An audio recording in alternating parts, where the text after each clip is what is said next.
Transcending to become the second disciple of the world's foremost righteous sect was initially a delightful prospect.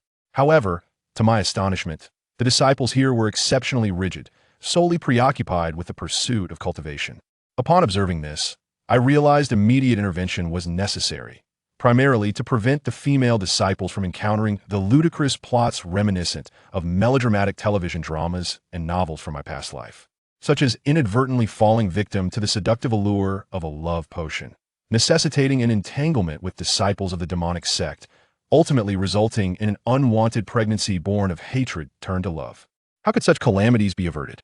With a serene smile, I declared, why not simply administer a countermeasure?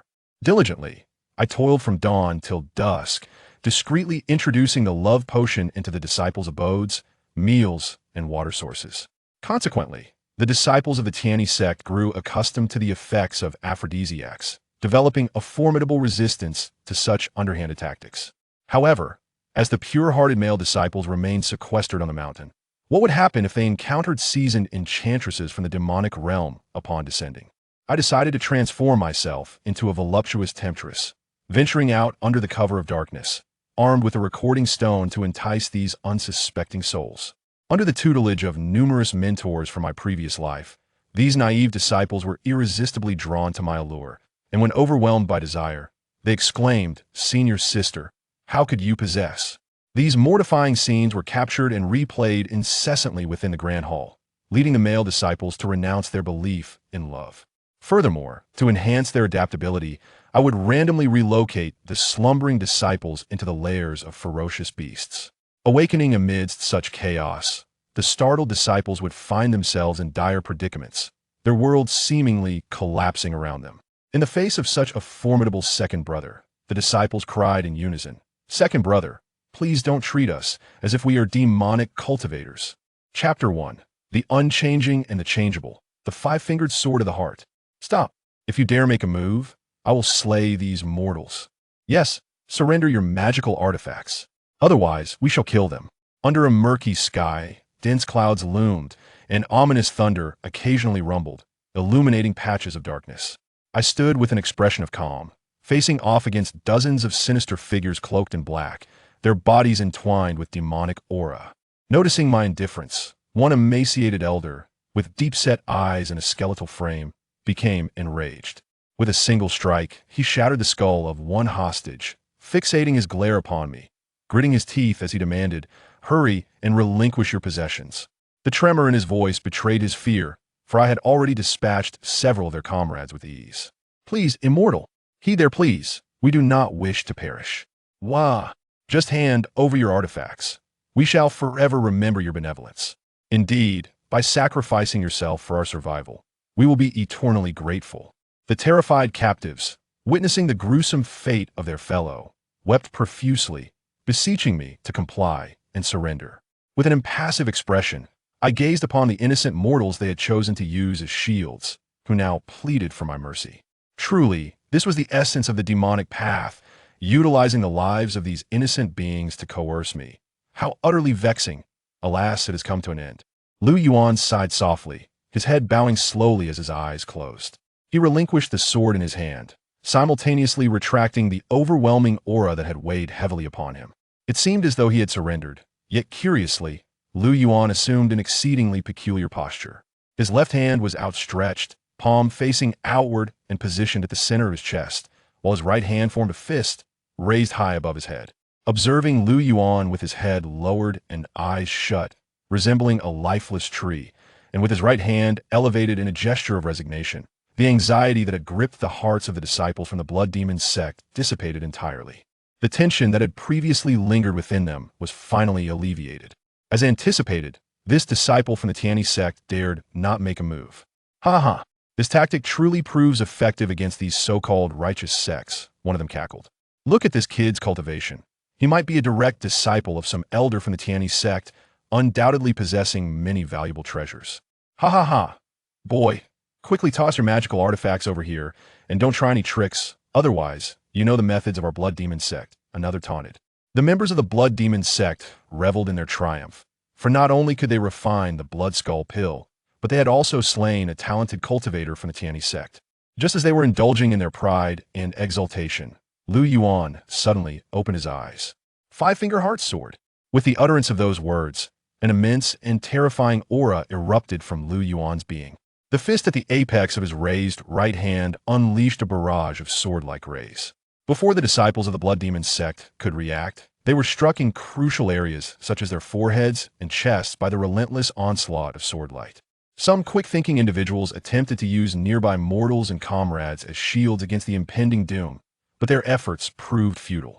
2.5 minutes later, the entrance of the cave was littered with bodies sprawled in disarray, alongside pools of crimson blood and white brain matter.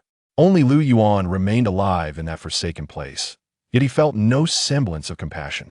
I have come to slay you, not to rescue them. What makes you think I would surrender? To sacrifice myself for the sake of saving you all? What do I owe you? Even if Lu Yuan were to truly sacrifice himself, the captured commoners would not necessarily survive. No, it was certain they would perish. At that moment, Lu Yuan could not help but reminisce about the discomfort he felt during his first act of killing, a hint of melancholy flickering in his gaze. Calculating the passage of time, he realized that he had been in this realm, where human lives are as trifling as grass, for nearly 19 years. The vile practices of the demonic sect were invariably horrific. Should he fall, those hostages would have no hope of survival. Coupled with the myriad of melodramatic novels he had perused in his past life, Lu Yuan was especially cautious regarding such matters. To sacrifice himself for the sake of these mortals was beyond his capacity. However, his mission this time was to eliminate the remnants of the Blood Demon sect that had wrought havoc upon the land. The earlier skirmish was merely an appetizer, while the true peril awaited within the depths of the cave. Lu Yuan gazed warily at the entrance of the cave, slowly murmuring, uncertain of what lies within, it is prudent to be cautious. The depths of the cave loomed shrouded in darkness that on the walls of the cavern, hundreds of corpses hung, some of which had already desiccated. At the heart of the cave stood a towering, blackened alchemical furnace, its flames flickering and casting light upon faces concealed beneath dark hoods. Surrounding the furnace were more than a dozen individuals, along with countless ingredients. At the forefront was an elderly man with white hair, whose eyes glimmered with a crimson light in the dimness. Suddenly, he erupted into a raspy laugh. The blood skull pill is nearly complete. Ha ha ha. With a swift motion of his blood-soaked robe, the old man seized the group of ingredients and hurled them into the furnace. A scream pierced the air, abruptly silenced as the ingredients were swiftly consumed by the furnace's flames. Immortal, I beg you, spare us. I do not wish to die.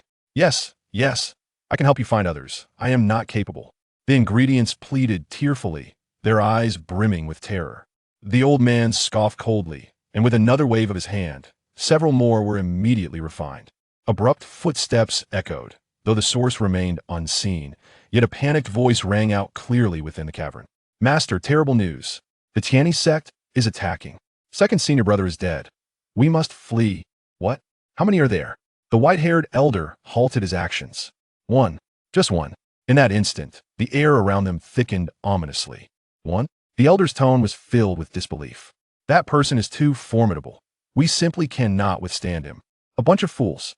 If you cannot fight, why not threaten that mere mortal? What have I taught you? The elder scolded. Master, Before he could finish, a flash of sword light appeared, and the messenger's neck gushed forth a torrent of blood. His mouth opened and closed, as if he wished to speak, yet no words emerged. Impudence. Witnessing his disciple perish before him, the elder let out a hoarse roar. You young ones of the Tianyi Sect, cease at once, or I shall.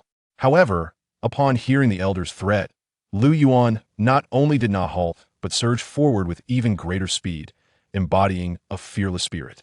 The elder bellowed, and instantly, a sinister energy coalesced around him as he raised his right hand.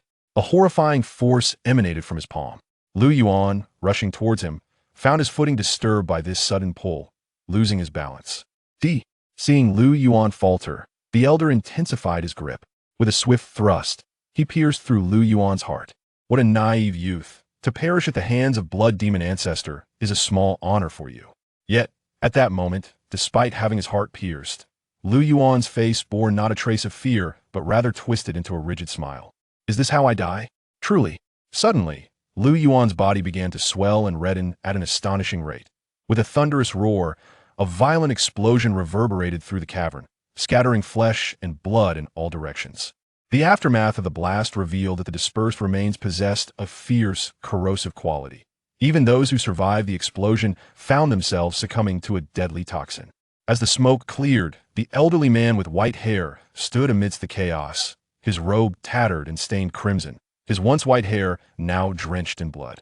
I never imagined that the Heavenly One sect would produce such a ruthless disciple, intent on dragging me down with him, he mused, having instinctively activated his defenses at the moment of the explosion. Yet, had he not employed his life-saving trump card, he too would have been reduced to mere fragments, like the others. Cackling, "You little rascal, how vicious! You nearly brought about my demise," he exclaimed.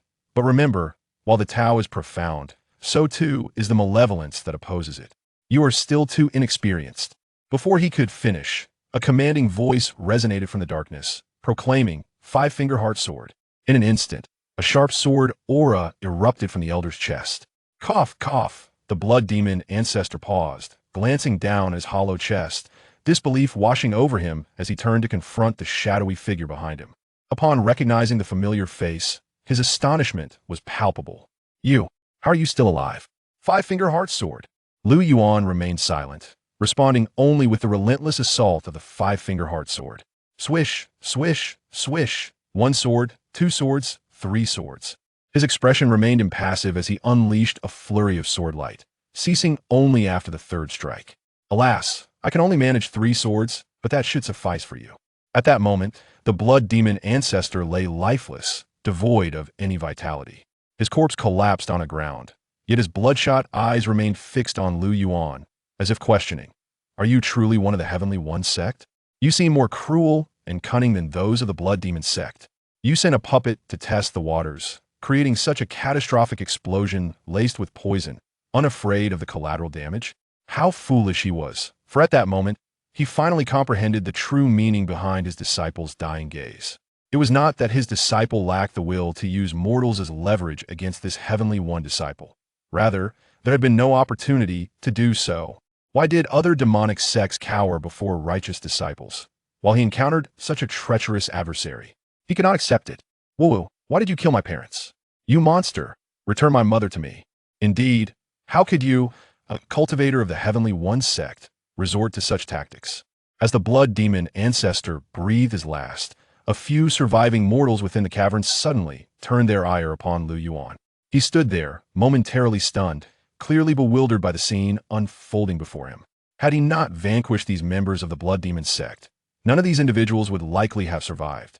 The explosion caused by the puppet was meticulously controlled by Lu Yuan. Otherwise, how could these defenseless mortals have survived? When Lu Yuan arrived earlier, they did not scold the disciples of the blood demon sect. Yet now that he has rescued them, they turn their ire upon him. Is there any justice in this? Is this not an affront to honest individuals? Seeing Lu Yuan frozen in place, they seemed to perceive him as an easy target. One small boy even rushed directly in front of Lu Yuan, summoning all his strength to strike at Lu Yuan's thigh. In the next moment, a flash of sword energy sliced through the air. A severed head tumbled to the ground. "What have you done? He merely struck you a few times. Why must you kill him? He is just a child." "This is sheer wanton slaughter. I shall expose you, a heartless fiend, to the Tianyi Sect." In response to this scene, those whom Lu Yuan had saved began to vocally condemn him, hurling profanities, each more vile than the last. Hearing their insults, Lu Yuan frowned slightly and then spoke. "I never anticipated that the demons of the evil sect would disguise themselves as surviving mortals. If we do not eradicate them today, they will surely become a future calamity." Five-finger heart sword. A beam of sword light erupted from Lu Yuan's palm, and amidst the cacophony of curses, nearly half of the mortals present were slain. The crimson blood slowly pooled on the ground, exuding a pungent stench. Upon witnessing Lu Yuan's brutality, no one dared to utter another word. Fear was etched on their faces. Was this truly a disciple of the Tianyi Sect? Lu Yuan seemed even more ruthless than those of the blood demon sect. They gazed at him with terror, collapsing to their knees, heedless of the blood staining their garments, pleading for mercy. "Immortal, spare my life. I was wrong. I truly understand my mistakes. The immortal acts for our benefit. He deserves his fate. Well done, immortal. Since you have slain him, please spare my insignificant life. I have elders above and young ones below." Amidst their tearful pleas for mercy, Lu Yuan's only response was a mere 5 words.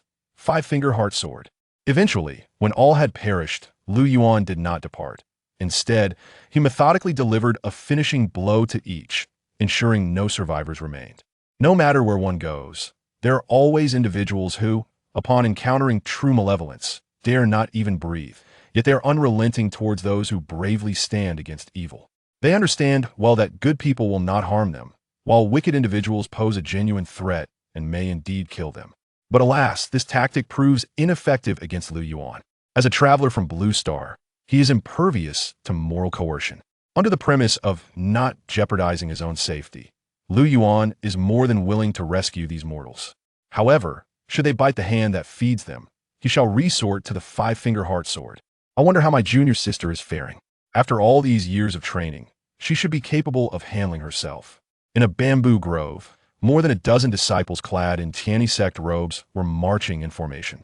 The Tianyi Sect sends disciples down the mountain each year to hone their skills, embarking on chivalrous endeavors to vanquish evil and protect the peace of their realm. This is so boring. Where on earth is that lecherous Yuan? He would not flee upon hearing the illustrious name of our Tianyi Sect, would he? Have you forgotten senior brother Lu's admonitions before descending the mountain? A cold, scrutinizing gaze swept across the crowd, only to be swiftly withdrawn. The owner of this piercing gaze was a silver-haired maiden, enchanting in her demeanor. Her face, a flawless alabaster, radiated a rosy sheen, with exquisite features and an air of frigid elegance, akin to a lotus blooming upon an icy peak, untouched by the filth of the world. Her resplendent silver locks cascaded like a shimmering galaxy, captivating and brilliant. This silver-haired girl was named Nangong Yeli, and she led the mission to capture the mischievous Huan Shiezuan. Following Nangong Yeli's warning, the group of female disciples from Tianyi Sect ceased their previous languid demeanor, forming a vigilant formation to survey their surroundings. As Nangong Yeli and her fellow disciples advanced cautiously, deep within the shadowy bamboo grove, a pair of obsidian eyes glimmered with a sinister light, surveying them like a hunter eyeing its prey. The gaze exuded a repugnant lewdness. Yet when one gazes into the abyss gazes back. Deep within the shadows of the bamboo grove, another pair of ebony eyes fixated upon the first. Lu Yuan observed with keen interest, watching the antics of Huan Shiezuan and the responses of Nangong Yeli. Suddenly, a swirl of violet mist appeared above the bamboo forest. Be cautious. The group of Tianyi Sect women, inadvertently inhaling the mist, felt their cheeks flush crimson. Nangong Yeli had just begun to issue a warning when, in a brazen act of treachery, Huan Shiezuan launched a surprise attack, striking her with a palm imbued with pink energy. However, the price of this assault was that Huan Shiezuan too was struck by Nangong Yeli. The immense force of the blow sent Huan Shiezuan hurtling away. Nangong Yeli's ferocious energy wreaked havoc within him, causing a mouthful of blood to spurt forth. Despite his disheveled state, a faint smile lingered upon Huan Shiezuan's lips. Unlike ordinary disciples, he believed that augmenting Nangong Yeli with the Yin-Yang Embrace Palm would be a more prudent measure. Inhaling the Yin-Yang Embrace powder combined with the Yin-Yang Embrace Palm, even the purest maiden would succumb to desire. Gazing at the serene Nangong Yeli before him, Huan Shiezuan leered. This truly is a bountiful harvest, encountering such a breathtaking beauty. However, scarcely had the words escaped his lips when a spirit's sword pierced through his chest. He paused in shock, glancing down at his chest. Disbelief etched across his face as he regarded the unaffected Nangong Yeli before him. Why do you? Chapter 3. Naturally incompetent. How could this be possible? The Yin-Yang Harmony powder, combined with the Yin-Yang Harmony Palm, had utterly failed to take effect. Such a scenario was nearly unheard of for him. The only entities capable of rendering his technique completely ineffective were those ancient beings at the nascent soul stage or individuals inherently immune due to their toxic constitution. Could it be that this woman was a nascent soul master in disguise? How unexpected that the Tianyi Sect would dispatch such a formidable figure to eliminate him. It was almost commendable. Yet, something was amiss. The ordinary disciples who had inhaled the Yin-Yang Harmony powder were now awakening as if they had never been affected at all. Why did these young maidens seem untouched by his potent powder? What was going on here? Could it be that they were all ancient beings masquerading as mere mortals? In the depths of the bamboo grove, Lu Yuan observed the astonished and terrified expression on the face of the infamous Huan Xie, and an involuntary smirk crept across his lips. Sending a group of female disciples to capture the notorious Hua Inxia was akin to leading sheep into the jaws of a tiger. For ordinary female disciples, this was indeed the case. However, for those trained under Lu Yuan's guidance in the Tianyi Sect, the situation was quite different. How preposterous for Hua Inxia to wield such a lowly method as the Yin-Yang Harmony Powder and Yin-Yang Harmony Palm. The highest cultivation level among these young women was merely that of the foundation establishment stage, and they possessed no unique constitutions. The truth was, they had grown resilient due to their exposure to aphrodisiacs. As the second senior brother of the Tianyi Sect, and influenced by the absurd plots of melodramatic television dramas and novels from his past life, Lu Yuan had long anticipated that the female disciples of the Tianyi Sect would fall victim to such despicable schemes. The tales of inadvertently succumbing to the harmony powder, leading to an alliance with disciples of the demonic sect, culminating in a pregnancy and a betrayal of their own sect, were all too familiar. They would brandish their swords in defection, proclaiming their love amidst cries of misunderstanding. To prevent such scenarios, Lu Yuan had begun secretly administering the harmony powder to the disciples' meals, water sources, and training chambers since he was 6 years old, adjusting the dosage based on their cultivation levels and physiological responses. The more gifted disciples were his primary focus. Among them, Nangong Yeli, as a child of great fortune, naturally drew Lu Yuan's keen attention. Furthermore, since Nangong Yeli harbored feelings for Lu Yuan from a young age, he took it upon himself to instill various cunning and deceitful tactics in her, subjecting her to relentless training. This included shattering her bones for strengthening, exposing her to lightning during storms to temper her physique, and deceiving her out of her spirit stones to test her resolve. He even compelled her to consume poisonous scorpions. This treatment extended not only to Nangong Yeli, but also to himself, and he was often harsher on himself than on her. After all, to thrive in the realm of cultivation, one must be unyieldingly rigorous with oneself. Of course, this was all made possible with the staunch support of Lu Yuan's master, the second elder of the Tianyi Sect who had taken him in.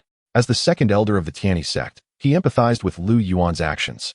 Being a second disciple himself, he lacked the foresight that Lu Yuan possessed, which had led to the sect leader and the seventh elder, essentially the elder brother and younger sister of the previous generation, being ensnared by trivial worldly matters. However, the most formidable obstacle in Lu Yuan's plan was the third elder of the Tianyi Sect, the father of Nangong Yeli. Upon learning that his beloved daughter was being subjected to such torment by Lu Yuan, he was consumed by rage. As a skilled alchemist, he first beat Lu Yuan to a near-death state, then force-fed him various precious herbs, only to strike him again afterwards. Yet, rather than instilling fear in Lu Yuan, this treatment only invigorated him.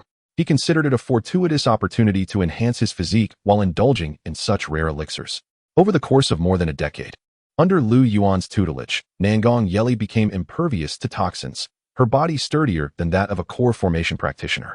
The once naive girl transformed into a cunning individual, harboring both a distrust of others and a propensity for mischief. How grand of the Tianyi Sect to deal with a mere foundation establishment practitioner like myself. They mobilized over a dozen nascent soul experts. I, Hua Inxia, find this worth my while. Hua Inxia lamented in despair, his hair disheveled as he howled to the heavens. With an expression of indifference, Nangong Yeli unsheathed her spirit sword. How foolish, she scoffed, to mistake a foundation establishment practitioner for a nascent soul one. With her mocking tone, she continued to strike, turning Hua Inxia into a sieve with her sword. Dual polar flame, star break. In the final moments, she remembered Lu Yuan's constant emphasis on the importance of delivering the finishing blow. He had once informed her that in this vast world, there were all sorts of peculiarities, including individuals born with their hearts skewed to the right. A purple flame began to rise slowly from her left hand, swirling with fervent energy, its temperature rapidly escalating. Hua Inxia, who lay lifeless on the ground, suddenly felt the overwhelming aura and opened his eyes in terror.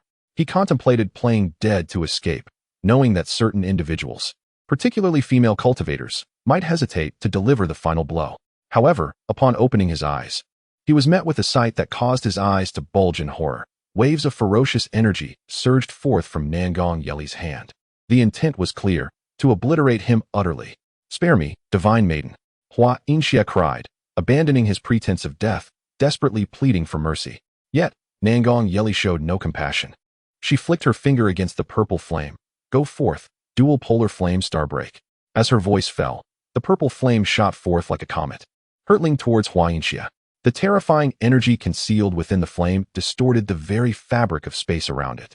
Hua Yinxia met his demise. Nangong sister, we are truly formidable. Eliminating such a trivial figure as Hua Yinxia is hardly a challenge. And as for the Yin-Yang He-Huan powder, it's not nearly as fearsome as they claim. As the disciples of the Heavenly One sect, following Nangong Yeli, witnessed the demise of the flower lust demon lord, their faces lit up with excitement and pride, accompanied by jubilant cheers. Once it was thoroughly confirmed that the flower lust demon lord had been reduced to charcoal and no anomalies lingered in the vicinity, Nangong Yeli finally allowed herself a moment of respite. She sheathed her spiritual sword, exhaling gently. Her charming visage tinged with a hint of pride as she joyfully called into the depths of the bamboo grove. Brother Lu, come out quickly. I have slain the flower lust demon lord. Lu Yuan, with a resigned smile, emerged from the shadows, pondering the downsides of having nurtured such an astute junior sister. Upon seeing that familiar figure, the icy, ethereal image of Nangong Yeli that had previously kept others at bay dissipated entirely. Her cheeks flushed with a charming crimson hue, akin to ripe strawberries ready to burst with sweet nectar. She opened her arms and dashed toward Lu Yuan, chattering excitedly. Brother, am I impressive? Is this what you meant by an unscathed swift victory? Lu Yuan, witnessing her enthusiasm, stepped forward to meet her, showering her with unreserved praise. My little junior sister is truly remarkable. I shall buy you some sweets shortly. How does that sound? Nangong Yeli gazed intently at Lu Yuan. Her delicate cheeks puffed with indignation. She felt as though Lu Yuan was a blockhead, utterly lacking in romantic sensitivity. Had she been reading a novel at that moment, it would have been the perfect opportunity for a heartfelt confession. If Lu Yuan were to propose, "Junior sister, will you marry me upon our return?" She would undoubtedly agree without a second thought. Silly brother, does this mean I scored full marks in this trial? Nangong Yeli's large eyes sparkled with anticipation. Her lips slightly pursed as she looked expectantly at Lu Yuan, awaiting his response. Lu Yuan had previously promised her that if she excelled in this trial, he would unconditionally grant her any wish. Since Lu Yuan appeared to be rather oblivious, she resolved to take the initiative. However, just as her hand reached out to caress Lu Yuan's cheek, his expression suddenly shifted. In an instant, he delivered a punch to Nangong Yeli's face, sending her flying. Her previous delight replaced by shock. Of course, that is unacceptable. How many times must I tell you? One must never let their guard down until they return to the sect. Moreover, do you think I am the same as I usually am? If I were a confidant of the flower lust demon lord in disguise, you would have been caught off guard. Chapter 4. Today, I, Lu Yuan, seek reign for the people. The previously indulgent Lu Yuan's expression darkened, turning a shade of iron, as he reprimanded with a tone steeped in disappointment. Are you truly unaware of my usual demeanor towards you? Was I gentle just now, akin to my ordinary self? If I were indeed an accomplice of that lecherous fiend, what horrors might befall you, a pure and radiant fairy, at the hands of such rogues? He had reiterated countless times that in battle, one must not heed the adversary's words. Lu Yuan was taken aback that after over a decade of guidance, his junior still failed to grasp the essence of his teachings, exhibiting a complete lack of composure. While Lu Yuan continued his tirade, Nangong Yeli, who had been sent flying, felt her blood boiling with indignation. She suppressed the urge to deliver a sound thrashing to Lu Yuan, continuously admonishing herself. Do not succumb to anger, remain calm. A moment of patience leads to tranquility. Yet a step back breeds only frustration. Should one endure the unbearable, it is better to erupt than to perish in silence. Senior brother Lu, you scoundrel. A dull thud resounded as Lu Yuan was sent airborne, landing unceremoniously on the ground. After venting her fury, Nangong Yeli exhaled deeply, feeling a wave of relief wash over her. With a resentful glance at the sprawled Lu Yuan, she muttered, "Humph, you odious senior brother, utterly lacking in charm. You deserve this." Moments later, Lu Yuan lay motionless, his eyes tightly shut, causing Nangong Yeli's heart to lurch. An unsettling thought crept into her mind. Had she inadvertently struck her senior brother to his demise? She hurried to his side, her large eyes glistening with tears, choking back sobs as she pleaded, "Senior brother, please don't die." It wasn't intentional, woo-woo. Yet, in the blink of an eye, the same scene unfolded anew. As Nangong Yeli's hand brushed against Lu Yuan, he abruptly opened his eyes, delivering yet another punch to her face. I've warned you countless times, do not trust others so easily. If I were a villain, you would have been slain. With a battle cry, the young girl's cheeks flushed deeper than any romantic declaration. Enraged, Nangong Yeli retaliated with a fierce blow to Lu Yuan, exclaiming, "Senior brother Lu, someone like you should just perish already." Nangong Yeli, exasperated, couldn't fathom what had drawn her to this insufferable man. They were of the same age, and since childhood, She had been his devoted shadow. Other seniors indulged their junior sisters with delightful escapades and sweet treats, striving to elevate them to celestial heights. Yet Lu Yuan? He led her into the bellies of beasts, offering her a taste of various poisons instead. It was as if he sought to mold her into a demoness. Yet, to be fair, despite the torment he subjected her to, Lu Yuan was even harsher on himself, which provided her with a modicum of solace. Moreover, whenever she was injured, he would remain steadfastly by her bedside, caring for her, only to leave her battered and bruised once more. On the other side, the female disciples of the Tianyi Sect, still in the throes of celebration, were rendered utterly speechless by the scene before them. With disbelief etched upon their faces, they gazed at Lu Yuan and Nangong Yeli. What on earth was happening? Were they not flirting moments ago? How had their playful banter devolved into a fierce brawl? What was once a romantic tableau of a talented man and a beautiful woman had suddenly transformed into a deadly arena. Yet, amidst the crowd, some disciples appeared unfazed, as if such occurrences were commonplace. It's nothing at all. This is just how Lu Yuan and Nangong Yeli are. In fact, this is rather mild. You should have seen them at their worst, one remarked, a knowing gleam in their eye. Nangong Yeli, squatting beside Lu Yuan, pouted in exasperation and exclaimed, "Humph, brother. Are you satisfied now?" Lu Yuan looked at Nangong Yeli, his face bruised yet wearing a contented smile, and replied, "This is how it should be. Fight fiercely, show no mercy." "Brother, do you have some peculiar obsession?" Nangong Yeli suddenly seemed to recall something, her expression shifting dramatically. Do not besmirch my reputation without cause. Indeed, it was like this when I was young. My father nearly beat me to death, and I laughed as if I had gained something. All right, if you say so.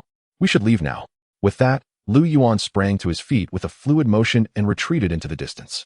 In Fuzhou City, the county magistrate Chen Jiang stood at the city gates alongside a group of officials and citizens. "Will the immortals of the Tianyi Sect be able to capture that fiend?" he inquired solemnly. His secretary, glancing into the distance, reassured him, "Do not fret, my lord. The Tianyi Sect is the foremost sect in the realm. Surely they will apprehend that monster." "I remain concerned," Chen Jiang replied. "This demon is cunning. The previous immortals failed to capture him. Moreover, after their departure, he returned and flayed the entire family of the former magistrate, hanging their corpses at the city gate. Initially, he could have chosen not to report this, allowing the fiend to prey upon the women of other families in the city. But he could not, having taken on the role of magistrate. He must be accountable to the citizens and act with integrity. The burden of this demon's actions weighed heavily upon him, compounded by an even more pressing concern. This year was marked by severe drought, and as the irrigation season approached, the absence of water threatened to leave the fields barren, potentially leading to widespread famine in Fuzhou City. Under the relentless assault of natural disasters and human calamity, he felt nearly despondent. At this juncture, he could only place his hopes in the hands of the cultivators from the Tianyi Sect. Any resolution, no matter how small, was welcome. Only upon Lu Yuan's return would the answers to his troubles be unveiled. "My lord, look. The immortals of the Tianyi Sect have returned," the secretary exclaimed excitedly. Chen Jiang quickly lifted his gaze to see a striking young man accompanied by a throng of female disciples from the Tianyi Sect approaching the city gates. "Immortal, have you captured that fiend?"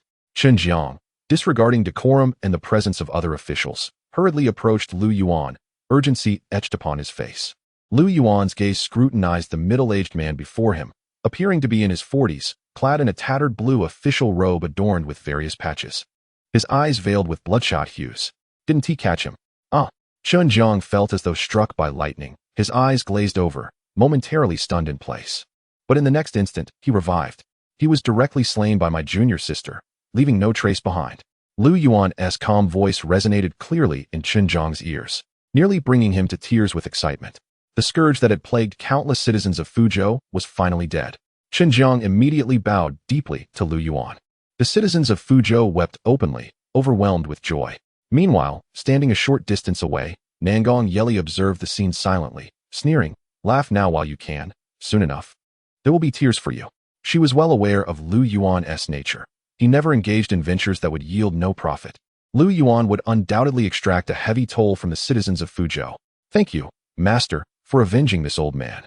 Suddenly, a gaunt elder burst forth from the crowd, collapsing to the ground before Lu Yuan, desperately pressing a shriveled piece of flatbread into his hands. "Old man, it's quite all right.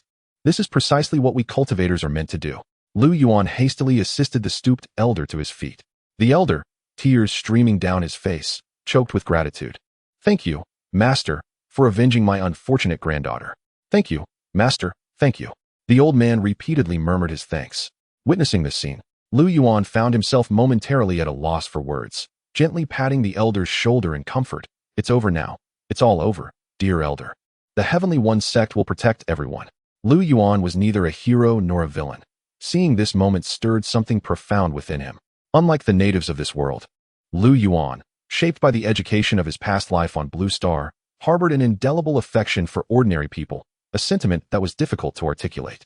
He observed the multitude bowing and prostrating before him, a county magistrate dressed in a worn and patched official robe. The citizens, emaciated from hunger, offered him their last morsel of sustenance. This world was not as splendid as one might imagine, yet it did not seem as dire either. Lu Yuan slightly raised his head, accepting the humble offerings presented by the citizens into his storage ring, murmuring, "Having accepted your gifts, I am now bound by karma. I, Lu Yuan, do not relish entanglements of fate. Today, I shall conclude this cycle of cause and effect." His voice suddenly soared.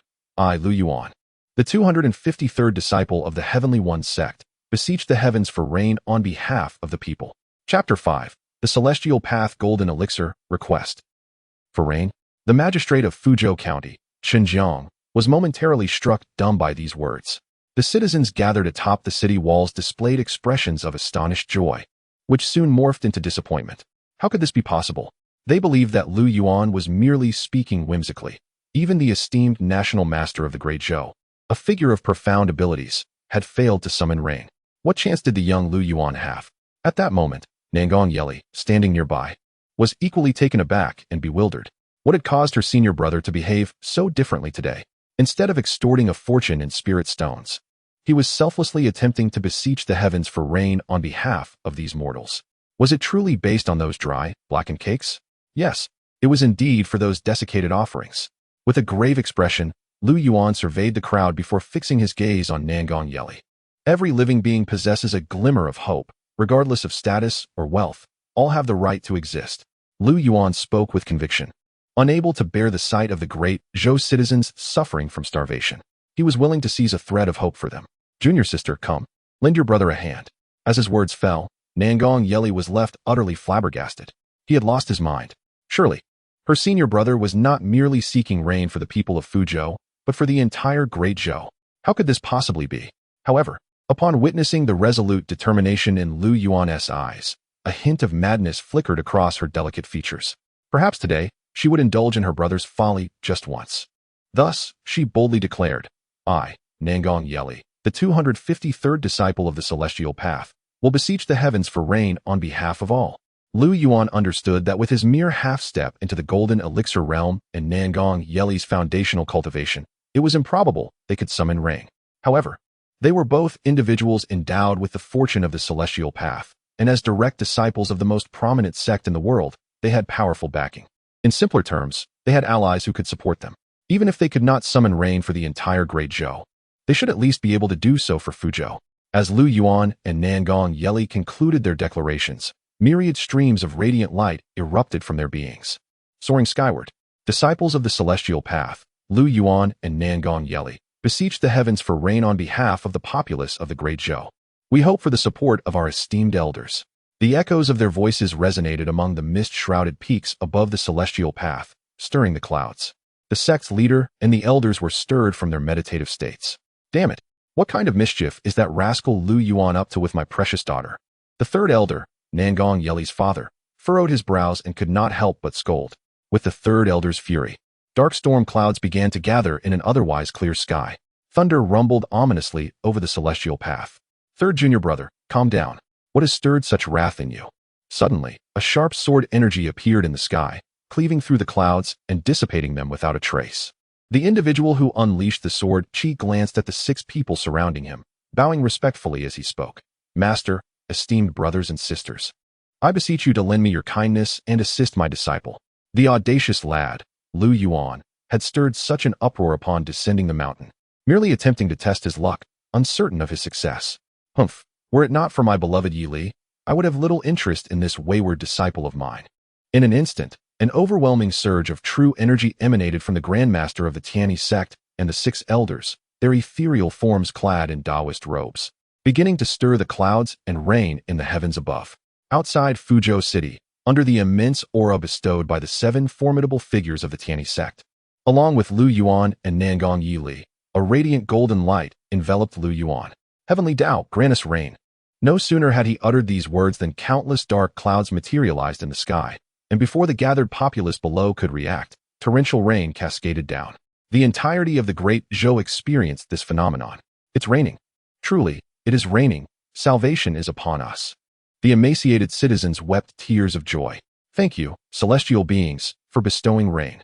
Chun Jiang's hands trembled slightly, clearly overwhelmed by the deluge. Without this rain, Fuzhou City would have faced dire famine. Though this statement may seem exaggerated, it was far from being so. Truly, the heavens had opened their eyes. All the citizens present spontaneously knelt upon the ground, bowing fervently towards Lu Yuan and Nangong Yili in the heavens. The once numb, lost, and fearful populace was rejuvenated by the nourishing rain, reveling joyfully in its embrace. In the palace of the Great Zhou, the emperor wore a troubled expression, standing solemnly in the imperial garden.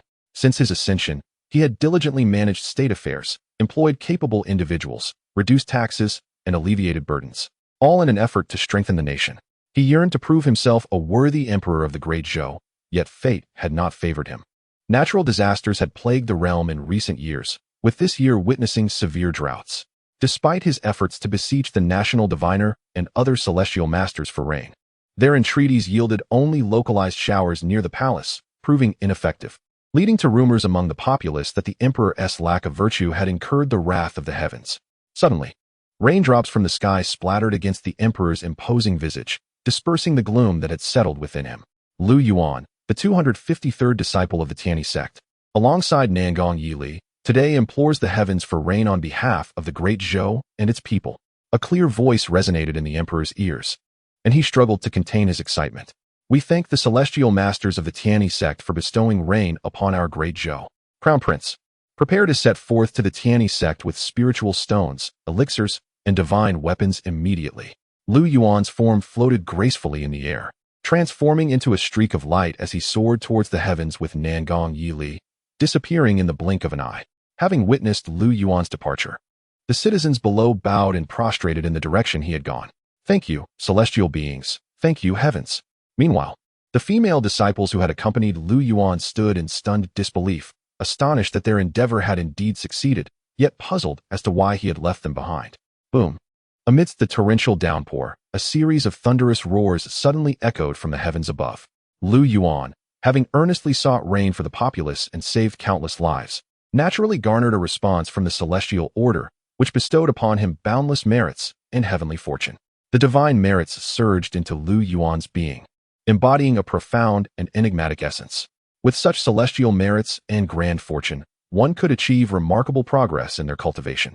Even a mere sip of water could lead to breakthroughs, and a simple stone could transform into an ancient divine weapon. As the divine merits coursed through his body, Lu Yuan felt a sudden clarity within his consciousness, and the spiritual energy circulating within him became exponentially smoother. Crack!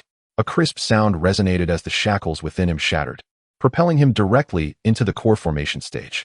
Moreover, under the enhancement of the divine merits, the golden core he formed was none other than the legendary celestial golden core, impervious to all methods and repelling all malevolence. To Lu Yuan's astonishment, what he had initially intended to be a selfless act yielded such bountiful rewards. The remaining portion of the celestial merits and grand fortune surged into Nangong Yili, the leader of the Tianyi Sect and the 6 elders. The Tianyi Sect, upon sensing the bestowed merits and fortune from the heavens, felt a breakthrough in the long stagnant bottlenecks of their cultivation. The leader and the 6 elders struggled to contain their excitement and joy. At that moment, the second elder's lips curled into a subtle smile. Lu Yuan truly deserves to be my esteemed disciple, he remarked, deliberately glancing towards the 3rd elder with a raised eyebrow. Third junior brother, since you seem to disdain my excellent disciple, why not relinquish this celestial merit? The 3rd elder, who had just received the celestial merit, abruptly altered his previously harsh demeanor towards Lu Yuan, his lips curving into a cheerful smile. When did I ever speak ill of Lu Yuan? I have watched that lad grow. I have always believed in his potential. Otherwise, I would not have allowed my precious daughter to follow him.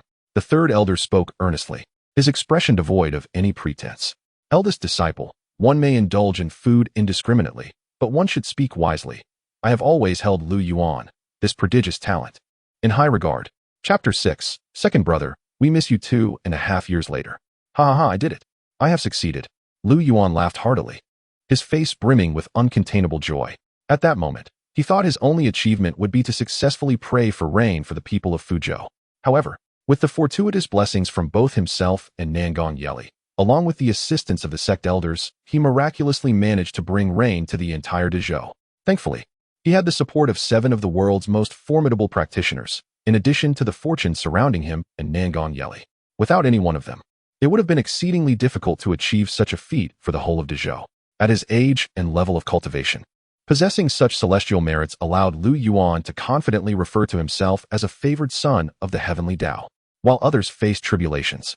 Struggling to withstand heavenly lightning and fend off potential ambushes, Lu Yuan, endowed with abundant celestial merits, found himself in a different position. Why would he need to resist the heavenly thunder? Wasn't it there to safeguard him? As for possession, there was no need for concern. With so many celestial merits stored within his soul, who would dare attempt to usurp him? Senior brother, look, I am now on the brink of the core formation stage. Just one step away from a breakthrough. What about you? Nangong Yeli's delicate face radiated joy, as she too had made significant progress. Are you confused? You just advanced to the late foundation establishment stage. Have you forgotten? Lu Yuan replied with a slight frown, feeling somewhat helpless.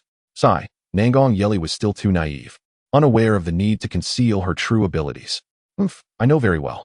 My actual cultivation level is something I only share with you, she said, her sparkling eyes gazing at Lu Yuan's handsome visage, her cheeks slightly flushed with a secret delight. Senior brother indeed cares for me, remembering even this good fortune. Hee. The strictness he showed before was surely for my own benefit, just like with that lecherous flower demon. If not for his special training, the consequences could have been dire. What am I thinking? It's time to return. Yet Lu Yuan remained oblivious to the girl's romantic musings. Observing Nangong Yeli standing there with a silly smile, he felt quite perplexed and urged her to leave. Oh, the central continent is characterized by its towering terrain and continuous mountain ranges, where the most elite cultivation sects reside. The principle of the survival of the fittest is even more vividly illustrated in the realm of cultivation. The stronger the sect, the more advantageous their territory.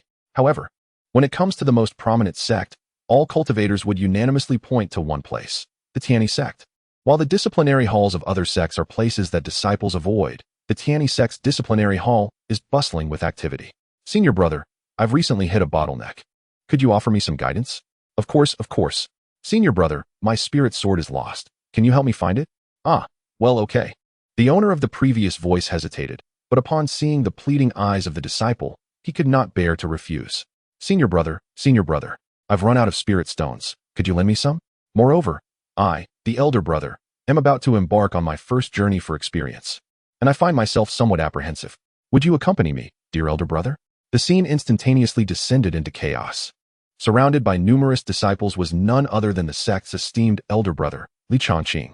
Due to Li Chongqing's inherently benevolent nature and his inability to decline the requests of others, it is said that his compassionate heart often overflows, leading the disciples of the Tianyi Sect to seek his assistance at every turn. In the face of such overwhelming requests from his fellow disciples, Li Chongqing was drenched in sweat, desperate to refuse but unable to voice his thoughts. Elder brother, you ought to amend your disposition. You are the backbone of the Tianyi Sect and the entire righteous path. Stand firm. At that moment, the words of Lu Yuan echoed in his ears. Yet, who can blame me for being the elder brother? I truly feel inadequate, and dear junior brother, I find myself incapable. Li Chongqing's heart was filled with a sense of despair. Everyone, please come forth. I shall do my utmost to assist you all. Once again, Li Chongqing's overly kind-hearted nature compelled him to acquiesce to the disciples' requests. Oh, elder brother, you are too kind. I shall go first. What? I was clearly the first. Silence. Everyone. The elder brother is quite busy. Such trivial matters should not trouble him. Some disciples from the discipline hall, unable to bear the sight, attempted to intervene. What? The elder brother has not objected. Why do you speak? What concern is it of yours? In an instant, the disciple from the discipline hall who had just spoken was met with a barrage of criticism. Even though he belonged to the discipline hall, facing such a multitude left him helpless, especially with the elder brother's overly accommodating nature at play. Second elder brother, we have missed you dearly. If you were here, they would not dare to cause such a ruckus. Second elder brother, please return swiftly. The Tianyi Sect is in dire straits. Without exception, every disciple from the discipline hall longed for Lu Yuan's return. What is happening? Why is everyone gathered in my discipline hall? Upon hearing that familiar voice, the disciples in the discipline hall were taken aback, their brows furrowing as they sensed an ominous portent. Could he be returning? Lu Yuan and Nangong Yeli appeared behind the disciples, wielding their spiritual swords. Second elder brother, you have finally returned. Second elder brother, we have missed you terribly. The gazes of the disciples towards Lu Yuan resembled that of a savior descending from the apocalypse, their previously desolate eyes now ignited with hope. Those disciples have treated our discipline hall as unpaid labor. They even lost their spiritual swords and expect us to assist them. Not to mention those borrowing spirit stones without any intention of returning them. Upon hearing this, Lu Yuan's brow furrowed in concern as he surveyed the scene and calmly remarked, "Are the words of my discipline hall disciples erroneous?" Faced with Lu Yuan's inquiry, the previously boisterous disciples lowered their heads, clearly intimidated by the second elder brother. "Junior brother, they merely seek my assistance. Do not be angry." Li Chongqing attempted to mediate. "Elder brother, this does not concern you. Return. Junior brother, enter." "All right." Li Chongqing glanced at Lu Yuan's expressionless face, hesitating for a moment before obediently stepping into the hall of discipline. After Li Chongqing's departure, the disciples, although consumed by anxiety, forced themselves to console one another, reasoning that the law does not punish the masses. Even the second senior brother would not dare to inflict harm upon them all. "Do not be afraid. I heard you sought the eldest brother's assistance. He is unavailable, so I am here to help. Fear not." Lu Yuan exhibited no signs of anger. Rather, he smiled benignly. This proclamation incited a stir among those present. "Second senior brother, how can you?" "Silence. We are all fellow disciples. It is only right for me to lend a hand," Lu Yuan replied with a smile. Unlike the others, Nangong Yeli, familiar with Lu Yuan's demeanor, furrowed her brow, feeling a pang of sympathy for the disciples, for whenever Lu Yuan wore that smile, it often heralded misfortune. "Second senior brother, I cannot find my spirit sword. Could you assist me in locating it?" One bold disciple, sensing Lu Yuan's lack of ire, clasped his hands in supplication. "Certainly. Allow me to deduce its whereabouts for you." "All right, I have found it." Lu Yuan transformed into a fleeting shadow and departed, only to return shortly, holding a mundane spirit sword. The surrounding disciples were taken aback. Even Nangong Yeli stood in stunned silence. Could it be? What has come over him? "Thank you, senior brother. Thank you." The young man who sought the sword beamed with joy, reaching out to accept the sword. "Ah, having assisted you in locating your sword, it would not be right for it to be without compensation. Do offer me a token of gratitude." Lu Yuan retracted the sword, grinning. Of course. The disciple, misinterpreting Lu Yuan's harmless smile, assumed he merely sought a handful of spirit stones as a token of goodwill, and readily agreed. With a crisp snap, Lu Yuan effortlessly broke the spirit sword in half. "Here you go. The hilt is yours. Consider the blade my reward." Chapter 7. I fine you 500. Junior brother, you need not express your gratitude. Just remember to safeguard your spirit sword next time. Should you fail to do so, feel free to seek your senior brother's assistance again. In an instant, silence enveloped the room. Nangong Yeli nodded slightly, affirming that indeed, the second senior brother remained ever the same. The disciple, who had been searching for his spirit sword, stared blankly at the hilt in his grasp, then glanced at the figure of Lu Yuan before loosening his tightly clenched fist. "Well, I truly appreciate it, senior brother Lu." "Ah, junior brother, did you just mention you are out of spirit stones? I have plenty available for borrowing. As much as you require." Noticing the absence of any further conversation, Lu Yuan approached the disciple who had previously requested spirit stones. "Ah yes." The disciple, now flustered, began to calm down as he reflected that borrowing spirit stones entailed no real loss. "I have quite a few. Would 500 suffice? Might that be a tad excessive? Also, senior brother, when should I return the spirit stones to you? What do you take me for?" "Return them whenever you wish," Lu Yuan replied with a smile. The disciple's heart soared with joy, hurriedly placing the spirit stones into his storage ring, reassured by the presence of witnesses that Lu Yuan would not renege on the agreement. "However, the interest is 30%. Lu Yuan's voice drifted to his ears nonchalantly. "What? 30%? Senior brother you." "Daily interest," Lu Yuan added without hesitation. "Daily." No, senior brother Lu. I shall not borrow the spirit stones after all." Upon uttering these words, the disciple swiftly retrieved the 500 spirit stones he had just borrowed from his storage ring and returned them hastily. "Very well, this is your choice." Lu Yuan chuckled as he accepted the spirit stones, maintaining his composure. Just as everyone believed the matter had concluded, a dark voice interjected. Hold on. You still owe me 150 spirit stones. What? 500 spirit stones? Senior brother Lu, could you possibly have miscalculated? The disciple's face paled, stammering in disbelief. What 500 spirit stones? Did I not just mention? The interest is 30%. My interest is calculated daily, if less than a day. It is rounded up to 1 day. Lu Yuan frowned, displeasure evident in his tone. Surely, you do not intend to default on your debt, do you? Ha ha ha. You think to take advantage of me, Lu Yuan? Disciples of the Discipline Hall, heed my command. Escort this disciple to the Discipline Hall for thorough interrogation. Room 8.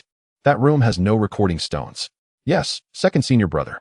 The disciples of the Discipline Hall rubbed their hands together in anticipation. For they had recently been troubled by this group of avaricious disciples. Now it was their turn for retribution. No, senior brother, I still. The moment he heard he was to be taken to the Discipline Hall, the disciple's complexion turned ashen, and he quickly extracted 200 spirit stones from his storage ring.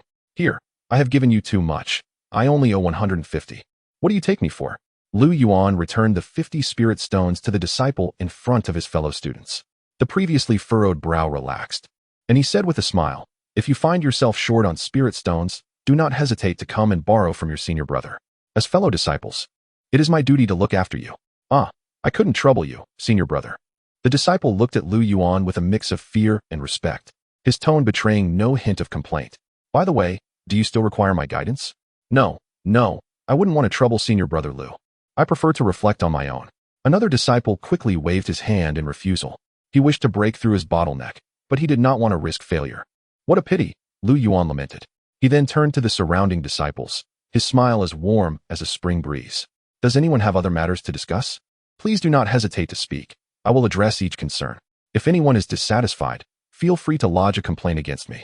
The disciples fell silent, realizing that it was their own discipline hall that oversaw the punishments in their sect. Who would dare investigate their own? Ultimately, the disciples concocted various excuses to flee this place of potential strife, fearful of drawing Lu Yuan's attention. Sigh, here we go again. This Li Changqing is truly something. The second elder remarked, shaking his head amidst the vast sea of clouds. The third elder chuckled in agreement. Is it possible that our Tianyi sect is under a curse? Each generation of disciples seems to excel less than the last. Look at Lu Yuan. He far surpasses Changqing. The second elder scoffed. My eldest disciple is just like our senior brother. Good to look at, but of little use. Lu Yuan, however, truly resembles me. If only Lu Yuan were the eldest disciple, under his tutelage. Even if Changqing could not match Lu Yuan, at the very least he wouldn't be in such a predicament. There is some truth to that. Lu Yuan is indeed a blessing for our Tianyi sect, the third elder smiled. Brother, let me tell you, in just 2 years, my knight Li has already reached the late stage of foundation building. Oh, late stage of foundation building? The second elder appeared contemplative. Indeed, there can be no doubt. Knightly herself told me so. The master of Lu Yuan certainly did not suspect that Nangong Yeli was exaggerating her cultivation level. Rather, he surmised that she might have understated it. Observing the animated expression of Elder Nangong, he chose not to reveal his understanding, merely smiling in silence. Moreover, previously, when Lu Yuan took Knightly to capture that lecher, can you guess what happened? The second elder's interest was piqued by this statement. What happened? He inquired curiously. The third elder spoke with an air of mystery. It turns out, Lu Yuan's methods are indeed effective. That so-called yin-yang harmony powder had no effect on Knightly at all. Upon hearing this, the second elder could not help but raise an eyebrow. No wonder she is my most accomplished disciple. But wait, did you not previously say that this disciple of mine is a lecher, daring to engage in such acts at a young age, and warn me to keep my daughter away from him? When did I ever say such a thing? Do not tarnish my reputation with false accusations. What if Lu Yuan inadvertently overhears and misinterprets the situation? After attending to his matters, Lu Yuan bid farewell to Nangong Yali and entered the Hall of Discipline. Senior brother, what are you up to? In just 3 short years, you have transformed the Hall of Discipline into this state. The echoes of Lu Yuan's uncontrollable fury reverberated throughout the hall before he even laid eyes on the source of his ire. Junior brother, you haven't harmed those disciples, have you? They merely sought my assistance. A sudden, unrestrained laughter escaped Lu Yuan's lips. He gazed at Li Changqing, who, despite facing his inquiries, remained preoccupied with those mendacious disciples who only sought petty gains. Lu Yuan sank into utter despair, having unequivocally concluded that this ineffectual senior brother was beyond redemption. What is the matter, junior brother? You haven't annihilated those disciples, have you? Observing Lu Yuan's peculiar expression and recalling his junior brother's modus operandi, Li Chongqing feared that Lu Yuan had indeed eradicated the entire group. They have departed. I merely imparted some minor lessons, Lu Yuan called to the flustered Li Chongqing, his tone laden with disappointment and resignation.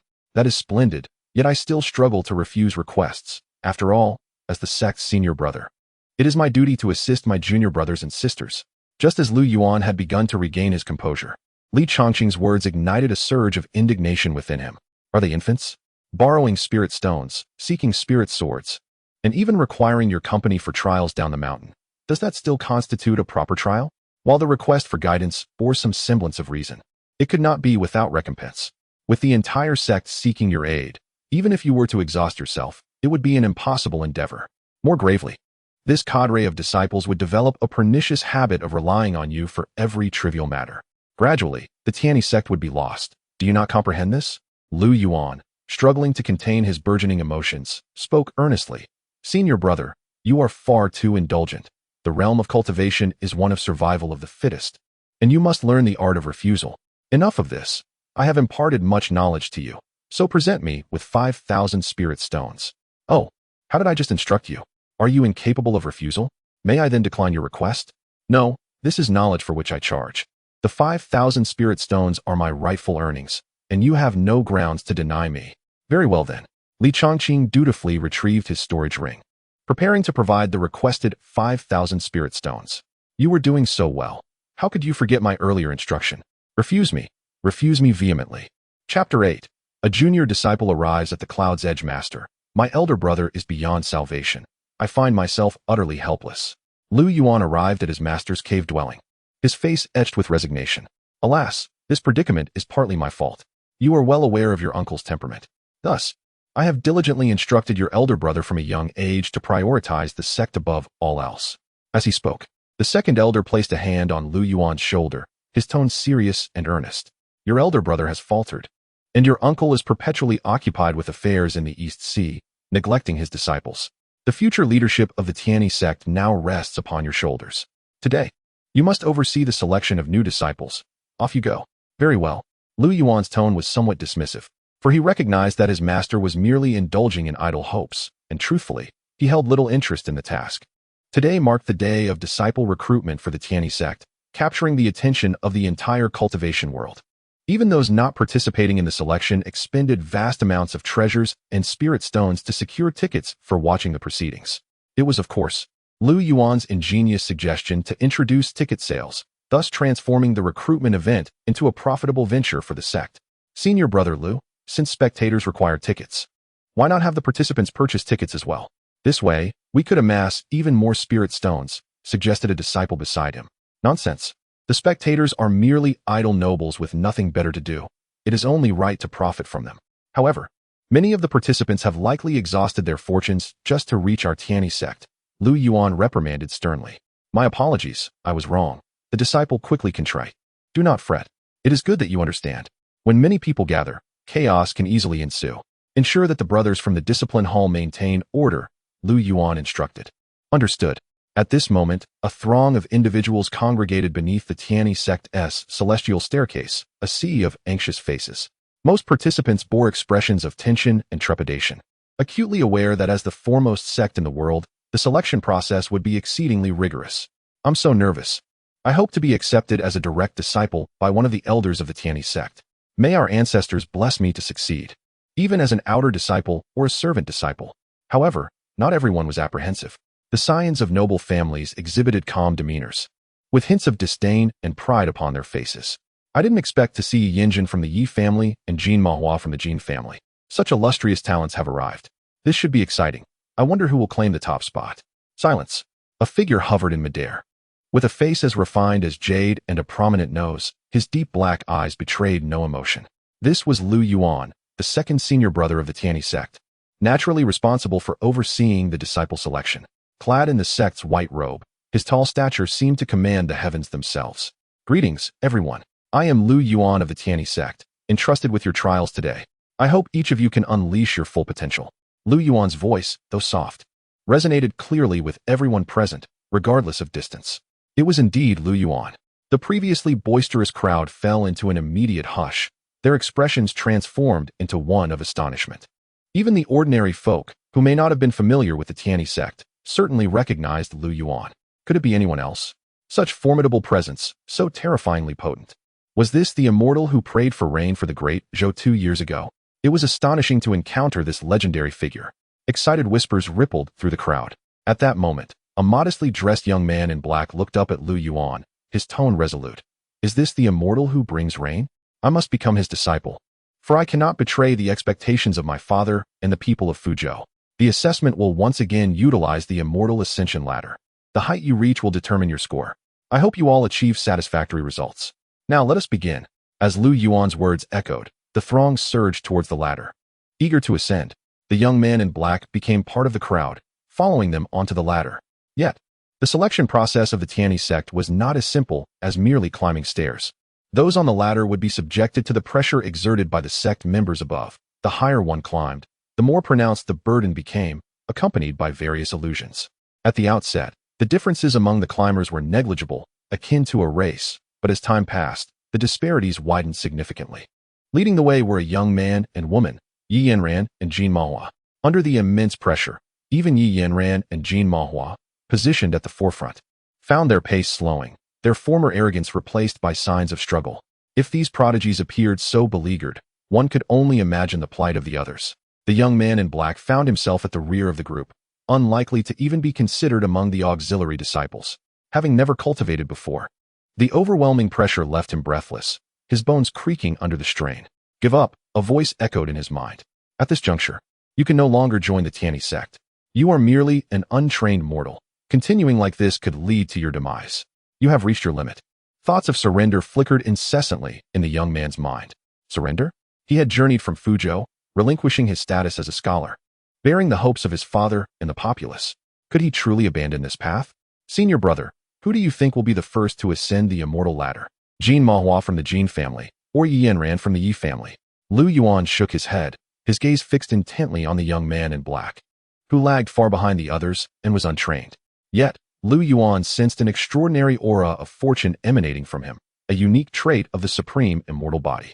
Among the younger generation, aside from Lu Yuan, Li Chongqing, and Nangong Yeli, this young man in black possessed the strongest divine fortune. Following Lu Yuan's gaze, the disciples beside him also noticed the youth clad in black. However, their tone was tinged with disbelief. Senior brother, it can't be that scoundrel Yi Yanran or Jin Mahua. If it were truly him, I would willingly consume my own life sword. Lu Yuan remained silent, his unwavering focus fixed upon the black-clad youth, for he trusted his instincts. Is not the essence of a protagonist to rise from the brink of despair? The black-clad youth could no longer endure. His form was hunched, and his gaze was gradually dimming. Fanner, you have attained the status of a scholar. Are you truly willing to forsake your achievements to join the Tianyi Sect? Since you have made your decision, I, your father, shall support you.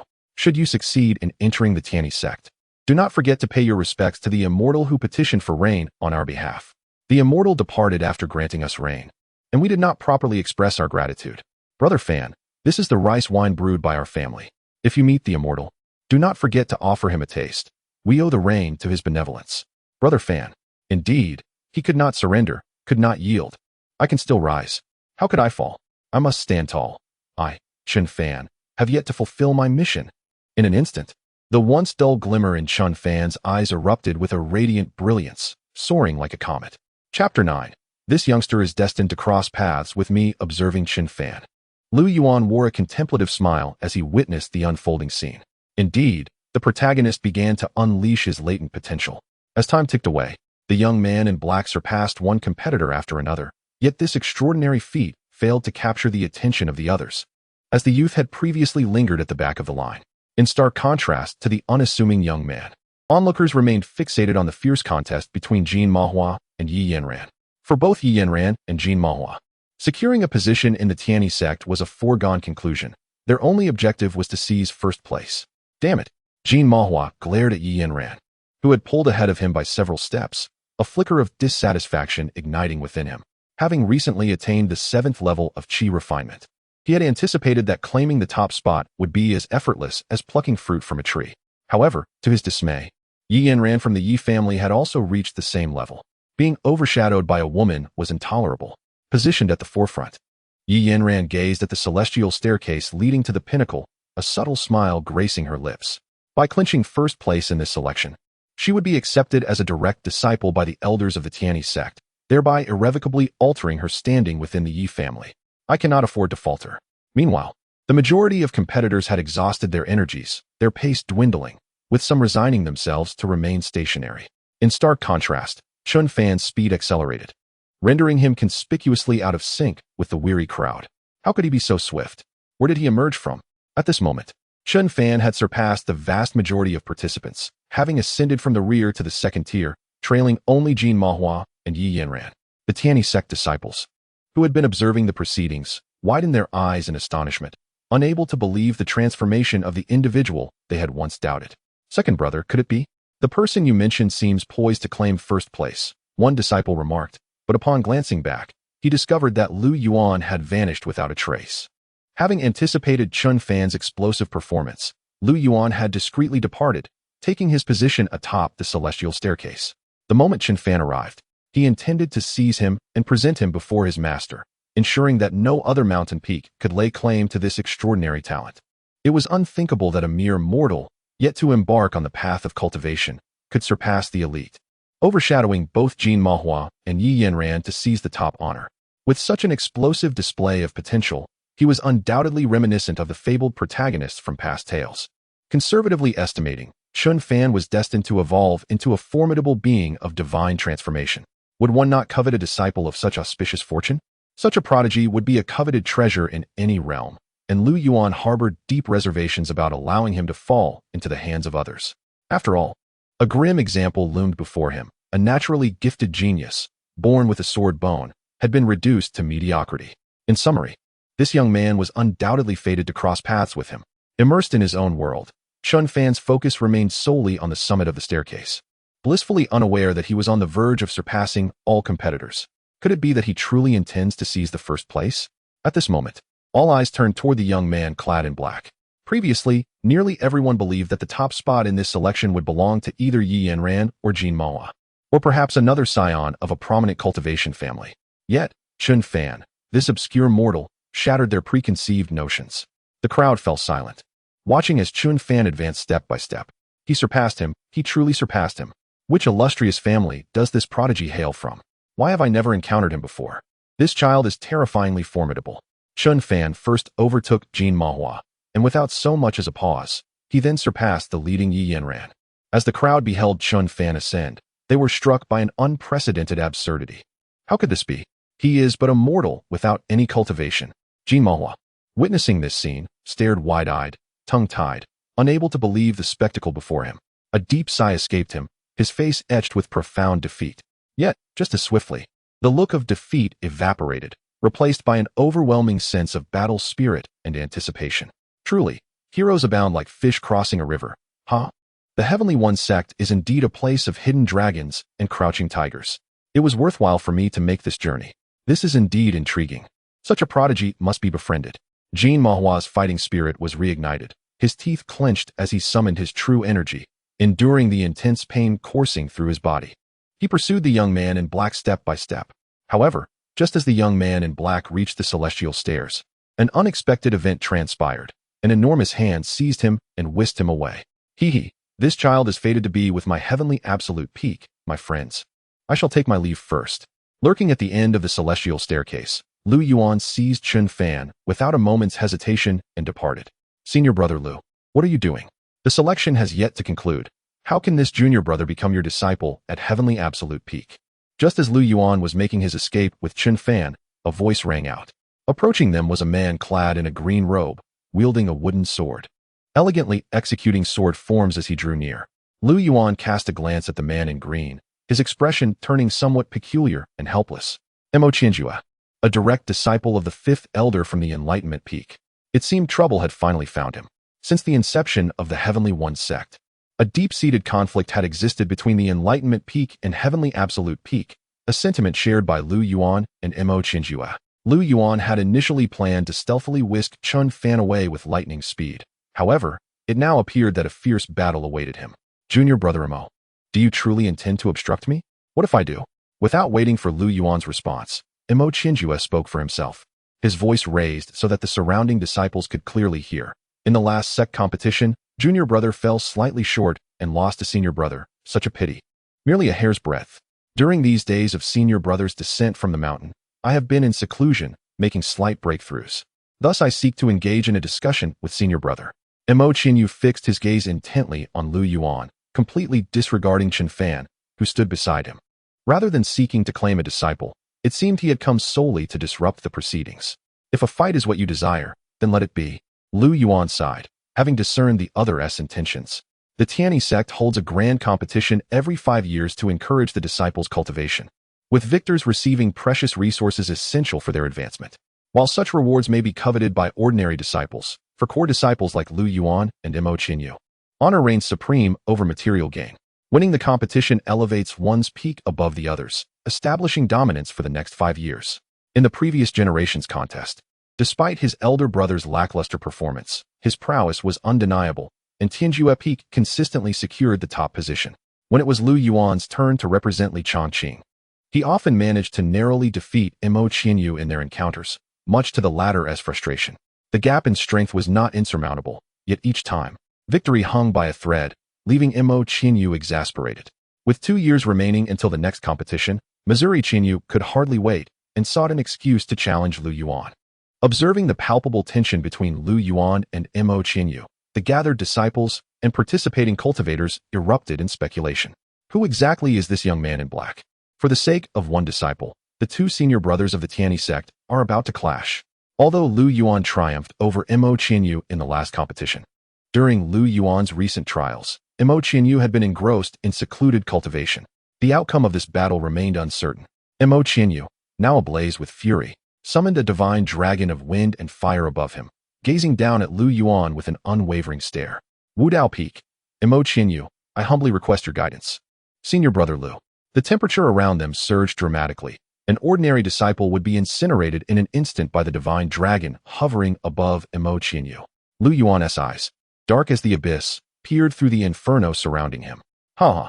He laughed heartily 3 times, his hair billowing in the wind, his eyes radiating brilliance as the atmosphere crackled with energy.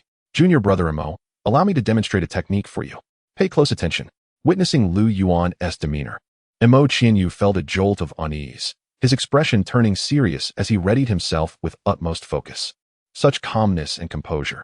Could it be that he had encountered some extraordinary fortune during his time away from the mountain? Just as Mo Qinyu pondered this, Lu Yuan took a deep breath, his voice resonating throughout the entirety of the Tianyi Sect. Elder brother, there are those who disrupt our harmony. Chapter 10. Cultivation is not about fighting and killing. It is about human relationships and affairs. Mo Qinyu. Oh. Silence enveloped the scene, a deathly stillness pervading the atmosphere. Both the disciples of the Tianyi Sect and the onlookers were left utterly speechless. At this moment, Mo Qinyu's face was ashen, filled with rage as he berated Lu Yuan for his utter disregard for dignity. Dignity? What is it worth compared to the fate of a child of destiny? Huh. In an instant, Mo Qinyu found himself at a loss for words, his anger boiling over. Burning wind. Mo Qinyu's internal energies surged as the wind and fire divine dragon coiled ominously above his head, unleashing a torrent of flames that surged towards Lu Yuan. Just then, a fierce wind swept in, heralding the arrival of Li Chongqing. Junior brother Mo, let us speak calmly. Do not let our brotherhood suffer. With a sweeping motion of his sleeve, Li Chongqing dispersed the mystical energy, extinguishing the fiery dragon above Mo Qinyu's head in an instant. The once formidable pressure and divine manifestations before him appeared as mere illusions, easily extinguished. Just as Lu Yuan had previously stated, Li Chongqing's sword was genuine, and his strength was undeniably formidable. Though still seething with anger, Mo Qinyu quickly suppressed his fury and approached to pay his respects. Greetings, senior brother Li. Li Chongqing's status and power were undeniable. Even with the tempest of rage swirling within him, Mo Qinyu had no choice but to show respect.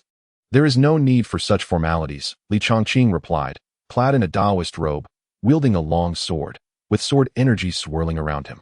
Junior brother is merely sparring with senior brother Lu, and it seems you have inadvertently disturbed me. Furrowing his brow, Mo Qinyu shot a glance at Lu Yuan, still harboring a flicker of hope that Lu Yuan would not resort to seeking external assistance in front of so many disciples and spectators. Junior brother, is that so? The gazes of the crowd turned towards Lu Yuan. Why must we spar? Is the sect competition not yet upon us? Lu Yuan looked at the increasingly flustered Mo Qianyu with a face of confusion, his eyes betraying innocence and sincerity. I am unaware of how I have offended junior brother Mo. I had only considered our brotherly bond. Yet who could have anticipated junior brother's ruthless strikes, each one lethal? Mo Qianyu. No, how could you? Never mind, never mind. We are all fellow disciples. Let us not harm our camaraderie. Li Changqing interjected. Since junior brother wishes to seek guidance, allow me to assist. In an instant, the sword energy surrounding Li Changqing surged, creating towering waves of power. Mo Qianyu attempted to resist, but found himself utterly powerless, feeling as though Li Changqing stood before him like an immovable mountain. He could not even muster the strength to breathe, teetering on the brink of suffocation. The onlookers, once eager to witness the spectacle, now held their breath, their spirits dampened, feeling weak and nearly collapsing to the ground. No, that is unnecessary. I thank you for your kindness, senior brotherly. In the next moment, the overwhelming sword energy vanished without a trace. Mo Qianyu exhaled sharply, the weight of the mountain pressing upon him finally lifted. So this is the strength that dominates the younger generation? Truly, the reputation is well-deserved. His eyes narrowed slightly, revealing a hint of apprehension as he acutely felt the disparity between himself and Li Changqing. A casual strike from Li Changqing compelled him to exhaust all his strength merely to withstand it. It was likely that even his senior brother would not stand a chance against him. Alongside this trepidation, he harbored a deep-seated resentment towards the unexpected emergence of Li Changqing, especially towards Lu Yuan who stood beside him. He had meticulously devised a plan to create a conflict with Lu Yuan during the disciple selection, seizing the opportunity to propose a match. His intention was to triumph over Lu Yuan in front of everyone, restoring the honor of Wu Dao Peak and simultaneously suppressing the arrogant demeanor of Tianji Peak. However, despite all his calculations, he had failed to foresee that Lu Yuan was utterly unfazed by such tactics. How shameless! Even in the presence of numerous disciples and outsiders, Lu Yuan remained unyielding. He could not perceive the youthful bravado typical of a promising young talent in Lu Yuan. Yet, this very fact underscored Lu Yuan's call for Li Changqing's intervention, revealing his own insecurity and fear. Today he may have lost, but he understood that dealing with someone like Lu Yuan required an unconventional approach. Observing the scene, Lu Yuan reflected that cultivation is not merely about violence. It encompasses human relationships and social intricacies. Although Mo Qianyu was a disciple of Wu Dao Peak, as a fellow brother, Lu Yuan felt a responsibility to guide him. Through tangible actions, he aimed to impart a lesson to Mo Qianyu, akin to Nangong Yili's experience of discovering that the world below was filled with kind-hearted individuals. Even the sinister tactics of the demonic sect appeared trivial in comparison. Alas, being a second senior brother was indeed a heavy responsibility. There was no need for discord among fellow disciples. Li Changqing hovered majestically in the skies, exuding an aura of sword energy, his countenance serene yet spirited. As he turned his gaze towards the crowd, his voice resonated powerfully. I am Li Changqing, the senior brother of Tianji Peak. I hope that the newly initiated junior brothers and sisters of our Tianyi Sect will always remember this. Harmony among fellow disciples is of utmost importance. Lu Yuan fixed his gaze on Li Changqing, nodding slightly, a glimmer of satisfaction evident in his eyes. His senior brother had finally grasped the essence of leadership, projecting the dignified presence befitting of a senior brother of Tianyi Sect. How magnificent! With a grand gesture, he commanded authority, silencing any dissent. Yet, in the next moment, he added, should you encounter difficulties in your cultivation, do not hesitate to seek me at Tianji Peak. Lu Yuan let out a long sigh. You can only maintain this for 3 seconds, can't you? Indeed, Li Changqing remained true to his character. Those familiar with him understood this was his innermost sentiment. But for the newcomers to Tianyi Sect, the impression was quite different. For instance, Jin Mahua observed Li Changqing hovering in the heavens and silently mused. A perfect blend of benevolence and authority. What a masterful technique in manipulation. In his mind, he had already labeled Li Changqing as a smiling tiger, the most formidable and insidious kind. Mo Qianyu gazed at the seemingly innocent Lu Yuan, suppressing the hatred within him. He forced a smile and said, Senior brotherly. Senior brother Lu, this time it was truly my reckless behavior. In a few days, I will personally visit Tianji Peak to apologize to senior brother Lu. Before Lu Yuan could respond, as if resolutely made up his mind, he turned and departed without casting another glance at Lu Yuan. Just wait. You who thrive on underhanded tactics, soon, I shall unleash something monumental upon you. As for this farce, the disciples from Yunling Peak, Tianyi Peak, and other mountains remained uninvolved, merely enjoying the spectacle with amused smiles. They had long grown accustomed to the rivalry between Tianyi Peak and Wudao Peak. Let them vie for supremacy if they so wished, it certainly would not concern them. Those who farmed would continue to till the land. Those who forged would persist in their craft, and those who refined elixirs would carry on their work. The commotion belonged to others. They had nothing to gain.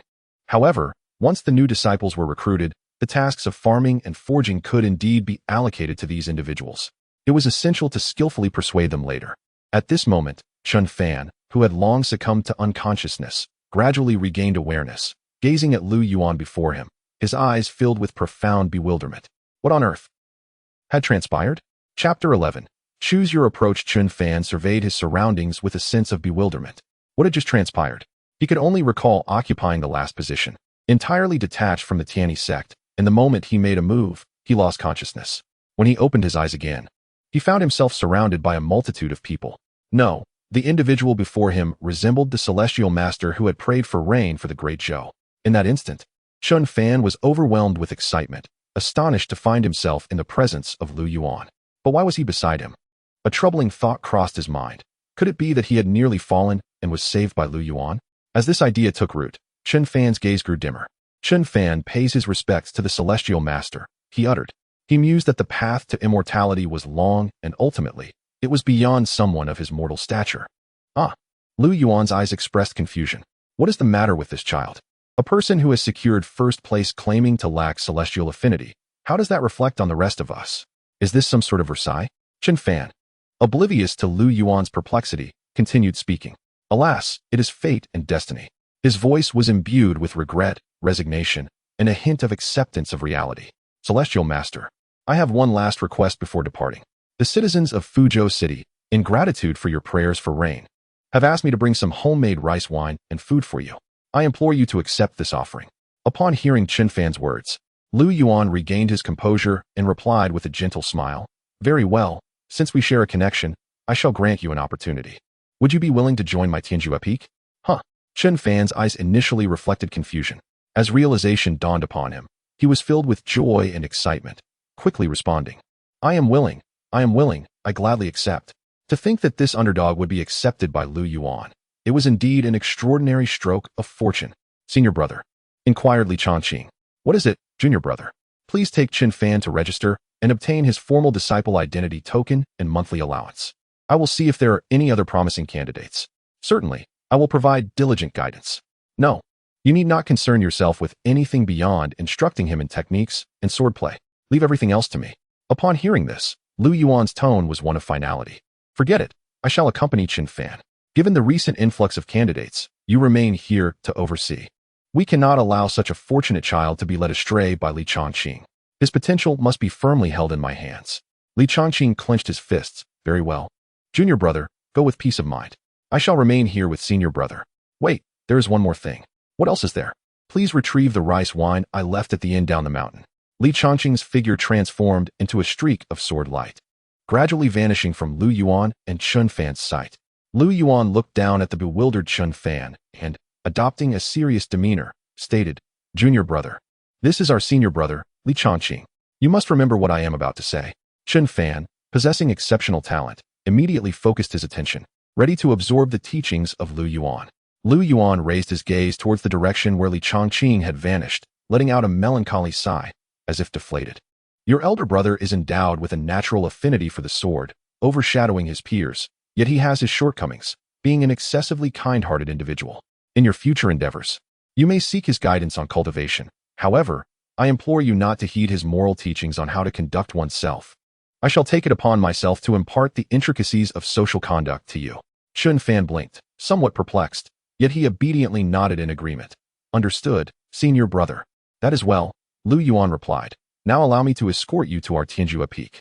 Grasping Chun Fan's hand, he transformed into a beam of sword light and departed. The onlookers, consumed by envy, felt their hearts tormented as they watched Chun Fan ascend to greatness. The anguish was akin to a death sentence. What audacity! How could this be? It's infuriating. Tianyi Peak, the hall of regulations. Why must such fortune elude me? They consoled themselves. If only Lu Shixiang valued you. You might as well dream of waking up with a smile. The stewards of various peaks began to recruit disciples who had passed the trials. Liernyo, you have a robust physique. Come join us at the Yunling Peak. Master, what is the purpose of Yunling Peak? Oh, our Yunling Peak primarily focuses on extracting and refining the purest essence from the earth's veins, transforming it into treasures for cultivators. Wait a moment, Master. Isn't that akin to farming? Before I arrived at Tianyi Sect, I was a farmer. Why must I continue farming here at Tianyi Sect? I wish to go to Tianyi Peak. You foolish one, Tianyi Peak is rife with conflict and strife. Should you enroll there, be wary of Lu Shixiang tossing you into a den of beasts at midnight. Meanwhile, in the void above, Lu Yuan was also subtly influencing Qin Fan. Your aptitude is lacking. As the saying goes, the dull bird takes flight early. You must not slacken in your cultivation henceforth, lest you squander your elder brother's earnest intentions. Without a moment's hesitation, Qin Fan responded affirmatively. Yes, I shall heed your every command, senior brother. As a mortal who had fallen from the celestial ladder, being accepted into Tianyi Sect was already a tremendous blessing. With his modest talent, he resolved to double his efforts in cultivation. Lu Yuan nodded slightly, satisfied with Qin Fan's attitude. Tianyi Sect comprises 8 peaks: Tianyi Peak, Danxiao Peak, Tongtian Peak, Yunling Peak, Wudao Peak, Dezhu Peak, Tianfu Peak, and Xianji Peak, with Tongtian Peak serving as the main peak. Behold, this is our Tianyi Peak, Lu Yuan gestured.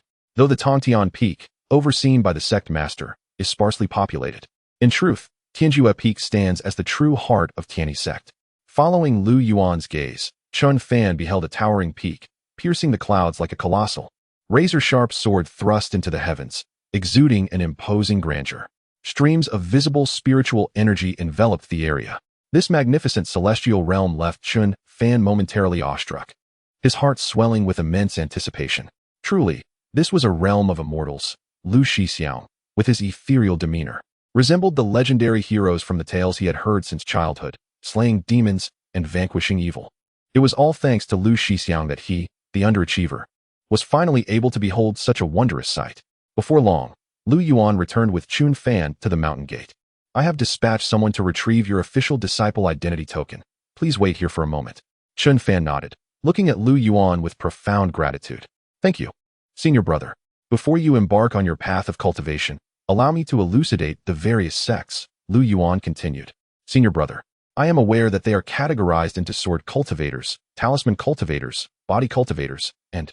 Qin Fan hastily interjected. No, what I am referring to goes beyond these conventional classifications. I wish to impart a strategy that will unveil a gateway to a new realm for you. The sects here can be divided into Western and Eastern styles, the playing dumb to catch the tiger approach, the playing dead technique, and the immortal fleeing style.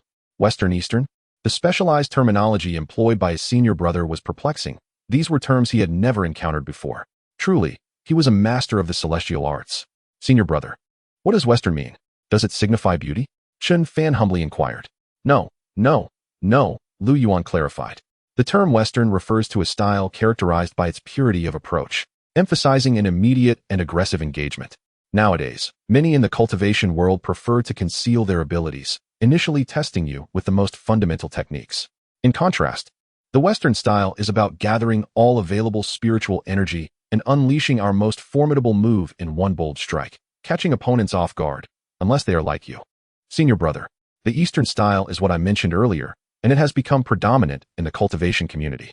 Practitioners often lack confidence and tend to rely on aids, which makes them vulnerable against the Western style. The focal point I wish to discuss next is the immortal fleeing approach.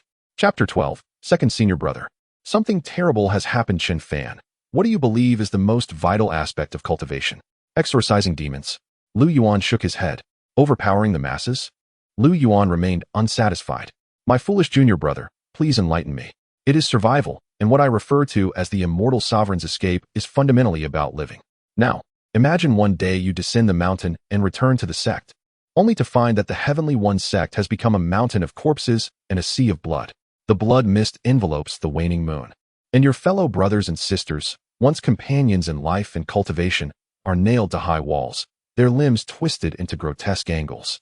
Amidst the severed limbs and shattered bodies, the Heavenly One sect has been stained into a hell on earth. Now, with all your fellow disciples slain, and the demonic cult mercilessly slaughtering innocent civilians, what will you do? Unbeknownst to Qin Fan, his hands had clenched into fists, turning pale as he recalled the atrocities committed by the depraved Huan Shizhuan in Fuzhou City. Gritting his teeth, he declared, "I shall fight them to the death, even if it means tearing off a piece of their flesh." You are gravely mistaken. To charge in for revenge? That is merely the folly of a reckless man. Even the most powerful seniors have perished at their hands. Rushing in would only lead to your demise. What you must do is flee, as far as possible, disguise yourself, conceal your presence, and preserve the legacy of the Heavenly One sect. When the time is ripe, you shall eradicate them completely. Chun Fan was perplexed, silent, and lost in contemplation. After a prolonged silence, he nodded thoughtfully. "Senior brother, I understand now. Only by surviving can one hope for rebirth." Lu Yuan nodded approvingly. "You are far superior to the eldest senior brother. I have taught him for over a decade, and he surprises me anew each time. This is merely the beginning of your escape. Next, I will impart to you the teachings of the immortal sovereign." The life of the immortal sovereign is extraordinarily fascinating, and I shall only share with you fragments of his legacy. If you can grasp even a fraction of it, no one in the realm of cultivation will be able to outmaneuver you. First and foremost, trust no one easily, not even those familiar to you. They may have succumbed to demonic influence or be impersonated by others. Secondly, always be wary of your food and water sources, as well as certain potions, to avoid being poisoned. Thirdly, these methods are not mutually exclusive, but rather complement one another, allowing for synergistic combinations. That shall suffice for today. Be sure to digest this knowledge thoroughly. Yes, senior brother Lu, listening to your words is worth more than a decade of study. At that moment, Chun Fan felt an enlightening sensation, as if his previous worldview had been utterly shattered, unveiling the gateway to a new realm. Indeed, the child is teachable. You are performing admirably. After hearing so much from your senior brother, you must be parched. Here, take this. Lu Yuan casually produced a cup of tea, its surface shimmering with a prismatic aura, as if the twilight hues of the horizon had been infused within. This is a superior spiritual tea, highly beneficial for cultivation. Thank you, senior brother. Chun Fan slightly bowed, respectfully accepting the spiritual tea from Lu Yuan, and without a trace of doubt, drank it in one gulp. As the warm tea glided down my throat, it transformed into a gentle warmth that coursed through my veins, caressing every inch of my skin as if kissed by the sun. The refreshing and sweet aroma seemed to blend the purity of glacial waters with the fragrance of blooming flowers. Yet there lingered an inexplicable sensation that I could not quite articulate. "Brother, this tea is truly..." Before I could finish, a sudden dizziness enveloped me, my body gradually warming, and my complexion flushed. Brother, what have you given me to drink? Why do I feel so hot?" Lu Yuan sighed, exasperated. "What did I just teach you? Why can't you apply it? Stay here and cool down." The lesson I had imparted was wasted the moment it was put into practice. This was not the knowledge from my previous life at university. The path of education is indeed a long and arduous one. As Lu Yuan gazed at Chun Fan, who was now lying flat on the bed, he pondered deeply. Though everything appeared normal, it was prudent to take precautions. Perhaps now, while Chun Fan was unconscious, he could inspect his soul. Soon, Lu Yuan nodded. After his meticulous examination, Chun Fan appeared to be free of any issues. He had not been possessed, cursed, or enchanted, and indeed, he showed promise as a cultivator. His aptitude seemed commendable. While he may not surpass my looks, he was undoubtedly handsome. I hope he remains unbewitched by any demonic women or fox spirits in the future. Curse it. They all seem to enjoy playing tricks. At that moment, Mo Qinyu, dressed in a tattered green robe that was smoking at the hem, limped into the Enlightenment Peak, revealing charred burns on his legs.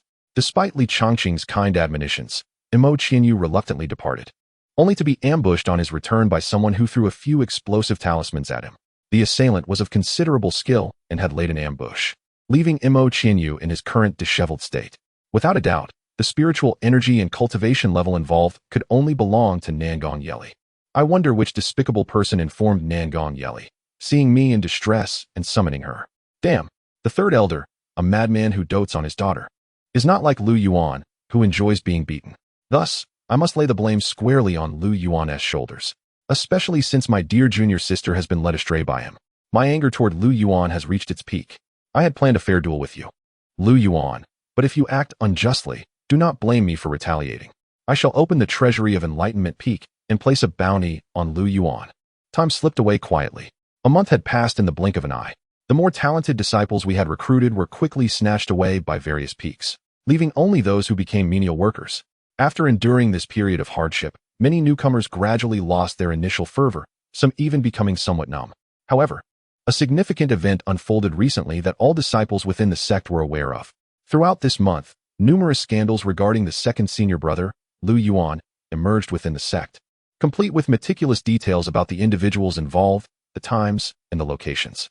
This made it difficult for anyone to dismiss them as falsehoods. For instance, Yuan has indiscriminately slaughtered the innocent, pilfered the elixirs of Danxia Peak and the celestial medicines of Yunling Peak, and oppressed the weaker disciples of the sect. This matter has become the talk of the town, with Tianyi Peak and Wudao Peak embroiled in a fierce dispute. Wudao Peak insists on a thorough investigation and the confinement of Yuan in the forbidden grounds of the back mountain. Conversely, Tianyi Peak vehemently accuses Wudao Peak of slandering Yuan, believing that the entire situation is a scheme orchestrated by Wudao Peak's members, with some individuals surreptitiously fanning the flames. The incident escalates further, even attracting the attention of 7 esteemed elders. Meanwhile, at the eye of the storm, Yuan of Tianyi Peak seems to have vanished, retreating behind closed doors. At Tianyi Peak's discipline hall, a voice cries out, "Senior brother! Senior brother! Something terrible has happened." Chun Fan bursts through the door, rushing in with an expression still etched with fury.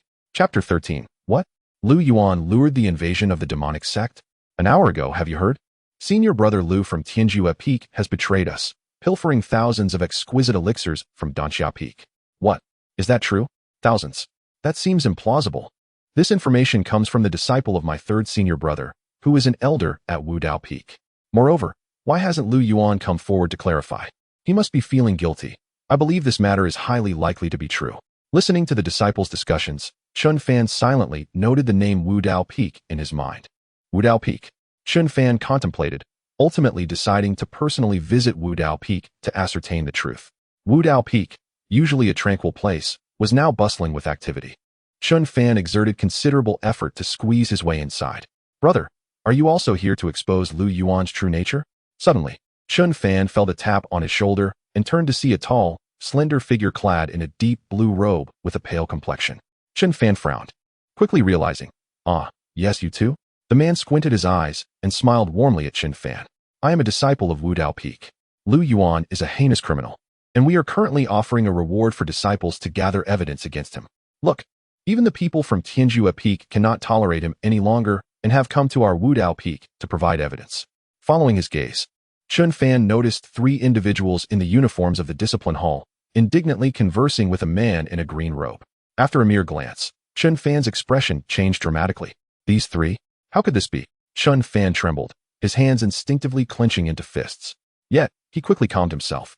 No, he must hurry back to inform senior brother Lu of this news. What is happening? How could such a good person as senior brother be implicated in this? Oh no, I forgot to bring the recording stone. Chun Fan suddenly exclaimed in frustration. You have a recording stone? That's splendid. Our senior brother Mo will surely reward you handsomely. The man responded with a cheerful smile, as warm as spring. Hurry back and forth. Without a moment's delay, Chun Fan hastily made his way to Tianyi Peak. Senior brother, we have a grave situation. Chun Fan burst through the door, rushing inside, his face still flushed with anger. However, upon assessing the situation within the room, he was instantly rendered speechless. Yuan sat in the center, flanked by 3 disciples from the discipline hall. These 3 were none other than the individuals he had just seen exiting Wudao Peak. Can't you be a bit more composed? Now what is it? Chun Fan glanced at the 3 Tianyi Peak disciples beside Yuan, the words he had prepared faltering on his lips. Observing Chun Fan's hesitance, Yuan chuckled. I see. You are referring to your fellow brothers who went to Wudao Peak, aren't you? Yes, Chun Fan nodded earnestly, his gaze fixed firmly on the trio, his tone grave. I witnessed 3 individuals stealthily surrounding the green-robed senior brother at Wudao Peak, conversing in hushed tones before he generously bestowed upon them a plethora of spirit stones. Not merely spirit stones, but also treasured artifacts and elixirs cherished by Wudao Peak.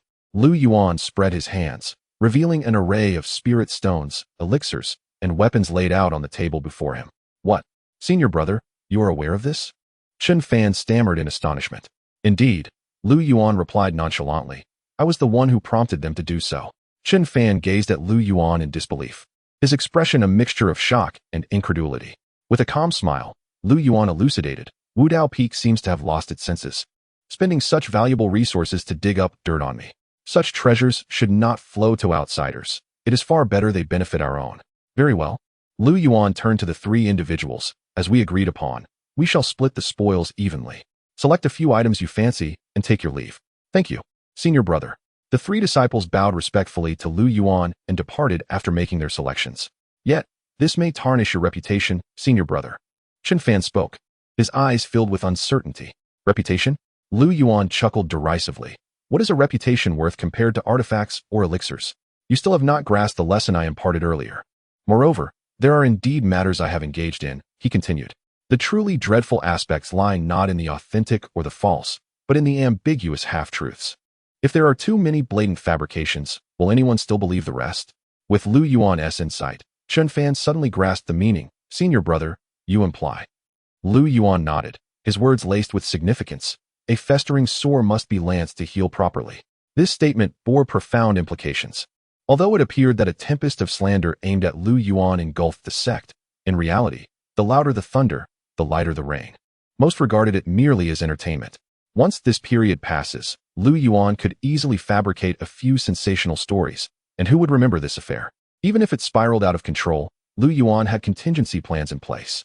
Pay close attention and learn well. There is much for you to acquire.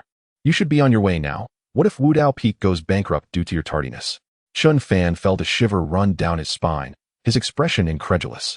Before Lu Yuan, he felt like an inexperienced novice. I report that Lu Yuan is a demon. He consumes 300 young boys and girls daily, committing unspeakable sins, unforgivable and beyond the capacity of words. I report that Lu Yuan, this demon, insulted me 15 years ago, robbing me of my virtue. I long to devour his flesh and drink his blood. Sister, 15 years ago, senior brother Lu was still an infant?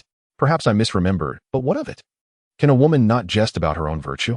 As the rumors surrounding Lu Yuan grew increasingly absurd, belief in them began to wane. Damn! All the wealth accumulated by Wudao Peak over the years. Mo Qianyu was on the verge of tears, realizing the gravity of his situation. If his master found out, he would undoubtedly face dire consequences. Lu Yuan, oh Lu Yuan, how ruthless you are. Just as Mo Qianyu contemplated surrendering, a disciple rushed in, breathless. Brother Mo, there's something urgent. What is it? Mo Qianyu replied, his voice laced with exhaustion. You see, someone has left this outside. The disciple handed Mo Qianyu a note and a reflective mirror. The note boldly proclaimed, Lu Yuan has drugged Nangong Yeli with ulterior motives. And even the newly initiated junior disciple has fallen victim to his vile scheme. Mo Qianyu's breath hitched as he stared, incredulous, at the words on the note. Under the influence of his spiritual energy, the mirror conjured a vast image before him. In the scene, Lu Yuan was pouring a white powder into a dish, his lips curling into an enigmatic smile. The scene shifted, revealing Lu Yuan carrying the tainted meal to Nangong Yeli's chamber. The simmering fury in Mo Qianyu's eyes seemed ready to erupt. He gripped the reflective mirror tightly. How could someone from their esteemed Tianyi Sect stoop to such despicable, shameless acts?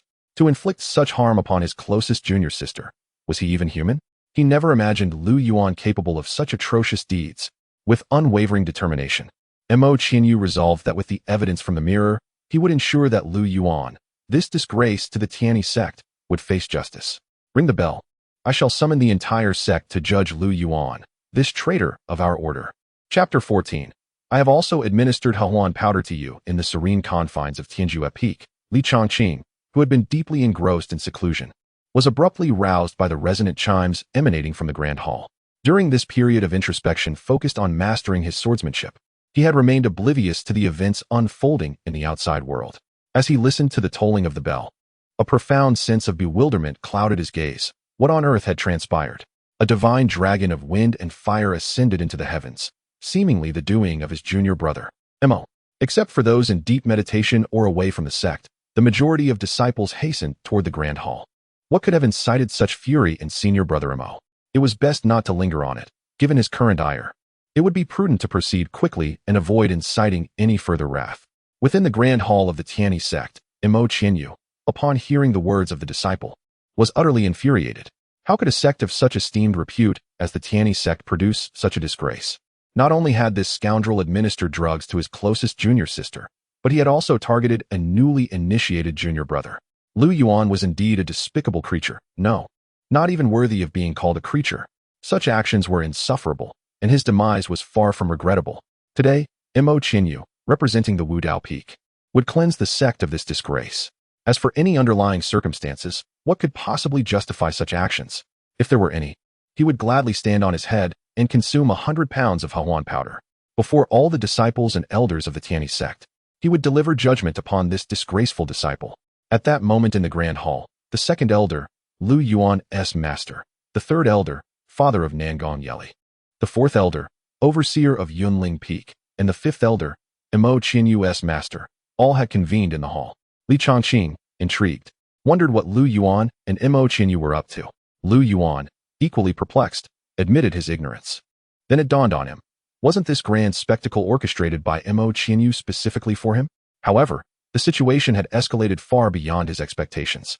As discussions erupted among the onlookers, Mo Qinyu made his entrance. I pay my respects to my esteemed masters and fellow elders. Glancing at the four elders before him, Mo Qinyu's expression softened slightly. Today, in the presence of these elders and numerous disciples, he was determined to expel the disgraceful Lu Yuan from the sect. Mo Qinyu had summoned everyone here to address a matter of great significance. The grand hall fell into a profound silence, so quiet that one could hear a pin drop. All eyes turned toward Mo Qinyu. Suppressing the fury boiling within him, he proclaimed with resounding clarity, though the Tianyi Sect values the cultivation of its disciples, it has regrettably overlooked their character, resulting in the emergence of a despicable wretch who betrays his masters and ancestors. What? The disciples present wore expressions of alarm. The elders of the Tianyi Sect finally grasped the reason behind Mo Qinyu's explosive anger. Li Chongqing, too, was taken aback. Which disciple's deplorable character had provoked such outrage in his junior brother? At that moment, Li Chongqing's mind recalled Lu Yuan's earlier warnings. One must not show mercy. After all, you are the esteemed senior brother of the sect. You must take it upon yourself to cleanse the ranks of such disciples. You are more than capable. Li Chongqing nodded heavily, tugging at Lu Yuan's sleeve. Junior brother, I shall not hesitate regarding the sect traitor mentioned by junior brother Mo. I will personally rectify this situation. Li Chongqing's gaze was earnest, his tone resolute. Ahem. Lu Yuan coughed a few times, subtly distancing himself from Li Chongqing. Li Chongqing assumed that Lu Yuan's actions were a manifestation of disappointment in him. I will indeed do so. Observing Lu Yuan's continued indifference, Mo Qinyu's eyes flared with barely contained fury, as if it were about to erupt at any moment. Oh, so you truly believe that your master is the second elder of the Heavenly One sect, and that others are powerless against you? I speak of you, Lu Yuan.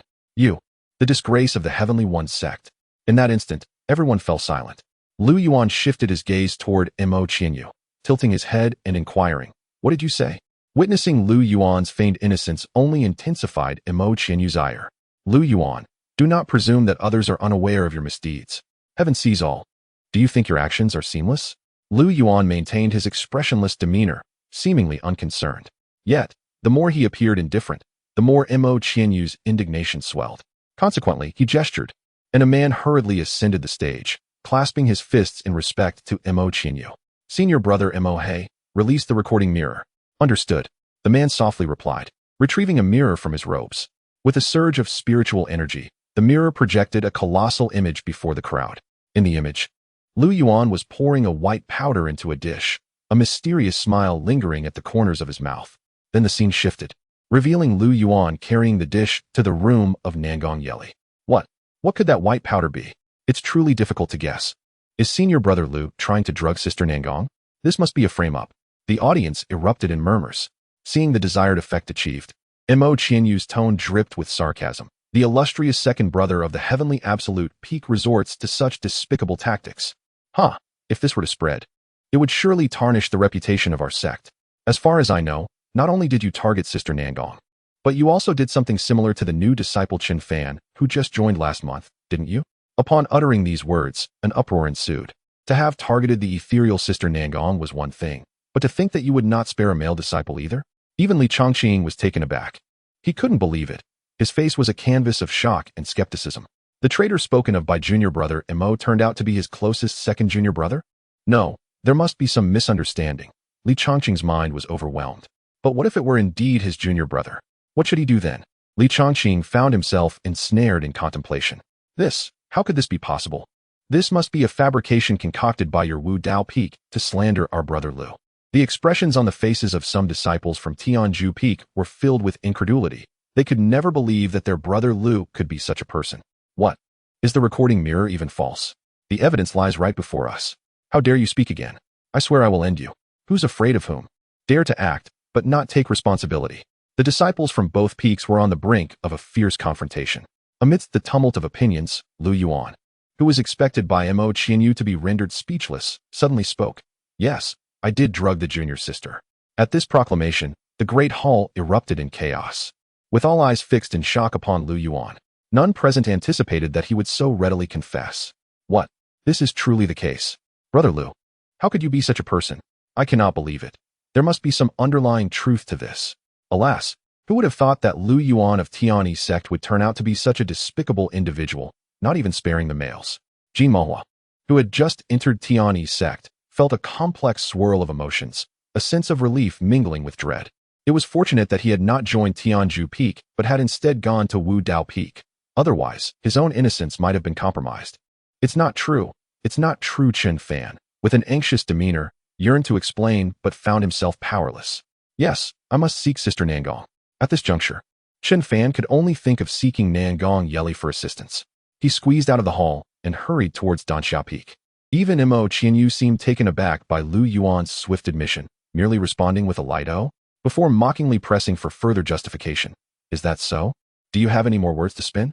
Lu Yuan tilted his head, contemplated for a moment, then looked at Mo Qianyu with a grave expression, raising his hand with righteous indignation and stated, well, let me correct a few of your misconceptions. It wasn't just junior sister Nangong and junior brother Chen. In fact, I have drugged the entire sect, including you. Chapter 15. You owe me spirit stones for the Hahuan powder silence. An overwhelming stillness enveloped the space, persisting even after the initial shock. Perhaps it was due to the incredulity that gripped everyone, rendering them unable to comprehend the audacious proclamation that had just escaped Lu Yuan's lips. Even Mo Qianyu found himself at a loss.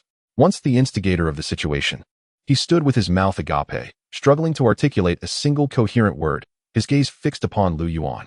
After a prolonged moment of hesitation, he finally managed to stammer. Lu Yuan, could you repeat what you just said? I said, I have drugged everyone in the sect, including you and the esteemed elders.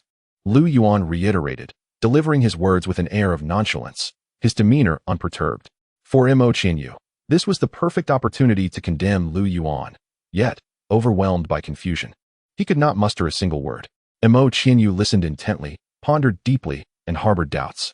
With a hesitant expression, he ultimately chose to retreat a considerable distance from Lu Yuan in silence. Lu Yuan's words hung in the air, bold and unabashed.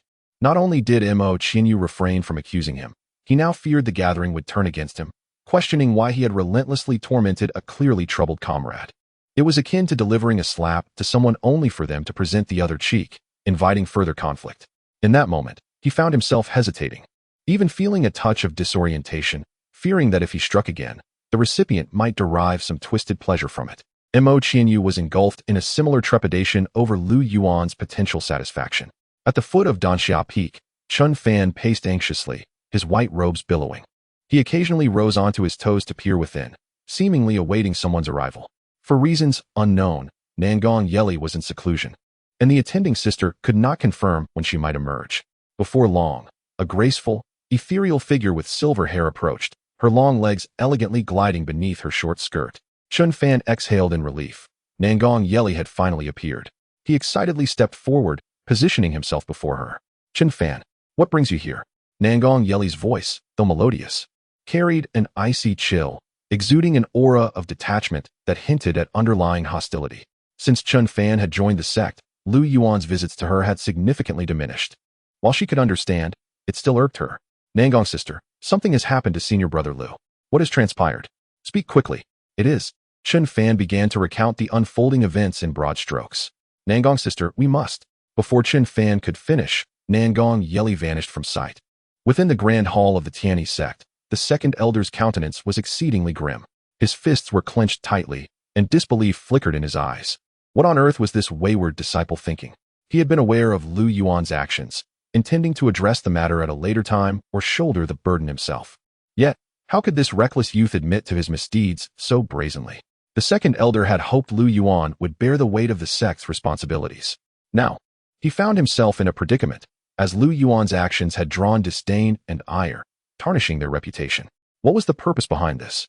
Li Changqing remained silent, his expression inscrutable, lost in contemplation. The fifth elder, who had been quiet until now, was nearly trembling with rage, his beard quivering uncontrollably. The recent celestial blessings from the rain prayer had significantly enhanced his cultivation, and adhering to the principle of reciprocity, he had considered leniency if Lu Yuan had indeed erred. However, the current circumstances were evidently insufferable. Lu Yuan's audacity in defying authority before the entire sect was intolerable. If he were not dealt with severely today, what face would the Tianyi Sect have left? Lu Yuan must face stringent punishment. Even the sect leader could not protect him, or so proclaimed the fifth elder. Outrageous. In my centuries of cultivation, I have never encountered such a preposterous individual. Such a scourge. How could I possibly allow you to go unpunished? The fifth elder seethed with fury. Li Changqing had not anticipated that Lu Yuan would indeed commit such an act, leaving him at a loss for how to proceed. At that moment, Imo Qinyu stepped forward, imploring the esteemed elders to impose strict punishment on Lu Yuan to quell the public outrage. With Imo Qinyu's words, those around him quickly echoed his sentiments, calling for the stern reprimand of Lu Yuan to uphold the integrity of the Tianyi Sect. The hall resonated with the unified voices of the disciples, amplifying the call for justice. The second elder's face turned ashen, remaining silent. He firmly believed that his most favored disciple could not be so foolish. Even a mindless fool would not act so recklessly. Surely, Lu Yuan had his own motives. Yet, as the situation escalated, even the second elder felt an overwhelming pressure. He wondered if he could withstand it. If necessary, he would have to step forward. Who but himself would protect his own disciple? Clenching his teeth, the second elder was about to rise in Lu Yuan's defense when, at that very moment, Lu Yuan finally spoke. Esteemed elders, as well as my fellow brothers and sisters in attendance, I beseech you to grant me the time it takes to burn a stick of incense to explain myself. Lu Yuan's serious gaze swept across the assembly, and he raised his hand, speaking with conviction. If, after this period, you still wish to punish me severely, whether by expelling me from the sect or stripping me of my cultivation, I shall harbor no resentment. Very well, you have this opportunity. I am eager to see what trickery you intend to employ. Thank you, fifth elder. Now, I would like to invite Sister Wu from the Enlightenment Peak to step forward. As these words left his mouth, a figure clad in a pink Taoist robe swiftly entered the hall, her steps rapid and purposeful. In an instant, all eyes in the grand hall were drawn to Sister Wu from the Enlightenment Peak. Upon reaching the center of the hall, she bowed slightly to the elders present, greeting them with deference. With a puzzled gaze, Lu Yuan looked at the figure before him, uncertain of the purpose behind the summons. For a moment, the assembled crowd found themselves at a loss, unable to discern the unfolding drama. Even Imo Qinyu shared their bewilderment. Wu Shimi was a direct disciple of his esteemed master, the fifth elder, and also his junior sister. She could not possibly be lying. What precisely were Lu Yuan's intentions? Wu Shimi, are you aware of the notorious Hua Inshizun? Once the hall fell silent, Lu Yuan posed his inquiry. Naturally, she was aware. It was Lu Shixiang and senior sister Nangong who had led the effort to eradicate this despicable villain, and she had been part of that mission. Wu Shimi replied without hesitation, as honesty was all that was required before the elders. Wu Shimi, I urge you to reflect carefully. Hua Inshizun is infamous for his Yinyang Harmony powder and Yinyang Harmony palm. Yet, your team was clearly affected by his powder, yet emerged unscathed. Lu Yuan's question resonated in the ears of all present, leaving them bewildered and uncertain of its implications. Was Lu Yuan attempting to leverage his past exploits against demons to evade punishment and garner sympathy from his peers? Indeed, those who had accompanied him could attest to the truth of his claims. But how did this relate to the current predicament? Upon uttering these words, a smile spread across Lu Yuan's face. He had summoned Wu Shimi from Wudao Peak specifically for this moment. Seizing the opportunity, he prepared to unveil an even greater revelation. Why did the malevolent Hua Inshizun have no effect on you? Are you not curious? You were clearly ensnared at the time. As he posed this question, Wu Shimi began to ponder the discrepancies. The realization dawned upon her. This was due to the more potent concoctions I had administered to the disciples of Tianyi Sect, which enabled their bodies to develop a resistance. A collective gasp echoed through the hall as the audience turned to Lu Yuan, astonished. With a heavy heart, Lu Yuan continued. Do you recall senior sister Wanhua from Lihua Sect? She fell victim to such unscrupulous tactics, leading to dire consequences at that moment. I contemplated how to prevent the disciples of Tianyi Sect from suffering a similar fate, and thus the solution struck me. I would administer the antidote myself. For the sake of all, I have diligently spent my spiritual stones daily to procure these remedies, solely for the benefit of the Tianyi Sect. Lu Yuan's words rang with righteous conviction, presenting an image of innocence that left the onlookers momentarily perplexed. Moreover, if one were to consider the matter, they should also owe me for the harmony powder. Chapter 16. What happened to you, senior brother? These words fell upon the crowd like a series of thunderclaps, resonating in their minds and striking at their hearts. Each individual felt their heads spinning, overwhelmed by disbelief. You have drugged us, and yet we have not pursued accountability. Now you dare to demand payment for the Yuan powder? Is this truly reasonable? How can such a thing even be said? Yet, it was impossible for junior sister Wu to fabricate lies. Could it be that this was indeed true? Was senior brother Lu genuinely acting in our best interests? Lu Yuan's revelations shattered the worldview of everyone present, inciting a flurry of discussions as they began to slowly accept his claims. Observing the crowd's reaction, Lu Yuan resolved to capitalize on the momentum. Ah, junior brother, you must be new to our Tianyi Sect. If so, please step forward. Jin Mahua, pointing to himself in disbelief, replied me. Indeed, it is you. Come forth, Lu Yuan commanded, having noticed the boy's eagerness to spectate, and now deemed it necessary to address him. Junior brother Mo, you too come here. Am I to join as well? Mo Qianyu was equally perplexed. Yet as Lu Yuan had explained earlier, he realized he had indeed misunderstood the situation. His anger began to dissipate. Now, everyone behold. This is junior brother Mo, who has consumed my Yuan powder for several decades, and this is our newly arrived junior brother. To prove that I am not deceiving you all, however, Jin Mahua's expression shifted dramatically as he sensed the impending calamity. He attempted to flee, but it was too late. A sudden burst of pink mist enveloped both him and Mo Qianyu. After being engulfed by the pink fog for a brief moment, Jin Mahua's face flushed crimson, and his eyes grew hazy. Senior brother Lu Jin Mahua's body suddenly ignited with heat, a fervor that seemed to spread uncontrollably. He lamented silently, wishing he had kept his distance to merely observe, but now he had been drugged in front of everyone. Gradually, as the Yuan powder took effect, the wicked fire in his lower abdomen intensified, becoming unbearable. Within mere moments, Jin Mahua completely lost his rationality, transformed into a creature driven by primal urges. Conversely, Mo Qianyu, having inhaled the same pink mist, remained entirely unaffected. In fact, he felt an odd sense of familiarity, as though consuming the Yuan powder was as ordinary as drinking water or eating food. Could it be that Lu Yuan had indeed drugged me before? The second elder let out a sigh of relief, cursing inwardly, rebellious disciple, rebellious disciple. Observing the frenzied Jin Mahua and the unaffected Mo Qianyu, Lu Yuan dusted off the remnants of powder from his palms and remarked, "This junior brother is clearly new to our sect. I have yet to administer any drugs to him, which explains his current state. After years of administering the drug, Master Mo has now developed a resistance to the Yuan San, rendering him impervious to such despicable tactics. Can everyone now place their trust in me? I am entirely motivated by the well-being of the disciples of the Tianyi Sect." Initially skeptical, the crowd now stood in stunned silence, unable to articulate their astonishment, while the chief elder, the fifth elder, exhibited a countenance fraught with uncertainty. They were now unequivocally convinced of Lu Yuan's integrity. The evidence lay before them. Surely, it could not be that Mo Qianyu was merely a pawn summoned by Lu Yuan. Though it may seem somewhat nefarious, it proved effective. Moreover, it appeared they had genuinely developed immunity to this substance. I still have some remaining Yuan San, and everyone is welcome to try it. The effects may vary depending on each individual's cultivation level. Upon this declaration, the excitement erupted once more. I will be the first. Let me see if I can achieve immunity to the Yuan San. I shall also give it a try. Whether mortals or cultivators, everyone relishes following the crowd. Once one person stepped forward, the rest surged forward like a tide. Lu Yuan, this matter lies with Qianyu. I owe you an apology. The fifth elder looked at Lu Yuan with an expression of regret. Although his Wu Dao peak was at odds with the Tianju peak, it was merely a matter of competing for dominance over the main peak. Ultimately, the two peaks were still part of the same family. The fifth elder then reached into his sleeve, revealing a piece of warm, ancient jade in his palm. The jade piece, roughly the size of an infant's hand, was translucent like congealed fat, with a lifelike depiction of a golden-red firebird intricately carved upon its surface. It possessed 3 legs, confidently perched upon a swirling mass of fiery clouds, radiating a brilliant golden light, as if poised to take flight at any moment.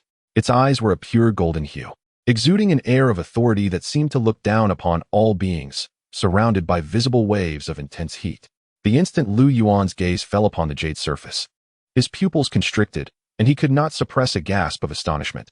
This is the three-legged golden crow. Lu Yuan.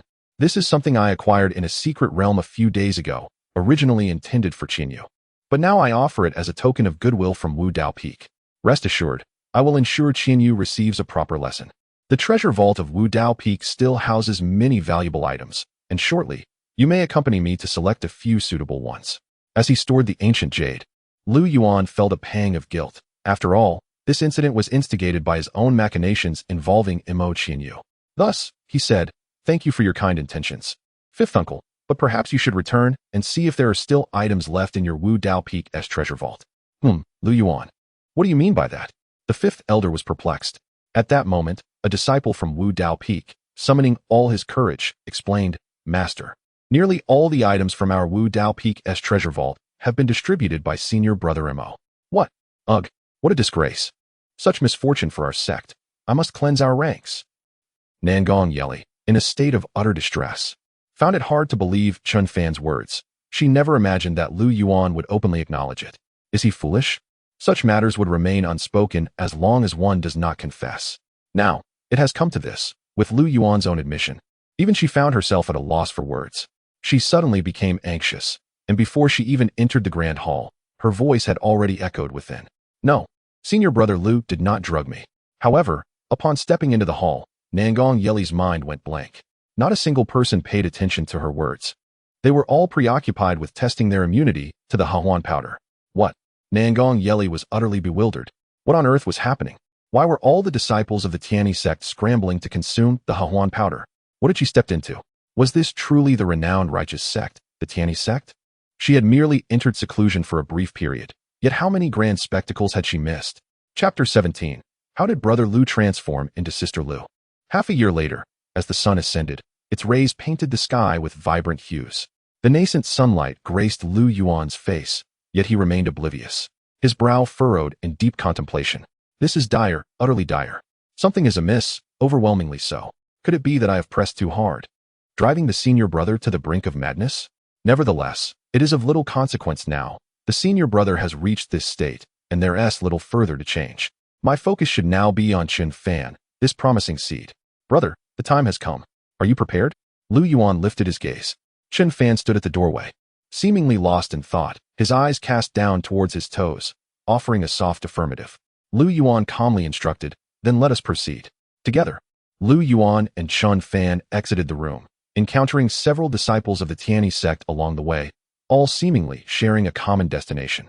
Upon their arrival at the foot of Tongtian Peak, they found hundreds of figures already gathered. From a distance, young men and women clad in Taoist robes exchanged laughter and lively banter. Have you heard? Sister Nangong from Danxiao Peak has reached the later stage of foundation establishment. She is on the cusp of breaking into the core formation realm. Brother Imo from Wu Dao Peak also advanced to the later stage of foundation establishment just days ago. I wonder which of these seniors will be the first to break through into core formation. But what of Brother Lu from Tianyi Peak? Why has no one mentioned his cultivation level? Brother Lu? Who can say for certain? Look, here comes Brother Lu from Tianyi Peak, whispered cautious voices nearby. Yet, who is that person beside him? He appears unfamiliar. He is Chun Fan, the one whom Brother Lu invited to Tianyi Peak. So it is he. I've heard he is a cultivation fanatic, rarely engaging in conversation. Look at his expressionless demeanor, seemingly oblivious to his surroundings. Quite arrogant, indeed. One voice dripped with envy and resentment. If you were valued by Brother Lu like he is, you too could carry yourself with such pride. Chun Fan listened impassively, having long grown accustomed to such discussions. With his head bowed, he followed closely behind Lu Yuan, walking in silence. He lamented his lack of talent. Yet being brought into Tianyi Peak only subjected Brother Lu to similar scrutiny. With this thought, Chun Fan clenched his fists, silently vowing that if his talent fell short, he would compensate with tenfold or 100-fold effort. During the past 6 months since entering the sect, he had devoted himself to relentless training, rarely interacting with anyone besides Lu Yuan, for it was only through such dedication that he could hope to live up to Brother Lu's expectations. Lu Yuan first accompanied Chun Fan to report at Tongtian Peak, then retreated to a secluded corner to await the proceedings. More and more young disciples soared in from various peaks. Today marked the disciple training conference organized by the Tianyi Sect every 3 years, aimed at allowing newly initiated disciples to broaden their horizons and deepen their understanding of cultivation. This experience would serve as a test for these nascent disciples. Suddenly, figures began to fly towards Tongtian Peak, hovering in midair. The leading elder, with his sword-like brows and hawk-like gaze, was none other than the fifth elder who presides over the Enlightenment Peak. Yet, for reasons unknown, he exuded an aura of profound weariness. Behind him stood a group of disciples, all clad in loose-fitting robes, each representing the inner sect of their respective peaks, tasked with the protective duties for this expedition. Originally, it was the turn of the Tianyi Peak to be led by Lu Yuan's master, the second elder. However, due to the events surrounding Tianyi 6 months prior, the fifth elder found himself urgently in need of rare materials to facilitate the cultivation of the disciples of Enlightenment Peak. He refrained from delivering a lengthy discourse. His voice resonated across the main peak. You must always remember the rules of our sect during this outing and refrain from actions that would bring disgrace upon our lineage. With that, the fifth elder first cupped his hands in acknowledgement, then proclaimed with clarity, "The celestial energies are abundant. May our path flourish daily." The disciples behind him, each with solemn expressions, followed suit in echoing his words. Upon the conclusion of his statement, the fifth elder raised his hand and cast forth a flying vessel. As it ascended into the sky, it expanded dramatically, eclipsing the sun in a manner that was almost surreal. All disciples, aboard the vessel, commanded one of the disciples behind the fifth elder, organizing the disciples to board in an orderly fashion. The inner sect disciples responsible for the protective duties and those who were newly initiated were divided into 2 groups. They gathered together, discussing the upcoming expedition. Time passed swiftly. In the blink of an eye, it was once again time for the outing. The previous expedition felt as recent as yesterday, still vividly etched in their memories. I wonder which exceptional talents will emerge this year. It is truly unfortunate for our junior brother Jean from Enlightenment Peak. Otherwise, he would undoubtedly have a place in this expedition. What happened to junior brother Jean? Don't you remember? 6 months ago, he was publicly, him. At the mention of Lu Yuan, the expressions of the inner sect disciples shifted, and they sighed. Senior brother Lu is indeed a conundrum. Ever since he began overseeing the disciples' expeditions, each year brings new surprises for us junior brothers and sisters. Indeed, it seems that senior brother Lu has made it appear as though the new initiates are not disciples of Tianyi Sect, but rather nefarious demon cultivators. The murmurs abruptly ceased as the disciples present bowed in respect. Lu Yuan, a smile gracing his face, stepped into the midst of the disciples, a glint of mischief dancing in his eyes. Dear friends, the journey ahead is long. Remaining here is quite dull. An ancient porcelain vial materialized in Lu Yuan's hand, from which he poured out a pill. The brown pill, roughly the size of a pinky finger, emitted an unusual and captivating fragrance. Let us showcase the warmth of our Tianyi Sect to these junior brothers and sisters. At this proclamation, a wave of astonishment swept through the crowd. Senior brother Lu. What is this? It wouldn't be the Huan powder, would it? Is he planning to play tricks on the newcomers again? Observing the chatter among the gathered crowd, Lu Yuan distributed the pills to each individual, wearing a broad grin. What are people thinking? Am I truly such a wicked individual? How could these elixirs possibly resemble the infamous Huan powder? In a bid to showcase the effects of the potion, Lu Yuan promptly placed one in his mouth. Moments after consumption, Lu Yuan transformed into a woman. Not only did his face alter, but his figure also underwent a dramatic change. Curvaceous and alluring, he now possessed an exquisite form that was nothing short of breathtaking. Presently, Lu Yuan resembled a captivating woman clad in loose garments, boasting an enticing physique and an innocent visage. What on earth is happening? How could Brother Lu have become Sister Lu? Is it possible that Brother Lu has turned his transformative abilities upon himself? Even the seasoned inner disciples, who had weathered countless storms, were left utterly astounded. Chapter 18. Who do you think I am? Undoubtedly, the elixir in Lu Yuan's possession possesses the remarkable ability to transform the appearance of its consumer. Observing the astonished gazes of the surrounding disciples, Lu Yuan remained unfazed and commanded, "Everyone, do not hesitate, consume it at once." As his words resonated, they were met with vehement opposition from the disciples below. Impossible, absolutely out of the question. Indeed, we are stalwart men of honor. How could we partake in such a thing? Even if it leads to our demise today, we shall not consume it. The disciples exhibited an unwavering resolve, embodying a spirit of defiance akin to better to be shattered than to yield. Wait, allow me to explain, Lu Yuan interjected. Brother Lu, you need not say more. I will never consume such a thing. What I propose is this. After we ingest these elixirs, We will entice our junior brothers and sisters into their chambers. Once they are ensnared, we shall suddenly revert to our original forms. This will not only heighten their vigilance against the temptations of the demonic sects enchanting women, but also provide us with some amusement. Anticipating the lingering reluctance of the disciples, Lu Yuan sweetened the deal. If successful in your enticements, those who capture the moment on a recording stone shall receive 20 high-grade spirit stones. To the untrained eye, this might seem a loss for Lu Yuan, a sum exceeding 2,000 high-grade spirit stones for over 100 disciples. Yet, did Lu Yuan truly suffer a setback? With the embarrassing recording stones in hand, once these disciples attain their own cultivation and ascend to the inner sect or become direct disciples, the value of those recordings would far exceed the mere 20 high-grade spirit stones. You may gain a little, but I, Lu Yuan, will never incur a loss. Upon hearing the promise of spirit stones, the inner sect disciples could no longer remain seated. Their expressions shifted dramatically as they swallowed the elixirs in unison, declaring, "Brother Lu, what more is there to discuss? I shall consume it right away. Indeed, this is entirely to assist our junior brothers and sisters in sharpening their vigilance." Among them, Mo Qinyu observed the elixir in her hand, gradually tightening her grip. "Excellent. Splendid. I seem to be gradually understanding Lu Yuan." After spending considerable time with him, Nangong Yeli felt her mental state shifting, emboldened by the experiences they shared. Having endured so much, she decided that if she could not resist, she might as well join in. Influenced by Lu Yuan's antics, she yearned to play tricks on others as well. Upon consuming the elixir, Nangong Yeli instantly transformed into a handsome young gentleman, with bright, clear features. At this moment, she had set her sights on a target, Yi Yanran, the newly initiated genius of the Danxia Peak. Having made all necessary preparations, Lu Yuan led the group into action. As Chen Fan's guide, Lu Yuan naturally proceeded to his quarters. "Chen Fan, oh Chen Fan, I hope you do not disappoint me in the coming moments." Lu Yuan swiftly arrived at Chen Fan's room. As he approached, he caught sight of Chen Fan seated cross-legged upon his bed, breathing evenly, evidently engaged in the absorption of the world's spiritual energy. As Lu Yuan stepped into the room, Chen Fan's eyes abruptly opened wide, casting a puzzled glance towards the door. Realizing he had been discovered, Lu Yuan hesitated no longer, swaying her hips as she approached the young man from behind. "Junior brother Chen, are you practicing?" Lu Yuan's voice was soft and enchanting. Chen Fan, upon noticing the unfamiliar woman who had suddenly appeared in his room, grew wary. He pondered silently. Who is she?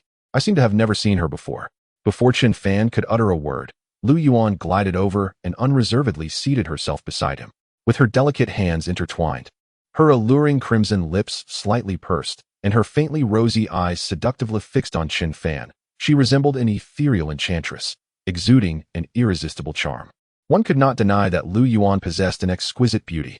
For a moment, Chen Fan felt his throat dry, yet he resolutely averted his gaze and distanced himself from her.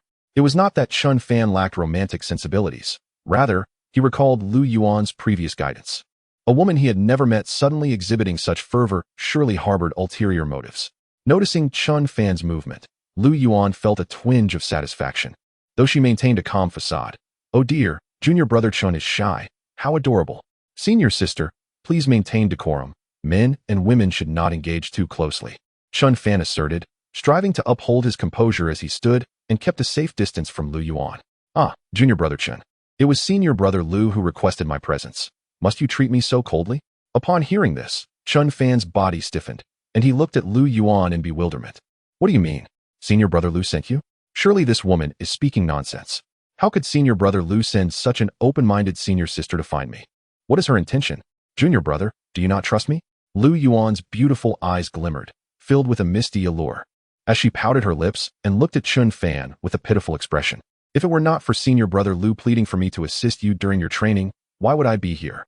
Indeed, Lu Yuan vividly embodied the archetype of a scheming character from a bygone television drama. Her seemingly innocent yet profoundly aggrieved demeanor evoked a deep sense of sympathy, compelling one to wish to protect her.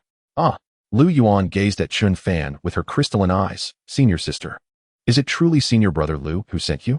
Is there any doubt? I am Lin Daiyu from Danxia Peak, having entered the sect at the same time as you. Senior brother Lu, concerned for your recent entry into cultivation, specifically asked senior sister Nangong to find me, hoping I would look after you during your training. Senior sister Lin, I must have been foolish. Please do not take it to heart. I will require your assistance during the upcoming trials." Lu Yuan's beguiling voice chimed again. But if I take it to heart, what shall we do? At her words, Chen Fan paused, and the room fell into silence. Junior brother, might you offer something genuine to comfort your senior sister? Senior sister Lin, what? What do you desire? What I desire is you. Chen Fan's heart tightened, and he hurriedly looked up, only to find Lu Yuan gazing at him with eyes shimmering like spring water. In truth, the senior sister had long admired Chen Shidi, but had always been too shy to express her feelings. If you don't mind, I would willingly offer myself to share your bed. Would you accept, Shidi? As she spoke, Lu Yuan reached to untie the sash at her waist. Her garments slid down, revealing her intimate attire and the delicate, fair skin that dazzled the eyes. This was all too sudden. Chen Fan's mind momentarily blanked.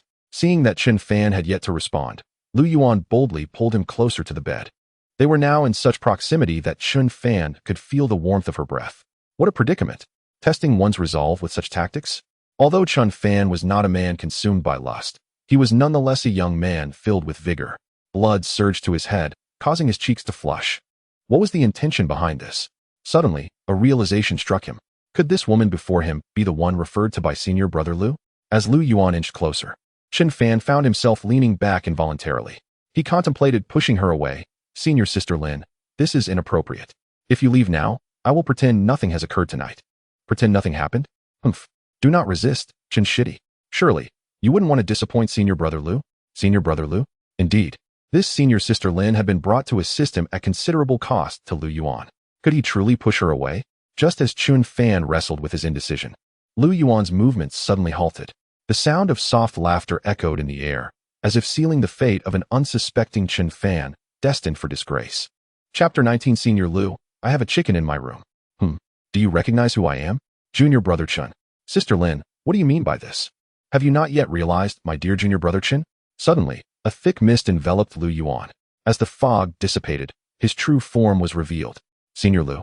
Chen Fan's eyes widened in astonishment. Lu Yuan innocently blinked. Indeed, it is I. You seem rather disappointed, junior brother. Actually, I have admired you for quite some time, but have been too shy to speak of it. Otherwise, I would gladly offer myself as a companion. Senior Lu. You scoundrel. Realizing the truth, Chen Fan felt a surge of rage, his lips trembling with indignation. He never anticipated that Lu Yuan would disguise himself as a woman to deceive him. Noticing Chen Fan's fury, Lu Yuan displayed no remorse. Instead, he burst into laughter, relishing his triumph, his eyes glinting with barely concealed mockery.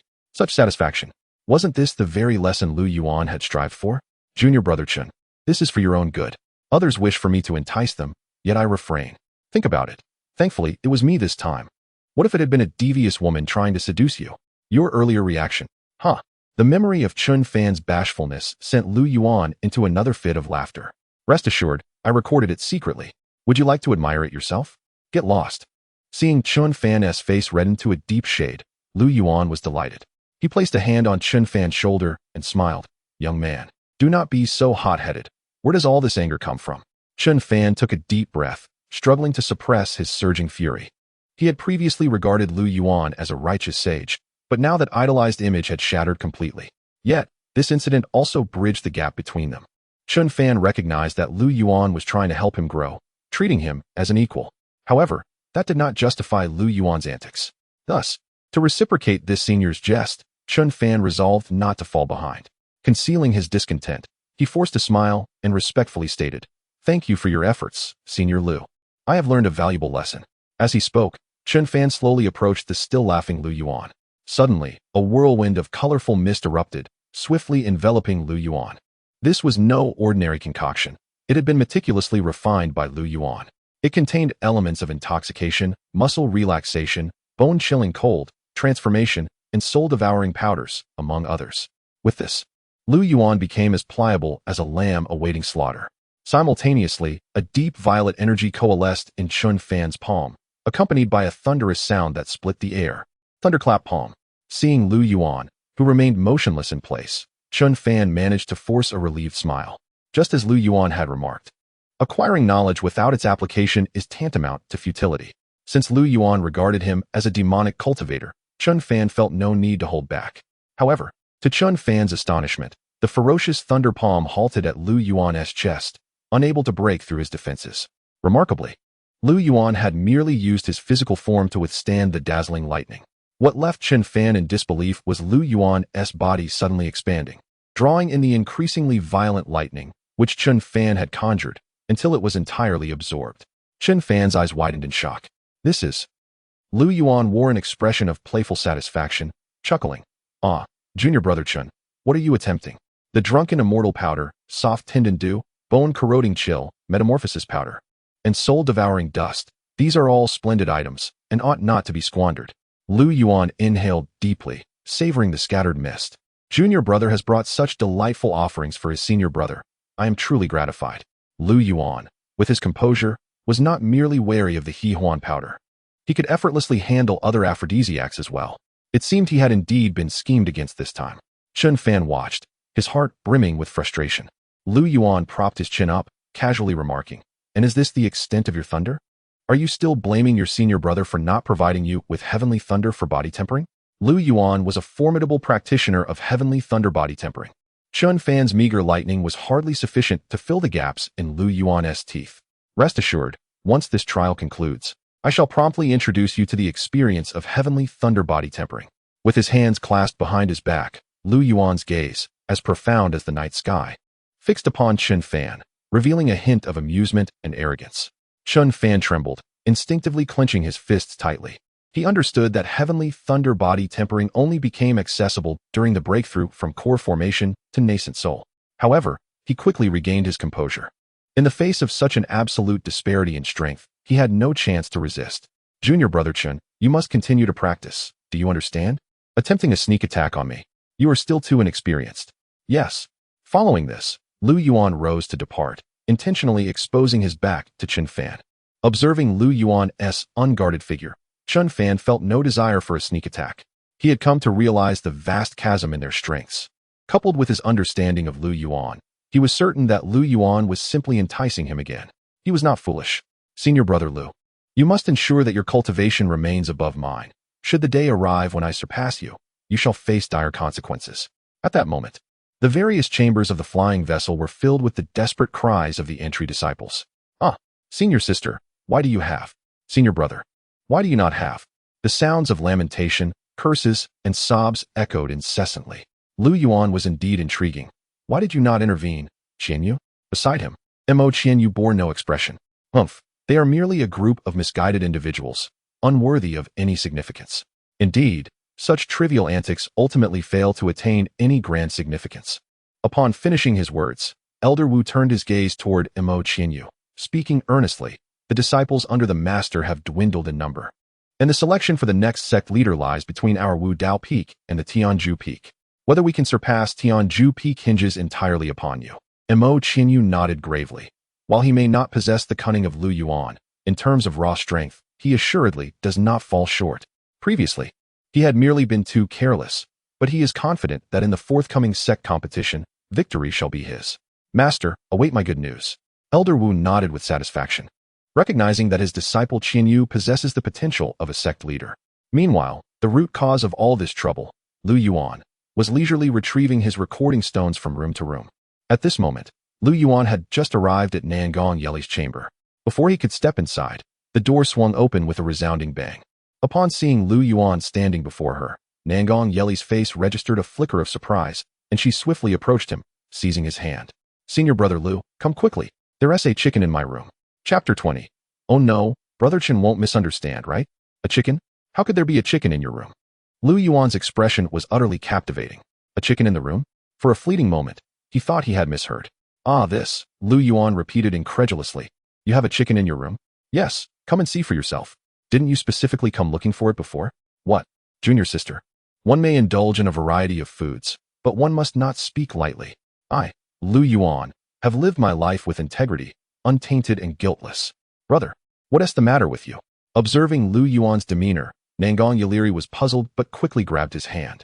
This is not the time for discussion. Please come to my room and take a look. Before Lu Yuan could react further, Nangong Yeliri tugged him toward her chamber. Gazing into her clear, innocent eyes, Lu Yuan was suddenly beset by a profound sense of guilt. How could he have let her know of such a thing? Surely, this must be a misunderstanding. The door to the room stood ajar, and as they stepped inside, a graceful figure came into view. It was a woman with cascading hair, her figure voluptuous and captivating. reminiscent of a full moon, rising and falling with her steady breaths, a sight to behold. Lu Yuan's previously smiling countenance froze upon seeing the woman at the threshold. Instinctively, he stepped back, a jolt of realization striking him. Initially, he had thought the chicken mentioned by Nangong Yaliri referred to an actual poultry, but now, it appeared that the chicken was indeed a chicken of a different sort. Unaware of Lu Yuan's discomfort, Nangong Yaliri eagerly pulled the woman closer. "Brother Lu, allow me to introduce you. This is my newly accepted disciple from Danxia Peak, Yi Yinran." Yi Yinran bowed respectfully. "Junior sister Yi Yinran, greetings to you, brother." Nangong Yaliri then turned to Yi Yinran and said, "Yi junior sister, this is Lu Yuan from Tianyi Peak, brother Lu." Junior sister, Lu Yuan, observing the duo in the room, said with a hint of exasperation, "What are you trying to do? Brother, look, is this not the three-legged wild chicken you were searching for?" As she spoke, Nangong Yaliri produced an ancient jade, the size of a child's palm, translucent and radiant. The engraving on the jade depicted a golden-red firebird, and unlike the one Lu Yuan had previously received from Elder Wu, this jade-esque golden crow appeared quite disheveled, pierced by a sharp arrow, resembling a plucked chicken. "Brother, you must see. Is this not what you were seeking?" At that moment, everything clicked for Lu Yuan. "Junior sister, this is what you were referring to. What else could it be?" Nangong Yaliri cast a sidelong glance at Lu Yuan. "Brother, what did you think it was?" "Hee, that is precisely what I meant," Lu Yuan replied. Though a flicker of suspicion crossed Nangong Yaliri's eyes, she did not pursue it further. With a triumphant look, she declared, "Brother, it took me tremendous effort to find this for you. Shouldn't you express your gratitude?" Lu Yuan chuckled softly, taking a couple of steps forward while cradling the ancient jade, and returned it to Yi Yinran. "I truly appreciate your kindness. However, this jade belongs to you. Junior sister Yi, does it not?" "Well, junior sister Yi has already promised it to me," Nangong Yaliri interjected, reaching for the jade in Yi Yinran's hand. Yet, Lu Yuan swiftly intercepted her, gently tapping her on the head, and retorted with a hint of exasperation, "Such a precious treasure, what do you intend to offer in exchange?" Nangong Yaliri, having received the light tap on her head, pouted in mild grievance. "What do you mean? I owe junior sister Yi a significant favor. It's only fair she agreed to give it to me. If you don't believe me, you can ask her." With a slight pout, Nangong Yaliri felt both puzzled and wronged. It was evident that Lu Yuan had been searching for this very item, yet now that it was in her grasp, he seemed disinterested. She tried to voice her thoughts, but was momentarily daunted by Lu Yuan's inscrutable demeanor, managing only a meek acknowledgement before retreating to the side. It was not that Lu Yuan had no desire for the jade. Rather, he was unaware of its true significance. Furthermore, Yi Yanran appeared far more astute than she let on. Clearly, she recognized the jade's worth and, bolstered by the Yi family's influence, could secure far greater benefits than merely having Nangong Yaliri owe her a favor. Additionally, the sudden appearance of a similar jade in Yi Yinran's possession, after Lu Yuan had just acquired one from Elder Wu, seemed far too coincidental. Unlike the naive Nangong Yaliri, Lu Yuan's cautious mind whirred with possibilities. He contemplated several scenarios. Was the Yi family orchestrating something behind the scenes, targeting the third elder associated with Nangong Yaliri? Or was Yi Yinran attempting to lure Lu Yuan and Nangong Yaliri into a trap under the guise of this jade? "Junior sister Yi," Lu Yuan called out, fixing his gaze upon her. "Given that Yaliri is somewhat capricious and cannot discern the value of such treasures, it would be wiser for you to take it back." To his surprise, Yi Yanran grew flustered and quickly replied, "Brother Lu, I am but a simpleton. Possessing this jade in my hands would be a waste. I implore you to accept it." From Yi Yanran's reaction, Lu Yuan discerned that his suspicions were correct. He regarded her coolly and asked, "Junior sister, if you have a matter of concern, please feel free to articulate it." Yi Yanran's heart skipped a beat, feeling the sharpness of Lu Yuan's gaze, as if it penetrated the very depths of her thoughts. Under such scrutiny, she felt utterly exposed, devoid of any secrets. Yi Yanran hesitated. But after a moment's reflection, she finally spoke. "Brother Lu, to be frank, I do indeed have a request to make. I am the illegitimate daughter of the Yi family."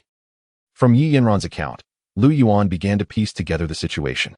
Her mother hailed from a minor clan in the western desert, and during a trial, the Yi family patriarch had encountered her. A passionate romance blossomed between them, leading to an unexpected pregnancy. However, the patriarch was already wed to the daughter of the sixth elder of the Beast Master Pavilion, with whom he had fathered 3 sons and a daughter. Upon being brought back to the Yi family, Madame Yi subtly marginalized Yi Yanran's mother. Initially, her father offered some protection, but when Yi Yanran was born and revealed to be a girl, the head of the Yi family completely abandoned the two of them. Fortunately, the Madame Yi, seeing that Yi Yanran was a girl, ceased her overt oppression, merely relegating them to the quarters of the servants. The harsh living conditions and the head of the Yi family's indifference gradually took a toll on Yi Yanran's mother's already frail health, leading to her untimely demise when Yi Yanran was merely 11 years old. As fate would have it, this disciple training coincided with the jurisdiction of the Beastmaster Pavilion, and Yi Yanran feared that the people from the pavilion might plot against her. Lu Yuan shook his head, saying, "Junior Sister Yi, it is better to clarify matters beforehand. Though the Beastmaster Pavilion and the Yi family do not compare to the Heavenly One sect, they are nonetheless renowned powers in Zhongzhou, and the Heavenly One sect would certainly not intervene. However, if you wish for my protection during this training, I can certainly provide that."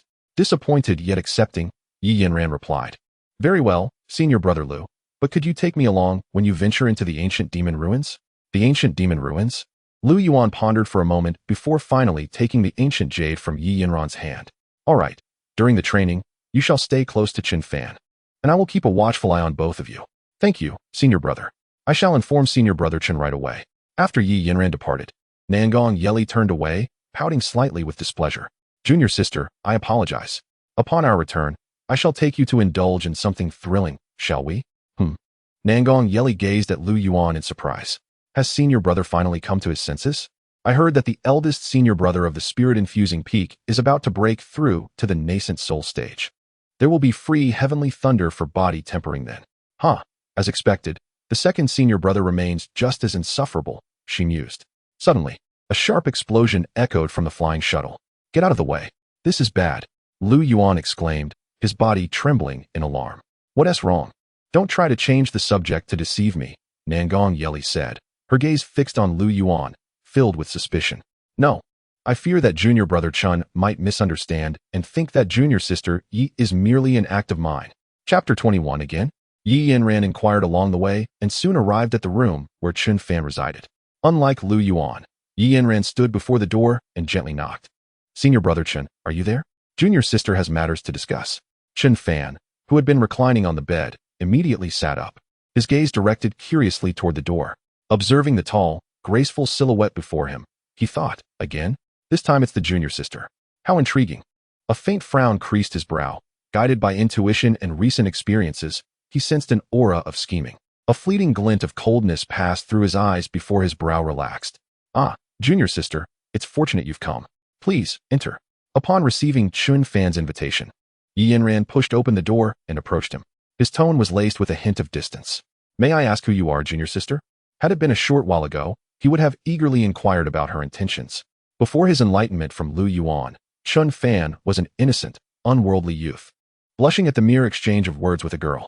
However, after his awakening, he had transformed into a discerning individual, his heart as cold as frost.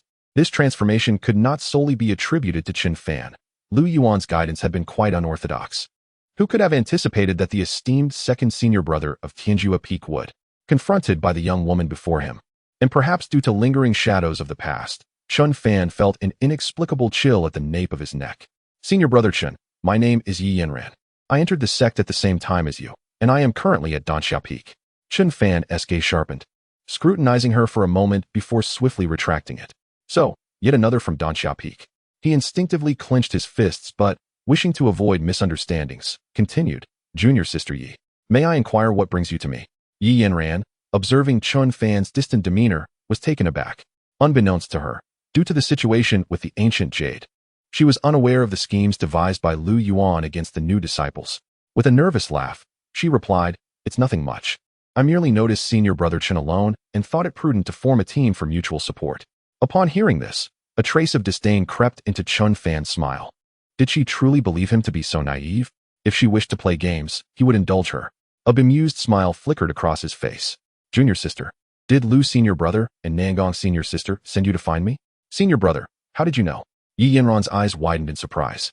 She had gone directly to Qin Fan after leaving Nangong Yeli, so how could he possibly be aware? "Heh," Qin Fan scoffed, his tone dripping with contempt. "Naturally. It was Lu Senior Brother who informed me directly. How wonderful. That saves me the trouble of explaining to you." She added, "I will need your assistance again in our upcoming trials." From the moment Yi Yanran entered until now, every detail remained vividly etched in Qin Fan's mind. Initially, he harbored doubts, but now, He was resolutely convinced. He quietly scrutinized everything, contemplating silently. Pretend, continue to pretend, and he seems quite convincing. Brother Chun, what has happened to you? Yi Yanran felt perplexed, sensing an inexplicable animosity from Chun Fan since her arrival. Had she offended him in any way? Before she could ponder further, Chun Fan approached her, boldly grasping her hand and guiding her to sit on a stool by the table. One must admit, Lu Yuan's act this time was far grander than his previous one. Even wrapped in fabric, Chun Fan could distinctly perceive Yi Yanran's ample bosom. However, he was hardly swayed by this mere facade. After a prolonged silence, Yi Yanran remained in a daze, utterly oblivious to Chun Fan's intentions. Growing impatient due to her lack of action, Chun Fan's voice cut through the room with a chilling tone. Junior sister, it is time for the next step. What? Brother Chun, what do you mean by this? Very well, since you choose silence, allow me to speak for you. Chun Fan chuckled mockingly. The moment has arrived. If you do not reject it, junior sister is willing to offer her pillow. Yi Yanran's expression froze, momentarily stunned. She was utterly bewildered. How could the Chun Fan of Tianyi Peak be such a libertine? Casting a cold glance at him, she declared, Brother Chun, if there is nothing else, I shall take my leave. With that, she turned to depart. Do not move. Chun Fan feigned a long sigh. Junior sister, you wouldn't want to disappoint senior sister Nangong, would you? In an instant, Yi Yanran was lost in thought, rendered helpless. She turned back, shooting Chun Fan a furious glare. Her exquisite visage tinged with a flush that could be attributed to either embarrassment or anger.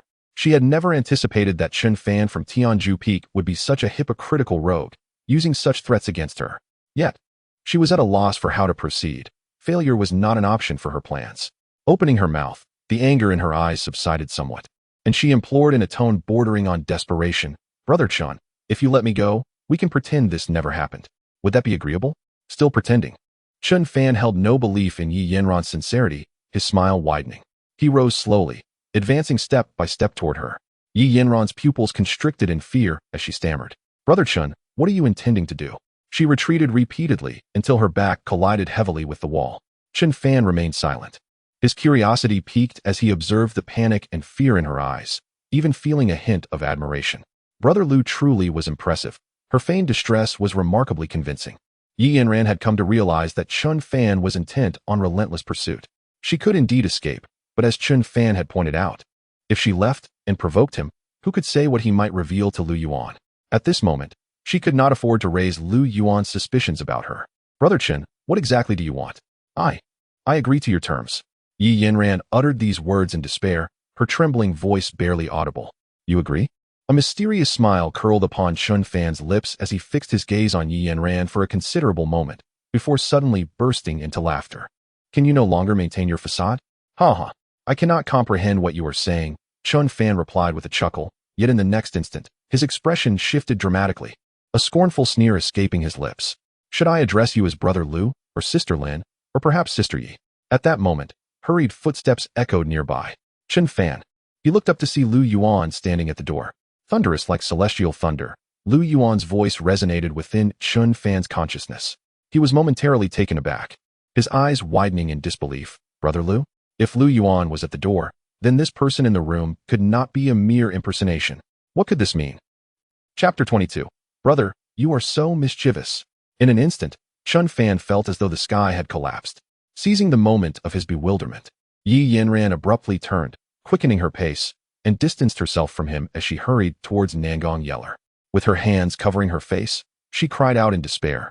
Senior sister Nangong, what has Chun Fan done to me? Lu Yuan, who had appeared by Chun Fan's side at some point, looked at him with suspicion. Brother Chun, you wouldn't be mistaking junior sister Yi for someone impersonating her, would you? Chun Fan stiffly nodded. Then he struck his own fist in frustration, lamenting, Brother, I. Meanwhile, Nangong Yeller was supporting the terrified Yi Yanran, carefully assessing her condition with concern. Junior sister Yi, are you all right? Senior sister Nangong. I am fine, but I cannot fathom why Brother Chun has acted so inappropriately towards me. Thankfully, you arrived just in time. Thank goodness you are unhurt. Nangong Yeller sighed in relief upon hearing that Chun Fan had not committed any grievous act against Yi Yanran. At that moment, Lu Yuan approached Chun Fan, inquiring of Nangong Yeller. Yeller, is junior sister Yi well? Nangong Yeller huffed, casting a glare at Chun Fan behind Lu Yuan. What do you think? I wonder where he learned such behavior. Chun Fan's face flushed crimson as he lowered his head, tearfully stammering, Yi, junior sister. I truly did not know you were real. Yet, as Chen Fan stepped forward, Yi Yanran retreated behind Nangong Yeller, her eyes filled with wariness towards him.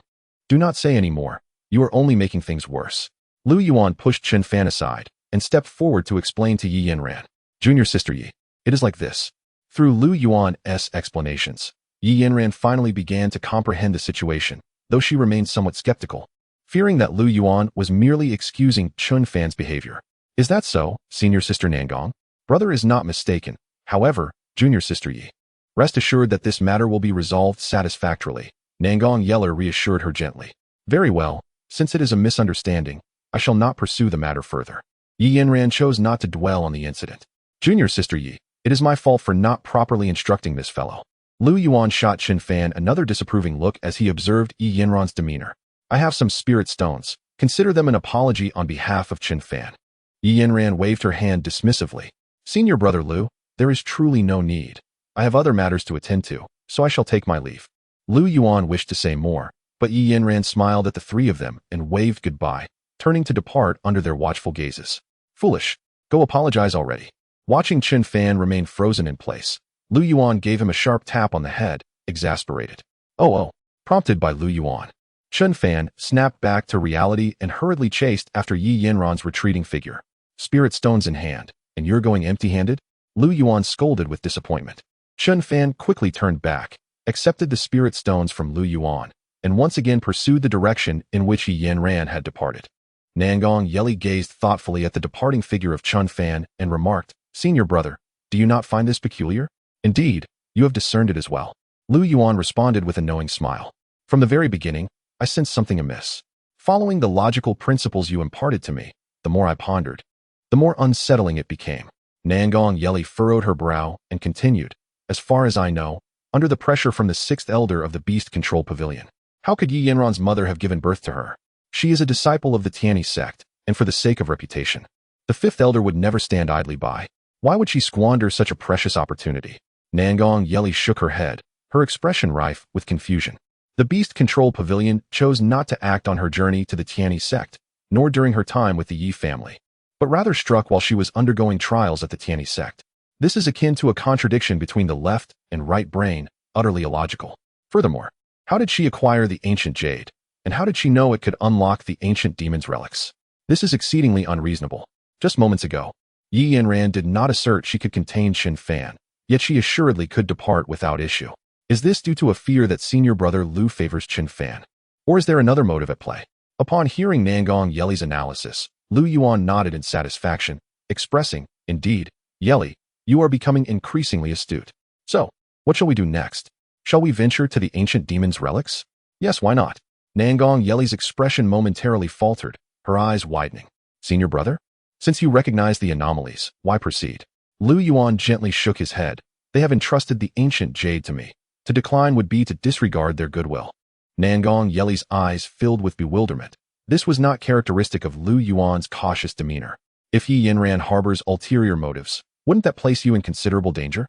A mysterious smile crept onto Lu Yuan's lips as he replied nonchalantly, Danger?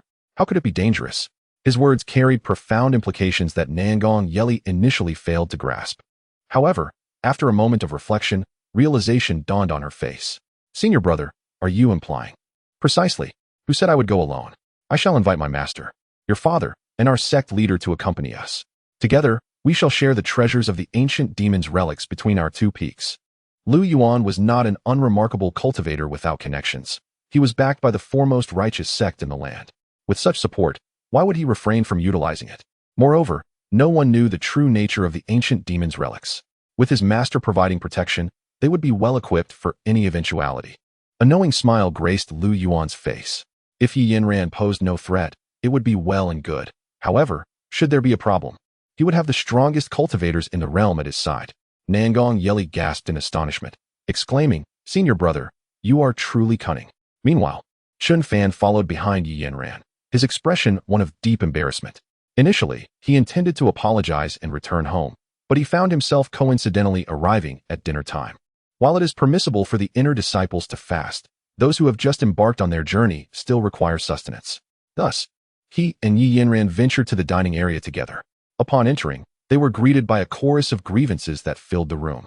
Goodness, that group of inner disciples shows utter disregard for us. One disciple, his face flushed with indignation, slammed his hand on the table. Damn it, that senior sister, no, that senior brother, has more prowess than I do. Upon hearing the murmurs around her, Yi Yanran was entirely convinced of Chun Fan's assertions. It must be said, Lu Yuan's antics were indeed quite mischievous. Yi Yanran chuckled softly and remarked, Brother Chun, you seem rather bashful. You weren't quite like this a moment ago. Chun Fan responded with an awkward smile. I truly apologize, Sister Yi. All is well, Brother Chun. The earlier incident is hardly your fault. It does not trouble me in the least. As she spoke, she reached out to accept a grilled fish that Chun Fan had been offered. However, having long since conditioned himself through muscle memory, Chun Fan simply accepted the fish from Yi Yanran without consuming it. Brother Chun, I have heard that Brother Lu has imposed many rules upon you at Tianyi Peak. Yi Yanran inquired with palpable curiosity. What regulations does Tianyi Peak enforce? Brother Lu forbids us from consuming food offered by others, Chun Fan replied, glancing at the grilled fish set aside. Yi Yanran appeared momentarily taken aback before forcing a smile. I see. Are there any other rules? Moreover, Chun Fan pondered for a moment. We are not permitted to speak while dining at Tianyi Peak. Chapter 23. Can a fox still fish? Yi Yanran chuckled softly, pondering the peculiarities of the heavenly absolute peak. Biting her lips slightly, she found herself at a loss for words, yet chose to remain silent. After dining, the night grew profound, and the disciples retreated to their respective chambers. A dense blanket of clouds obscured the moonlight, shrouding the surroundings in an eerie silence, akin to a heavy curtain. Only the celestial vessels of the Tianyi Sect sailed through the cloud sea like colossal ships, swiftly cleaving through the mists. In the darkness of Yi Yanran's room, the moonlight shifted, illuminating her delicate features. Alone, she reverently retrieved a spatial ring, cradling it in her hands. Suddenly, the seemingly mundane ring flickered with a crimson glow, swaying gently in the breeze. My Lord Yan, I have delivered the golden crow ancient jade to Lu Yuan. The ring remained unresponsive, enveloped in a grave silence, akin to a desolate graveyard. Just as Yi Yanran hesitated, a chilling and sinister aura erupted from the ring, exuding dark energy that coalesced in midair, eventually forming a grotesque visage, reminiscent of a malevolent spirit from the nether realms. The shadow loomed beside Yi Yanran, its voice a haunting blend of age and authority. What is it? Was it not stated that I should not be disturbed unless it is of utmost importance? A palpable pressure descended, as if a mountain had fallen upon her, draining the color from her face. Forgive me, my lord. I merely have urgent news to report, Yi Yanran implored, hastily kneeling to explain. The shadow regarded the prostrated figure before it with a dismissive huff. Speak, my lord. The ancient jade you entrusted to me has been delivered to Lu Yuan and Nangang Yeli. The names seemed to momentarily surprise the shadow. Lu Yuan? Nangang Yeli? It echoed. Taken aback, Yi Yanran elaborated. Lu Yuan is a disciple of the Xin Real Master, while Nangang Yeli is the daughter of the Qixia Real Master. After a brief pause, the shadow erupted in mockery, its voice dripping with derision. Ha ha ha, who would have thought? Truly unexpected. The catch this time is quite substantial. I am eager to witness the expressions of those two old fools upon realizing that their own disciples and daughter have become puppets in my hands. The shadow's anticipation to seize Lu Yuan's body and masquerade as him in the Tianyi Sect, to surprise Xin, was palpable. After a long moment, the dark figure stifled its laughter, a glimmer of approval flashing in its eyes. Yi Yanran, you have performed admirably in this matter. Once I transport them to the ancient demoness ruins, I shall assist you in your foundational breakthrough. Once forced into this trivial ring, I now intend to make their progeny my instruments. The shadow's tone was laden with bitterness. The focus then shifted entirely to Yi Yanran. For the time being, do not engage in any activities. Remain by their side without arousing suspicion. Once I consume their flesh and souls, I shall be liberated from this ring and grant you even greater power. Yes, Lord Yan. Only Lord Yan. This Lu Yuan is indeed unlike ordinary individuals. His actions are exceedingly cautious. Would he truly obediently venture into the ancient demon ruins? The shadow cast a deep glance at Yi Yanran, pondered for a moment, and finally replied, cautious? You do not comprehend these fated children. Each one is arrogantly ambitious. In the past, that old fellow Xin did not regard me at all, and his disciple is certainly no exception. Moreover, who would willingly share such a treasure as the ancient demon ruins with others? Upon hearing this, Yi Yanran, who had been hesitating, finally felt her anxious heart settle. Hee. The shadow's eerie laughter echoed within the dark space, sounding particularly jarring and sinister. Before you head to the ancient demon ruins, remain close to them and refrain from causing any disturbances. Unless it is of great importance, do not summon me again, lest you arouse the suspicions of that old fellow Qingwei." With those words, the ghostly shadow completely dissipated. The spatial ring in Yi Yanran's hand returned to its original state, as if nothing had transpired. "Brother Lu, Sister Nangong, my apologies, I did not wish for this." A fleeting glimmer of coldness flashed in Yi Yanran's otherwise calm eyes. "But then, who obstructed my path?" In this moment, her resolve was unwavering. Originally of mediocre talent, she had gone unnoticed within the Yi family. Although Yi Yanran possessed striking beauty and figure, without the ability to cultivate, she would merely become a skeleton after a century. She refused to accept such a fate. She yearned to defy destiny and transform her life, aspiring to become a transcendent cultivator. There is always a path for the desperate. 1 year prior, she fortuitously acquired the spatial ring, only to discover a trace of demonic while residing within. She forged a pact with the entity within the ring, cultivating demonic arts, consuming flesh and blood, seizing others' cultivation, and even infiltrating the Tianyi Sect with hopes of becoming an inner disciple or even a direct disciple. Yi Yanran understood that her actions aligned with the ways of the demonic sect, a grave transgression against morality. Yet, as long as she could grow stronger, what did it matter if it was through demonic means? Considering her original aptitude, she would remain a mere mortal throughout her life. Even faced with the scorn and condemnation of thousands, she would never harbor regrets. At that moment, a whispering breeze silently swept through, gently parting the floating clouds in the night sky. The clouds drifted leisurely, revealing the crescent moon that had long been obscured. Moonlight streamed through the window, illuminating half of Lu Yuan's face. Yi Yanran, indeed something is amiss. Though the moment was brief, Lu Yuan distinctly sensed a chilling and repugnant aura emanating from Yi Yanran's chamber. Perhaps it was due to her supreme immortal body or the virtue of heavenly providence within her. That aura made Lu Yuan feel utterly uncomfortable. However, he had no intention of taking action against Yi Yanran at this time. Just as Yi Yanran sought to avoid arousing his suspicion, Lu Yuan equally wished to evade inciting hers. As the saying goes, cast a long line to catch a big fish. Lu Yuan had an instinctive sense that the fish behind Yi Yanran was indeed substantial. Had it been another, they would likely have fallen into Yi Yanran's grasp. As for the ancient demon ruins, who would not desire to claim it all for themselves? Yet today, Yi Yanran had the misfortune of encountering him. Lu Yuan stood there, a subtle smile playing at the corners of his lips. "Senior brother, your smile is rather lewd," Chun Fan's voice interjected at an inopportune moment. It was only then that Lu Yuan recalled his purpose for visiting Chun Fan's room, to discreetly observe Yi Yanran's situation. He cleared his throat and replied, "What nonsense are you spouting?" Shifting the subject, Lu Yuan suddenly inquired, "By the way, Chun Fan, were you a scholar before joining the sect?" Chun Fan paused momentarily, unsure of Lu Yuan's intentions, yet he nodded in affirmation.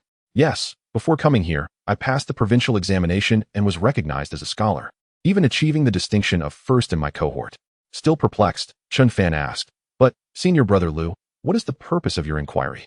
"Haha, I am taking you to experience something enjoyable.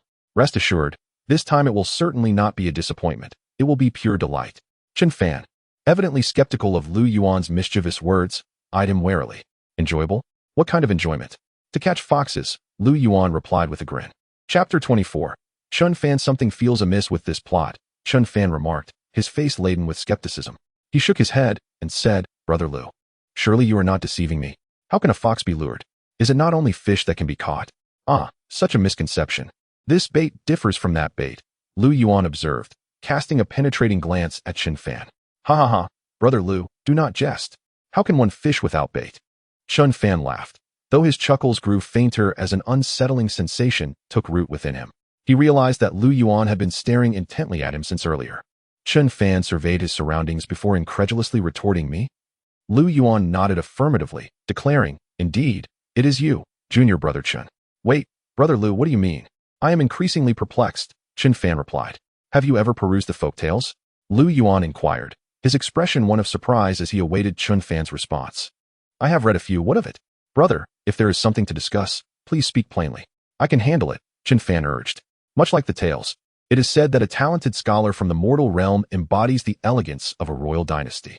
Typically, the ordinary spirits of the mountains are drawn to such refined, yet weaker scholars," Lu Yuan explained, his tone tinged with exasperation as he observed Chun Fan's wariness.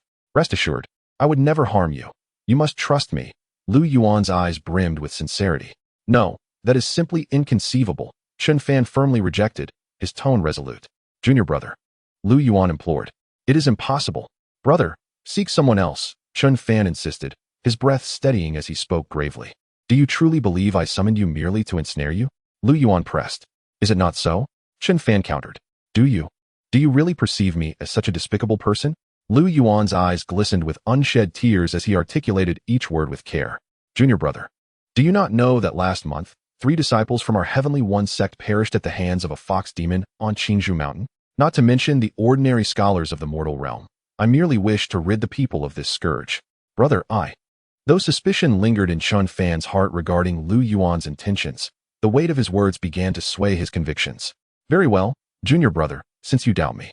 I shall go alone, Lu Yuan declared, his spirit visibly deflated as he turned towards the exit without waiting for Chen Fan's response. Watching Lu Yuan's forlorn figure retreat, Chen Fan felt an inexplicable tug of empathy. Brother Lu has a point. Eliminating the fox demon that plagues the common folk is indeed a noble endeavor. Have I truly misjudged him? Lu Yuan's steps slowed, casting furtive glances over his shoulder to gauge Chen Fan's reaction. Why does he not call me back? He murmured to himself. Chen Fan, you stubborn lad. Refusing friendly persuasion will only lead to harsher measures. Brother, But in the next instant, with a resounding thud, Lu Yuan swiftly pivoted and, in a flash, appeared behind Chen Fan, delivering a precise strike that rendered him unconscious. Well, it's done now, Lu Yuan said as he assisted Chen Fan toward the exit of the spaceship. Brother Lu, what are you up to? Asked the 2 disciples on duty at the entrance. Curiosity evident in their voices.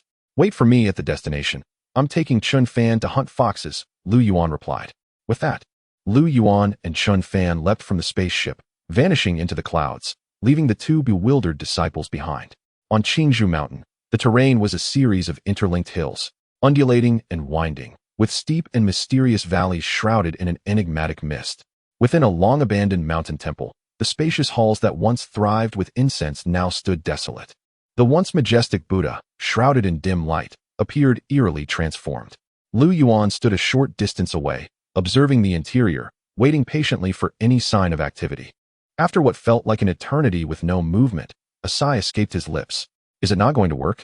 Lu Yuan thought, his heart heavy with a flicker of hope as he focused intently on the temple's interior. Reports had previously indicated that a fox demon was ensnaring the minds of unwitting disciples on Qingzhou Mountain, leading many to their demise. Now, with Chen Fan, the fox demon's favored scholar present, why had she not yet appeared? Perhaps the location is unsuitable. Should I consider another spot? Just as Lu Yuan contemplated turning away, he instinctively glanced back. The flickering flames of the temple fire quivered in the cool breeze, yet the place remained void of life. However, just as despair began to settle in, he spotted a shadowy figure lurking in the nearby thicket. Bathed in moonlight, it resembled a perfectly round and glistening pearl. Lu Yuan's pupils dilated in astonishment. It's here, he thought, though something about the figure struck him as peculiar. As he discerned the identity of the intruder, a wave of sympathy and guilt for Chen Fan surged within him. Oh no, the information was flawed. I truly owe Chen Fan an apology this time. What am I doing here? Chen Fan sat bewildered on the ground, his gaze wandering aimlessly around. In the dim light of the campfire, his eyes flitted across the temple's interior. He distinctly recalled being in a room. Yes, he was supposed to accompany Lu Yuan to hunt the fox demon. Just as he had agreed, a shadow had flitted past, and then everything went blank. Upon opening his eyes again, he found himself in this unfamiliar place. Perhaps I just need to reset, Chen Fan mused, lying back down. He closed his eyes, then opened them again. Closing them once more, he opened them again. His eyes nearly crossed from the effort, yet the scene remained unchanged. It became apparent that he had been unwittingly cast as bait to lure the fox demon. This notion was not foreign to him, having encountered such tales in books before. Truth be told, a flicker of anticipation stirred within him. Amidst feelings of confusion, anxiety, and fear, his mind was a tumult of emotions. Just then, the ground trembled slightly, and the sound of approaching footsteps disrupted his chaotic thoughts. He looked up to see a rounded figure emerging from the temple entrance. Is this it? He wondered. Chen Fan was indeed somewhat curious about the legendary fox spirit and what it might look like, capable of enchanting the scholars in the tales to the point of delirium. However, when he finally laid eyes upon it, he was instantly taken aback. At the entrance of the mountain temple stood a robust, portly woman, her ample figure nearly filling half of the doorway. As she turned to face him, Her round, doughy face revealed several grotesque scars that quivered with her flesh. With a lopsided grin, drool dripped from her chin, staining her collar. Sister was right. There truly is a human scholar in this mountain temple. Chun Fan swallowed hard, his throat constricting. How could this be so different from the tales? Wasn't it supposed to be a story of star-crossed lovers? Instead, he found himself confronted with a veritable behemoth. Only the locals of Longjiang would know her true nature. His mother always told him that fairy tales were deceiving. But this was beyond absurdity. No, he decided, it was best to feign death. Chun Fan quickly shut his eyes and lay flat on the ground, stifling his breath to the barest whisper, fearing that his heavy inhalations might alert her. Moments passed, and he sensed her movement cease. Alas, the opportunity was fleeting. An extremely curious sound reached his ears, sending chills down his spine. The hairs on the back of his neck stood on end, and a tingling sensation coursed through his scalp. He opened his eyes to find the portly woman looming beside him.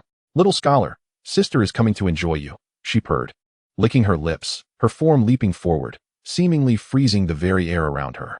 No longer able to maintain his ruse, Chun Fan scrambled to his feet, shouting, "Miss, please wait." The sudden resurrection of the supine scholar caused a flicker of confusion to cross the woman's face, her expression shifting slightly. "You're alive? That's even better." She licked her lips once more, saliva dripping down and dampening her clothing. Good heavens, this was no fox spirit. It was clearly a wild boar transformed into a woman. Chun Fan's stomach churned violently as he fought back the nausea, forcing a smile that was more pitiable than a cry. "Miss, please wait. It is better to share joy than to revel alone. I have a classmate with me." Chapter 25. The B-point encounter. The portly woman licked her plump lips, her eyes gleaming with lascivious intent. "Really? I stake my life on it." "Very well." In the expectant and obscene gaze of the rotund woman, a voice called out, "Lu Yuan. Lu Yuan, if you do not emerge, I shall ensure you face dire consequences." At this moment, Chun Fan was thoroughly flushed, her face a deep crimson. Here he comes, here he comes." Lu Yuan stepped out from the depths of the woods, awkwardly rubbing the back of his head. This time, he swore by his integrity that the information he had previously received was indeed accurate. A beguiling fox spirit was at play. But now, this creature was more akin to a muddled mind than a captivating enchantress. "Lu Yuan, my dear classmate, you have finally arrived. Let me wait in anticipation, ah?" Chun Fan gritted her teeth, her expression one of barely contained fury, as if she wished to consume him whole. "Ah, splendid. Another robust man has arrived," the plump woman exclaimed, her excitement growing. "Gentlemen, please hold on a moment. I shall summon my sister. Would it not be delightful for the four of us to gather?" Chun Fan interjected, "And what of her? If the younger sister is thus, how much better can the elder be? Naturally, the more, the merrier." Paying no heed to Chun Fan's astonishment, Lu Yuan hastily agreed. After all, his intention was to ensnare this entire group and eradicate them entirely. "Humph, when that sister arrives, you shall handle her yourself. Not a problem. This fiend's cultivation is comparable to yours, so I shall leave it to you." Lu Yuan patted Chun Fan's shoulder, attempting to soothe her nerves. "That is somewhat reassuring." As they waited, noticing her tension, Lu Yuan cheerfully asked, "Do you remember how I instructed you earlier?" Chun Fan swallowed hard, her expression a mixture of laughter and despair. "Senior brother, do we truly have to proceed in that manner?" "Absolutely. It is the most prudent approach. Consider it a trial for yourself." Lu Yuan had previously taught Chun Fan how to navigate such situations, a method gleaned from a certain explosive novel from his past life. At the B-point of the boss, when Lu Yuan first witnessed this method of dispatching a boss, he was profoundly astonished. Before long, a cloud of smoke appeared at the entrance of the mountain temple. Chun Fan shivered, her expression darkening. As the smoke dissipated, a strikingly alluring woman with fiery red hair, clad in scanty attire, gradually emerged into Lu Yuan and Chun Fan's view. The newly arrived woman stretched languidly, her demeanor sultry and enticing, her bosom heaving dramatically. Every inch of her radiated an irresistible allure, igniting primal desires within. She approached the portly woman, swaying her hips, and patted her robust shoulder, her eyes glimmering with approval. "Sister, splendid. You have managed to find two charming young gentlemen all at once." Then, the enchanting woman turned her gaze towards Lu Yuan. "Recently, we may have gone a bit overboard, causing humans to shy away from this Qingzhou forest. I had considered seeking a different locale, yet tonight, two vigorous and handsome young men have graced us with their presence." This was indeed brought about by her sister, a truly peculiar matter. These past few days had left her feeling quite pent up, and she hoped that the figure before her was not merely an attractive, but ultimately useless facade. She couldn't help but blink and smile, teasingly licking her ruby lips. Ah, my dearest young gentleman. Such youthful charm brings to mind sweet memories, making it almost unbearable to resist. Young gentleman, let us step outside. Here is best left to my sister. Why should that be? Although his own failures had left him disheartened, Lu Yuan's success incited even greater ire within him. Chun Fan glanced at the robust woman beside him and then at the enchanting woman next to Lu Yuan, his expression contorting in dismay. Outrage level 99. Outrage level 99. Outrage level 99. If moments ago he had merely been warm, now Chun Fan was in full-blown fury. The robust woman nodded in agreement. Sister speaks truly. This space is best entrusted to my sister. Chun Fan, take care of yourself. Before Lu Yuan was led away by the alluring woman, he patted Chun Fan on the back, leaving behind a look that urged him to be cautious. As he watched the backs of the enchanting woman and Lu Yuan recede, Chun Fan's despair reached an unbearable peak. Now, I shall begin, the robust woman declared, rubbing her fleshy hands together like a personified giant fly. Chun Fan felt his stomach churn violently, vividly picturing every contour of her ample flesh, the foul odor lingering at his nostrils. Wait, what now?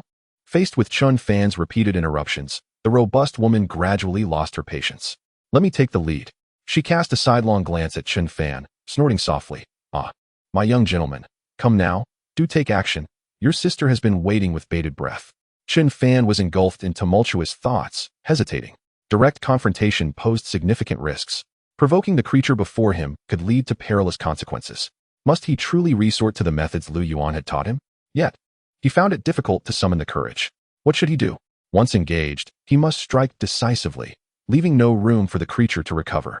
At this juncture, he had no choice but to employ the tactics Lu Yuan had imparted. Let us proceed. Chun Fan seemed to arrive at a resolution, nodding solemnly, his tone laced with obsession. My lady, I am coming. He slowly moved before the robust woman, refraining from attacking or making any sudden moves. Seeing Chun Fan's initiative, the robust woman smiled slightly. To her, he was now akin to meat on a chopping block, utterly unable to escape. She was quite pleased with his eagerness. For so long, it had been her sister enticing men, while she had been the one to take charge. This was the first time someone had been so proactive. Do not remove it. I desire the long robe you scholars wear. The robust woman was an experienced player, well-versed in the nuances of cosplay. Suppressing her inner discomfort, Chun Fan's large hands roamed over the robust woman's form, inscribing symbols as he did so. This is undeniably a situation difficult for a man to decline. Yet Chun Fan presently feels akin to handling a piece of fatty pork. The stout woman turned her head, her face adorned with a cunning expression, casting a mischievous glance at Chun Fan. Humph, young sir, you are truly ineffectual. After half a day, you have merely grazed my form. Such beauty is rare. I would prefer to savor it slowly, lest it be a waste to indulge too quickly. It is the enjoyment of the process that I seek. Upon hearing this, the robust woman, with her throat straining under her own voice, playfully pouted, honestly. It is you scholars who truly know how to play, albeit perhaps a bit too extravagantly, but I do enjoy it. With that, she closed her eyes, settling back to relish Chun Fan's ministrations. Ah, in the realm of demons, inscribing talismans, one would be hard-pressed to find another like him in the entire cultivation world. Chun Fan mused to himself, his hands never pausing for a moment. He could not comprehend how Lu Yuan's mind could conjure such peculiar thoughts. Engraving talismans in a place like this, who could even conceive of it? Regardless, it was of no consequence now, having arrived at this juncture.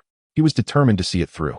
After inscribing on the stout woman's waist and neck, Chun Fan shifted his gaze to the final area, steeling himself as he proceeded. Ah, young sir, my body feels so strange. What have you done to me? Chapter 26. Merely a crimson skull. As Chun Fan completed his intricate depiction, the corpulent fox demon began to sense an unusual sensation within her body. Her neck, chest, and back felt as though they were being scorched by some unseen force. Hee, it's nothing at all. Perhaps it is merely the sensitivity of a young lady's body. This was the first instance where someone had dared to engage with her in such a manner. Moreover, her sister often let out anguished cries during similar encounters, which led her to harbor no suspicions.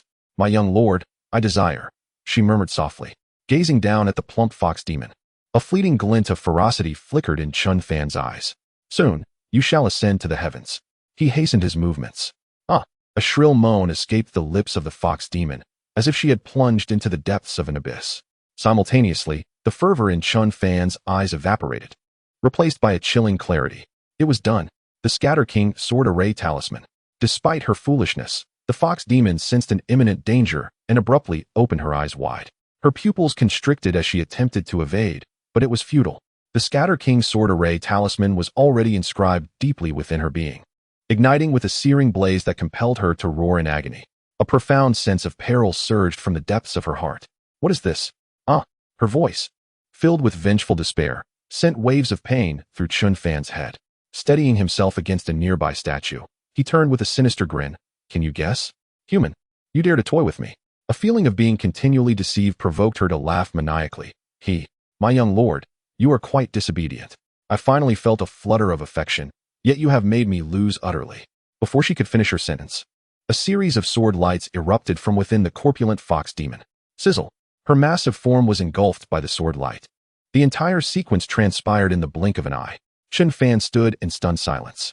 The talismans inscribed on her neck and waist could only severely wound the fox demon, while the talisman inscribed on the B point could obliterate her in an instant. Brother Lu's teachings were indeed diabolical, yet they proved exceptionally effective. Sister. Helplessly witnessing his sister perish at Chun Fan's hands, she found herself utterly powerless. The alluring woman had barely stepped out of Chun Fan's line of sight when Lu Yuan seized her by the neck.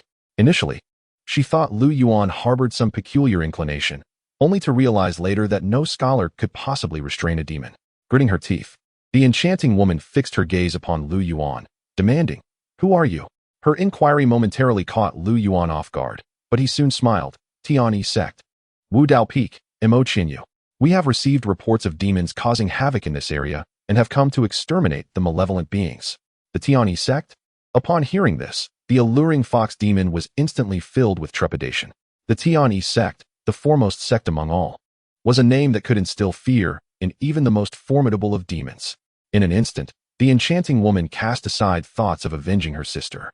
She narrowed her eyes, inhaled deeply, and her heated breath brushed against Lu Yuan's skin, whispering in his ear, "Immortal master, I wish to live." A wicked smile curled at the corners of her lips as she swayed her slender waist, lifting her voluptuous form. With a subtle grace, she began to unfasten her garments. Her rounded bosom resembling tumultuous waves, akin to a sun poised to plunge beneath the horizon. "If the immortal master spares me, you may have whatever you desire." With a flush upon her cheeks, she cast seductive glances, her delicate hands gradually lifting her attire, revealing glimpses of her long, elegant legs. To ensure Lu Yuan's gaze was captivated, she rose on her dainty toes, her shapely thighs and calves curving enticingly, outlining the alluring silhouette of her legs. She was confident that Lu Yuan would not refuse her, for no man could withstand her allure, and she had never faltered in her endeavors. Indeed, when men unabashedly gaze upon beauty, certain desires inevitably stir within them, and Lu Yuan was no exception. Observing his reaction, the enchanting woman initially felt a twinge of anxiety. But upon seeing the corners of his mouth rise, she was assured and smirked inwardly, dismissing him. What of the immortal master of the Tianyi Sect? They are all of a kind. Yet, the next moment, she anticipated something more. Lu Yuan's eyes gleamed with a cold light as he fixated on her. Is this merely an attempt at seduction? The seductive fox demon was momentarily filled with indignation, biting her lip in frustration. Countless men have lusted after me. I refuse to believe your eyes are devoid of desire. Lust. With those two heaps of flabby flesh, you dare to claim such? She retorted. If that is the case, do not blame me for dragging you down with me. Lowering her head, she inhaled deeply, her nails extending like talons. Dark energy erupted from her nape like a fountain, revealing her true form. She exhaled a cloud of crimson mist, darting towards the depths of the forest in a bid to escape. This had merely been a ruse to deceive Lu Yuan. She did not consider herself his equal. Alas, against the battle-hardened Lu Yuan, her ploy proved futile. In a swift movement, he evaded her attack, raising his hand in a sword-like gesture and calling out, "Five-fingered sword of the heart." A flying sword suddenly transformed into a streak of light, and with a single strike, the fox demon's substantial form was pierced through by the radiant blade. The fox demon wailed, her life extinguished in an instant. The once alluring creature was now but a skeletal remnant, reduced to mere bone and flesh. Lu Yuan stood unguarded, motionless in his place. After a few minutes of silence, noticing no one had attempted a surprise attack, he murmured, "No one has taken the bait?" Returning to the mountain temple, he summoned Chun Fan, and together they sought to trace the lingering scent of the fox demons to uncover any that had escaped. Following the trail, Lu Yuan and Chun Fan arrived at a cavern, where a chilling expanse of white bones lay within. It is evident how many lives were lost due to this matter. Chun Fan's expression contorted, a blend of regret and, more prominently, concealed fury and frigid murderous intent. It was only now that he began to grasp the gravity of the situation. No wonder Lu Yuan was willing to expend time to obliterate these two malevolent beings in Qingzhou Mountain. Strange, Senior Brother Lu. Do take a look at this, he exclaimed. Following Chun Fan's gaze, Lu Yuan observed a peculiar, large red heart tattoo beneath the abdomen of the alluring fox demon. Lu Yuan's curiosity piqued as he had previously overlooked the anomaly on the fox demon's belly. Upon closer inspection, his demeanor shifted to one of grave concern. The Gu Poison Sect. Indeed, this strange mark was not inscribed by the Yuan sect, but rather a sign produced by a type of Gu worm from the Gu Poison Sect. This development complicated matters. Lu Yuan recalled that the Gu Poison Sect was one of the most notorious demonic sects in the southern wilderness. But how had they ventured into Zhongzhou? Never mind. Overthinking would serve no purpose. He would report this to Elder Wu. Aware of his own limitations, Lu Yuan decided it prudent to leave this matter in Elder Wu's capable hands. Let us not dwell on this. I will take care of a few things, and then we shall rejoin them. Oh, but Senior Brother Lu, what are you doing? To Chun Fan's astonishment, he witnessed Lu Yuan skinning and dismembering the corpses of the two fox demons before casting them into their lair. Is he truly giving these two fox demons a burial? Chun Fan pondered, bewildered. I've set up a 1,000-mile tracking talisman and a surveillance formation on these fox demons.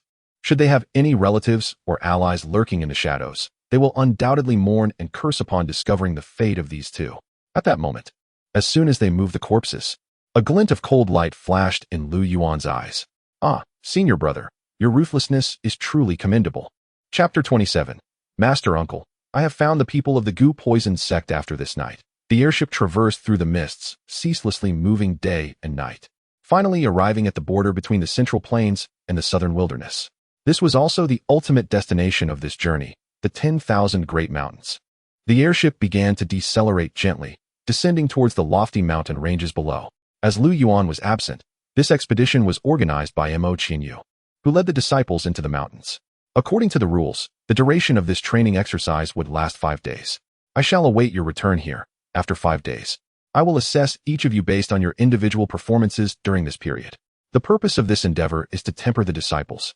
Although there are inter-sect disciples trailing behind you, they will not serve as your personal protectors. In the face of danger, prioritize your safety above all else. If you find it too arduous, retreat immediately. Do not overexert yourselves. The disciples clasped their hands in acknowledgement, etching Mo Qinyu's admonitions into their hearts, and collectively responded, "We will heed Senior Brother's teachings." Mo Qinyu nodded in satisfaction. "Very well, you may proceed." The training ground was situated within a valley on the outskirts of the 10,000 Great Mountains. The valley, being slightly less perilous than the surrounding areas, still held its own dangers. The rugged mountains outside resembled jagged fangs, with dark stones stained with blood and dense forests shrouded in shadows. An eerie silence enveloped the area, occasionally pierced by a menacing presence that sent shivers down the spine, causing the rocky terrain to tremble slightly. Where is Senior Brother Lu?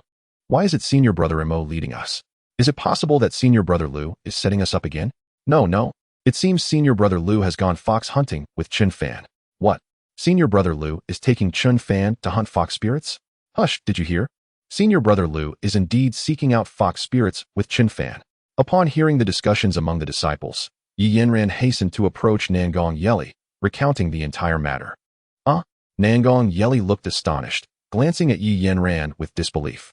Are you certain that Senior Brother Lu has gone to find fox spirits with Chun Fan? Yes, everyone is saying that Senior Brother Lu has taken Junior Brother Chun to seek out fox spirits. Searching for fox spirits? And he brought Chun Fan along? What is he planning? Listening to the remarks of the disciples before her, Nangong Yeli felt a wave of discomfort wash over her. Yet, upon reflection, she could not bring herself to believe that Lu Yuan would be so audacious. However, she questioned why her senior brother was being so kind to Chun Fan. It could be understood for a fellow sect member to offer assistance, but why did he seem to be constantly accompanied by him? Before Chun Fan's arrival, he would invite others to join for training. Why is my senior brother behaving this way? Even with me as his junior sister, he still treats that junior brother so. Suddenly, a blinding streak of light streaked across the sky. It broke through the clouds, accompanied by a roaring wind, hurtling straight towards the group. The disciples in the front row instantly changed their expressions, hurriedly summoning their magical tools. The streak of light, however, suddenly dimmed about 10 feet away from them, revealing two figures. Chun Fan stumbled slightly, clearly affected by the rapid flight. Lu Yuan smiled faintly and said, "You are not late. You have arrived just in time." Lu Yuan walked straight towards Nangong Yeli. "Yeli," he greeted her with a smile. "What seems to be the matter?" "Humph." Lu Yuan was perplexed, unsure of what had angered the little ancestor, and could only manage a bitter smile. "Junior sister, I have urgent matters to report to Elder Wu. I fear I cannot accompany you inside. I must trouble you, Yi Li, with the disciples of Tianyi Peak." He chuckled lightly. "If there's something, it's for you, little Yi Li. If not, it's for you, senior sister Nangong." Nangong Yili slightly furrowed her brow and huffed.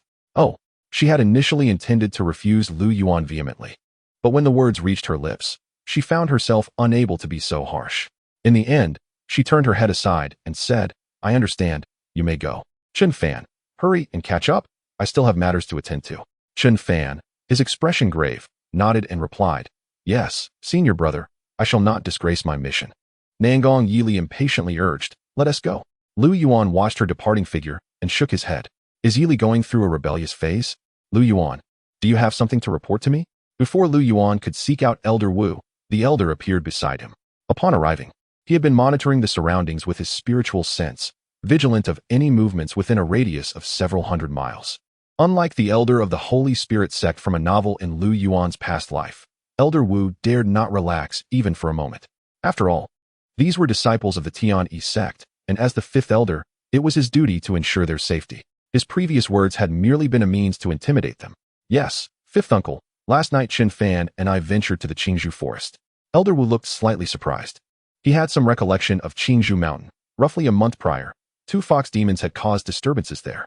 Mo Qianyu had led several disciples from the Wu Dao Peak to exterminate the demons. Although the two fox demons were not particularly powerful, their concealment techniques were remarkable. Mo Qianyu had previously failed to detect any trace of them. According to his description, traces of the Gu Poison Sect's methods had also appeared around the Qingzhou forest. It seemed there were individuals from the Gu Poison Sect manipulating events behind the scenes. He had intended to personally investigate on his way back, but unexpectedly, Lu Yuan had already gone.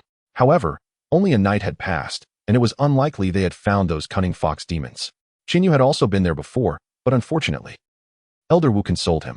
"Moreover, it's only been one night. If you didn't find them, it's no issue. Once this training concludes, you and Qinyu can search with the inner disciples." At that moment, Mo Qinyu approached. Previously, he had not captured the fox demons and had been reprimanded by Elder Wu upon returning to the sect. "Look, the Tianju Peak's Lu Yuan went too. And he didn't catch them. You can't blame me for this, right?" He cast a glance at Lu Yuan, his expression impassive, and said, "Those two fox demons are cunning and vile. I also discovered traces of the Gu Poison Sect nearby. Capturing them is quite the challenge." Lu Yuan nodded in agreement, his face reflecting the difficulty of the task. "Indeed, it is quite difficult. Chun Fan and I exerted considerable effort just to capture them. I'm saying it's hard to catch them. Master, you were still reprimanding." "What?" At that moment, Mo Qianyu suddenly came to his senses and exclaimed, "You captured those two fox demons?" The performance of the fifth elder, though not as exaggerated as that of Mo Qianyu, was nonetheless astonishing. Lu Yuan responded with an air of nonchalance, seemingly implying something as he cast a glance at Mo Qianyu. It was merely some petty tricks not worthy of the stage. Naturally, Mo Qianyu understood that Lu Yuan was subtly mocking him, yet he found himself at a loss for words, his face flushing with indignation. "Very well." The fifth elder sighed thrice in approval before inquiring, "Given this, Lu Yuan, have you discovered the whereabouts of the Gu Poison Sect?" "Indeed. The fox demon was indeed under the manipulation of the Gu Poison Sect, as I had previously discussed with my master. I uncovered the mark of the Gu Poison Sect from those two fox demons. It truly is the Gu Poison Sect." The expression of the fifth elder instantly turned grave, and he shook his head with a sigh. "This is troublesome. Killing those two fox demons may very well alert the enemy. Lu Yuan, you should not have returned. Had you remained hidden, you might have awaited an opportunity." Hearing this, Mo Qianyu's earlier gloom dissipated. "Indeed, I spared those two fox demons precisely to avoid alerting the enemy." "Yes, that is the case. It is certainly not that I am inferior to that unscrupulous Lu Yuan." For some unknown reason, Lu Yuan fell silent, even closing his eyes. The fifth elder mistakenly believed his previous remarks had unsettled him and was about to offer words of comfort. Suddenly, A blue light flickered from Lu Yuan's chest. He abruptly opened his eyes. Master Wu, the goo poison sect has found us. What? Chapter 28. Our combined efforts may not be insufficient against him. What? Have you found it? The fifth elder's sharp gaze was fixed intently on Lu Yuan. Meanwhile, Imo Qinyu appeared still in a state of disbelief, her eyes reflecting a blend of astonishment and complexity. An eerie silence enveloped the atmosphere. Lu Yuan remained silent, merely producing the luminous spirit mirror from his chest. With the infusion of spiritual energy, the mirror projected a vast image before everyone. A middle-aged man, unremarkable in appearance and dressed plainly, entered the fox demon's lair.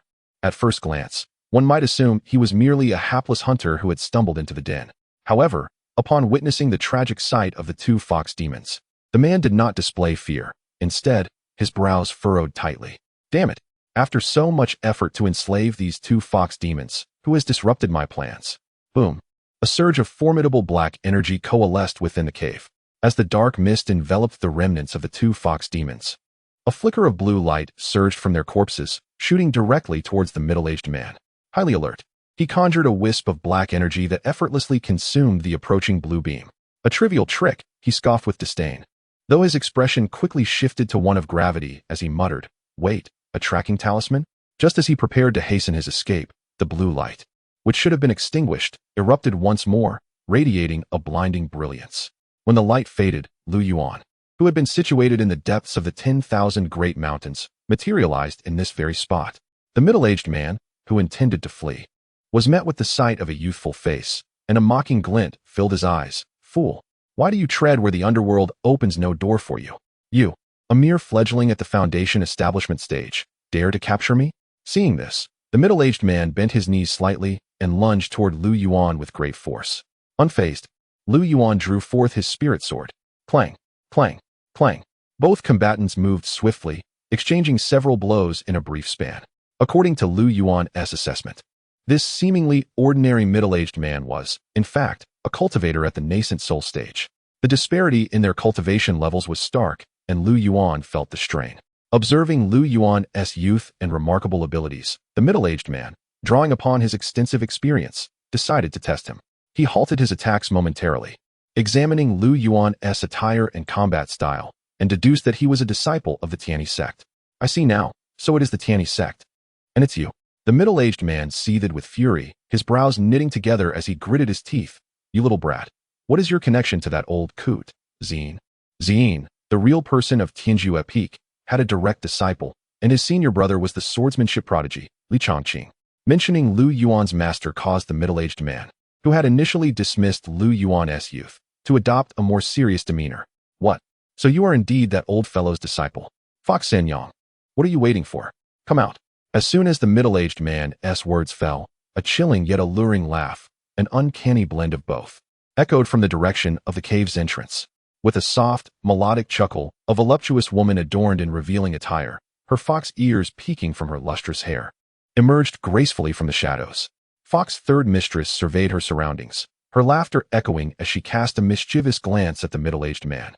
Is it truly so that a dignified elder of the poison cult fears even a mere child in the foundation establishment stage? Humph, this young lad possesses an unusual aura. I shall provide you cover, and you seize the opportunity to take him down. How does that sound? Ha ha. At her words, Fox's third mistress erupted into inexplicable laughter. Yet, in a sudden shift, her tone turned frigid as she retorted, "Old ghost, do you think I am oblivious? This young man is a disciple of that ancient one, Zine. Do you take me for a Navi newcomer? Why do you not slay him yourself while I provide cover for you?" The middle-aged man, feigning ignorance, chuckled awkwardly. "Oh, third mistress, what do you mean? Even if he is Zine's disciple, what of it? Should we eliminate him, what can Zine possibly do? After all, did not your esteemed ancestor fall to Zine's blade? Am I not offering you a chance for vengeance?" A flicker of cold light flashed in Fox's third mistress's eyes as she replied with a forced smile. "Heh, then I must thank you. Speaking of which, old ghost, your poison cult suffered greatly at the hands of Zine, losing many members, nearly facing annihilation. Shouldn't you harbor more resentment? This opportunity is yours to seize." "Absolutely not. It is you who should take the lead." "No, you shall." The two bloodthirsty sorcerers, notorious for their countless murders, were surprisingly deferring to one another. Observing the bickering pair, Lu Yuan stood momentarily stunned. Even after years in this cultivation realm, He had never witnessed such a peculiar spectacle. However, he quickly deduced the underlying sentiments. Had they been ordinary disciples of the Tianyi Sect, they would have perished long ago. Their hesitance stemmed from fear of retribution from their own masters should they slay one another. This realm of cultivation bore similarities to his past life. It was all about the hierarchy of power. Whether one was a qi refinement or nascent soul master, it mattered little. At this juncture, what was there to hesitate over? Suddenly, the middle-aged man bellowed in frustration, "He is right here. Can we truly let him escape?" His visage turned menacing, eyes gleaming with malice. "Let us strike together, shall we?" "Very well. 3, 2, 1. Moments passed, yet for reasons unclear, the two remained in a standoff, failing to make any move. A quarter of an hour slipped by without a single action, leaving Lu Yuan perplexed as he watched them. What on earth were these two up to? Just moments ago, one threatened to flay him alive, while the other sought to drain him dry. Their threats echoed with increasing intensity. "Third mistress, why do you not act? Old ghost, you have yet to make a move as well." Heh. In that moment, the grip of Lu Yuan's hand grew clammy with sweat as he wondered whether they would ever strike. Regardless of their internal deliberations, he remained unfazed. Elder Wu was observing him intently, and no matter the circumstances, he was confident that he would emerge unscathed. Unless the Elder Five is the supreme elder of the Gu Poison sect, how could a formidable figure in the Great Ascension stage stand idly by while being injured by two nascent soul cultivators? Yet, if the Elder harbors resentment due to his master and the previous incident at the Enlightenment Peak, it is not beyond the realm of possibility that he would seize the opportunity to allow these two to pummel him, enduring physical torment in the process. In the moment following these thoughts, a chilling aura suddenly emanated with reckless abandon, as if the very fabric of space had been momentarily suspended. The two individuals, still embroiled in their argument, felt their hairs stand on end upon sensing this terrifying presence.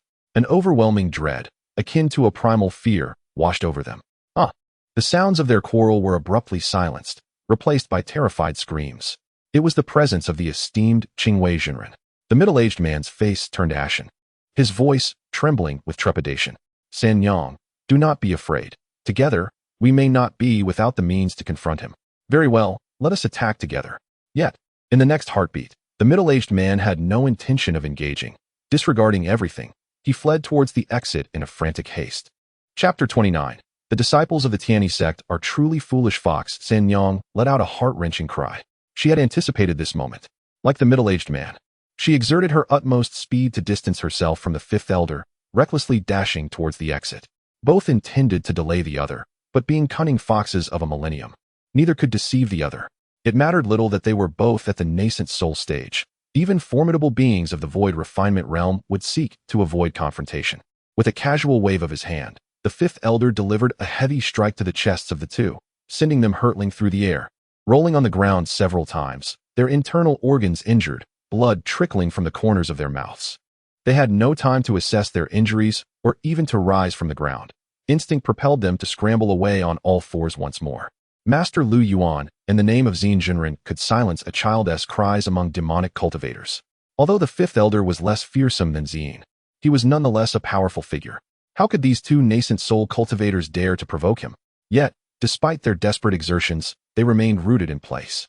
With another flourish of his long sleeves, the fifth elder enveloped them, rendering them invisible. Lu Yuan, well done for devising such a strategy. At that moment, the fifth elder found that his prized disciple, Imo Qianyu, was no longer as appealing as before. The more he observed Lu Yuan, the more satisfaction and delight he felt, increasingly believing in their fated connection. Poised and composed, with an appearance that was truly remarkable, he embodied the essence of a dragon among men, a rarity among thousands. Such a prodigy, and to think that the old Xin would encounter him. How infuriating. Why was it not he who discovered Lu Yuan first? Nonetheless, returning to the topic. As disciples of the Tianyi Sect, where else could they go? Lu Yuan was indeed destined for the Enlightenment Peak. Lu Yuan, the fifth elder beamed, his demeanor warm and approachable. "Disciple is here," Lu Yuan promptly replied. "Return first. I shall handle this matter," the fifth elder instructed, nodding with assurance. "Do come visit us at the Enlightenment Peak when you have time." After Lu Yuan departed, Imo Qianyu gazed eagerly at the fifth elder, feeling as though his master no longer favored him. Just moments ago, he had spoken of his disciple Qianyu possessing the demeanor of a sect leader. Yet, the fifth elder seemed indifferent, merely patting his shoulder. "Qianyu, let bygones be bygones. We are all fellow disciples. It is of no great consequence." A crack echoed, as if something had shattered. Nangong Yeli, accompanied by others, entered with a serious expression, addressing the disciples once more. Deep within the depths of the 10,000 great mountains lie countless formidable and ancient demons, some of which possess terrifying strength. Even inner-sect brothers are no match for them. This time, we are only to remain on the periphery. Do not venture deeper, do not be overly ambitious for opportunities, and do not recklessly seek out medicinal herbs. Rare spiritual herbs are often guarded by ferocious beasts. These creatures are not foolish. The 10,000 great mountains are their domain, and any precious herbs have long been claimed. What you see displayed is undoubtedly a trap, specifically set to lure greedy cultivators. Chun Fan nodded and reassured, Sister, do not worry. Yi Yinran echoed his sentiment. There is one more matter, Nangong Yeli recalled and cautioned. In the 10,000 great mountains, while those ferocious beasts are indeed terrifying, the most formidable threats often come not from them, but from fellow cultivators. Nangong Yeli nodded, casting a profound glance at Chun Fan, who had responded. That is all I have to say. The rest is up to you. Understood. The group dispersed, each secretly forming teams as they had previously discussed. However, something felt amiss. Originally, Chun Fan and Yi Yinran were walking together, but suddenly, Chun Fan halted abruptly, gazing into the distance where a crimson sword light soared, exuding a malevolent aura. Brother, it seems 3 individuals are ensnared by a beast, Yi Yinran exclaimed, pointing towards the figures she spotted in the distance. I shall investigate. With a flick of his right hand, a jade-green sword materialized. As he grasped the hilt, Chun Fan emanated an air of formidable sharpness. Upon arrival, he discerned the situation. A black-skinned tiger with wings at its waist was pursuing 3 wandering cultivators. Beast, you seek your demise, Chun Fan uttered in a low voice, gracefully darting past the 3 cultivators, his spiritual sword unleashing a radiant blade of light. Before the black tiger could lift its paw, a jet of black blood surged skyward, resulting in its head being severed from its body. By the heavens! Observing Chun Fan's fluid and effortless maneuvers, even the inner disciples covertly protecting them could not help but voice their astonishment. What is happening? How can someone at the 5th level of Qi refinement slay a 9th level blood spirit tiger with such ease? It was not uncommon to witness cross-boundary slaying of beasts. They had seen it many times. However, they had never encountered someone like Chun Fan, who could so effortlessly dispatch a beast during their training. As former cultivators themselves, they recalled their own struggles at the Qi refinement stage, unable to accomplish anything, let alone slaying beasts. How could he be so adept? The primary purpose of this training was to enhance the combat experience of these novice disciples, ensuring they would not weep in terror at the sight of fierce beasts. Could it be that senior brother Lu truly would cast disciples into the den of beasts at midnight? One inner disciple incredulously swallowed hard. Chun Fan's composed and skilled performance in slaying the beast surpassed that of certain inner disciples, making the remark from this inner disciple entirely reasonable. Initially, I could not believe it. No matter how extraordinary senior brother Lu is, he wouldn't throw people into the beast's lairs at night. But today, I realize I was gravely mistaken. However, senior sister Nangong, it seems something is amiss with those 3 individuals. Should we intervene? This is a training exercise. If we act so swiftly, what significance does the training hold? Nangong Yeli shook her head. Moreover, if one cannot discern such a matter after being with senior brother for so long, there would be no need to remain by his side. Thank you, fellow cultivators, for your assistance. 3 solitary cultivators gazed at the slain beast, their expressions vacant, still reeling from the life and death encounter they had just experienced. One of them, trembling in fear, hesitantly extended a Chinkoan bag. This is our humble token of gratitude for your assistance, dear friend. Chun Fan exchanged glances with his companions, hesitating for a moment, yet ultimately refrained from accepting it. Dear friend, please accept it. It is merely a handful of spirit stones. Do not disdain them, they implored, their eyes earnest. After a brief moment of indecision, Chun Fan finally extended his hand. Be cautious, Brother Chun. Suddenly, the anxious cry of Yi Yinran pierced his ears. At that precise moment, a sharp flash of sword light darted through, swiftly slicing across Chun Fan's neck. Blood sprayed forth as his head was severed, leaving no room for resistance. Chun Fan. In an instant, Nangong Yeli and several inner disciples were filled with rage, rushing toward Chun Fan's direction. How foolish these disciples of great sects are. The 3 solitary cultivators, who had earlier appeared fearful and anxious, now wore expressions of mockery and disdain. His speech faltered as he abruptly looked down at his feet. With a thud, the beheaded Chun Fan transformed into a wisp of mist. What? The middle-aged solitary cultivator reacted swiftly, attempting to retreat hastily. Yet, As a veil of mist dispersed, the three cultivators found themselves unable to evade. Their strength seemed drained, and their magical powers became utterly inoperative. Their bodies still warm. Primal desires momentarily clouded their thoughts. They had fallen into a trap. Chun Fan's concocted sleeping powder, ineffective against Lu Yuan, proved potent against others.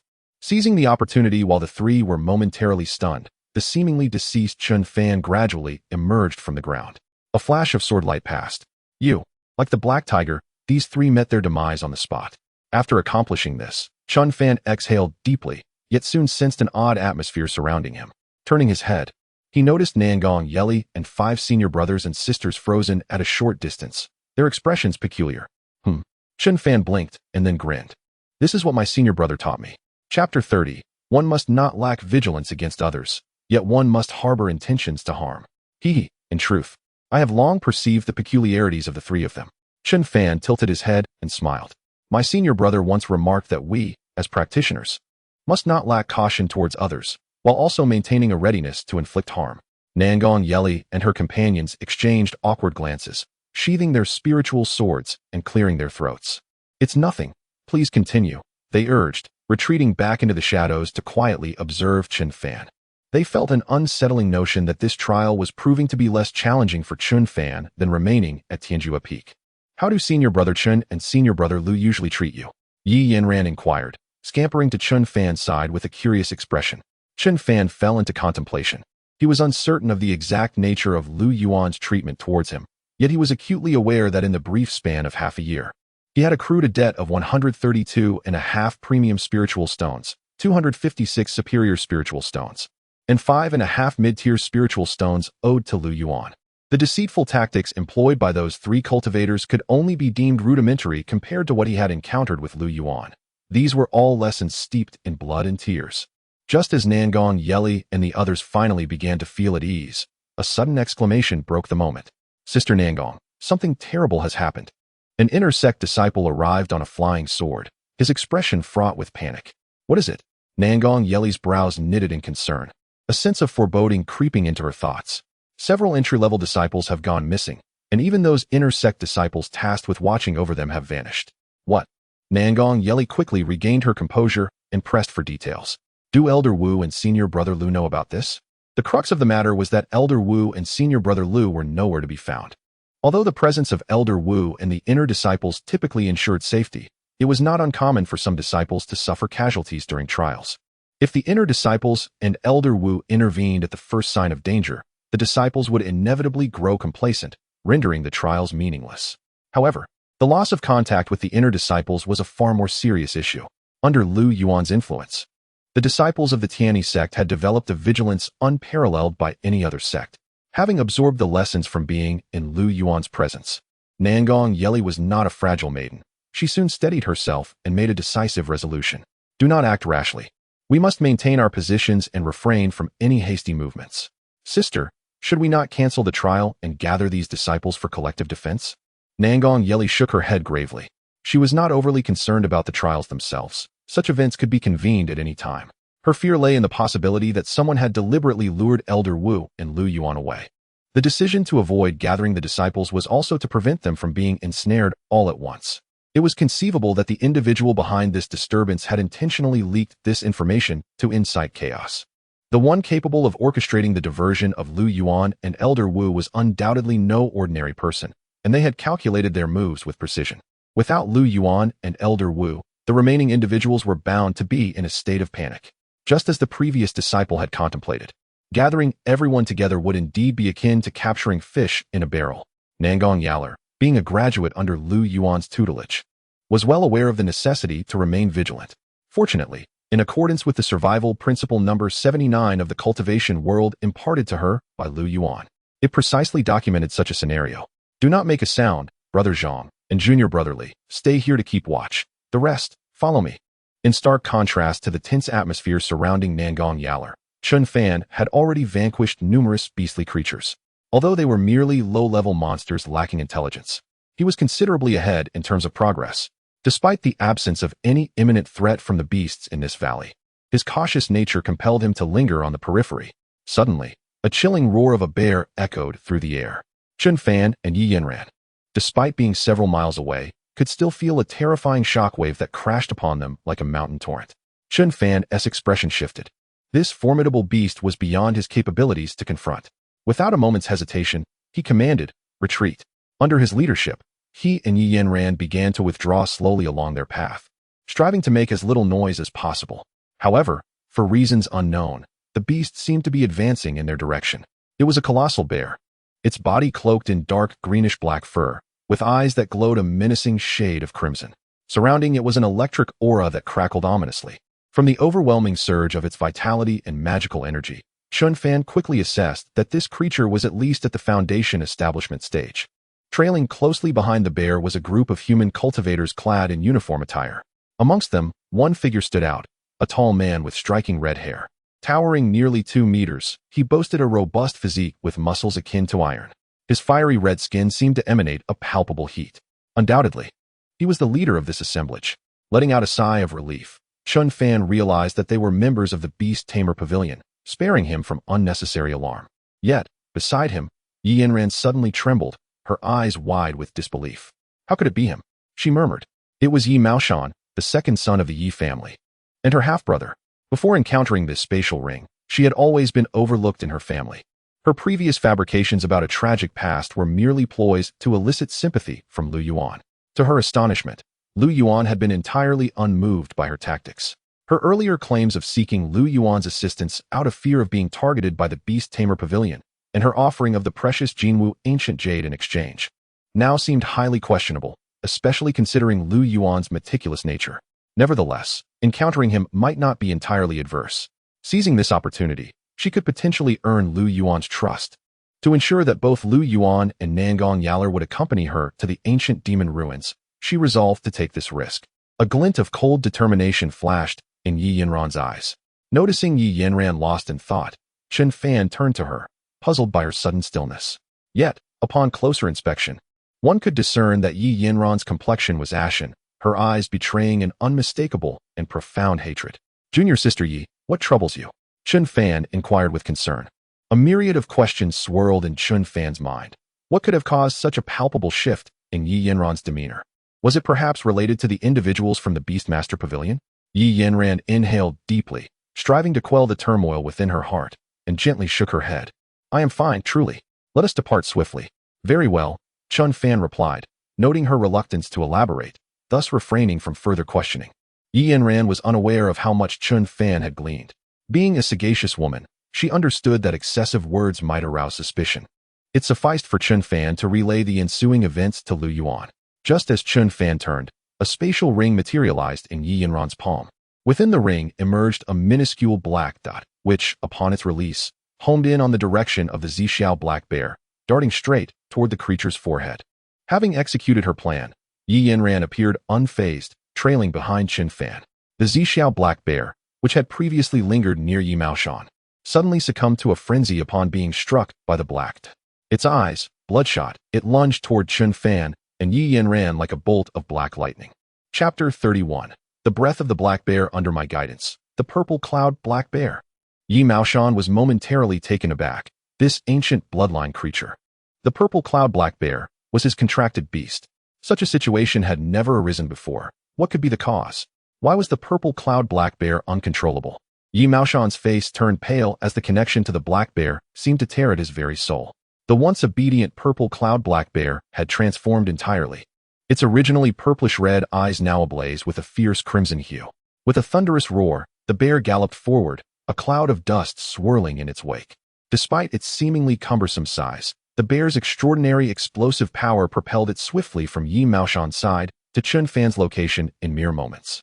Its scarlet eyes radiated a chilling malice, the aura of slaughter manifesting as an icy wind that swept towards Yi Yanran. The ravenous gaze of the bear fixated on the fleeing Chun Fan and Yi Yanran. With powerful hind legs, it leaped into the air like a cannonball, rampaging through the landscape, uprooting trees that required several individuals to embrace. Fortunately, Chun Fan reacted with alacrity, whisking Yi Yanran away just in time. Mere seconds later, the Purple Cloud Black Bear landed heavily where they had just been standing, sending dust and debris flying as the ground gave way beneath its weight. Chun Fan glanced back, cursing under his breath. What were the people from the beast-taming pavilion doing? This bear possessed not only formidable defenses and attacks, but also remarkable speed. Such a creature was far beyond the capabilities of him and Yi Yanran. However, he took solace in the presence of senior sister Nangong. Nangong Yeli should be able to slay this beast, but her absence raised doubts. Was she testing him and Yi Yanran? Even Yi Yanran was puzzled as to why Nangong Yeli had yet to intervene. Run! Quick, run! The two inner disciples, unable to contain their fear upon witnessing the rampaging purple cloud black bear, knew they were left alone without Nangong Yeli and Lu Yuan. Even together, they deemed it impossible to confront such a beast with ancient bloodlines. As they shouted, they summoned their full magical power, racing towards Chun Fan and Yi Yanran. The purple cloud black bear grew increasingly frenzied, generating a tempestuous storm of thunder and lightning around it. But then, with a thunderous crash, a shockwave erupted, sending sand and stones flying, along with the bear itself being thrust back several meters. The bear's tough hide seemed to lack even the slightest vestige of defense. As it tumbled to the ground, unbeknownst to them, Lu Yuan had appeared before Chun Fan and Yi Yanran, having hastened to their aid after dealing with the two members of the Gu Poison sect. To his surprise, upon arrival, he was met with the sight of the uncontrollable purple cloud black bear. Senior brother Lu. The two inner disciples breathed a sigh of relief upon seeing Lu Yuan. That bear! Yi Maoshan exclaimed furiously as he beheld the wounded purple cloud black bear. What have you done? Why exert such force? Yi Maoshan's words ignited the ire of Lu Yuan. Turning his gaze, Lu Yuan sought the source of such audacity. His own black bear had spiraled out of control, nearly costing his disciple his life. Although Chun Fan, a child of destiny, had managed to survive through sheer fortune, the reality remained that the fault lay with Yi Maoshan, who dared to speak up. Lu Yuan was not one to tolerate such insolence. With a cold demeanor, he strode contemptuously towards the Zixiao black bear. Despite being felled by Lu Yuan, the creature's crimson eyes remained fixed on him. With a guttural roar, the Zixiao black bear bared its fangs at the advancing Lu Yuan. Did it still dare to threaten him? A multitude of lightning arcs surged around Lu Yuan, responding to his command as they lashed out towards the beast. Each strike of lightning inflicted excruciating pain upon the creature, leaving it battered and bloodied. Though the Zixiao black bear was immune to lightning, it found itself utterly defenseless against Lu Yuan's relentless assault. Each violet arc pierced deep into its flesh, eliciting pained growls. After enduring a barrage of lightning whips, the bear's once vibrant fur was charred, darkened by the onslaught, with blackened blood oozing from its wounds. Its once fierce crimson gaze began to wane, turning increasingly vacant. Lu Yuan crossed his arms, observing the devastation before him. Such severity, and yet, what can you do? He had always been the one to orchestrate others' downfalls. No one had ever succeeded in besting him. Yi Maoshan stood momentarily speechless, realizing that even his Zixiao black bear was no match for Lu Yuan. He surmised he would meet a similar fate. Yet, witnessing the fallen bear, Yi Maoshan could not suppress his fury and retorted, "Fellow Taoist, aren't you being a tad excessive? Your disciple is unharmed, and my bear is unconscious. Why must you continue this?" At that moment, Lu Yuan's indifferent gaze transformed, radiating a piercing intensity as he fixed his stare on Yi Maoshan.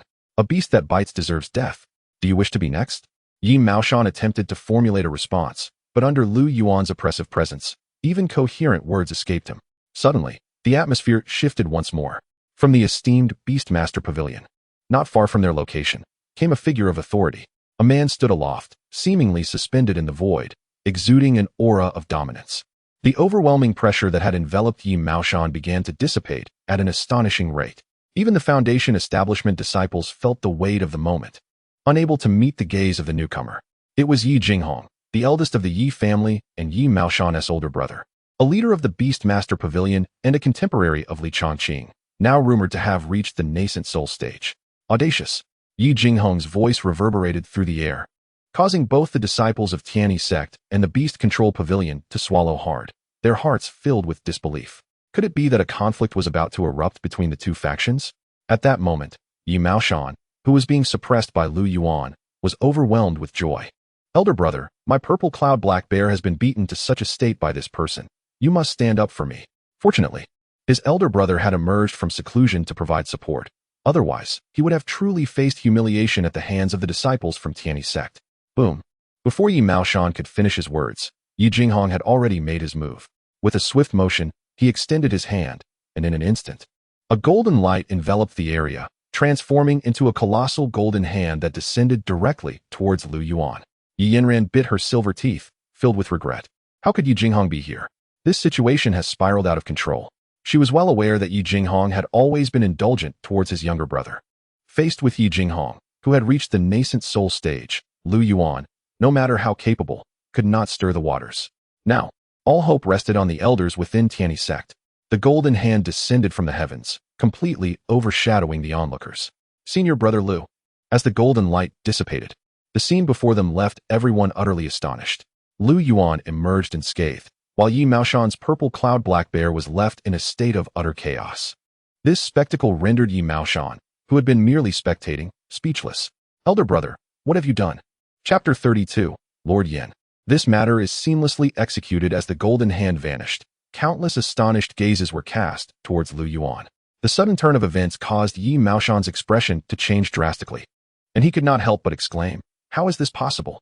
Yi Maoshan was utterly bewildered. What was happening? The individual who had arrived was none other than his elder brother, Yi Jinghong. He could not have mistaken that. Yi Jinghong had just broken through to the nascent soul stage. This was indeed true. His elder brother, witnessing his humiliation, had acted in righteous indignation. That was also true. Yet, why was it that his Zixiao black bear lay dead? This was incorrect, fundamentally mistaken. Both the disciples of the Tianyi Sect and the Beastmaster Pavilion were rendered speechless, staring in disbelief at the unfolding scene. Even Yi Yanran looked at Yi Jinghong with a face full of shock. At this moment, everyone shared a singular thought. Why was this happening? Amidst the astonished gazes, Yi Jinghong descended from the sky to stand before Lu Yuan. He lifted his head and smiled gently at Lu Yuan, saying, "Ah, it is you, junior brother Lu.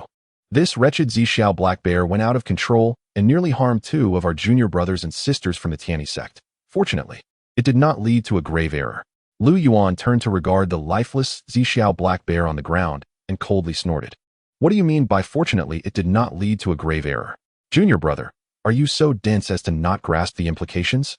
With an impassive expression, Lu Yuan fixed his gaze on Yi Jinghong and continued, "Brother Yi, perhaps you would care to elucidate what you mean by not leading to a grave error?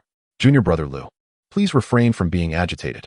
This matter was indeed our fault from the outset, and I assure you, I will provide you with a satisfactory explanation." "An explanation? You ought to provide an explanation to me, and to junior brother Chun and sister Yi." "Yes, junior brother Lu is correct." When Yi Jinghong turned to look towards Yi Yanran, he couldn't help but exclaim in astonishment, "Yi Yanran? What?" Yi Yanran. Upon hearing Yi Jinghong's call, Yi Maoshan abruptly gazed in her direction. He had just realized that the one responsible for his Zixiao black bear's rampage was, in fact, his own sister. "Humph. I understand now. It was you wild woman, who orchestrated this." With that, Yi Maoshan stormed towards Yi Yanran, clearly prepared to confront her physically. Seeing Yi Maoshan direct his ire towards her, Yi Yanran remained unfazed. She believed that Lu Yuan would interpret this as Yi Maoshan's embarrassment turning to anger. After all, what girl would put her life on the line to falsely accuse another? As anticipated by Yi Yanran, Lu Yuan sidestepped, placing himself between her and Yi Maoshan. "Yi Jinghong. Yi Maoshan, what do you two mean by this?" "Maoshan, cease at once." Lu Yuan let out a cold snort, his tone dripping with sarcasm. "This is the Yi family and the Beastmaster Pavilion, and you dare threaten me in my presence? Do you think I am invisible? It's a misunderstanding, a misunderstanding. My younger brother has always been reckless." In Chun Fan's recollection, Lu Yuan had always exuded an air of carefree nonchalance. Yet now, he was distinctly different, emanating an aura of dominance that left even Yi Jinghong feeling severely suppressed. "Lu Shidi, I observe that both Yanran and this junior disciple are at the qi refining stage." Yi Jinghong pondered for a moment and continued, "How about this? 2 supreme-grade Shisui pills, 2 high-grade foundation establishment pills, along with 500 high-grade spirit stones?" "What? Supreme-grade Shisui pills and high-grade foundation establishment pills? Not to mention 500 top-tier spirit stones. These resources are ample enough to elevate a qi refining cultivator to the pinnacle of foundation establishment. Even though they are inner sect disciples, such generous terms are bound to stir their hearts. Yi Jinghong is indeed quite generous." Lu Yuan pressed his lips together, remaining silent for a moment, but his calm words took everyone by surprise. "What if I were to say that I am still dissatisfied with this outcome?" Upon hearing this, everyone nearly fainted from shock. Even though the Beastmaster Pavilion may not rival the Tianyi Sect, it certainly ranks among the formidable powers in Zhongzhou. Moreover, Yi Jinghong had already made such concessions. At this moment, Yi Maoshan's expression shifted dramatically, his eyes blazing with anger as they fixed on Lu Yuan. When had he ever been subjected to such humiliation? Clearly, his elder brother had already made significant compromises, yet this individual remained unyielding, offering no semblance of respect. Truly, he was utterly clueless. Yi Jinghong remained silent for a while, faced with Lu Yuan's hostile and provocative remarks. He offered a gentle smile and slowly approached Yi Maoshan, stating, "This purple sky black bear belongs to Maoshan. If Lu Shidi is dissatisfied, I shall ensure your satisfaction." His assertive tone momentarily suggested that Yi Jinghong was prepared to strike at Lu Yuan. Having said this, Yi Jinghong delivered a series of slaps to Yi Maoshan. Slap, slap, slap. Yi Maoshan was momentarily stunned. After receiving the first slap, all his anger dissipated, and even his previously furious gaze now appeared somewhat clearer, mixed with confusion. All right. Brother Yi, it wasn't intentional. You've made your point. Let this be the end of it." Lu Yuan, observing Yi Jinghong's unrelenting demeanor, suddenly felt a pang of sympathy. Had Yi Jinghong exhibited the same obstinacy as Yi Maoshan, he would not have let the matter rest. Yet, from the earlier concessions Yi Jinghong made to Lu Yuan's unreasonable and exaggerated demands, to now delivering a relentless barrage of strikes, it was as if Yi Jinghong was far more astute than he had anticipated, leaving Lu Yuan feeling somewhat embarrassed to press him further. With Yi Jinghong showing no signs of holding back, even with his nascent soul physique, Lu Yuan felt he could hardly endure any more. "Did you hear that? Lu Shidi has forgiven you. Express your gratitude." Upon hearing Lu Yuan's voice, Yi Jinghong finally ceased his assault. Yi Maoshan's lips were stained with blood, his face bruised, and his consciousness was somewhat clouded. Dazed and unsteady, he clung to Yi Jinghong for support. "Thank you, Lu Shidi, thank you." Though Yi Maoshan remained unconvinced, his body's instincts overpowered his mind's fury. "Sister Yi, Chen Fan, are you both satisfied with this outcome?" Chen Fan naturally had no objections and nodded in agreement. Yi Yanran lowered her head, contemplating for a moment before also nodding and softly saying, "I will follow my brother's instructions." "Very well, Brother Yi. Let us put this matter to rest." Yi Jinghong turned to Yi Yanran, who had been silent with her head bowed, and smiled. "Yanran, it has been quite some time since we last met. I did not expect you to have joined the Tianyi Sect. Should you encounter any difficulties in the future, do not hesitate to inform your elder brother." Yi Yanran, however, paid him no heed and departed without a backward glance. Yi Jinghong gave an awkward smile and departed as well. On their journey home, Lu Yuan tossed a storage bag to both Yi Yanran and Chen Fan.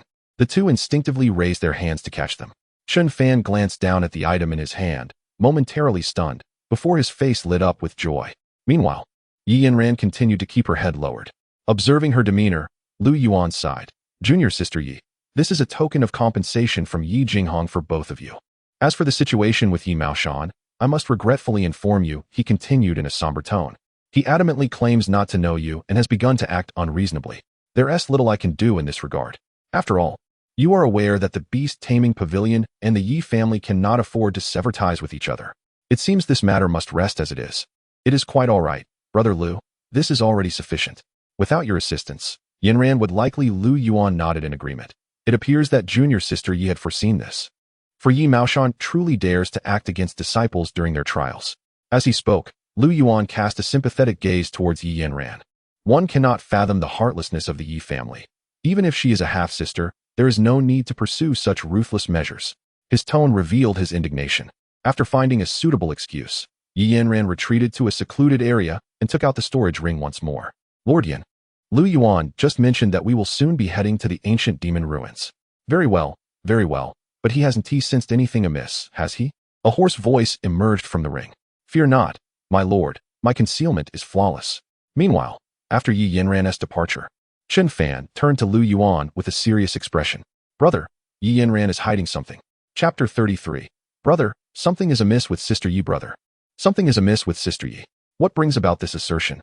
Lu Yuan inquired playfully, casting a scrutinizing glance at the serious-faced Chen Fan. "When we encountered that group from the Beastmaster Pavilion, the originally docile Zixiao Black Bear posed no threat. However, in an effort to avoid trouble, Yi Yanran and I decided to take our leave. Just as I was about to turn away, Chen Fan hesitated and lowered his voice deliberately. I observed Yi Yanran producing a spatial ring, after which the Zixiao Black Bear lost all semblance of reason and charged towards us. Chen Fan was a soldier personally trained by Lu Yuan, now harboring a profound sense of vigilance and suspicion towards everyone. Although it appeared that Chen Fan had turned his back, He had learned from past experiences, acquired at the cost of 23 premium spirit stones from Yuan, that one should never turn their back on others, especially not on someone like Yi Yanran, whom he barely knew. While turning, he remained acutely aware of the movements behind him, thus catching sight of Yi Yanran's subtle actions. Yuan nodded with a smile, having also sensed something amiss. The reactions of Yi Jinghong and Yi Maoshan indicated that they were unaware of Yi Yanran's presence, while Yi Yanran's behavior seemed overly deliberate, as if she were performing for his benefit. Understood. For now, pretend you have not witnessed this, so as not to arouse her suspicion. Just remain vigilant towards her. As for the deeper circumstances surrounding Yi Yanran, you will come to understand in due time. At that moment, Yi Yanran had yet to realize that Yuan and the others had already stripped her of all pretense. Beastmaster Pavilion. Brother, that Yuan from Tianyi Sect is insufferably arrogant. Should we? Yi Maoshan asked, clutching his swollen cheek, seething with resentment.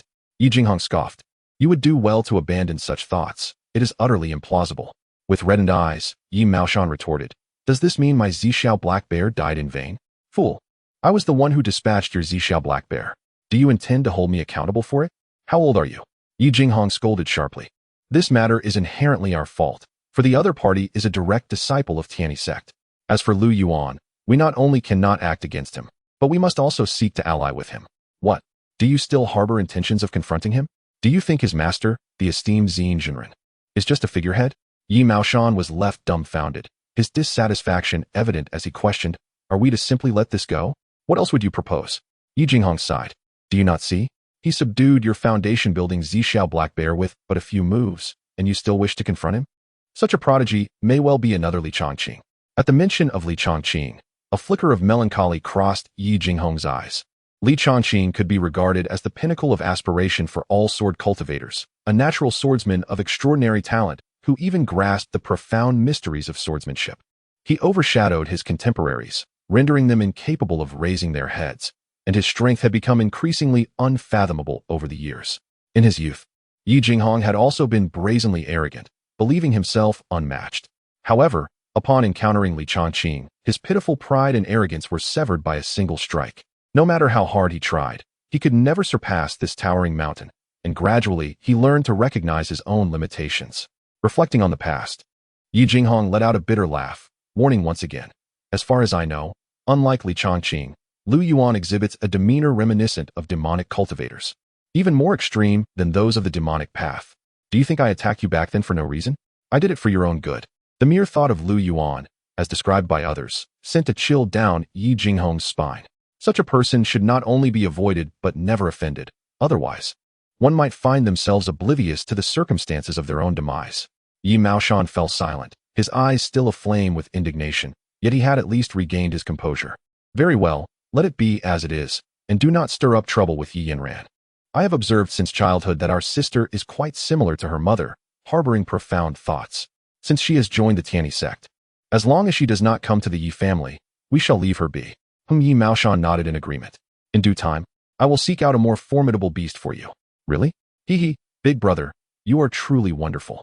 Yi Maoshan's spirits lifted instantaneously, momentarily forgetting the demise of the Zhixiao Black Bear and the searing pain etched upon his face. What? You wish to remain in the 10,000 Great Mountains?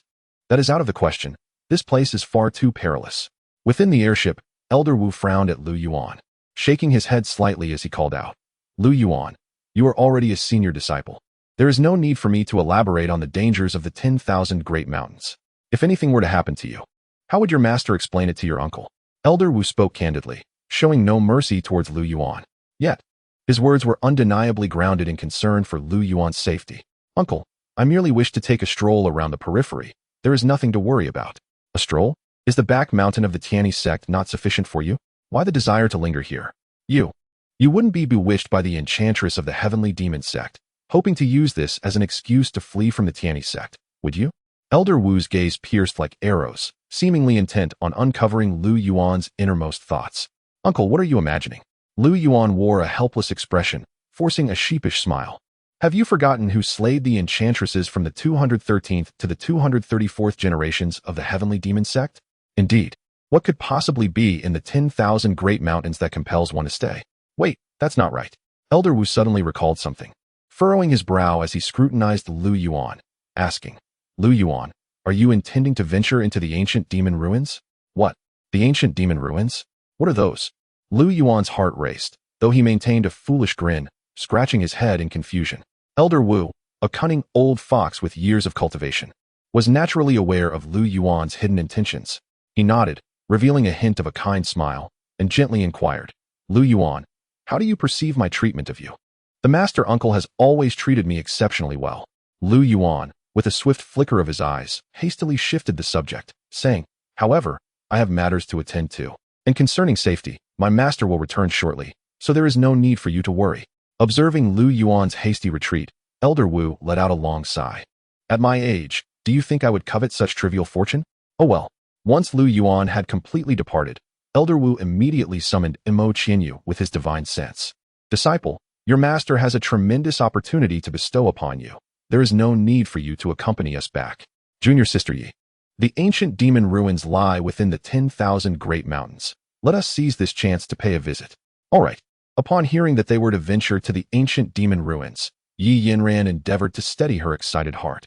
Even the shadow spirit within her spatial ring exuded a palpable black mist in its exuberance. In truth, the shadow spirit was not overly concerned about anyone trailing Lu Yuan, for its primary objective this time was to seize the body of the disciple of Xin. Once they reached the ancient demon ruins, it could successfully accomplish this through the soul-seizing formation. This particular formation could be activated instantaneously, undeterred by any divine sense interruption or protective treasures. Its only vulnerability lay in the presence of individuals endowed with abundant heavenly Tao merits, a fact that all who sought to seize bodies feared. However, for over a millennium, none with such merits had emerged, and thus, it harbored no apprehensions regarding this matter. Xin, how would you react if you knew that your most prized disciple was to be seized by me? Chapter 34, Journey to the Ancient Demon Ruins.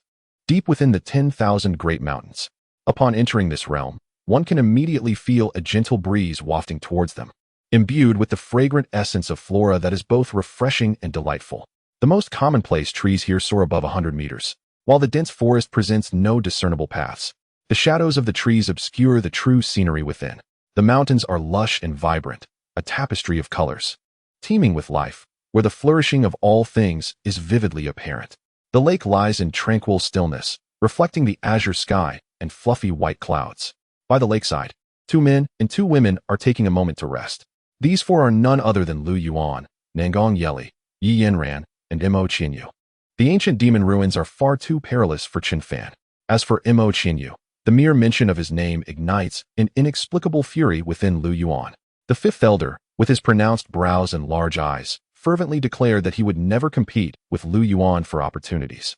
In truth, he merely thrust Imo Qianyu into the fray, asserting that the Golden Crow ancient jade in Lu Yuan's possession is intertwined with the fate of the Enlightenment Peak.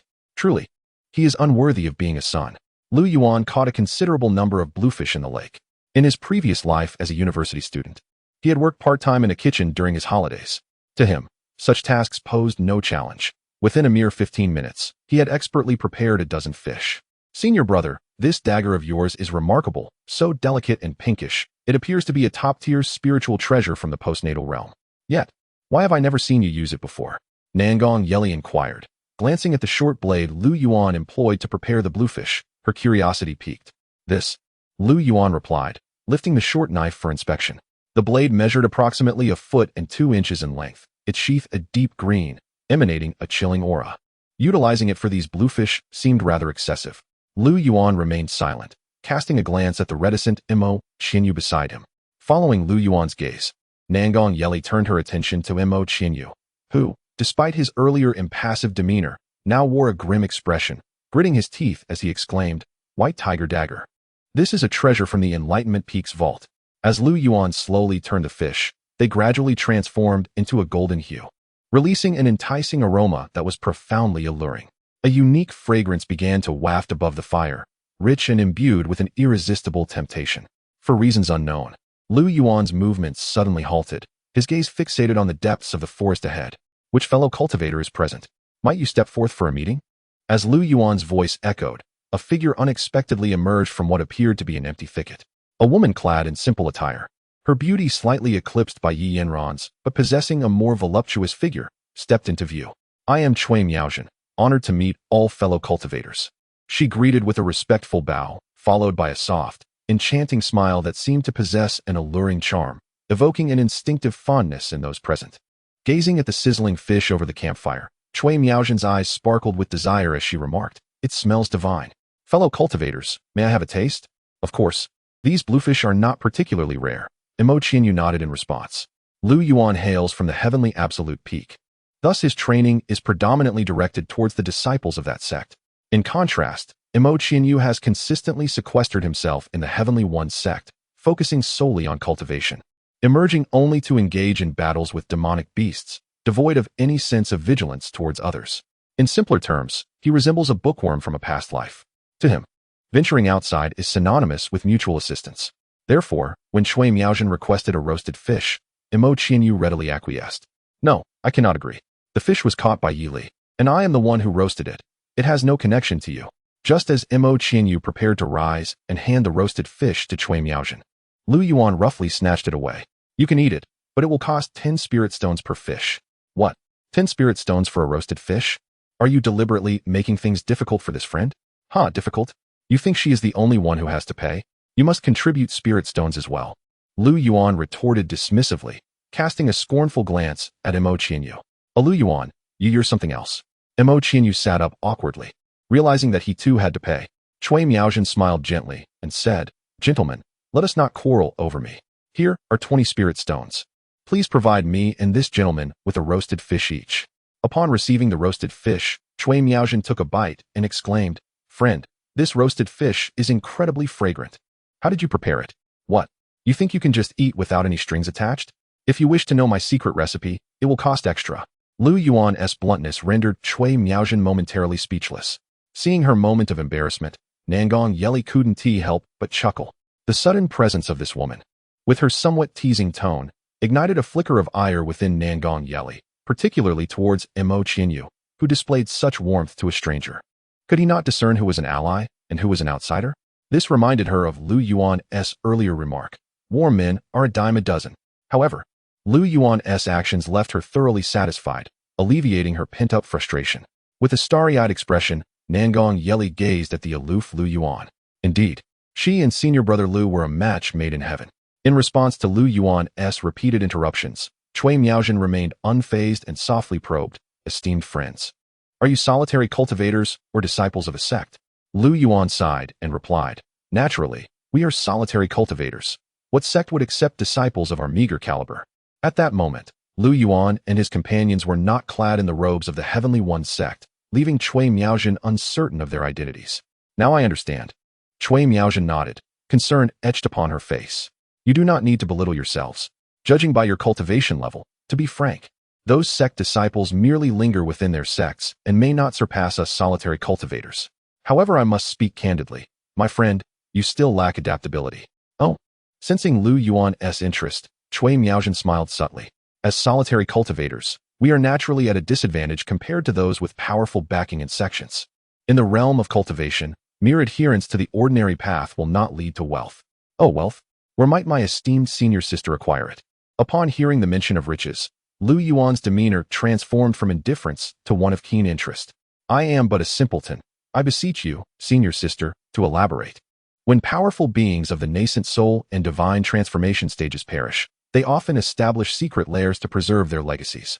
These sanctuaries are replete with abundant spirit stones, elixirs, and herbs, not to mention invaluable techniques. Should my fellow cultivators be intrigued, I have recently stumbled upon a relatively safe lair. Lu Yuan's heart harbored a cold derision, as the woman's coaxing demeanor bore an uncanny resemblance to his own tactics employed to deceive Chen Fan and Nangong Yeli. Was there truly someone attempting to bait him? The notion of hidden opportunities within the lair was merely a lure. It appeared he had encountered a seasoned con artist, eager to ensnare a group of fledgling cultivators and lead him to his doom. After a moment of contemplation, Lu Yuan finally spoke. "Upon reflection, our cultivation is rather shallow. Such a grand opportunity is better left to you, senior sister." With that, he turned and departed the scene with Nangong Yeli and the others, leaving Cui Miaozhen standing alone in disbelief.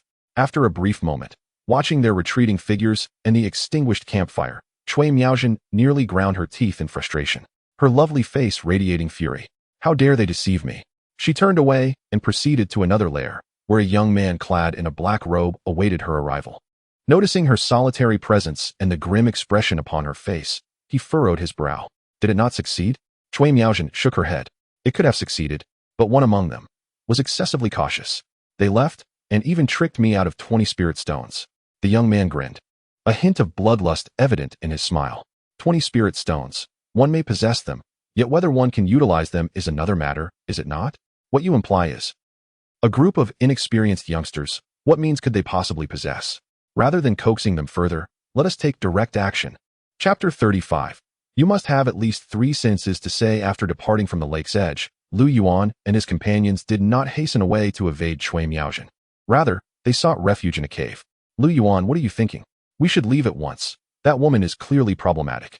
Although Mo Qinyu was not as cautious as Lu Yuan, he possessed enough sense to recognize something amiss with Cui Miaozhen. Lu Yuan glanced at Mo Qinyu, stating, when has there ever been 1,000 days of thievery without 1,000 days of vigilance? If we do not strike now, shall we wait for them to strike us? Mo Qinyu, feeling a surge of frustration at Lu Yuan's contemptuous gaze, found it disheartening that as the esteemed second disciple of the Enlightenment Peak, he had been reduced to this state, subjected to the scorn of a mere disciple from the heavenly absolute peak. The thought of having missed the opportunity to act earlier only added to his vexation. With a smile, Lu Yuan countered, what of the people behind that woman? Mo Qinyu paused, responding without hesitation, of course, we let her lead the way. Lu Yuan narrowed his eyes, a glimmer of insight shining within them.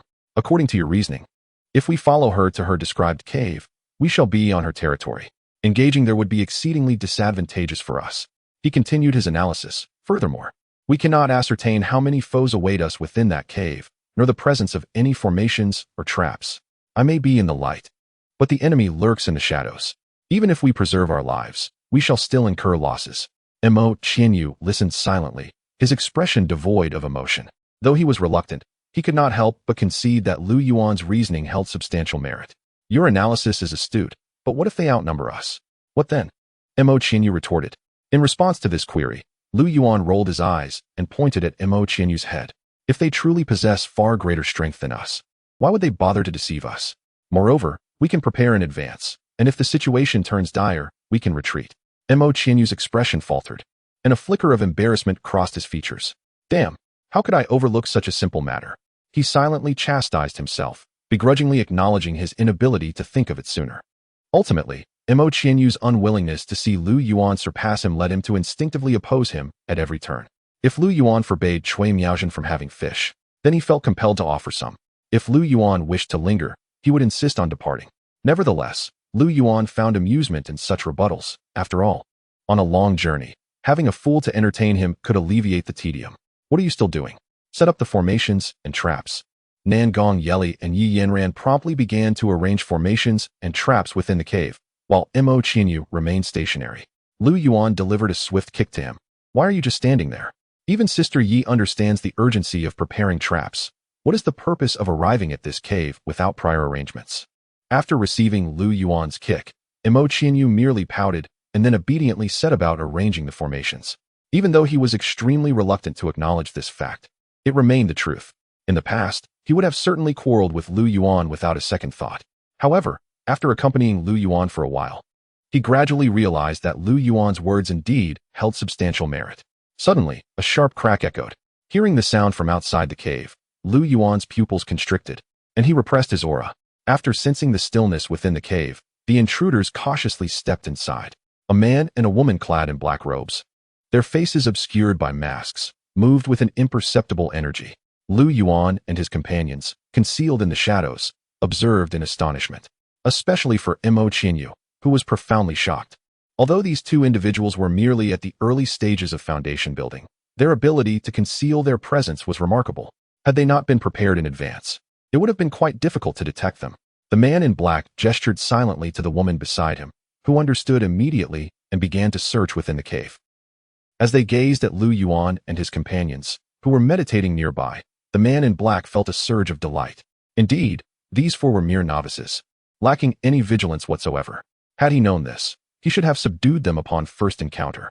It was absurd that Cui Miaozhen had mentioned one of them was too cautious. Where was the caution? Die!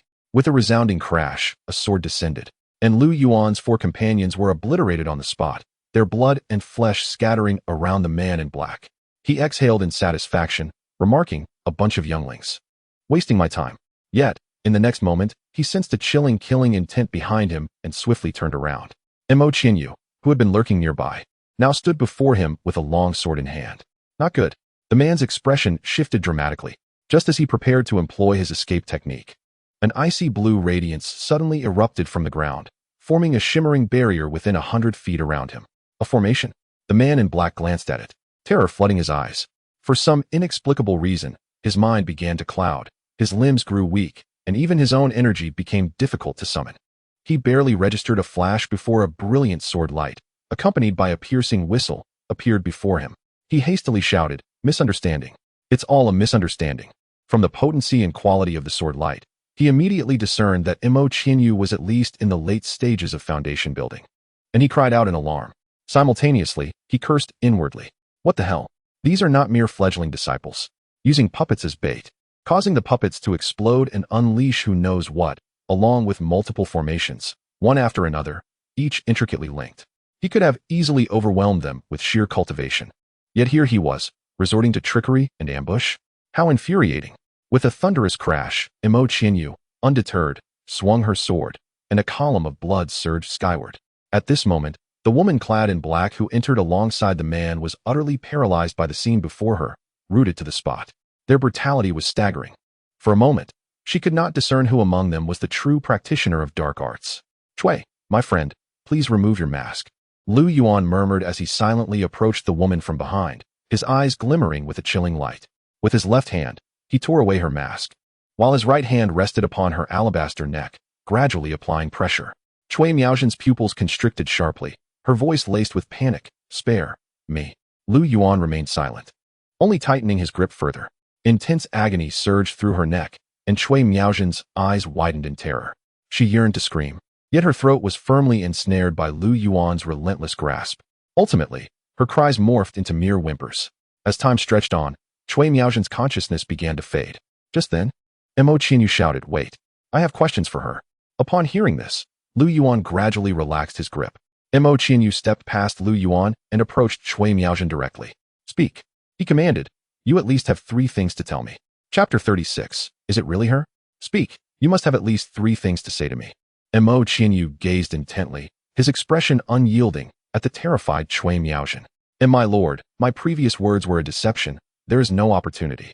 Moreover, my lord, there is indeed a cave, but everything within has long been taken by my senior brother and me." Mo Qinyu remained silent, yet Lu Yuan, standing beside him, fixed a penetrating gaze upon her.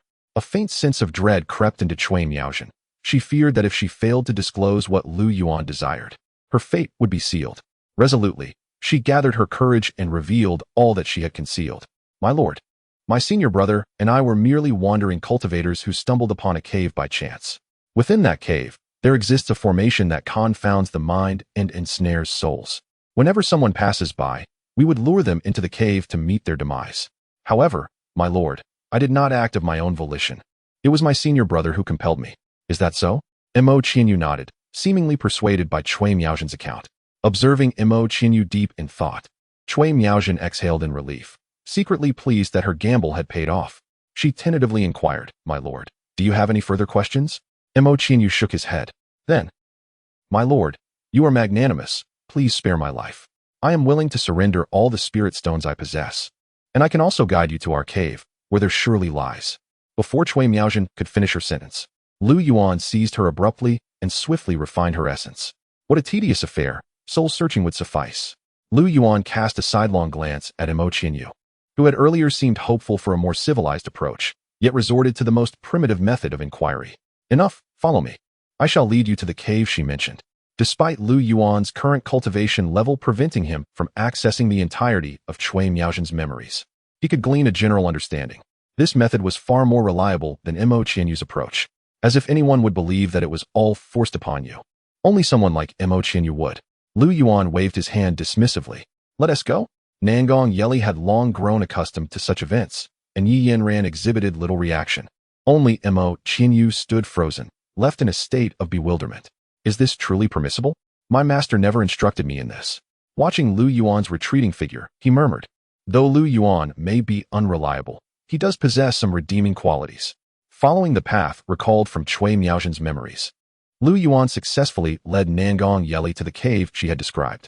"Junior brother Imo, come here." Lu Yuan halted at the cave's entrance, a smile gracing his lips as he beckoned Imo Qianyu forward. "What do you intend?" Upon seeing Lu Yuan's smile, Imo Qianyu had learned to be cautious. He instinctively placed his right hand on the spirit's sword at his waist, regarding Lu Yuan with wariness. Lu Yuan chuckled softly. "Look at you. Would I harm you? I merely wish for you to observe the potential consequences had you truly believed that woman." Imo Qianyu, with a hint of skepticism, nodded and approached, yet maintained a safe distance from Lu Yuan. "For now, treat me as Cui Miaozhen. You must keep a vigilant watch over me, should you sense anything amiss. Act without hesitation." "Understood." Amidst the unwavering gazes of the three, Lu Yuan concentrated, and to their astonishment, he transformed into a cascade of starlight and vanished without a trace. Outside the cave, Nangong Yeli and the others were left bewildered in the wind. Brother, where have you gone?" "I'm right here." Lu Yuan reappeared behind Imo Qianyu, gently patting his shoulder. "Have you learned a valuable lesson, junior brother Imo? I've warned you that the words of a demonic cultivator often contain a kernel of truth. These two have relied on such formations to ambush numerous cultivators, including those at the core formation stage. The cultivation world is rife with all manner of fiends and phantoms. Lu Yuan never presumed he could discern them all. Thus, he approached every situation with utmost caution. "Indeed, brother, I have learned." Remarkably, Imo Qianyu did not dispute Lu Yuan's words. As Lu Yuan aptly noted, had it not been for him, he might have indeed fallen victim in such a place. Could it be that he was truly in error? Must he also learn from Lu Yuan? Imo Qianyu sank into deep contemplation, remaining silent throughout their journey. As Lu Yuan led the group inside, they were met with a sight of scattered bones within the cave. A cursory glance revealed approximately 100 corpses, among which 3 had recently departed from this world. The aura emanating from these bodies suggested they were 3 Foundation establishment cultivators. To his astonishment, Cui Miaozhen and her companion had managed to slay them here. Lu Yuan and Nangong Yeli displayed no signs of distress. After all, they had witnessed such horrors many times before. In contrast, Imo Qianyu, inexperienced in such matters, shook his head, feeling a pang of sorrow for the fallen trio, and once again confronted the harsh realities of the cultivation world. A moment's carelessness could lead to irreparable ruin, leaving no room for regret. Gasping as he examined the formation within the cave, Lu Yuan felt a chill. No wonder. This formation resembled the Great Celestial Star Array, an ancient protective formation of the demon clan. They had struck gold. Though it was merely a fragmented version, it still qualified as a superior array. Lu Yuan contemplated marking it, intending to notify the sect once the matter was resolved. Unlike certain protagonists, Lu Yuan had no intention of monopolizing this formation. Firstly, it was not a spiritual stone or treasure. Had it been, he would certainly have kept it for himself. Secondly, the sect had nurtured him for so long, so it was only logical to present the formation. Lastly, while Lu Yuan possessed some knowledge of formations, he was far from an expert. By entrusting it to the sect, their esteemed masters could enhance and refine it, thereby augmenting its potency. Just as Lu Yuan prepared to delve deeper into the cave, a faint whimpering sound heightened his alertness. Lu Yuan conjured a doppelganger, while his true self concealed in the shadows, cautiously investigating the source of the sound. Deep within the cave, in a dungeon, he beheld a girl shackled by her wrist bones, adorned in a resplendent golden gown. Her hair was elegantly styled in an imperial bun, her nose delicately sculpted, and her chin gracefully rounded. The dark, willow-like brows arched delicately, and her long lashes fluttered with a mesmerizing beauty. Her dainty feet, slightly curled, were as lustrous and rounded as jade, with tender, rosy soles reminiscent of crystal sugar plums, evoking a myriad of imaginings. Though a hint of weariness lingered between her brows, her majestic and opulent aura exuded an indescribable charm. Upon discerning the girl's visage, Lu Yuan's pupils widened in shock. It was indeed her. Chapter 37. The Map of Yin State Xia Hanyue, the daughter of the master of Donghai Tianshu Mansion. As for why Lu Yuan held such a profound impression of her, it is a tale that reaches back to long ago. Ever since that incident, Lu Yuan had been consumed with thoughts of Xia Hanyue, her image lingering in his mind. Yet, how did she end up confined here? Lu Yuan felt an inexplicable connection. Nevertheless, caution was prudent, for this could potentially be an illusion. Taking a deep breath, he approached her gently, inquiring, "Fairy Hanyue, why are you here?" Xia Hanyue's beautiful eyes widened. "Young master, do you know me?" The fairy Hanyue of Tianshu Mansion, the foremost fairy of the East Sea. Who in the world does not recognize you? Her voice suddenly grew urgent. Dear friend, how did you enter? Before arriving at the cave, did you see a man and a woman? Do not worry, fairy Hanyue. The two have already been slain by me. Lu Yuan replied with a smile, unlocking the dungeon and stepping towards her, lightly patting her head. Xia Hanyue's cat-like eyes abruptly narrowed, leaving her momentarily stunned. In the next moment, she felt a gentle warmth on her cheek. This was the first time she had ever been touched by a man. Her exquisitely beautiful face flushed with a captivating blush, instantly resembling a ripe apple. Yet, for some inexplicable reason, as she gazed at the refined Lu Yuan, who had rescued her from the dungeon, her heart was not filled with aversion. Instead, it fluttered with a sense of familiarity. This young master. She had seen him before. Fortunately, Lu Yuan merely checked on Xia Hanyue's condition, and upon discovering she was unscathed, withdrew his hand. Fairy Hanyue, why? Just call me Hanyue, she interjected. Hanyue, why are you trapped here? Are you alone, or are there other disciples of Tianshu Pavilion? Lu Yuan asked, puzzled. At the mention of this, Xia Hanyue's expression instantly dimmed as she explained, there are 3 senior brothers. Originally, the 4 of us came to the 10,000 Great Mountains for training and happened upon a woman who invited us to seek opportunities together.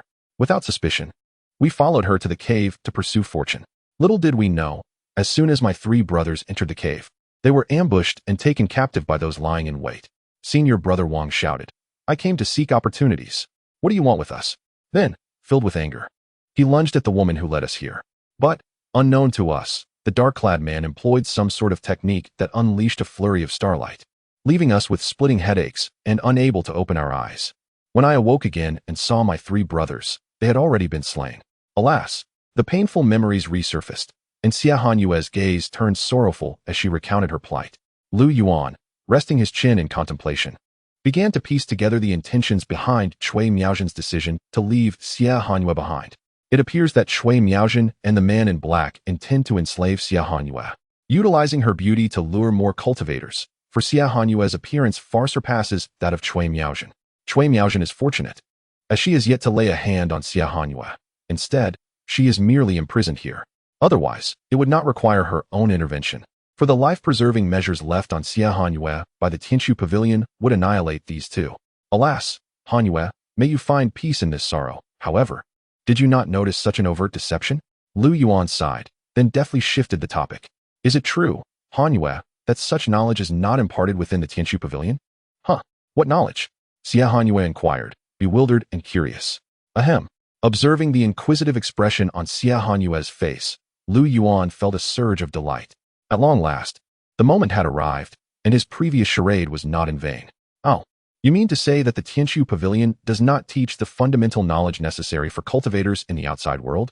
Sister, I have never heard of such a thing. Xia Hanyue shook her head. Lu Yuan beamed with an innocent smile, extending his right hand into his robe. He then retrieved 4 books and placed them in Xia Hanyue's hands. With his hands clasped behind his back, he tilted his head, exuding the countenance of a proud gardener, as if radiating light. These are the fruits of my labor, compiled from various ancient texts and consultations with esteemed masters. Xia Hanyue examined the 4 books presented by Lu Yuan: The Art of Recognition, The Subtleties of Social Interaction, Secrets of Human Nature, and Dark Psychology. Her delicate face reflected astonishment, her azure eyes sparkling like stars. Unable to resist, she began to peruse the contents. Once opened, these 4 volumes seemed to unveil the door to a new world for her. So, it can be understood this way. For a moment, Xia Hanyue found herself captivated by the material within. Had she perused these texts earlier, perhaps those 3 senior brothers would not have. Sister Hanyue. Noticing the bait had been taken, Lu Yuan began to reach for the 4 books. I will buy them. Seeing Lu Yuan's hand reaching out, Xia Hanyue instinctively clutched the books to her chest and exclaimed, You wish to purchase them? Yes. Xia Hanyue nodded vigorously. However, Sister Hanyue, these 4 tomes are the culmination of my efforts, and I currently have no shortage of spirit stones. I am concerned about their true value. I fear you might be at a disadvantage, so perhaps it would be best to refrain. Lu Yuan's expression turned conflicted. Senior brother, our meeting is a matter of fate. Since you do not require spirit stones, what do you need instead? After a lengthy contemplation, Lu Yuan finally replied, Might you possess any flute-related techniques? Flute-related techniques? Indeed. Xia Hanyue found herself in a quandary. It seemed too fortuitous. She happened to have a flute technique at hand. But should she proceed with the exchange? Suddenly, an idea struck her, recalling the principle she had seen in the subtleties of social interaction. To exchange the useful for the useless. At present, the 9 nether cold jade sound formula is merely a trinket in my possession. Yet these 4 tomes are an entirely different matter. 1 volume exchanged for 4. By such reckoning, I find myself at a profit. Brother, how about we have Han Yu trade the 9 nether cold jade sound formula for these 4 books? Upon hearing the title, Lu Yuan's heart soared with joy. At long last, it was within his grasp. Suppressing his elation, Lu Yuan approached and slowly nodded in agreement. After Xia Hanyue handed him the ancient text inscribed with the 9 nether cold jade sound formula, a sigh of relief escaped Lu Yuan's lips. Wait, brother, what is it? Lu Yuan felt a pang of anxiety. Could it be that Xia Hanyue sensed something amiss? The 9 nether cold jade sound formula can only unleash its full potential when paired with the longing cold jade flute. Other flutes may prove incompatible with this technique. And the longing cold jade flute was deceitfully taken from me by a swindler from the Tianyi Sect during my childhood. Xia Hanyue exclaimed indignantly. Brother, remember, if the opportunity arises, retrieve that flute from the Tianyi Sect. But if that proves impossible, under no circumstances should this technique be entrusted to the disciples of Tianyi Sect. Lu Yuan chuckled lightly. Of course, of course. Just then, he instinctively sensed something amiss, his brow furrowing in apprehension. He first widened the distance between himself and Xia Hanyue, then abruptly turned to look. Nangong Yeli had appeared unbeknownst to them, tilting her head slightly and fixating her gaze on him and Xia Hanyue. Her expression was vacant, her pupils unfocused and devoid of luster. Brother, did you summon us to tidy up the cave dwelling while you play the role of the gallant hero? Chapter 38. The land of ancient demons. At last, they arrived at the mysterious land, where Nangong Yili's ethereal voice reached Lu Yuan's ears. A chill crept down his spine, as though an icy specter were tracing its fingers along his vertebrae. Junior sister, you have arrived. Lu Yuan managed to muster an awkward yet courteous smile. Senior brother, how long do you intend to keep us waiting outside? Nangong Yili's phoenix eyes widened, her tone frigid and imperious, laced with a hint of unspoken grievance. Hey, from where did you emerge? Sensing the animosity radiating from Nangong Yili, Xia Hanyu's expression darkened. Why should I tell you? I am more curious about your origins. Xia Hanyu's tone had lost its earlier warmth and amiability with Lu Yuan, now tinged with coldness and hostility. The atmosphere thickened with palpable tension. Junior sister. This is Xia Hanyu from the Tianshu Pavilion, who was wronged by Cui Miaozhen and imprisoned in this dungeon, Lu Yuan spoke, attempting to alleviate the stifling atmosphere. Oh, I see. It appears that being rescued does not warrant gratitude. Is this typical of those from Tianshu Pavilion? Nangong Yili scoffed. Indeed. We at Tianshu Pavilion at least introduce ourselves before inquiring about others' names, Xia Hanyu retorted defiantly, her almond eyes wide, revealing her sharp canines. Enough. Meeting is a form of fate. Junior sister, do not be so rude, Lu Yuan admonished, softening Nangong Yili's demeanor somewhat. Yet, in the next instant, senior brother, why are those 4 books with her? Nangong Yili exclaimed, eyeing the 4 tomes that Xia Hanyu had just exchanged with Lu Yuan, instinctively reaching out to seize them. Junior sister, what are you trying to do? These are what Hanyu traded with me. Lu Yuan stepped in front of Nangong Yili, blocking her from grabbing the books. What? Nangong Yili furrowed her brows in disbelief, gazing at Lu Yuan, and after a moment's contemplation, she coldly demanded, Senior brother, you had better explain what you exchanged for these 4 books. I traded for 1 volume of the 9 nether cold jade sound formula. What of it? What? Senior brother, you cannot be serious. How could that possibly suffice? Are you foolish? You do not even possess the dragon's cry cold jade flute. What use is it to you? As Lu Yuan stood there, drenched in verbal assault, Xia Hanyu felt a deep sense of guilt and unease. Although she found Nangong Yili quite disagreeable, there was an undeniable kernel of truth in her words. She had indeed stumbled upon an unexpected fortune. The more she pondered, the more remorseful she felt towards Lu Yuan. All right, senior brother, Xia Hanyu interrupted Lu Yuan and Nangong Yili, who turned to her in confusion. This is a water spirit pearl, along with some spiritual stones and herbs, as compensation for you, senior brother. Without hesitation, Nangong Yili accepted the items from Xia Hanyu, placing them into her storage ring, her expression softening slightly. This is quite acceptable. All right, junior sister, it is time for us to depart. Cold Moon junior sister, those 2 have perished, and there is nothing left for us here, so we shall take our leave.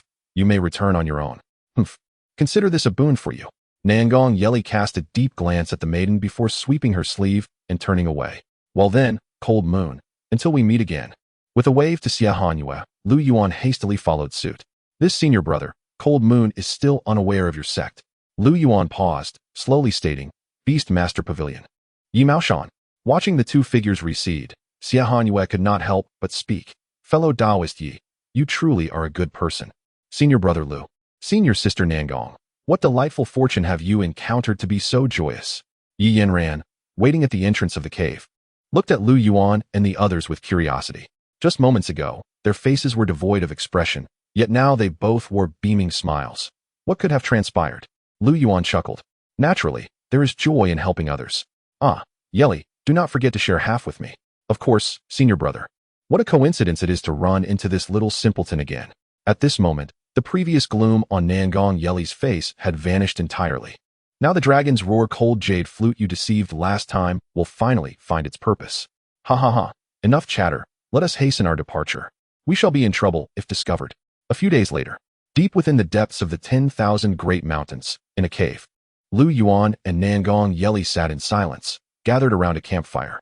Lu Yuan maintained a stoic expression, while Mo Qinyu beside him sighed in disappointment. How long have we searched for this broken jade? Yet, we have seen nothing. Plans rely on human endeavor. While success depends on fate, our insufficient strength means that some matters must rely on luck. Alas, let us search for a few more days. But the ancient jade clearly indicates we are in the right place. Lu Yuan nodded helplessly, then produced 2 pieces of golden crow ancient jade from his bosom, both radiating a dazzling golden light. According to their observations, the light from the ancient jade within this cave was indeed more intense. What could this mean? Lu Yuan pondered, carefully examining the 2 pieces of ancient jade in his hands. But at that moment, the 2 pieces of ancient jade fused together, forming a brand new piece of golden crow ancient jade. What is happening? The newly formed golden crow ancient jade suddenly flashed. Within the cave, a spectrum of colors shimmered. Flames surged, and the atmosphere became tumultuous. Amidst the brilliant and resplendent hues, mysterious runes emerged on the ancient jade, densely packed. Subsequently, scenes froze and flickered within the ancient jade. 10 suns illuminated the sky, emanating intense heat, scorching the primordial world. Lakes and rivers lay parched and dry, while the 10 golden crows reveled, utterly oblivious. At that moment, a towering, robust man appeared, standing several feet tall. Upon witnessing the 10 suns shining brightly, the man felt indignant and resolved to teach them a lesson. Thus, he strode forth with mighty steps, chasing after the 10 golden crows with astonishing speed. Like the wind and lightning, yet the speed of the 10 golden crows far surpassed that of the man. He pursued relentlessly, until his lips became parched and he collapsed with a resounding thud. Whoosh! After the robust man met his demise, another figure emerged, one bearing a quiver of arrows. Gazing upon the 10 golden crows soaring in the sky, the archer knocked an arrow and released it. The arrow pierced the bodies of the 10 golden crows. The 10 colossal solar orbs, akin to kites severed from their strings, plummeted from the primordial heavens, descending towards the shores of the eastern sea. The scene utterly dissipated within the jade fragments, which transformed into specks of starlight gathering at the cavern's end. What was once a stone wall of the cave suddenly revealed a golden passage. The ancient demon's resting place had finally been reached. Chapter 39. Sister Nangong, come quickly. There is an urgent matter. Following the exit, they ventured inside. Initially narrow, it soon opened up to accommodate them. Lu Yuan led the way, forging ahead. After taking more than 20 steps, a flicker of red light seemed to beckon him onward. Continuing for another 50 or 60 steps, the red glow became increasingly pronounced. Just as they emerged from the passage, darkness enveloped them, followed by a dizzying sensation. Everything around them blurred, imparting a sense of spatial distortion. Before Lu Yuan and his companions lay an immense expanse. A wave of joy surged within Lu Yuan. He had finally arrived at the ancient demon ruins. Was this truly the fabled realm of ancient demons?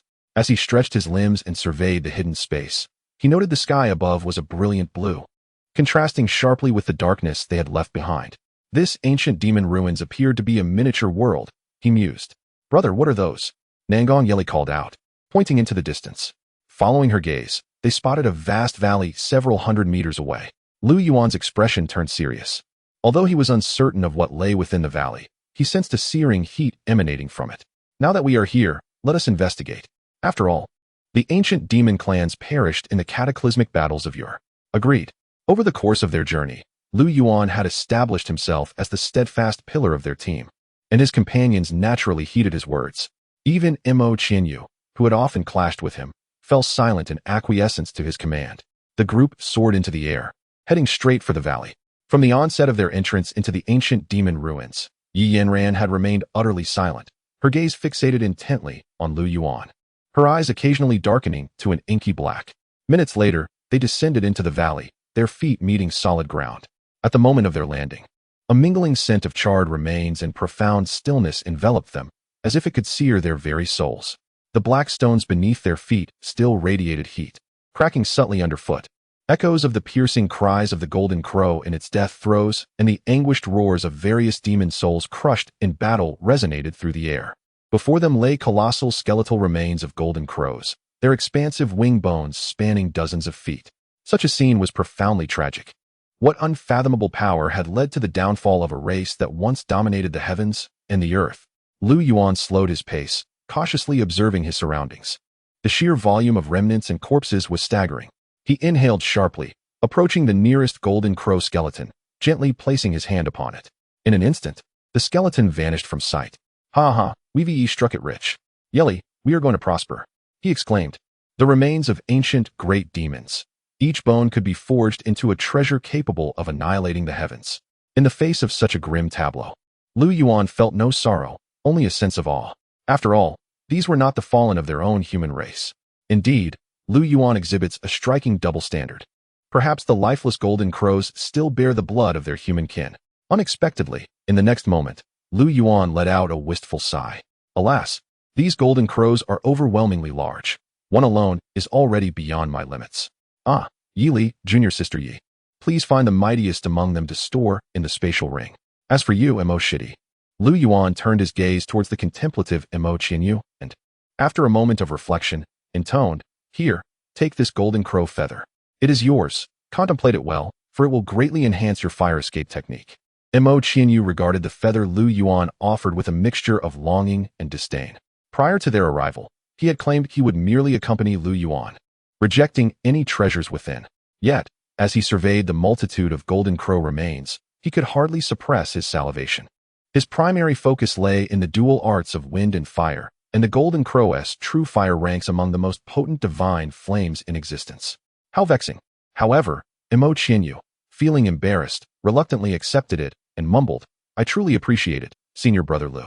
As Lu Yuan and his companions ventured deeper, he treaded over the piled remnants, and with each step inward, the aura of death grew increasingly ominous. "This golden crow appears even more formidable. Let us exchange it." "No, this one seems larger. Let us trade again." "No, no, this one pales in comparison to the previous." "Sigh, how foolish of me, truly." Lu Yuan lifted his dazed eyes, surveying the colossal remains of the golden crows surrounding him, then remarked, "I am well aware that the ancient demon ruins house the remains of ancient beasts. Yet why have I only brought such a meager collection of spatial rings?" He shook his head in melancholy. After a thorough inspection, Lu Yuan discovered that the ancient demon ruins contained only the corpses of these bygone titans. Not a single artifact or herb could be found. Should Mo Qianyu return to report this to Elder Wu, that shameless old rogue would undoubtedly come to seize the spoils. No, given Elder Wu's nature, he might even follow me secretly. That would be disastrous. Wait, he did summon Elder San and my master. With 2 against 1, they could certainly prevail. If Elder Wu attempts to pilfer our finds, I shall have my master and Elder San restrain him while Nangong, Yi Li subdues Mo Qianyu, allowing them to helplessly witness the treasures being claimed by me. Just the thought of it incites a thrill. As Lu Yuan's thoughts spiraled, Yi Yanran tugged at Nangong Yi Li's sleeve. "Senior sister Nangong, I just spotted a peculiar large bell atop one of the golden crow remains. I am uncertain of its nature." "What? Yanran, please repeat that. What did you see?" It was evident that Nangong Yi Li was quite excited. "Indeed. It is a bell of a mysterious yellow hue," Yi Yanran affirmed, nodding. "Regrettably, I could not lift it." "Very well, Yanran, lead me to the location of that bell." Nangong Yi Li spoke softly, wary of Mo Qianyu's potential displeasure nearby. It is not that she harbors distrust towards Mo Qianyu. Rather, this is the Chaos Bell, an innate treasure, a paragon of both offense and defense, the finest of its kind. Even her father would covet such a remarkable artifact. Nevertheless, she has discreetly maintained a sense of vigilance, as she and Lu Yuan have long recognized the issues surrounding Yi Yanran. "Junior sister Nangong, what are you up to?" "Oh, it's nothing, just going to check over there." Nangong Yi Li casually deflected, following closely behind Yi Yanran, who was leading the way. At that moment, Yi Yanran's expression was somber, her eyes dark as night, the corners of her mouth curving into a sinister smile. Hee, let us deal with one first. Moments later, a piercing scream erupted from the direction of Nangong Yeli. Chapter 40. Cackling with glee, I have finally emerged. Upon hearing the startled cry of Nangong Yeliri, Lu Yuan's expression shifted dramatically. He hurried toward the source of the sound. Brother Lu, Brother Mo, Nangong's sister Nangong has inexplicably transformed. Upon seeing Lu Yuan approach, Yi Yanran dashed to him, her face a mask of panic as she lamented. Lu Yuan turned his gaze to Nangong Yeliri, who lay lifeless on the ground, her fate uncertain. He and Mo Qianyu quickly knelt beside her, meticulously examining her condition. Observing the defenseless duo, Yi Yanran narrowed her eyes, a triumphant smile gracing her features. She slowly turned away, poised to strike, when a brilliant flash of sword light shot directly toward her. The five-fingered heart sword. Yi Yanran's pupils contracted to the size of pinheads, instinctively retreating. Yet, the speed was too great. She had no time to evade. Her voice abruptly ceased. The sword light struck true, piercing her neck. In an instant, blood gushed forth like a fountain. After a brief pause, Yi Yanran's body collapsed to the ground with a thud. Scalding blood splattered, staining the earth crimson. Have you finally succumbed? Lu Yuan cast a fleeting glance at Yi Yanran before shifting his focus back to the still form of Nangong Yeliri. Yeliri, rise, cease your pretense. At the sound of Lu Yuan's call, the previously unconscious Nangong Yeliri opened her eyes, a hint of dissatisfaction in her voice. What is it? I thought I had deceived you, brother. Would you be saddened if I truly died? Bang! Lu Yuan struck her lightly on the head. Fool! If you utter such words again, I might just do it. To be honest, when Lu Yuan first saw Nangong Yeliri lying there, lifeless, his heart had indeed raced in panic. Lu Yuan, what are you doing? We are all comrades. Why must you kill Sister Yi over some trivial opportunity? Are you even human? Have you not noticed that Yi Yanran has succumbed to madness? What? She has gone mad. Mo Qianyu looked at Lu Yuan, bewildered. At that moment, he believed Lu Yuan had slain Yi Yanran out of greed for the treasures of the ancient demon's legacy. Lu Yuan snorted coldly, disregarding the perplexed Mo Qianyu. His gaze fixed ominously on the lifeless body of Yi Yanran, and spoke icily. Sister Yi, enough of the charade. Do you still wish to ambush me? As Lu Yuan's words echoed, a miracle transpired. The once silent corpse of Yi Yanran erupted with a surge of black energy. Countless auras rapidly coalesced, enveloping her head, which seamlessly reattached to her neck. When did you discover my true nature? Clearly, Yi Yanran had abandoned her ruse, opting for an outright confrontation. To be honest, I sensed something amiss from the very beginning. Lu Yuan regarded the resurrected Yi Yanran, his expression a mixture of complexity. Golden Crow, ancient jade. How could a mere illegitimate daughter of the Yi family possess such knowledge in such detail? Is that so? Yi Yanran sighed softly. Lu Yuan's sudden intervention has brought me back to life, and coupled with this inexplicable dialogue between these two, Mo Qianyu stands there in a daze, blinking his eyes in confusion, utterly unaware of what Lu Yuan and Yi Yanran are discussing. These are merely my conjectures. As you know, I do not engage in endeavors without full assurance. Since the day you entrusted me with the ancient jade, I dispatched someone to the Western Desert and the Yi family to investigate your matters. Yi Yanran, your mother is the daughter of a small family head in the Western Desert. During a visit to the Western Desert, your mother's family head became aware of his identity. In a bid to curry favor with the Yi family, your mother employed some means that night to enter the chamber of the Yi family head. Subsequently, your father, not wishing to take your mother back to the Yi family, left with some compensation. However, how could your mother easily relinquish the chance to ascend from the branches like a phoenix? A year later, she brought you to the Yi family in Zhongzhou. Your father's first wife did not regard you with any importance, thinking that since you were of Yi family blood, it was acceptable for you to enter the Yi residence. Everything is contrary to what you have told me. Upon hearing this, a hint of sarcasm crossed Yi Yanran's lips. You have truly gone to great lengths, senior brother Lu, to investigate my background so thoroughly. In truth, I have my own grievances. I never wished for things to be this way. With a shift in tone, Yi Yanran's eyes reddened, and with a pitiful expression, she implored, could you grant me an opportunity for redemption? After all, I have not wronged you, senior brother. Oh, that can be arranged, but first, hand over that spatial ring, he replied. Yi Yanran was momentarily taken aback, then burst into laughter, her demeanor lively. Ha ha, so you know everything. You have deceived me thoroughly on this journey. I thought it was foolproof. Yi Yanran continued to speak to herself. Heaven has bestowed upon me a striking appearance, granted me a noble soul, and endowed me with a clever mind. Yet, it has not given me the talent for cultivation. Since childhood, I have relied on my remarkable looks, which man has not been entranced by my beauty. Until I met you, I portrayed myself as so wretched. Yet you remained unmoved. Senior brother Lu, you are truly peculiar. At this moment, surrounded by Lu Yuan and his companions, there was no trace of sorrow, despair, or fear on Yi Yanran's face. You seem to have the leisure to chat. Will you surrender obediently, or shall I take matters into my own hands?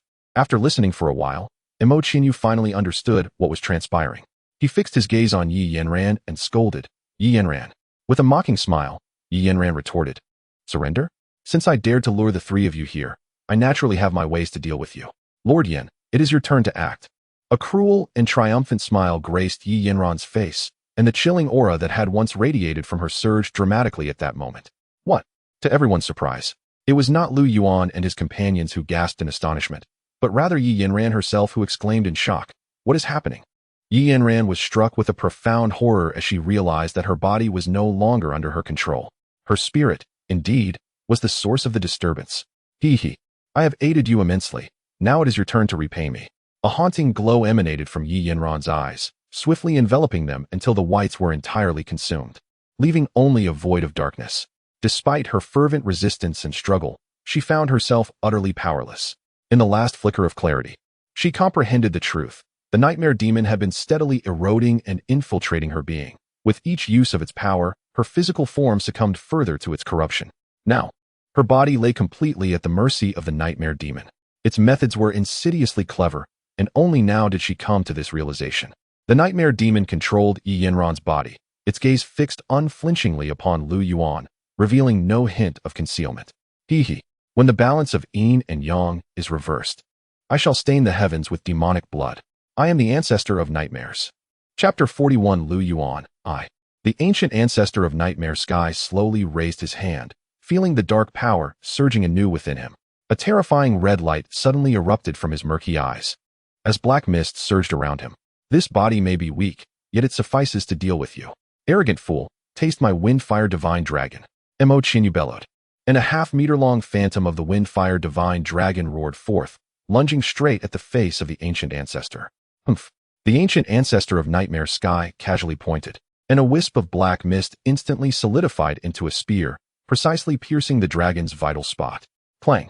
The dragon's claw collided with the black spear, producing a sharp metallic sound, causing the dragon's body to momentarily stagger. A flicker of surprise crossed Imo Qinyu's face as he stepped forward.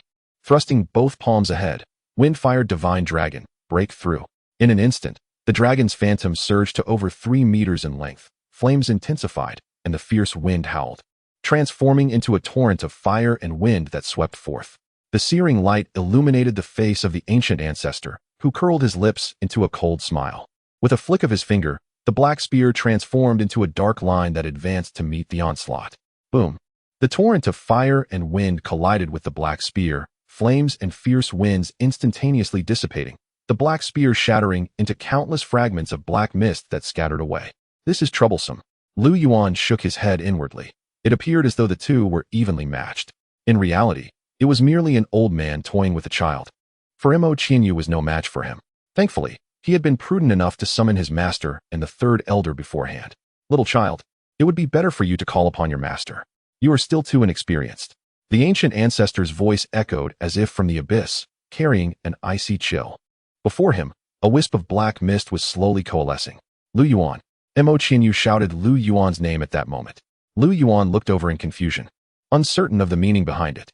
Reflecting on his past actions toward Imo Qinyu, he speculated that perhaps Imo Qinyu sought to vent his frustrations before facing death. Lu Yuan, I will hold him off. You take Yi Li and escape quickly. Lu Yuan was momentarily taken aback. He had not anticipated that Imo Qinyu, who had always been at odds with him, would choose to protect him at such a critical moment. Imo Qinyu, not glancing at Lu Yuan, fixed his gaze upon the ancient ancestor of nightmare sky, speaking resolutely. Perhaps in certain aspects, I am indeed inferior to you and can be quite foolish at times. You always instruct the junior disciples to prioritize their lives. You may not be wrong. However, remember, there exists something in this world that holds greater importance than life itself. And that is my path. So now, utilize your so-called life-preserving methods and flee with Yi Li.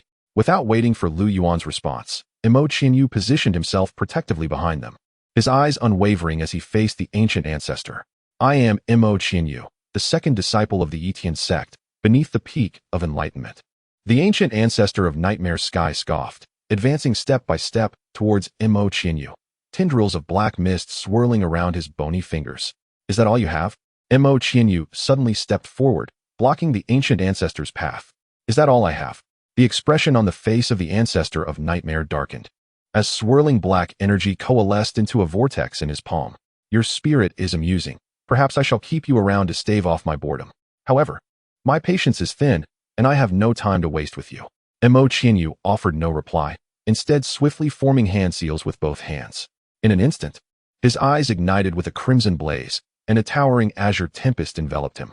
The wind carried flickering embers, transforming him into a moving furnace of flame and wind.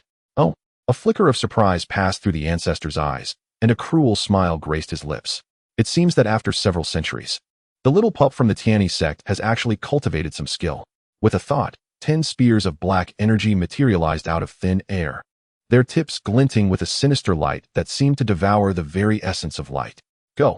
With a mere flick of his hand, the black spears shot forth like venomous serpents, aimed directly at Imo Qianyu. With a whoosh, Imo Qianyu thrust his palms forward, unleashing 2 fire dragons that surged from his hands. The serpentine bodies entwined with the azure winds, gracefully spiraling in the air as they deflected the oncoming black spears one after another. The ancestor of Nightmare chuckled coldly. Your fire manipulation is quite adept, but I wonder how many you can withstand. Before his words faded, a surge of crimson light erupted in his eyes, and 20 black spears manifested simultaneously, soon followed by 30, then 50.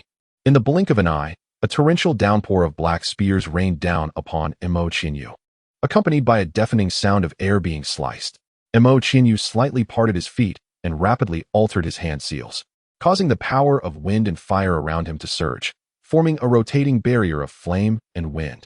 His mastery of fire techniques had been honed to perfection, allowing him to control and release it at will. Yet, the sheer number of black spears proved overwhelming, and a gap appeared in his defenses. One spear pierced through, grazing his left arm and leaving a gaping wound that exposed bone. Wind and fire divine dragon roar. Imo Qianyu gritted his teeth against the excruciating pain and unleashed a long howl, condensing the power of wind and fire around him into a 5-meter-long dragon-shaped illusion. The dragon lashed its tail and hurled itself towards the ancestor of Nightmare, who remained unfazed, conjuring a pitch-black vortex of absorption before him. The flames collided with the vortex, only to be consumed without a trace, leaving not even a whisper of heat behind. Yet, this momentary distraction allowed Imo Qianyu a chance to regroup. Seizing the opportunity, he bit down on his tongue, drawing forth a mouthful of blood that he splashed onto his palm, forming a more intricate hand seal. Secret technique, blood ignition. In an instant, the flames enveloping him blazed with a blood-red intensity, the veins beneath his skin bulging as if magma coursed through his veins. The black energy on his left arm was forced back by the searing flames, and a warm, burning sensation radiated from the wound. The ancestor of Nightmare dissipated the absorbing vortex, his gaze fixed upon Imo Qianyu's transformation, and his pupils narrowed slightly. Empowered by the secret technique, the illusion of the wind and fire divine dragon surrounding Imo Qianyu became remarkably solid. The scales of the dragon were vividly defined, and its whiskers danced, sending waves of scorching heat through the air. Burning blood to forcibly elevate your cultivation? That's more ruthless than your master, the old man Qingwei. If I recall correctly, your relationship with Lu Yuan isn't particularly good, so why this desperate struggle? You wouldn't understand. Imo Qianyu's voice grew hoarse, accompanied by the crackling sounds of flames igniting. The disciples of the Tianyi Sect are born to protect the path and die to safeguard it. The ember of their spirit remains unextinguished, and their legacy endures. As he spoke, he thrust his hands forward, and the crimson divine dragon roared mightily. Its body surged to a length of 10 meters, with claws ignited by flames, and a tail swirling like the tempest, lunging towards the ancestor of Nightmares. Such folly! The ancestor of Nightmares, taken aback, retreated hastily, a torrent of black energy swirling around him, forming a dense black wall. Yet, the dragon's speed had multiplied several times, colliding with the black wall in an instant. Boom! The clash of fire and darkness erupted in dazzling brilliance. The ancestor of Nightmares formed seals with his hands, a vortex materializing before him, voraciously devouring the dragon's flames.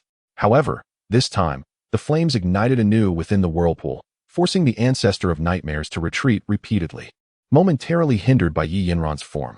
Taking advantage of this opportunity, Mo Qianyu relentlessly commanded the dragon to batter against the black wall, each impact diminishing the ancestor's vitality.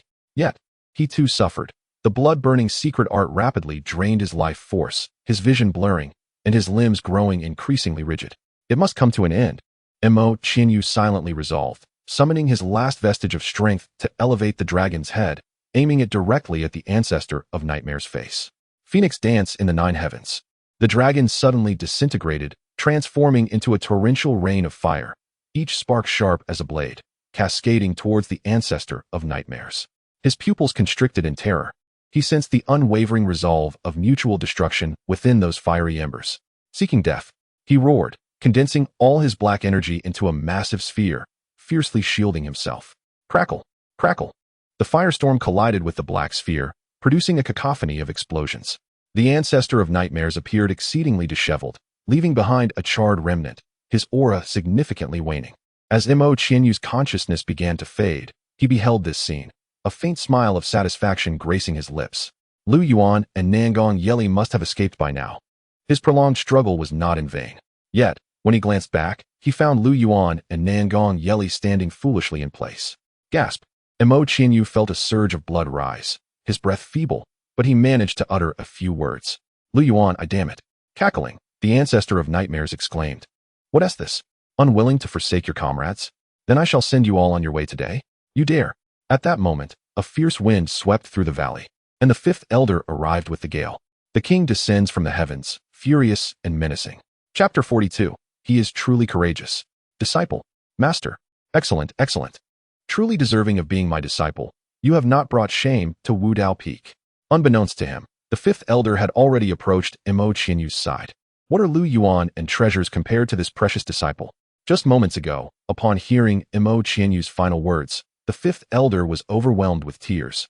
Indeed, not everyone possesses the character of Lu Yuan. Lu Yuan has his own distinctive style of conduct, and so does his disciple. These two approaches are not inherently right or wrong. They merely reflect differing duties. If everyone were like Lu Yuan, how could the Heavenly One sect claim to be the foremost righteous sect in the world? It is surprising that, despite his advanced age, he still revealed his true nature. The 5th elder fortified Mo Qianyu's injuries with his vital energy, his heart brimming with rage as he glared at the ancestor of Nightmare Heaven. Ancestor of Nightmare Heaven. What audacity! Did you not disdain my disciple before and summon me here? Well, here I am. Jingwei, what brings you here? Old fool, do not forget about me. A booming voice resounded, and a towering figure appeared amidst them. Ji Xian, the true man of crimson clouds. What on earth is happening? I thought it was someone else. I failed to notice earlier, allowing a remnant soul to escape. And there's Zine, the ancestor of Nightmare Heaven, who had previously felt assured of victory, was now gasping in shock. How could he hold them in such high regard? He had been unable to defeat them even when alive. What could he do now? No, that is not right. He had been slain by Zine. Now, 3 of them had suddenly appeared. How could he manage against such odds? Ha ha. The ancestor of Nightmare Heaven chuckled, finding solace in the situation. No wonder. Previously, he had observed the outside world through the storage ring and discovered that Lu Yuan's temperament far surpassed that of his peers. Yet, he had been easily deceived by Yi Yanran into coming to the ancient demon's lair. He had been blinded by joy. Now he understood. This young man had kept his true capabilities concealed. What a remarkable lad. Quite ruthless. However, that was merely one aspect. He still had a contingency plan. At this moment, the ancestor of Nightmare Heaven appeared to be shrouded in a layer of black mist, his form gradually becoming indistinct, save for a pair of eyes radiating a sinister crimson glow amidst the swirling darkness. The ancestor of Nightmare Heaven dared not be careless. Prudence leaves no room for error. A moment's miscalculation could lead to utter defeat. After all, these 3 are among the most powerful beings in the world.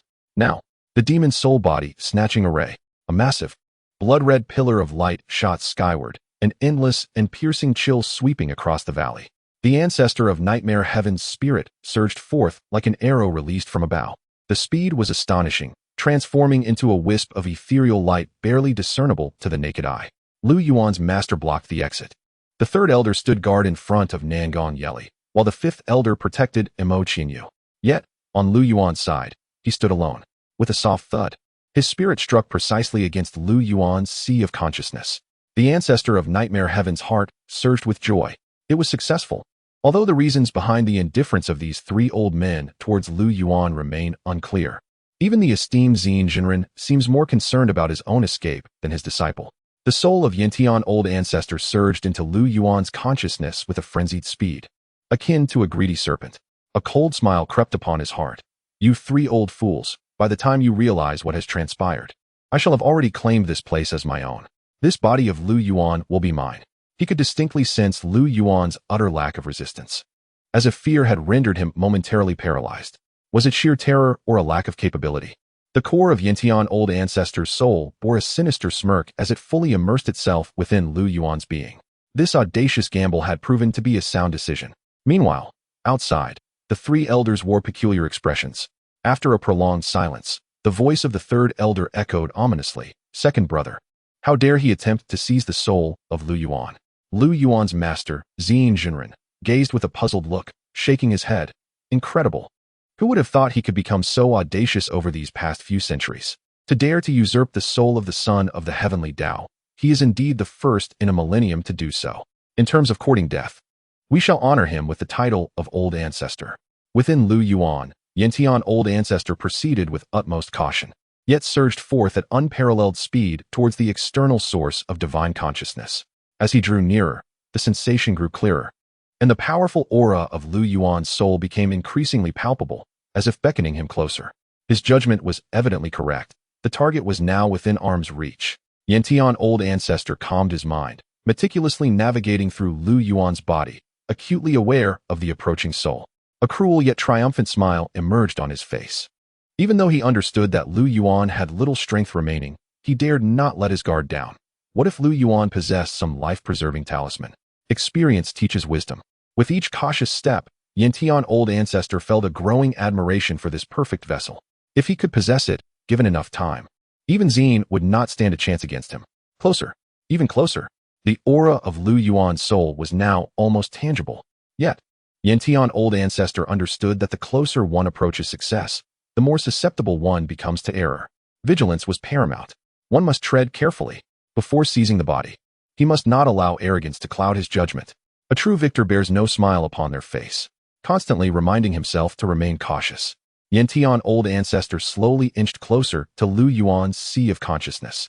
He was indeed being meticulously careful. Finally, he was but a step away from fully entering Lu Yuan's soul and claiming it as his own. At that moment, a smile finally graced his features. Just then, the voice of Lu Yuan resonated. I offer you a piece of advice. You should hasten to vacate my body, lest you find yourself regretting it. Haha. Do you truly think an old man like me would be intimidated? Though Lu Yuan's voice brimmed with menace, he perceived this merely as a desperate struggle, a futile cry of impotence. It could hardly intimidate him. In fact, it only served to bolster his conviction, igniting a sense of joy within him, as a self-satisfied smile crept across his lips. This body, he decided, was now his to claim. The ancient ancestor of the nightmare realm laughed heartily, his form darting like lightning into the depths of Lu Yuan's consciousness. Chapter 43, Instant Refinement. What? A gasp resonated, imbued with shock and unease. Unlike any spirit he had previously encountered, Lu Yuan's spirit shimmered with golden light. Under this radiant glow, he felt a shiver run through him, a tremor in his heart. As a practitioner of demonic arts, the old ancestor of Nightmare Sky had undoubtedly never witnessed the virtues of the heavenly Tao, making it entirely reasonable for him to be unfamiliar with the golden light within Lu Yuan's spirit. Even if the old ancestor had previously encountered the virtues of the heavenly Tao, he would have been incredulous to believe that the golden light within Lu Yuan's spirit was solely comprised of such virtues. After all, considering Lu Yuan's ruthless demeanor combined with the arduous nature of obtaining the heavenly Tao's virtues, it seemed impossible, absolutely improbable.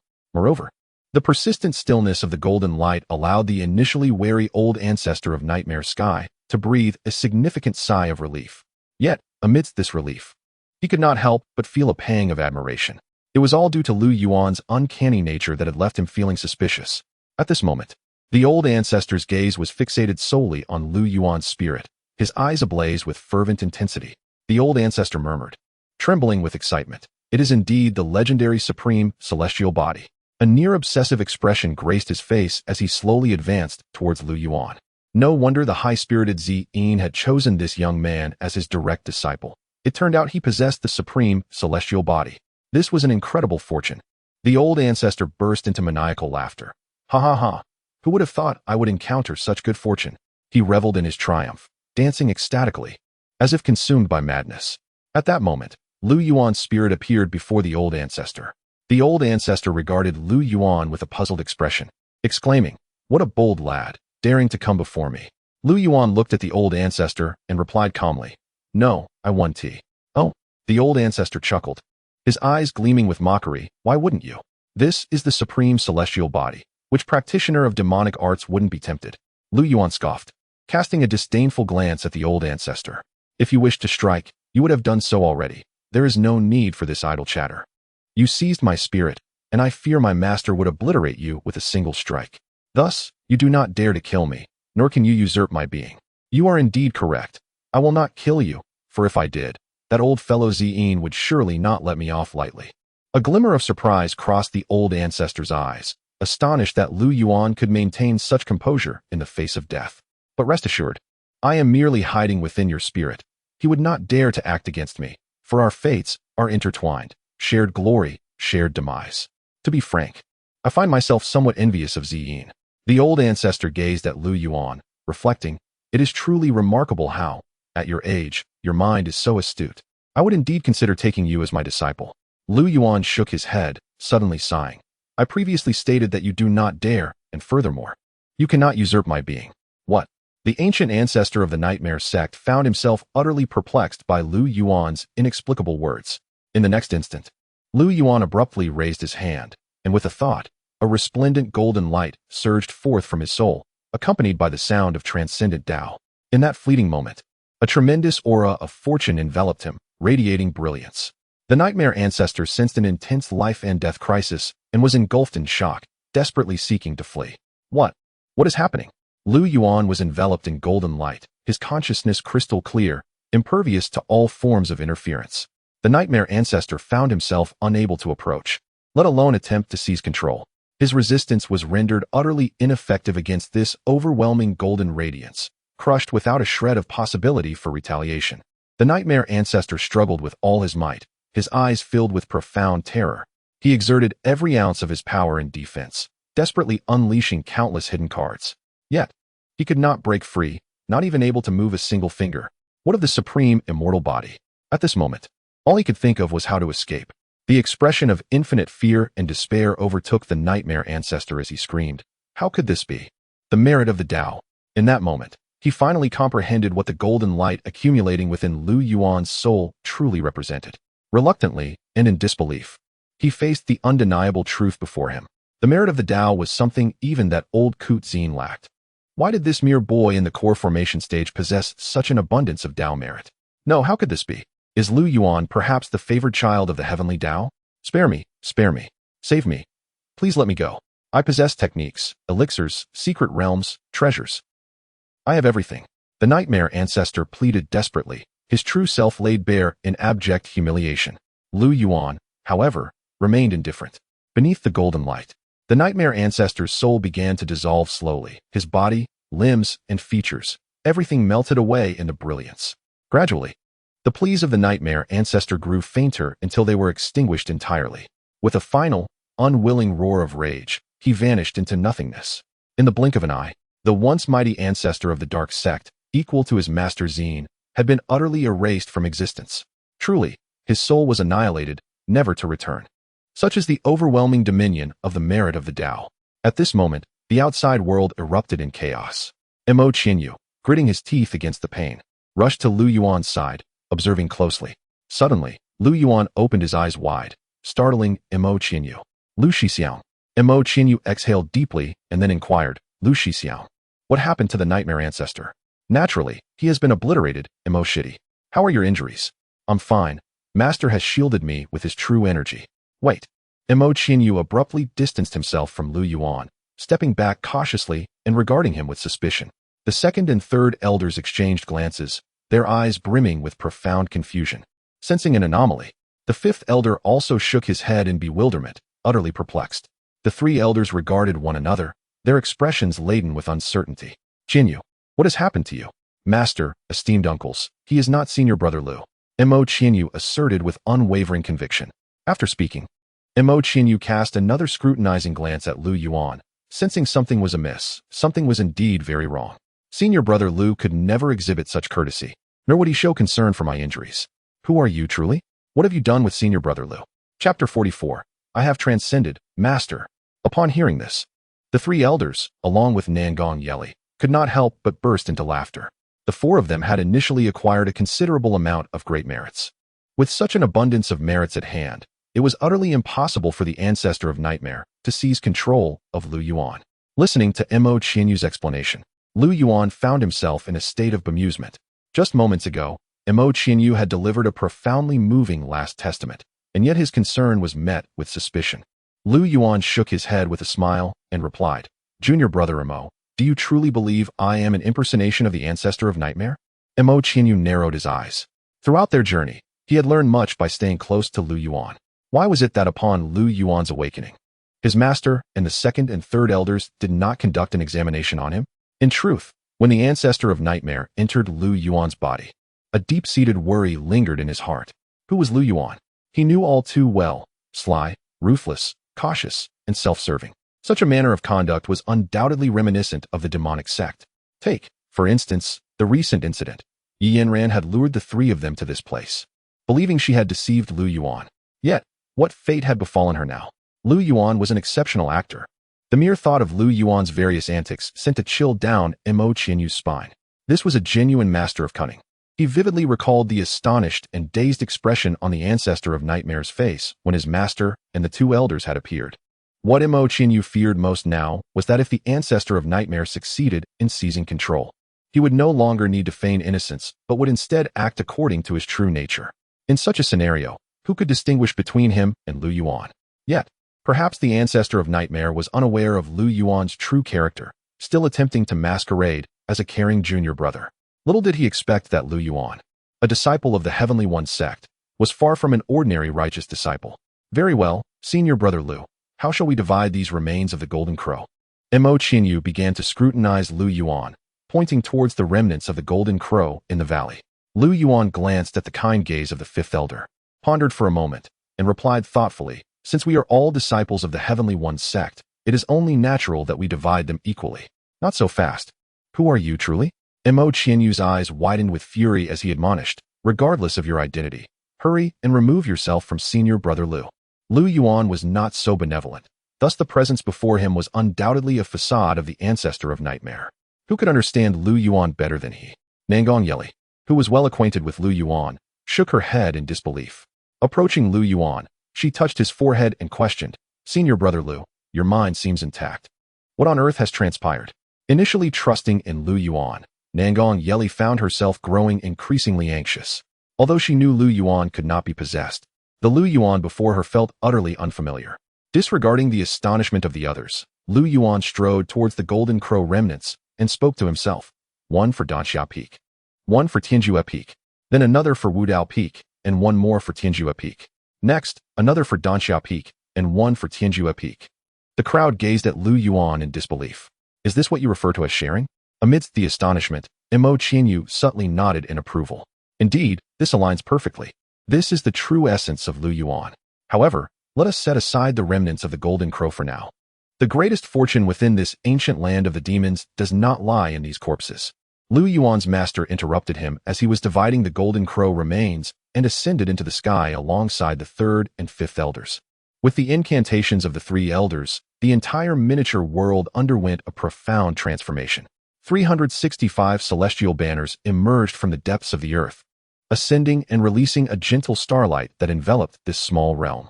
The three elders positioned themselves at the center of the celestial banners and began to arrange the formation according to the celestial trajectories of the stars. The banners moved in an orderly fashion, forming a boundless celestial formation. Instantly, the starry sky of the miniature world experienced a dramatic shift, as an overwhelming force of celestial energy surged toward Lu Yuan and his companions. A rich silver moonlight cascaded incessantly, transforming the surroundings into a vast ocean of celestial power. The dense celestial energy poured directly into the valley where the three were situated, blanketing it in a shimmering silver luminescence. a sight of exquisite beauty. What? This? This is celestial energy, the third elder explained. This is a remnant of the ancient demon race. Nightly, Lu Yuan, Qianyu, we shall guard your path. You three must swiftly absorb and comprehend this energy. Lu Yuan and his companions hurriedly assumed a meditative posture. In mere moments, they entered a state of deep contemplation. Thus, the surrounding stars began to penetrate the bodies of Lu Yuan, Nangong Yeli, and Mo Qinyu. Lu Yuan could distinctly feel the stars entering his body, nourishing his very limbs and bones. Threads of celestial energy intertwined harmoniously with his meridians and skeleton. After the last glimmer of starlight coursed through him, Lu Yuan felt an overwhelming sensation of fullness, as if infused with the very essence of the cosmos, far more gratifying than absorbing any earthly treasures. He beheld countless fragments of silver light traversing within him, imbued with the primordial aura of the universe. As they traversed his meridians, they gradually fused with Lu Yuan's spirit and vitality, digesting this pure energy. He was instantly enveloped in a sensation akin to being embraced by the starry heavens. These were the most fundamental celestial energies of the universe, rich enough to take form. Lu Yuan faintly grasped certain truths. Although he had yet to fully comprehend the intricacies, it was undeniably a monumental opportunity. This celestial energy nourished his physical body and tempered his spirit. During the fusion, Lu Yuan distinctly noticed an enhancement in his sensitivity to the world around him. Even the consciousness within his sea of knowledge became more substantial with the nurturing of the celestial energy. A flowing veil of starlight gradually enveloped Lu Yuan, as if he were situated at the center of the celestial orbits, creating a marvelous resonance with the celestial energy of this realm. Lu Yuan began to comprehend the profound mysteries of the great Tao. For every cause, there exists an effect. For every effect, there must be a cause. The heavenly Tao had long anticipated the outcome, thus bestowing upon him the fortune of the child of destiny. Regarding the matter of Yi Yanran, even in my absence, Nangong Yeli would have inevitably discerned her discrepancies. Likewise, even without Nangong Yeli, Chun Fan would have detected the irregularities. Every effect has its cause. So, why must we adhere to the conventional sequence of cause preceding effect? If one wishes to prioritize the effect, then the celestial order shall provide a fitting explanation. Why should this be deemed impossible? Lu Yuan, with his eyes tightly shut, murmured softly, as if lost in a reverie. It has come to pass. I am about to ascend. Immediately following, a powerful wave of causal energy enveloped Lu Yuan. As he opened his eyes, which had been previously vacant, a look of ecstatic joy illuminated his countenance. Ha ha! It is done. I, the Taoist, have succeeded. The origin of all causes, the most formidable causal power. Chapter 45. What manner of extraordinary divine ability is this? Time remains unyielding, while space reigns supreme. Yet, even these formidable powers of time and space pale in comparison to the might of causal divine abilities. Space-related powers can traverse vast distances in an instant, conceal themselves within the minutiae of dust, and ensnare foes within the void, leaving no trace of their passage. Time-related abilities can freeze a moment, accelerate through eons, and rewind the annals of history, with every progression of existence firmly under one's dominion. Space may span thousands of miles, and time may reverse a fleeting instant, but both are ultimately bound by the framework of causality. Causal divine abilities, once a cause is determined, can lock a multitude of effects. Altering a single effect can unravel countless causes. A terrifying aura suddenly erupted from Lu Yuan, enveloping him in an energy that made the sun, moon, and stars quiver. Remarkably, even as a mere golden elixir stage cultivator, Lu Yuan exuded a power that instilled fear in three formidable ascendant stage beings. Ha ha ha! Lu Yuan threw his head back in laughter, his eyes radiating divine brilliance. The world's most potent causal divine ability, tracing causes to their ultimate effects. This is incredible. The first to express disbelief was Lu Yuan's master, the esteemed Xin Zhenren. Beside him, the third and fifth elders widened their eyes in astonishment. Causal divine abilities. The three of them were utterly bewildered. After years of cultivation, how could they not comprehend the sheer strength of such abilities? In the realm of cultivation, few can grasp divine powers, let alone someone as young as Lu Yuan achieving such an understanding. The causal laws, which they themselves had failed to comprehend, were now unveiled by this young lad. The second elder beamed with a radiant smile. Lu Yuan truly is my exceptional disciple. Observing the second elder's gleeful expression, the fifth and third elders cast envious glances. Previously, the fifth elder had expressed a clear preference for Mo Qinyu. But in that moment, All previous sentiments were forgotten. Lu Yuan was simply too captivating. Yet, Lu Yuan's ascent was not yet complete. Drawing a deep breath, his aura continued to swell. The myriad stars in the valley were irresistibly drawn to him, enveloping him in a resplendent aura of purple and gold, priceless and untouchable. Lu Yuan had transcended into a state of utter immersion, deep in contemplation. The ancient treasures of the Jinwu, the remnants of ancient demons, everything led him here. The remains of the Jinwu offered him little benefit, while it was Mo Qinyu, mastering the elements of wind and fire, who reaped the greatest rewards. This cannot be right. There must be more to uncover. What else could the ancient demon clan be proud of? Suddenly, Lu Yuan realized he lacked a magical artifact. Ideally, it should be one that could instantly strike down adversaries. Just the one, the Celestial Slayer flying knife. Tracing causes to their ultimate effects, Lu Yuan activated the causal divine ability he had just comprehended. Boom! An overwhelming aura slowly ascended from Lu Yuan, an awe-inspiring presence that engulfed the surroundings. The third elder's eyes flickered with confusion. Lu Yuan, what is the purpose of invoking such a divine ability? The commotion is immense. Unbeknownst to them, all three elders felt a tranquil calm before an impending storm. Suddenly, the sound of a sword resonated explosively. The air surged, space warped, the heavens trembled, and the void was torn asunder. Lu Yuan lifted his gaze and beheld a crimson golden short blade suspended in the void, beneath which dangled a fist-sized, charred gourd. The gourd's surface was marred by a web of cracks, as though it had been scorched by lightning for a millennium. What should have been a vibrant red glaze had faded into a deep brown, with only a faint golden ring remaining at the neck. The flying knife was riddled with fine fissures, its luster significantly diminished, hardly comparable to the life treasures of the three elders. Yet, despite this, the three elders were filled with incredulous astonishment. The fifth elder staggered back, gazing at the suspended flying knife, murmuring in disbelief, "It is the celestial slashing flying knife, an innate supreme treasure." As Lu Yuan looked up and observed the flying knife hovering in the air, the sound of the blade echoed once more, illuminating his consciousness. The knife's resonance harmonized with his spirit, and the formidable power capable of severing the cosmos and vanquishing myriad immortals surged through his veins. He reached out, and the flying knife transformed into a mere inch in length, resting in the palm of his hand, emanating warmth as if it had waited eons for this moment of recognition. As his spirit merged with the knife, Lu Yuan swiftly refined the celestial slashing flying knife. The supreme treasure immediately morphed to fit Lu Yuan's essence. However, even with the support of the three elders and the great celestial array, Lu Yuan could no longer bear the immense burden of causality after refining the knife.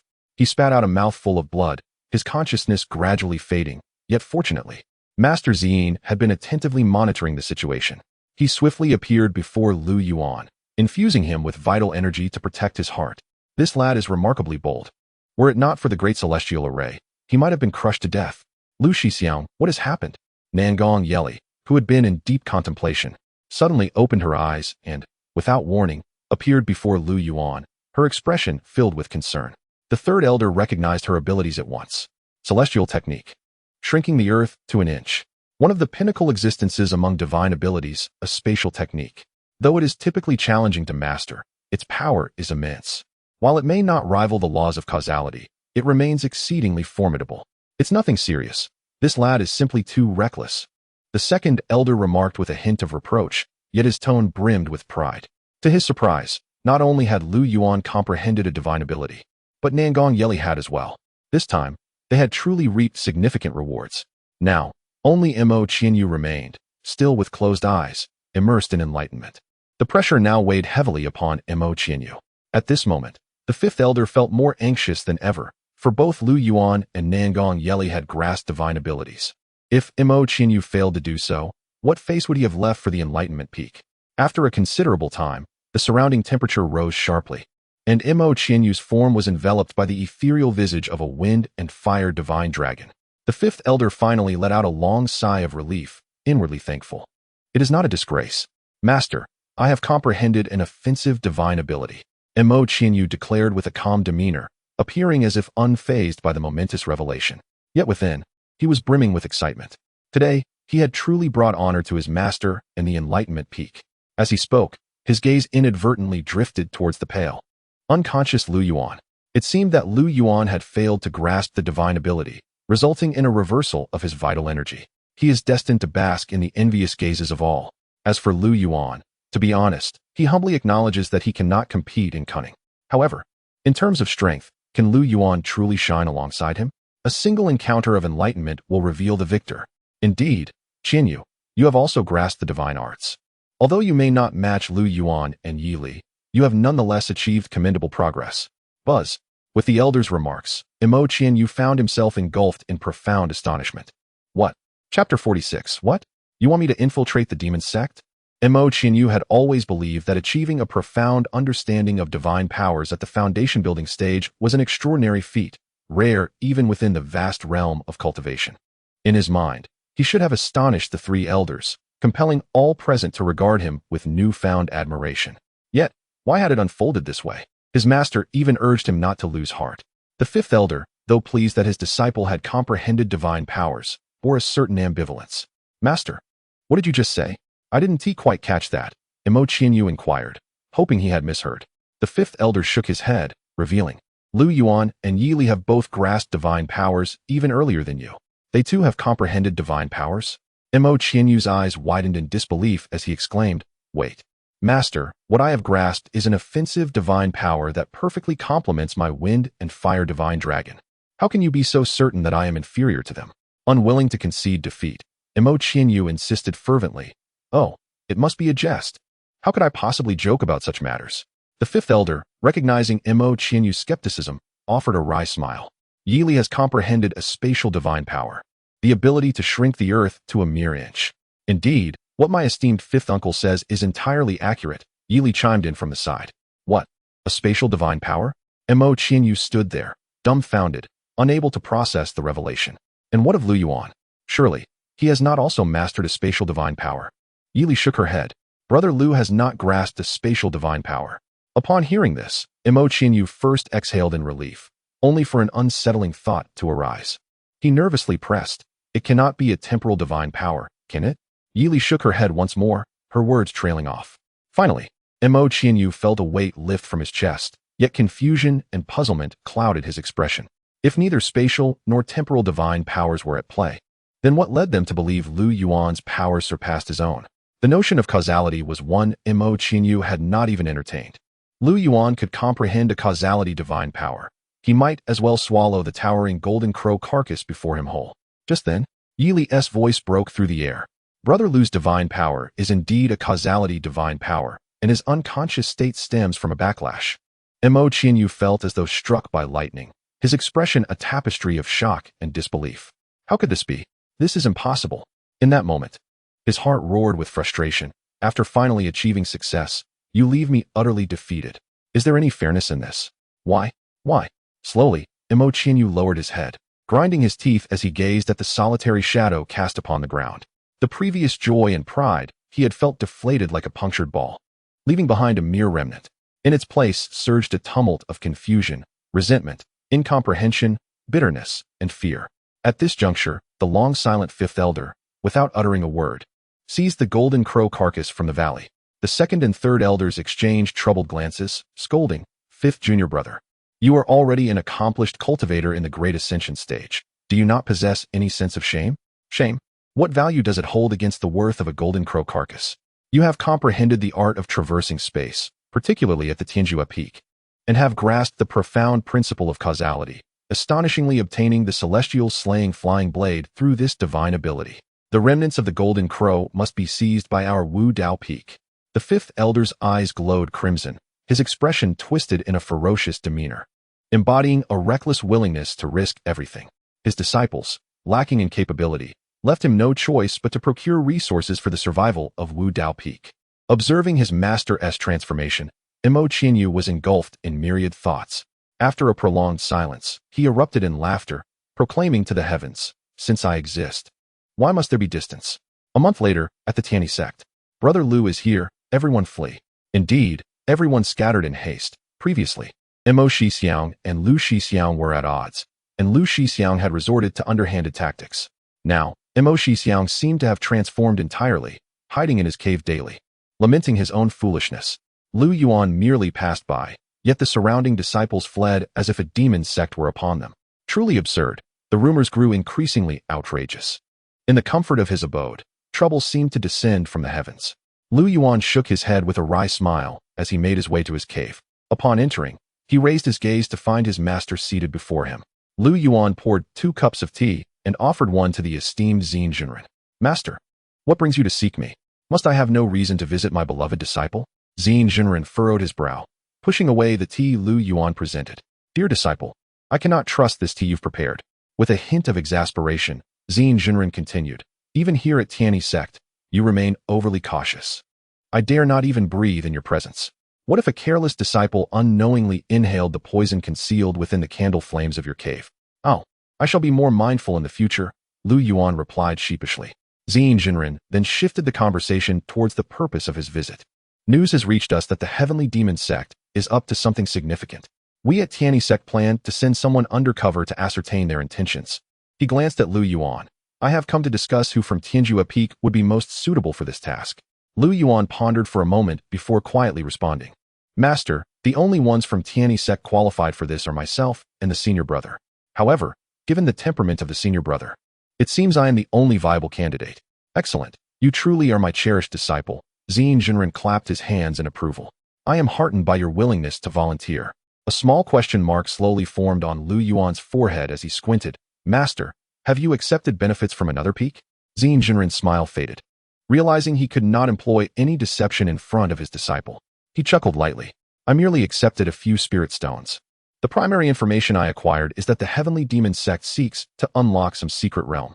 At that moment, the master and disciple envisioned a future where their profits would be divided equally, and he could not help but emit a tremulous laugh. Hee. Lu Yuan's expression darkened, and his tone brooked no dissent. 90-10. I take 90, you take 10. What? Absolutely not possible. If that's the case, I shall not go. Master, you may find someone else. Humph. Very well then. Since you refuse to join the Celestial Demon Sect, you shall go to the Celestial Pivot Pavilion. The countenance of Master Xin instantly darkened as he threatened. Celestial Pivot Pavilion? What is that? Lu Yuan inquired, bewildered. Still pretending? Over a decade ago, you deceived a young girl, and even after all these years, you have not let her be. Her father has come looking for you.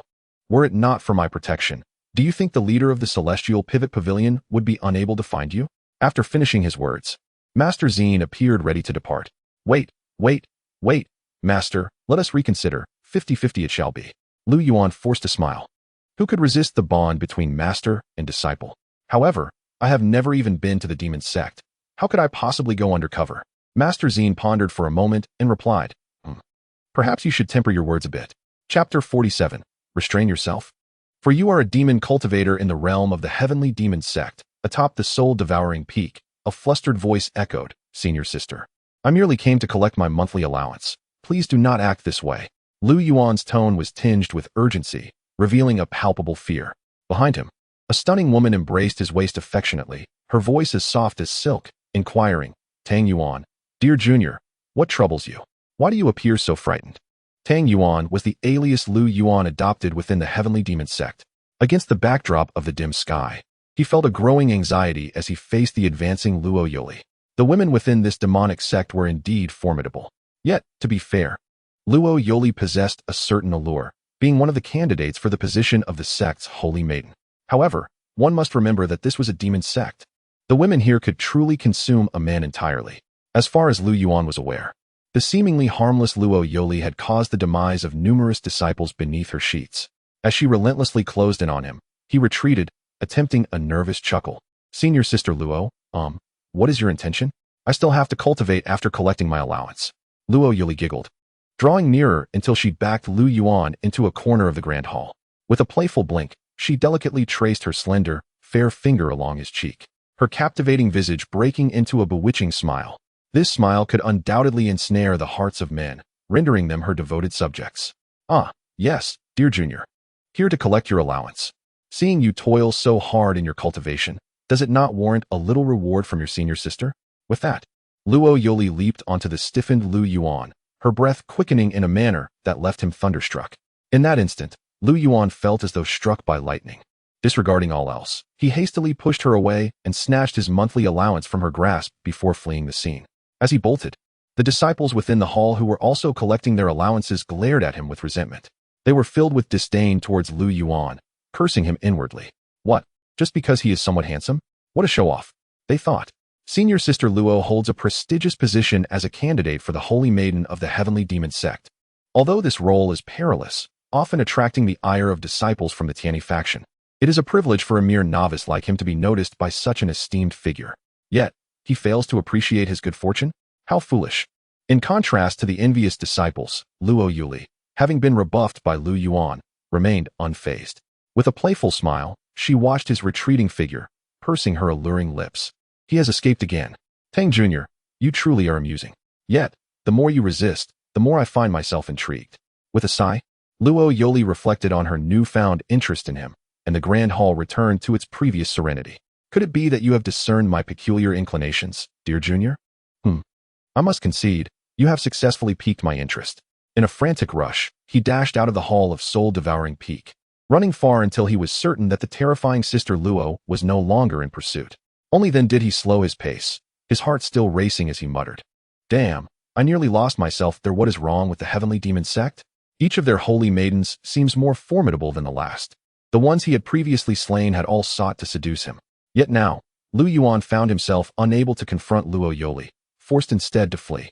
Could this be the retribution for having dispatched those dozens of holy maidens? Lu Yuan could only feel speechless.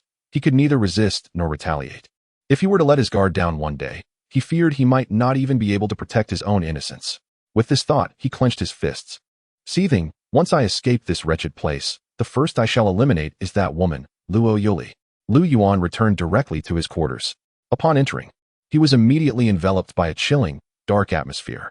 Although a dozen or so individuals occupied the room, conversation was minimal, resulting in an eerie silence. His arrival drew the attention of several occupants, though most merely cast fleeting glances before swiftly averting their eyes. He found a spot in the corner and settled into a meditative pose. At that moment, a towering figure suddenly cast a shadow over him. "Kid, hand over your monthly dues." A gruff voice shattered the stillness, capturing the gaze of most in the room. Lu Yuan looked up to find a man, at least 6'3", standing before him. The man bore a long scar across his face, lending him an especially menacing appearance. His eyes glowed crimson, fixated on Lu Yuan with a greedy intensity. In the realm of cultivation, scarcity of resources is a reality every practitioner must confront. In the Tianyi Sect, one must complete tasks to acquire resources, while in the Heavenly Demon Sect, the natural course is to seize what belongs to others. Lu Yuan had unwittingly become the target of this brute. To him, Lu Yuan appeared a mere novice, coupled with a delicate demeanor, making him seem easy prey, unlikely to resist. Many in the room observed the unfolding scene, yet none intervened, their expressions ranging from mockery to indifference, amusement, and beyond. No one felt pity for Lu Yuan.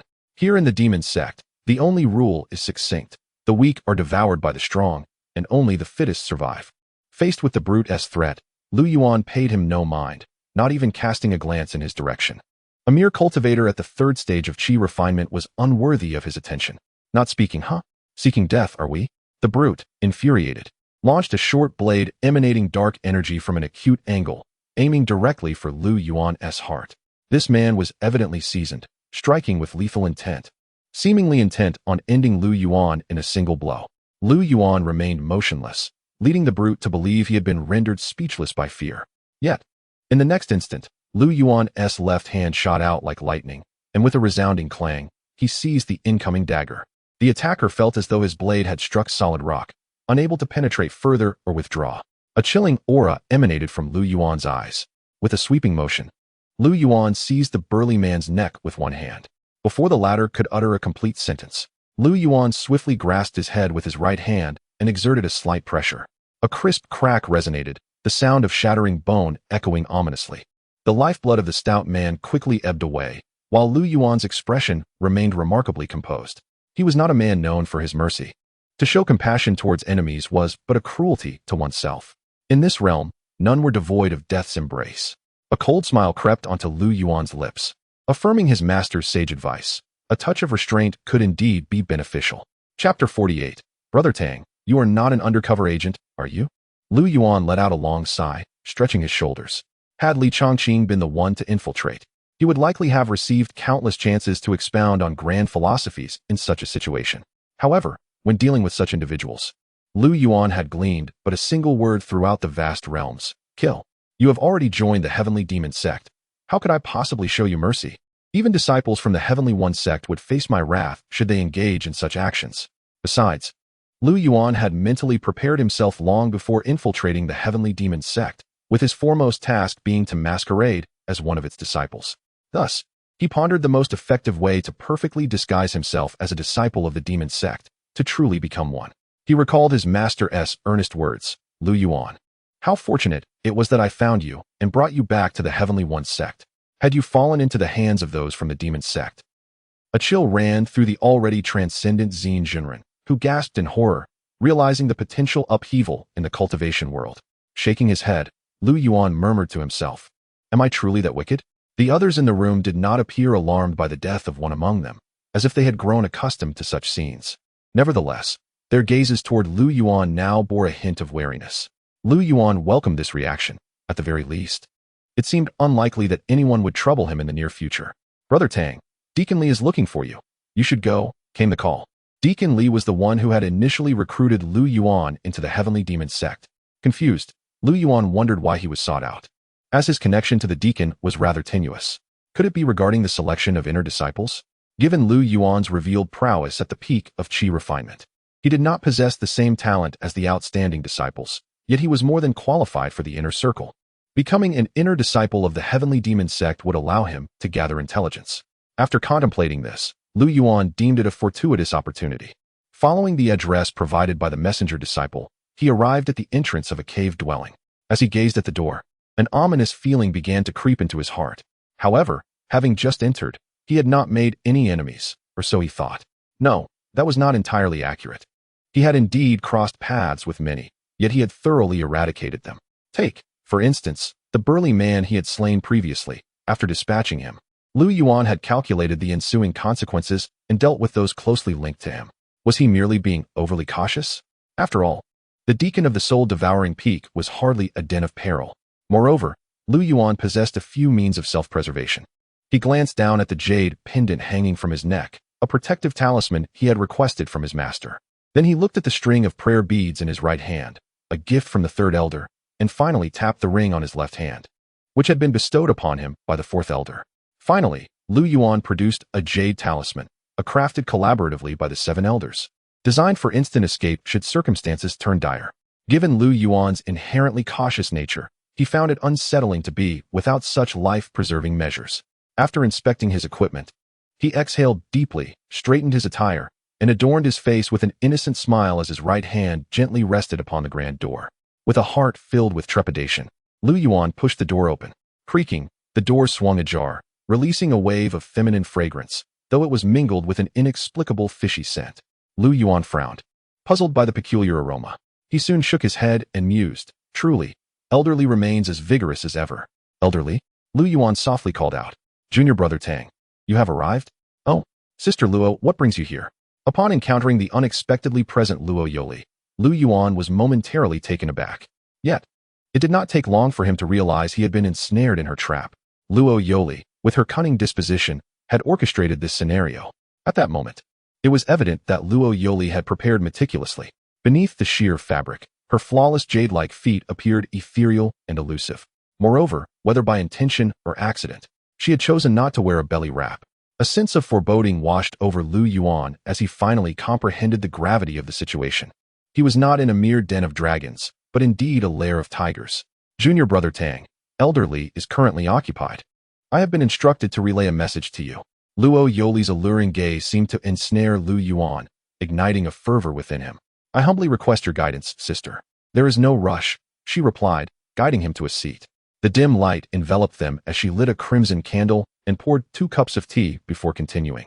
Rumor has it that infiltrators from the righteous sect have recently infiltrated our heavenly demon sect. Oh, Lu Yuan's brow furrowed. Infiltrators? Indeed, junior brother Tang is a primary suspect. She whispered close to his ear. The proximity allowed him to feel the warmth of her breath as she spoke. Brother Jiang from the ghostly Sha Peak intends to test those disciples under suspicion. Alarm surged within Lu Yuan, though he maintained a facade of calm. What does sister mean? If brother Jiang suspects me, why are you confiding in me? With a soft smile, Luo Yuli replied, what infiltrator? How could junior brother Tang be one? I believe in you, but others do not. How can we convince them? Luo Yuli hesitated, her thoughts lingering in the air. I implore you for guidance, sister. Lu Yuan urged, raising his gaze. Naturally, by engaging in dual cultivation with sister, you shall be safeguarded. Feeling righteous in his heart, Lu Yuan declared. If that is all that sister has to say, I shall take my leave. With a decisive turn, he began to walk away, resolute in his choice. Disregarding the presence of Luo Yuli behind him. Left alone in the cave, a sickly smile graced Luo Yuli's beautiful face, revealing a hint of something sinister. She gazed vacantly at the retreating figure of Lu Yuan, a smile gracing her lips as she murmured to herself, Junior Brother Tang, I truly wish to train you into a devoted little dog that belongs solely to your senior sister. Hee hee hee. As her laughter faded, Luo Yuli's expression twisted into one of frustration. But why do you refuse to obediently comply? At this point, she sampled the tea she had prepared for Lu Yuan. Inhaling sharply before the candlelight, her confusion deepening. I distinctly added the He Huan powder to both the tea and the candlelight. Yet why does Junior Brother Tang remain unaffected? Could it be that the He Huan powder I purchased is counterfeit? However, the moment Luo Yuli finished speaking, her delicate face flushed crimson. A powerful current coursing through her abdomen. She felt an electrifying sensation enveloping her body, rendering her weak and powerless. Luo Yuli tightly clasped her long, fair legs. Her beautiful eyes now clouded and murky. Oh, it's so hot. It's unbearable, she gasped, as her rationality was gradually eroded, her fingers slowly slipping into the abyss. Junior Brother Tang, call me Mama. With a low, suppressed moan, her previously furrowed brow unfurled, and she felt as though she had been granted redemption. Chapter 49. Tang Yuan, what have you done? Upon escaping the cave, Lu Yuan couldn't help but exclaim. How despicable. Resorting to coercion and even drugging? Truly, a fitting tactic for a demonic cultivator, employing a series of underhanded schemes. Yet, for some inexplicable reason, Lu Yuan felt an inexplicable sense of familiarity, as if he had returned home. However, these were merely remnants of my past endeavors. The moment Lu Yuan entered the cave, he sensed something amiss. The fragrance of the Huan powder was all too familiar. To be cautious, he had been holding his breath while communicating with Luo Yuli. Simultaneously, he felt a sense of foresight regarding his master's decision. With Li Chongqing's cunning, it was highly likely, no, a certainty, that he would fall into Luo Yuli's trap. Eventually, Li Chongqing would be undone by Luo Yuli, regretting it for a lifetime.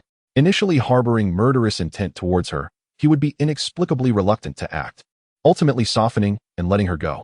Upon returning to the sect, he would find himself unable to forget her, only to realize that he had fallen in love with Luo Yuli.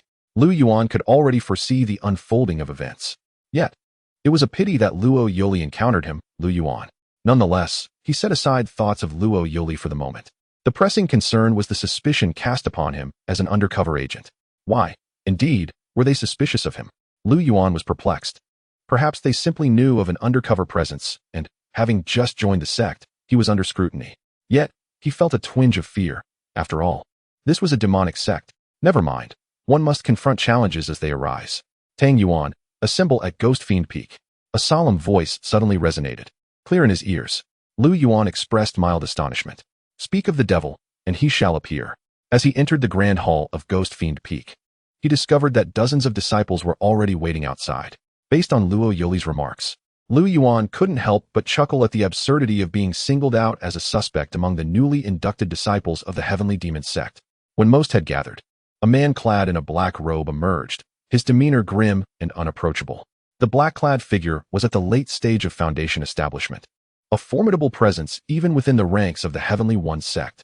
He was likely a direct disciple of one of the elders of the Heavenly Demon Sect. Greetings, Senior Brother. The disciples quickly bowed in respect. The black-robed figure's piercing gaze swept over the gathered disciples for a long moment before he spoke in a deep voice.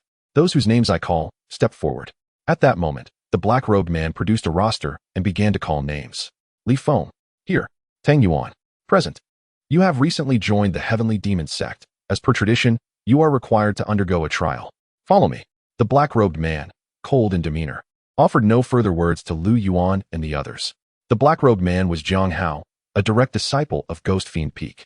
Ghost Fiend Peak of the Heavenly Demon Sect was akin to the Heavenly One Sect's Tianyi Peak, responsible for upholding the sect's regulations and other such matters. Zhang Hao led Lu Yuan and the others to a city. Upon entering, the newly initiated disciples of the Heavenly Demon Sect behaved like wolves among sheep, indulging in arson, murder, and plunder. Lu Yuan, However, observed the scene quietly, a slight frown creasing his brow. One arrogant disciple among the group provocatively glanced at Lu Yuan and sneered. Disciple Tang, are you perhaps a spy sent by the righteous sect, too timid to even slay a mere mortal? Both he and Lu Yuan were disciples of the soul-devouring peak, and seeing Luo Yoli's infatuation with Lu Yuan ignited a twinge of jealousy in him, prompting him to seek trouble. Oh, you claim I lack the courage to kill? Lu Yuan erupted into a fit of laughter, as if he had heard the grandest of jokes. Without delay, he gestured with a spell and shouted, "Silence!" Boom! Before the words had fully escaped his lips, the arrogant disciple exploded, scattering flesh and blood across the sky. In an instant, he was refined by Lu Yuan, and a living man had vanished entirely. What? Tang Yuan, what have you done? The crowd erupted in outrage, yet Jiang Hao remained unfazed, even peering at Lu Yuan with keen interest. Disciple Tang, what is the meaning of this? Foolish pig, must you flaunt your affiliation with the demon sect so brazenly? Such a person living would only become a scourge to our sect, and who knows when he might jeopardize our grand plans. Jiang Hao nodded in agreement, a smile gracing his lips as he remarked, "Indeed, this is quite amusing." Lu Yuan's words struck a chord with him. The heavenly demon sect had suffered numerous losses in the past due to overly ostentatious disciples, which had led to their demise and endangered others. His impression of Lu Yuan deepened. No wonder he was favored by that woman, Luo Yoli. This wandering cultivator truly was intriguing. Well, this man deserved his fate. Let us proceed. With his demise, the remaining disciples of the demon sect no longer dared to act recklessly and obediently followed Jiang Hao. "Here we are," Jiang Hao announced, halting before a tavern. The other disciples were puzzled. Wasn't he supposed to lead them on a mission? Why had they arrived at an inn? Yet, among them was one disciple who appeared anxious, his gaze evasive. "Master, are you drinking?" The tavern keeper, hunched over, served wine with a sycophantic smile. Jiang Hao gazed down at him, his eyes penetrating. "Speak, who among you is the infiltrator sent by Tianyi Sect, or whom did you see recently? Tell me, and all this is yours." As he accepted the heavy package from Jiang Hao, the tavern keeper's eyes gleamed with greed as he surveyed the scene. "It's him, master." The tavern keeper pointed directly at the previously anxious disciple of the heavenly demon sect. "No, senior brother Jiang, I merely came here to drink the other day, truly."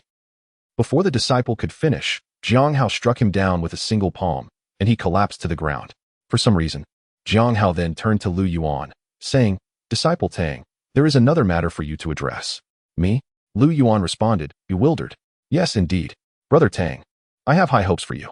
Lu Yuan was momentarily taken aback and helplessly shook his head, saying, "Is there no one else to consider?"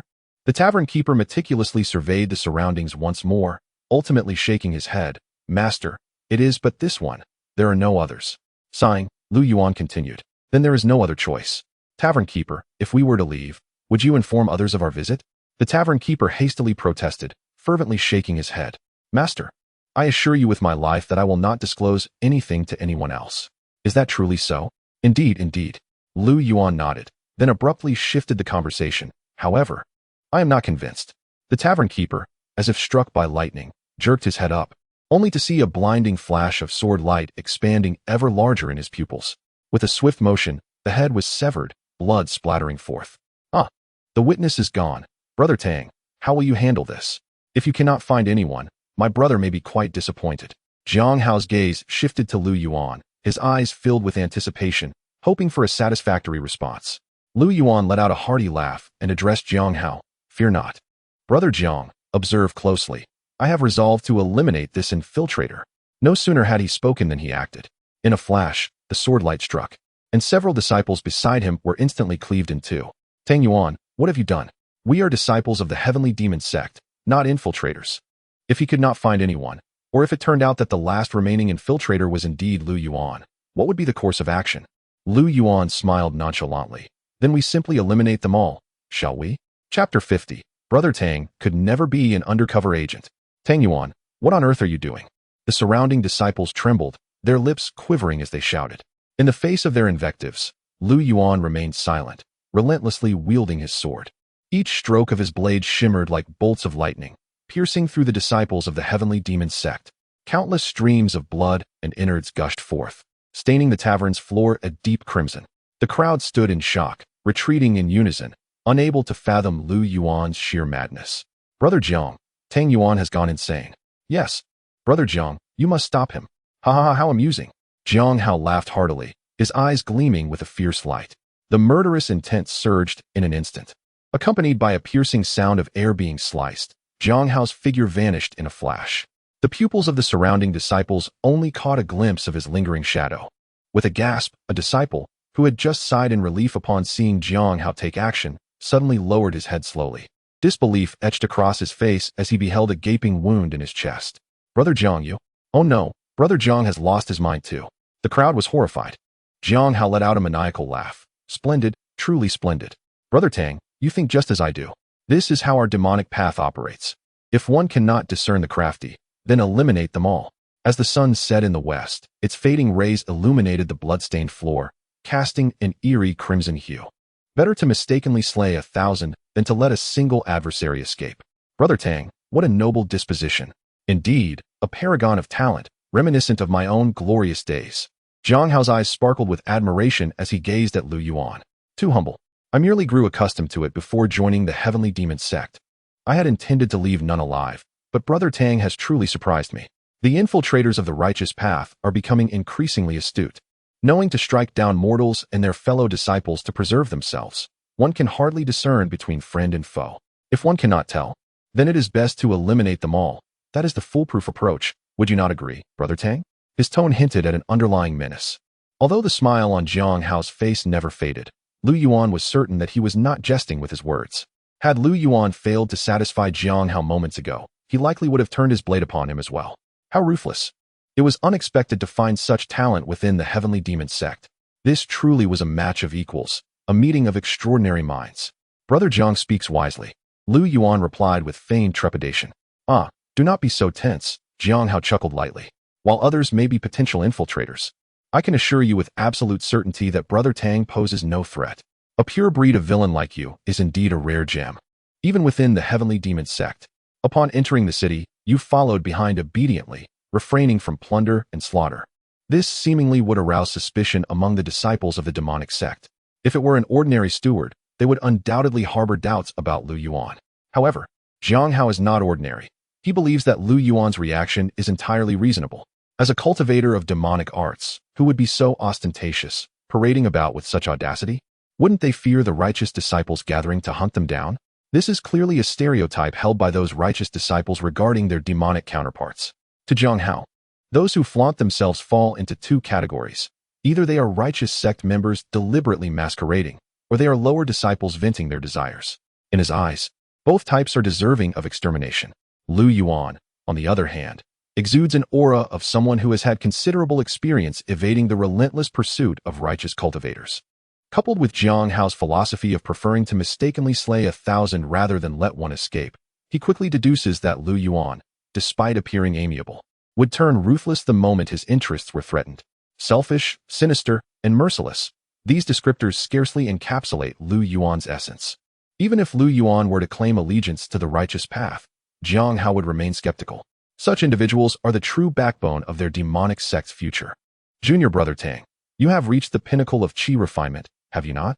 Indeed, previously I was but a wandering cultivator, seeking to concoct the Bloodskull pill. Yet I was relentlessly pursued by members of the Tianyi Sect, hindering my progress. Everything aligns now. My conviction and my judgment has only deepened. Jiang Hao affectionately patted Lu Yuan's shoulder. Junior Brother Tang has eliminated an undercover agent for the sect. This is your senior brother's reward. Lu Yuan accepted the storage pouch from Jiang Hao, glancing inside and feeling a surge of emotion. Superior cleansing pills, superior foundation establishment pills, along with several hundred spirit stones. What a lavish reward. Surely, the inner disciples would envy such treatment. Jiang Hao truly displayed remarkable generosity. Was he attempting to win Lu Yuan over? Thus, Lu Yuan feigned overwhelming gratitude, even shedding tears. Thank you, senior brother Jiang. Nothing to be concerned about. There are many days ahead, but do not forget your senior brother. Of course, I shall never forget your great kindness. By the way, junior brother, why are you dressed in white? It seems rather incongruous with our holy sect. In an effort to cultivate camaraderie with Lu Yuan, Jiang Hao jested.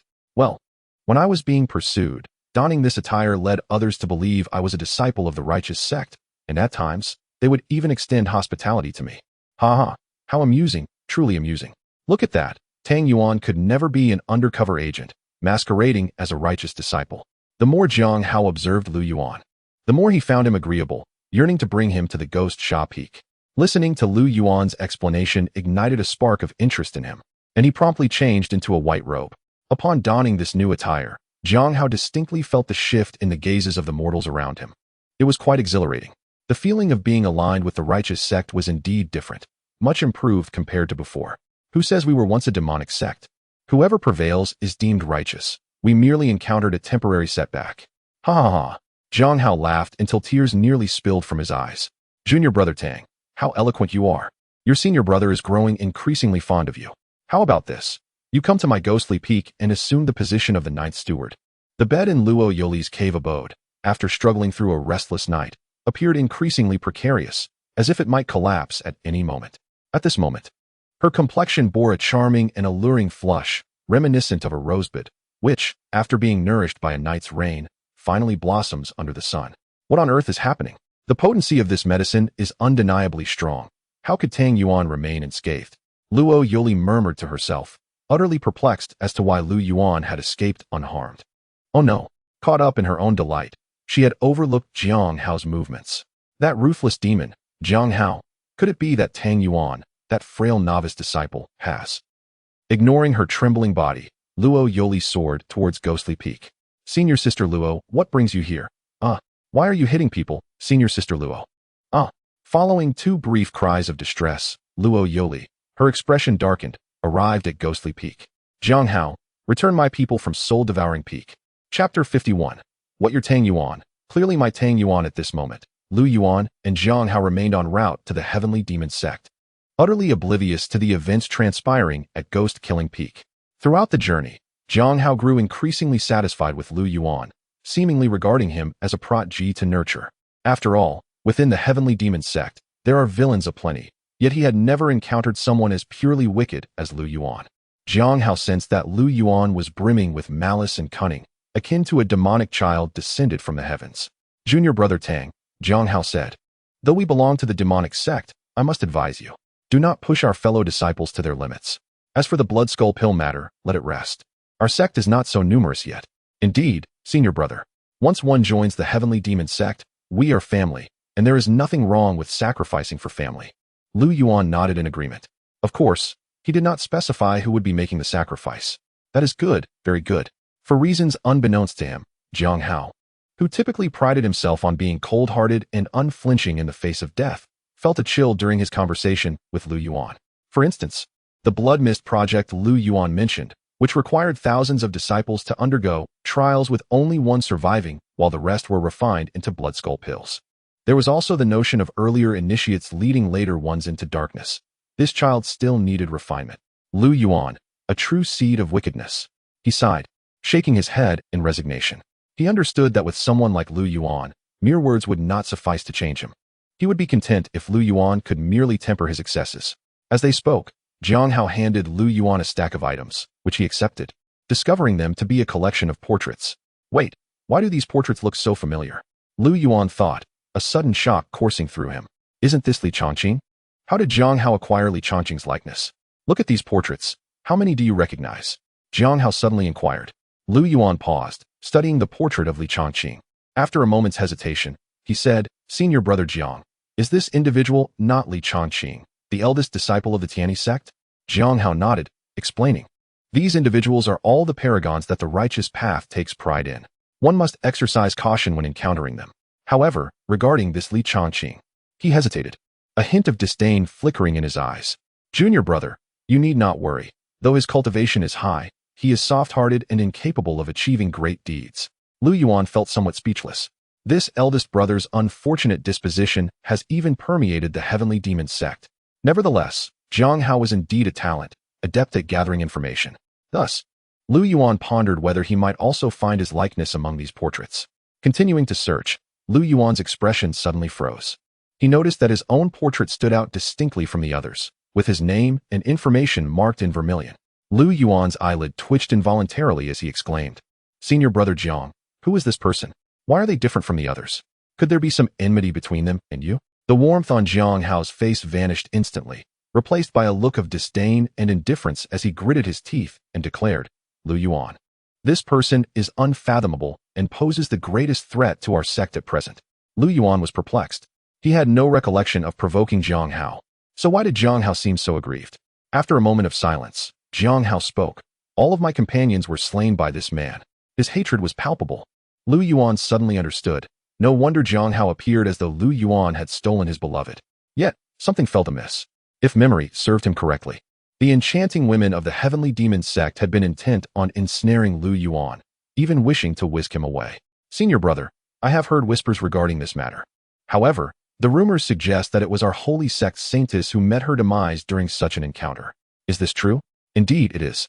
It was I who sent them, Jiang Hao replied nonchalantly, nodding in agreement with Lu Yuan's assertion. Lu Yuan had pondered Jiang Hao's potential reaction to his statement. Yet he never anticipated such a response. Did Jiang Hao truly lure his own companions to tempt him? Lu Yuan was taken aback, his expression reflecting shock bordering on stupor.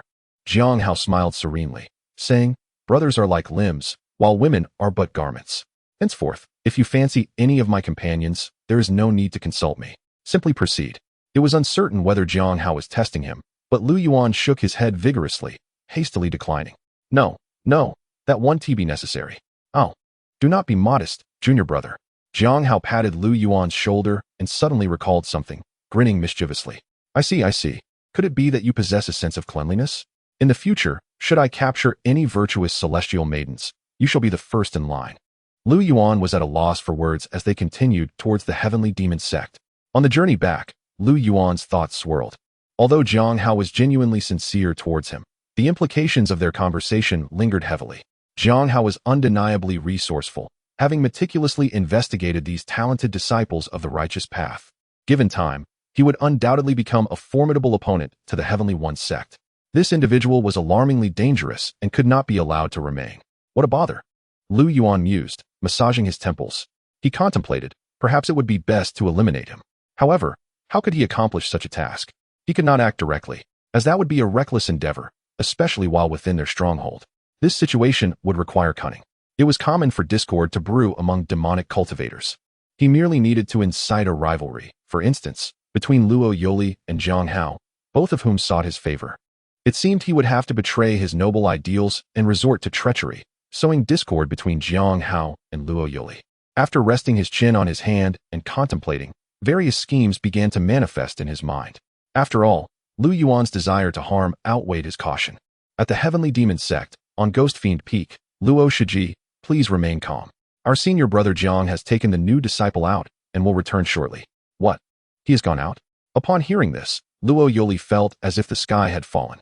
According to the tyrant Jiang Hao, in order to safeguard against any unforeseen circumstances, he would undoubtedly eliminate all these newly initiated disciples, unless Lu Yuan were to earn Jiang Hao's unequivocal trust, which seemed an improbable feat, as she had never witnessed anyone gain the favor and confidence of such a peculiar individual.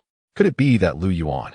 At that moment, upon returning to Ghost Kill Peak, Jiang Hao instinctively frowned upon catching sight of Luo Yoli, only to quickly regain his composure and raise an eyebrow, inquiring, Luo Yoli, what brings you to Ghost Kill Peak? Although both were contemporaries within the sect, their relationship was rather indifferent, and unless there was a matter of significance, they seldom exchanged words. Jiang Hao found himself somewhat intrigued. What could Luo Yoli possibly seek from him? He held no particular interest in a woman like her. Jiang Hao, what do you mean by this? The instant Luo Yoli laid eyes on Jiang Hao, her anger flared. As a candidate for the holy maiden of the current generation of the Heavenly Demon Sect, she exuded a formidable presence, yet Jiang Hao felt no trepidation. In fact, he would not be intimidated even if she were to ascend as the holy maiden. This was entirely unrelated to Jiang Hao's father, the sect leader. A dense aura of bloodthirst emanated from Jiang Hao, coiling and swirling around him. Luo Yoli, what is your intention in causing a ruckus at Ghost Kill Peak? What audacity grants you the courage to speak so brazenly? With this stern admonition, the bloodthirst above his head surged violently, transforming into a formidable phantom of a bloodthirsty deity. Its fangs bared, enveloped in tendrils of crimson mist, exuding an oppressive and ominous energy. Unyielding, Luo Yoli's eyes glimmered with a flash of crimson light, her own bloodthirst rising to meet Jiang Hao's formidable presence. I demand the return of my Tang Yuan. I shall see him alive or dead. Your Tang Yuan? Jiang Hao scoffed with a cold laugh, his gaze piercing into Luo Yoli. What do you mean by your Tang Yuan? It is unequivocally mine. Chapter 52. I choose Tang Yuan as the steward. Who is in favor? Who opposes? Upon hearing the commotion, the disciples of Ghost Slayer Peak flocked to the Grand Hall, astonished at the fierce confrontation between Luo Yoli and Jiang Hao. What on earth is happening?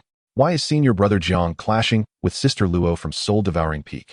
Such occurrences are exceedingly rare. While it is common for ordinary disciples and servants to engage in skirmishes, private duels among direct disciples are strictly forbidden. What? You're Tang Yuan? Luo Yoli's mind momentarily faltered. Could it be that Lu Yuan was not slain by the malevolent Jiang Hao? Sister Luo. At that moment, Lu Yuan emerged from behind Jiang Hao, gazing at the furious Luo Yoli, completely oblivious to the unfolding drama. Tang Shidi, you're alive. The sight of Lu Yuan, who she had presumed would meet a gruesome end, filled Luo Yoli with overwhelming joy as she rushed toward him. Step back. He is my junior brother. Jiang Hao furrowed his brow, shielding Lu Yuan behind him, determined to obstruct Luo Yoli's advance. What is going on? A cacophony of footsteps echoed as the disciples of the heavenly demon sect surged forward, gathering at the entrance to witness the spectacle. Those at the back could not resist tiptoeing to catch a glimpse of the unfolding events. What is transpiring? It seems Sister Luo and senior brother Jiang are vying for someone. The notion of ordinary disciples contending for a person was almost unthinkable. Yet, this young man, who had just recently joined the heavenly demon sect, had inexplicably drawn the attention of both Luo Yoli and Jiang Hao, particularly Luo Yoli, whose avid gaze suggested she was on the brink of seizing him herself. What? Are these two fighting over this pretty boy? While there might be some justification for Sister Luo's interest, why would senior brother Jiang be involved? Do refrain from speaking. The disciple Jiang Hao has set his sights upon is not someone we can afford to provoke. If he hears you, beware, for he might very well tear you apart. The disciple who jested about Lu Yuan was taken aback, promptly covering his mouth and hastily departing. His companion had a valid point. Unlike the Heavenly One sect, where discontent might lead to covert retaliation or a beating, here in the Heavenly Demon sect, a mere ordinary disciple could be obliterated in an instant. What of it? Luo Yoli, are you seeking your own demise? The two of them once again exuded a menacing aura. Lu Yuan, in the initial stage of Foundation establishment, remained unaffected by their chilling malevolence. However, the other disciples in the hall were already paralyzed by the bone-chilling dread that pierced through them, their faces as pale as parchment. The invisible malice clung to them like a relentless affliction, pinning them in place. It felt as though countless vengeful spirits were howling within their veins, each inch of their skin subjected to the sensation of being pierced by myriad icy needles, as if their very blood threatened to freeze into frost. The pressure was overwhelming, causing beads of cold sweat to cascade down their foreheads, soaking their garments. Who exactly is this Tang Yuan? He is a direct disciple of the Heavenly Demon sect, and one is the son of the sect leader while the other is a candidate for the sect's holy maiden. Now, due to the fierce competition for a newly initiated disciple, a violent conflict has erupted. Is this disciple perhaps the reincarnation of a demonic child? Why such desperation to claim him? Countless disciples of the Heavenly Demon sect have gathered in the Grand Hall of Ghostly Sha Peak, naturally attracting the attention of various peak stewards. What are they all doing here? Are they hoping to be refined into medicinal materials? Suddenly, two enraged stewards of Ghostly Sha Peak burst forth from among the onlooking disciples. Shortly thereafter, a steward from Soul-Devouring Peak also entered, casting a furious glare that left the surrounding disciples too intimidated to meet his gaze. His face was ashen with fury. Damn it! Which blind fool dares to cause a ruckus here? I shall ensure their complete annihilation. Not long ago, he had been in a state of vexation. However, upon seeing that it was Jiang Hao and Luo Yoli encircled within the Grand Hall, his drowsy mind became instantly alert. Beads of sweat sprang forth on his forehead, and the word finished echoed in his mind. Memories from his life began to flash back rapidly. Within a few breaths, the fine sweat on his forehead transformed into large beads of cold perspiration. Although Luo Yuli remained relatively composed, the mere mention of Jiang Hao's name sent shivers of dread throughout the entire Heavenly Demon sect. He distinctly recalled that a steward had previously met his demise at Jiang Hao's hands. Why did I come here? This is disastrous. Before the many disciples, he could no longer afford to save face. Bending low, he forced a radiant smile and said, "Ah, it is Brother Jiang. I beg your forgiveness. I beg your forgiveness." Jiang Hao paused momentarily, then turned to the steward and coldly replied, "Get lost." A mere inner sect disciple commanding a steward to leave? Did he truly think he feared Jiang Hao? In truth, he did. He was exceedingly afraid. The steward, maintaining a forced smile, promptly dropped to the ground and rolled out of the hall. The other stewards, witnessing this, also chose silence, bowing their heads and departing. Tang Yuan? Who is Tang Yuan? It seemed he had not heard of him. They fell into deep contemplation. Memories replayed endlessly in their minds, yet they could not recall where they had encountered that name. Who exactly is this Tang Yuan? Forget it. It matters not to me. If anything, it merely means there is now one more formidable figure to contend with. It is truly perplexing how this Tang Yuan has managed to win the favor of someone like Jiang Hao. Well then, I do not wish to argue with you. Without allowing Luo Yoli a chance to speak, Jiang Hao turned directly to Lu Yuan. Junior brother Tang, do tell, where do you wish to go? Sister Luo. Jiang Hao's expression immediately turned serious, his countenance fierce and venomous, resembling a predator poised to strike. Meanwhile, a vibrant smile blossomed on Luo Yoli's face. Sister Luo, I must apologize. Luo Yoli. Not in jest. Jiang Hao, who had originally appeared grave, suddenly broke into a beaming smile, his eyes crinkling with delight, clearly pleased by Lu Yuan's words. He immediately spoke up. Indeed, those who recognize the times are the true talents. Now, Tang Yuan is the 9th steward of our Ghost Shop Peak. Who is in favor? Who is against? Chapter 53. Quickly deliver it to Junior Brother Tang. Who is in favor, and who is against? Jiang Hao's voice echoed, and the once clamorous hall fell into a profound silence. Everyone present understood that opposing him would lead to only two outcomes, either being sent to the alchemist for materials or being dispatched to the medicinal garden as laborers. Senior Brother Jiang. Just when it seemed this matter would come to a close, a man clad in a dark brown robe suddenly spoke up. He did not oppose Jiang Hao. Rather, he sought to take a gamble by proposing Lu Yuan as a steward. Even if Jiang Hao dismissed this notion, he believed that a newly initiated disciple like Lu Yuan would surely appreciate his support. Gaining the favor of a junior brother recognized by Jiang Hao was worth the risk. Our steward at Ghost Shop Peak possesses the lowest cultivation at the core formation stage, while junior brother Tang has just begun his journey. His qualifications are insufficient, and his prowess inadequate. Yet, the subsequent sentiment of selecting talents without constraint remained unspoken. In an instant, a sword beam flashed forth, akin to a lightning strike, piercing through his body. In that fleeting moment, he was cleaved in two, blood and entrails bursting forth, staining the ground a deep crimson. Before the disciples within the hall could comprehend the situation, another sword beam shot out, slicing into the earth outside the hall. The next moment, the once unyielding ground split open like fragile tofu, creating a long gash. Having completed this grim task, Lu Yuan strode slowly towards the center. Unbeknownst to him, he had already reached Jiang Hao's side. With a devilishly charming smile, Lu Yuan bowed deeply. Senior Brother Jiang, I shall not disappoint your expectations. The setting sun cast its glow upon Lu Yuan's placid visage, his expression serene, brows unfurled, and his eyes resembling a tranquil moonlit spring. Lu Yuan had discerned that the man he had slain intended to suppress initially before elevating him as a steward. Yet, with events unfolding so smoothly, others would only attribute the outcome to Jiang Hao's influence. What authority did Lu Yuan possess to establish himself? If they wished to assist him, so be it. I shall borrow your head for a moment. This incident serves as a reminder. When matters arise, address them directly without convoluted maneuvers. As they beheld this scene, time within the hall seemed to freeze. A profound silence enveloped them. Their minds roared, and previous confusion dissipated in an instant. Ha! No wonder Jiang Hao, that monstrous prodigy, holds him in such high regard. It appears these two are cut from the same cloth. It was over. An impulse to defect surged within them. One such as Jiang Hao was already formidable enough. How could there be another, even more outrageous? This demonic sect is perilously dangerous. In stark contrast to the others, Jiang Hao watched Lu Yuan's composed demeanor with immense joy bubbling within him, as if it might erupt from his chest. His deep azure eyes regarded Lu Yuan, as though he beheld his own reflection. Ha! Splendid, splendid. He laughed heartily 3 times, his gaze fixed upon Lu Yuan, intense with scrutiny and anticipation. Let junior brother Tang bolster our demonic sect. Ignoring the astonished crowd behind him, Jiang Hao led Lu Yuan away from that place. Luo Yuli let out a sigh, her voice imbued with profound disappointment.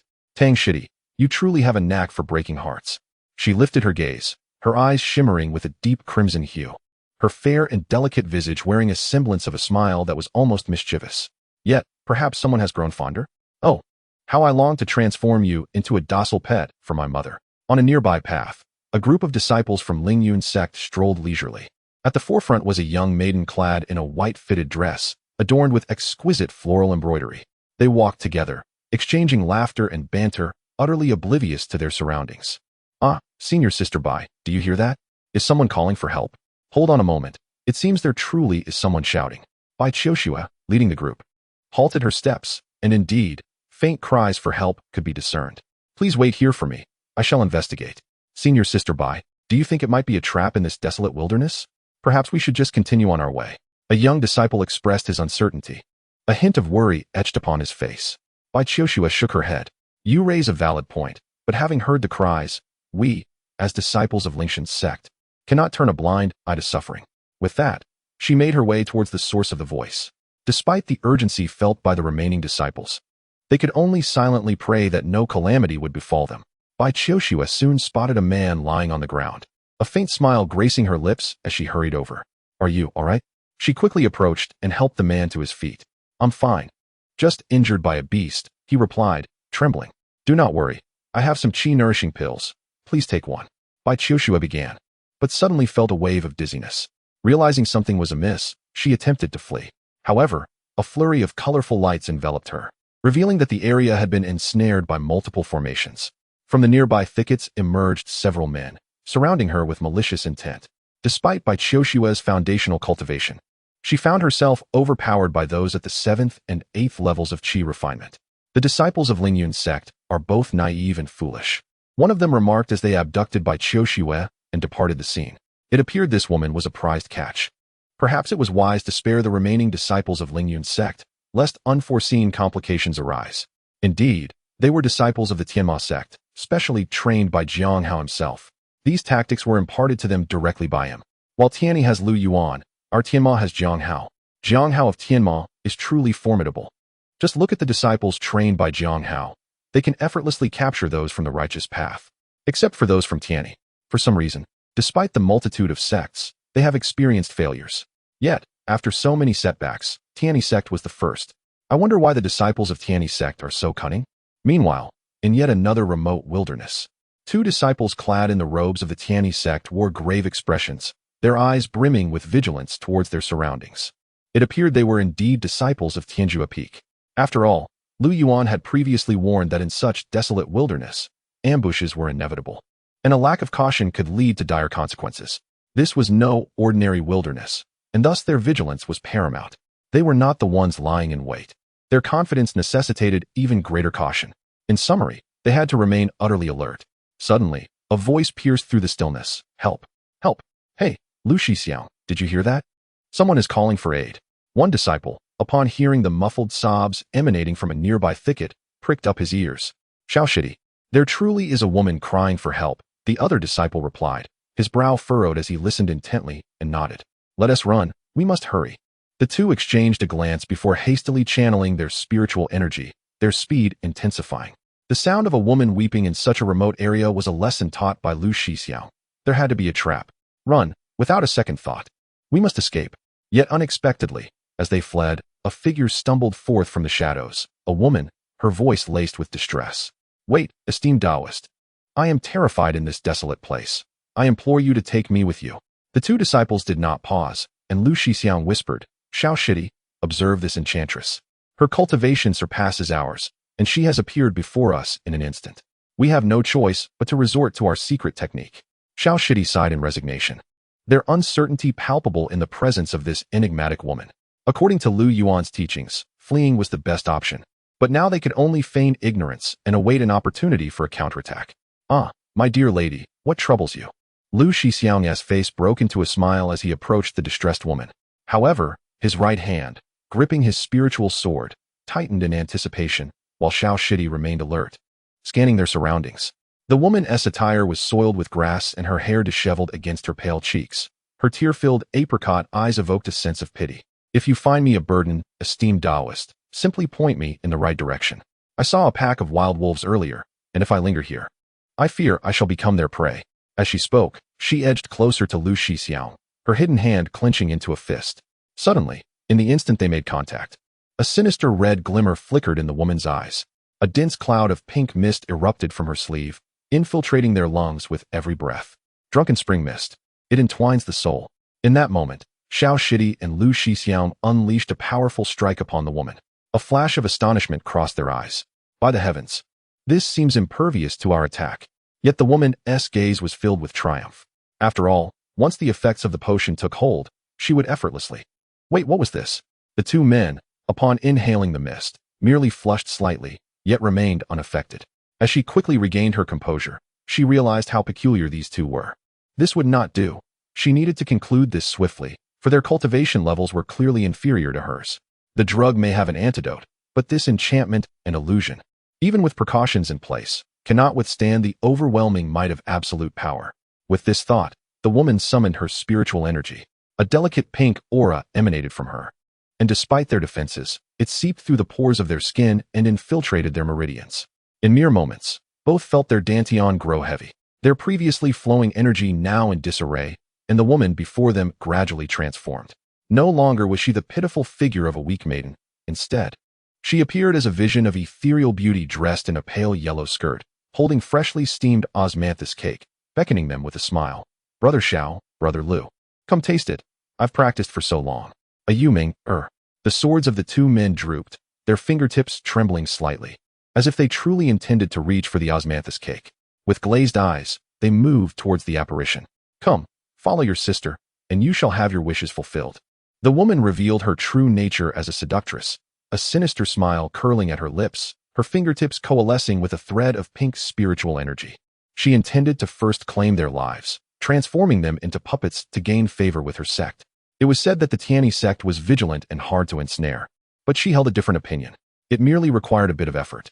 Had she faced opponents of equal caliber, she might have struggled. Just as her palm was about to pierce their chests, Brother Xiao suddenly pinched himself fiercely. The sharp pain coursing through his arm jolted him back to lucidity. Brother Lu bit down hard on his tongue, the metallic sweetness of blood dispelling some of the haze. Yet, the allure of the pink mist was overwhelmingly potent. Within a breath, Amae's smiling visage became vivid again, the fragrance of osmanthus cake lingering at the cusp of their nostrils. They could not afford to be ensnared. Gritting their teeth, they caught sight of their spiritual swords. Brother Lu recalled words spoken by Lu Yuan. At that moment, he made a decisive judgment.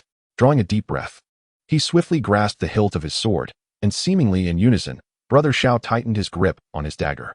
The enchantress, noticing their unusual movements, darkened her expression and prepared to intensify her allure, only to be met by two glimmers of cold light.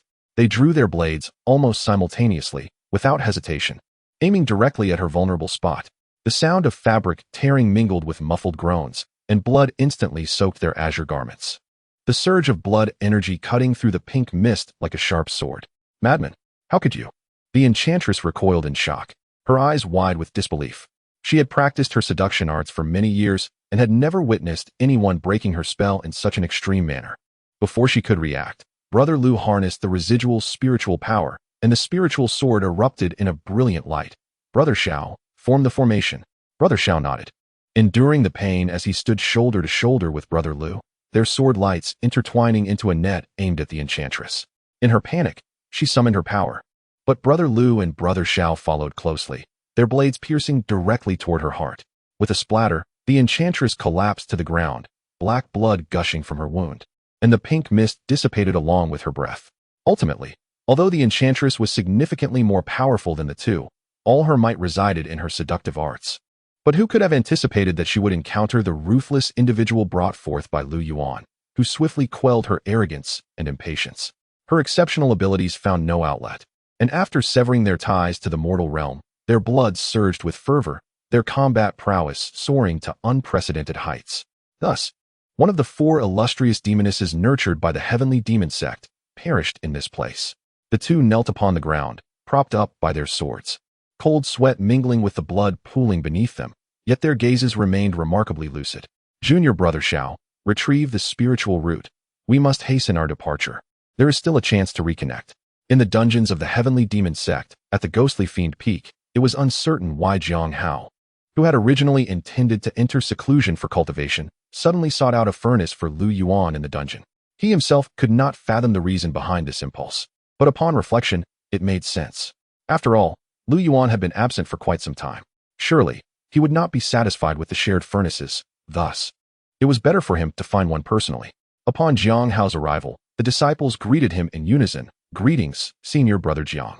Once inside the prison, illuminated by the flickering torches on either side, Jiang Hao soon beheld several women of varying appearances, bound by spirit chains, confined within iron cages.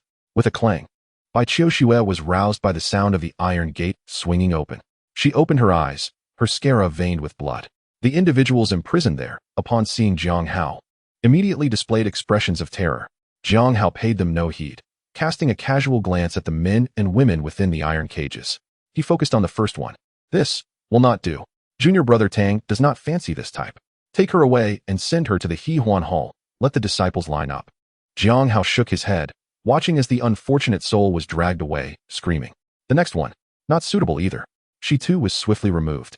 Jiang Hao continued to examine the subsequent captives, only to find that none of the women met Lu Yuan's preferences. Throughout the process, his expression remained impassive as one after another was taken away, until only Bai Qiuxue remained before him. Jiang Hao's eyes brightened. This is the one. Quickly, take her to Junior Brother Tang. Chapter 54. Fairy, I request your assistance in playing the flute at Guisha Peak. Tang's steward greeted him. Greetings, Steward Tang. In recent days, every disciple that Lu Yuan encountered treated him with utmost respect. He had not overheard a single disciple gossiping about him. Observing this scene, Lu Yuan was flooded with thoughts. Although he was an undercover agent, to be candid, the disciples of the Tianyi Sect were far more obedient than those of the Tianyi Sect. After all, the disobedient ones had perished. One could criticize these individuals, but their ability to adapt and ingratiate themselves with the powerful was beyond question.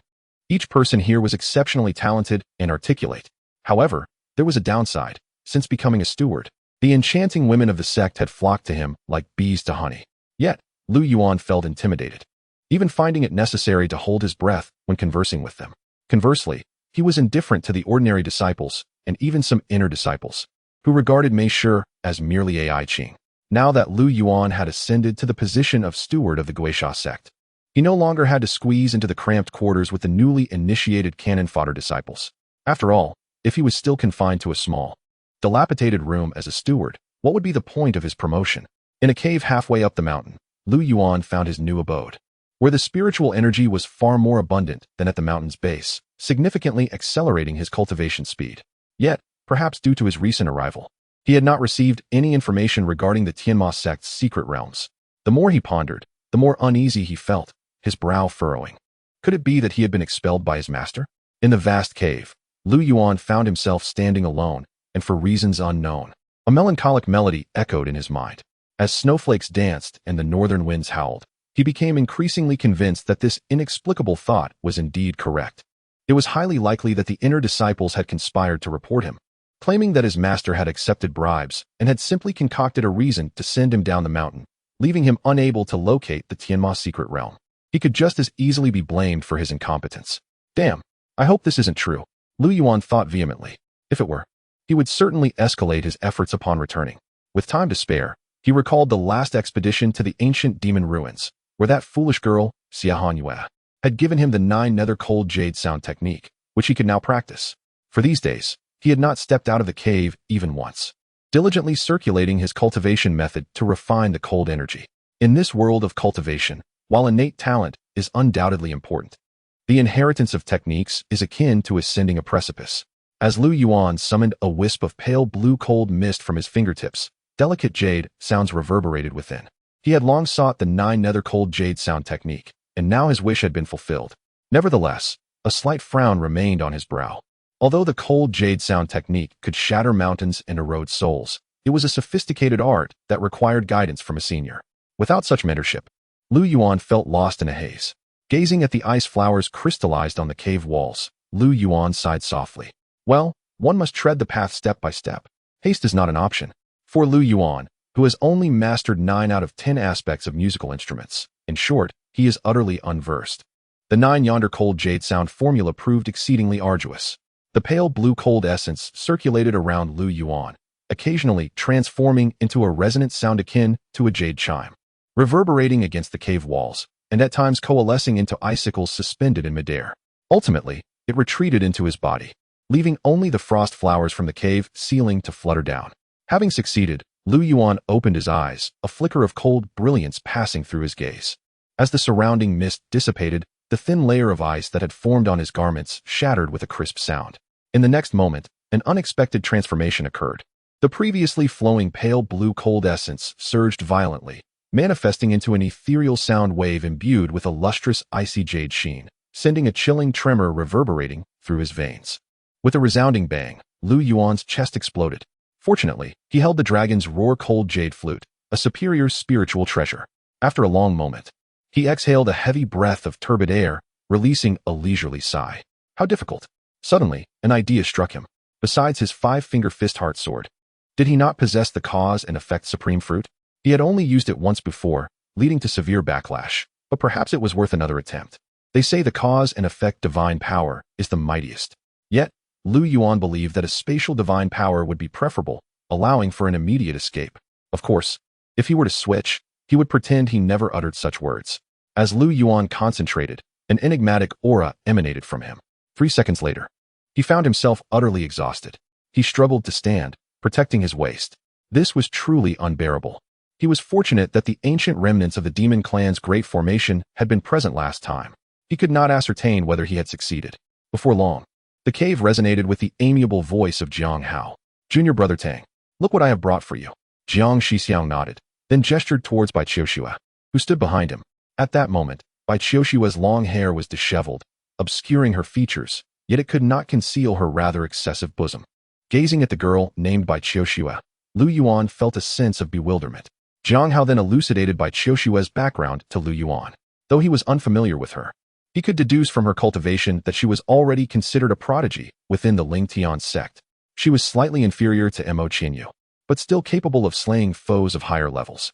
Against those in the qi refining stage, for words sufficed, just use your hands. However, he was taken aback that this foolish woman would fall for such an obvious trap, leading to her current predicament. Despite her commendable talent and her affiliation with the Tianyi Sect, Lu Yuan had no intention of rescuing her. Minor matters might warrant compassion, but significant ones necessitate rationality. While emotions can imbue us with humanity, reason can safeguard us from mortal peril. Being so foolish, if he were to rescue her, would he not be inviting trouble upon himself? In the struggle for survival, only the strong endure. "Senior brother, take her away. I have no need for her." Lu Yuan resolutely shook his head in rejection. "Alas, junior brother Tang, just accept what is offered to you. If it truly does not suit you, you can send her to the Hehuan Hall for the other disciples tomorrow, or even refine her into a puppet." As he departed, Jiang Hao cast a meaningful glance at Lu Yuan, his expression laden with significance. "Junior brother, exercise some restraint. Look at what has become of the cave dwelling. This rascal continues to pretend, despite the myriad strange scents and substantial amounts of peculiar water within. No wonder he is hunched over." After Jiang Hao's departure, only Lu Yuan and Bai Qiushua remained in the cave. Upon awakening, Bai Qiushua was acutely aware of the fate that awaited her. Such women are not uncommon among the demon cultivators. Many female disciples captured have endured unspeakable torment as furnace cauldrons. Hence, it is evident that the individual before her desires to absorb her essence. Yet, in this moment, Bai Qiushua comprehended that she could not refuse whatever Lu Yuan might intend. "What is it that you wish for?" she inquired softly, her eyes fluttering shut, her voice trembling slightly. Initially intent on driving Bai Qiushua away, Lu Yuan suddenly had a thought and said, "You, play a tune on the flute for me." Chapter 55. The debt of gratitude from my senior brother, I cannot repay. What? A troubling and blush-inducing image suddenly flashed through Bai Qiushua's mind. Having previously perused some Riska literature featuring her younger martial sister, she was aware of certain clandestine expressions related to such matters. In an instant, her eyes were filled with a mixture of fear and horror. Her loose garments could not conceal the near-perfect curves of her slender waist and ample hips. Especially when paired with her pitiful demeanor, any other person would undoubtedly be tempted to. Lu Yuan's gaze was fixated on the enchanting figure of the Tianyi Sect's fairy before him. However, his heart remained unmoved. After a moment, noticing Bai Qiushua's continued silence, he spoke. Bai Qiushua heard Lu Yuan's soft, yet resonant voice in her ear. "Humph," Lu Yuan scoffed, regarding this foolish woman with disdain. If the female disciples of the Tianyi Sect he taught were captured, their first instinct would be to please him, striving with all their might to survive. Yet here she was, taking her time despite his offer. Had it not been for his suspicion that this woman was sent by his karmic powers, he would have sent her directly to the Hall of Harmonious Enjoyment. She wished for his aid while showing such disregard for her own life. I shall reiterate once more, regardless of who you are, if you wish to survive, you must obediently comply. Do you understand? If I am dissatisfied today, I will send you to the Hall of Harmonious Enjoyment. You know well what that place entails. Do you hear me? Lu Yuan's tone grew more severe. The forcefulness of his words prompted Bai Qiushua, who had been silent, to nod.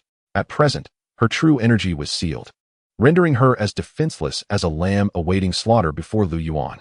After struggling internally for some time, Bai Qiushue's gaze hardened. She was determined to live. She intended to escape from the heavenly demon sect. Thus, she was willing to pay any price. She extended her delicate, snow-white hand and began to slowly unfasten her garments, reaching toward Lu Yuan. "No, what are you doing?" Lu Yuan regarded her with an expression of bewilderment as Bai Qiushue revealed her fragrant shoulder. She halted, her eyes glimmering with an ambiguous light. Uncertain as to why, despite her willingness, Lu Yuan still chose to humiliate her. However, when she looked at him, she saw him produce a long, white jade flute from his sleeve. Staring at Lu Yuan's peculiar expression, Bai Qiushue felt momentarily dazed. She had prepared to undress, and yet he presented her with this? Was he truly expecting her to play the flute? For reasons unknown, Lu Yuan exhibited no interest in her, which only served to exacerbate her irritation. After all, as the pride of the Lingyun sect, both in terms of cultivation and appearance, she was a paragon within her sect. Why did this person now regard her with such disdain? Catch! Before the last syllable left his lips, the longing cold jade flute seemed to possess a spirit of its own, landing steadily in Bai Qiushue's hands. Upon grasping the flute, the previously bashful white-clad fairy's eyes brightened. The texture. She held the longing cold jade flute with her slender fingers. Her interest piqued as she began to toy with it. Although somewhat damp, this flute was undoubtedly no ordinary object. Lu Yuan gazed quietly at Bai Qiushue, who held a jade flute in her hands. Bai Qiushue returned his gaze, and then took a deep breath, gradually closing her eyes. With fervor, she began to play the flute, allowing its melodious notes to resonate in the air. Lu Yuan stared at her, his expression vacant, murmuring softly, "Your jade flute, my jade flute, they seem different." Despite Lu Yuan's astonishment, Bai Qiushue was lost in her own music, seemingly forgetting everything around her, her confinement in the heavenly demon sect, and even Lu Yuan himself. After a long while, the flute's melody came to an end. Bai Qiushue continued to caress the flute's body, her eyes sparkling with an increasing fondness for the instrument. Observing her demeanor, Lu Yuan felt a surge of frustration. How could she so casually handle the flute that he had cunningly acquired through his own efforts? It was unacceptable for someone else to lay claim to it. "Enough. Give it back to me." Lu Yuan's voice broke the silence abruptly. Bai Qiushue's heart skipped a beat. Having encountered such a magnificent jade flute, she had momentarily forgotten that she was still trapped within the heavenly demon sect. "It seems to have some value. Come here." Lu Yuan beckoned. At this moment, he intended to keep Bai Qiushue close, but he was determined to take precautions. He would not divulge any information to her, as he was unwilling to gamble with his own safety. This was all the more true given Bai Qiushue's exceptional flute-playing skills. Inside the cave dwelling, the candlelight flickered. Suddenly, Bai Qiushue's form trembled slightly, emitting a faint gasp. Following Lu Yuan's instructions, she turned to lie on the couch, her proud upper body resembling a glistening droplet of water, rising and falling gently with her breath. Lu Yuan stood before her, his expression impassive, dark red spiritual energy shimmering in his hands. With his gaze lowered, he focused solely on her flawless skin, betraying no hint of emotion. "Endure," Lu Yuan spoke in a flat tone, devoid of feeling. He planned to mark Bai Qiushue, taking precautions against any unforeseen circumstances. Should the situation take a turn for the worse, he would detonate the mark immediately. Unlike other undercover characters in tales, Lu Yuan would not rush to aid those captured by the righteous side. Instead, he would remain more vigilant. As the saying goes, fellow townsfolk meet. A knife in the back. However, this mark would not be entirely disadvantageous for Bai Qiushue, as it would signify to the disciples of the demon sect that she was Lu Yuan's exclusive furnace. Yet, Lu Yuan was taken aback when he noticed that, even before he had done anything, Bai Qiushue's face had flushed a deep crimson, her rosy lips slightly pursed, emitting barely audible gasps. A pair of delicate, fair legs twitched slightly, their toes curling involuntarily. Had he done anything to provoke such sensitivity? Observing her state, it seemed as though she were on the verge of. As Lu Yuan's hands roamed across her form, Bai Qiushue gasped, "No. Please." Her eyes rolled back slightly, and the blush on her cheeks quickly spread to her ears. After Lu Yuan completed his task, Bai Qiushue let out a soft, delicate moan. She gently bit her lower lip, her shoulders quivering slightly, her garments now drenched in perspiration. At that moment, she noticed the peculiar markings etched upon her body by Lu Yuan, emblazoned with vibrant red hearts. "Remaining here for the time being. They would not trouble you upon seeing these marks." With that, Lu Yuan turned and retrieved a clean cloth from nearby, offering it to her, his fingertips avoiding any unnecessary contact. Bai Qiuxue turned her face away, gazing at his indifferent profile, an intricate swirl of emotions flickering in her eyes. Could this be considered an affront to her dignity? Junior brother Tang? Present. Upon exiting, Lu Yuan found Jiang Hao waiting at the entrance of his cave dwelling. Though he was unsure when he had arrived, Jiang appeared to be in good spirits. How about it? Are you satisfied with what your senior brother gifted you? Lu Yuan clasped his hands together and exclaimed, "Thank you, senior brother. I can never repay your kindness." Observing Lu Yuan's somewhat exaggerated display, Jiang Hao did not feel repulsed. Rather, he experienced a sense of nurturing affection. In a few days, there will be a competition that requires your participation, one of life and death. Chapter 56. Returning to the Demon Sect feels like home. What? Lu Yuan hastily inquired. Senior brother, who am I competing against? The Ghost Prince of the Soul Refinement Peak has always been at odds with me. Recently, upon hearing news of you, he insisted that his disciples challenge you to a duel. As you know, this competition will not only determine superiority, but also settle matters of life and death. Moreover, this presents an opportunity for me to assess your strength. If you prove capable, Jiang Hao revealed a hint of a mysterious smile. Then I shall have no qualms about taking you along for an excursion. I've scheduled our encounter for next month. You have this month to either contemplate your techniques or consume foundation building pills in an attempt to break through. Must I wait? Upon hearing that he had to endure a month of waiting, Lu Yuan shook his head. Observing Lu Yuan's demeanor, Jiang Hao mistakenly believed that he was fearful and reluctant to accept the challenge. Instantly, Jiang Hao's expression darkened. He admired Lu Yuan, but only to the extent that Lu Yuan could elicit a unique sensation within him. If Lu Yuan were to shy away from such a contest, there would be little reason for his existence. This was a stark reality, yet it was the nature of the Demon Sect. As Jiang Hao prepared to admonish Lu Yuan, urging him to recognize his place, Lu Yuan's calm voice broke the silence. The day after tomorrow, senior brother. Although the duel was set for next month, Lu Yuan could not bear to wait that long. Hearing Jiang Hao mention assessing Lu Yuan's strength, which could lead to an opportunity outside, Lu Yuan immediately thought of the heavenly demon secret realm described by his master. His eyes turned crimson with desire. He had long coveted a long-lost divine ability of the heavenly demon sect. It was said to be the signature technique of the heavenly demon ancestor, known as the Formless Hand. While not a devastating offensive skill, the Formless Hand could transcend realms to steal an opponent's treasures and weapons. Those who mastered it could even seize their opponent's abilities for their own use. The heavenly demon secret realm contained records of this technique. Lu Yuan had agreed to the terms set by Master Xin primarily due to the allure of the Formless Hand. Now, to suggest waiting another month seemed like a waste of time. At that moment, Jiang Hao had yet to process Lu Yuan's words. The day after tomorrow? He echoed. While that is feasible, the individual you are to compete against is already at the mid-foundation stage. Perhaps it would be wiser to allow some time for consolidation? Jiang Hao felt a pang of guilt. He had misjudged Lu Yuan. While others might hesitate to engage in a duel that could determine life or death, Lu Yuan was eager to participate. It appeared he could not bear to wait even a moment longer. Jiang Hao chuckled and advised, "You should reconsider and wait until next month." However, Lu Yuan's gaze was resolute, his tone brooking no argument. "Senior brother, the day after tomorrow will suffice." Jiang Hao was momentarily speechless. Though he admired Lu Yuan's courage, he could not help but wonder if he were being reckless. Engaging in a duel at the mid-foundation stage was indeed a perilous endeavor. In the realm of qi cultivation, how does one contend with the soul refinement peak? The obstinate Lu Yuan was so infuriated that he stamped his foot, while Jiang Hao glared at him. Lu Yuan responded with a faint smile, "It is quite simple. I shall just break through." Upon uttering these words, he allowed his aura to finally emerge, revealing his cultivation level at the initial stage of foundation establishment. In an instant, Jiang Hao's eyes narrowed, rendered speechless by this astonishing display. Despite the presence of foundation establishment pills, Lu Yuan's cultivation appeared remarkably solid, far from that of a mere novice. This could only imply one conclusion. Lu Yuan had been concealing his true abilities all along. Now, faced with the situation, he no longer intended to hide his prowess.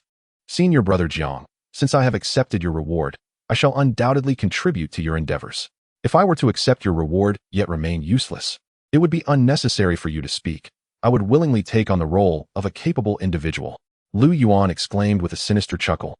"My junior brother possesses the demeanor of a demon lord." Jiang Hao was nearly moved to tears by Lu Yuan's understanding. Compared to those entrenched in the heavenly demon sect, Lu Yuan, a self-made cultivator, stirred more admiration within Jiang Hao. Those within the sect, who received rewards without lifting a finger, paled in comparison to Lu Yuan's diligence. He seemed like a reincarnation of a demonic prodigy, born to lead. It was perplexing for Jiang Hao to have encountered such talent only now. All right, junior brother Tang. I shall refrain from saying more. Prepare well, for I have great expectations for you. Wait, senior brother. Jiang Hao turned, a look of confusion on his face. Senior brother Jiang, the competition the day after tomorrow is to be held at the soul-devouring peak, correct? Lu Yuan's inquiry left Jiang Hao momentarily bewildered, yet he nodded in affirmation. Yes, the time is the day after tomorrow, at the soul-devouring peak. Any means are permitted, as long as you eliminate that individual. Is there any issue? Lu Yuan replied with a charming smile. None at all, absolutely no issues. As he watched Jiang Hao depart, Lu Yuan pondered deeply. He stretched his body, a glimmer of excitement flashing in his eyes. Finally, he could now do what had been previously forbidden at the Tianyi Sect. As the second elder brother of the Tianyi peak, Lu Yuan frequently engaged in competitions with disciples from various peaks. During that time, he had committed an act that incited the ire of all within the Tianyi Sect. He recalled that night when he had crouched at the entrance of the Enlightenment Peak.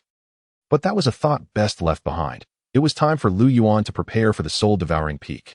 2 days later, the miasma at the entrance of the soul-devouring peak was thicker than usual. Lu Yuan crouched in the shadow atop a massive rock, his fingertips gliding over 3 array flags inscribed with runes. These he had buried beneath the moonlight after Jiang Hao's departure. The core of the illusory soul array was accompanied by various array formations, while a dozen auxiliary flags lay hidden among the moss, seamlessly blending with the surrounding terrain. Everything was in place, awaiting the right moment. Now, he only needed to await the disciple from the soul refinement peak with whom he would compete. The sound of boots crunching over gravel echoed from the end of the mountain path as 5 disciples from the soul refinement peak came into view. The square-faced disciple at the forefront was immediately recognized by Lu Yuan, who was concealed in the shadows, as the very individual he was to compete against. He toyed with the soul bell at his waist, the sound of the copper bell resonating sharply in the empty surroundings. That fool who just arrived at the heavenly demon sect certainly did not anticipate that we would come hours in advance to set up the formation. My senior brother is truly wicked. Our 5-man team will ensure that this individual has no chance of returning. Let us showcase the might of Ghostly Peak. The rewards from Ghost Brother will undoubtedly be ours.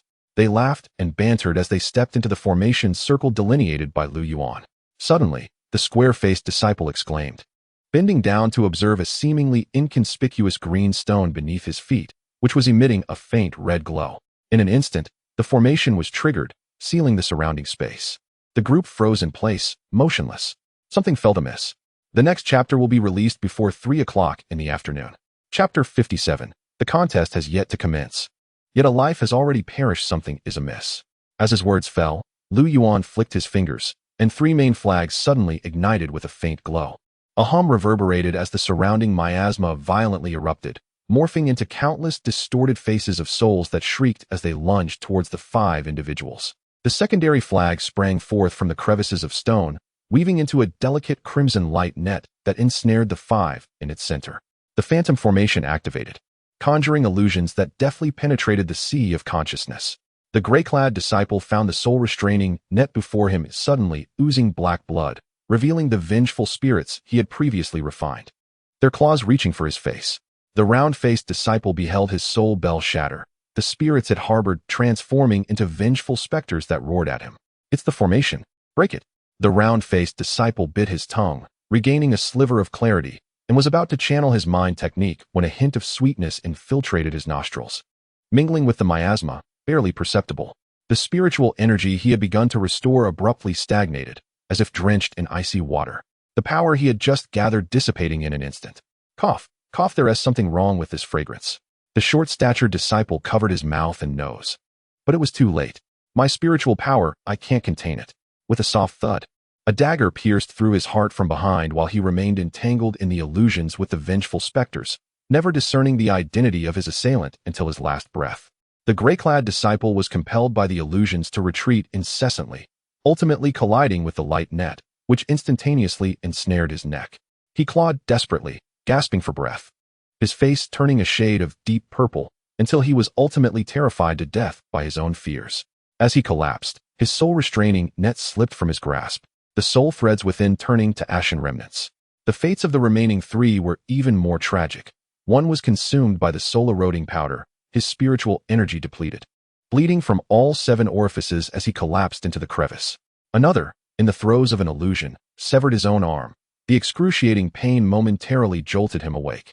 But all he saw was Lu Yuan's frigid gaze before a dagger pierced his throat. The round-faced disciple, who was to compete with Lu Yuan, attempted to flee the formation, soaring 3 yards into the air. Yet, a sharp beam of light flashed, and a glimmering blade, stained with blood, brutally emerged from his chest. His eyes suddenly filled with genuine despair as he slowly turned to look. Was it not Lu Yuan, whom they had previously derisively called a fool? With an icy demeanor, Lu Yuan slowly extracted the blade from his back, remarking calmly, "Friend, do stay a moment. Since we meet as old acquaintances, allow me to escort you on your journey." The disciple from the soul refinement peak, who was meant to contend with Lu Yuan, fixed a dying gaze upon him. Blood gurgled from his mouth as his body limply fell from the heights. The brilliance of the formation flags dimmed, and the miasma once again fell into silence.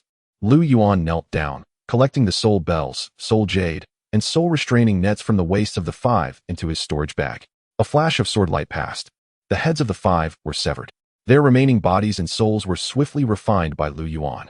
Holding the 5 severed heads, Lu Yuan adjusted his robes and vanished into the shadows behind the boulders, leaving behind a scene of chaos and the lingering scent of blood slowly consumed by the miasma. A distant voice echoed, "Contest! Contest! Has it not been a long-standing tradition to publicly compete before all for many years? It has been stated that the competition is scheduled for today at the soul-devouring peak. Now, both the time and the location are confirmed. Even the elders cannot find fault with Lu Yuan." Holding the recording stone that documents his array formation, the ambush, and the elimination of 5 opponents, Lu Yuan strides toward the training ground. At the soul-devouring peak training arena, hundreds of men and women stand amidst a cacophony of voices, rising in a tumultuous uproar. On the high platform, important figures from various peaks are seated. In the central area, Jiang Hao and the Ghost Prince occupy their places. "Young Master Jiang, the time is nearly upon us. Why has your 9th steward not yet arrived? Is he afraid?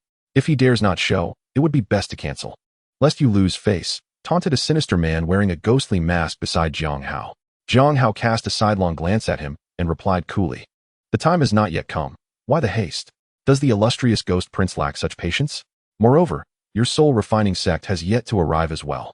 Stung by Jiang Hao's retort, the Ghost Prince's expression darkened, and he coldly scoffed, "Humph, I shall see how your chi-refining steward fares against my Foundation Establishment junior brother." Just as the Ghost Prince finished speaking, a commotion erupted among the crowd. Jiang Hao and the Ghost Prince turned their gazes toward the small path in the distance. A tall figure was approaching slowly, with a composed stride that suggested no urgency despite the day's competition. Jiang Hao narrowed his eyes as he observed Lu Yuan in the distance, noting the faint smile on his face. A sigh of relief escaped Jiang Hao's lips. As Lu Yuan entered, countless eyes were drawn to him. "The useless one finally shows up? I thought he was too frightened to come," sneered a short, scruffy man in yellow. His taunts were unreserved, seemingly directed at Lu Yuan. Lu Yuan glanced over, bemused by the man's audacity. Since joining the demonic sect, this was the first individual to speak so boldly, even suggesting that Lu Yuan would not survive. Unlike other disciples who merely whispered behind his back, this one openly provoked him. With a slight smile, Lu Yuan refrained from engaging in a loud argument. Instead, he flicked his finger, sending a swift, simplified beam of sword light toward the lewd disciple, so fast that no one in the arena could react in time. A sickening thud echoed as a plump object rolled across the ground before coming to a stop. Lu Yuan did not turn back, but his voice resonated with an eerie calmness, noisy. "I cannot say whether I will survive today, but you certainly will not." During his time in the Tianyi Sect, Lu Yuan had encountered similar disciples. Yet, constrained by the elders of the various peaks, he could only afford to deliver a beating. Now that he had infiltrated the demonic sect, it was merely a lesson. Any thought of maintaining a cover was utterly futile. Observing Lu Yuan's ruthless demeanor, the entire arena fell silent. But in the next moment, as the lifeless body lay before them, disciples surged forward, clamoring, "Mine, mine. This is indeed the body of a cultivator in the chi refinement stage. I happen to be in need of a puppet. The blood that stains it is mine. Do not dare to contest me for it." In the demonic sect, brothers and sisters alike are treasures in their own right. "Brother Jiang." Lu Yuan saluted Jiang Hao. "Very well." Jiang Hao nodded in satisfaction, then cast a disdainful glance at the Ghost Prince beside him. "My people have arrived. What of yours?" The Ghost Prince snorted coldly. "Humph, merely delayed on the road. Why the urgency to have him meet his demise? Before Jiang Hao could retort, Lu Yuan interjected, "Brother, there is no need to wait any longer." "Junior brother Tang, what does this mean?" Jiang Hao asked, puzzled as he looked at Lu Yuan. Lu Yuan extracted the severed heads of the 5 individuals from his storage bag and casually tossed them onto the ground. "I report to you, Brother Jiang, Tang Yuan has fulfilled his mission. The soul refining peak has been secured." Chapter 58. It is your refinement of soul peak that has contravened the rules. What? Has this lad been rendered speechless by fear? Indeed, why has he begun to utter nonsense? Has he been intimidated by Junior Lu? The crowd of disciples gathered below erupted into a cacophony of discussion. At this moment, they no longer cared whether or not they were the individuals favored by Jiang Hao. After all, Lu Yuan appeared utterly dazed, and given Jiang's temperament, he would not hesitate to eliminate anyone deemed useless. A mere chi refinement period steward was hardly worthy of their admiration. Some among them had even begun to contemplate disposing of Lu Yuan's corpse in such a manner. Indeed, this was the stark reality of the demon cultivators. What? You think you can intimidate me with a few severed heads? Do you take me for someone from the refinement of Soul Peak? The ghost young master looked disdainfully at the heads on the ground, scoffing derisively. No. The next moment, as the ghost young master discerned the features of the 5 severed heads, he could not help but exclaim in shock. The previous disdain etched upon his face was swiftly replaced by astonishment. Lu Zheng. Was this not the disciple he had dispatched to compete against Lu Yuan? How could he be dead? Moreover, he had been brought here by Lu Yuan. Upon hearing the ghost young master's shout, the once noisy training ground fell into an eerie silence. Gulp. The sound of someone swallowing hard punctuated the stillness, reverberating through the training ground. This sound seemed to serve as a trigger, unleashing an even louder uproar than before. Aside from Lu Zheng's 4 companions, who may not have been mid-foundation establishment, 3 were in the early stages of foundation establishment, and 1 had achieved full mastery of the chi refinement stage. How could they have perished at Lu Yuan's hands? Yet, this incredulous reality was undeniably manifesting before everyone's eyes. The ghost young master gazed at Lu Yuan, his expression a complex tapestry of emotions. "You little brat, seeking death, are you? Why do you not dare to compete openly, but resort to assassinating disciples of the refinement of Soul Peak instead?" This was the only conclusion the ghost young master could fathom. Faced with the ghost young master's predatory gaze, Lu Yuan remained unperturbed. "If you lack skill, practice more. If you cannot handle it, do not compete, for you are simply outmatched." Upon uttering these words, even through the mask, the onlookers could sense the darkening countenance of the ghost young master. The smirk that curled at the corners of his mouth was laden with malice. He let out a low, sinister chuckle that was neither a laugh nor a sneer. Suddenly, the tiles beneath his feet cracked with a resounding snap, releasing wisps of ashen-black aura that spiraled upward, transforming into countless fragmented souls swirling around him. The ghost young master was furious, truly furious. As a direct disciple of the refinement of Soul Peak, even outer sect disciples, not to mention those from other peaks, would bow and refer to him as the ghost young master. This Lu Yuan was merely a fortunate fool, promoted by that perverse Jiang Hao. There were far fewer nuisances in the refinement of Soul Peak than someone of his ilk. How dare he publicly declare that he needed more practice? Killing intent. A suffocating wave of malice enveloped the air, emanating from the ghost young master. The atmosphere thickened with resentment and malevolence. Disciples of lower cultivation levels turned pale, retreating hastily to safeguard their consciousness. "Where have you placed me?" A cold, hard voice resonated as Jiang Hao stepped forward, positioning himself protectively in front of Lu Yuan. He, too, emanated a palpable aura of menace. When their fierce energies collided, they produced a hissing sound of friction. The moment their breaths intertwined, several colossal stones at the edge of the square were instantly reduced to powder, shards flying in all directions, causing the surrounding disciples to huddle together in fear. Both of these individuals were notorious within the sect for their lethal prowess. If they truly engaged in combat, half of the training ground would likely be uprooted. The ghost young master cast a sidelong glance at Jiang Hao, a flash of crimson flickering in his eyes. "Jiang Hao, what is your intent? Are you afraid to play?" Jiang Hao remained silent, merely tightening his grip on the ghost head blade at his waist. An ethereal curved blade materialized from the murderous aura surrounding him. Its tip aimed directly at the ghost young master. Afraid to play? My junior brother has yet to speak. Yet you accuse him of orchestrating an ambush against the disciples of the Soul Refinement Peak. Are you not merely slapping your own face? Jiang Hao cast a deep gaze at the calm and composed Lu Yuan before stating, "If there is any hidden agenda, I shall handle it myself." There is no need for the ghost young master to intervene. The ghost young master snorted coldly, Let us hope so. Jiang Hao nodded slightly at Lu Yuan, saying, Junior brother Tang, please elucidate. Lu Yuan slowly approached Jiang Hao, then turned to face the disciples below, offering a faint smile.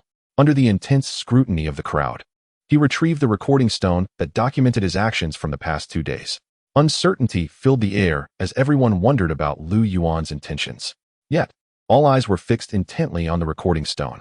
Lu Yuan spoke calmly. This encapsulates my activities over the past 2 days. Everyone will see for themselves. In a moment, a brilliant light erupted. Empowered by spiritual energy, a vivid scene materialized atop the soul-devouring peak. No. Elder Zhang, I have a partner. What? I won't allow your partner to touch you.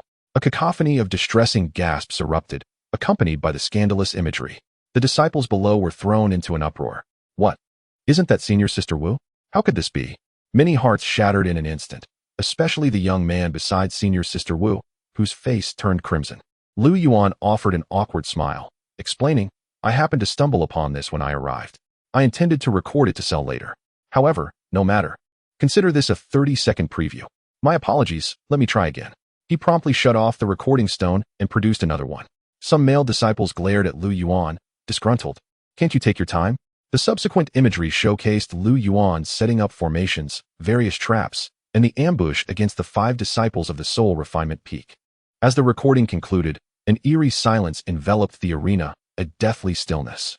Everyone present gazed in astonishment at the final scene on the recording stone, their expressions a tapestry of disbelief.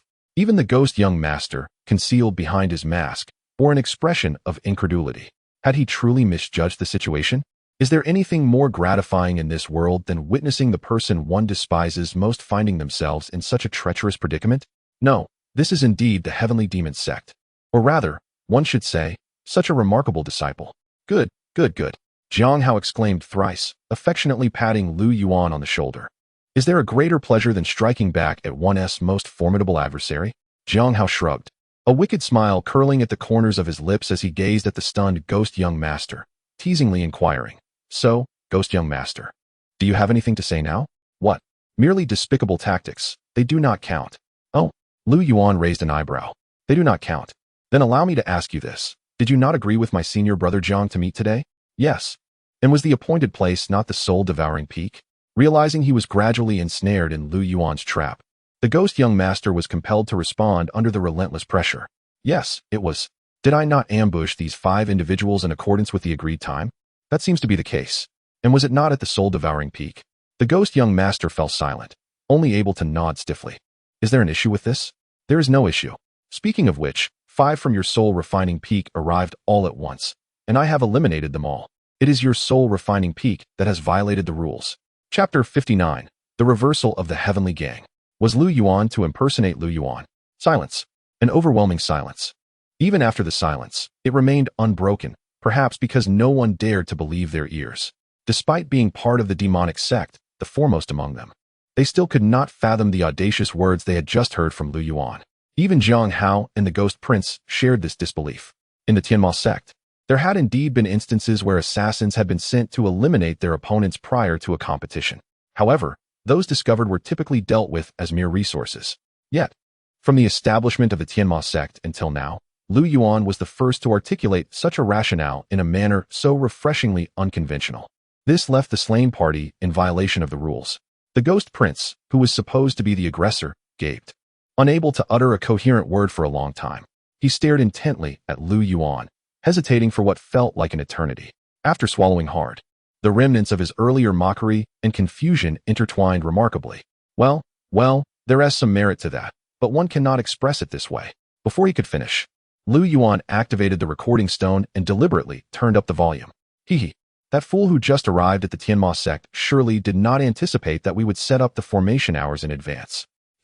My senior brother is truly wicked. The 5 of us will ensure he has no way back. The ominous reputation of Ghost Sha Peak shall be upheld, and the rewards from Ghost Brother will undoubtedly be ours.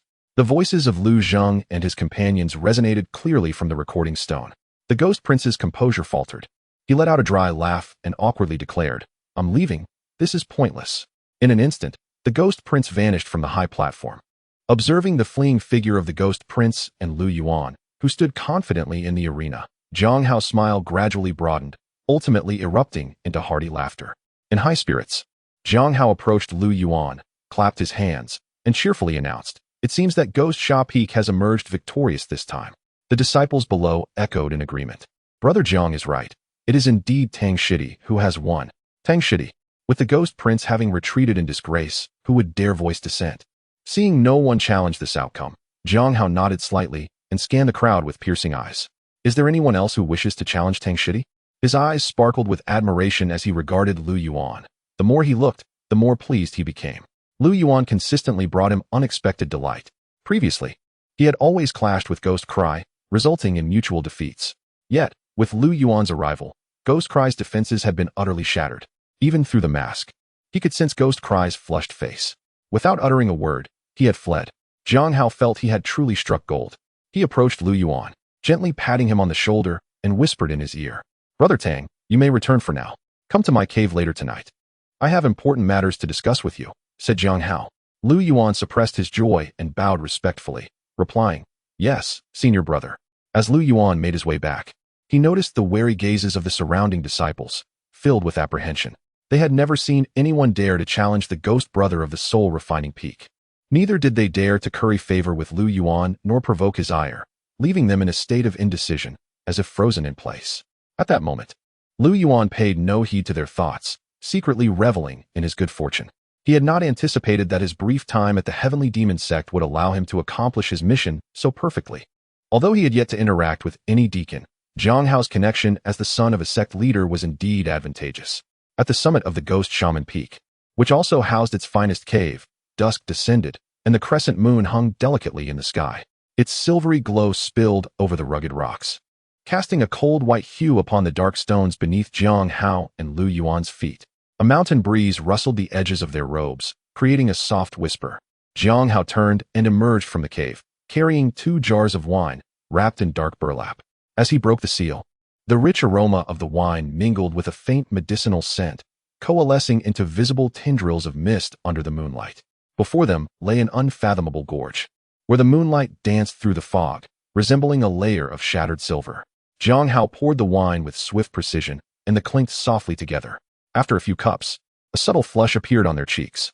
The night air grew cooler, sending ripples across the surface of the wine. Lu Yuan gazed at the moonlit horizon and chuckled lightly.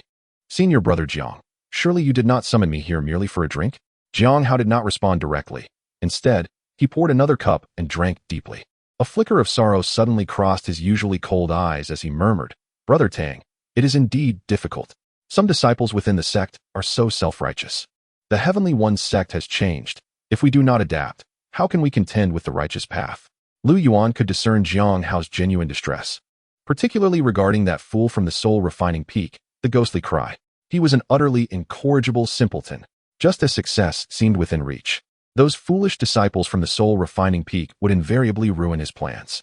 Jiang Hao's voice was thick with resentment. At that moment, a complex expression crossed Lu Yuan's face. Although Jiang Hao belonged to the demonic sect, Lu Yuan felt an undeniable empathy for him. "Enough of this. Let us discuss serious matters," Jiang Hao suggested, raising his brow slightly, his demeanor returning to its customary aloofness.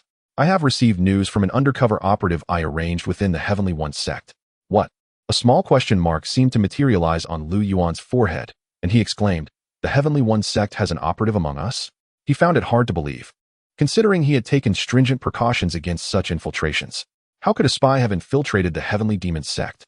Unless that person was merely a menial disciple. If they were an inner sect member, Lu Yuan would have surely instructed his subordinates to thoroughly investigate them. Indeed, I had been planning this for quite some time. If the righteous sect can place spies within our demonic sect, Jiang Hao sighed. Regardless of the sect, I am confident in my success. Yet it is the Heavenly One sect that eludes me. Even if I manage to gain entry, it is inevitable that these undercover agents who become inner disciples will be discovered without exception. Brother Tang, you are astute. Do you comprehend the reason behind this? Jiang Hao cast his gaze toward Lu Yuan, his face betraying an expression of anticipation. He chuckled softly, for this junior brother, newly arrived, was quite unaware. A fleeting shadow of melancholy crossed Jiang Hao's eyes. "It matters not." A hint of a mysterious smile graced the corners of his mouth as he inquired, "Brother Tang, do you possess the confidence to adeptly portray Lu Yuan of the Heavenly One sect?" Chapter 60. How on earth did Lu Yuan arrive at my heavenly demon sect? A visible expression of astonishment crossed Lu Yuan's face. Me, Lu Yuan? To play the role of Lu Yuan? Is it acceptable to portray oneself? But what is happening? I have only just been dispatched to the heavenly demon sect. Surely, I am not going to be sent to the heavenly one sect as a double agent. Must it be so melodramatic? As Lu Yuan contemplated how to decline this matter, Jiang Hao inquired, "Junior brother, what troubles you?" I have meticulously documented Lu Yuan's character. Your intelligence is remarkable, and you can certainly manage. After much deliberation, Lu Yuan finally spoke. Brother Jiang, I am indeed unfamiliar with the disciples of the Heavenly One sect. Moreover, Lu Yuan's elusive nature is quite perplexing. It is not that I fear, but rather I worry that I may jeopardize your plans. Jiang Hao paused for a moment before bursting into hearty laughter. Ha ha, Junior Brother Tang, what are you thinking? How could I possibly send you to the Heavenly One sect as an undercover agent? This time, we are masquerading as disciples of the Heavenly One sect to venture into the Western Desert. Upon hearing this, Lu Yuan trembled with disbelief. Truly, I am at a loss. Curse it. May the Heavenly One sect swiftly meet its demise. I have only been at the Heavenly Demon sect for less than half a year, and the sect leader's son has already been so open-hearted towards me. These words profoundly resonated within Lu Yuan. Why does my master not possess this awareness? After speaking, Jiang Hao downed the contents of the wine jug and patted Lu Yuan on the shoulder. You need not feel overly pressured. I will accompany you. Even if things go awry, the elders within the sect who protect us will intervene. My father must safeguard the sect and cannot shelter us. However, Elder Wu broke through to the Great Ascension stage 50 years ago, aside from those old fossils of the Heavenly One sect. Elder Wu is unafraid even when facing the leaders of other sections. His words were filled with reassurance for Lu Yuan. Overwhelmed with gratitude, Lu Yuan felt tears welling up. Brother, you are truly kind to me. It's nothing, Junior Brother Tang. Throughout these years, you are my only confidant. As Lu Yuan wept with emotion, he secretly calculated in his heart. The fifth elder of the Heavenly Demon sect. I have heard that the eighth elder of the Bamboo Peak has been searching for him. If I reveal the whereabouts of the fifth elder to the eighth elder, splendid. I have previously heard that this eighth elder from the Bamboo Peak harbors considerable resentment against him. This will enable me to secure a significant favor from her. Then, if I impersonate Lu Yuan, what about you, brother? Jiang Hao smirked wickedly. What else needs to be said? Naturally, you shall also be accompanied by your senior brother, Li Changqing. Are there no others? Lu Yuan inquired for further details. Let me think. This operation is rather clandestine. Apart from you and me, the fifth elder, there is also that Luo Yoli from the soul-devouring peak. A flicker of disdain crossed Jiang Hao's face. That wretched woman. If it weren't for my father's orders, I wouldn't even consider bringing her along. Oh, could it be that Sister Luo will be playing the role of Nangon Yeli? Jiang Hao's pupils constricted, and he nodded, as expected of my junior brother. You are quite astute. Lu Yuan, what is our purpose in the Western Desert? Why must we assume the roles of the Tianyi Sect? At this moment, Lu Yuan voiced his final, and most perplexing, question. Jiang Hao smiled in silence, assuring him that he would understand upon arrival. In the latter part of the night, Jiang Hao intended to invite Lu Yuan to stay overnight at his cave dwelling. However, Lu Yuan respectfully declined. Jiang Hao considered insisting, but quickly realized that Lu Yuan had pressing matters to attend to. He cautioned Lu Yuan not to become too absorbed in the situation, reminding him that they would venture to the Western Desert in a few days, thus ending the discussion. Silently, half a month slipped by. Today marked the day when Jiang Hao and his companions would escort Lu Yuan to the Western Desert. Concurrently, Lu Yuan had already informed his master and elder Ba of Daju Peak through a communication talisman, instructing them to await his arrival in the Western Desert. At Gui Sha Peak, within Lu Yuan's cave dwelling, he donned a black Taoist robe, adhering to the customs established during his time at the Tianyi Sect. Gazing into the bronze mirror at his true appearance, he couldn't help but smirk self-deprecatingly. Here he was, shedding his disguise in the underworld of the Tianyi Sect. Perhaps the first person to do so brazenly. Just as Lu Yuan finished changing, a graceful figure appeared at the entrance, carrying a basin of clear water. It was Brother Tang. Soon, accompanied by the gentle sound of soft footsteps, Bai Qiuxue, who had previously been rebellious, now stood obediently by the bedside, cradling a basin of water. Observing the stark contrast to her former demeanor, Lu Yuan appraised her with intrigue, exclaiming, "Now this is more like it. When you first arrived, your haughty attitude made me wish to send you to the Hahuan Palace." Bai Qiuxue's expression remained unchanged at Lu Yuan's teasing remarks. After respectfully assisting him with his ablutions, she stood quietly to one side. Over the course of their interactions, Bai Bai Qiuxue had been influenced by Lu Yuan, and during her leisure time, she often perused the secrets of humanity that Lu Yuan cherished. Compared to a month ago, Bai Qiuxue had undergone a remarkable transformation. "Brother Tang, is there anything else to attend to?" Lu Yuan inquired. "No, I will be away for a while, so remain here and do not wander or rummage through my belongings. Should I find out otherwise, you know the consequences." "Understood." Seeing Bai Qiuxue, who had completely embraced her new self, Lu Yuan smiled. It was evident that she possessed great potential, unlike his foolish senior brother, who remained obstinate. Li Chongqing, far away at the Tianyi Sect, suddenly sneezed. Sensing that someone was speaking of him behind his back, Lu Yuan waved his hand, stating, "All right, I shall take my leave." He had already hinted enough. If Bai Qiuxue could not resist the urge to leave, that would be her issue. After all, she was a promising talent, and he was willing to offer her guidance. Under Bai Qiuxue's careful instruction, Lu Yuan's skill in playing the xiao had indeed advanced rapidly. Moreover, should Bai Qiuxue flee, Lu Yuan could return and unleash his wrath, skillfully extorting a substantial sum of spirit stones from the disciples guarding the mountain.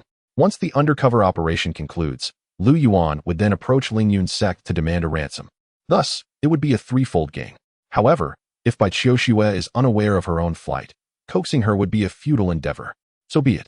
As the door creaked open, warm sunlight flooded in, cascading over Lu Yuan's black silk robe. The faint golden glow outlined his tall figure, devoid of any warmth. He slowly made his way towards the grand hall of Ghost Fiend Peak. Lu Yuan was the first to arrive inside the hall, soon followed by Jiang Hao. Clad in a white robe and adorned with a spirit sword at his waist, Jiang Hao sauntered into the hall. Upon catching sight of Lu Yuan's silhouette, he beamed with delight. "Ah, junior brother Tang." However, as Lu Yuan turned around, Jiang Hao's expression shifted dramatically upon recognizing Lu Yuan's face. "What the hell, Lu Yuan?" This revelation left Jiang Hao utterly stunned. He was all too familiar with this visage. Aside from his most cherished Tang Yuan, if there was anyone who occupied his thoughts day and night, it could only be Lu Yuan of Tianyi Sect. Even if he were reduced to ashes, Jiang Hao would still recognize him. What audacity! In broad daylight, so brazenly, he has dared to come to my demon sect. Does he truly believe there is no one left in my sect? Chapter 61. Lu Yuan.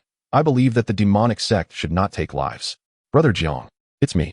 As Lu Yuan spoke, the previously furious Jiang Hao suddenly snapped back to reality. His eyes widened in confusion as he asked uncertainly, "Tang Shitty?" Lu Yuan smiled and nodded. "Brother Jiang, how could you not recognize me? It really is you," Jiang Hao exclaimed, his face betraying visible disbelief. "How can you resemble him so closely? If you hadn't spoken, I would have mistaken Tang Yuan for you." Jiang Hao eagerly jogged up to Lu Yuan, drawing close to scrutinize him. He muttered, "You look so much alike. Tang Shitty, how did you manage this? It's uncanny. I feel like if you were sent to the Tianyi Sect, even they wouldn't be able to tell the difference." Lu Yuan offered an awkward smile. "Perhaps it's a combination of talent and hard work." Jiang Hao affectionately patted Lu Yuan's shoulder, saying, "I knew my judgment was impeccable. This time, it's undoubtedly foolproof. Brother, shall we set off now?" Jiang Hao nodded, and Lu Yuan followed closely behind. However, after taking just a couple of steps, an inexplicable chill coursed through him, as if a pair of mournful eyes were shadowing him. Lu Yuan felt a sudden gust of cold wind at his back and halted, turning around to see a silver-haired woman, strikingly similar to Nangong Yeli, staring at him with an intensity akin to that of an obsessive fan. "Sister Luo? Humph, if you don't want to go at this hour." "You don't have to," Jiang Hao said, his face contorted in disdain upon seeing Luo Yuli. Luo Yuli ignored Jiang Hao entirely and softly murmured, "Tang Shitty, I find you even more appealing in your current state. Let us hurry along," Lu Yuan suggested as the three made their way outside the hall. He could feel Luo Yuli's fervent gaze firmly fixed on his back. Turning his head, he confirmed that her eyes were unabashedly locked onto him. He opened his mouth, unsure of what to say, and ultimately turned back to continue walking ahead in silence. After a moment, he couldn't resist glancing back again. Luo Yuli still regarded him coldly. Lu Yuan hesitated, sighed deeply, and resumed his forward march. After several such exchanges, on his next turn, Luo Yuli unexpectedly spoke first. "Is there something you wish to say?" "Sister Luo, Brother Jiang is still here. Please show some decorum." During his time at the Tianyi Sect, Lu Yuan had uncovered numerous secrets. He realized that the sect's saintess was essentially being chosen as a bride for Jiang Hao, the son of the sect leader. Thus, it seemed that his sister-in-law was openly flirting with his brother. Yet, Jiang Hao appeared entirely unfazed, even looking at Lu Yuan as if to say, "Shitty." If my presence here is inconvenient, I can leave. Luo Yuli firmly declared, I am now Nangong Yeli, not Sister Luo. Besides, Nangong Yeli has an affection for Lu Yuan. If I don't act this way, it would only raise suspicions. The more she spoke, the more justified she seemed, ultimately adopting a stance that suggested she was sacrificing for the greater good of the demonic sect. Brother Lu, you wouldn't want to disrupt the plans of the holy sect, would you? Lu Yuan. This phrase sounds so familiar. Lu Yuan, having spent a lifetime with eagles, ultimately fell victim to their beaks, leaving him blind. Faced with these two peculiar characters, Lu Yuan found himself at a loss. With a resigned smile, he chose to say nothing further. A colossal spiritual sword gradually ascended in front of the hall.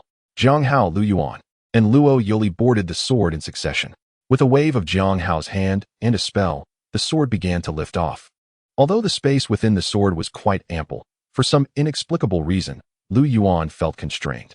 Upon closer inspection, he noticed Luo Yuli constantly brushing against him from behind, while Jiang Hao leaned closer from the front. With every step Lu Yuan took back, the two advanced further, leaving him in a perpetually tense state. I say, Brother Jiang. Sister Luo, how about I switch places with one of you? No way. Who wants to sit next to this demon? Huh. As if I want to lean against this disgusting woman. The sword sliced through the clouds, and their robes fluttered in the fierce wind. Watching the incessantly bickering pair, Lu Yuan felt his head buzzing. Just wait. The moment you become a saintess, I will send you to Tianyi Sect to seduce Lu Yuan. At that time, I shall see whether he dares to strike at you. Lu Yuan. No, Tang Junior brother, I wasn't referring to you. I meant that damn true Lu Yuan from Tianyi Sect.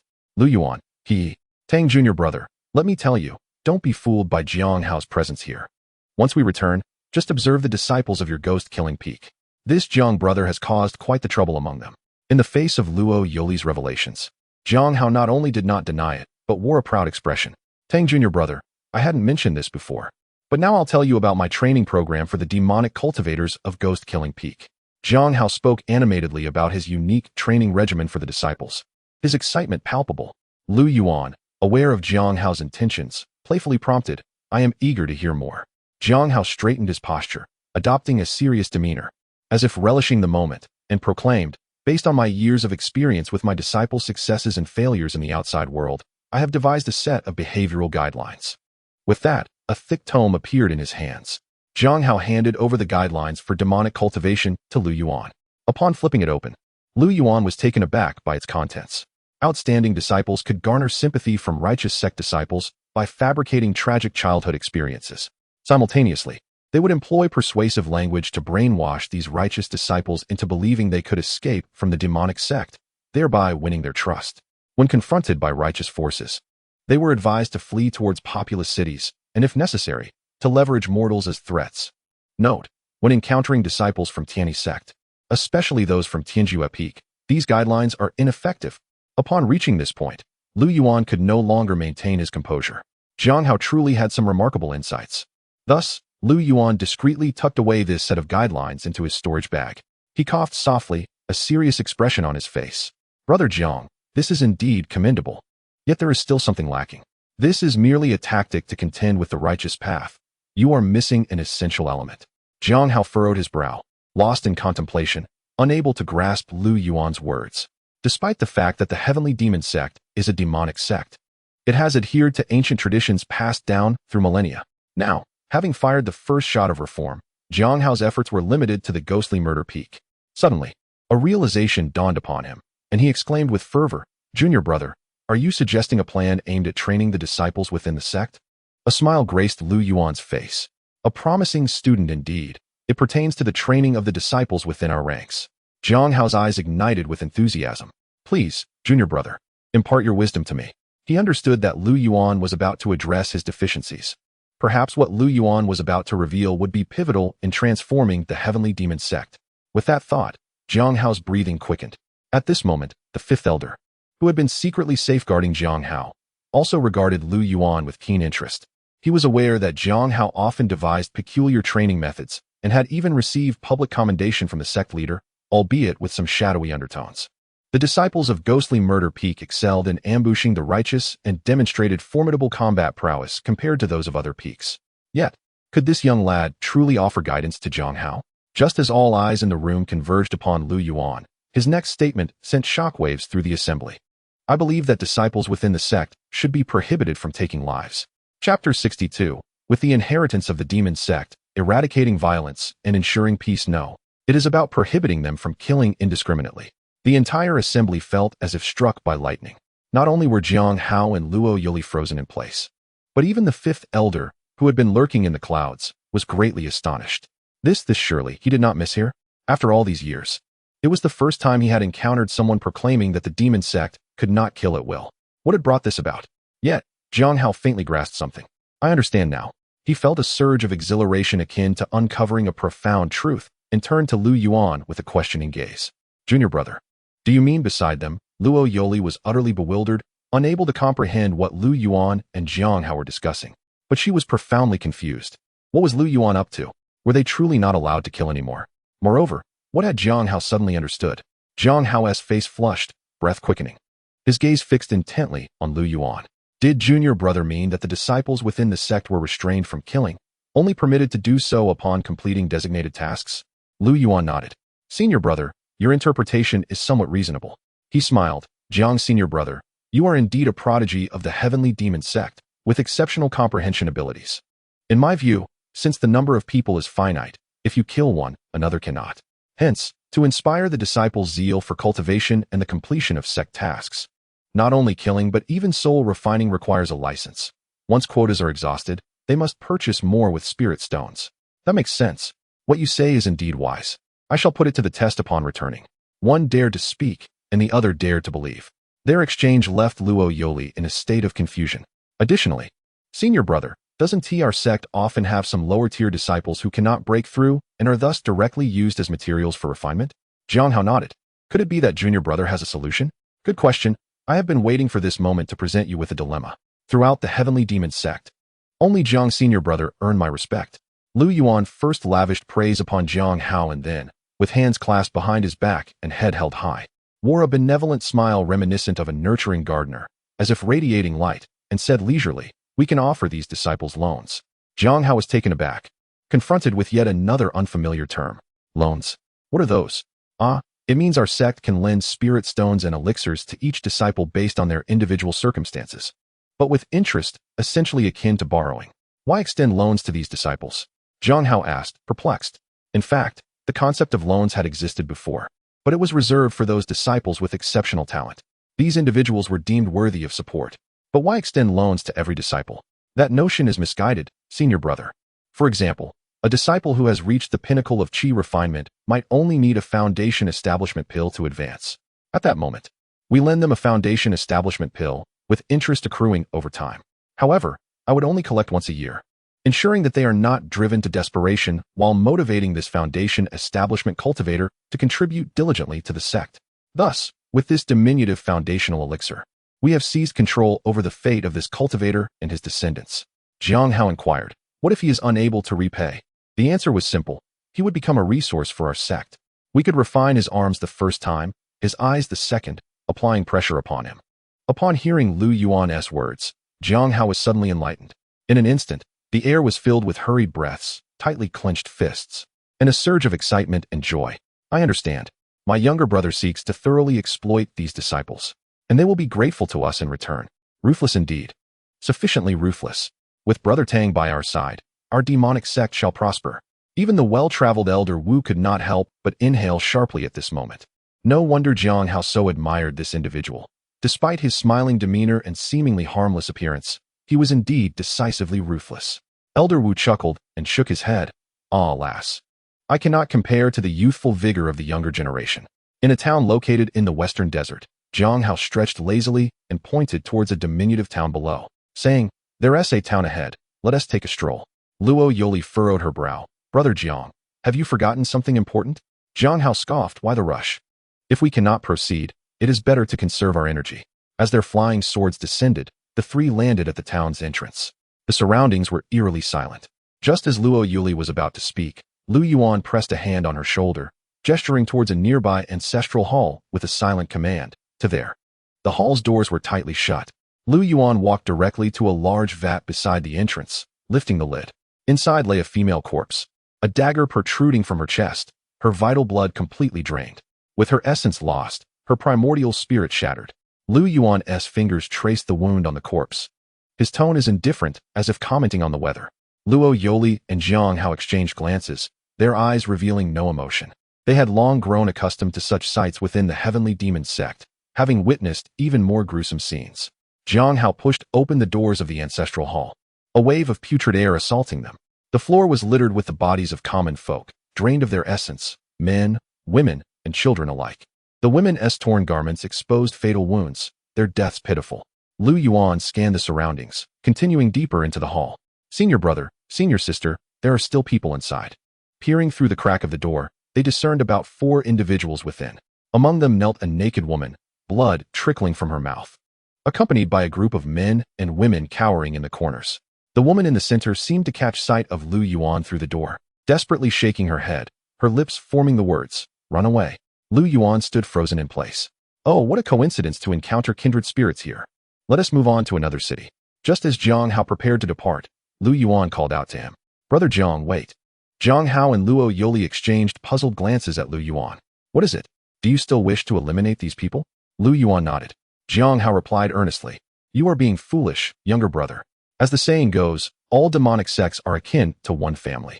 In this regard, we can consider ourselves half as brethren with them. If given the chance, we might even entice them to join our demonic sect. Eliminating them would bring us no advantage whatsoever. On the contrary, Lu Yuan chuckled softly and said, to slay them and save the common folk would indeed be greatly beneficial for us. Junior brother Tang, what do you mean by that? Jiang Hao and Luo Yoli were utterly perplexed. Why did they find it increasingly difficult to comprehend this junior brother? Lu Yuan gestured to himself and then glanced at Jiang Hao and Luo Yoli's garments. Senior brother Li, junior sister Nangong. Is it not our Tianyi Sect's duty to exterminate demons and uphold justice? Chapter 63. When villains encounter the utterly malevolent, gratitude for the gift from brother in the fallen city. Jiang Hao was taken aback, then burst into hearty laughter. Indeed, junior brother Lu, this endeavor of maintaining peace and eradicating evil is truly commendable. In an instant, Jiang Hao comprehended Lu Yuan's intention. He was to disguise himself as Li Chongqing of the Heavenly One sect, familiarizing himself in advance to avoid revealing any flaws later. A clever stratagem from junior brother Tang. What are you talking about? Have you truly convinced yourself that you belong to the Heavenly One sect simply by changing your appearance? Luo Yoli's eyes were filled with profound confusion. She had been unable to decipher the interaction between the two earlier, and her bewilderment only deepened. Foolish woman, lacking the capacity to achieve anything yet eager to cause trouble. Do you even comprehend the situation? I do not understand, nor am I inclined to intervene. If you are reluctant to step in, I must inform you that today, it is indeed your turn. Suit yourself. Luo Yoli crossed her arms, adopting an expression of defiance, reminiscent of Ai Li. At that moment, the 3 individuals within the ancestral hall also heard the commotion outside, promptly setting aside their tasks to converge. Upon seeing Lu Yuan at the forefront, their eyes were filled with palpable wariness. People from the Heavenly One sect? Yet, after surveying their surroundings, they noticed only the 3 of them, alongside their youthful visages. The trio's vigilance gradually shifted to disdain. A few mere children, daring to imitate others in the pursuit of justice? However, it was the young lady at the back. The burly man leered at Luo Yoli, even provocatively whistling. If you serve us well, perhaps we shall grant you a delightful experience. As he spoke, the other 2 erupted in laughter. From the demon sect, beneath the soul-refining peak? Jiang Hao uttered this phrase without understanding why. To his surprise, the 3 men paused. Oh, this lad possesses quite the perceptiveness. One man extended his hand, showcasing his prowess as he summoned spiritual energy. Their presence was unapologetically revealed, demonstrating their cultivation level, 5th layer of qi refinement. By the insignias on their waists, Jiang Hao recognized them as members of the demon sect. Yet, based on their foolishly arrogant demeanor, he had already formed a conjecture. What do you think, young lady? These 2 brash lads surely cannot satisfy you. I shall provide you with an unparalleled experience. Luo Yoli had no intention of engaging in combat. However, the incessant prattle of the man before her, especially in Lu Yuan's presence, left her anxious about potential misunderstandings. She could no longer endure it. Enough. Luo Yoli's crimson lips parted, and a surge of dark, swirling spiritual energy erupted around her. Upon seeing her approach, the man emitted a fierce roar, gripping the rusted iron dagger at his waist with both hands. This weapon had recently absorbed the blood and grievances of dozens, making it perfect for confronting Luo Yoli. You are still far too inexperienced, little sister. He ground his feet against the stone floor, leaving deep marks. Positioning the dagger on his shoulder, its blade angled toward the ground in a defensive stance. As Luo Yoli's energy tendrils ensnared the blade, he abruptly spun and slashed downward. The iron blade sliced through the air, its sharpness creating a whistling sound as it collided with the ethereal energy, resulting in sparks that fizzled away in a cloud of smoke. He had initially thought that Luo Yoli was merely a showy practitioner, but to his astonishment, he found his own blade's energy being eroded by a sinister force, prompting him to hastily withdraw. Before he could regain his footing, he saw a thread of crimson energy coalesce at Luo Yoli's fingertips. This energy transformed into a woman's visage in midair, shrieking as it penetrated his very soul. It was Luo Yoli's signature move, the bewitching illusion that unsettled the mind. In an instant, a terrifying vision engulfed him, akin to plunging into a mountain of corpses and a sea of blood, causing his weapon to clatter to the ground. Luo Yoli advanced slowly, a dark red silk ribbon slipping from her sleeve, the malevolent energy entwining itself around his neck like a living creature. "Help, help me," he cried, attempting to flee, but the sinister energy ensnared his ankles. In that moment, he felt akin to a character trapped in a washing machine, fully aware of his predicament as his body withered at an alarming rate. His terrified screams mingled with the brittle sounds of grinding bones. With a delicate flick of her finger, Luo Yoli tightened the ribbon. Within moments, he was reduced to little more than skin over bone. Every drop of vital essence drained from his being. The essence flowed ceaselessly into Luo Yoli's palm, coalescing into a sphere of blood at her pale fingertips. With a sweep of her sleeve, the dark red ribbon coiled back around her wrist, and the ethereal energy gradually returned to her body. As she passed the withered corpse of the man, his eyes still held the fear and despair from his final moments. Indeed, there was no doubt. Those from the soul-refining peak were a bunch of irredeemable fools. Under the fluidity of Luo Yoli's movements, the expressions of the remaining two men morphed into a spectacle of dread. How could these be disciples of the Heavenly One's sect?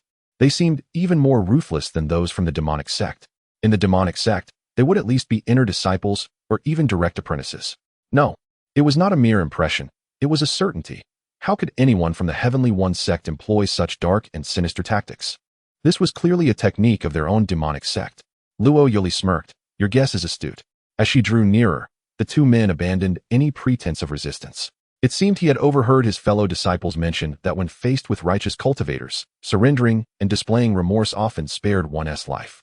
They groveled. "Fairy, we were wrong. Grant us a chance to live. We were compelled, forced by that man." In unison, they cast all blame upon the deceased. Hearing this, Luo Yoli halted, her gaze shifting towards Lu Yuan and Zhang Hao, contemplating their fate, as they were indeed disciples of the sect. Observing her pause, the two men rejoiced, believing they had a chance to survive, and continued to plead. "We were compelled. If the esteemed Taoist does not cast us aside, we shall abandon darkness for light. As the saying goes, laying down the butcher's knife leads to enlightenment. We promise to do good deeds henceforth." But their words remained unfinished. They beheld a scarlet flash of a blade hurtling towards them. Their pupils abruptly constricted to the size of pinheads. The distance was too short for any reaction. Suddenly, the sound ceased. The blade struck true, severing the necks of the two individuals. In an instant, their heads soared into the air, blood gushing forth like a fountain. The scalding crimson splattered upon the entrance of the ancestral hall, staining it a vivid red. Zhang Hao, with a swift motion, beheld the headless corpses and calmly remarked, "Dare you betray the teachings? I hold nothing but disdain for your spinelessness as demonic cultivators. Have you forgotten the templates I imparted to you? Where are the tales of childhood tragedy, the redemption? Nothing at all, and yet you plead for mercy. Ah, so you are the fools from soul-refining peak. Deserving of your fate." Zhang Hao cast a fleeting glance at the bodies on the ground before shifting his attention to Lu Yuan. "Junior brother, what do you think of our handiwork?"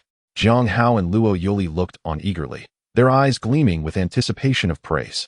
However, the next moment brought a sigh. "Alas, Brother Zhang, Sister Luo, what is the meaning of this? This is clearly not right. Sister Luo, you ought to have employed fire spells. And Brother Zhang, is it truly your place to take lives?" Chapter 64. Thank you for the reminder, my lady. We shall take our leave in astonishment. One learns that the young master of the heavenly demon sect has indeed taken the initiative to slay his disciples who committed heinous acts against the innocents. Even more surprising is the reprimand from the second senior brother of the righteous path. What a profound reflection on the decline of morality and the distortion of human nature this presents. Upon hearing Lu Yuan's explanation, Zhang Hao was filled with enlightenment. casting a grateful glance at Lu Yuan, his expression one of relief. Brother Tang, no, Brother Lu, I am truly grateful for your presence. Without you, we would have been easily exposed. Lu Yuan's maneuver not only compelled the young master of the heavenly demon sect to willingly execute his own disciples, but also left him in deep gratitude. How remarkable is this? Observing Jiang Hao's demeanor, Lu Yuan clearly recognized that his previous efforts had indeed borne fruit. Had he suggested such an act to Jiang Hao upon their first meeting, he might have been met with hostility instead. Yet now, having gradually earned Jiang Hao's trust, Lu Yuan had become a confidant in his eyes. Even if someone were to slander Lu Yuan now, Jiang Hao would merely perceive it as an attempt to sow discord. What shall we do next? Jiang Hao humbly sought Lu Yuan's counsel. Lu Yuan feigned deep contemplation before responding, Brotherly, as we vanquish demons and eliminate evil, it is imperative that we alleviate the burdens of the common folk. This familiarity will aid in refining our approach, minimizing the risk of exposure. Indeed, Jiang Hao concurred, nodding earnestly in agreement. Taking a deep breath, a radiant smile blossomed on his face, reminiscent of a gentle spring breeze. He addressed the surviving townsfolk within the ancestral hall with warmth. Esteemed villagers, I am Li Chongqing, the foremost disciple of the Heavenly One sect from the Heavenly Absolute Peak, here today to exterminate demons and vanquish evil. With that, he stepped forward to assess their injuries, even producing his own elixirs. He subtly gestured for Luo Yoli to approach. Observing the interaction between Lu Yuan and Jiang Hao, Luo Yoli felt a sense of alienation. Under the influence of a herd mentality, she gradually stepped forward to comfort the villagers, mustering the courage to exclaim, Fear not, dear villagers, I am Nangong Yeli of the Heavenly One sect, and I shall tend to your wounds. Thus, Lu Yuan, alongside Jiang Hao, future master of the Heavenly Demon sect, and Luo Yoli, the future saintess, set about treating the villagers' injuries and restoring the town. Luo Yoli meticulously reconstructed the homes that had been destroyed by the trio, and even Jiang Hao engaged in agricultural labor in the fields. Once their tasks were completed, Jiang Hao nodded in satisfaction, turning to Lu Yuan with the eagerness of a child yearning for praise. Brother Lu, how does this appear to you? Indeed, a promising pupil. You are becoming more adept, Lu Yuan replied with approval.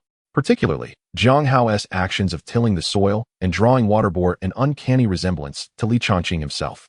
Hearing Lu Yuan's commendation, the usually cold and ruthless Jiang Hao of the Heavenly Demon sect couldn't help but smile shyly. Brother Lu, what about me?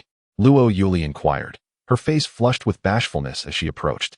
She did not share Jiang Hao's desire to play this role to perfection. Rather, during her portrayal of Nangong Yeli, she found a delightful opportunity to take advantage of Lu Yuan, all while under Jiang Hao's watchful gaze.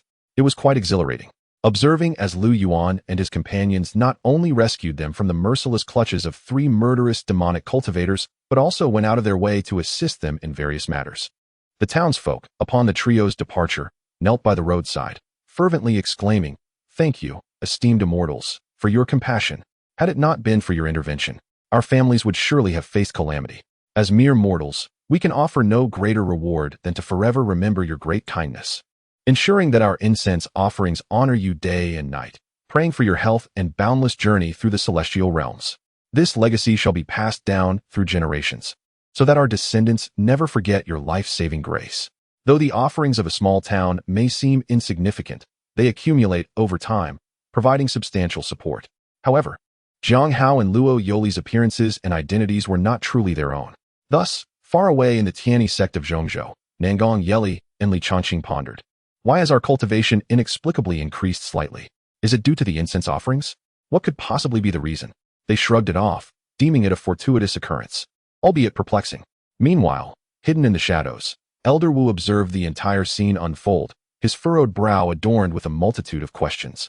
At that moment, he felt as bewildered as Louis XVI. Could it be that the future sect master and saintess of the Heavenly Demon sect are engaging in righteous acts and quelling evil? This is rather too deep into the role. He inwardly cautioned against becoming too engrossed in their characters, for how would he explain this to the sect master? In the western desert, on a secluded path, 3 figures clad in the garb of the Tianyi Sect strolled leisurely. Indeed, it was Lu Yuan, Jiang Hao, and Luo Yoli. During this time, Lu Yuan had led Jiang Hao and the others in vanquishing countless disciples of the demonic sect and performing numerous virtuous deeds. Junior Brother Lu, do I not resemble you now? Jiang Hao questioned. Senior Brother Li, your rapid progress has made you appear 7 or 8 parts like him, Lu Yuan replied. Noting Jiang Hao's white Taoist robe, adorned with a spiritual sword at his waist, exuding the demeanor of a refined gentleman. Junior brother Lu, what about me? Luo Yuli chimed in, inching closer to Lu Yuan. Although Jiang Hao had been the most industrious in slaying demons and doing good deeds, Lu Yuan felt that Jiang Hao was somewhat overacting, while Luo Yuli's performance seemed less contrived. Her infatuated behavior rivaled that of Nangong Yeli. With a slight retreat, Lu Yuan distanced himself from Luo Yuli, his lips twitching as he replied, "Yes, you do resemble him." At the end of the path, within a small grove, a premeditated ambush was underway. The dense forest, with its flourishing foliage and robust trees, sheltered a group of over a dozen figures clad in tight black garments. Their faces concealed by masks and wide-brimmed hats. They exuded an aura of cold indifference, their gazes chillingly formidable. Surrounding a convoy, they declared, "Hand over your goods, and we shall spare your lives." The figure, seemingly the leader among the men in black, gazed at the exquisitely beautiful young woman within the ranks, his voice deliberately lowered to a rasping whisper. Simultaneously, a frigid malice flickered in his eyes, and an air of lethal intent swiftly enveloped the surroundings, causing the temperature to plummet. The majority of the convoy lay lifeless on the ground, while the remaining 7 or 8 individuals were already on the brink of exhaustion. In this dire moment, a young man from the group suddenly surged forward, drawing his sword to strike at the unguarded back of the leader in black. As he envisioned winning the heart of Lin Mingming, the esteemed young lady of the Lin family, his aspirations were abruptly shattered.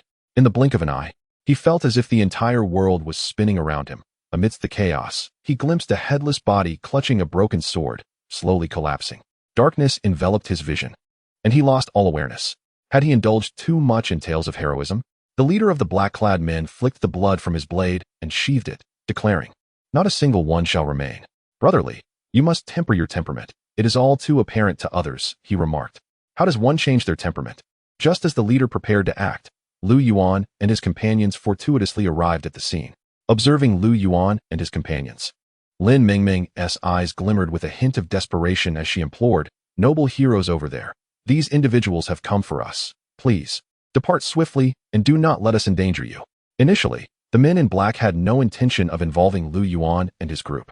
But at Lin Mingming's urgent call, their attention shifted toward the trio on the path. Lu Yuan surveyed the standoff between the two factions, a sardonic smile curling his lips as he quickly grasped the situation. "Thank you for your warning, my lady. Brotherly, Sister Nangong, let us depart." With a courteous nod to the well-meaning woman urging them to leave, Lu Yuan turned to guide Jiang Hao and the others around the confrontation. Chapter 65. The hero rescues the beauty. No, he kills them to succeed. Something feels amiss. Given my current predicament, this fellow remains indifferent to my plight. Lin Mingming cursed inwardly. The leader of the black-clad men gazed at Lu Yuan in astonishment. How could it be? Lin Mingming, a beauty of extraordinary grace. Had they not been rendered impotent in their youth, they would surely have lined up to take their turn. Yet, why is it that Lu Yuan, such a youthful and impetuous lad, can restrain himself? Could it be that Lu Yuan is also Senior Brotherly, Junior Sister Nangong, let us depart? Lu Yuan waved his hand dismissively and turned to walk in the opposite direction of Lin Mingming. Although Jiang Hao and Luo Yuli behind him were somewhat puzzled, they still followed in Lu Yuan's wake. Cough, cough. Observing Jiang Hao trailing behind, Lu Yuan pinched his forehead in exasperation, casting a series of meaningful glances in his direction. Jiang Hao, perplexed by Lu Yuan's incessant gestures, queried, "Junior brother, what seems to be the matter? Is your face twitching? Are you unwell?" "Not at all, Senior Brotherly. Just think about what you ought to be doing right now." A flicker of confusion crossed Jiang Hao's eyes as he replied, "Isn't it to leave this place?" "Oh dear. Senior Brotherly, I should indeed depart, but it is you who should be leaving." Lu Yuan emphasized the word Senior Brotherly with particular insistence. "Give it another thought, will you, Jiang Hao? What should I be thinking about? Isn't it time to go?" Hearing Lu Yuan's absurd remarks, Jiang Hao struck a pose reminiscent of Louis XVI. "Ah, Junior brother, I comprehend now." Under Lu Yuan's subtle hints, Jiang Hao finally grasped the situation. He was notorious for being a spineless coward and an overzealous saint. Thusly, Chongqing would undoubtedly reject Lu Yuan's desire to leave. Jiang Hao instantly got into character. "Junior brother, it is our duty as cultivators to aid those in distress. However, no, it is better to avoid trouble." "What? Has Senior brother taken a fancy to heroically rescuing a beauty and winning her heart? What, Junior brother you? How dare you tarnish my reputation? It is only right to assist others while we are out and about. If you choose not to intervene, Do not hinder me from doing so. At that moment, as Lu Yuan and Jiang Hao began to bicker, the leader of the black-clad men, feeling ignored, suddenly appeared behind them, drawing his sword. What is this, a game? Do you think you can toy with me? Jiang Hao spun around sharply, his eyes catching a glint of the sword like a streak of silver. Yet, he remained unperturbed, standing calmly in place. As the blade approached, a finger as pure as jade gently flicked the side of the sword. The leader of the black-clad men felt an overwhelming force emanating from the blade, compelling him to retreat diagonally to dissipate the incoming energy. In that fleeting moment, Jiang Hao had unknowingly conjured a strand of inky sword energy. With a deft twist of his wrist, his fingertip, as if carved from white jade, precisely struck the blood groove at the side of the sword. Clang! The blade resonated with a crisp sound. The leader of the black-clad men felt an unexpected force, akin to the principle of using 4 ounces to deflect 1,000 pounds, surging along the blade. His palms suddenly tingled, compelling him to pivot and retreat diagonally. The iron blade spun half a circle in his grasp, barely dissipating that exquisite energy. Yet, Jiang Hao remained utterly still, his white robe gently billowing in the wind of the blade, exuding an elegance that was striking. Subsequently, his ethereal sword quietly emerged from its sheath, the sword's trajectory shifting abruptly, tracing a graceful arc reminiscent of flowing water, aimed directly at the chest of the black-clad leader. The leader's pupils constricted in alarm, hastily attempting to block with his sword, only to witness Jiang Hao's wrist flick deftly. The sword tip danced upon the back of the blade, unfurling a delicate blossom of cold brilliance. Bending like a sinuous serpent, it circumvented the blade and etched itself against his heart. The leader felt a surge of sword energy explode within him, coursing through his veins like gossamer threads. No. Before he could finish his thought, he was sent reeling backward as if a kite severed from its string. The confrontation transpired in the blink of an eye. The remaining black-clad men had yet to perceive the sword's momentum when Jiang Hao had already spun into the throng. Dozens of sword lights flickered past. With a deep inhalation, Jiang Hao returned to his original position, sheathing his sword with a melodious chime as he tucked it back at his waist. At the moment he turned, the group of black-clad men behind him remained poised in their slashing stance, all collapsing to the ground. Elegant, exceedingly elegant. However, surprisingly, none of the black-clad men lay dead. They merely writhed on the ground, emitting cries of anguish. "Brotherly, what are you doing? We must eradicate the root," Lu Yuan shouted, stamping his foot. "Junior brother, they do not deserve death. We should grant them a chance." One must admit, Jiang Hao had a remarkable flair for embodying Li Chongqing. In that moment, Lu Yuan seemed to glimpse the shadow of Li Chongqing, igniting a surge of unnameable anger within him. Sighing heavily, Lu Yuan prepared to take matters into his own hands. He stepped into their midst, unleashing a flurry of punches in an instant. His fists moved with such velocity that they compressed the air, resembling a meteor shower as they rained down upon the surrounding black-clad men.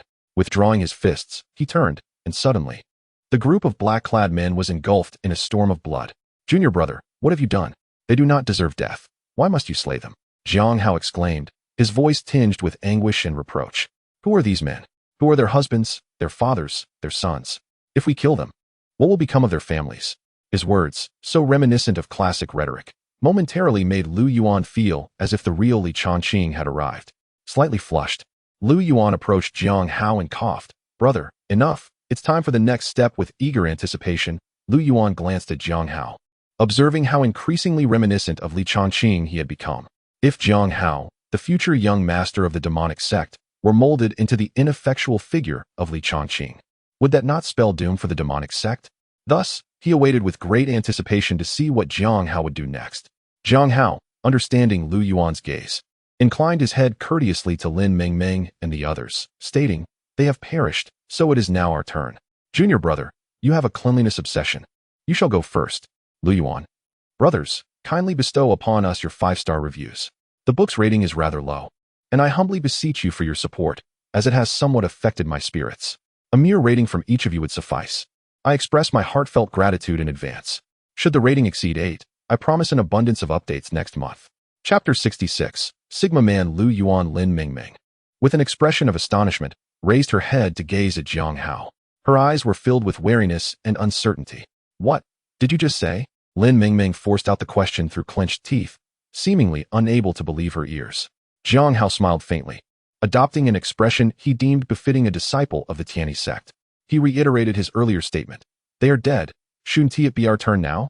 Moreover, my junior brother has a cleanliness obsession, so I let him go first. Is there a problem with that? Upon hearing Jiang Hao's unabashed proclamation once more, Lin Mingming stood frozen, her eyes wide with shock. Absurdity. It was simply too outrageous. Each of those individuals possessed formidable strength. When she had sought their assistance moments ago, she had merely suggested they leave expeditiously. She never expected Lu Yuan would actually depart. Jiang Hao had appeared commendable, having rescued them. Just as Lin Mingming breathed a sigh of relief, believing she was saved, she realized, to her dismay, that he intended to eliminate them and take their place instead. These two were each more outrageous than the last. So this is how you play it, is it? She thought. This was not a hero saving a damsel in distress. It was akin to emerging from the jaws of a wolf only to find oneself in the lair of a tiger. And he even allowed Lu Yuan to go first. How magnanimous. Not only Lin Mingming, but even Lu Yuan was momentarily rendered speechless, his CPU seemingly overheating. Senior brother, this is wrong. There has been a misunderstanding. Misunderstanding? What misunderstanding? Isn't it our turn now? Jiang Hao whispered conspiratorially into Lu Yuan's ear, puzzled. It's not like that, senior brother, Lu Yuan insisted. How can it be wrong?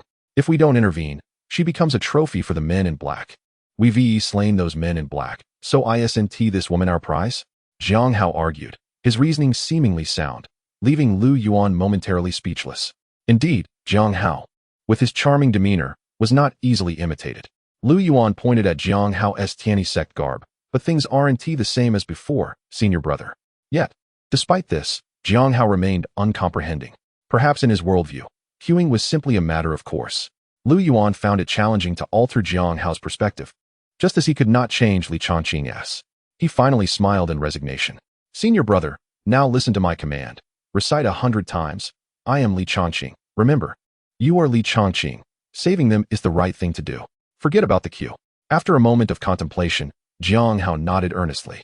Junior brother, I truly owe you for this. Otherwise, we would have been exposed. With that, Jiang Hao, along with Lu Yuan and Luo Yoli, prepared to depart. Wait. Lin Mingming approached briskly, prompting Lu Yuan to turn sharply. He beheld Lin Mingming, adorned in a vibrant green dress, her beauty striking, a radiant smile gracing her face. Her long, raven-black hair was playfully tied back, enhancing her charm. I am Lin from the Lin family in Shimaanzhou City. May I ask the esteemed name of my benefactor? And where might you be headed? In the lower realm of the Heavenly One sect, I am Lu Yuan. And this is my senior brother, Li Changqing. This young lady beside us is my junior sister, Nangong Yeli. We three intend to journey to Luosha City. As for the benefactor, there is no need. It is the duty of cultivators like us to draw our swords in aid of those who face injustice. Lu Yuan clasped his hands together, exuding an air of righteousness. If it weren't for your senior brother who insists on waiting in line, you would have run off long ago. How shameless can you be? Lin Mingming secretly scoffed, yet her face adorned a bright smile. What a coincidence. We too are headed to Luosha City. Young Master Lu, if I may suggest, perhaps we should travel together. It would be prudent to have mutual support along the way. What does the young master think? No, you are too weak. I have no desire to carry you as a burden. Lu Yuan's refusal came swiftly and without hesitation. Lin Mingming felt as though struck by lightning. In all her life, no one had ever spoken to her in such a manner. Yet, it must be acknowledged that Lu Yuan spoke a harsh truth. Observing the formidable strength of Lu Yuan and his companions, coupled with her concern over potential ambushes by cloaked figures, she contemplated relying on them for protection to reach Luosha City. Who could have anticipated that Lu Yuan would be so lacking in compassion? Moreover, are you not from the Heavenly One sect? You just claimed that assisting us in times of need is your duty, yet now you disdain me as a burden. However, she was indeed in need of Lu Yuan's assistance at present. A hint of embarrassment graced Lin Mingming's features, her slender form emanating a delicate allure. Her voice sweet and melodious. Did you not just say that it is the obligation of cultivators to assist those who face injustice? Ah, how could I forget? I truly appreciate your reminder, Miss Lin. Lu Yuan lamented as he patted his head in frustration. Earlier, he had mistakenly let Jiang Haomao believe he was Li Changqing. And it was indeed Li Changqing who had spoken those words. What follows should have been his own. Miss Lin, please allow me to settle the reward for having saved you previously. At this moment, Lin Mingming's eyes widened and her mouth slightly agape. She appeared utterly oblivious to her surroundings. With no other recourse, she resorted to her last tactic. In the blink of an eye, tears misted her eyes, her orbs reddened, emitting an utterly endearing demeanor. Were this any ordinary man, he might well be compelled to lay his heart bare before her. Young master, I have been targeted for assassination. Can you really bear to let me journey to Luosha City alone? I do not seek much, merely to remain by your side and serve you well on the road to express my gratitude for saving my life. Sister, if you are afraid, you may return the way you came. No one is forcing you to go to Luosha City. You seem so delicate, having been fine just moments ago. And now you are crying. It seems that Brother Lu will have to look after you during this journey. Also, are you alright? It sounds as if something is lodged in your throat. Would you like some water? Do take care not to choke. Oh, how could I forget? There is also that other scheming figure, the holy maiden of the heavenly demon sect. Finally, unable to contain herself, Luo Yoli, who had remained silent until now, decided to speak up. The elder sister's heart is tender, yet she cannot bear to see her younger sister, such a stunning beauty, suffer alongside them. With her cunning words, Luo Yoli directly darkened Lin Mingming's expression. She had never encountered such a situation before. Though Lin Mingming possessed exquisite beauty and was the esteemed eldest daughter of the Lin family, adept in navigating social interactions, today she found herself face to face with the forthright Sigma man, Lu Yuan, the foremost figure in the cultivation realm, Jiang Hao, and the master of guile, Luo Yoli. Just as despair engulfed Lin Mingming, she retrieved the promised reward from her storage ring, as mentioned by Lu Yuan. Perhaps it was for the best. Young master, here is your reward.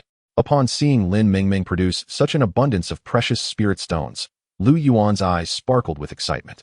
Miss Lin, hold on a moment. Chapter 67. Disciple, we shall not visit the Lioli sect. The Western Desert, characterized by its scarcity of resources, stands as one of the most underdeveloped regions among the 5 domains. There are but a few teleportation formations, primarily located within core cities. Lu Yuan and his companions are headed to Luosha City, which is said to have once been the residence of the ancient sect, Shisha Sect, before its mysterious disappearance from the annals of history, leaving behind this immense city.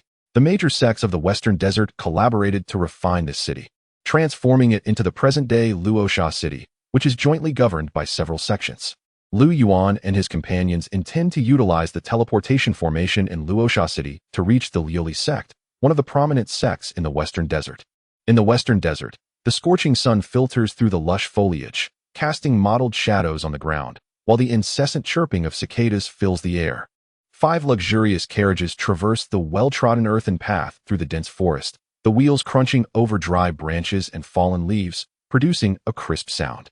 Within one of the carriages, Lu Yuan inquired curiously, "Senior brother, why are we heading to the Lioli sect?"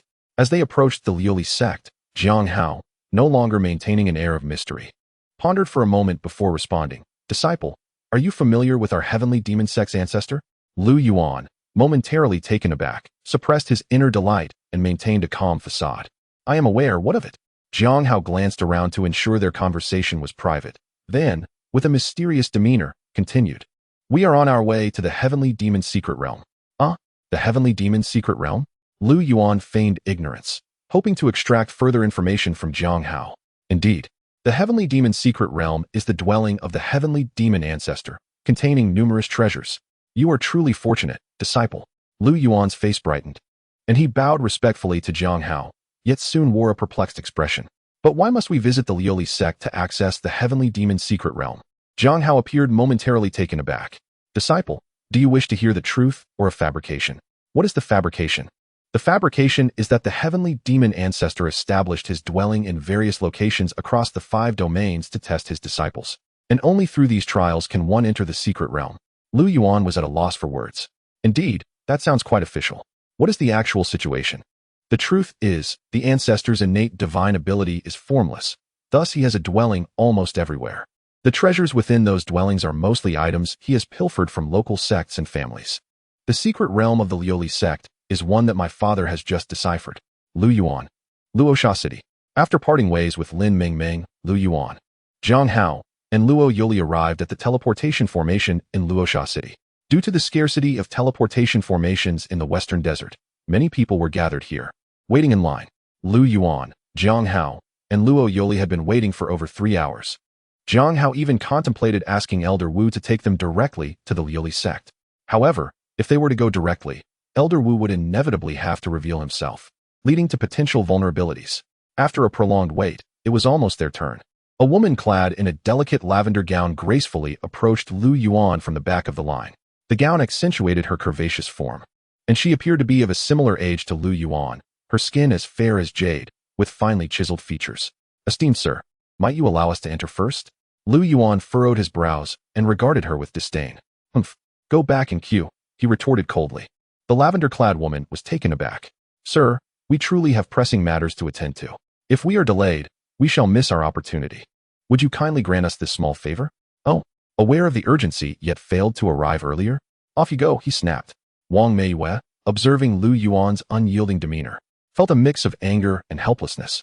At that moment, a striking young man in green, with sharp brows and bright eyes, noticed the unfolding scene. His eyes lit up with recognition as he stepped forward, grasping Wang Meiwei and pulling her toward him, a charming smile adorning his face. Isn't this Miss Wang? This fellow refuses to let you pass. You should come ahead of me. He then cast a derisive glance at Lu Yuan. Your junior sister has expressed urgency. Can you not be a bit accommodating? After all, you are not losing your place. I said no. Why should I be the one to yield? Lu Yuan replied defiantly. This esteemed sir, we indeed have urgent matters, and this senior has already offered his position, a woman beside him interjected, her delicate brows knitting in concern as she gently urged Lu Yuan. Fool, if you truly wish to concede, then step aside and let her through. Lu Yuan, already impatient, found himself confronted by these two fools, one a sycophant and the other a schemer. Why should I step out? You. The young man was momentarily at a loss for words, falling into silence. Is he not a disciple of the Tianyi Sect? Someone in the crowd suddenly recognized Lu Yuan's attire. Hearing this, the young man seemed to seize upon a lifeline. While out and about, we are all friends. What harm is there in lending a hand? He spoke from a moral high ground. How could you, a disciple of the Tianyi Sect, behave in such a manner? Indeed, junior brother, we are disciples of the Tianyi Sect. Let us yield to them. Jiang Hao, beside him, urged Lu Yuan through clenched teeth, each word painfully extracted from his lips. Jiang Hao was already seething, his eyes bulging with fury, his once fair complexion now flushed crimson. Damn it! Why? Why must I portray the worthless Li Chongqing? Jiang Hao was utterly perplexed. Given Li Chongqing's formidable strength, how could he possibly endure this? Gazing at the incessantly chattering women before him, Jiang Hao was on the brink of losing his composure. He longed, truly longed, to eliminate them all. Yet, at this moment, he could not act. Instead, he was compelled to persuade Lu Yuan to relent. Curse it, this is maddening. He was filled with doubt. Could Li Chongqing, in his meekness, truly remain unbroken in spirit? Lu Yuan gazed impassively at the man before him, not incensed but rather amused. Friends? Indeed, well said, we are all friends. Observing Jiang Hao's words urging Lu Yuan to endure, the man felt a sense of triumph, believing he had cornered Lu Yuan. We are like old acquaintances at first sight, yet you wish to depart. As we part ways, my friend, allow me to escort you. Lu Yuan replied with a faint smile. Suddenly, Lu Yuan's figure blurred, leaving only an afterimage, and he vanished without a trace. When he reappeared, it was behind the man. In the next heartbeat, an unimaginable terror erupted, sending shockwaves that scattered violently. The man, who just a moment ago had stood at the pinnacle of arrogance, now lay lifeless, his bones shattered beyond recognition. What on earth? The surrounding onlookers, after a prolonged moment of shock, turned pale. Is this a joke? Someone gulped, their legs trembling, voice quaking. Wang Yuan, equally taken aback, gasped in fright and stumbled back, her eyes wide with terror and confusion as she looked at Lu Yuan. She could scarcely believe that he would dare to kill in public. Did he not fear retribution from the elders of the Tianyi Sect and the law enforcement of the discipline hall? My lord, I want to cut in line again, truly. I shall go to the back now. Lu Yuan remained unmoved, and just as he was about to escort Wang Yuan, Jiang Hao suddenly stepped in front of him. It's all right. I trust you. There will certainly be no next time, Jiang Hao said with a peculiar smile. Wang Yuan, having been saved by Jiang Hao, dared not linger and hastily fled the scene. Jiang Hao cast a lingering glance in the direction Wang Yuan had departed, murmuring, Junior brother, let us postpone our visit to the Lioli sect for today. Chapter 68, The Fifth Elder. It's all right. But why is it the fifth elder of the heavenly demon sect? My esteemed brothers have truly outdone themselves. The ratings have risen slightly. I also extend my gratitude to the few brothers who have gifted me today. 2 chapters are being released in advance. The sky was shrouded in darkness, heavy clouds looming ominously.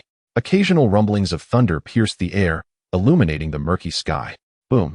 A deafening crack of thunder roared, as if signaling something. Droplets of rain began to fall from the ink-black firmament.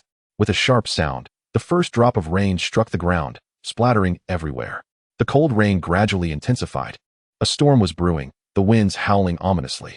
Keep up, Jiang Hao's voice was eerily calm, a tranquility that was almost unsettling. Even when facing Lu Yuan, Jiang Hao's tone lacked the previous whispers, now imbued with an icy demeanor. These past days had been extraordinarily oppressive for Jiang Hao. Indeed, during this period, he felt as though he had exhausted all the good deeds of his lifetime. Yet, he had no desire to perform them. At first, perhaps there was a hint of novelty, but gradually, he could no longer endure it, and today's incident involving Wang Yuanmei had completely ignited his fury. It had always been Jiang Hao who intervened in others' affairs. How could anyone dare to intervene in his? Lu Yuan, trailing behind Jiang Hao, shook his head silently. Lu Yuan was no fool. Perhaps he could have deceived him earlier, but in Jiang Hao's current state of wrath, one could only say that Wang Yuanmei had brought this upon herself. Moreover, to avoid arousing suspicion, Lu Yuan had no choice but to take action. As for being discovered afterward, the one committing the murder was Lu Yuan disguised as Tang Yuan of the Heavenly Demon Sect. What connection did it have with Lu Yuan of the Tianyi Sect? Boom! Thunder flashed. The family members of the Wang clan, witnessing the eerily calm visage, also beheld the ghostly blade in his hand. The knife, glistening with rainwater, reflected a chilling light. A mere glance was enough to send shivers through their hearts, the cold penetrating deep into their bones. They had not yet found their voices when they fell, lifeless, intertwined in a pool of blood. The torrential rain gathered, washing away the crimson liquid, flowing steadily. Today, the Wang family faced annihilation. Why have you returned? Were you not heading to the Tujia? The hawk-eyed man in the hall looked at Wang Yuanmei, who had hurried back home, with confusion. Wang Yuanmei, now home, was still in shock. The scene of the man she had been forced to cut in line with lay vividly in her memory. It's nothing. Take your time to speak. Your uncle is here, a corpulent man comforted her.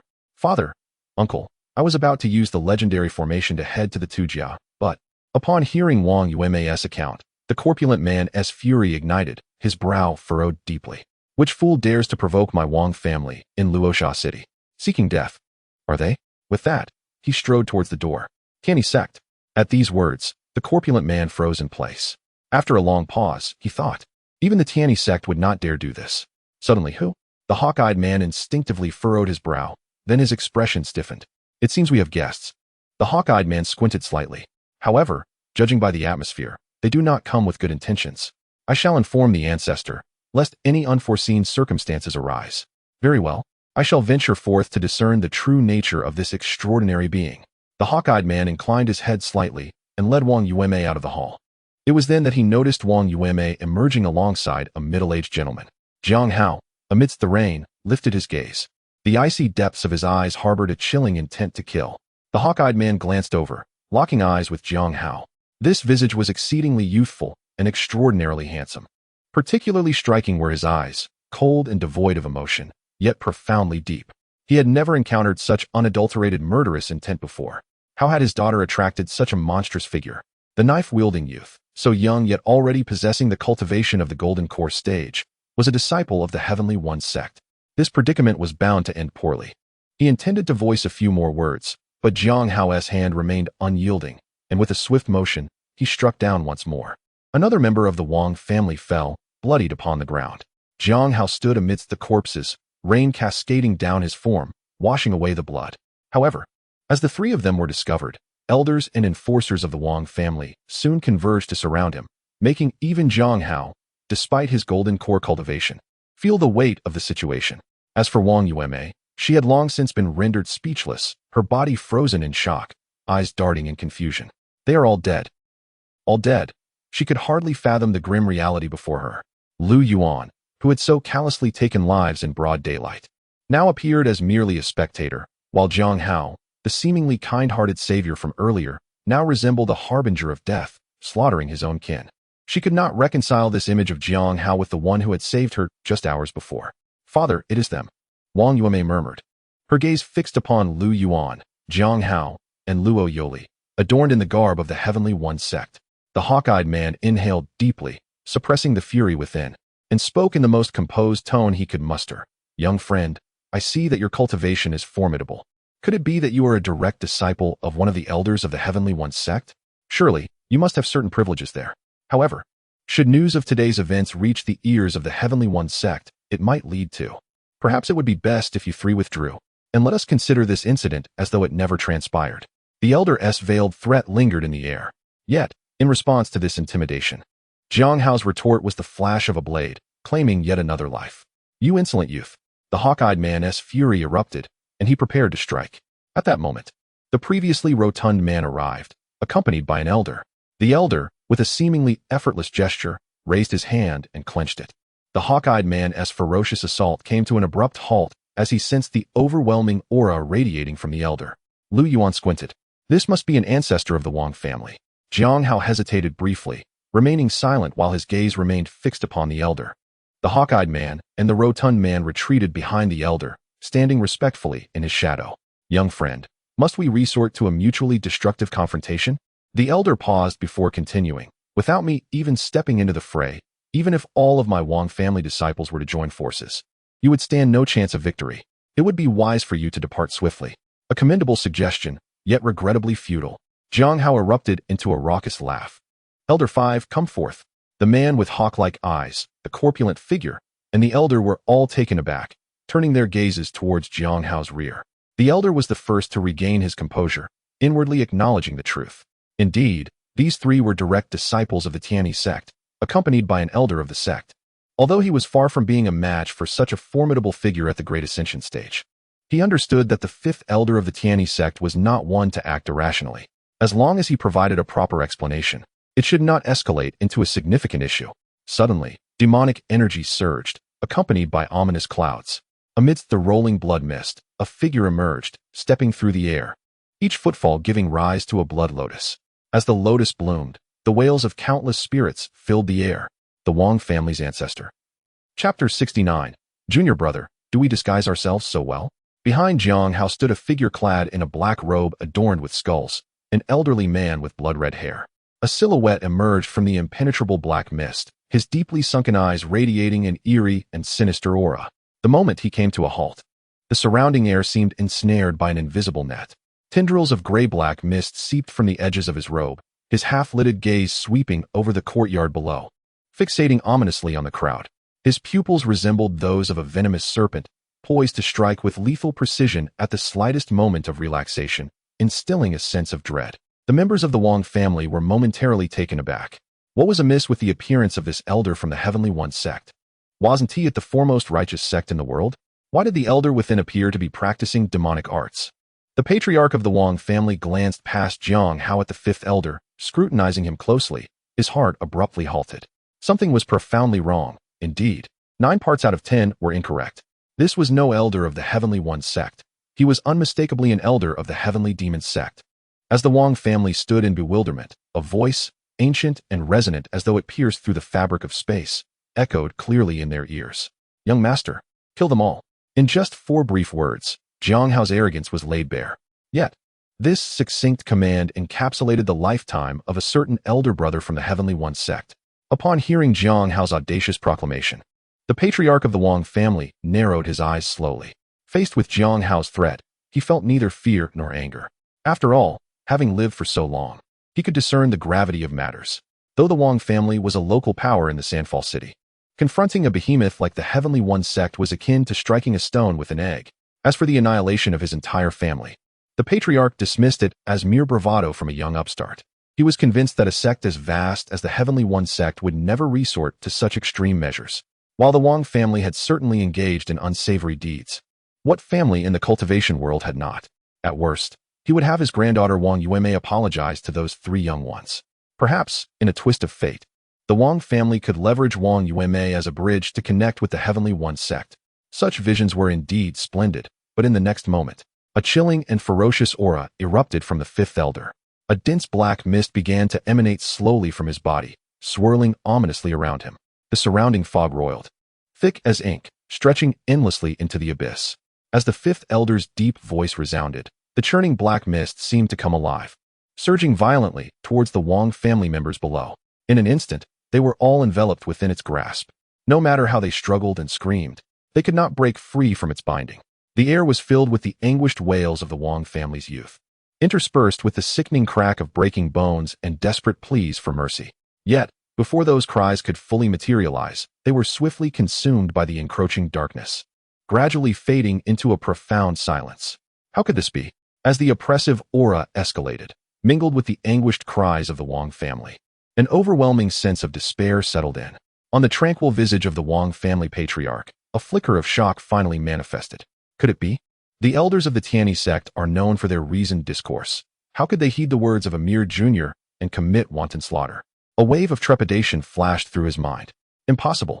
Although a hint of fear lingered within, the Wang patriarch gradually quelled this emotion, reassuring himself that the three individuals before him must be exceptionally significant disciples of the Tianyi sect, and that the elders were simply avenging him. The members of the Wang family ensnared within the black mist were undoubtedly trapped. Suddenly, a sinister voice echoed, "Keek, still not making a move?" The fifth elder of the heavenly demon sect chuckled ominously. His gaze turned icy as he flicked his fingers, unleashing 5 streaks of menacing spiritual energy, imbued with dark aura, which surged forth from his fingertips, hurtling towards the Wang patriarch's head with ferocious momentum. The patriarch hesitated. By the time he resolved to resist, it was already too late. The once mighty ancestor met his demise. Despite being a cultivator at the late stage of void refinement, nearing the stage of integration, he was effortlessly annihilated by a single strike. The fifth elder was momentarily taken aback, bewildered as to why the patriarch only chose to resist at the brink of death. Yet, even with such ease in dispatching him, the elder remained wary. After all, he belonged to a demonic sect. He was all too familiar with survival tactics, such as feigning death or soul separation. With a flicker of thought, the dense black mist erupted from the elder's body, engulfing the Wang patriarch entirely, consuming both his physical form and soul. Ancestor. In the expansive Wang family estate, apart from Lu Yuan and Zhang Hao, the only remaining individuals were Wang Yueme, a hawk-eyed man, and a corpulent figure. Upon witnessing their ancestor's dismembered remains, the corpulent man and the hawk-eyed man wore expressions of shock, their gazes vacantly shifting towards Zhang Hao, unwilling to accept the grim reality. How could this be? Wang Yueme's eyes dimmed, devoid of their former luster, her gaze hollow as she felt the weight of despair. If only she could turn back time, she would have stayed obediently at home, refraining from venturing out. At that moment, Zhang Hao moved, slowly approaching Wang Yueme. He stood merely a few meters away from the hawk-eyed man and the corpulent figure, yet they dared not make a single move. After all, anyone capable of extinguishing the Wang patriarch with a mere gesture would surely spell doom for them, if they even entertained the thought of resistance. Not every formidable figure possessed the leniency of the supreme elder of the sacred spirit sect. Zhang Hao's voice was laced with an icy chill. "Tell me, how can someone like you change?" I. Wang Yueme stammered, fear rendering her speech incoherent. "I have already stated, you shall not have another chance." In an instant, a flash of blade light extinguished Wang Yueme's life. Having completed his grim task, Zhang Hao turned his gaze towards Wang Yueme's father, his expression devoid of emotion as he addressed the hawk-eyed man. "Kill me." A profound silence enveloped the area. In front of the fifth elder, "Kill this audacious junior of mine quickly." Glimpsing the fifth elder behind Zhang Hao, the hawk-eyed man felt his rising fury ebb away like a receding tide, petrified into immobility. "Misunderstanding, young friend, this is all a misunderstanding." Before he could finish, darkness enveloped him. With a deep exhale, Zhang Hao finally revealed a smile on his face. He felt a sense of relief. Having been pinned up for so long it nearly drove him to despair. "Let us go. To the western desert and the Liuli sect. Junior brother, hold on tight. Elder brother is heading out." In a flash of light, Lu Yuan and his companions arrived at the gates of the Liuli sect. At that moment, Lu Yuan observed numerous cultivators soaring through the air on their swords, coming and going in a breathtaking spectacle. The majestic sight of the Liuli sect was truly awe-inspiring. The mountain gate of the Liuli sect was fortified with several sentry posts, preventing individuals of unclear identity from entering freely. "Excuse me, senior brother, are you from the Tianyi sect?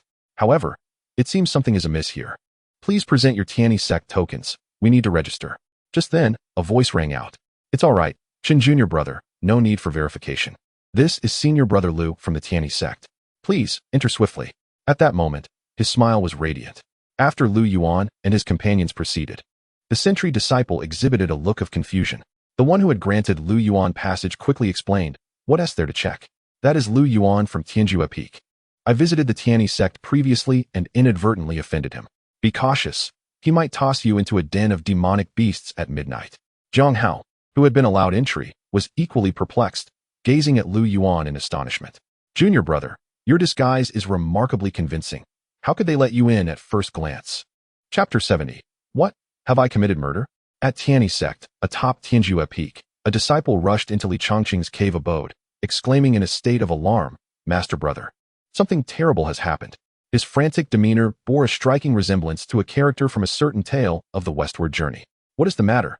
Upon hearing the disciple's urgent call from outside, Li Chongqing abruptly opened his eyes and, in an instant, appeared before the cave, his expression one of deep concern. "Do not panic, speak slowly." Taking a deep breath, the disciple uttered words of astonishing gravity. "Master brother, the disciples from the western desert have sent news that the Wang family has been exterminated by individuals from our Tianyi Sect." At this revelation, even the ever-gentle Li Chongqing could not help but furrow his brow. "What? Who possesses such audacity?"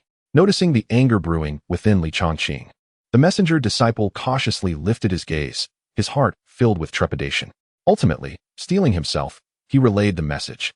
"Master brother, they claim it was you, senior brother Lu, and senior sister Nangong who eradicated the Wang family." "What?" The fury that had built up in Li Chongqing dissipated instantly, replaced by utter bewilderment. "I have killed? Wiped out an entire family. How was I unaware of this?" "Master brother, the elders await you at Tontian Peak. I must take my leave." After the messenger departed, Li Chongqing was left alone, feeling disheveled in the wind. He shook his head in bitterness. A sense of grievance welled within him. After all, he had remained at Tianyi Peak and had no opportunity to venture to the western desert. As he struggled to accept this predicament, Li Chongqing's emotions gradually calmed, and his countenance returned to its usual composure. Given the circumstances, his primary concern now was to prove the innocence of himself and his junior brothers.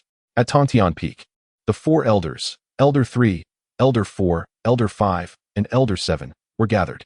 Li Chongqing approached swiftly, respectfully bowing to the esteemed elders. "Ah, Chongqing, you have arrived. Please, take a seat," Elder 3 remarked, halting the ongoing conversation as he gestured for Li Chongqing to come forward. Li Chongqing smiled and nodded, scanning the hall. To his relief, he noticed Nangong Yeli and Mo Qinyu were present, yet his junior brother Lu was conspicuously absent. A wave of concern washed over him. Why was Lu not here? His absence only heightened Li Chongqing's suspicions. What if Lu were wrongfully accused? In the eyes of outsiders, Tianyi Sect must uphold its reputation. However, with no outsiders present, and after being previously deceived by Lu, the disciples of Wudao Peak were barely managing their monthly allowances. Moreover, with both Xin and Lu, the cunning duo, absent, only the honest Li Chongqing remained to face the elders. Elder 5, eyeing the treasury of Tianyi Peak, began to contemplate his next move. Though he had no desire to take advantage of a junior, desperation had clouded his judgment, and he could no longer afford to be concerned about appearances. With narrowed eyes, Elder 5 prepared to make his demands. "Alas, this is the disciple nurtured by Tianyi Peak. I never expected that a person as honest as Li Chongqing could commit such an act. Fifth Master Uncle, it is not as it appears. Chongqing has remained in the cave dwelling and has not ventured outside." Li Chongqing found himself at a loss for words. "Chongqing, therein lies your fault. Although you have stayed within the sect, why do others insist that it was you who committed the deed rather than someone else? This tarnishes the reputation of our Tianyi Sect, and you must take responsibility for it." These words held little weight for Lu Yuan, even managing to leave the elder who spoke them momentarily speechless. However, the current reputation of Tianyi Peak was that of Li Chongqing, known far and wide as a coward. Faced with such accusations, an overwhelming sense of despair enveloped Li Chongqing, leading him to vaguely perceive it as his own fault. "Chongqing, I know you are innocent, but others are not aware of this, so..." The fifth elder spoke with gentle persuasion, laying bare his intentions. "Perhaps we should open the treasury of Tianyi Peak and distribute its contents to the other peaks, all for the sake of the Tianyi Sect." Observing the fifth elder's incessant rhetoric, Mo Qinyu appeared hesitant to speak, clearly harboring something to say. Yet, before Mo Qinyu could voice his thoughts, the resonant voice of the third elder suddenly echoed through the hall. His face flashed with anger as he furrowed his brow at the fifth elder, saying, "Fifth brother, what do you mean by this?" Noticing the rising ire on the third elder's face, the fifth elder offered an awkward smile. "Third brother, I am aware of Knight Li's involvement, primarily concerning Lu Yuan, whose impact on our Tianyi Sect is profound. Wouldn't you agree, Chongqing?" "Master, please do not speak." Seeing Mo Qinyu attempt to interject, the fifth elder frowned and admonished him. "I have already stated, elders are speaking. As a junior, you should refrain from interrupting." "Master, the individuals from that side claim that the fifth elder of the Tianyi Sect led senior brother Li, Lu Yuan, and junior sister Nangong to exterminate an entire family." "I knew it. The fifth elder was leading a team. This, what did you say?" "The fifth elder. having arrived here upon hearing snippets of information, was not entirely aware of the specifics. He paused momentarily, his mouth twitching as he struggled to articulate a few words. Jinyu, please repeat that. Master, the disciples from the West Desert said that apart from senior brother Li, Lu Yuan, and Nangong Yeli, it was also the fifth elder of the Tianyi Sect who took action to slay the Wang family's patriarch. The fifth elder's smile vanished entirely. How did this become entangled with him? His lips involuntarily twitched, his body trembling slightly, and his voice quaking as he exclaimed, "This is slander, pure slander." The expression on the fifth elder's face was nothing short of extraordinary. Fifth brother, therein lies your error. Although you have remained within the sect, why do others insist it was you who acted rather than someone else? Moreover, as an elder of the Tianyi Sect, this further tarnishes our reputation, and you must take responsibility for it. The words spoken by the fifth elder earlier struck him like a bullet, piercing directly into his consciousness. Listening to the scornful remarks of the third elder, the expression of the fifth elder turned awkward. Within the grand hall, an atmosphere of silence enveloped the room. However, the gazes of the other three elders and Nangong Yeli towards the fifth elder were tinged with a hint of mockery. The fifth elder clenched his fists tightly, a faint azure aura gradually enveloping his form. I shall not share this world with this villain. Chongqing, Yeli, accompany me to the Western Desert to vindicate the reputation of the Heavenly One sect. The true mastermind behind the annihilation of the Lioli sect and the Wang family is leisurely preparing to enter the demon realm. Indeed, it is Lu Yuan who has spread this news. At that time, many people in Luosha City surely witnessed his true appearance through the teleportation array. Ignoring it would undoubtedly lead to complications, making future explanations cumbersome. It would be wiser to disseminate the information directly, thereby discrediting the fifth elder of the Enlightenment Peak. Moreover, if it were only rumors about myself and Li Chongqing, the fifth elder would undoubtedly deceive Li Chongqing in our absence. Though the key to the treasure vault of the Heavenly Absolute Peak may not be in his possession, with the fifth elder's involvement, he would surely rage in an attempt to clear his name. In proving himself, he would inadvertently validate his own claims. Similarly, by deceiving the fifth elder from the Heavenly One sect, I would seize the treasures of the demon realm without his knowledge. Every element is meticulously orchestrated within Lu Yuan's calculations. Junior brother Tang, why are you dawdling? Hurry and catch up, we are almost there. We have arrived. Chapter 71. The formless hand is truly a marvelous art, junior brother. I have been stifled for these past few days. At last, I need not wear a facade. Jiang Hao's gaze was sharp as a sword, exuding an alluring and formidable aura. In this moment, he had entirely shed his disguise, severing the shackles of the past, and realized his true self. Simultaneously, he became increasingly convinced that the implementation of the rule proposed by Lu Yuan, which restricts the disciples of the demon sect from killing, was imminent. After merely over a month without taking a life, he felt on the verge of madness, to the extent that he would go to any lengths for the sake of murder. Likewise, should such a rule be imposed on the disciples of the demon sect, their potential would be magnified infinitely, proving far more effective than mere control or threats. With Lu Yuan as a beacon within their ranks, Jiang Hao and his small team of three navigated the Lioli sect without obstruction.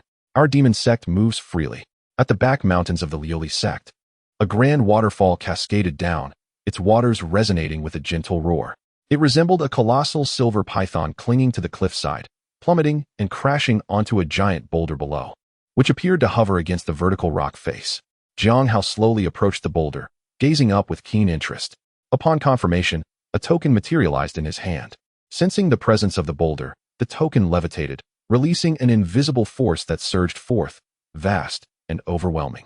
Another wave of power erupted from the boulder, and the two forces intertwined before colliding with great force, transforming into a golden light that enveloped Jiang Hao, Lu Yuan, and Luo Yoli. After a whirlwind of sensations, the trio found themselves in a newly established space deep within the waterfall. Jiang Hao was elated, having visited several secret realms of the heavenly demon. He recognized the layout as the handiwork of their venerable ancestor. Indeed, this was it, though he pondered how many treasures the ancestor had taken from this sect. As he surveyed the hidden space, he beckoned Lu Yuan to follow. Junior brother Tang, come along. There are numerous treasures within. Yes. Observing Jiang Hao and Luo Yuli ahead, Lu Yuan's lips curled into a mysterious smile. Logically, the elder of the Bamboo Peak and his master, Xin Zhenren, should be outside at this moment. Upon entering this space, Lu Yuan truly comprehended that the so-called secret realm of the heavenly demon was merely a cave where the heavenly demon ancestor hoarded the treasures he had acquired. The cave appeared somewhat modest, spacious yet exceedingly cluttered, with exquisite spirit stones scattered everywhere. Additionally, in the corners of the cave, various extraordinary spiritual treasures lay neglected, treated as mere toys gathering dust. This spectacle made Lu Yuan's teeth itch with desire. Alas, the formless hand is indeed a remarkable thing. However, this divine art had long been lost, and this secret realm of the heavenly demon was merely a lair created by the ancestor for the stashing of ill-gotten gains. It was utterly improbable that any records of the formless hand would exist here, leaving Lu Yuan with a sense of emptiness in his heart. At that moment, Luo Yoli was earnestly searching for the treasure she desired. When her gaze shifted towards the center of the cave, her pupils constricted abruptly, and she momentarily lost her breath. Her eyes fixated on the eerie and enchanting herb at the cave's core. It was a rare blood snake herb, a precious find seldom encountered in the depths of the western desert. Its dark red leaves, twisted like coagulated blood, shimmered with a purplish-black glow along the edges. Each leaf tip cradled a delicate golden-red filament resembling the head of a serpent flicking its tongue. Surrounding it was a faint lavender mist, which, upon closer inspection, appeared to be countless distorted silhouettes swirling within. She gazed dreamily at the small flower bed, a subtle joy illuminating her face. This herb would greatly benefit her cultivation of illusionary arts, a treasure she had sought for so long, now unexpectedly found. Her heart brimmed with delight. However, in the next moment, a large hand ruthlessly uprooted the blood snake herb from the ground. Jiang Hao, showing no mercy, yanked it from the earth, breaking its roots. Jiang Hao, what are you doing? What use do you have for this? Give it back, Luo Yuli exclaimed. Jiang Hao shot her a disdainful glance, scoffing. Return it to you? Whoever gets it, keeps it. I couldn't care less if it's useful to me. Turning to Brother Tang, she initially intended to seek solace. But when her gaze fell upon him, she found herself frozen in shock.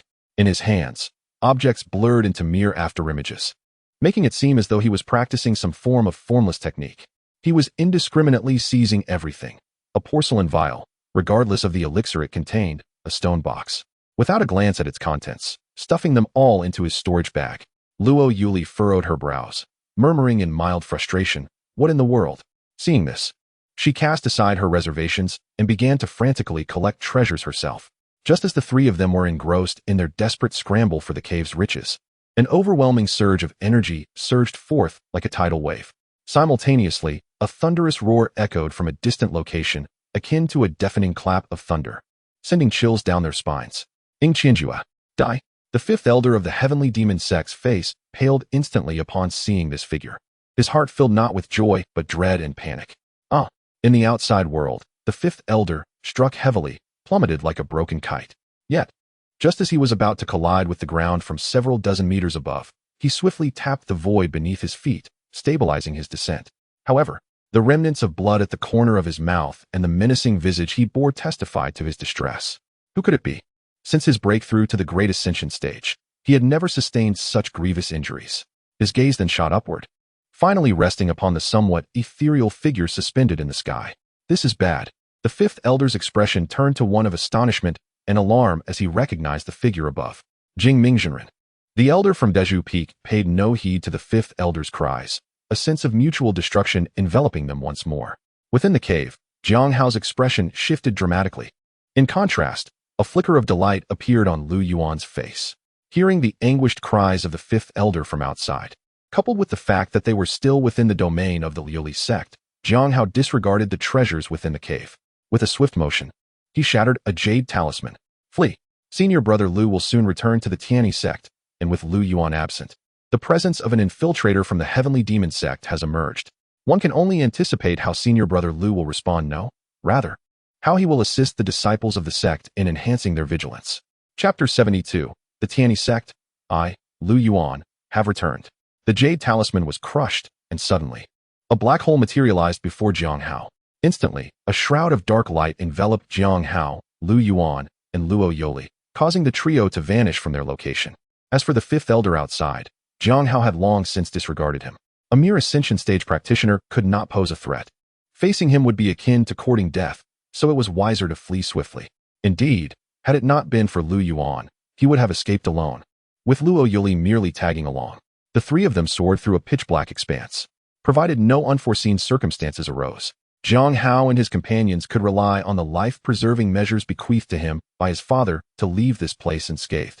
However, if all went as anticipated, Lu Yuan would soon take action.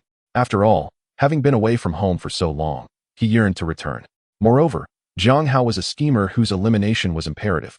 In gratitude for Zhang Hao's recognition of his talents, Lu Yuan resolved to personally escort him on his final journey. Nonetheless, both Luo Yoli and Zhang Hao were cultivators at the core formation stage, and it remained uncertain what hidden trump cards they possessed. While Lu Yuan, also at the core formation stage, felt confident against ordinary cultivators of the same rank, it would be far too perilous to confront Zhang Hao and Luo Yoli. His strike must be decisive. He could not afford to let the tiger return to the mountain. With a flick of his hand, Lu Yuan conjured a spell and produced the Buddhist beads sent by the third elder. All he needed was to create a commotion to draw his master's attention to the spatial fluctuations. At that moment, regardless of how many hidden cards Zhang Hao retained from his father, the equally ranked Xin Jinren would assuredly vanquish him. With that thought, Lu Yuan focused his mind and activated the beads. Boom! The spatial passage Zhang Hao had constructed began to tremble violently. In an instant, the spatial coordinates of the three were transmitted outward. Zhang Hao paused momentarily, mistaking the disturbance for an external attack, and hastily withdrew another jade talisman, fleeing in a frenzy. Lu Yuan was taken aback, though only a few seconds had elapsed. That brief moment was sufficient for the ascension stage Xin Jinren to arrive and eliminate Zhang Hao and Luo Yoli. Damn, where's my master? With such a significant spatial disturbance, why has he not intervened? This is the future demon sect master and holy maiden. What on earth is he doing? Truly infuriating. To falter at such a critical moment. My plans thwarted, it must be fate. Subsequently, Lu Yuan devised another scheme. He would use himself as bait, enticing Zhang Hao and Luo Yoli to exit the spatial passage prematurely. Without hesitation, he stepped forward to lead the way, taking advantage of the previous spatial fluctuations caused by the beads, which rendered the entire space exceedingly unstable. Boom! Waves of sword energy clashed violently with the dark mist, erupting into a thunderous cacophony. This tempestuous surge of energy radiated outward like ripples, spreading rapidly in all directions. The tremendous commotion drew the attention of the elders of the Tianyi Sect, who believed their sect was under attack.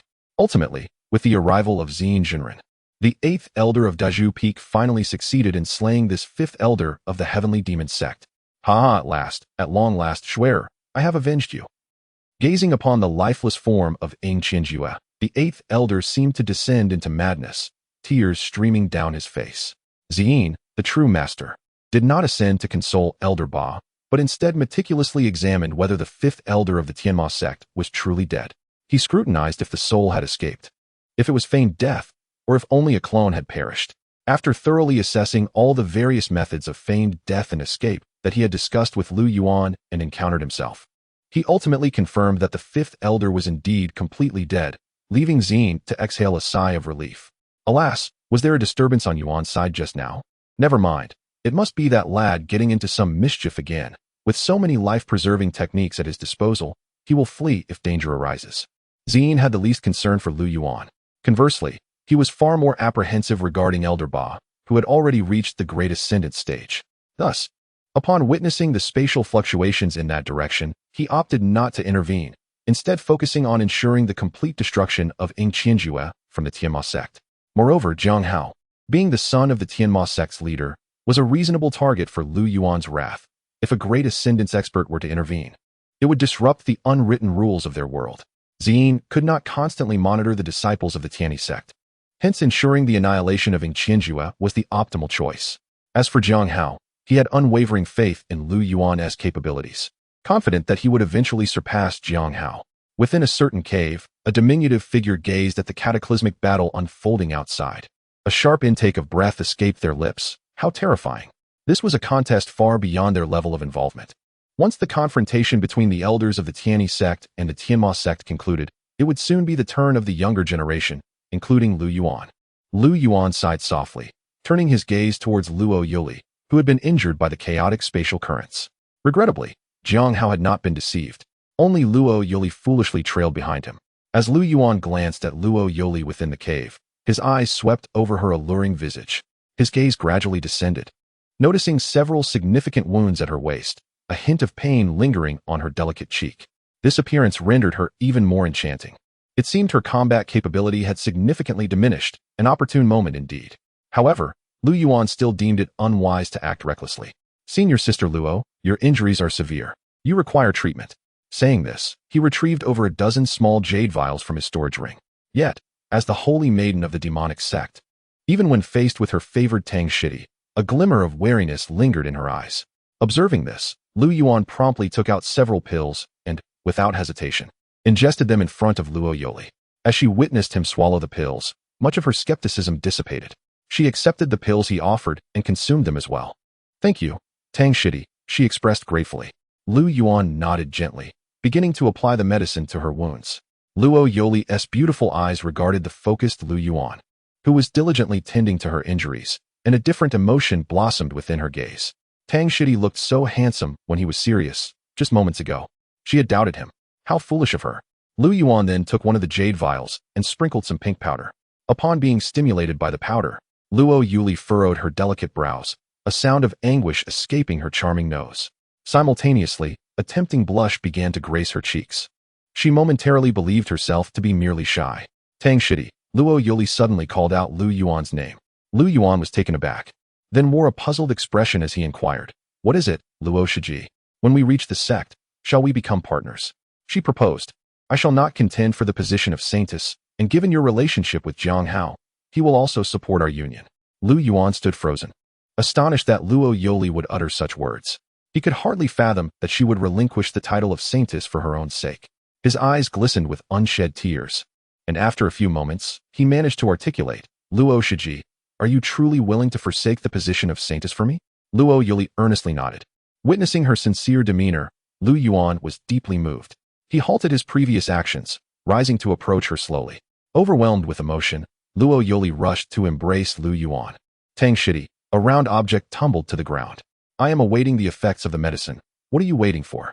He then proceeded to rummage through Luo Yoli's belongings. "Luo Shiji, I am sorry, but Tang Shidi wishes to survive. You are injured, and remaining behind would only hinder me." Lu Yuan completed his task with a calm demeanor and turned to leave. His earlier words were driven by concern that the Tianyi Sect might possess some means of communication linked to Luo Yoli. Thus, should they seek vengeance, they would have to pursue Tang Yuan, not Lu Yuan himself. Now, Lu Yuan's heart was filled with a longing to return home. Surely, the disciples of the Tianyi Sect must be yearning for his return after such a prolonged absence. Tianyi Sect, I, Lu Yuan, have returned. Chapter 73, Who Altered Chun Fan? After nearly a year, Lu Yuan finally returned to the Tianyi Sect. He had dearly missed his fellow disciples during this prolonged absence. However, a sense of indignation simmered within him. Jiang Hao had mentioned that he had infiltrated an undercover agent within the sect. After merely a year away, his home had been compromised. Tianyi Sect, Lu Shixiang, Lu Shixiang. Upon seeing Lu Yuan, the disciples momentarily froze, their expressions transforming into a delightful spectacle. Lu Yuan maintained a stoic demeanor, merely nodding in acknowledgement. Those familiar with him understood that he was irate. After all, the burden of Xin Junren's incompetence, coupled with the violation of his home, had incited his fury. He decided to first visit Tianyi Peak, the embodiment of his 2 decades of hard work. If the demonic cult's infiltrator had breached Tianyi Peak, Lu Yuan's composure would surely shatter. Tianyi Peak was the abode of Chun Fan. Though his acquaintance with Chun Fan had been brief, he believed Chun Fan would be well acquainted with the happenings of the past year at Tianyi Sect. Lu Yuan made his way to Chun Fan's quarters. At that moment, Chun Fan was seated on his bed, engaged in breathing exercises, drawing in the surrounding spiritual energy. Chun Fan was acutely aware of the expectations Lu Yuan had placed upon him, particularly after the trials of the Heavenly Ladder, where he had found himself at the tail end of the team and nearly fell. It was Lu Yuan's kindness that had compelled him to stay. Although this second senior brother was unlike any other, Chun Fan discerned that Lu Yuan genuinely wished him well. Thus, he devoted himself to meditation, treating it as his rest. Suddenly, Chun Fan was jolted awake, his eyes snapping open. Having been thrown into a beast's den by Lu Yuan in the past, he had developed a habit of securing a small mechanism at the foot of his bed. This connected to the entrance of his abode. Any disturbance would alert him immediately. Just as he contemplated this, a sudden gust of wind heralded an intruder entering through the window. Chun Fan's eyes widened, leaving behind a puppet version of himself while he concealed his true self in the shadows. At that moment, Lu Yuan stealthily approached, standing beside Chun Fan's bed, reaching out to grasp him. However, upon taking hold, He realized the figure on the bed was merely a puppet. Rather than being startled, Lu Yuan's face lit up with intrigue. Seizing the opportunity while Lu Yuan was momentarily distracted, Chun Fan, prepared for this encounter, gathered the spiritual energy in his hands and launched himself forward in a sweeping motion, delivering a powerful kick to Lu Yuan's abdomen. "Who are you?" Chun Fan demanded, his expression impassive and voice icy. Simultaneously, he gradually distanced himself from Lu Yuan, edging towards the door, ever ready to flee if the situation turned dire. "Lu Shixiang, is it really you?" Recognizing Lu Yuan's face, Chun Fan's countenance blossomed with joy and excitement. Without a hint of caution, he rushed forward to embrace Lu Yuan. Subsequently, Chun Fan warmly invited Lu Yuan to sit, eagerly pouring him a cup of tea. "Shixiang, please enjoy this tea." Lu Yuan accepted the cup, drinking it down in one swift motion. "Brother, have you just emerged from seclusion? Recently, our Tianyi Sect has experienced quite a few significant events." "Oh, what events?" Just as Lu Yuan was about to speak, Chun Fan unexpectedly threw a handful of colorful powder directly at his face, a peculiar fragrance wafting through the air. The Scatter King's sword formation symbol. Bang! The previously exuberant Chun Fan now wore a face of indifference, coldly gazing at the lifeless Lu Yuan. "Who dares to masquerade as Brother Lu? Who dares to sip my tea? My brother Lu would never be like you, entering without releasing a smokescreen or setting up a formation. Do you truly believe Brother Lu is akin to the senior brother?" Chun Fan's comprehension was indeed profound. During his early training under Lu Yuan's rigorous tutelage, he had made remarkable progress. Such trivial tricks could no longer deceive him. However, he still had much to learn and had not yet reached his full potential. Suddenly, Lu Yuan's voice resonated. "Chun Fan, take a look behind you." Just as those words left his lips, Chun Fan felt a firm grasp on his shoulder, and with a thunderous crash, he was sent flying. The once lifeless Lu Yuan transformed into a charred piece of paper, fluttering to the ground. "Alas, junior brother Chun, couldn't you have checked to see if the one who perished was truly me?" Although Lu Yuan felt quite pleased with Chun Fan's performance, as he had surpassed many disciples of the Tianyi Sect, he maintained a fade of disappointment, akin to a stern schoolteacher. "You are the most disappointing batch of disciples I have ever taught. Furthermore, I previously warned you that anyone daring to infiltrate the Tianyi Sect would undoubtedly possess ample confidence and hidden cards." Lu Yuan began to enumerate Chun Fan's shortcomings. "What are you boasting about, you mere fledgling in qi refining? You might as well pretend to be deceived. The moment you strike, not only do you alarm the snake in the grass, but you also heighten the vigilance of the one impersonating me. Could you not simply bring me before the elders in an honest manner?" Chun Fan, having been knocked away by Lu Yuan, wiped the blood from his mouth, unfazed.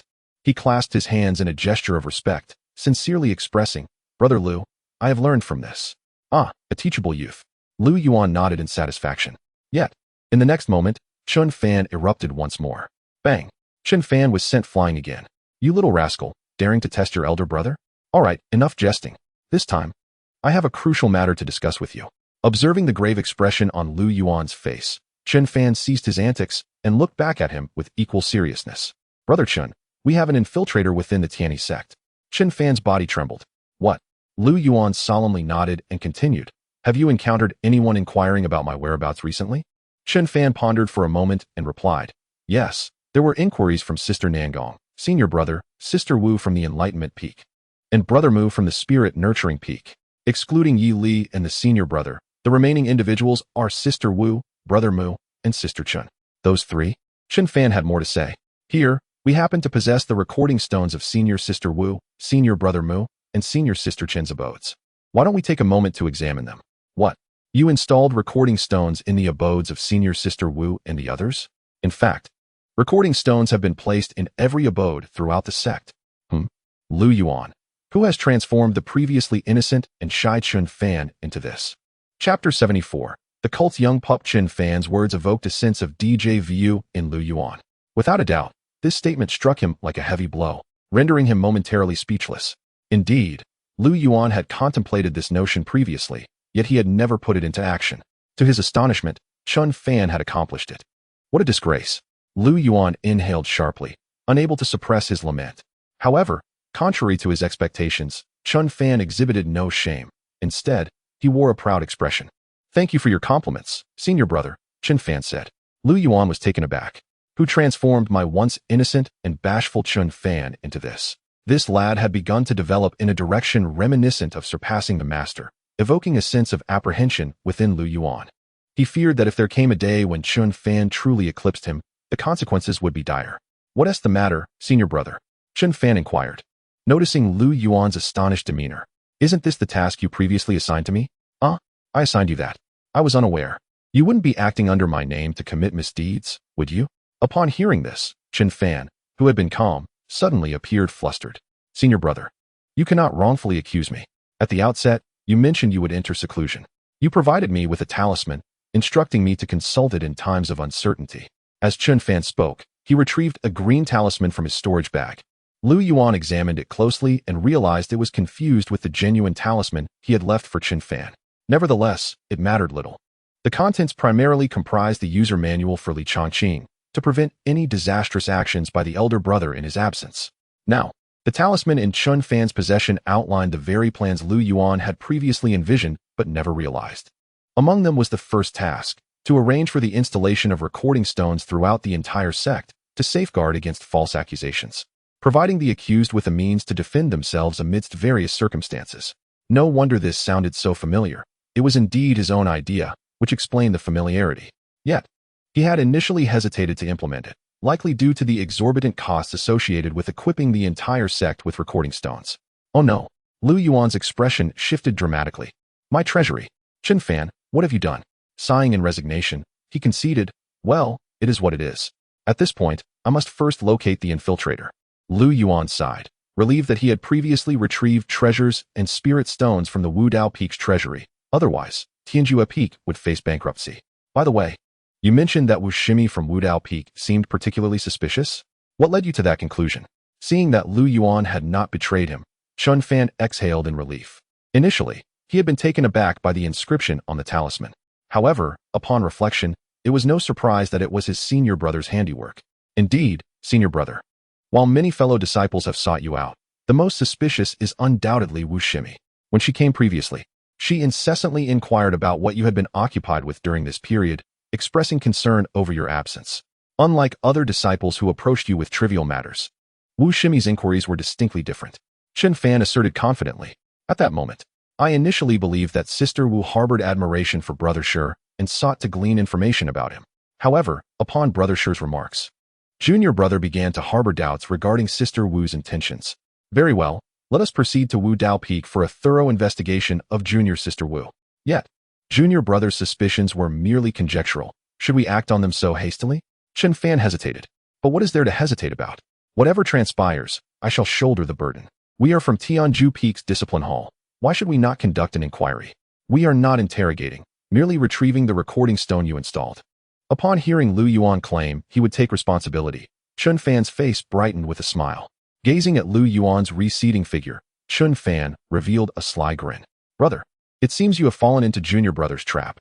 Chun Fan tucked away the recording stone hidden beneath his robe, finally feeling a sense of relief. As for his brother Lu, half of the 10 statements he uttered were falsehoods. Hence, Junior brother inquired, "Brother Fan, what of the remaining 5? Brother Chen replied, "The rest are a blend of truth and deception."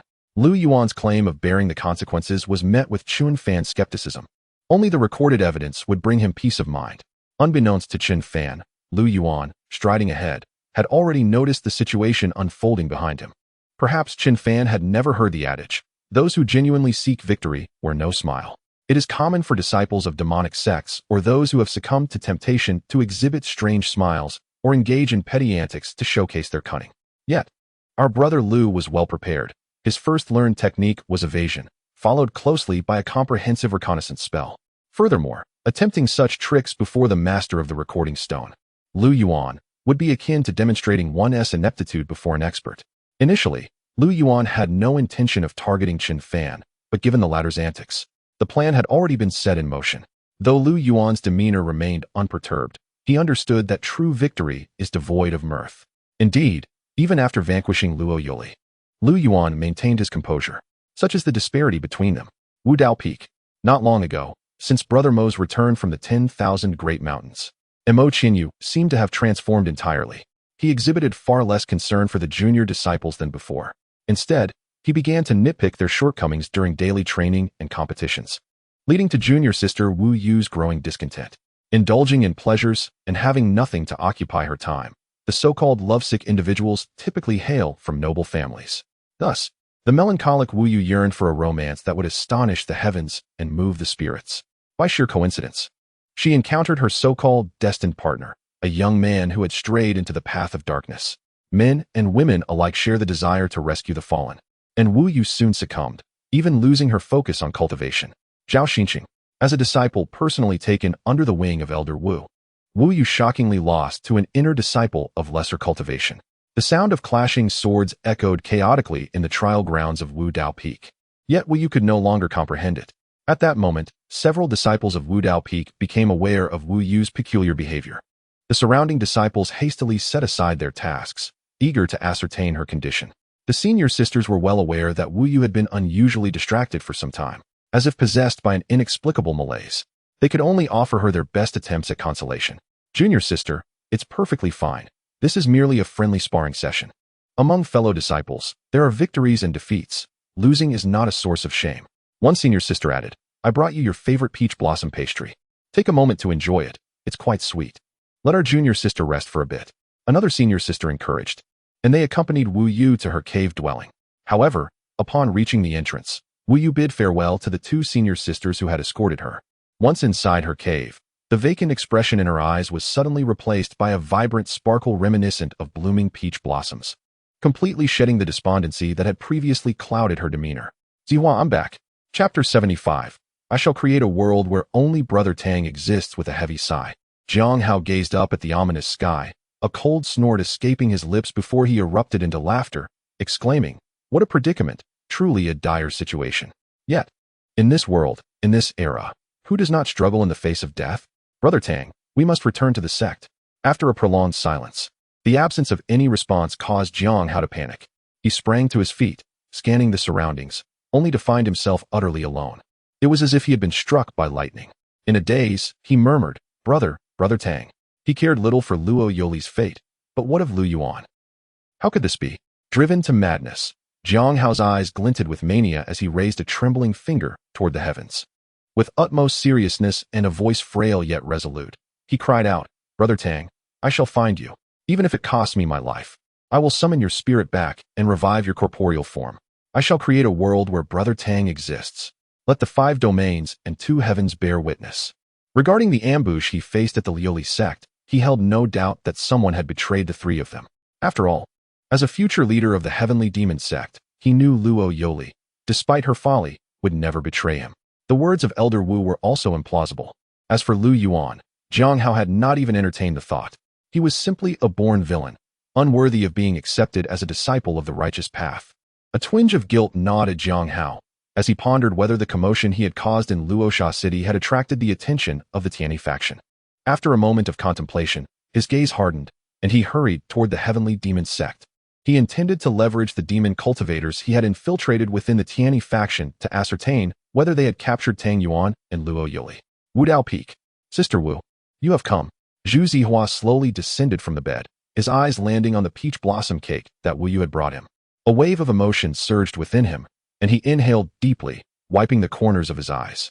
Sister Wu, you are truly kind to me. Despite being a member of the demon sect, you ought to have sent me to the disciplinary hall. What nonsense is this? Wu Yu's beautiful eyes narrowed in displeasure.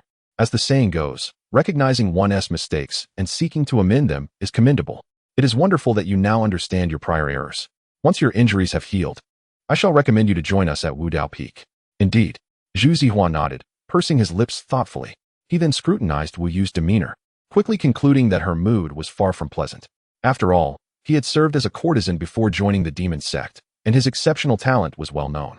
Despite his fair complexion, he held the title of the Wheel King within the heavenly demon sect. Why was he called the Wheel King? It was due to his terrifying skill, which involved manipulating a wheel of wood with his lower body. In simpler terms, even in his mortal life, Zhu Zihua could spin a wooden wheel beneath him, generating a whirlwind of movement with his waist. It was this very talent that had won him favor among many enchanting women within the heavenly demon sect. Zhu Zihua tugged at Wu Yu's outer robe, revealing her delicate shoulders, gently applying his specially crafted essential oil to her back, accompanied by his delicate technique. Zhu Zihua skillfully kneaded the acupoints on Wu Yu's body with a measured rhythm. One cannot deny that Zhu Zihua truly excelled in his craft. Under his attentive care, Wu Yu swiftly relaxed both her body and mind, emptying her thoughts and wholly surrendering to his ministrations. Before long, the frustrations of her earlier failures vanished into thin air. Senior sister, Zhu Zihua's uniquely magnetic voice resonated suddenly. "Ah, what is it?" Wu Yu responded, her brow furrowed with concern. "Is there something troubling you? When I entered just now, I noticed your distressed expression, and it pained me deeply." With a gentle tone, Zhu Zihua continued, "Is it because of my affairs that you appear so troubled?" His voice quivered slightly, as if on the verge of tears. "Indeed. As a mere demon cultivator, my presence in your cave has surely put you in a difficult position. If necessary, I could venture to the discipline hall myself. But to burden you with this dilemma is my fault." Wu Yu interjected hastily, recalling similar scenes she had witnessed at Wudao Peak. "It's no trouble at all. Please, stay here comfortably. I brought you back myself, and I will ensure you are well taken care of. When my master returns, I will plead on your behalf to allow you to remain at Wudao Peak."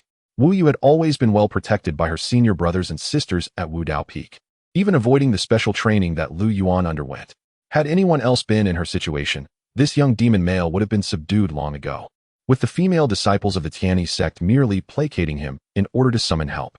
"Senior sister, why are you so kind to me?" Zhu Zihua's eyes suddenly glistened with unshed tears, her voice becoming hoarse. "In this world, aside from my parents, you are the only one who has shown me such kindness. What of your parents? How are they faring now?" Wu Yu inquired gently. "My parents have passed away. An elder from the Tianyi Sect took notice of my potential and sought to take me as their disciple. To sever my ties to the mundane world, they slaughtered the entire village." At this revelation, Zhu Zihua could no longer contain herself and burst into sobs. Were Nangong Yeli or Lu Yuan present, they would have undoubtedly questioned whether the elder from the Tianyi Sect was aware of their intentions to recruit her. Yet, Wu Yu harbored no doubts. Witnessing Zhu Zihua's tearful state, Wu Yu felt a surge of urgency, but was at a loss for words of comfort. Ultimately, she rose to fetch a cup of peach blossom wine, pouring one for herself and Zhu Zihua. Observing Wu Yu's demeanor, Zhu Zihua felt a sense of relief within. It seemed this woman had completely succumbed to her charm. The direct disciple of the fifth elder of the Tianyi Sect was indeed a significant catch.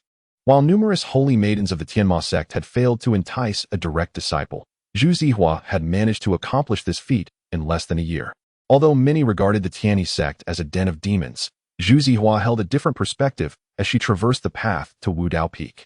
Lu Yuan and Chen Fan, who ought to be as close as brothers in other sects, sharing a bond of camaraderie and affection, now stood before each other filled with suspicion, their vigilance surpassing even that of demonic cultivators.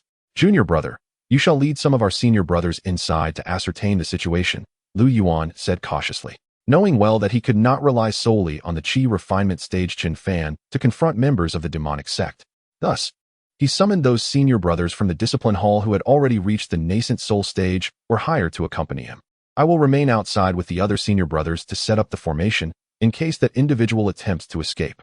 Chen Fan nodded in agreement, then proceeded to knock on Wu Yu's door, calling out loudly, "Sister Wu, it is Chen Fan from Tianji Peak, here to investigate the spiritual energy." Chapter 76, Disciple. He bullies you because you are a scholar. What? Wu Yu and Zhu Zihua, who were previously sharing their heartfelt sentiments within the cave dwelling, suddenly found themselves in a state of panic. "It's all right, senior sister. If it comes to it, you can just hand me over and say that I have taken you hostage." Yet, Zhu Zihua, an exceptional actor, managed to muster a feeble smile despite the turmoil within him. Zhu Zihua's words, laden with emotion, unexpectedly steadied Wu Yu. "It's fine, junior brother Zhu. You should hide for now. If they truly come for you, I will not allow them to take you away." Zhu Zihua seemed to have anticipated Wu Yu's reaction. He surveyed the surroundings and promptly concealed himself beneath the bed. Seeing Zhu Zihua hide, Wu Yu took a deep breath to compose herself and opened the door. The moment the door swung open, she was met with a throng of individuals gathered around her cave. After waiting for quite some time, Chen Fan, who was determined to break through the door, finally smiled upon seeing it ajar. He bowed respectfully to Wu Yu and said with a grin, "Senior Sister Wu, recently, individuals from the demonic sect have infiltrated our Tianyi Sect, so our discipline hall needs to conduct a search. It is an inspection for every disciple, not specifically targeting you." Chen Fan got straight to the point, knowing that Wu Yu's identity was special. Without a valid reason, he would not intrude. I'm fine. So there's no need to trouble junior brother. You should search elsewhere." "There's no problem at all," Chen Fan replied cheerfully as he pushed past Wu Yu's objections.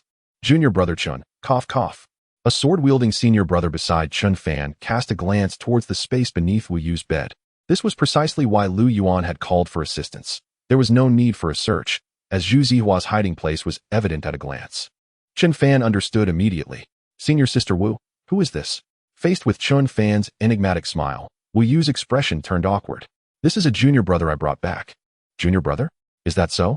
What do you mean by that? I'm merely suggesting that this junior brother should return and have a chat. Senior Sister Wu, please remain calm. Am I agitated? Junior brother Zhu has already turned over a new leaf. He is no longer a demonic cultivator. Demonic cultivator? Senior sister, you said that yourself. Fellow senior brothers, you heard her. Take him away. Absolutely not. I have stated that junior brother Zhu has reformed. He has been recuperating in my cave and is not the undercover agent you claim. What kind of undercover agent would openly confess to being from the demonic sect? At that moment, Zhu Zihua conveniently shed tears. Senior Sister Wu, perhaps I should just go with them. Please do not let a conflict arise between me and these senior brothers.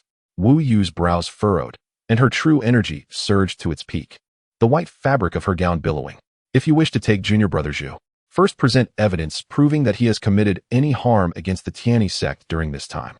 Otherwise, if you wish to take him, you must first capture me. Observing Wu Yu's resolute demeanor, Chen Fan's confidence swiftly waned. After all, it was his inaugural mission for the discipline hall. He was acutely aware that he could not resort to force against Wu Yu, a direct disciple of the fifth elder from the Enlightenment Peak. Mishandling this situation could easily incite discord between the two peaks. Consequently, the atmosphere became tense and stagnant. As time passed without any sign of Chen Fan, Lu Yuan, who had been waiting outside, grew increasingly impatient. He noticed that the disciples of the discipline hall, under Chen Fan's leadership, were locked in a standoff with Wu Yu and Zhu Zihua. Upon catching a glimpse of Chen Fan's exasperated expression, the seasoned Lu Yuan quickly grasped the essence of the unfolding predicament. He had no desire to squander time engaging in idle chatter with an infiltrator from the demonic sect. Whatever the matter, it would be better addressed at the discipline hall. He approached Zhu Zihua, who was shielded by Wu Yu, and bluntly inquired, "Are you affiliated with the demonic sect?" Faced with Lu Yuan's imposing demeanor, Zhu Zihua felt a wave of panic but nonetheless bowed and replied, "Yes, senior brother. I was once, but I have since reformed my ways." Lu Yuan, disgusted by Zhu Zihua's demeanor, interjected sharply, "Stop right there. Before we delve into trivialities, just answer me. Are you or are you not?" "Yes, but..." A series of ominous chains materialized in Lu Yuan's grasp.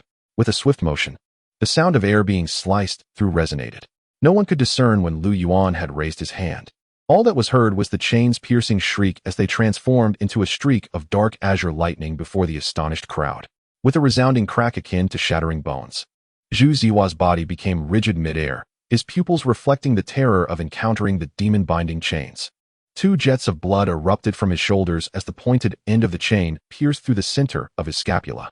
As the chain coiled around his arm, it clung to his flesh like a living entity, emitting a sizzling sound of searing flesh.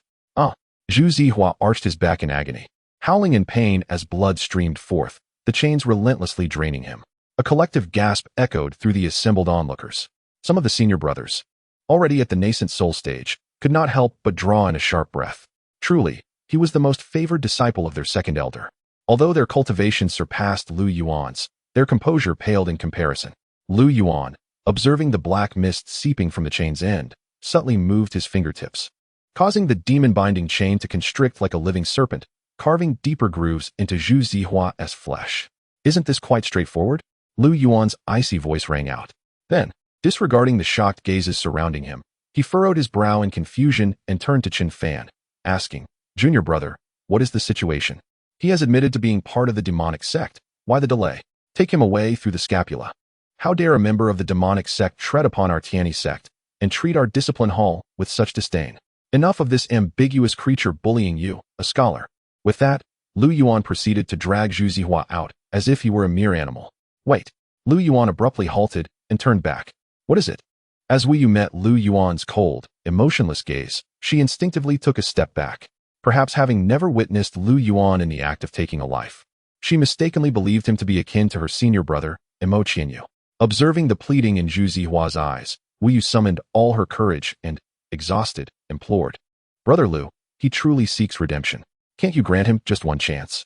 Faced with Wu Yu's plea, Lu Yuan felt nothing but annoyance. How could such a creature emerge from the Tianyi Sect? "Take him away." Suddenly, Wu Yu, in a frenzy, dashed in front of Lu Yuan's group. shielding the injured Zhu Zihua and crying out, "Brother Lu, Zihua is my junior sister's companion.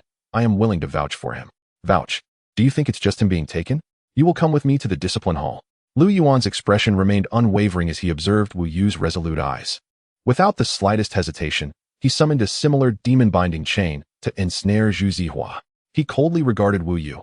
"Will you bind yourself, or shall I assist you?" Lu Yuan understood that a prominent disciple had dared to collude with those of the demonic sect. While claiming to seek redemption, one cannot teach an old dog new tricks. Such behavior warranted a decisive response to rectify this ill trend. If today Wu Yu brought forth a member of the Tianyi Sect, tomorrow a disciple from the Yunling Peak might present a demoness, and soon enough, the Tianyi Sect would lose its reputation. Thus, regardless of her identity, even if she were Nangong Yeli, Lu Yuan would show no mercy. Wu Yu, taken aback by Lu Yuan's seriousness, found herself momentarily paralyzed with fear. "I cannot bear to harm him. Brother, help him."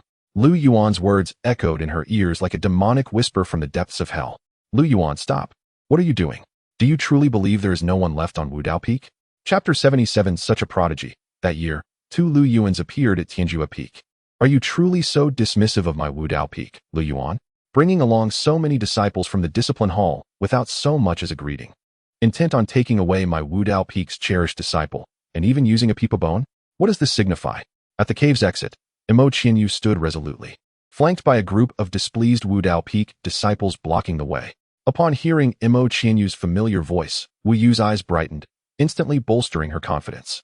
This alleviated the tension that had been tightly wound within her heart. At this moment, Zhu Zihua, who had been pierced by the peep of bone, felt both astonished and elated. She was thrilled that Wu Yu's allies had finally arrived, clearly prepared to protect her. With Wu Yu present, her own life was safeguarded. However, she was also terrified to discover that the one who had pierced her with the peep of bone was none other than Lu Yuan. Zhu Zihua was well aware of Lu Yuan's notoriety. During her time at the Tianyi Sect, their junior leader had repeatedly classified him as one of the most dangerous figures within the Tianyi Sect, without exception. Although Zhu Zihua had previously taken precautions, she had not regarded him with sufficient seriousness, believing him to be just another opponent. Yet, she had not anticipated Lu Yuan's decisiveness. He had afforded her no opportunity for rebuttal, directly piercing her with the peep of bone and even sparing no mercy for Wu Yu. "Junior brother Imo, I am investigating a case for the discipline hall under the master's authorization, and I have the right to act first and report later. You are aware of this, are you not?" Lu Yuan asserted, standing his ground without flinching. This was not merely a matter of pride. At this juncture, Lu Yuan could not afford to show the slightest hint of weakness. Although his cultivation was merely at the core formation stage, the individuals from Wudao Peak, aside from Imo Qianyu, all surpassed him in skill. However, his unique status as a direct disciple of the second elder endowed him with a significant role within the discipline hall. Any display of weakness could hinder future oversight of the Tianyi Sect's disciples. Imo Qianyu's gaze bore into Lu Yuan, subtly revealing a chill and pride. His prior impression of Lu Yuan had shifted, and he had no intention of inciting conflict. His sole aim was to ensure Wu Yu's safety. Nevertheless, he had not anticipated Lu Yuan's audacity to such an extent, clearly indicating that he held no regard for Wudao Peak. At that moment, it was no longer a mere personal feud, but a matter of pride between the two peaks. A disciple, clad in a green robe and possessing a sharp brow, gazed at the person beside Imo Qianyu and suddenly chuckled. "Isn't this junior brother Zheng?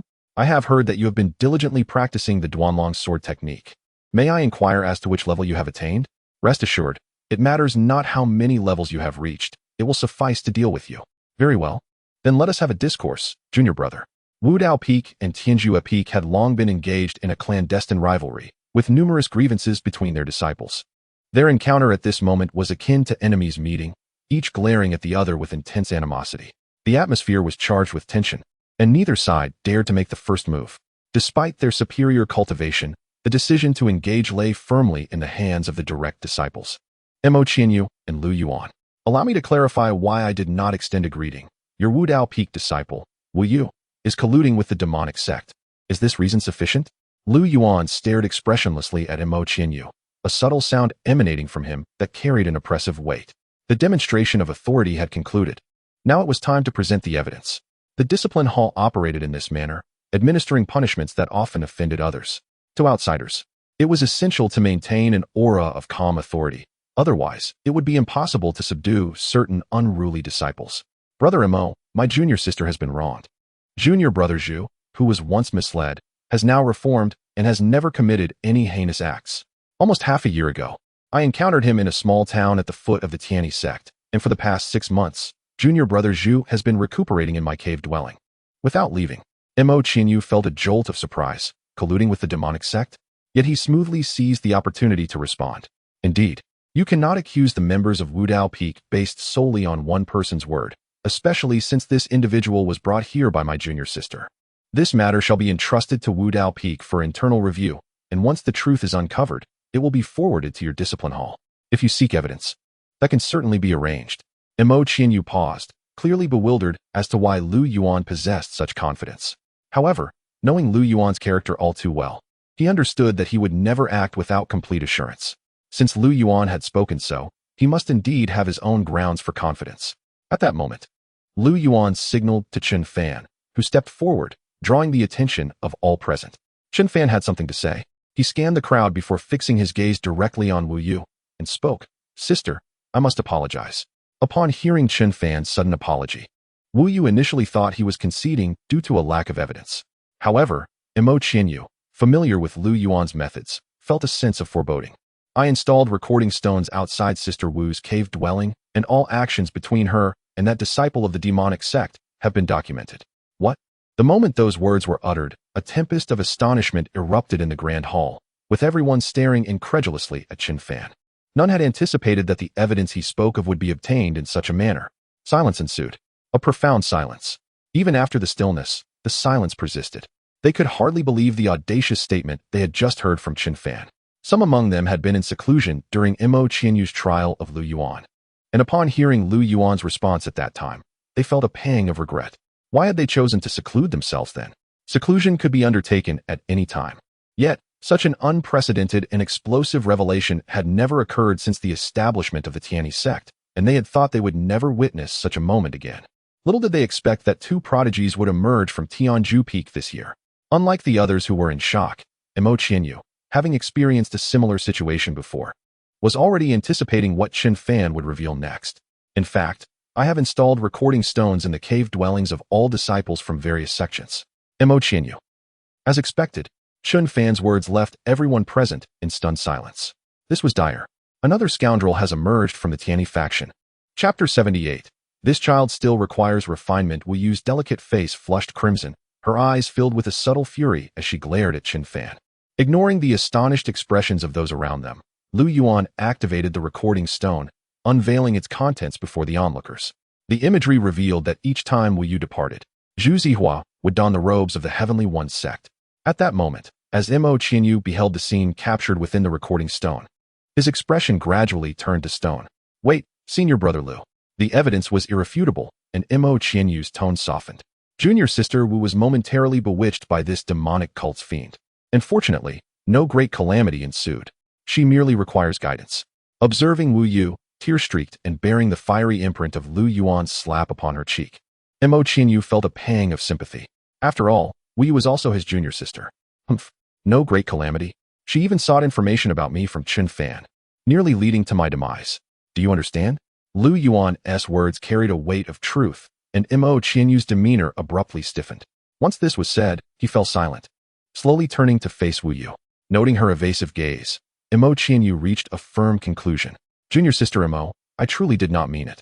I only wished to inquire what senior brother Lu was occupied with, whether there was an issue. Mo Qianyu's gaze was fixated on the still explaining Wu Yu, a terrifying tempest of anger swirling above him. Though he uttered not a single word, anyone could discern the fury that burned within him. Amidst the multitude of astonished stares, a piercing shriek echoed as chains tore through the air. Accompanied by a dull crack akin to shattering bones, the sound erupted. Mo Qianyu had seized the demon-binding chain from Lu Yuan's grasp, mercilessly piercing it through Wu Yu's body. After a moment, her eyes gradually closed, and a faint yet undeniable voice emerged. Senior brother Lu, please take her away. Chen Fan's mouth fell slightly agape as he regarded Mo Qianyu. Astonishment etched upon his typically stoic visage. He was not alone. The shock resonated throughout the entire assembly. Even Lu Yuan appeared bewildered and taken aback. Lu Yuan had always been cautious, while Qianyu was not one to falter in critical matters. A heavy silence enveloped the gathering. This atmosphere lingered for quite some time before the mid-tier combatants from the Enlightenment peak slowly regained their senses. Junior brother Mo, this is. Under countless astonished gazes, Mo Qianyu's closed eyes finally reopened, the complex emotions within him concealed deep within. He fixated on the still wailing Wu Yu, his voice hoarse as he declared, Junior sister Wu. While the seniors of the Enlightenment peak may indulge you, this time you have gone too far. Senior brother Lu, take her to the disciplinary hall for thorough questioning. Should she truly commit acts harmful to our Heavenly One sect, there shall be no need for the disciplinary hall as seniors to intervene. I, Mo Qianyu, shall personally cleanse our ranks. Upon hearing Mo Qianyu's seemingly heartless tone, Wu Yu's heart plummeted into despair. This was her first encounter with Mo Qianyu speaking to her in such a manner. Had she truly erred? She had always believed that Zhu Zihua had reformed. Why had it come to this? While Mo Qianyu might have been able to overlook minor transgressions of his junior sister, the gravity of the situation loomed large in his heart. Lu Yuan was regarded as the potential future leader of the Tianyi Sect, and he had narrowly escaped death at the hands of Wu Yu. Such matters were far from trivial. After speaking, Mo Qianyu seemed to lose all strength and means, wearily gesturing to the disciples of Wu Dao peak behind him. Brothers and sisters, let us depart. This place is best left to the brothers of the discipline hall to investigate. Watching Mo Qianyu's retreating figure, Lu Yuan felt a tumult of emotions within. To be frank, Lu Yuan believed Mo Qianyu was more suited to lead the future of the Tianyi Sect than Li Chongqing or Nangong Yeli, or even himself. Thus, it was imperative that Lu Yuan refine, temper, the character of this future leader of the Tianyi Sect. In Luosha City, a myriad of corpses lay strewn about, numbering perhaps in the thousands, all languishing in pools of blood. Strangely, aside from over 100 bodies that remained intact, the rest had been reduced to mere remnants. Though the Wang family was not the preeminent force in Luosha City, they were certainly among the top factions. A few thousand individuals, coupled with the Wang family ancestor who had achieved a near-perfect cultivation level, had been annihilated in a single night. Moreover, it was said that Wang Yueme had clashed with 3 disciples of the Tianyi Sect during the day, only to have her family wiped out by nightfall. Additionally, there were reports of the Wang family ancestor shouting the name of the 5th elder of the Tianyi Sect that fateful evening. Li Chongqing relayed his findings to the 5th elder, stating, This is preposterous. I have remained within the Tianyi Sect. When could I have possibly gone to Luosha City? Cough. Cough. Master Uncle, please do not be agitated. It is evident that someone has invoked the name of our Tianyi Sect to commit murder. Knightley is indeed correct. I have lost my composure. The 5th elder was not incensed merely by the slander against him. He had encountered such accusations countless times in his long life. What truly vexed him was the treasure vault of Tianjua Peak. He yearned for it desperately. He fervently hoped not to discover who was responsible for this debacle. Surveying the remnants of battle around him, the 5th elder curled his index and middle fingers, his expression suddenly shifting to one of astonishment. Noticing this change, Li Chongqing inquired, Master Uncle, what is it? The 5th elder articulated slowly, 1 strike. Li Chongqing and Nangong Yeli exclaimed in unison, 1 strike. Are you saying that person killed the Wang family ancestor with a single blow? The 5th elder nodded, stating, if my conjecture is correct, the majority of the Wang family members, along with their ancestor, were slain by someone disguised as me. However, their method of disguise was quite unrefined. In stark contrast to the techniques I employ, the individual who masqueraded as Chongqing bore some resemblance, yet, it seems they do not fully comprehend Chongqing's temperament. The 5th elder pondered, realizing he had still been rather reserved in his expression. Such a cold-blooded and ruthless method of murder could never be employed by Li Chongqing. The disguise resembling Yi Li indeed bears a striking resemblance, yet it still falls short in certain aspects. However, upon sensing the lingering spiritual energy left by Lu Yuan, coupled with the merciless killing techniques that left no chance for survival, the 5th elder was taken aback, murmuring in disbelief, This disciple of the demonic sect masquerading as Lu Yuan bears an uncanny likeness. The residual spiritual energy and the manner of killing are nearly identical to Lu Yuan's. Were it not for the clumsy disguise of the 3 individuals prior, I might have truly believed this was the work of Lu Yuan. Chapter 79. After being sent to Tianjua Peak, Zhu Zihua was subdued by senior brother Lu for several days, becoming quite docile. In the discipline hall, Zhu Zihua appeared disheveled, drenched in blood, and his condition was truly pitiful. He was shackled with specially crafted leg irons and chains, rendering him weaker than an ordinary person. The sound of clanking echoed as the iron door at the end of the corridor swung open. Footsteps approached, and shortly after, Lu Yuan arrived. Accompanied by several disciples of the discipline hall, at the room where Zhu Zihua was confined. Despite being restrained by the unique shackles and chains that pierced his bones, Lu Yuan had instituted a rule that required at least 5 individuals to interrogate him, with the interrogating disciples being at least 1 cultivation realm higher. Additionally, there had to be someone monitoring from the shadows, and they were required to carry protective talismans for their souls. As the methods employed by those from the demonic sect were often insidious and unpredictable, with the clattering of chains, Zhu Zihua was brought into the interrogation room. Lu Yuan sat imperiously at the front, flanked by 2 disciples of the nascent soul stage, their sharp gazes fixed on Zhu Zihua, their murderous intent unabashedly evident. At the entrance stood 2 more disciples, their expressions vigilant as they scrutinized Zhu Zihua.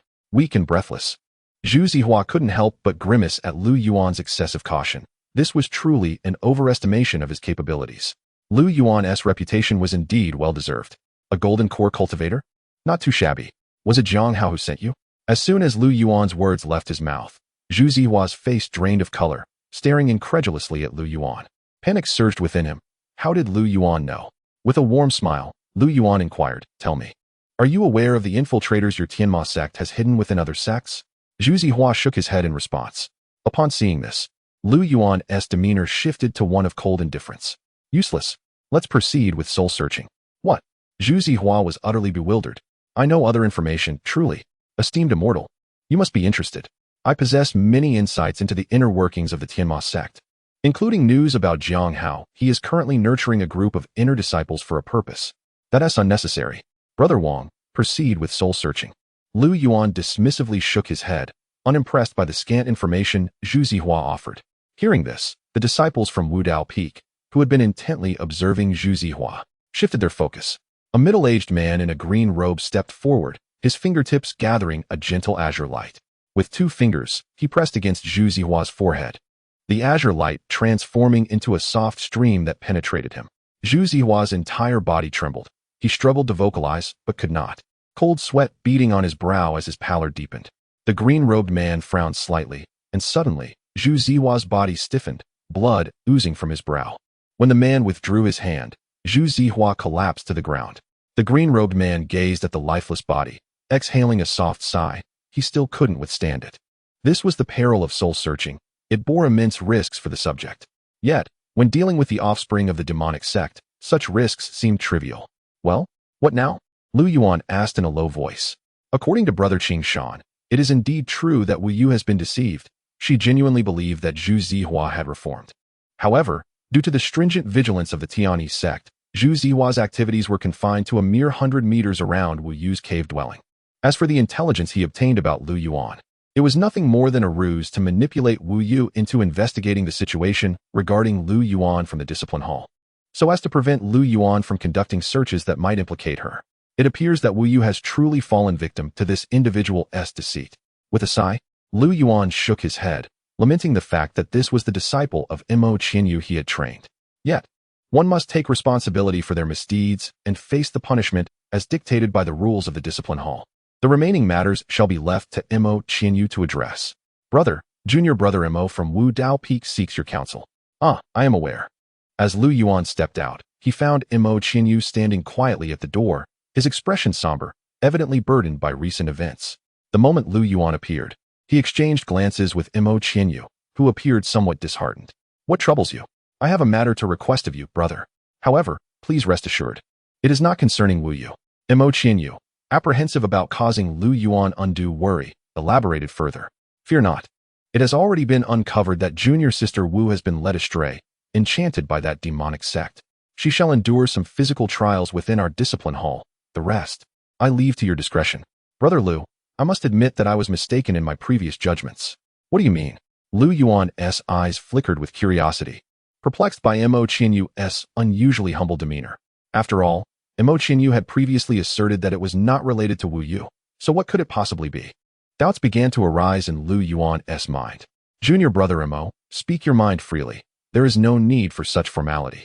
After a moment's hesitation, Mo Qianyu finally spoke. Brother Lu, I would like to request your assistance in educating the disciples of Wudao Peak. His explanation continued. To be honest, I had harbored some biases against you, brother, but upon closer reflection, it is evident that your seemingly absurd methods are indeed for the benefit of the disciples of the Tianyi Sect. Additionally, the incident with junior sister Wu has confirmed that Wu Dao Peak, in certain aspects, is indeed inferior to Tianju Peak. That is easily arranged. Just do not forget to offer me compensation for my efforts. Of course, upon hearing Lu Yuan's agreement, the clouds of gloom lifted from Mo Qianyu's face. Furthermore, concerning junior sister Wu, I hope that brother Lu can provide her with guidance as well. The previous days have been rather unsettling, which allowed that demonic sect to exploit her vulnerabilities. Lu Yuan chuckled, giving Mo Qianyu a reassuring pat on the shoulder. That too is easily arranged. If she spends a few days at Tianju Peak, I guarantee that her mind will be cleared of turmoil. Her prior act of rescuing Zhu Zihua was merely a result of her excess energy. Coming to me will ensure she has no such thoughts. Mo Qianyu gazed at Lu Yuan with skepticism, yet found himself believing him to a significant extent. However, he stipulated, but let it be known, if you have any concerns, you should keep a watchful eye from the shadows. Should anything untoward occur, do not come to me for assistance. Lu Yuan shifted the conversation, directly asking Mo Qianyu for his assurance. Lu Yuan has taken on a few tasks, yet he cannot guarantee that Wu Yu will adhere to his plans. While he usually has no issues with normal disciples under his guidance, his concern lies with the possibility that Wu Yu may not be an ordinary individual. Very well. I shall watch over junior sister Wu from the shadows, alleviating Lu Shixiang's worries. After much contemplation, Mo Qianyu ultimately acquiesced. One moment, let me record a message. With a bittersweet smile, Mo Qianyu collaborated with Lu Yuan to create a video. There, that should suffice. As he listened to Mo Qianyu verbally affirm that should any unforeseen circumstances arise, all responsibility would lie with Lu Yuan, he finally felt at ease to proceed. He was not particularly concerned about Mo Qianyu going back on her word. Rather, it was the matter of Elder Wu, who was quite disrespectful. Lu Shixiang, may I inquire about your training methods? Oh, well, in a few days, please provide me with the locations of these disciples' caves. I intend to visit their abodes in the dead of night and place them in the vicinity of ferocious beasts. This will primarily serve to cultivate their emergency response skills and enhance their psychological resilience. Upon hearing Lu Yuan's explanation, several large question marks materialized on Mo Qianyu's forehead. Therefore, he is essentially using spirit stones to enlist Lu Yuan's help in tossing his junior sisters and brothers into the lair of ferocious beasts in the middle of the night. Chapter 80 Family, who truly understands. Upon opening his eyes, Mo Qianyu found himself in the den of the demonic beasts. Taking a deep breath, he continuously reassured himself. This was his choice. Lu Yuan must have his reasons for acting as he did. Gradually, Mo Qianyu's expression softened, and he rose to depart from Lu Yuan's vicinity. Take care, junior brother Mo, and do not forget to provide me with the locations of those disciples' caves, Lu Yuan remarked, watching Mo Qianyu's retreating figure with a smile. Relishing the prospect of yet another profitable venture, Mo Qianyu was lost in thought, uncertain whether his actions were right or wrong. However, on his way back to the Enlightenment Peak, he unexpectedly encountered Chun Fan. Junior brother Chun, Mo Qianyu called out, waving his hand. Startled at the sight of Mo Qianyu gesturing towards him, Chun Fan's heart raced. Recalling the previous conflict between himself and his senior brother, Lu Yuan, as well as the incident where they had captured Lu Yuan's junior sister and brought her to the discipline hall, Chun Fan instinctively assumed that Mo Qianyu was seeking him out to settle scores on behalf of Wu Yu. He considered pretending not to see him and hurriedly turned towards Lu Yuan. Yet, just as he attempted to escape, Mo Qianyu appeared beside him in an instant. Grasping his shoulder, junior brother Chun, Mo Qianyu addressed him. At this point, Chun Fan could no longer feign ignorance, so he forced a smile and bowed slightly. Yes, senior brother Mo, what is it? Noticing Chun Fan's inclination to flee, Mo Qianyu chuckled helplessly and began to explain, Junior brother Chun, I am not here to hold you accountable. I merely wish to remind you of a few matters. Chun Fan listened attentively as Mo Qianyu spoke earnestly. You were once a scholar, and in our Tianyi Sect, having one such as your senior brother is sufficient. If you harbor such thoughts, it would be best to let him handle it. Chun Fan, observing the earnestness in Mo Qianyu's words, gradually let down his guard. No, senior brother Mo. This is precisely what my senior brother instructed me to do. I am merely following his orders. A flicker of surprise crossed Mo Qianyu's eyes, followed by a contemplative nod. To substantiate his innocence, Chun Fan produced the recording stone from that time. Look, senior brother Lu spoke these words himself. Yet, after a prolonged moment, the recording stone in Chun Fan's hand remained silent, devoid of any image or sound. Junior brother Chun, this. Chun Fan, realizing he had fallen into Lu Yuan's trap once again, understood that something must have transpired at that moment. resulting in the recording stone's failure. No wonder. During the capture of Wu Yu, Lu Yuan had asked who had installed the recording stone. Thus, it seemed that the one burdened with the stigma of eavesdropping upon all sect disciples was none other than him, Chen Fan. What a tangled web indeed. His face flushed crimson. Lu Yuan, what have you done? He exclaimed, storming into Lu Yuan's room, his eyes wide with fury, his voice hoarse. The youth's face glowed brighter than any romantic declaration. Lu Yuan, initially taken aback, quickly adopted a look of profound grievance. Junior brother, how could you think of me in such a manner? Is your senior brother truly such a villain in your eyes? Indeed. All that senior brother Lu has done is for your benefit. Lu Yuan appeared genuinely pained.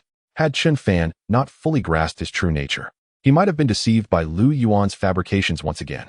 Humph. Chen Fan let out a cold snort, crossing his arms and casting a frigid gaze at Lu Yuan.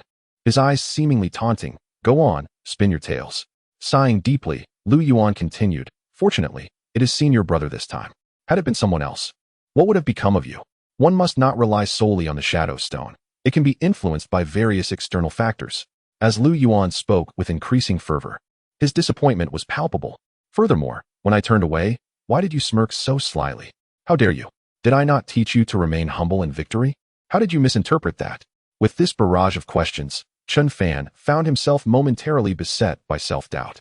Thus, it was decided that senior brother would intensify his unique training for him. Chen Fan. At Wudao Peak, Mo Qianyu remained somewhat apprehensive regarding Lu Yuan. Thus, he only selected around 20 disciples for this trial run. Should the results prove satisfactory, he would consider broader implementation. Positioned upon the high platform, he surveyed the 20-odd disciples below. Dear junior brothers and sisters, after conferring with senior brother Lu from Tianyi Peak, it has been decided that, for the purpose of honing your character, you shall undergo a year of specialized training under his guidance starting tomorrow. This declaration instantly sparked a flurry of dissent. What? Senior brother Lu from Tianyi Peak? Is he the one we are familiar with?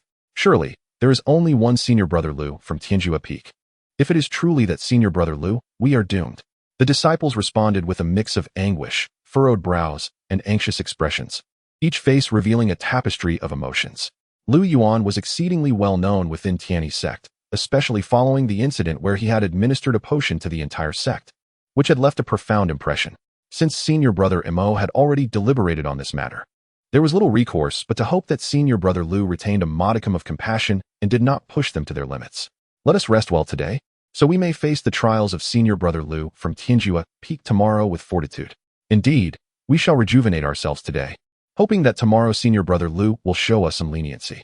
Among those selected was Jin Mahua, who had entered Tianyi Sect concurrently with Chen Fan. He found himself in agreement with the surrounding discourse. Having been a victim of Lu Yuan's public actions, Jin Mahua felt he had a valid perspective on the matter. Alas, it has come to this. Let us retire for the night and address everything anew tomorrow.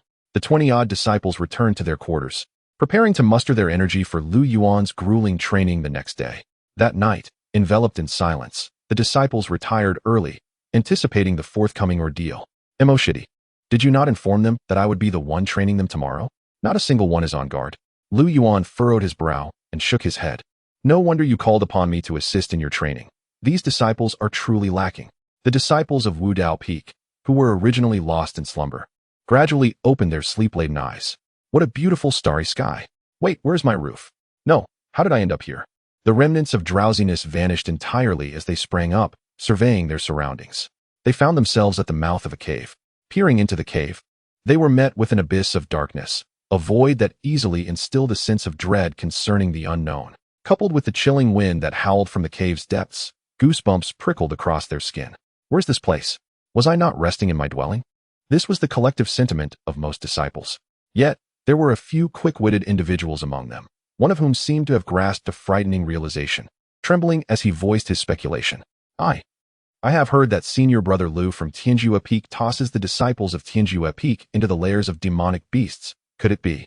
However, before he could finish his thought, a gust of wind, thick with the stench of blood, surged forth from the depths of the cave, striking him like an invisible giant's hand. Hell! Oh dear friends, who understands? I awoke from my slumber only to find myself cast into the lair of demonic beasts. Chapter 81. If you do not understand, experience it for yourself. Ever since Wu Yu returned from her punishment at the discipline hall, she has been engulfed in melancholy, her spirit for cultivation waning. For days, she has been beset by wandering thoughts, struggling to discern the purpose of her training. It was not until Mo Qianyu summoned her for special training with Lu Yuan that her reluctance surfaced. She had intended to feign excuses to avoid it. Yet, for reasons unknown, Mo Qianyu's demeanor was resolute, leaving her no room for refusal. Confused and agitated, Wu Yu could not shake the haunting memory of Lu Yuan's cold, indifferent gaze.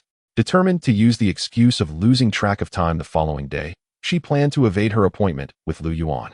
However, what she did not anticipate was that the training would not involve her traveling there on her own. When she next opened her eyes, she found herself no longer in the Tianyi Sect, and the unfamiliar surroundings left her bewildered. A sudden roar from a nearby beast jolted her into awareness. The oppressive feelings of gloom and frustration dissipated, replaced by a surge of terror. The thunderous roar of a tiger echoed through the cavern, causing stones to tumble from above, and the disciples felt their eardrums thrum with the intensity of the sound. Moments later, a massive tiger head, adorned with dark golden fur, emerged from the shadows, suddenly revealing itself to the disciples. Its long, dagger-like fangs glistened ominously in the light, and the two outermost curved canines measured nearly a foot in length, nearly brushing the lower jaw. A colossal paw, shrouded in dark yellow fur, stepped forth from the darkness, its claws sinking half an inch into the rock, emanating a ghostly, bluish hue. Towering before the disciples, the fierce tiger regarded them with its blood-red eyes, devoid of any emotion, only a cold indifference and insatiable hunger for its prey. The more than 20 disciples from the Wu Dao Peak stood frozen, their blood seeming to freeze in their veins. A demon beast, and it appeared to be one at the core formation stage. Lu Yuan had indeed cast them into the lair of a demon beast. Faced with the specter of death, all thoughts of trivial grievances, lovesick musings, and the meaning of life faded into insignificance. Wu Yu's mind was consumed solely with the imperative of surviving this encounter with the beast. On a nearby hill, Lu Yuan, accompanied by several disciples from the Tianyi Sect, observed the frantic escape of the Wu Dao Peak disciples. Had those fleeing below been able to see the scene from above, they would have been astounded to recognize that the individuals beside Lu Yuan were their own senior brothers and sisters from Wu Dao Peak. Indeed, Lu Yuan would not exert himself to capture them at their dwelling, as he could not bear the ire of an unreasonable adversary. Let the disciples of Wu Dao Peak handle it. Lu Yuan would play the role of the strategist. Look at your despondent junior sister Wu. She appears rather spirited now, does she not? Lu Yuan remarked, watching Wu Yu as she exerted every ounce of her strength to flee. Indeed, one could wonder if such actions were excessively harsh. Observing the frantic escape of the disciples below, some of whom were even reduced to tears, a flicker of compassion crossed Mo Qianyu's eyes. Senior brother Lu, senior brother Lu. After a prolonged silence, Lu Yuan finally responded. Mo Qianyu shifted his gaze to Lu Yuan, his expression shifting dramatically. Senior brother Lu, what are you doing with the recording stone? Oh, this is merely a recording stone, intended for reviewing the events later, Lu Yuan replied, raising an eyebrow with an air of nonchalance. I plan to let these disciples witness their own reactions to improve upon them in the future. Ah, I see. Mo Qianyu nodded, yet an unsettling feeling lingered. Wait, senior brother Lu, you aren't intending to use their terrified and disheveled recordings to extract spirit stones from them, are you? After all, having been deceived by Lu Yuan so many times, Mo Qianyu was no longer the naive youth easily ensnared by a few words. Why does everyone perceive me so negatively?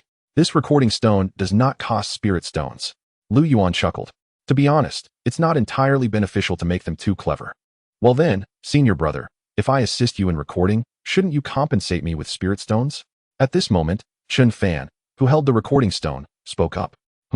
Junior brother Chun, I truly cannot comprehend what is amiss with the younger generation of disciples. What thoughts occupy your minds? Lu Yuan continued. I entrust these matters to you out of faith, to hone your character. Look at those disciples below, they are utterly helpless. You must learn to endure hardship. Witnessing Lu Yuan's insistence on his well-being, Chun Fan silently scoffed. If I weren't cautious, I might very well find myself down there, fleeing in terror alongside them. Due to his previous experiences of being thrown into beast dens, Chun Fan had not only set up warning mechanisms, but had also improved the ventilation of his cave dwelling. After all, Lu Yuan was far from ordinary. To avoid waking up in a beast's lair, Chun Fan had taken numerous precautions. For instance, he connected warning devices at the entrance, yet Lu Yuan simply resorted to releasing hallucinogenic smoke at the window, the potency of which could incapacitate even a core formation realm beast. This time, Chun Fan feigned being knocked out, only to suddenly open his eyes mid-escape. employing a mix of entreaty and veiled threats, promising to awaken the unconscious or dazed disciples if he were abandoned in a beast's lair. Under these circumstances, Yuan reluctantly agreed. However, senior brother Lu, you truly have left these disciples no avenue for survival. They possess no means of resistance, Chen Fan empathized.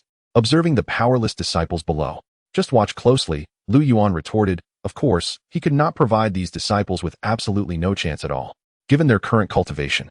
Facing a core formation realm beast was utterly implausible. Yet, this beast is on an entirely different level than these disciples. There is simply no one capable of overcoming it. Indeed, I believe it is quite remarkable that they could escape in the presence of such a formidable beast. One of the senior disciples from Enlightenment Peak remarked. Naturally, no one among them could possibly contend with a true core formation realm beast. However, there are occasions when sheer strength alone does not suffice. One must meticulously observe the opponent and discern their vulnerabilities. This diverges from conventional competitions. In such circumstances, one may employ various tactics, including but not limited to intimidation, poisoning, and exploiting weaknesses. Senior brother, what do you mean? I am somewhat perplexed, the junior disciple admitted. Chen Fan sensed that Yuan's words held profound significance. Yet he could not grasp their full meaning at the moment. Oh, I don't understand. Come closer, please. All right, Chen Fan replied, gradually approaching. Senior brother, what do you wish for me to see? Bang. Before Chen Fan could finish his sentence, Yuan seized the opportune moment and delivered a swift kick towards the beast. Holding the recording stone that Chen Fan had just documented, Yuan's lips curled into a mischievous smile. If you do not comprehend, then perhaps you should experience it for yourself. Chapter 82. I shall evade its brilliance meanwhile. The group of disciples below had transformed into frightened wild birds, chaotically stumbling towards the exit in a state of panic. Damn it!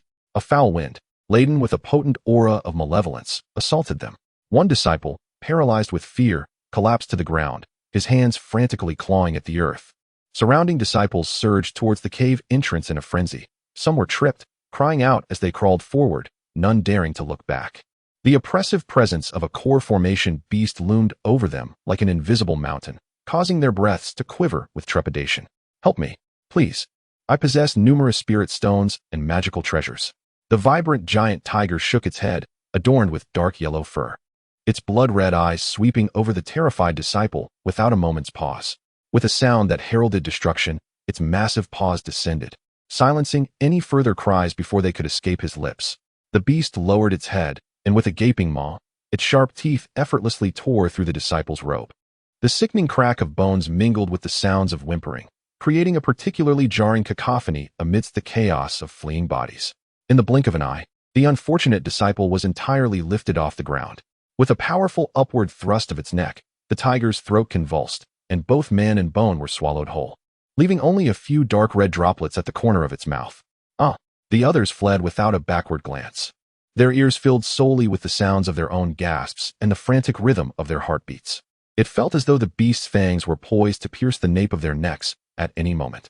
Such was their perception of the situation. Yet, from the perspective of the tiger demon, the scenario was entirely different at that very instant. A sudden gust of wind swept past, and something flickered by in the blink of an eye. It remained unconcerned, intent only on savoring its meal.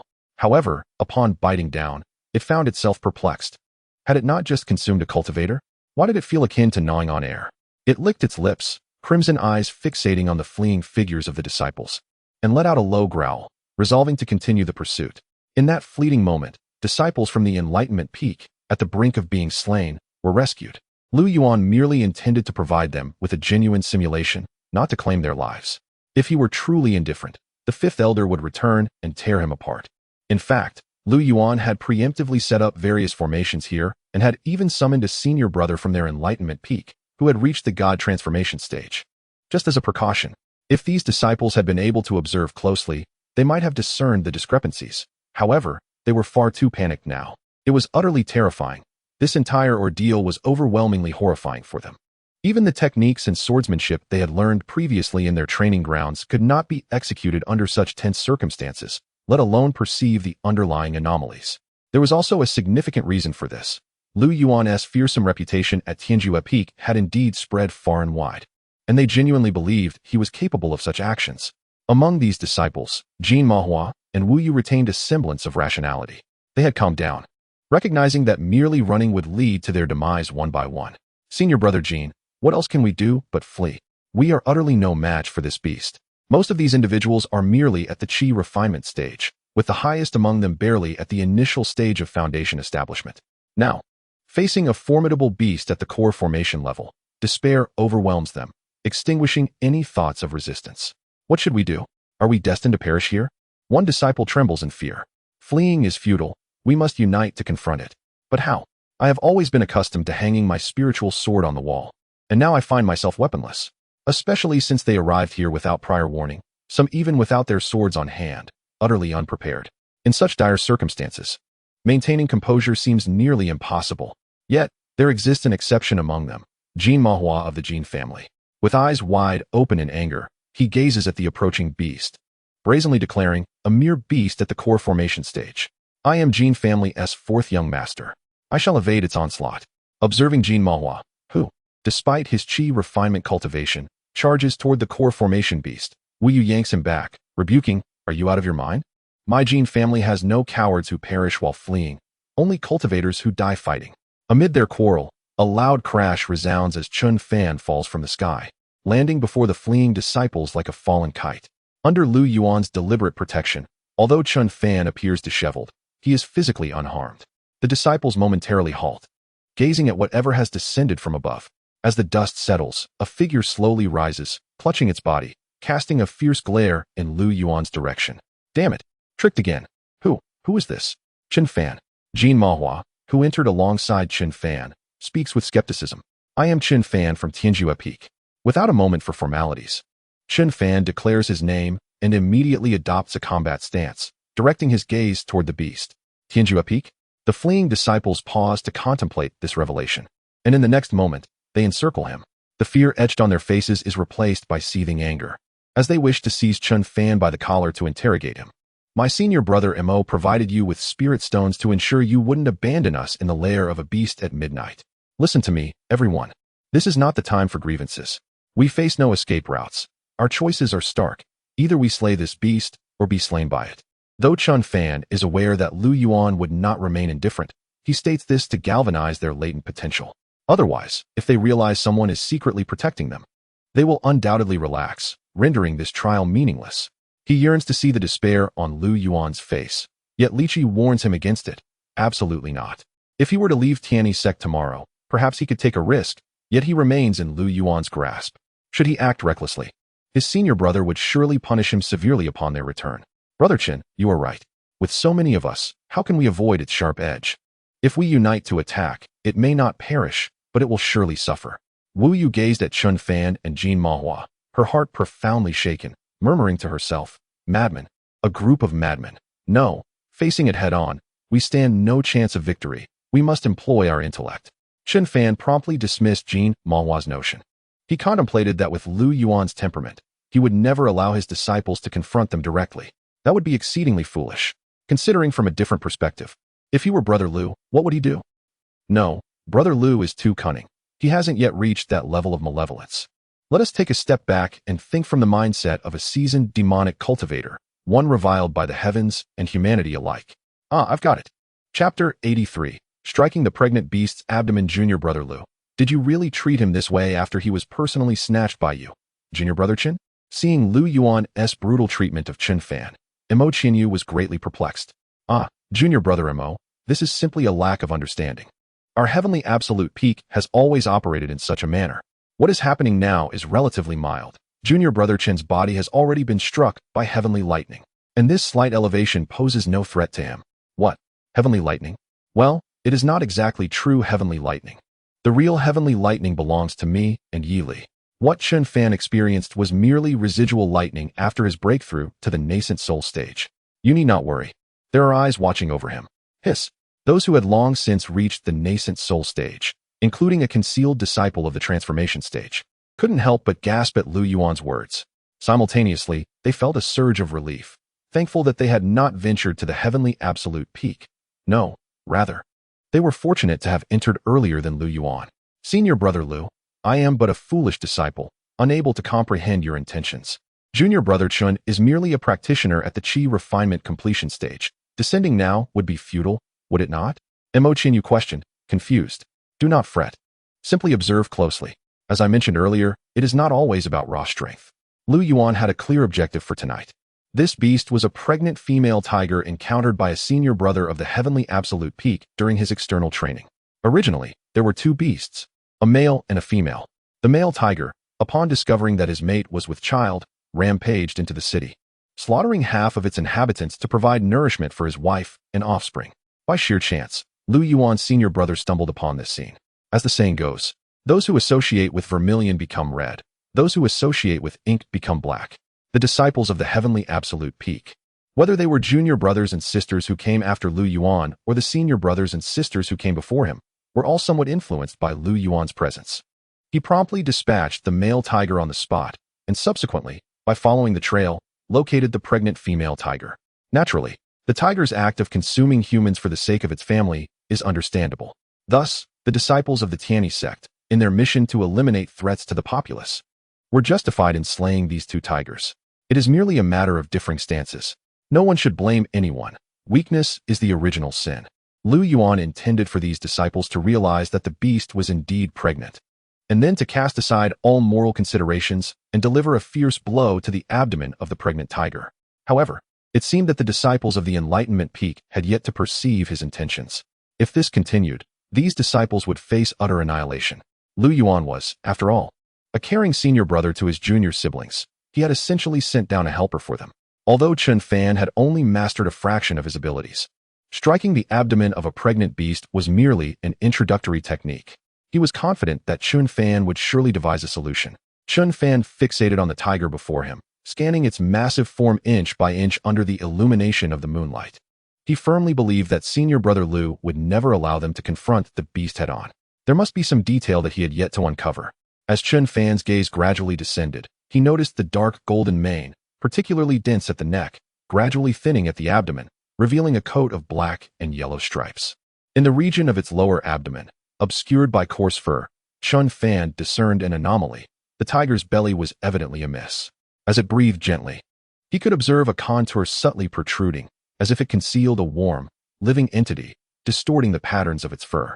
Furthermore, the tiger's earlier roar, despite its deafening intensity, bore an imperceptible hint of fatigue. Within its blood-red gaze, beyond mere greed, there lurked a faint trace of exhaustion. Suddenly, Chun Fan's attention shifted to a position further back on the tiger's underbelly, where the fur was short and soft, its hue lighter than elsewhere, allowing a glimpse of the outline beneath the skin. Why would a demon beast at the core formation stage struggle so against mere chi refining and foundation establishment disciples? Only 8 or 9 had perished thus far. Logically, they should have all met their demise by now. Coupled with the swollen abdomen and an inexplicable weakness, Chun Fan's heart jolted as realization dawned upon him. This female tiger was pregnant. Upon this revelation, Chun Fan wasted no time in devising a strategy to confront the beast. "Everyone, I have a plan," he exclaimed. "What?" came the chorus of inquiries. "Listen closely. I am confident in a 70% success rate." The leaders among the disciples of Wu Dao Peak, Jin Mahua and Wu Yu, unable to conceive alternative solutions, chose to place their trust in Chun Fan. After all, he bore the esteemed title of Lu Yuan's favored disciple, suggesting he possessed the acumen to resolve their predicament. Under the leadership of Jin Mahua and Wu Yu, the other disciples rallied to join the cause. Under Chun Fan's instructions, each individual was assigned a specific task. They all understood that this was their final opportunity. Thus, regardless of the outcome, they were determined to make one last charge. In their subconscious, perhaps this charge would be the ultimate endeavor of their lives. Therefore, in this final attempt, they resolved to fight fiercely, without regret, until their bodies could endure no longer. Observing these disciples of Wu Dao Peak rekindled with fervent determination, Lu Yuan, stationed atop the mountain, gradually wore a subtle smile. It seemed this young man had discovered the essence of Chun Fan's training mission. The first phase appeared poised for conclusion, and he would promptly initiate the second phase upon their return. Mo Qinyu silently nodded in agreement, acknowledging this was indeed how it should be. This was the spirit of Wu Dao Peak's disciples, alongside Wu Yu, who now bore no trace of her earlier despondency. Indeed, seeking Lu Yuan's assistance had proven to be the right choice. "Vile beast, receive my purple lightning seal," Jin Mahua bellowed, as countless arcs of purple lightning flickered at his fingertips, writhing like a frenzy of serpents. With a swift motion of his wrist, The arcs coalesced into a massive seal of lightning, accompanied by a piercing shriek that tore through the air, hurtling toward the tiger demon with ferocity. Crack! The purple lightning seal struck the tiger demon's broad back, erupting in a dazzling display of electric sparks. The enormous creature quivered violently, its dark golden mane bristling, convulsed by the electric current. Its forward charge came to an abrupt halt, and a roar laced with fury escaped its throat. Its blood-red eyes suddenly locked onto Jean Mahua, the pupils swirling with murderous intent. Howl! The tiger demon raised its head and let out a wild howl, the stench-laden wind swirling around it, carrying fragments of stone and mud, coalescing into a murky wave that surged towards Wu Yu, who stood before Jean Mahua. Sister Wu. Jean Mahua's expression tightened as he hurriedly summoned more purple lightning to shield himself, only to see Wu Yu positioning her sword in front of her. Green edge. Break the peak. Wu Yu shouted, her long sword humming with power as a condensed azure sword aura shot forth, striking precisely at the forefront of the turbulent wave. The collision of the sword aura and the debris erupted into a shower of fragments, though it did not completely halt the advance of the wave. It provided Jean Mahua with a fleeting moment to gather himself. Surrounding them, several disciples from the Enlightenment Peak had already formed a formation. Some conjured icicles at their fingertips, while others summoned fragments from the rocky walls, unleashing a barrage of spiritual light in a concerted assault on the tiger demon. The tiger demon, already sluggish from the effects of the purple lightning, staggered under the impact of multiple spells, letting out an even more frenzied roar. Brother Chun, Jean Mahua called out, maintaining the binding of the purple lightning. His fingertips gathered more lightning seals, ensnaring the demon's limbs like a web, making it increasingly difficult for it to break free. Meanwhile, Chen Fan, who had been hiding in the shadows, was now accumulating all his spiritual energy, aiming for the creature's abdomen. Now is the time. He recalled the first lesson taught by senior brother Lu upon his ascent to the mountain, to gamble everything on a single strike. Scatter King's Sword Formation Talisman. Chapter 84. Brother Chen truly has been molded by senior brother Lu into a creature of treachery, a beast with a human face. Alas, senior brother Lu, let us consider these disciples as having passed. They have exceeded my expectations thus far. However, they remain ill-equipped to confront a beast in the core formation stage. Mo Qianyu had already dismissed the potency of Chun Fan's Scatter King's Sword Array Talisman, concluding that their success was implausible. Had it been Wu Yu taking the lead, there might have been a glimmer of hope. Yet Chun Fan's cultivation level is regrettably too low. Were Wu Yu to assume the final blow, it is likely that Chun Fan and his companions would not have been able to contain the demon tiger for so long. Regardless, it is a failure in any scenario. Just as he prepared to intervene personally, Lu Yuan restrained him. Do not rush, let the talisman fly for a while. Bang! Chun Fan flicked his finger, sending the talisman soaring towards the bulging abdomen of the tiger demon, exclaiming, Scatter King's Sword Array, arise. The talisman detonated in midair, and in an instant, countless strands of silver sword energy surged forth like a torrential downpour. The sound of clashing metal resonated as they sliced through the tiger demon's resilient fur, leaving numerous fine cuts. Ordinarily, the Scatter King's Sword Array talisman would not inflict lethal damage upon this tiger demon. However, the one in Chun Fan's possession had been refined by Lu Yuan and was bolstered by his entire reservoir of spiritual energy, coupled with the tiger demon's unique condition. It was formidable. Roar. The tiger demon staggered violently, its massive form reeling from the onslaught of sword energy, the outline of its distended abdomen becoming more pronounced with each tremor. It howled in agony, its blood-red eyes brimming with ferocity, nearly solidifying into a tangible force. Yet ensnared by the sword energy, it found itself unable to charge forth. Now is the moment. Wu Yu seized the opportunity, her sword weaving 3 arcs of azure light. Azure edge, triple waves. The 3 waves of sword aura interlinked, crashing against the tiger demon's abdomen, precisely striking the wounds Chun Fan had inflicted, instantly splattering blood in every direction. At this juncture, Jean Mahua also summoned his spiritual energy, causing purple lightning to erupt around him. A series of large thunder seals were unleashed, crackling with electricity as they ensnared the tiger demon's limbs, halting its advance abruptly. Its fur charred and curled from the electric shocks. The remaining disciples rallied their strength, channeling their spiritual energy to deliver fierce attacks to the demon's abdomen. Though they were unclear as to why Chun Fan chose to target the creature's abdomen rather than its head or neck, they adhered to his command. The tiger demon was compelled by the relentless assault to crash against the cave wall, the resilient rock fracturing in a web-like pattern under the impact. It emitted a heart-wrenching wail, its cries now devoid of the earlier ferocity. With a sharp crack, the tiger demon's cheekbone caved in, its crimson gaze shrouded in a veil of blood mist. Yet, it remained fixated on the encircling disciples, its pupils swirling with defiance, alongside a faint, obsessive protectiveness. Its forepaw continuously shielded its abdomen, even as its hind leg was encased in ice, and Wu Yu severed a portion of its ear. That paw did not budge. Witnessing their attacks yield results, the disciples grew increasingly exhilarated, gradually rediscovering the sensations from their training grounds. The full extent of one's prowess could finally be unleashed. Accompanied by a barrage of spiritual energy, the howls of the tiger demon gradually subsided, transforming from thunderous roars into faint whimpers. It endeavored to lift its body, yet its hind legs were rendered rigid by the icy spikes, and as it managed to raise itself a mere half-inch, it crashed heavily to the ground, splattering blood around it. The purple lightning of Jin Mahua danced among its limbs, draining it of the very strength to curl up. Only the forepaw guarding its abdomen twitched slightly, as if it were exerting its last ounce of energy to protect something precious. It was unwilling to accept its fate. Its husband had been slain, and it had been captured and confined here.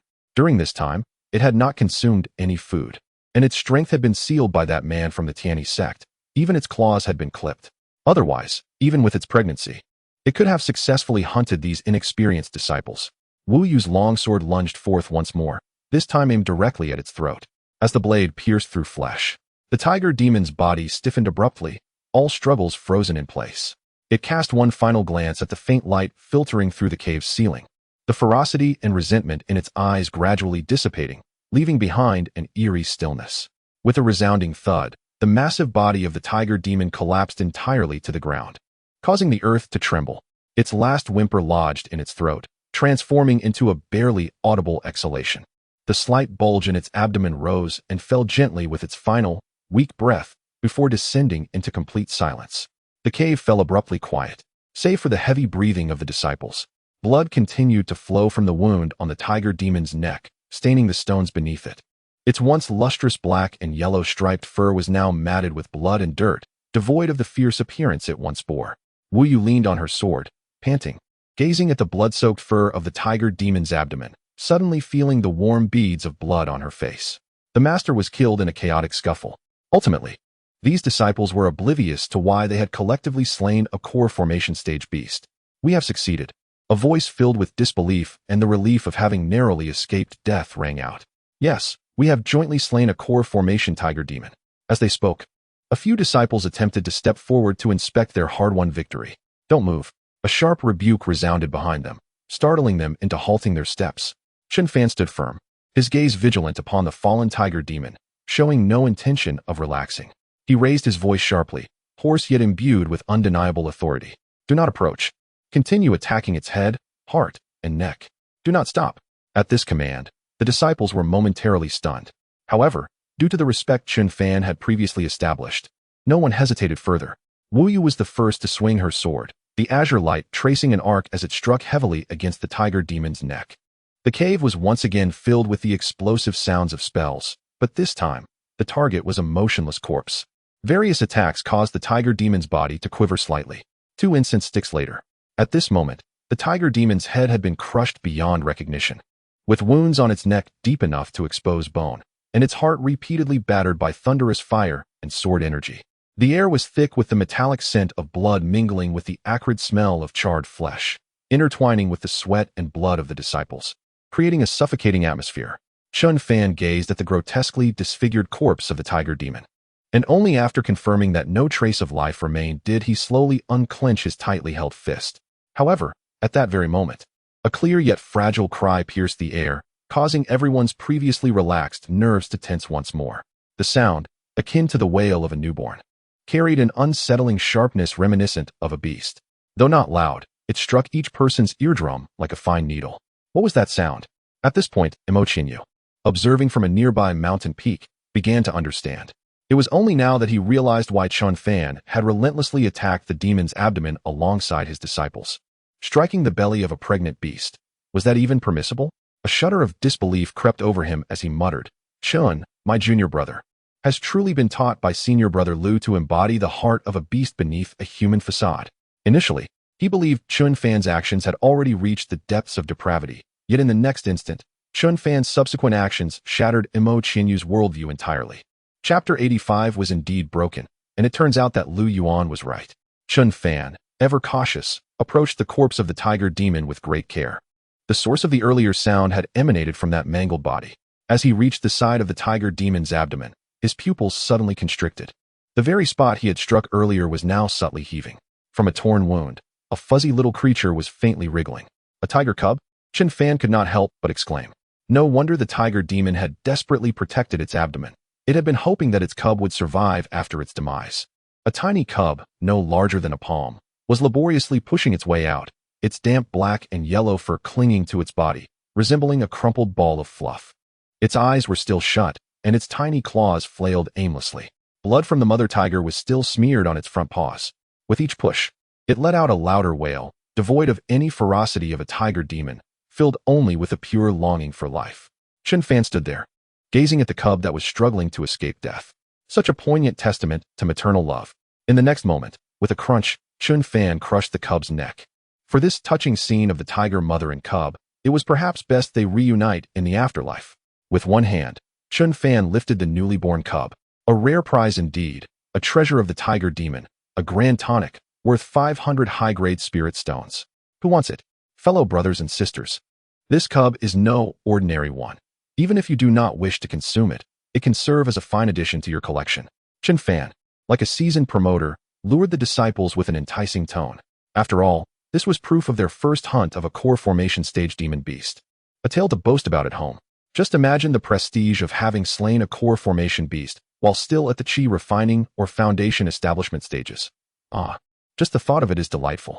Witnessing this scene, Wu Yu and Jean Mofin, along with the other disciples from the Enlightenment Peak, stood frozen in place.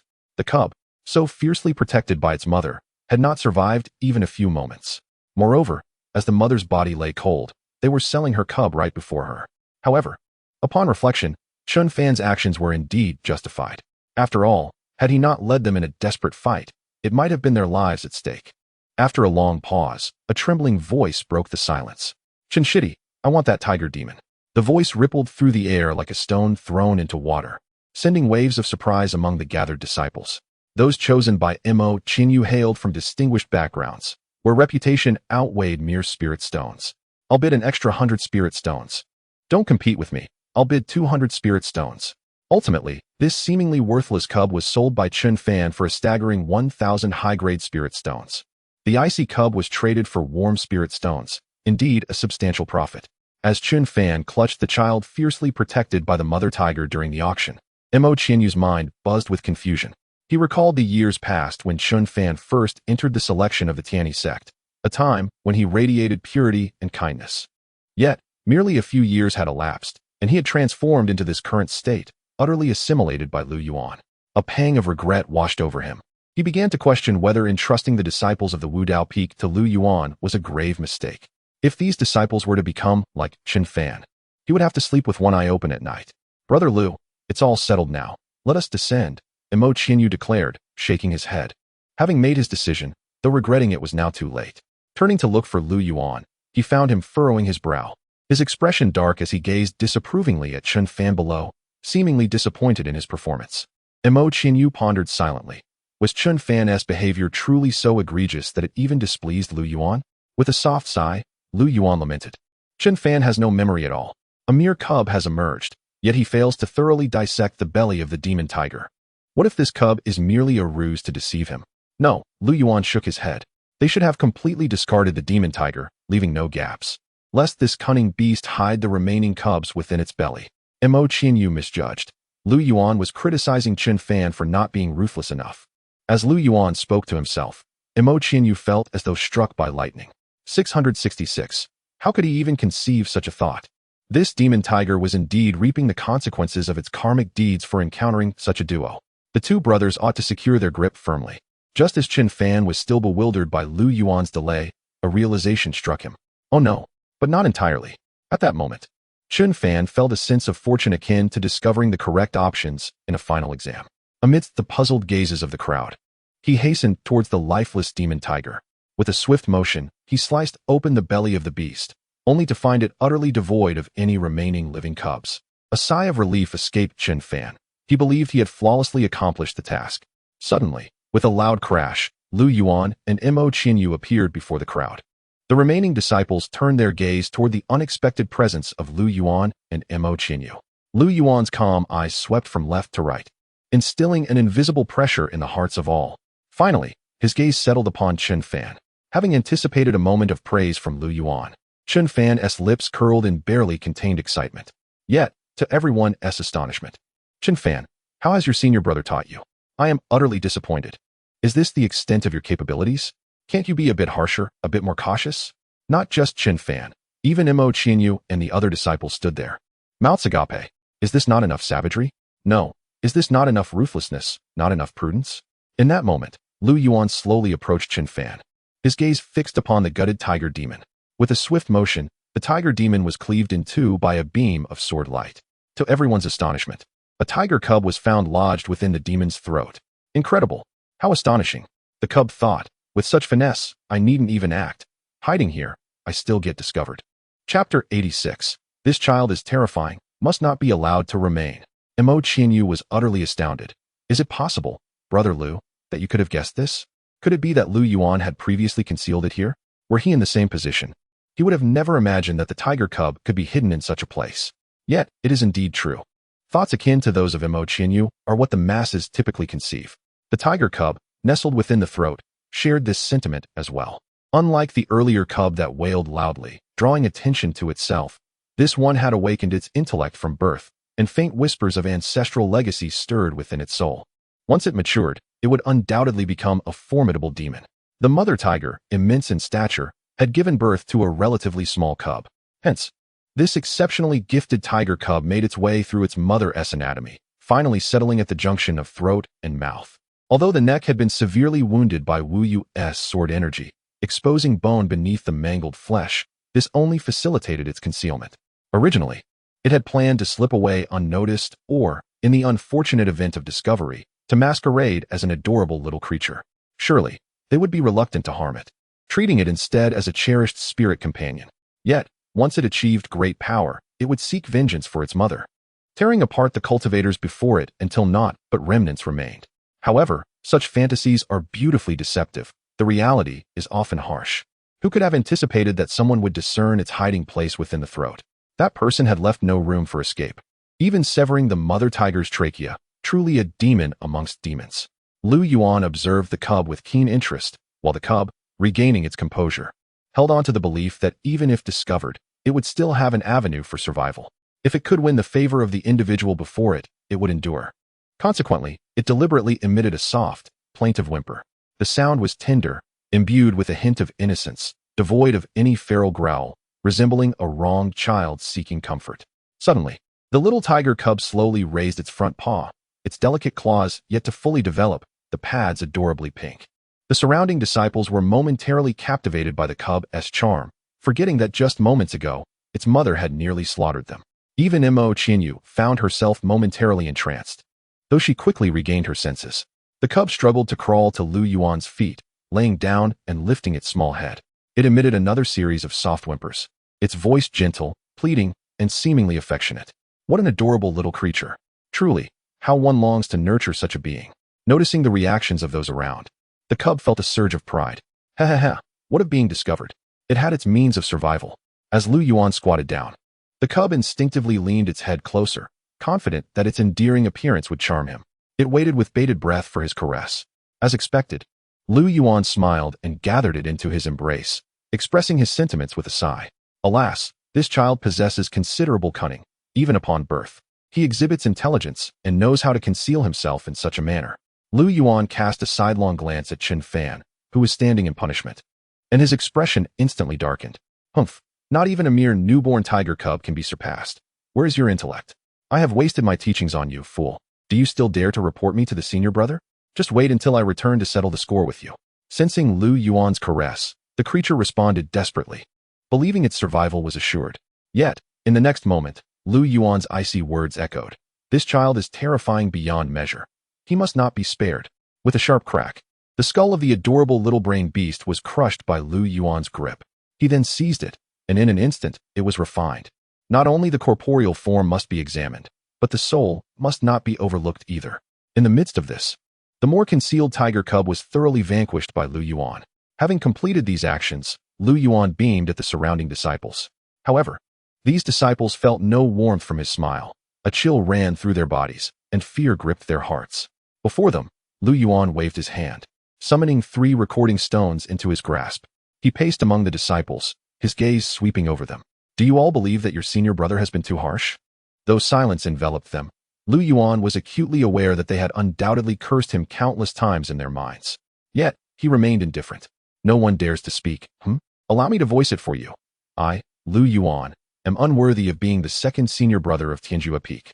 Is it truly humane to abandon these junior brothers and sisters in the lair of ferocious beasts at midnight? As he uttered these words, the disciples fervently nodded in agreement within their hearts, yet not a single one dared to voice their concurrence. They understood that if they were to support Lu Yuan's claim, he would undoubtedly pin them against the wall, incredulously exclaiming, "Really? You dared to nod along?" Ultimately, they would find themselves cast into another beast's den. Alas, spineless wretches, too timid to even voice their true feelings. Seeing no one take the bait, Lu Yuan refrained from digging further into their discomfort, waving his hand in discontent. Very well. Now, I shall show you the recording stone pertaining to this tiger demon. After viewing, you may judge for yourselves the merits and demerits. With a surge of spiritual energy, an image materialized within one of the recording stones. In the visual, the setting sun bled crimson, staining half the sky. Suddenly, a city wall exploded, and a colossal dark golden figure shattered the city tower, exuding an overwhelming aura of menace as it surged into the bustling streets. This creature, resembling a tiger demon but far larger, bore dark yellow fur splattered with dried blood, its blood-red eyes scanning the panicked crowd. Monster, who among them first let out a piercing scream, and the once tranquil marketplace erupted into chaos. Yet, how could ordinary mortals escape? Before they could take but a few steps, the giant claws of the tiger demon sent them flying. Mother! Mother! A tender child was swept away by the crowd, falling onto the cobblestone ground, the candy figure in hand shattered into ruins. As the mother turned to lift her child, she witnessed in horror the tiger demon lowering its head, its gaping maw wide open, devouring her offspring. The streets lay strewn with lifeless bodies, and faint groans occasionally emerged from the heap, only to be swiftly drowned out by the tiger demon's ferocious roar. This city, once bustling with life under the sun, had transformed into a hellish nightmare. Amidst the chaos, a dark golden figure rampaged through the flames, while the defenseless mortals could only wail in despair. Following this harrowing scene, an eerie silence enveloped the surroundings. Each face bore a solemn expression. Even Chen Fan stood frozen in place. Previously, some believed that my urging to strike the abdomen of this pregnant beast was cruel, that it was not the way of righteousness. Others thought I showed no mercy to the newly born tiger cub, thinking it was innocent and unrelated to the chaos. But now, do you still perceive me as merciless? Chapter 87. Why can the demon sect utilize their powers, while our heavenly one sect cannot? The surroundings remained enveloped in silence. Not a single sound could be heard, not even the faintest sigh from the disciples. Their expressions were grave, their minds awash with unspoken thoughts. Thus, I implore you, do not exhibit leniency against this horde of beasts. Lu Yuan's tone shifted, his gaze sweeping across the remaining 9 disciples of the Enlightenment Peak. Moreover, do you truly believe that my senior brother would be so merciless? Fellow disciples, please bring the remaining ones here. With a clap of his hands, the concealed disciples of the Enlightenment Peak cast down those who were destined to meet their demise at the jaws of the demon tiger. Tang brother, you are still alive. Zhou sister, you too. As they beheld their seemingly resurrected comrades, expressions of disbelief washed over the disciples. They had witnessed these individuals being devoured by the demon tiger, yet here they were. Their eyes turned towards Lu Yuan, remembering his earlier words. They comprehended that senior brother Lu had been safeguarding them all along. Their faces reflected shock and a hint of guilt. Indeed, senior brother Lu was a man of integrity. Fortunately, this was merely their inner contemplation. Had they known that it was the disciples of Enlightenment Peak who had been protecting them all along, Lu Yuan, having merely recorded their frantic escape with the crystal stone, would surely have voiced his outrage. Wait, what about Zhao brother? One disciple shouted, having scanned the fallen disciples several times before uncertainly calling out. Indeed, where is sister's son? Originally, there were 23 disciples sent to Lu Yuan by Mo Qianyu, and now only 9 remained alive, while 11 had been cast aside. 3 disciples had vanished without a trace. They cast questioning glances at Lu Yuan, who subtly shook his head, indicating 2 of the disciples were gravely injured, and one had perished at the tiger's jaws. Previously, your brother Imo had discussed with me the likelihood of casualties during this specialized training, although I shall strive to keep each of you alive. Some are hopelessly foolish, like the disciple who met his end in the beast's mouth, whose knees buckled at the sight of the creature, even soiling himself in fear. For such disciples, there is little I can do. Imo Chinyu concurred, stating, I previously mentioned that this time is distinct from the last. Back then, you thought I was merely trying to frighten you. Upon hearing this, the disciples fell into silence once more. Yet, in truth, Lu Yuan was indeed attempting to instill fear within them. Those three disciples exhibited an astonishingly poor psychological fortitude. Given their current level, it was too ambitious for them to be here with Lu Yuan. They could only proceed gradually, as they were ill-suited for his rigorous training. Lu Yuan would tailor his teachings to each disciple's capabilities. If one was unfit, he would not push them to the brink of mental collapse. Simultaneously, in order to instill a sense of urgency and awareness of mortality in the disciples who could continue with the specialized training, he spoke of actual fatalities. Gazing at the solemn expressions of those around him, Lu Yuan softened his tone and earnestly implored, since you have made a commitment, you must grit your teeth and persevere. My intention is not to drive you to despair. I merely aim to simulate the most authentic and brutal combat experience. In real battles, no one awaits a referee's signal to commence. It is a matter of poisoning, collective assaults, coercion, various underhanded tactics. Just as this time, none of you discerned that this beast was in an unusual state, which deeply disappoints me. As he spoke, tears shimmered in Lu Yuan's eyes, revealing his emotional turmoil to the disciples who had been silently listening. Do you truly believe that I cast you into the lair of a beast in the dead of night out of malice? Everything I do is for your benefit. I know precisely where to place you and in which beast's den. As he continued, his voice grew hoarse. Do you have any idea how difficult it was for me to procure a pregnant core formation beast? I do not seek your spirit stones. I am funding this simulation entirely out of my own pocket. Upon hearing this, coupled with the sight of Lu Yuan's reddened eyes, which he had been striving to conceal, the disciples felt as if their hearts were gripped tightly by a large hand. A pregnant core formation beast is a significant matter, even for their own families. Lu Shixiang, truly, they were on the verge of tears. The thought of having previously cursed Lu Yuan in their hearts gnawed at their consciences. In contrast to these deeply appreciative disciples, Imo Chinyu, who had been standing beside Lu Yuan, shot him a disdainful glance. Huh, what a performance. Were it not for your earlier demand for the full payment for this core formation beast and the materials needed for the formation, I might have been swayed by your deceitful words. Yet, he could not expose him, such treachery. Observing the expressions of the crowd, Lu Yuan felt a surge of satisfaction. Truly, these were mere rookies, easily deceived, unlike the disciples of Tianyi Peak. Turning away to hide the grin at the corners of his mouth, the disciples assumed Lu Yuan was merely trying to contain his tears, turning away to shield them from his disheveled appearance. Now, allow me to summarize and analyze tonight's performance. Lu Yuan began to review each disciple's actions, highlighting their shortcomings while guiding them on how to improve. For instance, some disciples had foolishly hung their spirit swords on the wall. What would they do in an emergency? That was the first point. The second was their inability to perceive the opponent's weaknesses. This tiger demon was clearly problematic, and with a little diligence, you could have noticed its pregnancy. Were it not for Chen Fan, you would not have detected it at all, and even if you had, I sensed you would have hesitated to strike with conviction. But I tell you, you must be resolute and act without a moment's hesitation. Lu Yuan paused for emphasis. When faced with beasts and demonic cults, threats, poison, collective assaults, and exploiting weaknesses, employ any means necessary, however insidious. For instance, consider this demonic beast. If it were to give birth to tiger cubs, what would you do? In response to Lu Yuan's inquiry, the disciples fell into deep contemplation. Chen Fan, too, pondered the question, but soon a solution dawned upon him. However, recognizing that Lu Yuan was imparting knowledge to the new disciples, he remained quietly at the side, awaiting a prompt to speak. Noticing the silence, Lu Yuan shook his head in disappointment and said, Chen Fan, you may inform them. Senior brother, my fellow disciples, and I believe we can exploit the maternal instinct of the tigress to our advantage.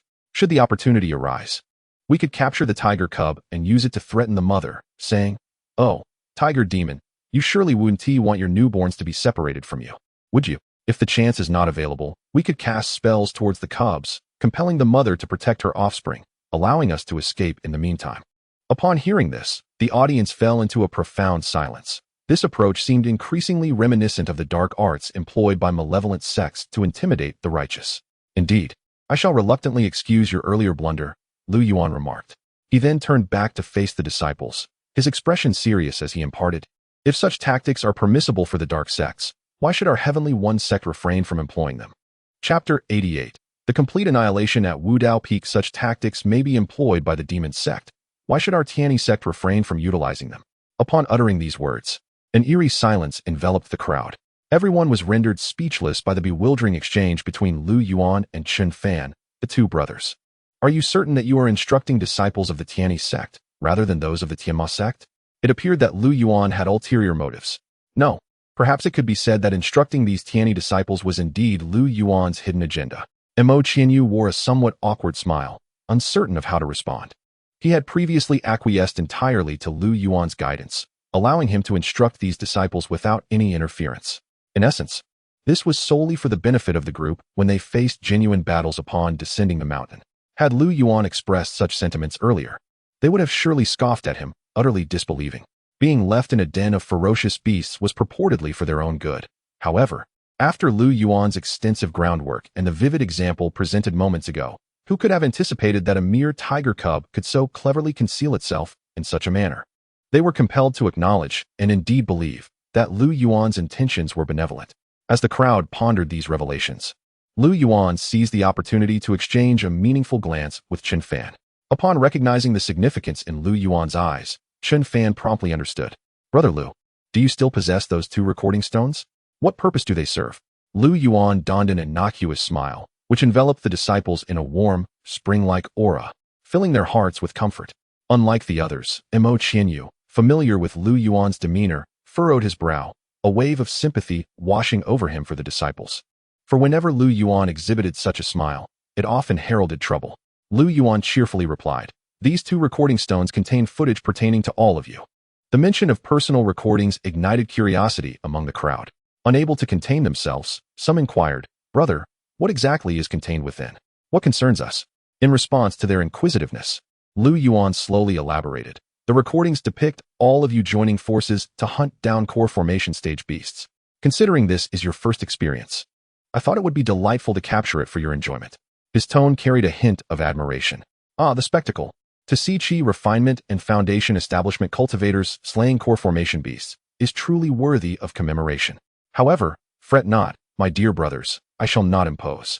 The acquisition of these recording stones is entirely voluntary. Jean Mofin felt a sense of déjà vu wash over him at Lu Yuan's words.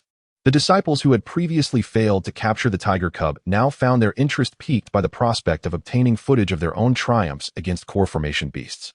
Even the disciple who had successfully acquired the tiger cub began to reconsider its allure. In that moment, Chen Fan once again rallied the crowd. "Brother, I would like a copy. I wish to show my family." His words ignited a spark, plunging the scene into delightful chaos. "Brother Lu, I want one too. Please, give me a copy. Isn't it true that you just purchased that little tiger cub? What do you need the reflection stone for now?" The disciples of Wudao Peak surged forward like a throng of market vendors clamoring for vegetables. "Please, everyone, do not push. There are only 9 reflection stones available, and each of you shall have a share." Ultimately, Lu Yuan sold the 9 reflection stones at the price of 888 high-grade spirit stones each. The disciples of Wudao Peak were no fools. They recognized the exorbitance of the price, yet they proceeded to make their purchases. Why? Because upon returning home, they could present the reflection stones to their parents and demand a price of 8,888 spirit stones. Thus, they would recoup their expenses. Observing the astonishing sale of a single reflection stone for 888 high-grade spirit stones, Mo Qianyu's expression was one of pure astonishment. Is Lu Yuan even human? Are these reflection stones crafted from gold or silver, selling for such a steep price? Why not seize the opportunity? Yet, he realized that these reflection stones belonged to Wudao Peak. Lu Yuan had stated that the resources used to nurture these 23 disciples were drawn from their Wudao Peak treasury. Mo Qianyu had not considered this deeply at the time, as he could not very well let resources from Tianyi Peak be used. He had simply agreed. Who could have predicted that the crafty Lu Yuan would profit on both ends? Then there was Chen Fan, who was no saint himself. He had been the first to voice his intent to buy, yet among the 10 surrounding the beast, he was the only one who had not purchased. These brothers truly are commendable, Mo Qianyu consoled himself. However, they had only profited from these 9 disciples. For the rest who were eliminated, Lu Yuan had no recourse. Wudao Peak had not suffered total defeat. In the next moment, Chun Fan's voice resounded again. Senior brother Lu, what about the remaining reflection stone? Ah yes, there is still one reflection stone left, Lu Yuan remarked nonchalantly. This one is for recording the initial images of everyone. I intend to review it and allow other disciples who were not present to observe and learn from your experiences. What? The initial images? Upon hearing Lu Yuan's words, everyone gasped. Were those not the frantic moments of their escape, crying for their mothers and begging for mercy? This cannot be allowed. Although Lu Yuan had not explicitly stated that it was for sale, he had not indicated that they could not purchase it either. They must buy it. In fact, they could forego the previous reflection stones, but this one was essential. Very well, everyone, return and rest for now. Come to Tianyi Peak this afternoon to find me. Before the disciples could voice their desire to procure the remaining reflection stone, Lu Yuan vanished in an instant, riding his sword, disappearing into the vastness of the starry sky. Lu Yuan understood the intricacies of human nature. Each evening, he would contemplate the mysteries of humanity. He knew he could not rush to sell. He had to wait for those disciples to seek him out, thus maximizing the price. Additionally, he had left Chun Fan as a mouthpiece. As they watched Lu Yuan's silhouette fade, the disciples of Wudao Peak were nearly brought to tears, especially those who had been eliminated. Those who have not been eliminated are equally anxious. After all, if this matter were to spread, their previous investment of 888 top-quality spirit stones would be rendered futile. This situation is akin to the mentality of a gambler. Ultimately, their gazes turned towards Lu Yuan's junior disciple, Chun Fan. Junior brother Chun, senior brother Chun.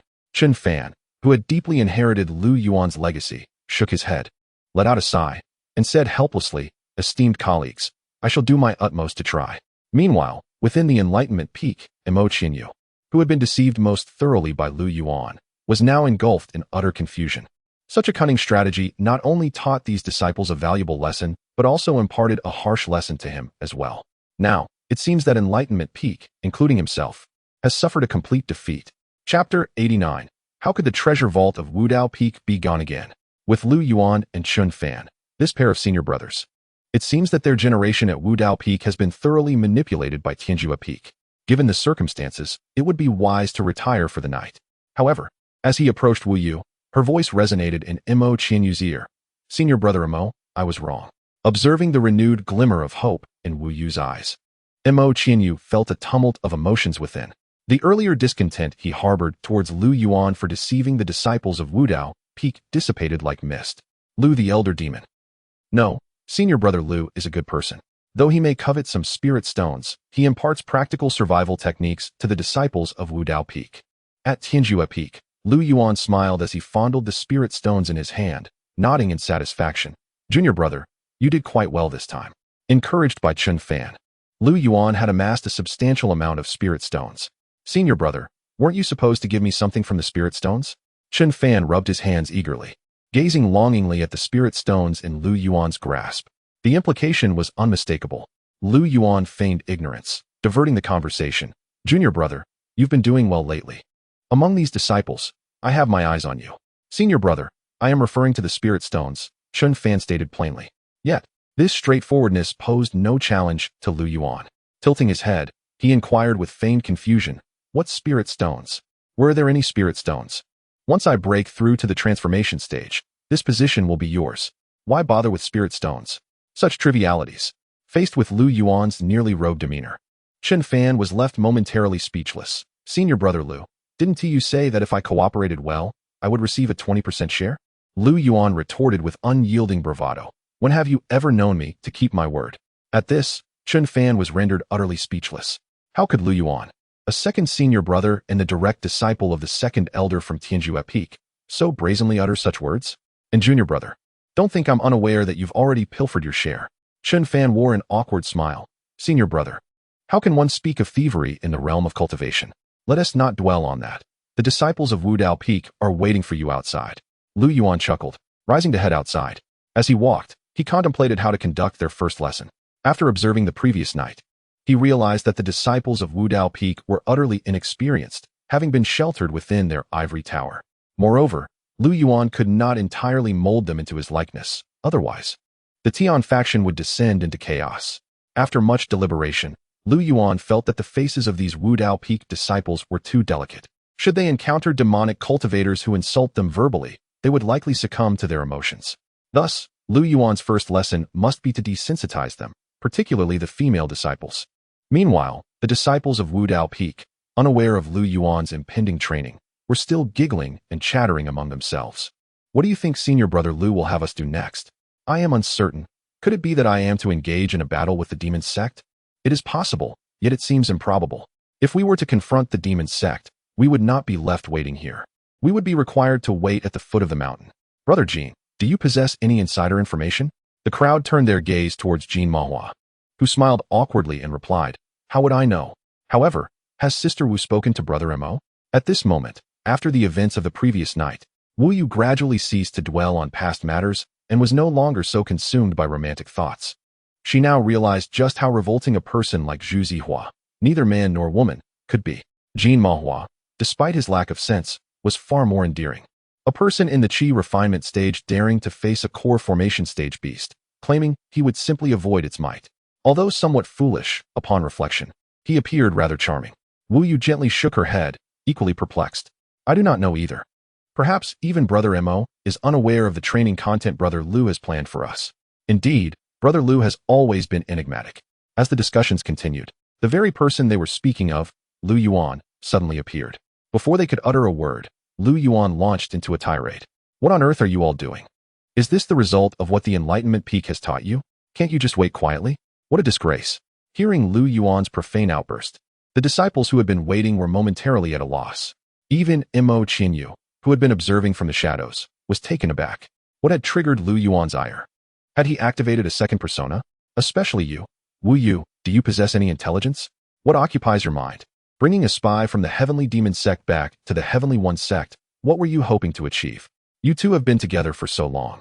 I need not elaborate on what transpired, and you nearly got me killed. Do you not feel shame? Minus. The more Lu Yuan cursed, the more offensive his words became, causing even Chen Fan to feel a flush of embarrassment. Brother Lu, your words are rather hurtful. Jean Mahua, unable to tolerate it any longer, attempted to mediate. Upon hearing this, Lu Yuan turned his attention to the outspoken Jean Mahua. Yet, in the next moment, he retorted, I'm not cursing you, am I? Lu Yuan directed his ire toward Jean Mahua. Meanwhile, the fifth elder and Li Chongqing, who had been pursuing the culprits behind the destruction of the Wang family in the Western Desert, returned to the Heavenly One Sect. They had discovered that all of this was the machinations of the Heavenly Demon Sect. Moreover, the fifth elder of the Heavenly Demon Sect had met his demise, prompting their return.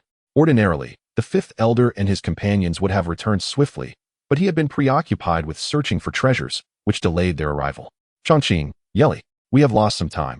You should hasten back to the mountain gate. The fifth elder was in high spirits, having found numerous treasures during his time in the Western Desert.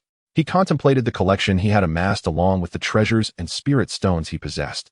After a prolonged period of frugality, I have finally found some financial ease. It is high time to bestow rewards upon the disciples of Wu Dao Peak. Indeed, fifth uncle, Knight Li and I shall take our leave. Nangong Yeli and Li Chongqing respectfully bowed to Elder Wu before departing on the wind. Elder Wu gazed at their receding figures. Having spent recent days in the company of the ever-kind Li Chongqing, and with some time elapsed since he last saw Lu Yuan, his impression of Lu Yuan had notably improved. They are all exemplary disciples of the Tianyi Sect. However, upon returning to Wu Dao Peak, Elder Wu was met with a disheartening sight. The joyous smile that had adorned his face suddenly froze. The treasury of Wu Dao Peak had once again been completely emptied. How could it be that our treasury has vanished yet again? Chapter 90. The truth of love and rivalry among senior and junior siblings on that particular afternoon. Lu Yuan did nothing but berate them for the entire day. Under Lu Yuan's relentless onslaught of words, the disciples of Wu Dao Peak were left questioning their very existence. When Lu Yuan finally announced that they could return, none of them could recall how they managed to find their way back to their own abodes. It had been a long time since Lu Yuan experienced such a cathartic release. He remembered the last time was during desensitization training with Chen Fan, who, in the beginning, was far too bashful and ended up in tears from Lu Yuan's scolding, prompting Lu Yuan to console him for quite some time. However, that was no longer the case. Chen Fan had learned to retort, Senior brother. Even before their figures came into view, the familiar voice of Nangong Yeli rang out from afar. Moments later, two silhouettes appeared on the horizon. Senior brother, it has been such a long time. Nangong Yeli exclaimed as she excitedly embraced Lu Yuan, clearly overjoyed at their reunion.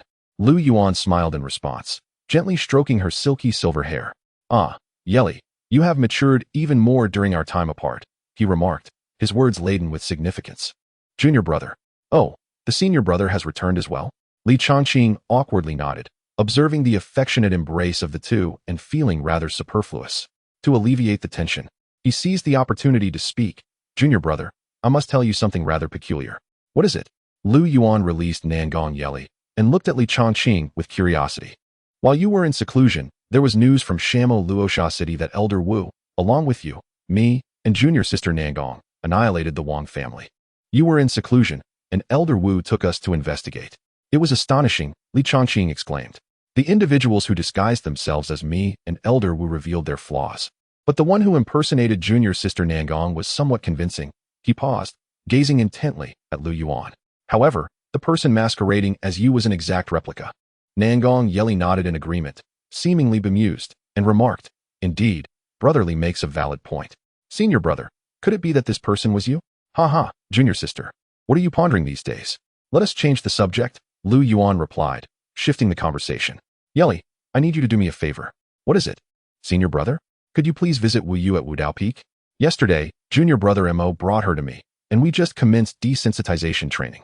The mention of desensitization training instantly resonated with Nangong Yeli. She recalled being the first in the Tianyi Sect to undertake such training, a time when she was still young and naive, unaware of the implications of certain words. She found it amusing and inadvertently shared some of those phrases with her father, Elder San, leading to another round of free physical training for Lu Yuan. I understand, senior brother. With that, Nangong Yeli departed, calculating that it was nearly time for her to leave, as remaining could expose her to unforeseen repercussions. However, Nangong Yeli, having spent the most time alongside Lu Yuan, was perceptive as ever. This training bore resemblance to the art of opera, where one assumes the role of the protagonist while the other plays the antagonist. If Lu Yuan were to act alone in his fierce demeanor, he would inevitably reach a breaking point. It was fortuitous that Nangong Yeli had returned. She would provide comfort to Wu Yu, who had borne the brunt of Lu Yuan's harsh words. Once Nangong Yeli had completely departed, Lu Yuan reached behind him, his hand pulling forth several talismans. Examining the talismans he had retrieved, Lu Yuan couldn't help but shake his head and chuckle, saying, Yeli, my dear junior sister, you truly are thoughtful. The evil banishment talisman, the thunderbolt talisman, the flame burst talisman. Had I been unprepared, I might have found myself bedridden for half a month. Li Changqing, observing the talismans Lu Yuan had unearthed, was utterly perplexed, clearly unaware of the situation at hand. Junior brother, what is this? Is there any need for inquiry? These are gifts of greeting from Yeli, Lu Yuan replied, further deepening Li Changqing's confusion. Junior brother, these talismans have evidently been activated. If that individual were to summon their power, wouldn't you? If Yeli bestowed these upon you, shouldn't they be brand new? Lu Yuan gazed in the direction of Nangong Yeli and explained, You fail to comprehend. This is what makes it exhilarating. What is the point of brand new ones? We are testing each other. Lu Yuan murmured. Yet, Yeli is still quite young.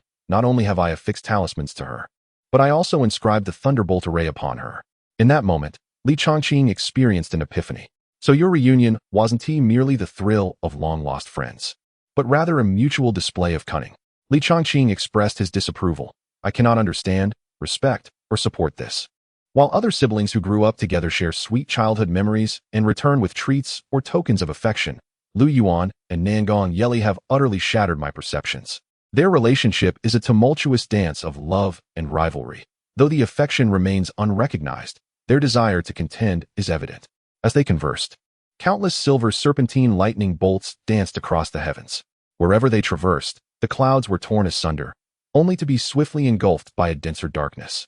At that moment, Nangong Yeli, en route to Wudao Peak, also unearthed the talismans Lu Yuan had affixed to her. Alas, it seems I have not deceived my senior brother. However, considering the weight and potency of these talismans, he has been rather lenient. Could it be? Nangong Yeli pondered, her thoughts wandering. Yet what was this? Thunder? Due to her previous experience with Lu Yuan during the thunderbolt body forging, she had developed a notable impression of thunderstorm days. It would be wise to depart swiftly. However, before she could finish her thought, a second thunderclap erupted, even more ferocious than the first. The leaden-gray clouds, akin to spilled ink, spread rapidly across the horizon, extinguishing the last vestiges of daylight. Nangong Yeli quickened her pace, intent on reaching Wudao Peak with haste. Yet, for reasons unknown, the thundercloud above moved in tandem with her direction, stirring a sense of caution within her. At that moment, the talisman in Nangong Yeli's hand suddenly emitted a blinding red light, resonating with the thunderous roar echoing through the clouds. A familiar voice of Lu Yuan emerged from the talisman. "Yeli, do take a look above you."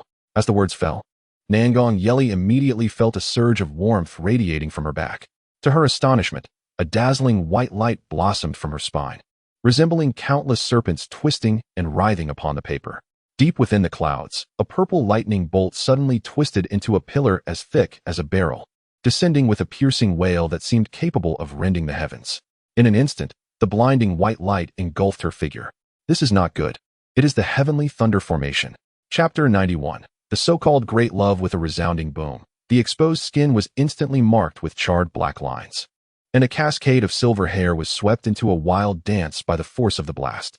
As Nangong Yeli struggled to regain her composure, her once pristine white robe was rendered unrecognizable, a charred hole searing through her shoulder, revealing a portion of her scapula. However, the might of the heavenly thunder array before her was not particularly formidable. After all, Nangong Yeli had previously endured far more powerful strikes. Thus, while her appearance was somewhat disheveled, she was, in truth, relatively unharmed. Yet, the insult was undeniable. "Senior brother, just wait. This time, I was careless," Nangong Yeli murmured, her eyes reddening as she gazed toward the direction of Tianyi Peak. "You must not let me seize the opportunity." Wudao Peak.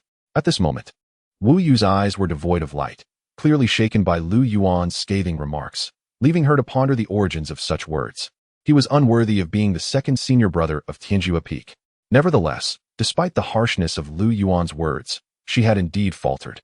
This she had to admit. Yet the sting of his words was so profound that it drove her to retreat to her cave dwelling, shedding tears in secrecy.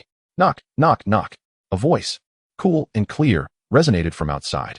"Junior Sister Wu." Having undergone training under Lu Yuan, Wu Yu displayed a marked sense of vigilance. "I'm here, who is it?" she responded, cautiously picking up her spiritual sword and approaching the door with care. "Dengxia Peak," Nangong Yeli. Upon announcing her name, Nangong Yeli pushed the door open. As the individual who had trained the longest under Lu Yuan, she immediately recognized Wu Yu, who was hidden behind the door. Upon seeing the disheveled state of Nangong Yeli, Wu Yu felt a twinge of embarrassment and quickly sheathed her sword, adjusting her expression before inquiring, "Senior Sister Nangong, what happened to you?" However, upon noticing the state of disarray that Nangong Yeli was in, a deep sense of confusion and concern welled up within Wu Yu. Was it possible that the demonic sect had attacked? "What has happened to you?"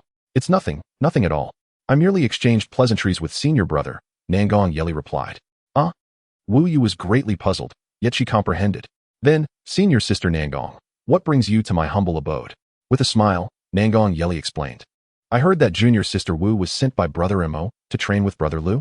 "Yes, I went today, or rather last night," Wu Yu replied with a bitter nod. "Sigh, Junior Sister Wu, truly, Brother Lu is doing this for your own good." "What? For my own good? After the way Brother Lu spoke to me, how could this possibly be for my benefit?" "No, in truth, Brother Lu has prepared a desensitization training for you. I, too, was subjected to such scolding in the past." "Curious," Wu Yu pressed further, "what desensitization training? Have you also been scolded like that, Senior Sister?" "Of course, Brother Lu is. In reality, a fade of gentility masking a beastly heart, no. That's not quite right." Nangong Yili found herself at a loss for words when it came to describing Lu Yuan. The training was designed to help everyone acclimate to such foul language, preventing them from being provoked into rash actions by the sorcerers in the future. "As you can see, I have already adapted. We shall take it slow and, in due course, find opportunities to repay and retaliate." "Retaliate?" Wu Yu gazed in astonishment at Nangong Yili. "However, Senior Sister Nangong, you and Senior Brother Lu are not involved in any romantic entanglements, are you?" "Love is but a trivial affection," she replied with a serene smile. Then gazing into the distance, her voice resolute, "Though we maidens may not possess the strength of men, our swords can still vanquish the demons that plague the mountains and safeguard our peace. Why be ensnared by fleeting romantic sentiments? The pursuit of justice and the elimination of evil is not solely the domain of men. We can partake in it as well. This is true love. The quest for justice and the eradication of evil. This is the essence of great love." Wu Yu echoed Nangong Yili's words, as if a door to a new world had been unveiled. "Mo Qianyu, you wretched disciple, what have you done?" The fifth elder, despite his advanced age, should have remained unperturbed in the face of calamity. Yet, upon discovering what Mo Qianyu had done with the treasures of the Enlightenment Peak, particularly how Lu Yuan had left his disciples amidst the lairs of ferocious beasts, subjecting them to scorn for an entire afternoon, he was clearly incensed. His face flushed crimson, his beard quivering in rage. He pointed an accusatory finger at Mo Qianyu. You took the spiritual stones from my Enlightenment Peak to Tianji Peak. Just whose disciple are you? And you sent your fellow disciples to endure mistreatment at Lu Yuan's hands. What madness is this? Which senior brother pays for his own junior disciples to be insulted? Master, you do not understand senior brother Lu. He is not what you think. Mo Qianyu hastily defended Lu Yuan. Master, did you not always say that I pale in comparison to Lu Yuan of Tianji Peak? Now, I have entrusted my junior brothers and sisters to him. Is that not better than my own teaching? Nonsense. I have no hopes left for you. You are cowardly before the battle. Truly, I do not know how I acquired such a disciple who cannot even match Lu Yuan. The fifth elder lamented Mo Qianyu. After a moment of contemplation, Mo Qianyu, in the gentlest tone, uttered the most piercing words. But even senior brother is not a match for brother Li of Tianji Peak. Can we blame him for that? According to the disciples, the root of all this lies with you.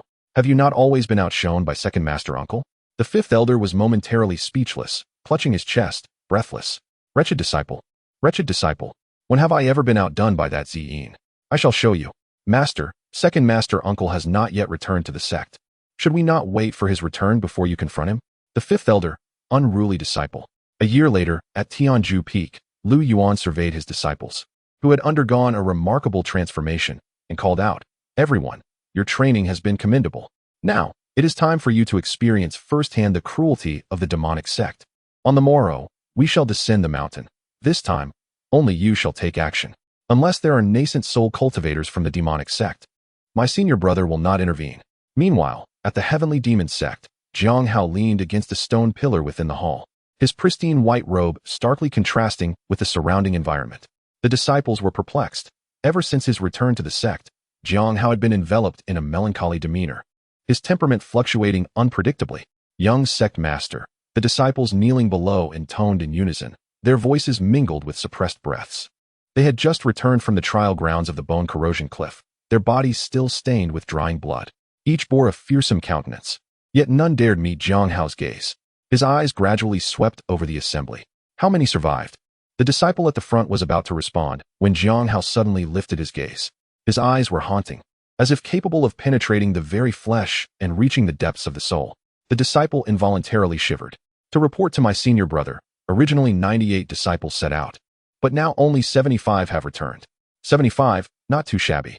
Jiang Hao averted his gaze, looking out at the swirling black clouds beyond the hall. Tomorrow, we shall descend. Only 50 are to survive. The remainder will join my inner guard. His fingers lightly tapped against the pillar, producing a crisp sound that sent chills down the spines of the disciples below. Dismissed. The disciples felt as though they had received a great reprieve, bowing deeply as they withdrew. As they passed by Jiang Hao, they caught a whisper from him. Alone now, Jiang Hao stood in the flickering candlelight, his silhouette clad in a moon-white robe.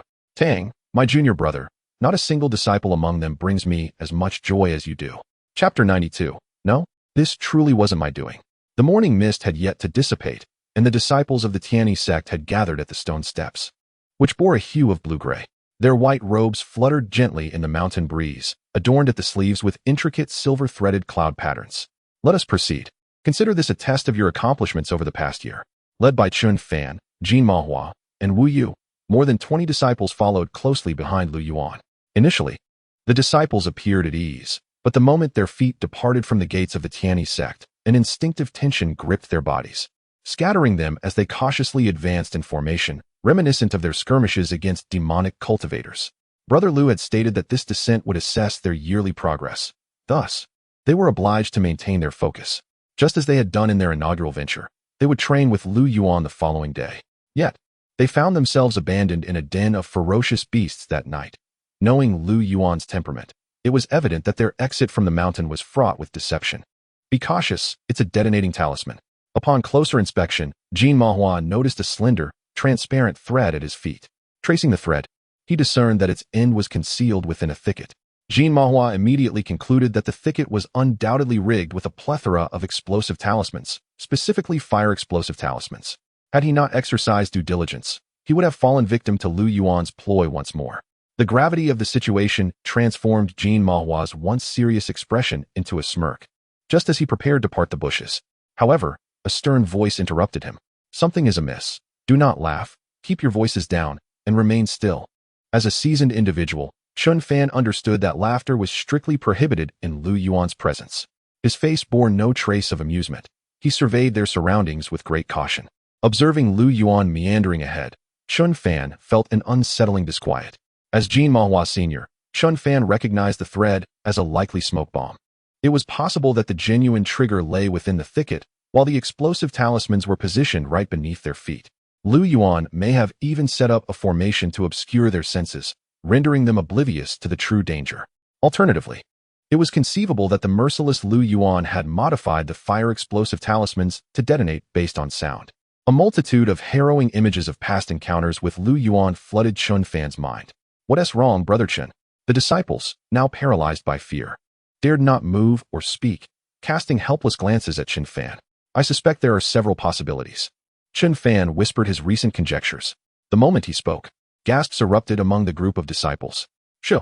Observing Chun Fan's gesture for silence, the disciples stifled their reactions. Ah, Brother Lu can be so devious. What should we do now? Should we confront it head-on? Are you foolish? Do you think this is your first encounter with Brother Lu?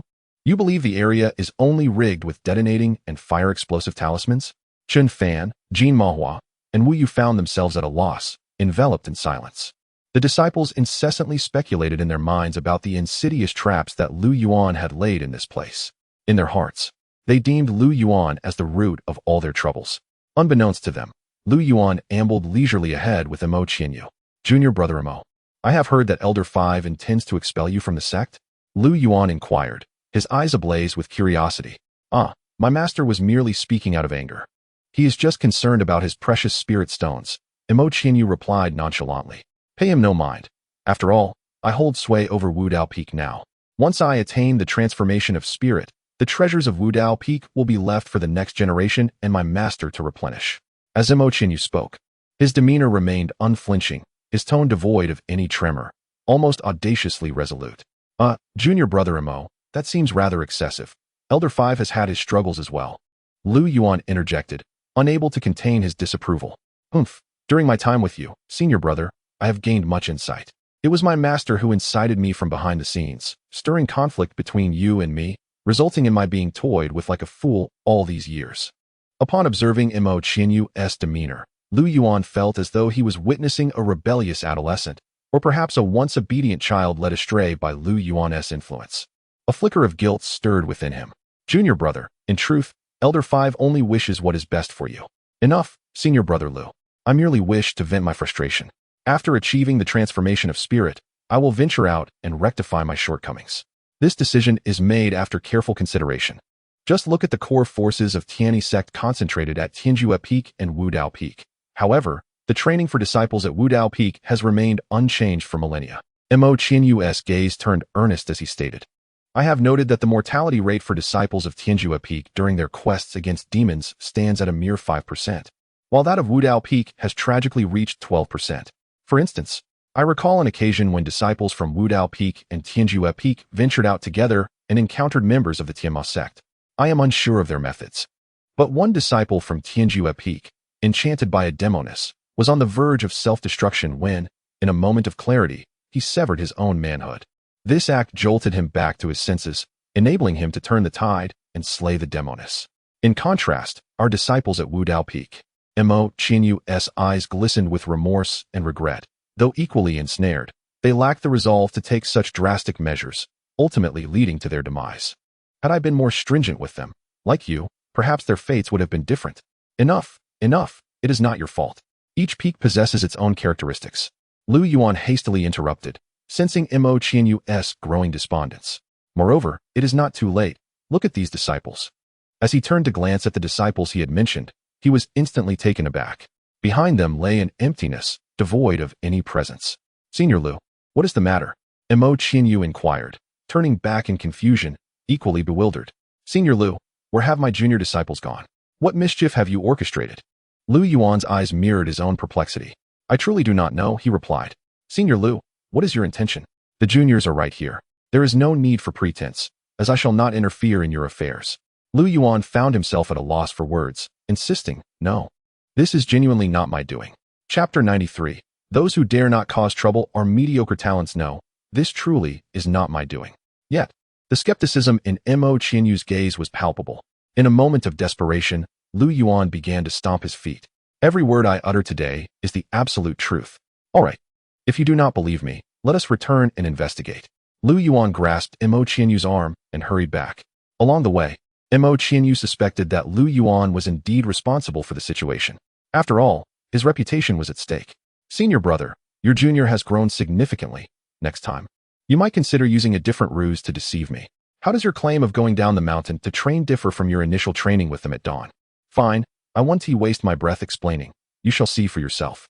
Lu Yuan, disinterested in further discussion, quickened his pace. He had employed a similar tactic before, and the disciples were bound to remember, as it was their first experience in such a scenario.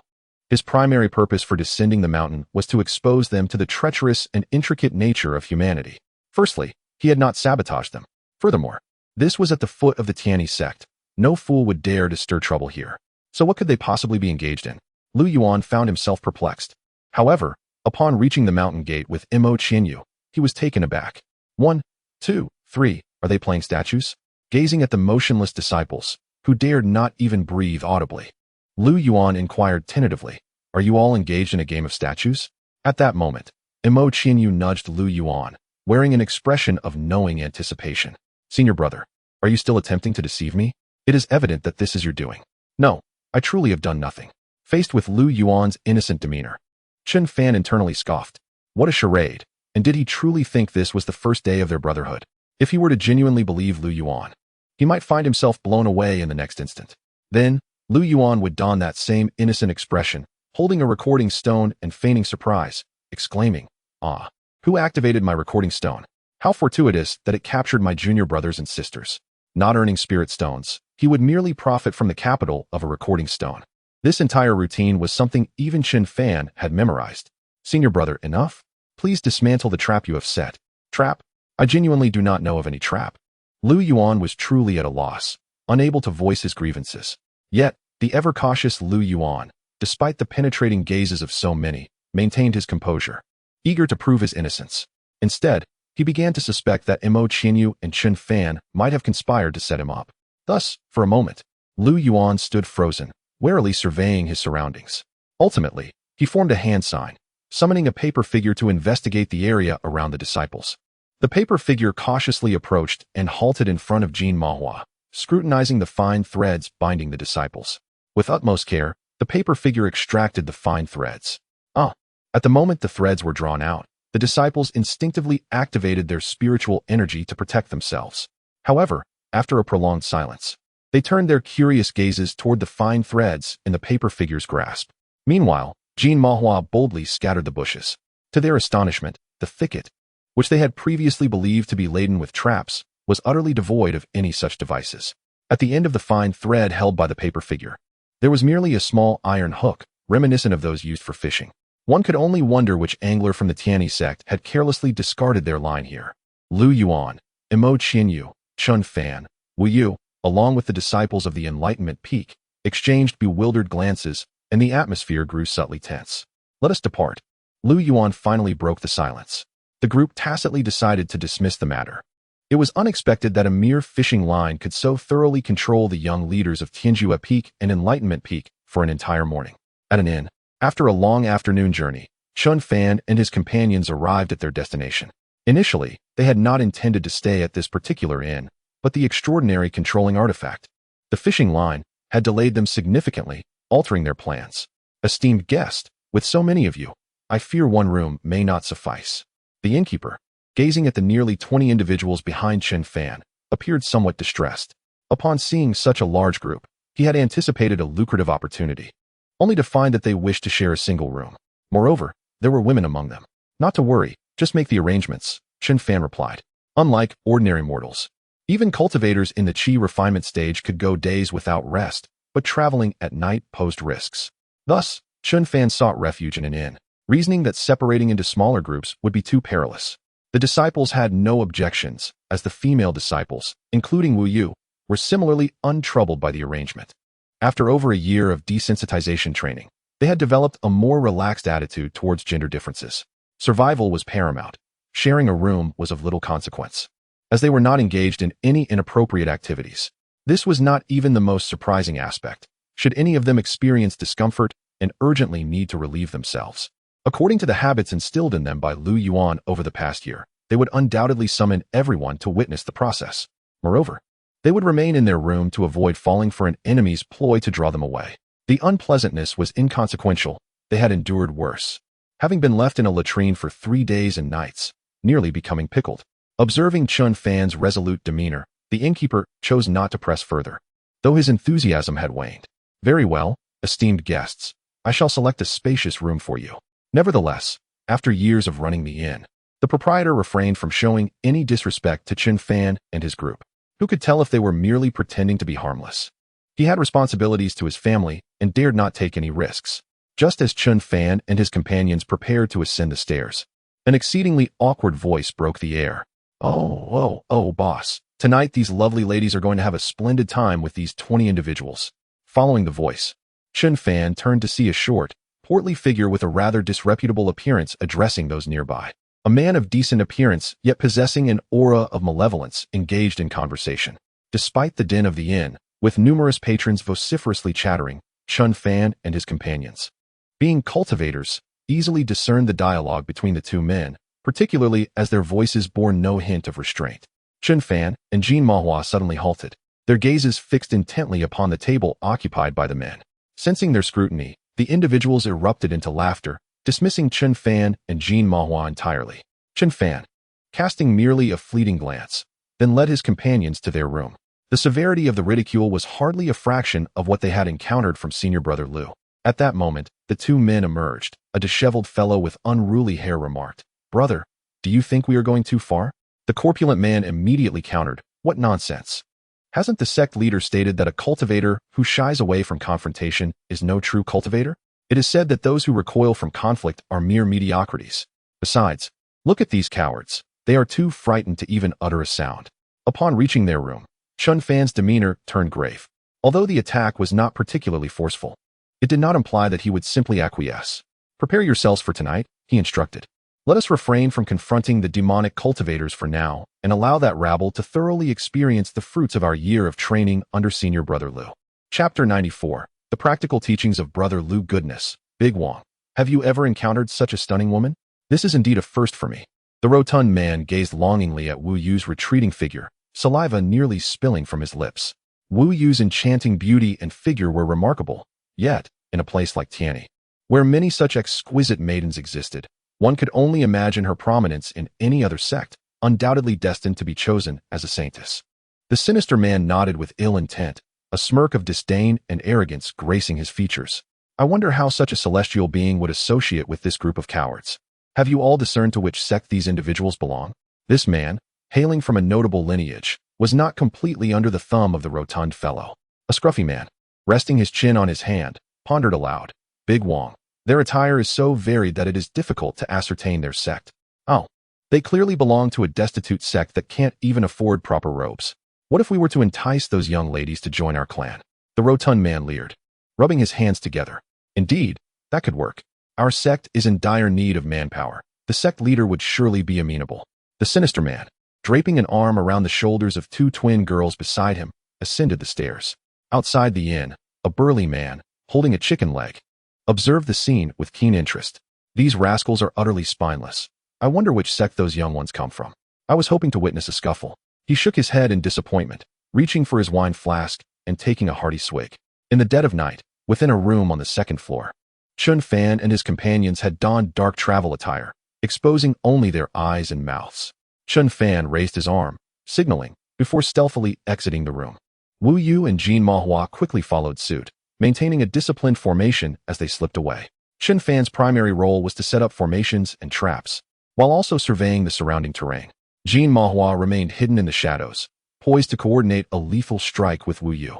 The latter's task was to lure the group of men. Based on their analysis, the portly man and the gloomy one were clearly pawns under the control of a higher authority. Seeing Wu Yu, whom they had taunted during the day, return at this late hour, They would be overwhelmed by desire, their minds clouded with lascivious thoughts, thus lowering their guard. It was precisely at this moment that Chun Fan and Jin Mahua would make their move. In the realm of cultivation, one must never be granted a moment's respite. Although they would rather not resort to such measures, the insolence of these men left them no choice. Following Lu Yuan's teachings on identifying demonic cultivators, it was clear that these individuals were indeed of that ilk. Thus, failing to eliminate them would invite punishment from Lu Yuan. A gentle knock echoed through the air. As the floor trembled, a short, corpulent figure opened the door. The individual in question was none other than the corpulent man who had previously harassed Wu Yu downstairs.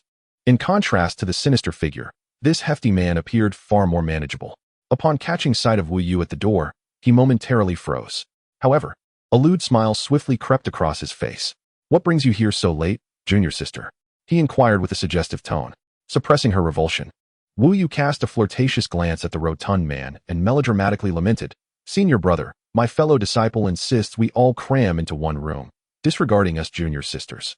"Oh, I mentioned that I found that scoundrel displeasing at first sight. Junior sister, would you consider joining our sect? I must tell you, our esteemed Wang is nearing a century and has already reached the late stage of foundation establishment." Wu Yu's eyes widened in astonishment. He has already attained such prowess at under 100 years? The corpulent man clearly relished the admiration reflected in Wu Yu's gaze and continued, "Although I am slightly older than Wang, I too am in the initial stage of foundation establishment. Indeed, senior brother, you are quite formidable, far surpassing my other senior brothers." Wu Yu responded while delivering a meaningful look to the hefty man before stepping outside. The rotund man instantly understood her intent, his gaze fixated on Wu Yu's alluring figure. Completely captivated, he hastened to follow her, finding her audacity rather appealing. As Wu Yu led him step by step toward the designated location where Chun Fan had set various traps, he urged, "Junior sister, let us not linger. Let us commence here. I can hardly contain my anticipation." Wu Yu smiled and nodded in agreement. The corpulent man, seeing her response, grinned broadly and lunged toward her. However, in the next moment, a muffled thud echoed as the hefty man felt a jolt coursing through his body, accompanied by a myriad of prickling sensations, as though electric currents surged through his bones. The assailant was none other than Jin Mahua, a man not known for his patience. Having endured a year of torment at the hands of Lu Yuan, he was now confronted with this audacious fool who dared to provoke him. A flicker of lavender lightning danced in Jin Mahua's eyes as he did not allow the corpulent man a moment to react. His right palm struck out. Arcane electricity crackled within his palm, accompanied by a faint popping sound. The hefty man hastily raised his hands in defense, but upon contact with Jin Mahua's palm, he was violently repelled by an overwhelming force of lightning. The impact felt as if he had been struck by a charging stallion, rendering his arms nearly immobile. Jin Mahua's palm landed squarely upon the corpulent man's broad chest. Although he was as robust as a bear, for reasons unknown, he sensed his spiritual energy dissipating. Unable to coalesce, his head began to swim. Azure Edge, Triple Wave. 3 streams of sword energy intertwined, as Wu Yu activated her attack. The sword chi striking true and instantly erupting in a spray of crimson. The remaining disciples unleashed their power, with sword chi, talismans, and various spells raining down upon the corpulent man. He fell heavily onto the stone floor of the inn, a sweet taste rising in his throat as he violently expelled a mouthful of fresh blood, staining the front of his garments crimson. His once round visage instantly hollowed, and his gaze became vacant, teetering on the brink of life and death. Observing this, Chun Fan swiftly approached, channeling his own spiritual energy into the already exhausted body of the stout man. At that moment, the commotion outside attracted the attention of the corpulent man's companions, who hurried over to investigate.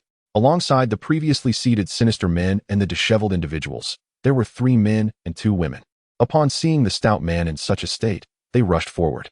"Hey, what happened to you?" Chun Fan and his companions instinctively retreated to the side. Despite the encirclement of the stout man as comrades, Chun Fan's expression remained unchanged. In truth, he felt a desire to laugh. However, after undergoing rigorous training under Lu Yuan, he had resolved never to laugh unless faced with something truly amusing. "What happened to you?" The sinister man also attempted to approach the stout man, but upon his first glance, he sensed something was amiss. "Not good, get back," he bellowed, but it was already too late. The body of the corpulent man on the ground began to swell at an astonishing rate, turning crimson. Boom, boom, boom. A terrifying explosion erupted, scattering flesh and blood in all directions. The knowledge gleaned from his senior brother proved to be remarkably practical. Chapter 95, Chun Fan, Senior Brother, Save Me. At this moment, the air was thick with the stench of blood. The corpulent man's body erupted violently. To make matters worse, as the corpse burst apart, a vast cloud of grayish-green poison billowed forth, and the splattered blood transformed into a viscous green toxic fluid. Such a tactic felt eerily familiar. Indeed, it was one of Lu Yuan's usual methods. Chun Fan had also learned this technique. For those who were unsuspecting or merely happened to cross paths with Lu Yuan's disciples would inevitably fall victim. For those on the righteous path, or for those closely connected, witnessing a comrade in peril would compel them to rush forward to investigate.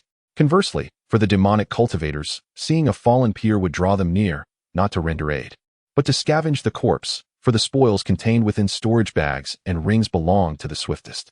Would you not partake in such a venture? Under Lu Yuan's tutelage. However, they preferred not to engage in corpse looting themselves, often sending paper figures to probe the situation.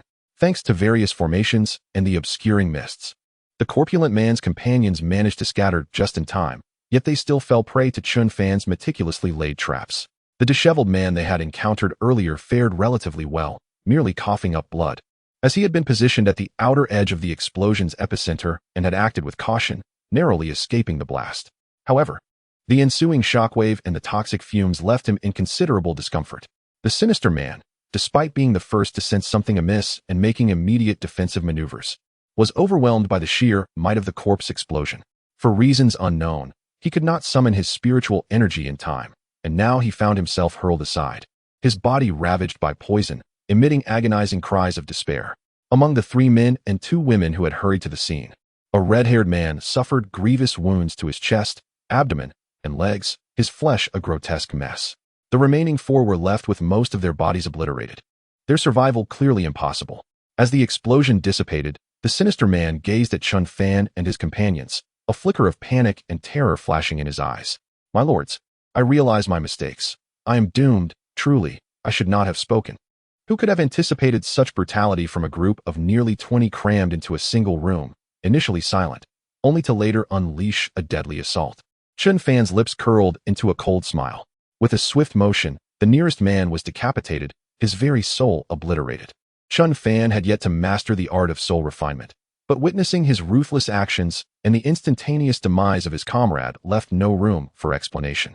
At this moment, the pain of being corroded by the toxic mist paled in comparison to the imminent threat of death. Gasping for breath, his back felt sticky, unsure whether it was sweat or blood. The world around him swayed, and the bloodied sword in his vision loomed larger, reflecting his pallid face. No, don't come closer suddenly. He collapsed into the pool of blood, exclaiming, Grandfather, it was my folly to be blind. He lay prostrate on the ground, desperately pressing his forehead into the pool of blood, murky tears mingling with the crimson stains that obscured his face. I am a member of the Wang family from Zhongzhou. You cannot kill me. Moreover, my master is nearby, and he will not spare you. Chun Fan made no immediate move forward, wary of any potential life-preserving tactics employed by the sinister man before him. A true ruthless individual does not waste words. Their strike is a decisive one. As for those so-called geniuses who shy away from trouble, I wonder why you do not bring your deranged companions to challenge the Tianyi Sect. Surely, before you even set foot through their gates, your elder brother Li Changqing would cleave your resolve in 2 with a single sword stroke. Then your second brother would ensnare you with various formations and traps, reducing your very souls to naught. Speak plainly of your fear of the strong, and yet you label those who avoid conflict as inept. Such hypocrisy is truly astounding. The deafening explosion drew the attention of a middle-aged man, who was secretly indulging in wine and chicken legs. He pondered the fact that the sinister figure among the group was already in the late stages of foundation establishment, and the other disciples were not without merit either. In this inn, they posed no threat, with the outside securely watched over. Inside, only Chun Fan and his group of cultivators remained, and while they were numerous, he deemed them inferior to his disciples. Their sect only accepted prodigious talents. Yet the force of that explosion was sufficient to slay a foundation establishment disciple. As the middle-aged man swallowed a mouthful of chicken leg, his expression shifted drastically. Not good. My disciples. He hesitated for a moment, then transformed into a streak of light, racing towards the source of the explosion. Please, spare me. After confirming that the man posed no threat of self-detonation or self-defense, Chun Fan acted swiftly, drawing his sword with a decisive intent aimed at the man's neck. Stop. You wretch! A thunderous roar erupted. Yet upon hearing this voice, Chun Fan did not relent. Instead, he hastened his movements. A sickening sound echoed as the sinister man met his end. Chun Fan quickly retreated, and with a resounding crash, a robust figure adorned with a wine flask appeared. However, his immediate concern was to assess the condition of his disciples. Moments later, he discovered that all his disciples lay dead, their souls utterly annihilated. Zhao Xian's fury erupted, his gaze turning as frigid as ice as he glared at Chun Fan and his companions. He uttered no words, but a palpable wave of energy burst forth around him. Visible to the naked eye, this was a sign of his physical vitality surging to its zenith, indicating that Zhao Xian was a cultivator at the god transformation stage. The veins on his exposed arms bulged like coiling dragons, muscles visibly swelling.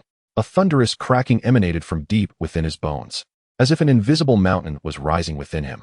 An overwhelming pressure radiated outward, causing the surrounding air to seem as though it had solidified.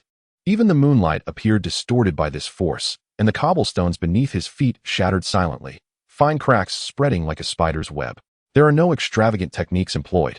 It is merely the raw power of the physical body, naturally emanating under the surge of fury, which proves to be more intimidating than any divine art. Observing his menacing demeanor, it is evident that he intends to lead Chun Fan and his companions to their doom alongside his disciples. After all, their sect comprises only these 8 disciples, and the prospect of their complete annihilation looms large. Yet, Chun Fan remains unperturbed, enduring the pressure as he cries out desperately, "Elder brother, save me." Chapter 96. The magnificent arrival. Senior brother, save me. A resounding explosion illuminated the night sky with a splendid, sword-shaped firework. Lu Yuan made his dazzling entrance. To his left stood Imo Qianyu, while on his right was a blue-haired man, arms crossed and exuding a restrained aura. He gazed intently at the furious Zhao Xian, his eyebrows arching in indifference. However, upon his arrival, the terrifying aura that had seemingly crushed Chun Fan and Wu Yu dissipated instantaneously. Senior brother. Upon seeing Lu Yuan, Chun Fan and his companions hastily retreated behind him. Well, this is no longer your concern. You performed admirably, yet your actions were somewhat sluggish. I sense you could have done better, perhaps even managed to escape on your own. Lu Yuan paid little heed to the visibly enraged Zhao Xian, even taking the time to critique Chun Fan's shortcomings. For instance, they could have swiftly eliminated those few adversaries, created paper figures of them, and fled, diverting the tiger from its mountain lair. Alternatively, they could have gathered the corpses, recorded their sounds with a recording stone, and fabricated the illusion that they were still alive, thereby prolonging the time it would take for this man to rescue them. While this might hold little significance against a cultivator at the god transformation stage, it could prove useful against others. Chun Fan, Jin Mahua, and Wu Yu respectfully saluted Lu Yuan, silently committing his words to memory. After all, truth is revealed through practice, and they had just witnessed it. Lu Yuan's teachings were indeed valuable. Had they confronted those 8 directly, victory would have been hard-fought, and they risked losing members to a last-ditch effort from one of their opponents. Who dares to claim that senior brother Lu is leading us astray? They were the first to object. Sensing the blue-haired man's aura, which rivaled his own, Zhao Xian gradually emerged from his fury, though his tone remained decidedly unfriendly. Friend, your disciple has no justification for assaulting my students. Shouldn't you provide an explanation? The blue-haired man smiled silently, glancing at Imo Qianyu. He was merely there to act as muscle, following Mo's orders. Since Imo Qianyu adhered to Lu Yuan's directives, he turned his gaze toward him. Perceiving this peculiar scene, Lu Yuan cleared his throat and stepped forward. No justification? Isn't it due to the insolence of your disciples? I recall this incident was instigated by you all, correct? They haven't even departed from the Tianyi Sect when they come to bully its disciples. For Lu Yuan, it was acceptable to discipline his own junior brothers and sisters, but an old fool daring to bully his juniors was utterly intolerable. This was simply unacceptable. He would not allow himself to be wronged. Standing before him was Lu Yuan. Not Li Chongqing. My disciples merely spoke harshly, yet their offense hardly warrants death. Isn't that a bit excessive? Excessive? Perhaps not, but you should reflect on your own shortcomings. Lu Yuan's demeanor shifted as he prepared to act. How shameful is it for a cultivator at the god transformation stage to trail behind while a group of foundation establishment and chi refining practitioners take down your students? How can I shake off the feeling that you are intentionally allowing these disciples to perish? If I were in your position, I would simply find a hole to burrow into. What audacity! Since you wish for death, I shall grant it to you. Is your physical cultivation specifically designed to thicken your skin? As Zhao Xian watched the young junior, Lu Yuan, show him such blatant disrespect, his already fiery temper ignited. The glint of murderous intent shone fiercely in Zhao Xian's eyes. Only those who have truly grown into prodigies deserve the title, regardless of the prestigious family backing Lu Yuan. He stood alone now, and if it came to it, he could merely flee. Yet, the hatred swelling in Zhao Xian's heart was unfathomable, and he foolishly transformed into a divine being. Moreover, despite his muscular physique as a cultivator, he was astute beneath the surface. Previously, he signaled their sect leader that he was a cultivator at the divine transformation stage. Meanwhile, sect leader Zhang had reached the late stages of the divine transformation as a sword cultivator, more than capable of handling a single opponent at this level. Once he eliminated that blue-haired man, the arrogant youth would lose his greatest support. At that moment, Zhao Xian vowed to make Lu Yuan experience a fate worse than death. As these thoughts consumed him, Zhao Xian's eyes brimmed with chilling malice. But was he the only one harboring such thoughts? When Lu Yuan first emerged, the sword-shaped symbol rising in the sky was not merely for show. It was a distress signal from him, a direct disciple of the sect. The surrounding disciples of the Tianyi Sect, upon seeing this signal, would normally rush to respond unless faced with an urgent matter. Within the Tianyi Sect, only those who advanced to the nascent soul stage, or rather, the divine transformation stage, were truly permitted to venture out into the world. In some regions, reaching the divine transformation allowed one to establish their own sect. Disciples from the Tianyi Sect were honing their skills across the 5 domains, with a greater number in the central continent, right at the feet of the Tianyi Sect. At this moment, the disciples of the Tianyi Sect, still out in the world, witnessed the explosion in the sky and the faint glow emanating from their waste tokens. Other than those encountering urgent situations, the nearby disciples, upon receiving Lu Yuan's message, hastily set aside their current tasks. Given Lu Yuan's identity as a direct disciple of the Tianzhu Peak, alongside Mo Qianyu of the Wu Dao Peak, and considering that these 2 peaks represented the highest fighting prowess within the Tianyi Sect, provoking both direct disciples, nay, future leaders of these peaks, was akin to challenging the entire sect. In the northern direction, a strikingly brilliant sword light ascended rapidly. It descended to reveal a figure clad in pure white robes. Zhao Xian initially assumed it was sect leader Zhang arriving, but the imposing aura indicated this was a cultivator at the harmonization stage. Before Zhao Xian could process this, a dragon-like blade's roar echoed from the west, heralding the arrival of a bare-chested man. As he drew his sword, 7 uniquely shaped, curved blades erupted from his scabbard, forming a Big Dipper formation in the air. This presence was equally formidable, rivaling that of the divine transformation. With a thunderous sound, a rush of air from the south announced the arrival of a red-clad woman, her hair flowing free and her feet bare, stepping forth in flames. Accompanied by 100 blazing phoenixes, their path intertwined, creating a river of fire that pierced through the starry sky. On the eastern ground, a one-eyed swordsman stood resolutely. His colossal blade, taller than a man, scraped against the earth, sparking flames. The once tranquil starry sky transformed into a vibrant tapestry of competing paths. The cultivators, responsible for this celestial phenomenon, all shared a singular direction. The expression on Zhao Xian's face was extraordinarily vivid, defying description. Not only was he outmatched by the approaching individuals, even if he were to swing his weapon, he would still prove no match. Yet, the influx of cultivators continued, and Zhao Xian had likely never witnessed so many Yuan Ying, Hua Shan, or even Lian Su, and He Ti masters in his lifetime. At this moment, the arrogance that once marked Zhao Xian's demeanor in the presence of Lu Yuan had vanished entirely. Suddenly, a resonant voice thundered in Zhao Xian's ear, pulling him back to reality. Who dares to bully my junior disciple?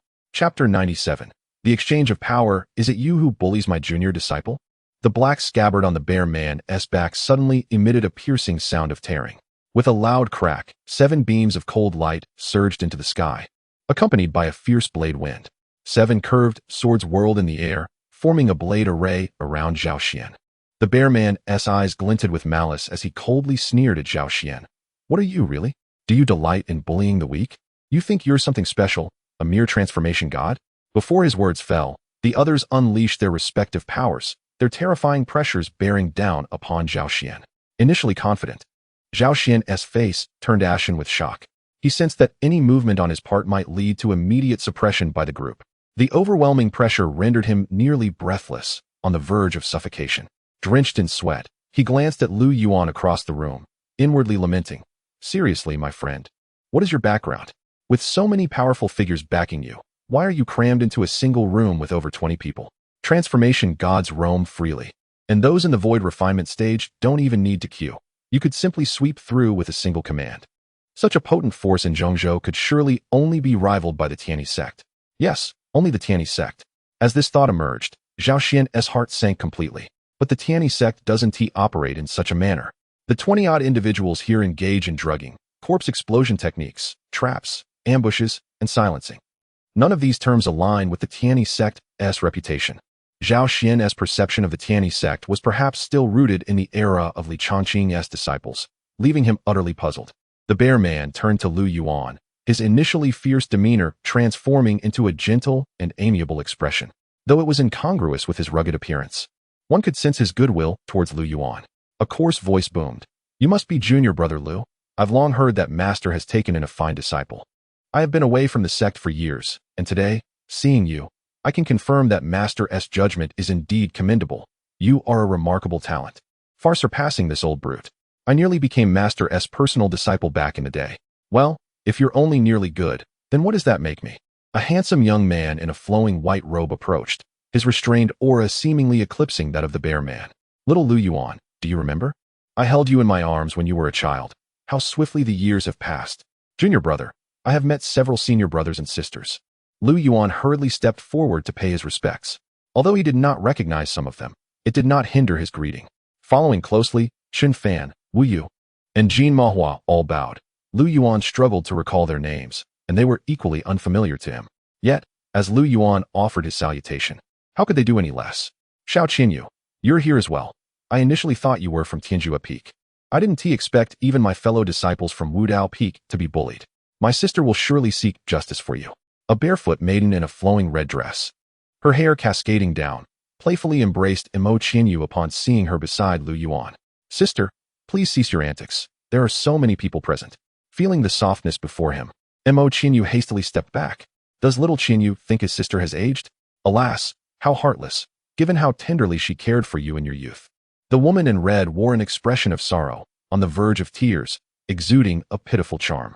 In the past, Mo Qinyu might have offered an explanation, but now, having been upgraded to a high-tier account by Lu Yuan, he was no longer swayed by such sentiments. Indeed, his sister has grown older, the red-haired woman, who transformed my shy and innocent little Qinyu into this. Just within a short incense stick's time, cultivators of the transformation stage and beyond continued to arrive, surrounding the entire inn and rendering it utterly congested.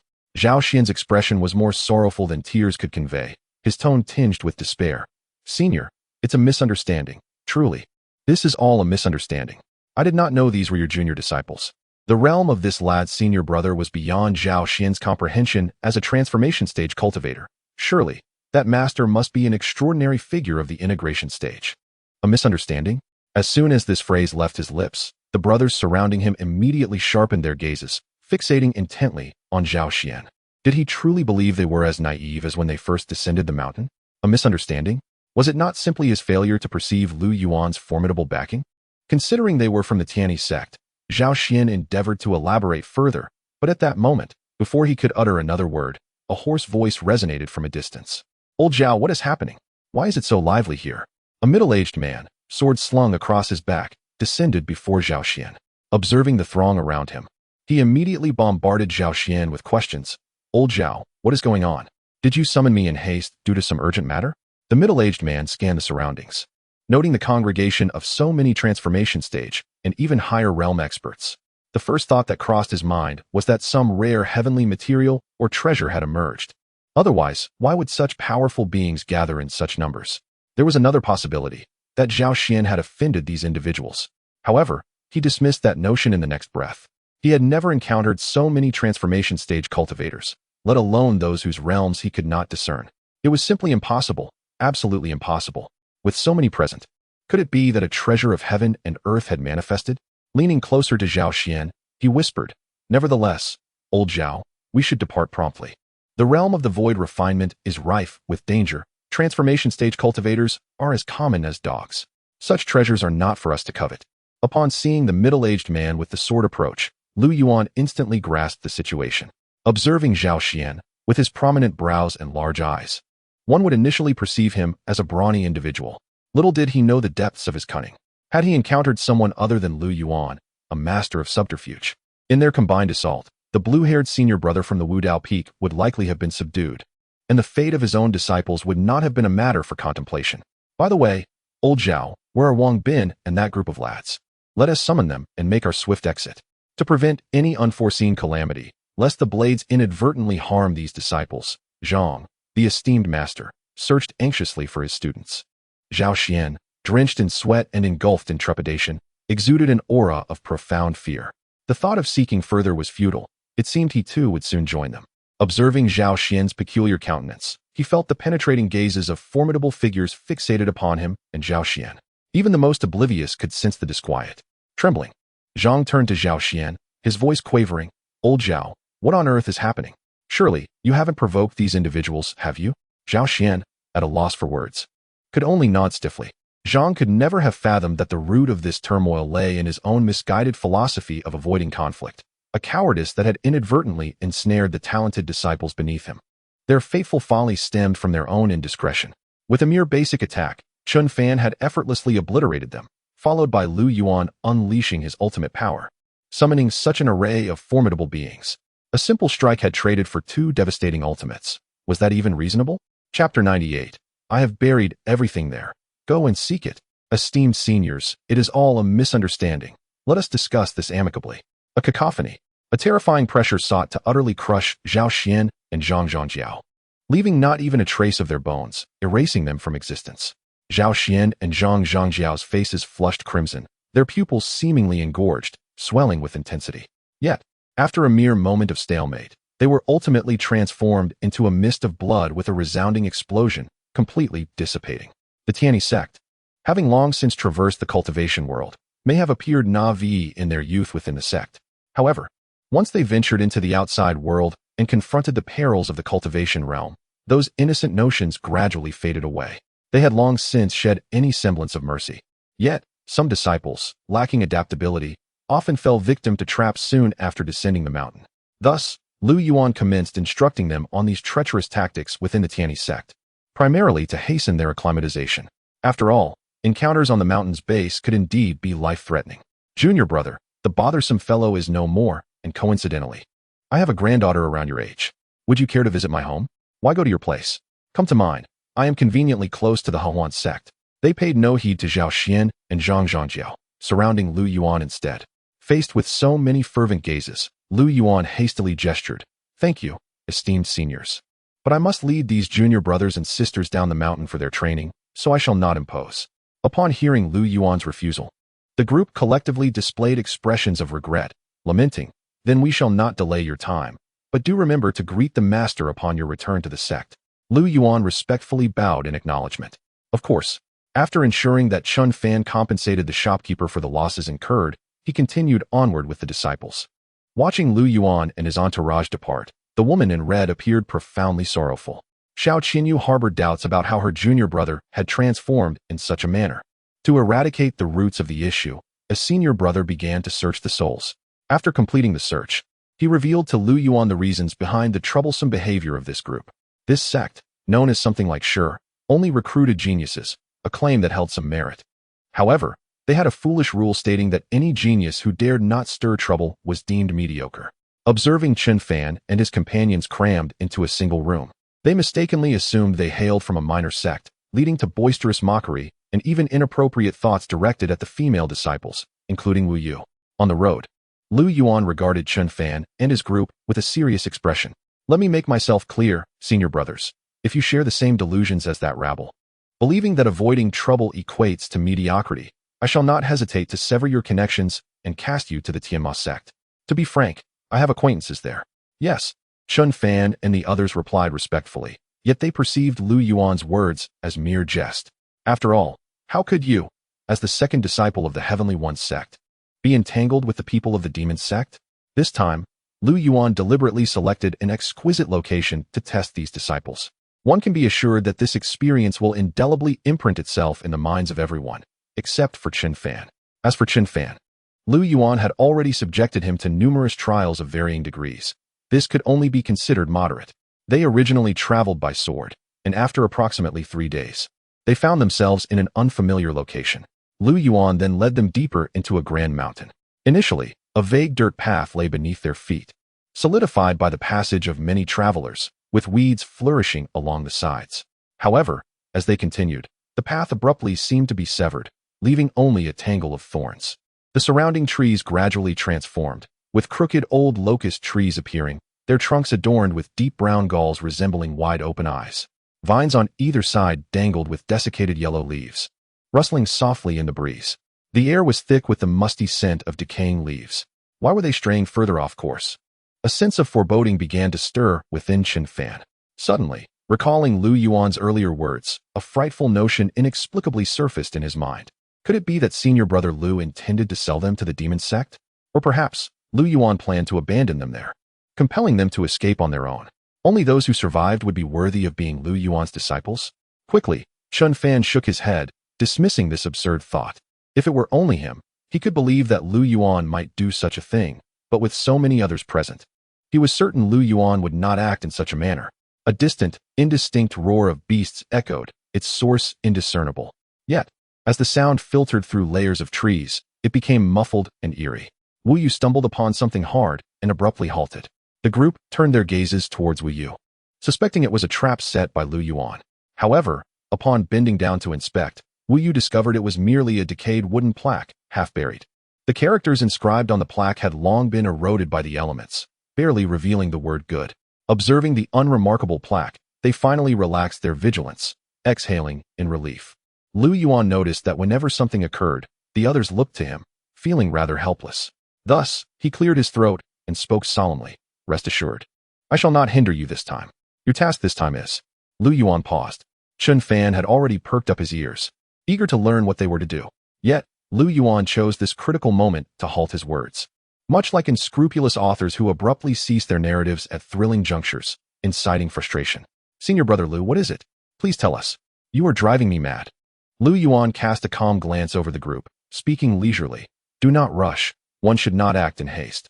As he observed the simmering anger in the disciples' eyes, he felt that if he delayed any longer, he might very well be in trouble.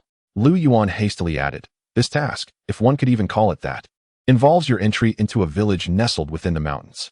Once you arrive, you are free to pursue whatever your heart desires.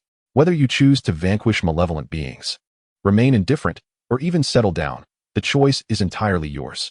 A playful smile graced Lu Yuan's face as he continued. In essence, this endeavor is a canvas for your own expression. You may proceed as you wish. Should you decide to enter and exit immediately, that is perfectly acceptable.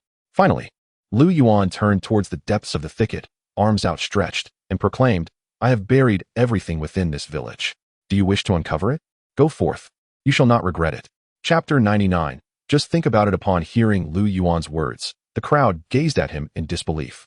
Clearly, they found it hard to accept what had come from his lips, suspecting some ulterior motive or perhaps anticipating a grand scheme he had devised behind their backs. Well, it's up to you. I've said my piece, Lu Yuan remarked, exuding a sense of resignation as he noticed Chen Fan and the others still unconvinced. With that, he vanished in an instant. Junior brother Emo, can you believe they doubt their own senior brother? Lu Yuan lamented to Mo Qianyu. How could I harbor any ill intentions? Mo Qianyu merely smiled, her silence speaking volumes. Observing her reaction, Lu Yuan's expression froze momentarily, and the journey continued in silence. Following the mountain path, it wasn't long before Chen Fan and his companions reached the end of the road. They found themselves in a basin surrounded by towering mountains, with the village nestled within. The terrain was steep and treacherous, yet to the east, a long river flowed past the village. Due to the geographical isolation, the village faced significant challenges in connecting with the outside world. However, the presence of a water source allowed its inhabitants to live a self-sufficient existence. Descending from the northern mountains, upon entering the village, they observed young children, barely 10 years old, barefoot in the rice fields, diligently planting seedlings. Their faces smeared with mud and water.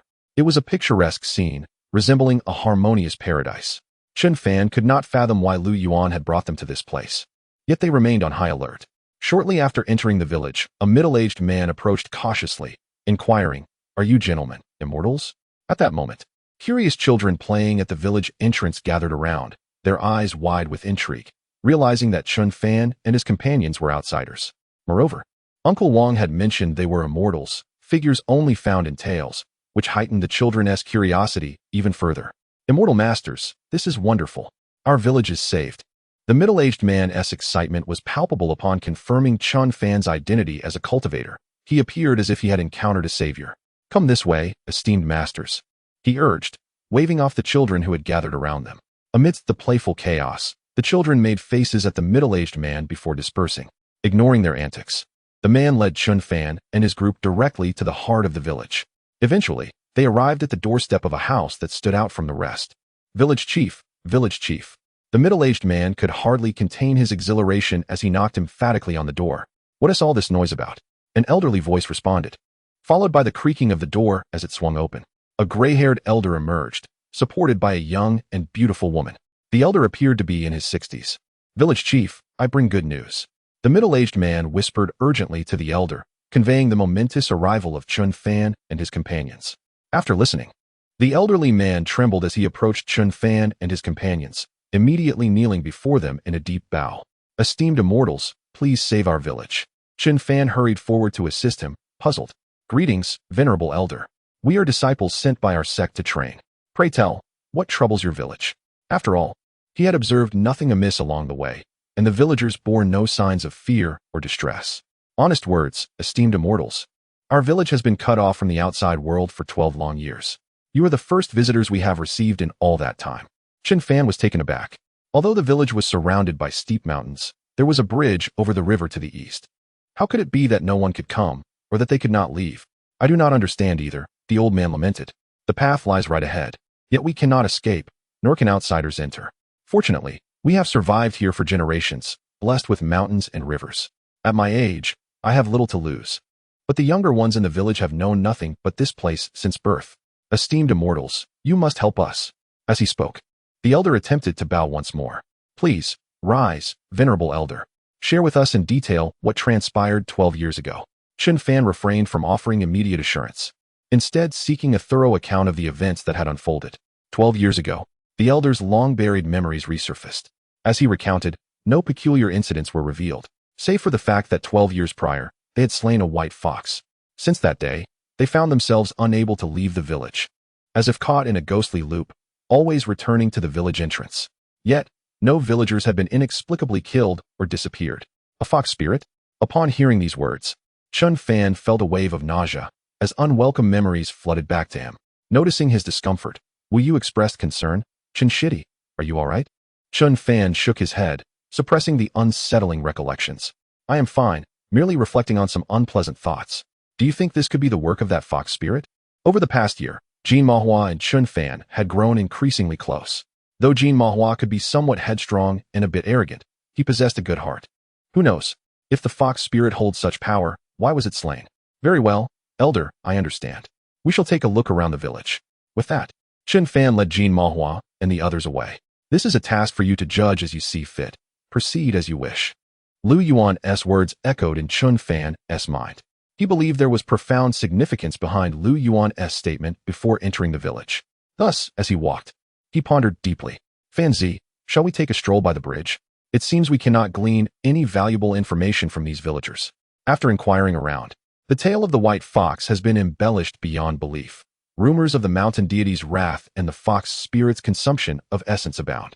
The remainder of the gossip consists solely of trivial domestic squabbles, such as who has encroached upon another's few acres of land. It appears we are at an impasse. I sense we cannot escape. "What?" Wu Yu asked in confusion. "We cannot escape?" Chun Fan nodded. "These villagers have been unable to leave for 12 years, whether due to a formation or an illusion." He then affirmed with certainty. "Moreover, my senior brother mentioned that if you wish to leave, you can." Upon hearing this, it is clear that any attempt to depart would be nothing more than a fanciful notion. Chapter 100. Well, my dear, what are you planning to do? Upon uttering these words, the doubts that had been lingering in the minds of the crowd dissipated like mist. Chun Fan truly was the one among them who understood Lu Yuan the best. One might even say he could author a tome dedicated to the study of Lu Yuan. The night sky grew increasingly somber, with clouds obscuring the stars, and the mountain winds howled, intensifying as time passed. The streets became ever more desolate. As Chun Fan surveyed the surrounding stillness and darkness, he hesitated not for a moment. It was time to return. They would investigate the bridge come morning. The obscured vision of night, compounded by the emergence of sinister entities, rendered further exploration perilous. Very well. The village chief had already prepared their accommodations earlier in the day. In the dimly lit room, with the window ajar, Chun Fan gazed outside, a deep sigh escaping his lips. Ah, Brother Lu, what exactly do you intend for us to do? The intricacies of human nature perplexed him. Could it be that the fox spirit spoken of by the villagers was the virtuous one, while these villagers harbored malevolence? Chen Fan's thoughts swirled. With his intimate knowledge of Lu Yuan, he began to speculate even before conducting an investigation. The thick, ominous clouds enveloped the village in a dense shroud. Chen Fan remained vigilant. Despite the villagers' fervent hospitality, he found it difficult to place his trust in them entirely. Just then, a gentle knock at the door interrupted his reverie. A melodious female voice called from outside, "Immortal, Chuyer has brought some food." Chen Fan's brow furrowed immediately. He had encountered such scenes countless times within the Tianyi Sect. It had become all too familiar, and he felt ensnared in a cycle of dread. Coupled with the village chief's earlier mention of the fox spirit, a sense of anxiety washed over him. Was it not the fox spirit, then, but rather a woman knocking at his door in the dead of night? Was this never-ending? Drawing from his numerous experiences of being led astray by Lu Yuan, he sensed the unmistakable scent of a scheme. With a firm resolve, he composed himself and declared coolly, "Come in." The young woman who had trailed the village chief earlier entered the room, a food box in hand, exuding an air of allure as she swayed her hips. Her eyes sparkled with longing as they fell upon Chen Fan. This group of practitioners stood in high regard, with Chen Fan as their leader. Though they were instrumental in reconnecting the village with the outside world, she remained confined to this small hamlet. However, should she succeed in winning Chen Fan's favor, her circumstances would surely transform. She would soar to new heights, shedding the confines of her humble village. "Immortal, this dish is truly delightful, and the wine is homemade. It won't intoxicate you," Wu Chuyer purred, her voice sweet and laced with a hint of flirtation. She then placed the food box on the table, extracting plates filled with exquisite dishes, all appealing to the senses. Yet, as she arranged the plates, her body unconsciously leaned toward Chen Fan, her skin brushing against him in a tantalizing manner. Nevertheless, Chen Fan maintained a stoic expression, his gaze fixed upon Wu Chuyer, keen to discern her true intentions. Observing Chen Fan's unresponsiveness, she began to lower her gaze, fidgeting with the chopsticks. Subsequently, she refrained from further interaction with him. Clumsy as she was, would the immortal master hold it against her? She then retrieved 2 wine cups, filled them with wine, and gazed at Chen Fan with eyes that shimmered like they held tears. "Come, immortal master, today I dare to accompany you for a drink." Through the thin fabric of her attire, one could distinctly feel the fullness of her figure. Faced with this situation, Chen Fan abruptly rose to his feet. Under Wu Chuier's bewildered gaze, he clapped his hands and called out to the inner room, "Brothers and sisters, the village chief has brought us food and drink. Come out." In response, a cacophony of footsteps echoed as nearly 20 individuals, including Jin Mahua and Wu Yu, poured out. "Hey, junior brother Chen, what's all this?" The once spacious room now felt exceedingly crowded, the previously intimate atmosphere now thick with awkwardness. Wu Chuier's expression stiffened. She rubbed her eyes, unable to believe her sight. What was happening? How could this group crowd into one room? Hadn't they overheard everything she had just said? "Esteemed masters, please, enjoy your meal.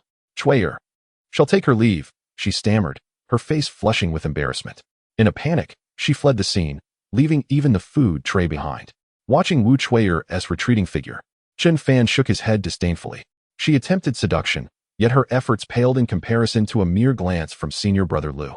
No wonder Lu Yuan donned women's attire daily. He had thought it was merely a jest, unaware that the women in the village were so forward. "Junior brother Chen, what transpired? A beauty has thrown herself at you, and yet you remain unaffected?" Wu Yu, reveling in the spectacle, teased him. "Well, this woman is certainly not as captivating as Zihua's younger sister. Otherwise, junior brother would not have held his ground." Chen Fan's words were as sharp as blades.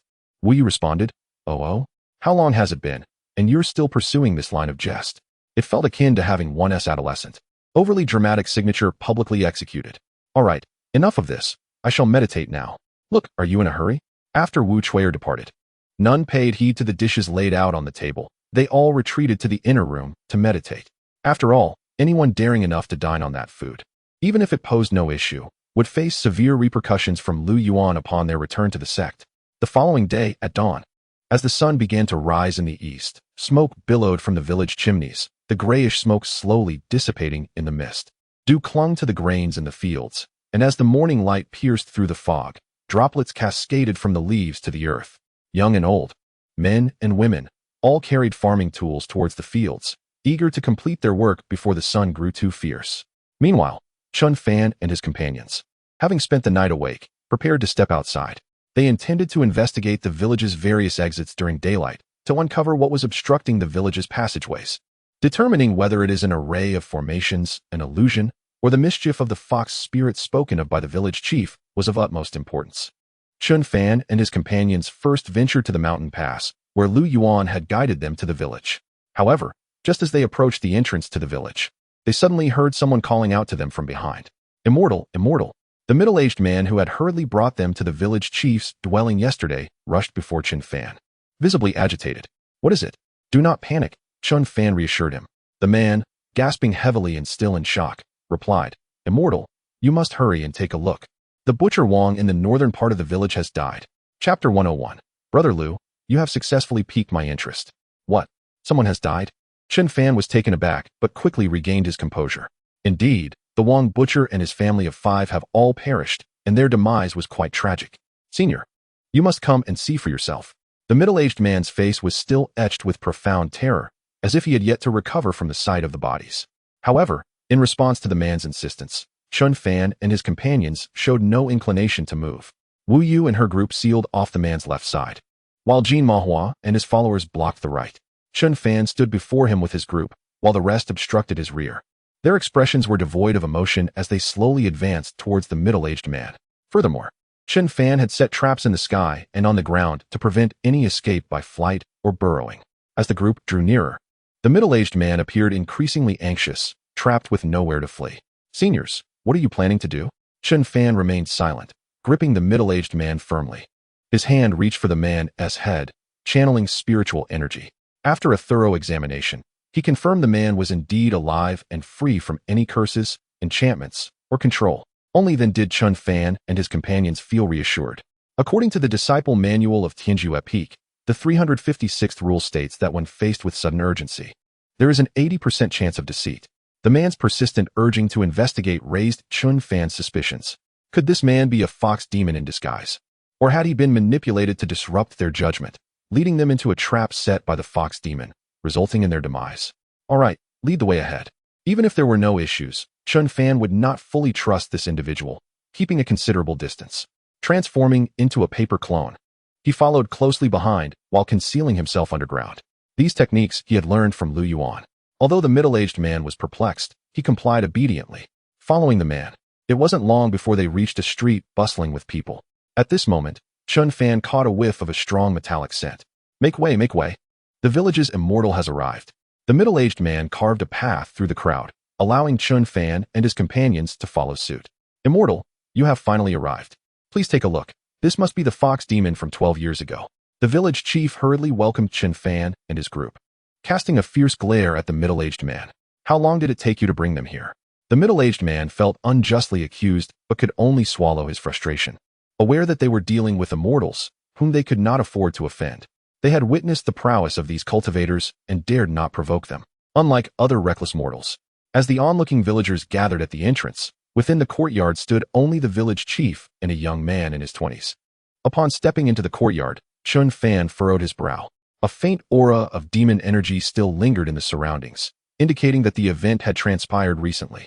The red paint on the threshold had already turned a dark purple, soaked with blood and mingled with a viscous fluid, forming small pools on the bluestone floor.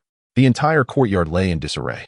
The body of the butcher Wang lay motionless at its center, his massive form resembling dried kindling.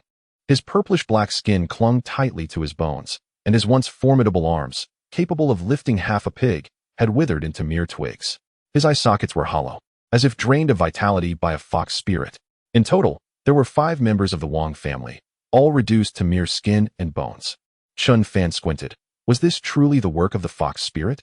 He then turned to the village chief and a middle-aged man in the crowd, pressing them for answers. Has this happened before? The village chief and the middle-aged man shook their heads in unison. No. This is the first time in 12 years. While some claim to have seen the fox spirit, nothing ever came of it. We thought it was mere rumor among the villagers. Yet, unexpectedly last night, the entire Wang family was killed. Sir, you must save us. Upon hearing the chief's words, Chun Fan and his companions felt a twinge of discomfort. It seemed suspicious that the fox spirit chose to strike only after their arrival in the village, as if they were the cause. But then a thought struck Chen Fan. They had only begun to see deaths since their arrival, and Lu Yuan had vanished before they entered the village. Could it be? No. Lu Shixiang wouldn't be so heartless, would he? Regardless, he decided to trust him once more. Chen Fan deduced that if the villagers truly bore a grudge against Lu Shixiang, they wouldn't have waited so long, 12 years prior. They should have been eradicated on the spot.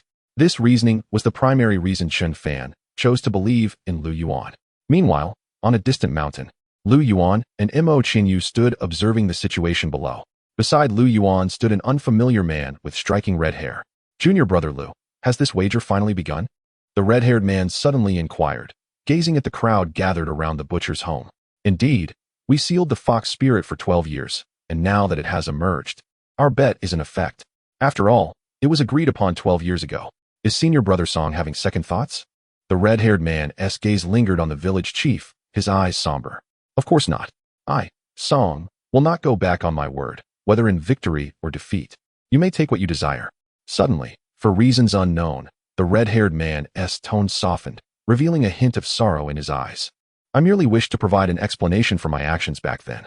Very well, senior brother Song, let us observe for now. Soon, you shall understand why I acted as I did. The red-haired man nodded. Mo Qinyu listened to their cryptic exchange, feeling utterly bewildered, unable to grasp the meaning behind Lu Yuan's dialogue with this stranger. This red-haired man was rumored to be Song, a senior of the Tianyi Sect, who had allegedly reached the stage of transformation years ago. He is indeed a remarkable figure among contemporary talents, even comparable to Li Changqing, albeit only in a superficial sense. As previously stated, your senior brother may appear easy to bully, yet in the eyes of others, he is regarded as a figure of ancestral stature. According to his cultivation level, he ought to descend the mountain for further training, yet Lu Yuan has persistently refrained from allowing it. While on the mountain, Lu Yuan can keep a watchful eye over him. The comprehensive manual he has compiled over the years has effectively shaped his senior brother into his desired form. However, once they descend the mountain, who can predict what actions Li Changqing might undertake? Mo Qinyu found this perplexing. Although Li Changqing is quite obedient to Lu Yuan, Mo Qinyu understands that it stems from Li Changqing's amiable nature, combined with Lu Yuan's flowery words that deceive him. Yet, why does brother Song, who has attained the transformation realm, also speak so deferentially to Lu Yuan? Truly, brother Lu is remarkable. Mo Qinyu scrutinized Lu Yuan beside him, seeking any clues, but ultimately resigned. Brother Lu, you have successfully piqued my interest. Chapter 102. Junior brother Chen, why is your head so pointed? Fanzi, what are we doing? Jean Mahua inquired, looking at Chun Fan with confusion. The aura of the fox demon is becoming increasingly faint. This direction seems incorrect. Chun Fan smiled and shook his head. We must at least leave ourselves an escape route. Let us first explore the vicinity of the village during the day to see if we can make a hasty retreat. Additionally, I wish to verify my previous conjectures. Moreover, I sense that this matter is far from straightforward. With a serious expression, Chun Fan articulated his deductions. What transpired 12 years ago? Who was responsible? And for what purpose have these individuals been trapped here for so long? Furthermore, why did the fox demon only begin to kill upon our arrival? Do you not find that peculiar? Indeed, why is that? Chun Shixiang affirmed, recognizing the validity of Chun Fan's reasoning. Listening to Chun Fan's analysis, the group found themselves in agreement with his perspective. So, junior brother Chun, do you believe someone is manipulating the fox demon from behind the scenes? Wu Yu interjected. After spending considerable time together, the group had come to regard Chun Fan as their strategist. Nodding at Wu Yu's hypothesis, Chun Fan responded, if it were not for senior brother Lu bringing us here, there would only be two possibilities. Either the villagers are being raised by malevolent cultivators, or the villagers themselves harbor ulterior motives to entrap us. However, since we were led here by senior brother Lu, he shifted his tone, the situation changes significantly. It is certain that the fox demon is being directed by someone, and I suspect that person is none other than our senior brother Lu. This includes, but is not limited to, the two scenarios I previously suggested, such as the possibility that the fox demon is, in fact, a mountain deity, while the villagers of Wu family village are the ones devoid of conscience. A mischievous smile gradually appeared on Chun Fan's lips. The mountain deity fox demon prays for rain and drives away disasters for the villagers, yet the inhabitants of Wu family village repay kindness with ingratitude. What could have led to such a predicament? Consider the name Wu family village. Wu also signifies nothingness. Chun Fan ceased to feign subtlety and declared directly. Do you recall when we ascended the mountain, Sister Wu stepped on a plaque inscribed with the character for benevolence. The combination of nothingness and benevolence perfectly encapsulates unethical. Thus, it follows that the entirety of Wu family village comprises unscrupulous individuals. What do you think of my deduction, esteemed brothers and sisters? At this proclamation, the room fell into stunned silence. You have laid the answer bare. What more can we say? Wu Yu and Jin Mahua quipped, 666. And you didn't call me to peek at the answer? Even Mo Qianyu and Lu Yuan, who had been observing them from the mountain, were momentarily taken aback by these words. Senior brother Lu, you haven't secretly provided junior brother Chen any special guidance, have you? Mo Qianyu mused. Given the current circumstances, it is evident that the villagers of Wu family village do not appear to be virtuous. Firstly, this fox demon is indeed the vengeful spirit released by senior brother Song of the Tianyi Sect. And last night's woman certainly does not seem to belong to a reputable family. This is akin to Yi Yanran and her mother, who sought to entice Chen Fan with their physical allure. However, Chen Fan's disciples, under Lu Yuan's relentless onslaught, have become nearly immune to such tactics. Unlike Mo Qianyu's astonishment, Lu Yuan merely paused for a moment before swiftly returning to his usual demeanor. What a trivial endeavor. It would be merciful of me not to administer poison to that fellow. Yet, Chen Shidi has already deduced the necessity of continuing this trial. This is hardly more challenging than the impromptu quizzes administered by the senior brothers of the Tianyi Sect. Mo Qianyu voiced his concerns. What has this foolish thing figured out? I intend to rectify his flaws this time. Lu Yuan, exasperated, scolded, always trying to decipher my thoughts, believing he's gained profound wisdom from mere surface knowledge. I intentionally allowed him to uncover this. Did you see? That fellow just spoke those words for my benefit and dared to provoke me? Lu Yuan's expression was one of profound dissatisfaction and ire, laced with a hint of disdain. I merely refined that brat's temperament recently, temporarily securing his hidden spirit stones. I subjected him to the thunder, aided in fortifying his bones. Listening to this, the inexperienced Song Shixiang couldn't help but gape in astonishment. This is even more bizarre than the interrogations at the Tianyi Sect. Furthermore, do not underestimate these disciples, nor dismiss your opponents as fools. When you take pride in ensnaring them in your trap, they may have already seen through your ruse. Those with true intellect never revel in their victories, and those who genuinely aspire to win never laugh. At this juncture, Mo Qianyu appeared somewhat awkwardly embarrassed. Although Chen Fan noticed Lu Yuan's traps, Wu Yu and Jin Mahua, the two outstanding disciples from Wudao Peak, failed to recognize even the pitfalls. For a moment, he found himself at a loss for words. Lu Yuan, noticing but disregarding Mo Qianyu's expression, continued, in the realm of cultivation, there are no good people. Did you think the fox demon was benevolent? Apart from myself. He hesitated, swallowing his words. Except for Shixiang Song and Shidi Mo, there are no virtuous souls here. By the time Chen Fan finished exploring the village and reached the exit to the outside world, it was already afternoon. Shixiang Chen, we truly cannot leave. The surrounding disciples cast adoring glances at Chen Fan. Yet, something about this statement felt amiss. Never mind. Shixiang Chen, you are truly remarkable. They were indeed trapped. Whether by soaring through the skies or burrowing underground, there was no escape. Chen Fan smiled faintly, waved his hand, and returned to the village. The village chief, upon seeing Chen Fan's return, rushed forward, grasping his hand. Immortal, you must save us. Previously, he had feared that Chen Fan and his companions had abandoned the village. Now, witnessing their return, he felt a wave of relief, realizing his earlier worries were unfounded.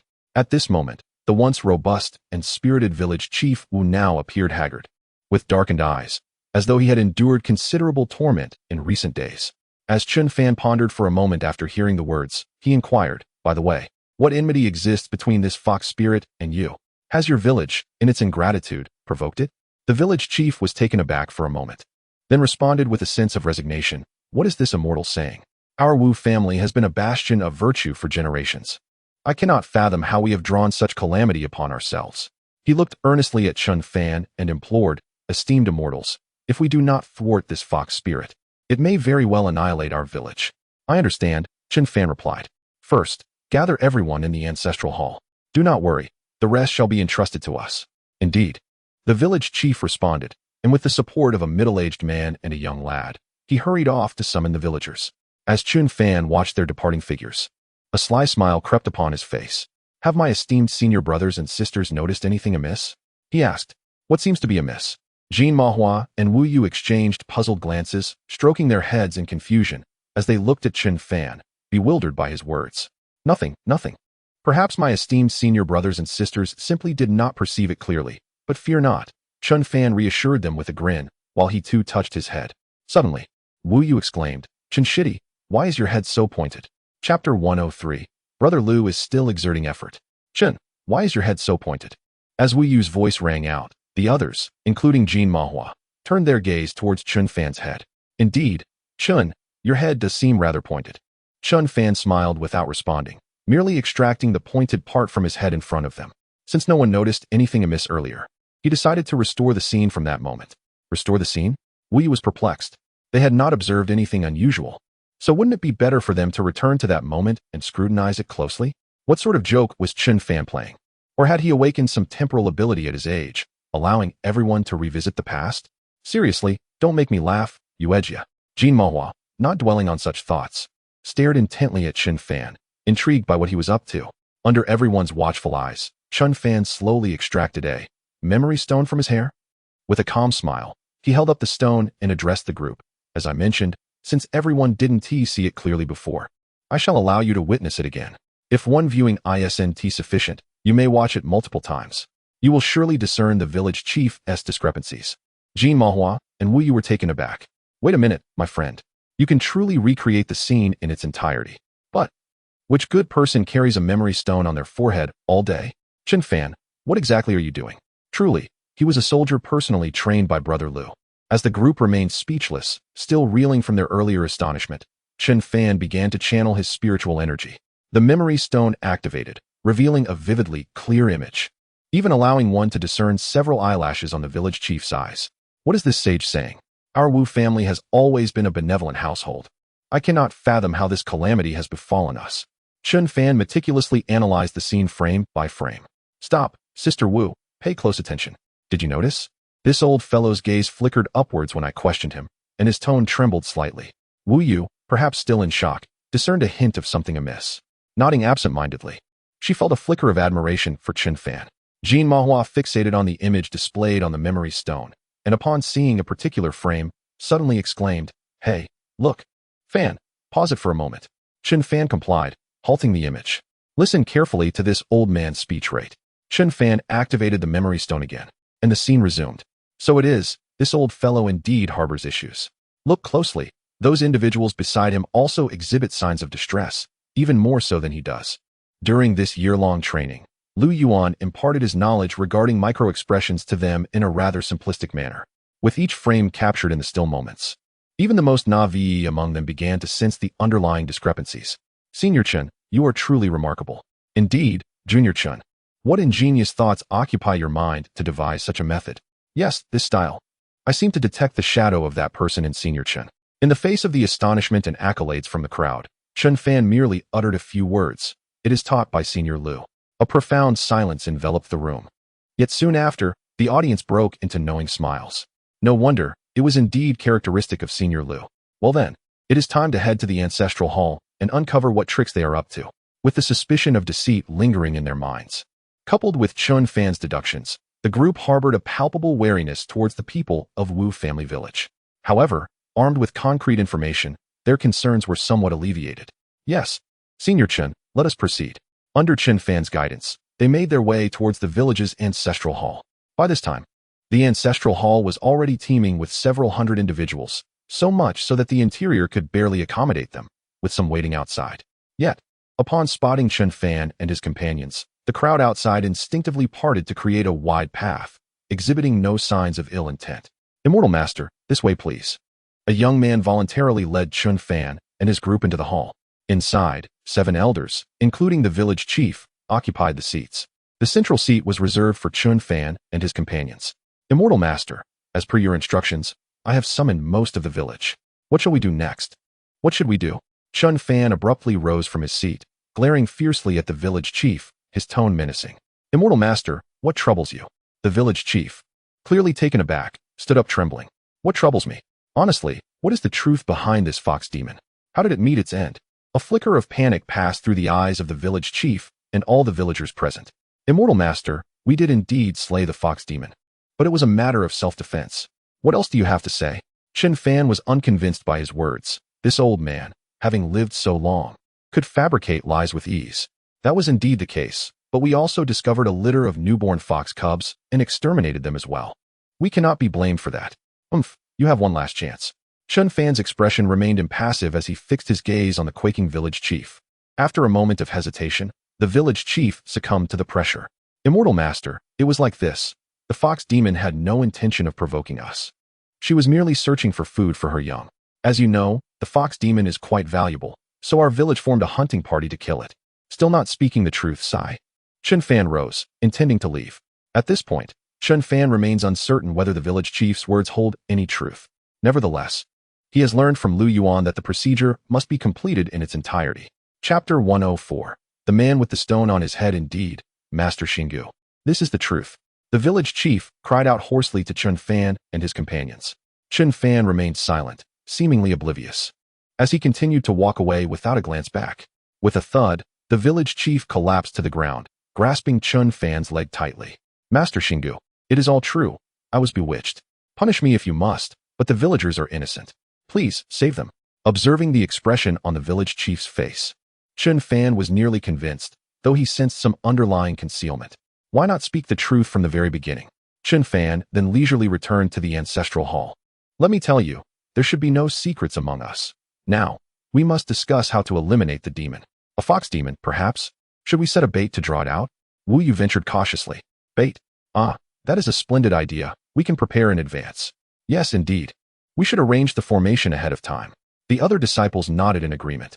However, someone interjected, but who should serve as the bait? Upon hearing this, Jin Mahua appeared to have an epiphany and suddenly spoke up. Speaking of bait for the fox demon, I have a brilliant idea. He then slowly turned his gaze toward Chun Fan beside him. Fancy, I recall you once acted as bait for a fox demon, did you not? Other disciples shifted their attention toward Chun Fan. Senior brother Chun, junior brother Chun, it seems we must impose this task upon you, among us. You are the most strikingly handsome. I have heard that junior brother Chun was once a scholar in the mortal realm. He is the most suitable candidate for this role. Indeed, senior brother Chun has experience. The disciples chimed in, their implications clear. They wished for Chun Fan to once again serve as bait for the fox demon. The pressure fell squarely on Chun Fan's shoulders. Yet, would he be perturbed by such scrutiny? It was merely a fleeting discomfort, as long as I remain unembarrassed. The embarrassment belongs to others. With an impassive expression, Chun Fan coldly rejected their proposal. Not a chance. Whoever wishes to volunteer may do so. I will not. Each of you shall contribute 50 superior spirit stones. Jin Mahua looked at Chun Fan. How does that sound? Do you think I, Chun Fan, would sell myself for such a paltry sum of spirit stones? Chun Fan's tone grew hesitant, but he remained steadfast. Then how about 70 superior spirit stones? 70, you say? I shall consider it. This time, Chun Fan appeared somewhat tempted. Jin Mahua, with determination, clenched his teeth and declared, 100 superior spirit stones per person. That is the final offer. If not, then so be it. As soon as Jin Mahua's words left his lips, before they had fully settled, Chun Fan's eyes sparkled with anticipation, and he promptly agreed, fearing Jin Mahua might retract his offer. In truth, he had already been intrigued when the proposal was merely 50 spirit stones. Can you imagine how difficult it was for him to suppress his feelings just moments ago? Very well, I shall take care of this matter. The disciples displayed expressions of heartfelt concern. After spending a year with Lu Yuan, they had expended 3,000 to 4,000 high-grade spirit stones. Were it not for their family's considerable wealth, even a loose cultivator in the nascent soul stage would struggle to procure such a sum. Yet, could Chun Fan, having accepted the payment, truly serve as an obedient bait? Absolutely not. Ultimately, Chun Fan was the direct disciple of senior brother Lu, while Jin Mahua and Wu Yu were merely collateral disciples. That wretched Chun Fan had been secretly taught some of the most coveted techniques by his esteemed senior brother Lu. Amidst the puzzled gazes of the crowd, Chun Fan calmly made his way towards the village chief. Those who had once hunted the fox demon stepped forward, willing to act as bait for the sake of their village. After all, it was not our urgency. They could manage as they saw fit. If no one came to find us within the span of 2 incense sticks, they would have to resolve the matter themselves. Senior brother Jin, senior sister Wu, let us depart. With that, Chun Fan forcefully led the bewildered disciples away from the ancestral hall, leaving the villagers of Wu family village in a state of shock. Why? Village chief, how are these cultivators different from those we encountered before? Not only the villagers, but even the expressions on Wu Yu and Jin Mahua's faces were remarkably vivid. 666. They took our spirit stones and outsourced them without any cost. Capitalists. None are as unscrupulous as you. Junior brother Chun, is this truly appropriate? You've so effortlessly taken our spirit stones. What else? Were you not the ones who sought me out just moments ago? Chun Fan retorted with righteous indignation. I merely stated that I would handle this matter. Otherwise, shall we consult the recording stone? Wu Yu and Jin Mahua were taken aback. How could they forget that Chun Fan had a recording stone affixed to his head? It was over. They had lost count of how many times this duo, Lu Yuan and Chun Fan, had led them into traps. They had grown somewhat numb to it all. Back at the ancestral hall of Wu family village, while Chun Fan could withstand the pressure from Jin Mahua and the others, it did not imply that they could endure the collective pressure from the entire village. Furthermore, in a place like Wu family village, clan authority reigned supreme. Not long after Chun Fan and the others departed, a young man hurriedly approached. Immortal Master, everyone has stepped forward. I beg you to return. Chun Fan had anticipated this scene and thus did not delay further. There were still formations and various traps to set up. He led Jin Mahua and the others back to the ancestral hall. All right, those selected should remain at the front of the hall, while the rest should hide in the back or elsewhere.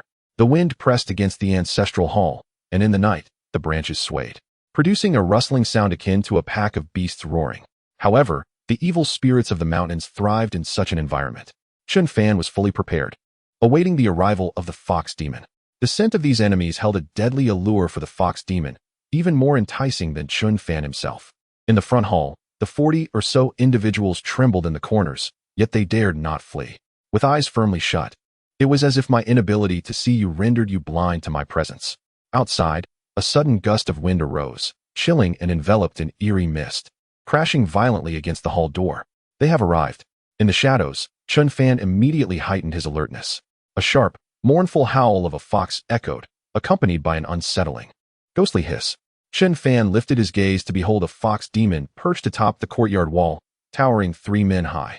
Its silvery white fur was matted with congealed blood, its form wavering between reality and illusion, a manifestation of vengeful spirits. Its peculiar eyes shimmered with an eerie green light, streaked with traces of blood at the corners, presenting a fox-like visage yet exuding an unsettling stillness of the dead. It was a vengeful fox. The vengeful fox seemed oblivious to the disciples of the Tianyi Sect lying in ambush nearby. Its piercing green gaze swept across the hall, and suddenly, it leapt forward, propelled by a foul wind, dashing toward the ancestral hall, seemingly targeting the dozen individuals serving as bait. With a sickening thud, the nearest middle-aged man crumpled to the ground, torn asunder. Panic ensued as those around scattered in terror. Witnessing such ease in its slaughter, the fox demon's vigilance significantly waned. Its green pupils focused solely on the villagers it sought to annihilate. Just as it prepared to hunt down these foes, a thunderous roar erupted. Sword energy, talismans, and various forms of attack surged towards it in unison. Look behind you. Chapter 105. Disrobe and let Qin see your bone structure with a deft flick of her wrist. Wu Yu unsheathed the azure steel sword. 2 slender beams of azure light shot forth from the tip of the blade, targeting the vengeful fox's heart. The fox, reacting with remarkable swiftness, twisted its form like a silver-black shadow to evade the sword's energy, its spectral eyes abruptly fixating on Wu Yu. A cloud of black mist erupted from its maw. The other disciples quickly rallied to shield Wu Yu and her companions, launching various assaults to seal off the fox demon's position. Seizing the moment, Chun Fan cast the Scatter King sword formation talisman into the air. The paper detonated, transforming into 7 golden sword shadows that circled the vengeful fox. They coalesced into a sword array. As a thunderous bolt descended upon the sword shadows, it instantaneously morphed into countless delicate arcs of lightning that entwined around the sword images, casting a radiant purple-golden glow that ensnared the fox within. A howl escaped the vengeful fox, scorched by the lightning net, as its claws scraped against the sword array, sparking flames. Jin Mahua comprehended the signal and gathered a pillar of lightning the width of a bowl in her palm. Suddenly, a deafening thunderclap resonated through the air, and a thick purple bolt struck down directly onto the back of the fox. The creature emitted a heart-wrenching, anguished cry. Wu Yu seized the opportunity, twirling the azure steel sword, unleashing a 3-foot-long azure sword energy that cleaved through the fox's neck. With a sickening sound, blood gushed forth as the fox's head rolled onto the ground. Its remaining body convulsed a couple of times within the lightning net before dissipating into a plume of black smoke, carried away by the wind. Unawares, Chun Fan approached to ascertain whether the fox demon had truly been vanquished. After a cursory examination, he confidently exposed his back, casting a triumphant glance at Jean Mahua and the others, exclaiming, "All is well. The fox demon is dead. How splendid! Was it truly that simple?" The disciples erupted into celebration, momentarily shedding all vigilance and caution.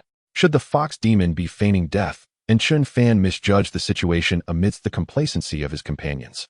It would surely strike them unawares. "Junior brother Lu, have you not taught your disciples in the Tianyi Sect to remain vigilant? At the very least, they should thoroughly verify whether this vengeful fox is genuinely deceased. Look, it appears to be gathering strength. Should I intervene or lend assistance?" Observing the relaxed Chun Fan below, the red-haired man furrowed his brow. "Ah, Brother Song, do not rush. Just keep a watchful eye," Lu Yuan replied, unfazed. Although the enticing Chun Fan was the true body, he had set up a transposition formation and various traps beneath his feet, waiting for the fox demon to fall into its snare. Indeed, sensing that Chun Fan was a living target and that the others were entirely unguarded, the fox demon, now shrouded in a cloud of black mist, cautiously amassed its strength.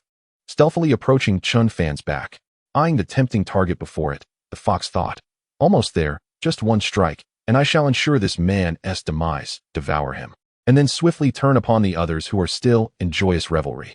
Seizing the moment of their panic, it made a swift escape. Once its injuries had healed, it would settle the score. Even when reduced to a swirling mass of darkness, the thought elicited a sinister smile upon the face of this wronged fox. Ha ha ha. The shadowy figure of the fox suddenly sprang from the ground, launching a strike at Chun Fan's chest. Thud. Success. It was Chun Fan who had the upper hand. In that fleeting instant, as the fox lunged, Chun Fan reacted with a speed surpassing that of any human, countering the heart-seeking attack with a deft maneuver that dealt another heavy blow to the creature. At this moment, the black fox realized it had fallen into the trap laid by this cunning youth, yet it attempted to escape once more, transforming into a wisp of black mist. However, it had already ensnared itself in a trap meticulously prepared by Chun Fan. Meanwhile, the disciples, who had been reveling just moments ago, now wore grave expressions, their previous laxity replaced by an acute sense of urgency. A barrage of powerful spells rained down upon the fox, even more ferocious than before. In the eyes of the black fox, Chun Fan and his companions appeared as demons emerging from the depths of hell. Finally liberated, it encountered a group of such wicked beings. It initially sought to kill a villager to lower its guard, seemingly oblivious to its own impending doom. It was lured by the enticing silhouette of Chun Fan, revealing a captivating form that stirred primal desires within the fox, which had been pent up for 12 long years. Who could possibly resist such temptation? It was filled with resentment. What was happening? Was it not said that all demons are akin to family? Why then did a horde of demonic cultivators seek to vanquish the very monsters of their kin? Brother Lu, your disciples truly are commendable. Brother Song of the Lihua sect was at a loss for words to express his astonishment. Although he had heard tales of Lu Yuan's sinister nature, he had not anticipated it to be to such an extent. This was merely a display of his disciples' prowess. He could only imagine how wicked Lu Yuan himself might be. Yet, he had no desire to find out. It was said that those who had witnessed all of Lu Yuan's capabilities either went mad or were consumed by them. Such was the norm, albeit still perilously reckless to use one's true form as bait. Yet, Lu Yuan remained unsatisfied, voicing nearly harsh demands of Chun Fan. Brother Song found himself at a loss for further commentary. When the Central Plains Sect conference approached, he would surely advise his junior disciples, if they encountered the Tianyi Sect, especially those from Tianjua Peak, they should surrender without hesitation. Jean Mahua and Wu Yu continued to scour the battlefield, ensuring that the fox demon was truly vanquished and that no other anomalies lurked nearby. Meanwhile, Chun Fan ventured to the hiding place of the village chief and the others. "Master, I am truly grateful to you." From a distance, they observed as the fox demon was decisively eradicated by Chun Fan and his companions, and their excitement was palpable. Unlike the common folk Lu Yuan had encountered, the villagers of Wu family village had not forgotten their roots. They did not cast blame upon Chun Fan for using one of their own as bait, but instead, they shouted their heartfelt thanks for his actions. The village chief smiled meaningfully, his eyes sparkling with delight as he called out, Xiao Chui, the master is seeking you." Upon hearing the chief's summons, Wu Chui shyly stepped forward, covering her face. She trailed behind Chun Fan, her thoughts swirling as she mused. It was merely the presence of many yesterday. Now her true nature is finally revealed. Once inside the room, Chun Fan closed the door and turned to Wu Chui with utmost seriousness, saying, "Chuier, please unfasten your clothing. I wish to examine your physique." Chapter 106. Chun Fan, You scoundrel! Unfasten your garments and allow your senior brother to examine your bone structure. As Chen Fan uttered these words, his gaze was clear and his tone sincere, as though he genuinely wished to assess Wu Chui's physique. Had it not been for the fact that Chen Fan had summoned her to a secluded room devoid of any witnesses, Wu Chui might have truly believed him. She regarded Chen Fan with a peculiar expression, her heart profoundly shaken. Is this what the celestial beings outside are like? So different from the folk of her humble village. The audacity to claim he merely wanted to assess her bone structure was refreshingly unconventional. However, Wu Chui swiftly regained her composure, a hint of bashfulness coloring her cheeks. She decided to indulge Chen Fan's charade, as he wished to perform, and she would play along. Then, dear senior brother, might I trouble you to assess my bone structure? Wu Chui's voice was melodious, capable of melting a man's resolve. A subtle smile graced Chen Fan's lips at her words. Wu Chui gazed at him, her eyes filled with worry and anticipation. With some hesitation, she finally asked, Celestial Master, will it hurt? Not at all. If it were my senior brother conducting the examination, it would undoubtedly be quite painful. I shall merely conduct a gentle assessment. You needn't worry, Chen Fan reassured her. Then, Celestial Master, if I pass this examination, will you take me to the celestial realm? Wu Chui's beautiful eyes shimmered with a misty allure as she pouted adorably at Chen Fan, looking quite enchanting. Chen Fan smiled gently in response. If your bone structure is indeed promising, then certainly. Upon hearing this, Wu Chui immediately understood. She began to unfasten the buttons of her garment, swiftly liberating herself from its confines. Her fair jawline, neck, and the delicate skin extending to her chest were laid bare for all to see.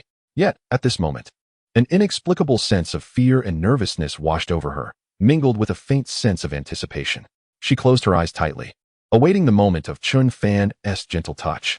Chen Fan's hands traversed her neck down to her back. At last, Brother Lu, I shall finally best you, he thought to himself. Upon closer inspection, he noted the faint blush on Wu Chui's fair back, revealing her unique constitution, albeit one that had been sealed away. Celestial Master, are you well? Wu Chui asked anxiously as she felt him lingering on her form. In her eagerness, she instinctively moved closer. What are you doing? What thoughts occupy your mind? Celestial Master, why must you treat me with such humiliation? What have I done to deserve this? Wu Chui lamented, her eyes glistening with tears, resembling a weeping willow. Alas, I am merely conducting an assessment. Your bone structure is commendable and would be considered average in my sect, Chen Fan responded sternly, causing Wu Chui to regain some composure. She lowered her head, her voice softening. I'm sorry.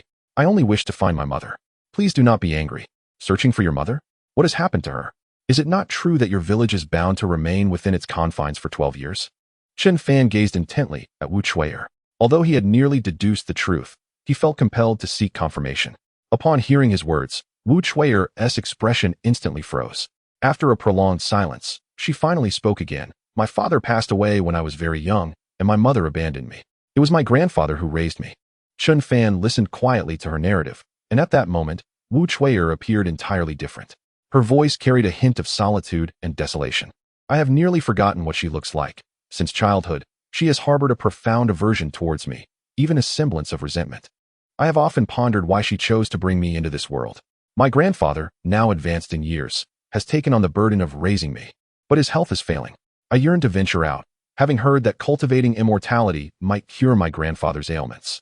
Wu Chui's eyes glistened with unshed tears, as if she were silently sobbing, evoking a pang of sympathy. How pitiful!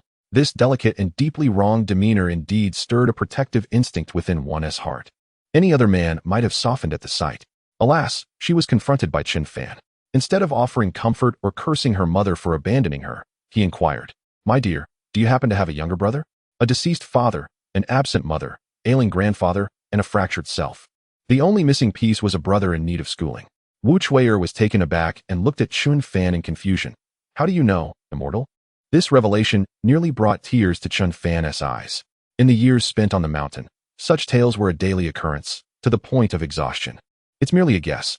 Chui, perhaps your mother had her reasons? Huh. Even if she has her reasons, why could she not take my brother and me with her? She only cares for her own comfort. As she spoke, Wu Chui's tone brimmed with resentment towards the mother who had forsaken her and her brother. Chen Fan had gleaned the answers he sought, just as he was about to utter more words. A loud bang echoed as the door was forcefully pushed open from the outside. Chen Fan, what on earth have you done? The doorway was filled with disciples from Wudao Peak, resembling a chaotic scene of accusation. Fortunately, they had arrived a few minutes late. Had they witnessed the earlier scene of bone assessment, he would have been irreparably tarnished. Senior Sister Wu, I was merely assessing Miss Chueyer's bone structure. Assessing bone structure? Wu Yu clearly doubted this explanation but did not rush to dispute it, as she wished to hear Chen Fan's account fully. If he was indeed ensnared in a plot, she could not afford to act hastily. This was the culmination of her year of cultivation. Chen Fan, you beast. You appear so honest and upright. Brother truly misjudged you. A thunderous roar echoed from the heavens as Wang descended, his eyes filled with rage. As Wu Yu and Jean Mofin remained oblivious to the truth, they had yet to voice their thoughts. However, Lu Yuan, who had been silently observing the entire ordeal, suddenly erupted with fury, exclaiming, "How could a disgrace like you emerge from Tianyi Peak?" Faced with Lu Yuan's unexpected appearance, Jean Moshuan hesitated, yet after much contemplation, he suggested, "Senior Brother Lu, perhaps we should allow Junior Brother Chen to provide an explanation. There may be some misunderstanding here." Indeed, Junior Brother Chen is not the sort of person to act in such a manner. "Let us hear his side of the story," echoed the disciples from Wudao Peak. Chen Fan, emboldened by his knowledge of the circumstances surrounding Lu Yuan's sudden emergence, realized he was on the verge of unveiling the entire truth of the situation. Lu Yuan, in his attempt to use this incident as a lesson for them, was clearly agitated.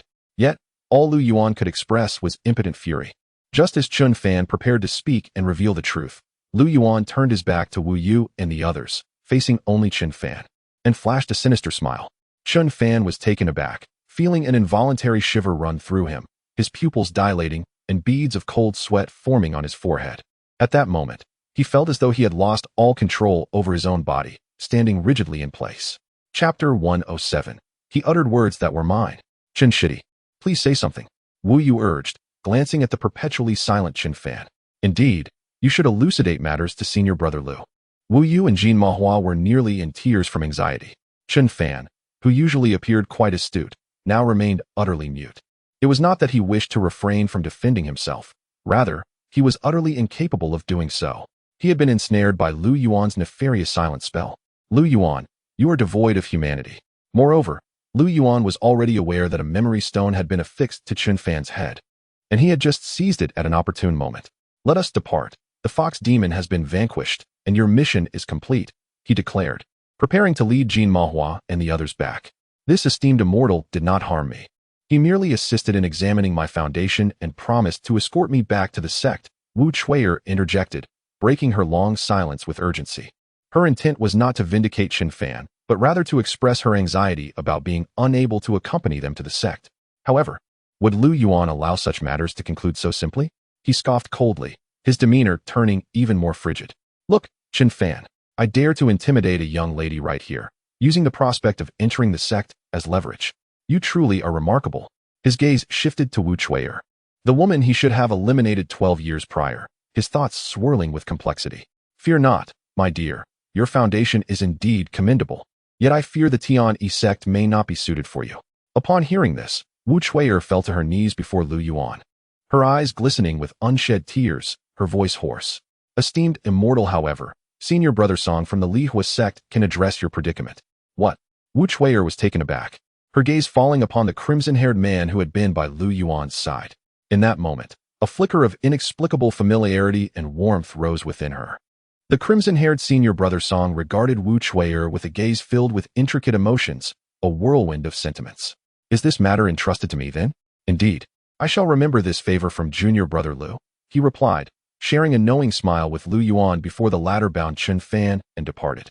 On the way, Wu Yu voiced her confusion. "Senior Brother Lu, given that the lady possesses a commendable foundation, she may well have a unique constitution. Moreover, I discovered a younger male with an exceptional foundation outside the shrine. Both of them exhibit significant potential and lack any substantial backing.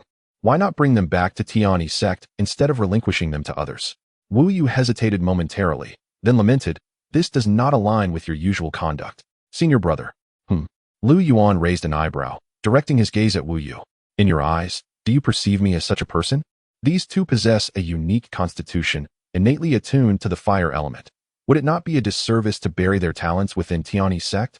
However, Wu Yu and the others evidently did not accept his reasoning. "Brother Lu, you must speak the truth. Our Wudao Peak is not lacking in disciples proficient in the fire arts. given your character. It is certain you will take these two back to the Tianyi Sect and extort us. Lu Yuan. Why do these disciples speak such blatant truths? Brother Lu, that person must be Brother Song from the Lihua sect, right? At this moment, Jin Mahua interrupted the silence. Lu Yuan glanced at Jin Mahua, recognizing him. Jin Mahua nodded. My second brother has joined the Lihua sect, and Brother Song is his senior. However, when I encountered Brother Song, his demeanor, talents possessed their own pride. Back when Jin Mahua was still a child, he had met him once. In the blink of an eye, over a decade has passed. Yet Brother Song remains that same gallant youth, his appearance unchanged. However, the respect he showed to his elders, who were already at the void refinement stage, contrasts starkly with the reverence he displays towards Lu Yuan, a mere junior. This completely defies the three-tiered hierarchy of the cultivation world. Those of higher cultivation are addressed as predecessors, those of similar cultivation as fellow cultivators, and those beneath them, mere ants, unworthy of entering my imperial banner. By the way, after wandering here for the past few days, are these truly the only two exceptional talents? Lu Yuan did not directly answer Jin Mahua's question, but instead posed a puzzling inquiry. Indeed, just these two. Both of the fire element, and I hear they are siblings. At this point, Jin Mahua and Wu Yu began to sense something amiss. Indeed, how could such extraordinary talents emerge from a remote mountain village, both possessing fire attributes?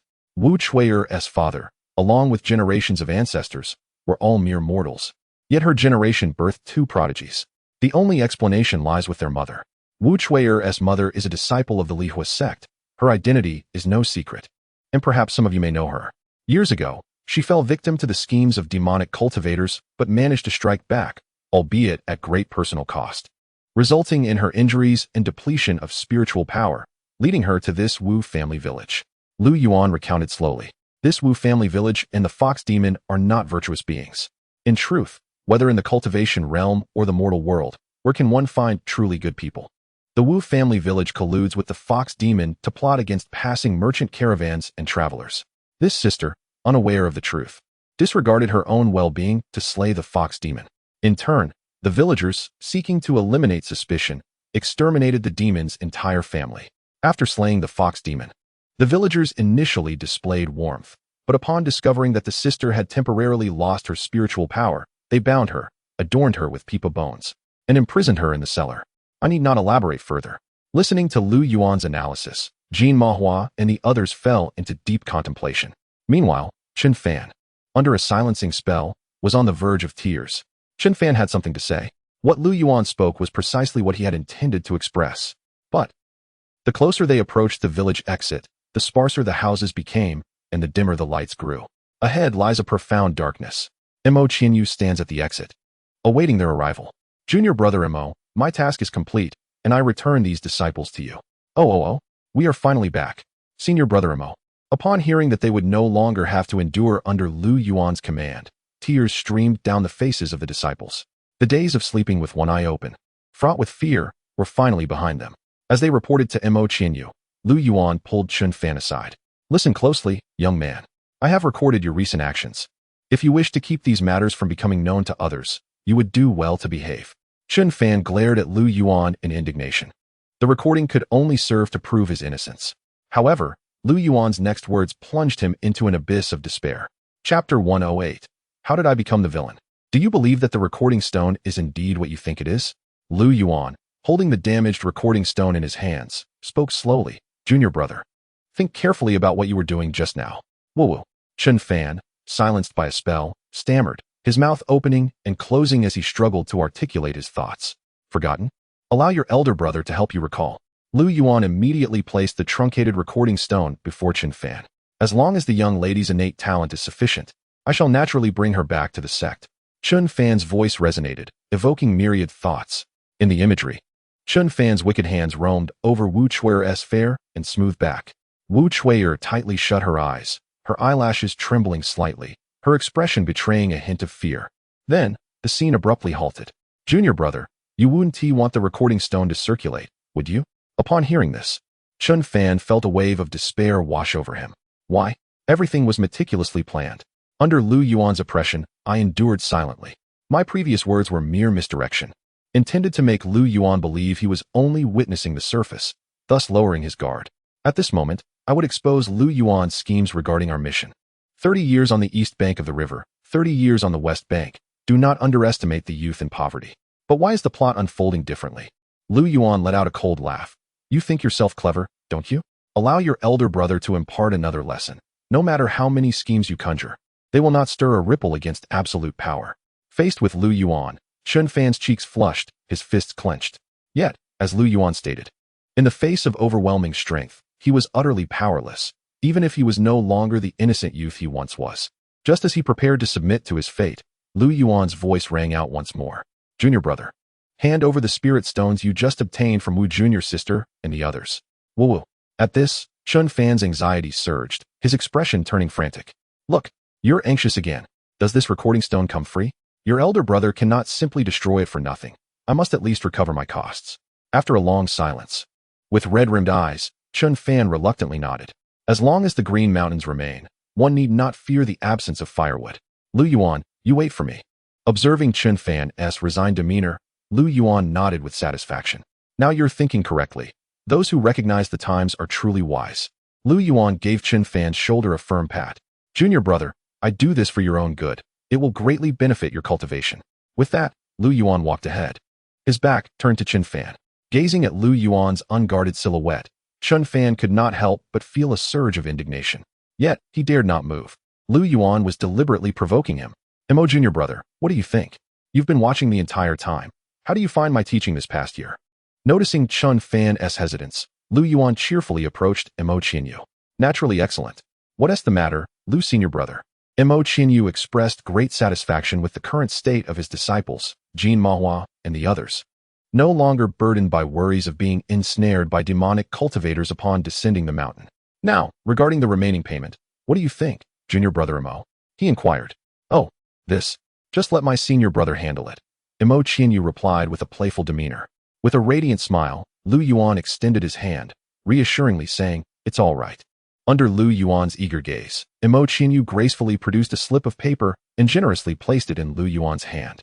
As Lu Yuan momentarily dazed, Mo Qianyu's cheerful voice echoed, just add it to my account at Wudao Peak. I shall settle it once my master returns from treasure hunting. Although Mo Qianyu contemplated evading the debt, he quickly dismissed the thought, realizing that this was Lu Yuan, and such a ploy would be futile. Moreover, with more than 20 disciples under his tutelage, he was counting on Lu Yuan's support. Should he truly default, Lu Yuan might just lead them to the heavenly demon sect. Junior brother Mo, you truly are a blessing to fifth uncle. He has employed all manner of cunning in your favor, Lu Yuan remarked, feeling a mix of exasperation and amusement at the audacity of Mo Qianyu's antics. It was undeniable that Mo Qianyu had indeed learned genuine skills during his time here. The previously polished image of the fifth elder's cherished disciple had utterly crumbled. Days later, in the bustling city of Linjiang, within the Great Zhou, the streets thronged with people, a ceaseless flow of passers-by. Linjiang was among the most prosperous cities in the realm. Within the city, two men clad in Taoist robes stood tall and straight. Their dark gazes fixated on the direction of Fuzhou City, their masked visages exuding an air of ominous intensity. One was adorned in a flowing white robe, his long black hair cascading down, a countenance marked by coldness, dark eyes reflecting an ethereal detachment, seemingly untouched by the mundane world around him. Was this not Lu Yuan? It went without saying that the man beside him was Chun Fan. In a slightly hoarse voice, Lu Yuan inquired, are you saying your father has ascended to this position as Sima? Indeed, Chun Fan replied succinctly, casting a curious glance at Lu Yuan. Observing his celestial senior brother, untouched by worldly affairs, Chun Fan felt a myriad of emotions swirling within him. He recalled how he had been deceived by this very individual.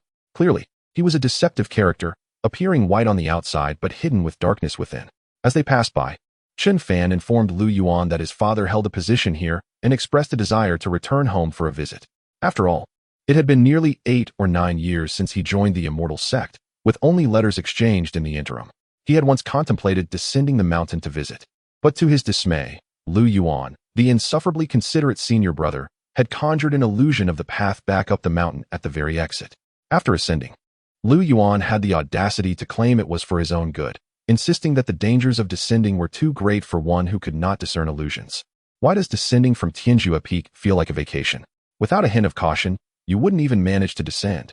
Meanwhile, the empathetic Lu Yuan, unwilling to let his beloved junior brother suffer from longing, decided to accompany him home. In truth, it was Chun Fan who had expended his previously accumulated spirit stones to request this favor. Ah, junior brother, what official position does your father hold now? Chun Fan remained silent for a prolonged moment, and Lu Yuan, filled with curiosity, cast a glance at him. At that moment, Chun Fan's mouth hung slightly agape, his eyes brimming with astonishment. Observing Chun Fan's unusual demeanor, Lu Yuan's gaze followed the direction of his focus. In the distance, on a small bridge, stood a woman with exquisite makeup and flowing black hair. She stood at the bridge's edge, her figure graceful and alluring, as the gentle breeze, laden with the river's mist, tousled her hair. Surrounding her were 7 or 8 maidservants, attending to her every need. Junior brother, please do not act foolishly. At Lu Yuan's urging, Chun Fan reluctantly withdrew his gaze, expressing his displeasure. What do you take me for, senior brother? What is this all about? With a deep sigh, Chun Fan slowly elucidated. Xiao Yu and I once had a betrothal. However, I rescinded it, and I never anticipated encountering her here. Listening to Chun Fan's explanation, Lu Yuan was utterly bewildered. Rescinding a betrothal? What a jest! To break off an engagement upon entering the immortal sect? This does not bode well for my junior brother. In light of this, Chun Fan had unwittingly become the antagonist of the tale, while he, Lu Yuan, had been relegated to the role of the villain's elder brother. Chapter 109. Isn't this Linjiang city rather eccentric? Chun Fan is the antagonist, which means that Lu Yuan must be his accomplice. However, Lu Yuan pondered and reflected on his actions over the years. It matters not. After all, Lu Yuan was never a virtuous person to begin with. Being labeled as a villain might even serve to cleanse his reputation. Brother, what troubles you? Chun Fan inquired, noticing the peculiar expression on Lu Yuan's face. His eyes filled with curiosity. Junior brother, do not forget your roots. When you called off your engagement, did they not refrain from uttering the words, 30 years in the East, 30 years in the West, do not bully the impoverished youth? A flicker of ruthlessness crossed Lu Yuan's gaze. No, if that woman were to voice such a phrase, or if this grudge were to be forged, then the chaos instigated by you, Chun Fan, shall be resolved by me, Tang Yuan, the 9th elder of the heavenly demon sect. What nonsense! Do not bully the impoverished youth, Chun Fan replied, a hint of melancholy in his tone. Had I not gone back then, perhaps they would have come to my home to annul the engagement. What? Lu Yuan's eyes ignited with curiosity. Let us discuss this as we walk. Thus, Chun Fan led Lu Yuan towards his residence. Along the way, Lu Yuan unraveled the connection between himself and that woman. Originally, their families were acquainted, with their parents being classmates and colleagues in the capital. Given that Chun Fan and Xiao Yu were of the same age, an engagement was established between the two families. However, Chun Fan's father lacked adaptability and fell out of favor, resulting in his demotion to a remote county. In contrast, Zhao's father, adept in maneuvering, remained in the capital. Yet, unlike the conventional narratives, although Zhao's father was shrewd, he wielded no power and endured in a modest position. It was a considerable achievement for a scholar to attain such a rank. The two families maintained close ties, and the turning point came when Chun Fan, after passing the imperial examination, was struck with a sudden desire to seek out Lu Yuan at the Heavenly One sect. He then visited Xiao Yu's home for a private discussion, leading both families to amicably and quietly dissolve the engagement. There were no incidents of lost face or the admonition against bullying the impoverished youth. These were merely Chun Fan's words. Yet Lu Yuan sensed that the lad was concealing something. To abandon a beautiful maiden in pursuit of a rough character such as himself must surely involve some intrigue. Madam, what troubles you? The maid beside the elegantly adorned black-haired woman seemed to have divined her mistress's thoughts, gently interjecting, "It is nothing, likely a case of mistaken identity. Let us return to the estate." She too had noticed the conspicuous figures of Lu Yuan and Chun Fan in the bustling street. However, her perceptive acuity paled in comparison to that of a practitioner like Chun Fan. Gazing upon Chun Fan's silhouette, she could not help but recall the boy from her memories. The streets of the inner city were paved with blue stone, spacious and immaculate. Classical and elegant mansions nestled within this prosperous area. Observing the retreating figures of Lu Yuan and Chun Fan, passers-by exchanged glances filled with intrigue. "Is this your home?" "Quite impressive," one remarked. At last, Lu Yuan and Chun Fan halted before a grand residence in the inner city. "Surely, your father has not succumbed to greed." Lu Yuan jested. "Senior brother, this is the estate allocated to my father by the court. How can you suggest otherwise?" Chun Fan, visibly incensed by Lu Yuan's insinuation, resembled a startled Hakimi. Puffing in frustration, "Why the haste? Am I not aware of your father's character?" "I was merely jesting," Lu Yuan chuckled, retreating to a distance. After all, Chen Fan was returning home, and it felt somewhat inappropriate to continue teasing him. Aren't you going to knock? What are you waiting for? Lu Yuan urged. I'm not entirely sure, Chen Fan replied, his voice betraying a hint of uncertainty, a flutter of nervousness creeping into his heart. What? You don't even know your own home? Lu Yuan exclaimed, taken aback. What has happened to this child, that he is unaware of his own abode? Chen Fan shot a discontented glance at the astonished Lu Yuan and retorted coldly, I too wish to return home. But I know not which senior brother set up the maze and illusion at the mountain's foot. Others returned home, while I languished in the illusion for an entire month. Lu Yuan met Chen Fan's gaze unflinchingly, indignantly declaring, You are right, junior brother. I wonder which heartless senior brother is responsible for this. By the way, at that time, the eldest brother was engrossed in his studies of formations. It must have been him. Chen Fan merely chuckled. Among the entire sect, 2 senior brothers were renowned. One was the most earnest and caring, while the other was infamous, evoking fear, yet equally concerned for his junior siblings. It was difficult to discern which brother was responsible for the trickery. Let us proceed. After a moment's reflection, Chen Fan regained his composure, inhaled deeply, and knocked decisively on the door. After a brief pause, the door creaked open, revealing a burly man in his 30s. Upon catching sight of Chen Fan, his eyes widened in disbelief. Young master, Chen Fan had been away from home for nearly a decade, a span sufficient to transform a person. Yet, this stout man recognized Chen Fan instantly. After all, Chen Fan was only about 30 years old, a mere youth in the realm of cultivation. Are you Nyo? Chen Fan inquired tentatively. Yes, I am Nyo, young master. The man responded respectfully, nodding vigorously and ushering Chen Fan inside. Young master has returned. Young master has returned. He exclaimed excitedly, neglecting even Lu Yuan. However, Lu Yuan was no shrinking violet. He promptly followed suit into the residence. The exterior of the Chun estate indeed appeared quite grand, yet the interior was starkly devoid of decoration. Even artificial mountains and waters were absent, rendering it eerily empty. A stark contrast to Chen Fan's father's official standing. Fanner, Fanner. Rapid footsteps echoed as a splendidly dressed middle-aged woman hastened toward them, flanked by 2 maidservants. Gazing at Chen Fan before her, the woman was overwhelmed with emotion, her eyes reddening as tears streamed down uncontrollably. My dear. The middle-aged mother wiped the tears from the corners of her eyes, scrutinizing Chen Fan intently, caressing his face and pinching his arm. Yet, she quickly regained her composure, a flicker of panic crossing her gaze. Fanner, oh dear, why have you returned? Chen Fan was taken aback, utterly perplexed. After so many years apart, rather than expressing longing, his mother seemed eager to send him away. However, in an instant, Chen Fan appeared to grasp the situation, casting an indignant glare at Lu Yuan. Surely, this heartless senior brother had conjured another illusion. Yet, the next words from his mother left both Chen Fan and Lu Yuan in stunned silence. Fanner, you must leave at once. Our city of Linjiang is currently in the midst of a massacre of immortals, and if you are captured by the authorities, it will be the end. Chapter 110. Lu Yuan. Professionally aligned Lu Yuan stood in astonishment, rendered speechless. His lips quivered as he managed to utter a few incredulous words. Is it true? Are you all truly engaging in such ruthless actions? Even slaughtering immortals? The moment those words escaped his lips, they shattered Chen Fan's composure. Chen Fan was acutely aware that to the immortal sects, these mortal courts were akin to mere ants. Not only Chen Fan, but even Lu Yuan questioned whether his ears had deceived him. How could a mere mortal court speak of slaying immortals? You should hurry and leave. Do not allow the officials to apprehend you. Was this truly a small mortal city? In an instant, Lu Yuan unleashed a powerful charm, plunging the entire Linjiang city into chaos. Such underhanded tactics were unheard of. Even the residual energy from Chen Fan's physical training would have left the officials bruised and battered. Furthermore, if Jiang Hao were to take charge, it would not take long before every soul in Linjiang city would be consumed. Greetings, madam. A bewildered Lu Yuan stepped forward to pay his respects, eager to inquire about the unfolding events. Chen's mother hesitated briefly before casting a puzzled glance at Chen Fan. Chen Fan hastily clarified, Mother, this is my senior brother who has accompanied me on this journey. Very well, no need for excessive formality.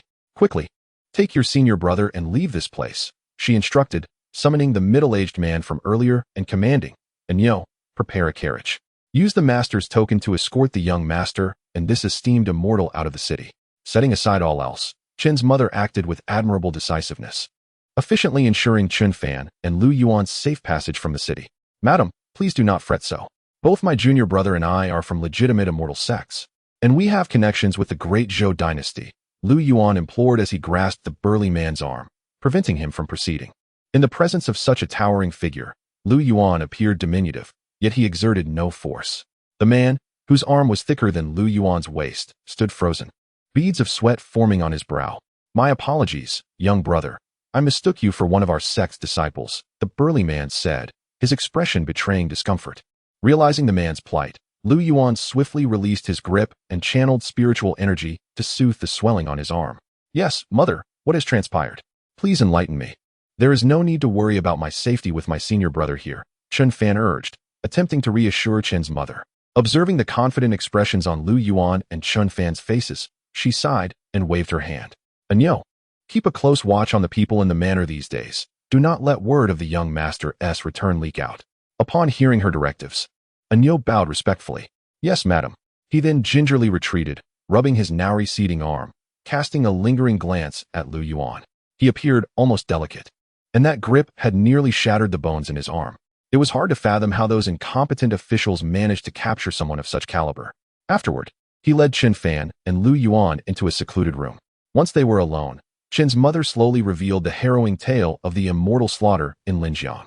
"Recently, a group of celestial beings clad in white robes arrived in our vicinity, seemingly from the celestial sect, tasked with vanquishing demons.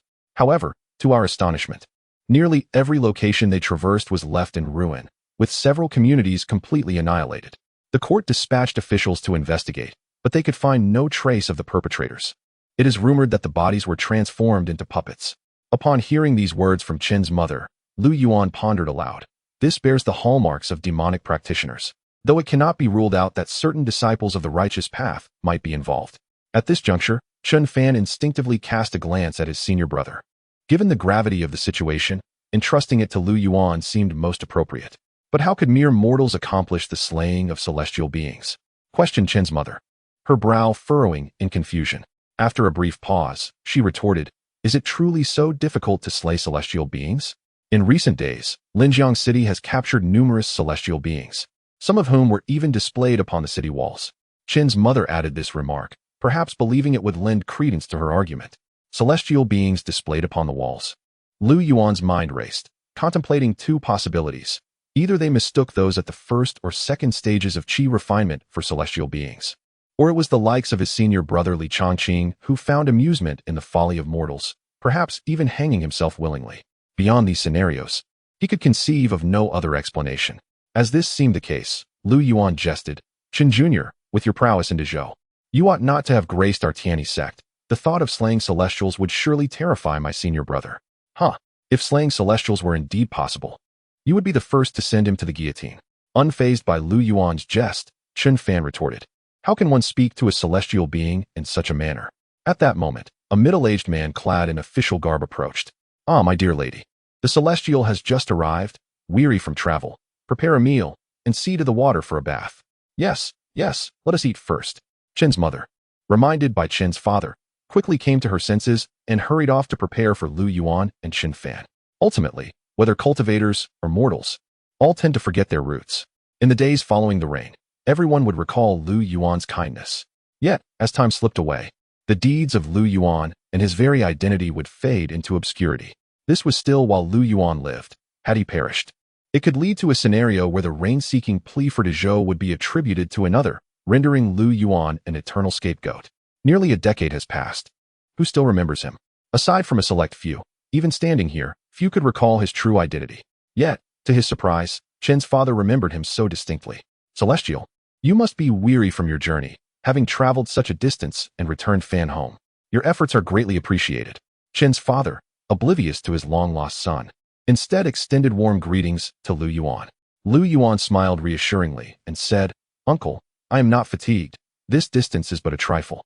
There is no need for such formalities. In truth, I ought to address you as uncle. I hold great warmth for individuals such as yourself." He continued, "Allow me to introduce myself. I am Lu Yuan, and junior brother Chun is situated beneath our peak." With a firm pat on his chest, Lu Yuan declared with conviction, "Rest assured, uncle, I will protect junior brother Chun. I guarantee his safety. In the entire Tianyi Sect, who could possibly lay a hand on junior brother Chen except for me?" As he spoke, he glanced back at Chen Fan, seeking his silent affirmation with a benevolent expression. Wouldn't you agree, junior brother Chen? Chapter 111. A glimpse into eternity. Chun Fan smiled faintly, managing to force a semblance of a grin upon his face. Senior brother speaks truly. I am sincerely grateful to the esteemed immortal. Observing Lu Yuan's feigned displeasure, Chen's father quickly amended his words. I meant to say, young Lu. However, uncle, I do have a question to pose. What precisely is the situation regarding the slaughter of immortals in Linjiang City? I inquired with aunt. Yet she did not provide a clear answer. In response to Lu Yuan's inquiry, Chen's father sighed bitterly. This is hardly a case of slaughtering immortals. Those few who perished were merely swindlers, charlatans of the Jianghu. With the aid of the immortal sects, they captured some rogue cultivators. Instead of investigating a legitimate case, they have stirred up a tempest in the city. I heard from junior brother Chun that you have been promoted to the position of Sima in Linjiang City, uncle. Why, then, is there such a commotion? A flicker of confusion crossed Lu Yuan's eyes. The position of Sima is the second in command in Linjiang City, subordinate only to the prefect. What troubles Chen's father so deeply? Is it possible that he is at odds with the prefect of Linjiang City? Chen's father sighed heavily. His brow furrowed. There is nothing I can do. The imperial edict is beyond my capacity to resist. Father, is not the prefect Uncle Xiao? Why then does this occur? Chun Fan inquired with evident curiosity. There is no need for you to pry further. As your father, I wish for you to spend a few pleasant days with young Lu. Chen's father interjected, wishing to curtail his son's inquiries. Ah, by the way, uncle, are you familiar with Xiaoyu? Chen's father paused momentarily, taken aback. Xiaoyu? He cast a puzzled glance at Lu Yuan, questioning, what business do you have with her? Young Lu? Lu Yuan smiled gently, offering an explanation. It is of no consequence. I encountered her on my way back. And junior brother Chen was rather fixated on the young lady. Realizing something, Chen's father regarded Chun Fan with an odd expression, his demeanor suddenly turning serious as he earnestly cautioned, Fanner, it was your decision back then. Now that you are married, you must not stir up trouble. Despite having undergone extensive training under Lu Yuan, Chun Fan felt utterly helpless when confronted by his father regarding such an accusation. It was akin to a desperate pilot being scrutinized by his parents just as he prepared for takeoff. No, I merely felt a sense of familiarity and glanced once more. Father, do not heed my senior brother's nonsensical claims. Chun Fan hastily defended himself. Yet a grim reality loomed before Chun Fan. It appeared his father held little belief in his son. Instead, he seemed more inclined to trust Lu Yuan, whom he regarded as a beastly figure. Chun Fan's heart roared in protest. Father, do not be deceived by Lu Yuan's fade. I too was once ensnared by his tricks, just like you. He endeavored to evoke a flicker of paternal affection within his father's heart. Father, I am your son. You must trust me. Ultimately, being his son, Chen's father chose to believe in Chun Fan. It is of no great matter. Xiao Yu and her husband have returned to her family home and have been back for 3 to 4 days now. Chun Fan quickly diverted the conversation, saying, Senior brother, enough of that. My father has matters to attend to. Come, let us retreat to my room for a moment. Dinner will be served shortly. As he spoke, he grasped Lu Yuan's arm, attempting to lead him toward the door, but his efforts were futile. Having just broken through to the foundation establishment stage, how could Chun Fan possibly drag Lu Yuan, who possessed an unknown level of cultivation? Lu Yuan remained leisurely in place, utterly unmoved, while Chun Fan's face flushed with a mix of embarrassment and frustration. What level of cultivation does Lu Yuan possess? Chun Fan wondered, though Lu Yuan himself was equally uncertain. To remain cautious, he had sealed away all memories of his own cultivation. He had just reached the core formation stage, while in relation to his master and uncle, he was at the mid-core formation stage, and for himself, he was at the late stage. As for Lu Yuan's true cultivation level, only the heavens knew. Alternatively, one could defeat him in the early, mid, and late stages of core formation, and then they would have the answer. But the consequences of such actions? Only the heavens could fathom that. Senior brother, why not return to my room? We can negotiate any amount of spirit stones you desire, Chun Fan pleaded, his tone bordering on desperation. He found himself at a loss. He could neither intimidate nor overpower Lu Yuan. In a last-ditch effort, he sought to awaken the remnants of conscience within Lu Yuan. But conscience? What was that? And spirit stones? Lu Yuan could simply seize them without negotiation. What was Chun Fan thinking? He was growing increasingly perplexed. Observing Lu Yuan's curious expression, Chun Fan ultimately relinquished his attempts to obstruct him. Some matters were meant to be unveiled. He understood his senior brother well. It was better to divulge the news in front of Lu Yuan rather than risk him discovering it through other means. Lu Yuan's eyes sparkled with anticipation for Chun Fan's gossip. In truth, it was nothing significant. just that Chun Fan, the rascal, was oblivious to the nuances of relationships. Thus, Chun Fan's father began recounting tales from Chun Fan's childhood. When they were in the capital, they had been childhood sweethearts. However, Chun Fan's dull nature left him oblivious to Xiao Yuer's feelings. Ultimately, various factors led to Chun Fan being jilted. At that time, following my exile from the capital, our families conferred and decided to annul the engagement, as no one had been aware of it when it was first arranged. After Chun Fan's father finished speaking, Lu Yuan glanced at the now somber Chun Fan, whose smile had vanished. Indeed, Chun Fan had previously claimed it was his decision to withdraw, but this fellow had a penchant for embellishing the truth. What would it matter to reveal the truth now? It would merely elicit a chuckle from senior brother Lu. Lu Yuan scrutinized the downcast Chun Fan, jesting, "Come now, junior brother Chun, do not be disheartened. What would you like? I shall transform into whatever you desire."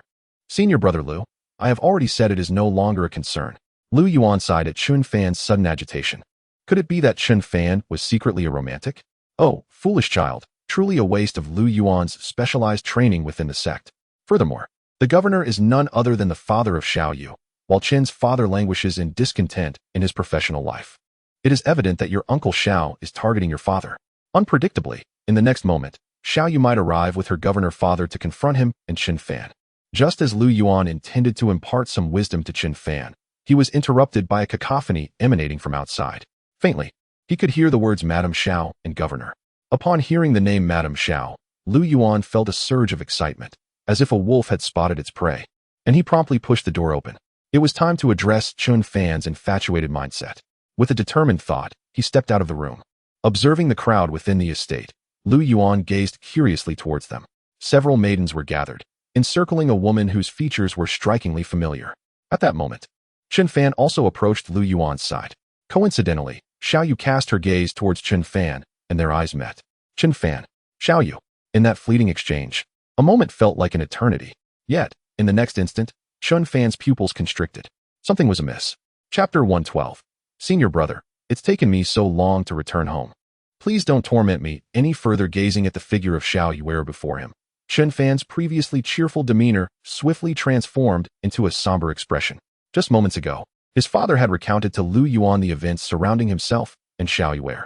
Now, in less than a heartbeat, Xiao Yu had arrived at his home alongside her father. Did she truly believe such a rudimentary ploy could deceive him? Chun Fan pondered whether the Xiao Yu before him was an illusion or merely a manifestation of senior brother Lu. With a forced smile, Chun Fan greeted, "Miss Xiao. It has been quite some time." Xiao Yu observed the abrupt shift in Chun Fan's expression from joy at their reunion to one of indifference and confusion. She couldn't fathom the reason behind his demeanor. Was he perhaps harboring resentment towards her? Suppressing her uncertainty, she donned a smile and responded, "Jinin, you have not changed at all over the years." Xiao Yu gazed at the unaltered Chun Fan, momentarily lost in thought. The boy she once knew remained as warm and spirited as ever. Time seemed to have left no mark on him. She recalled how, when he had declared his intention to enter the immortal realm, no one had believed him. Upon hearing the news, she too had dismissed it as fanciful thinking, abandoning a promising future for the pursuit of immortality. Yet, here he was, truly having entered the realm of the divine, while she, Xiao Yu, lowered her gaze, an inexplicable sorrow washing over her, as if reminiscing about her past and contemplating her present self. She looked back at Chun Fan and couldn't help but emit a soft sigh. Finally, with a smile of resignation, she lifted her chin slightly, revealing her delicate neck. "Jinin, how long do you plan to stay at home this time?" In light of past events, particularly the shadow cast by Yi Yinran's interference, Chun Fan felt compelled to exercise caution. He could not afford to be as reckless as before. What if this truly was Xiao Chuier? He might as well restart or never return again. Well, it could be as short as 5 or 6 days, or perhaps as long as several months. I might not even return home at all, remaining in that Wu family stronghold instead. He then stood resolutely before Xiao Yu, scrutinizing her with an intensity that suggested he sought discrepancies in what he presumed to be a false incarnation of her. Confounded by Chun Fan's cryptic remarks and peculiar behavior, Xiao Yu found herself at a loss. How had the boy she once knew transformed into this? He had been so earnest, and now he seemed unhinged. Had he perhaps fallen into the clutches of the demonic path? Meanwhile, Lu Yuan, who had intended to reprimand Chun Fan for his infatuation, found himself deep in contemplation. What was Chun Fan thinking? Just a moment ago, he had been so enamored with Yu, and now his attitude was utterly deplorable. In another life, Such behavior would have landed him on a bounty list. As for himself, there was no need for elaboration. Yet, he could surmise the reason. It seemed this fellow believed himself ensnared in an illusion, or that he was confronting a mere projection of himself. How utterly absurd. Did he truly think himself so malevolent? However, based on Xiao Yu's reaction, Lu Yuan overturned his previous assumptions. Xiao Yue was not here to slay immortals. The relationship between the Chun and Xiao families was not as he had imagined. Yet, why would Qin's father claim it was an arrangement by the court? Nevertheless, the notion of slaying immortals was merely a pretext, fundamentally using the power of cultivators to combat other cultivators, while publicly declaring it as an imperial endeavor. At that moment, a robust voice suddenly resonated from behind Xiao Yue. Following the sound, Lu Yuan noticed a middle-aged man clad in an official robe approaching. Accompanying him was a silent young man, appearing to be in his late 20s, with a fair complexion but dark circles under his eyes, looking haggard. From Lu Yuan's assessment, this was likely Xiao Yue's father and husband. However, the demeanor of Xiao Yue's husband suggested he bore many burdens. This was peculiar. A man at the age of 27 or 28 should be in the prime of his life, coupled with the fact that his father-in-law was a county magistrate, and he had a beautiful wife at home. Lu Yuan discerned the blind spot. This was the crux of the matter. It was still too illusory. Gazing at a somewhat familiar face, Chun Fan was taken aback. You even brought Uncle Xiao here. You truly are impressive, Lu Shixiao. Or could this be genuine? Chun Fan smiled and approached. Greetings, Uncle Xiao. Regardless, he had to act sincerely. After all, Chun Fan prided himself on his integrity, unlike Lu Yuan, who was so meticulous in his dealings. Uncle Xiao nodded with satisfaction. I have always known that Jinan would have a brilliant future. Now, it appears to be true, indeed. By the way, Jinan, allow me to introduce you. This is Yuer's husband. The haggard man stepped forward, clasped his hands in salutation, and said, I am Li Zhanyuan. I have heard Yuer speak of you before. Today, it is indeed a pleasure to meet you. Lord Xiao, what brings you here? Qin's father had also arrived. Bowing to Xiao Yuer's father, Xiao Chong. Upon hearing Qin's father address him, Xiao Chong feigned displeasure, furrowing his brow. Yes, brother Xiao. Please come in and have a seat. Only then did Xiao Chang's brow unfurl. This was the nature of officialdom. While they were familiar in their daily interactions, the hierarchy remained, and one had to be cautious not to overstep. Under Qin's father's invitation, the group entered the house, exchanging pleasantries and laughter, leaving only Qin Fan and Lu Yuan behind. Qin Fan observed the behaviors and appearances of these individuals, which were remarkably similar to his memories, leaving him in a state of confusion. Where exactly was this place? He could not distinguish between reality and illusion, truly unable to discern. In silent despair, Qin Fan looked at Lu Yuan and said, Shixiang, stop toying with me. I was wrong. I will no longer harbor any secretive intentions. Lu Yuan came back to his senses and turned to Qin Fan, saying, Shitty, this is your family, indeed. Qin Fan paused, hesitating for a moment. Shixiang, I have confessed. I should not have brought your secrets to Mo Shixiao. I should not have reported your misdeeds to the senior brother. I should not have. With a resounding boom, a bolt of heavenly lightning struck Qin Fan. However, rather than being angered by the strike, Qin Fan held his breath and focused his mind. After a brief moment, he discovered that his surroundings had not changed, and a smile spread across his face. Thank you, senior brother. Thank you. With that, Qin Fan made his way into the room. Wait, what did you just say? Qin Fan turned back stiffly, feigning busyness as he scratched his head. What did I say? Logically you should share half with me, but due to your dishonesty, it all belongs to me.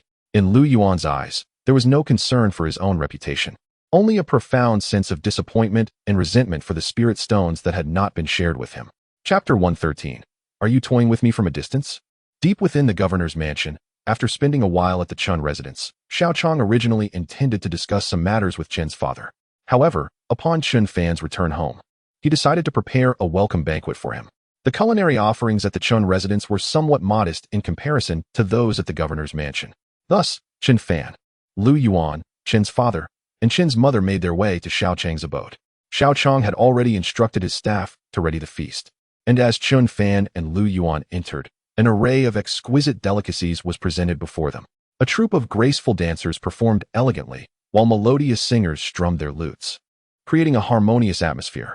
Jinan, I have several titles to bestow in Linjiang City. Why not you and this senior brother come to Linjiang City? Xiao Chong proposed. Uncle Xiao, let us discuss this matter again once I return to the sect. I truly cannot make such a decision alone, Qin Fan replied, rising to toast Xiao Chong. politely declining the offer. Although Xiao Chong felt a twinge of displeasure, he refrained from pressing the issue and merely nodded. Your aspirations lie elsewhere. I shall not compel you. In the mortal realm, emperors typically invited disciples from prominent sects to maintain order and protect against the onslaught of demonic cultivators or rogue practitioners. Accepting such titles from the emperor would bestow upon the recipient the blessings of the imperial fortune, significantly enhancing their cultivation and possibly allowing them to transcend to a higher realm. However, this path was not without its drawbacks.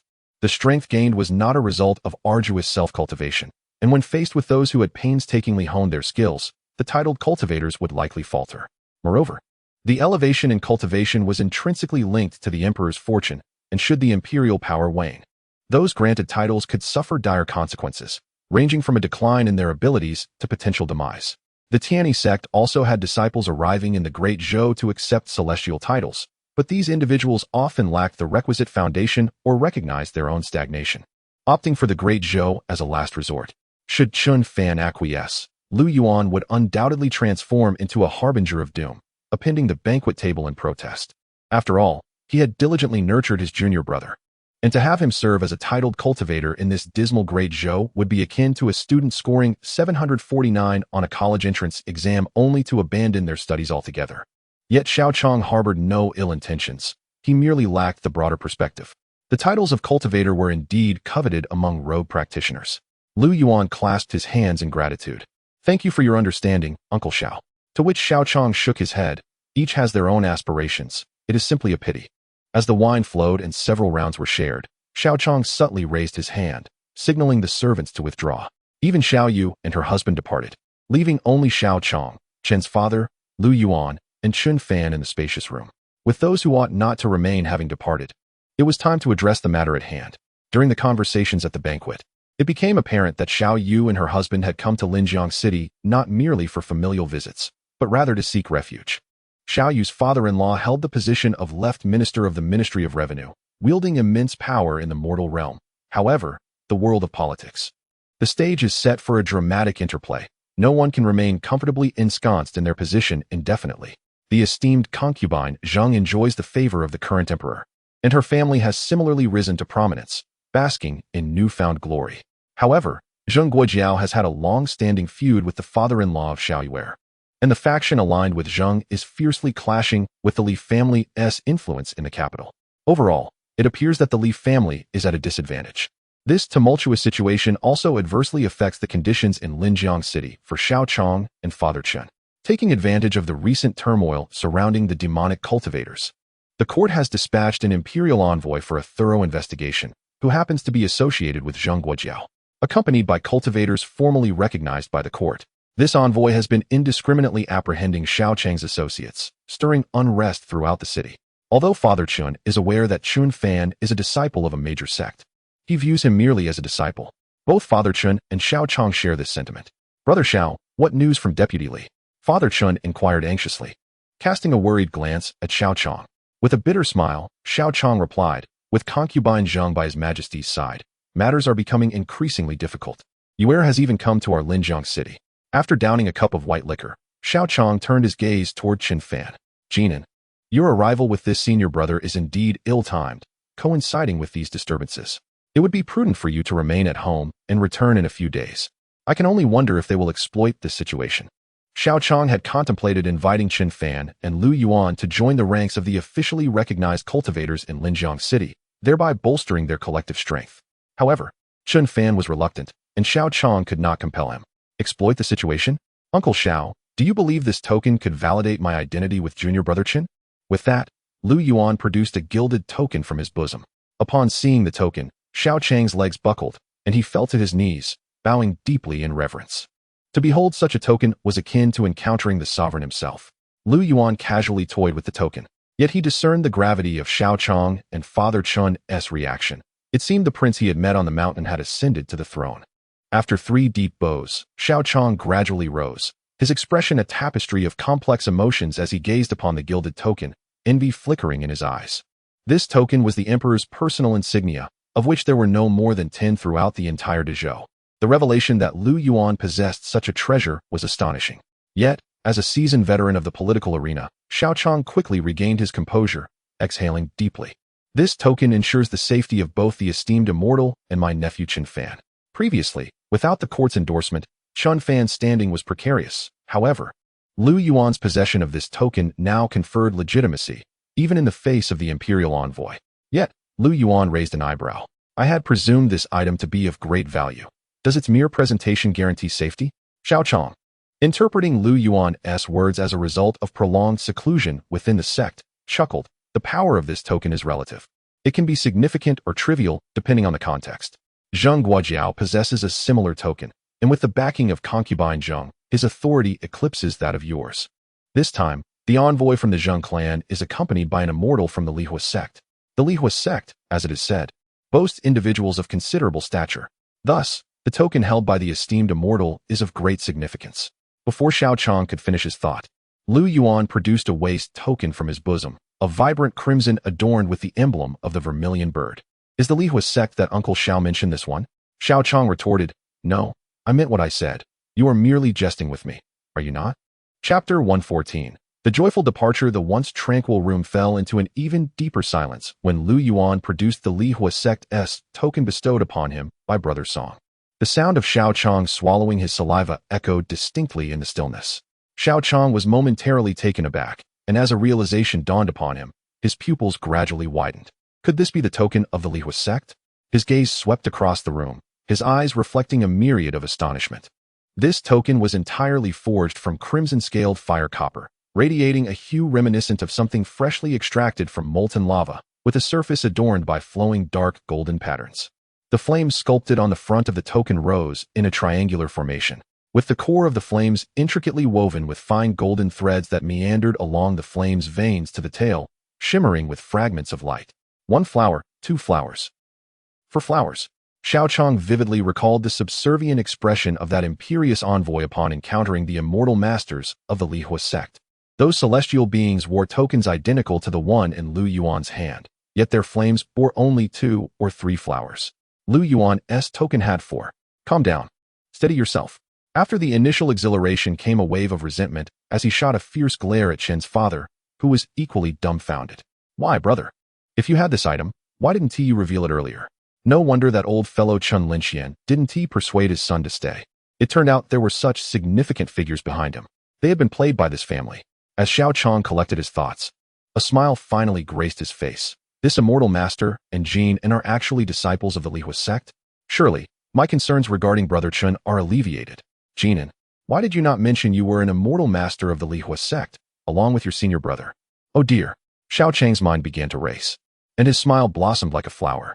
Perhaps Lu Yuan was acquainted with those immortal masters sanctioned by the court. Would this not ensure the safety of both Lord Xiao and Uncle Chen? Lu Yuan, however, was perplexed. Did the Lihua sect truly lack prestige? In Zhongzhou, aside from his own Tianyi Sect, which other sect would dare show such disrespect to the Lihua sect? Even the beast-taming pavilion, of comparable rank, would not be so audacious unless provoked by significant issues. Xiao Chang's spirit soared, and he patiently explained to Lu Yuan. Since this immortal master is a disciple of the Lihua sect, he must be aware of the foremost sect in Zhongzhou, the Tianyi Sect. Upon hearing this, both Lu Yuan and Chun Fan displayed remarkable expressions. How did this connect to the Tianyi Sect?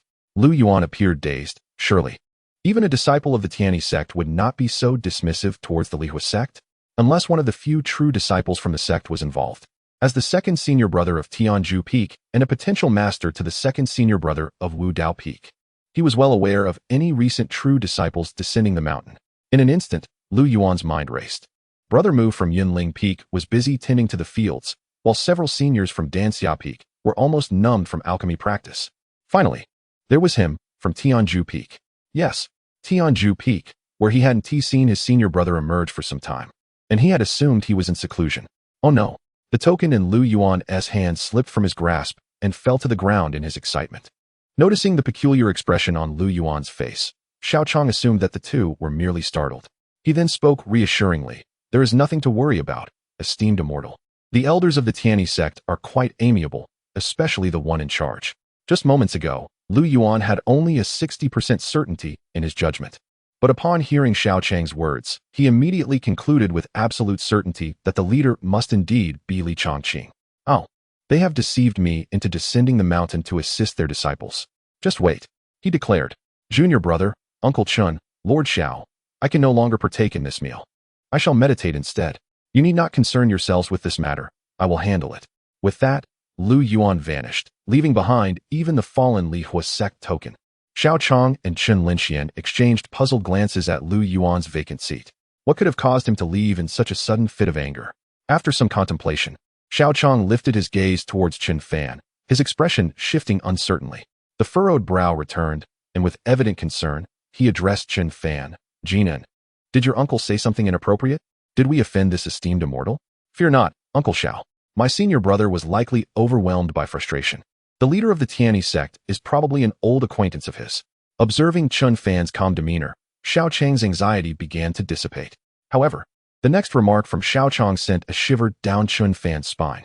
Jinan, after spending so much time in the immortal realm, have you not found a partner? Once the crisis was averted, Xiao Chang broached a topic that had remained unchanged for millennia among the elders of the family. Brother Xiao, what nonsense are you speaking? But Chen Fan's father, seated nearby, interjected disapprovingly. Father. Chen Fan gazed at his father with grateful eyes, thankful for his timely intervention. What you should be looking for in the immortal realm is a Taoist partner. Indeed, indeed. Jinan, your status has changed. It is time to seek a Taoist companion. Xiao Chang quickly concurred. At your age, you ought to find a partner. Look at Yuan. She has already given birth to 3. Yes, I refrained from bringing it up in the presence of the immortal, but at your age. Chen Fan's smile froze before it had fully formed. Return the heartfelt emotion I just felt. Father, uncle, I will check on my senior brother. You two enjoy your meal. With that, Chen Fan picked up the Lihua sect token that Lu Yuan had dropped and swiftly departed.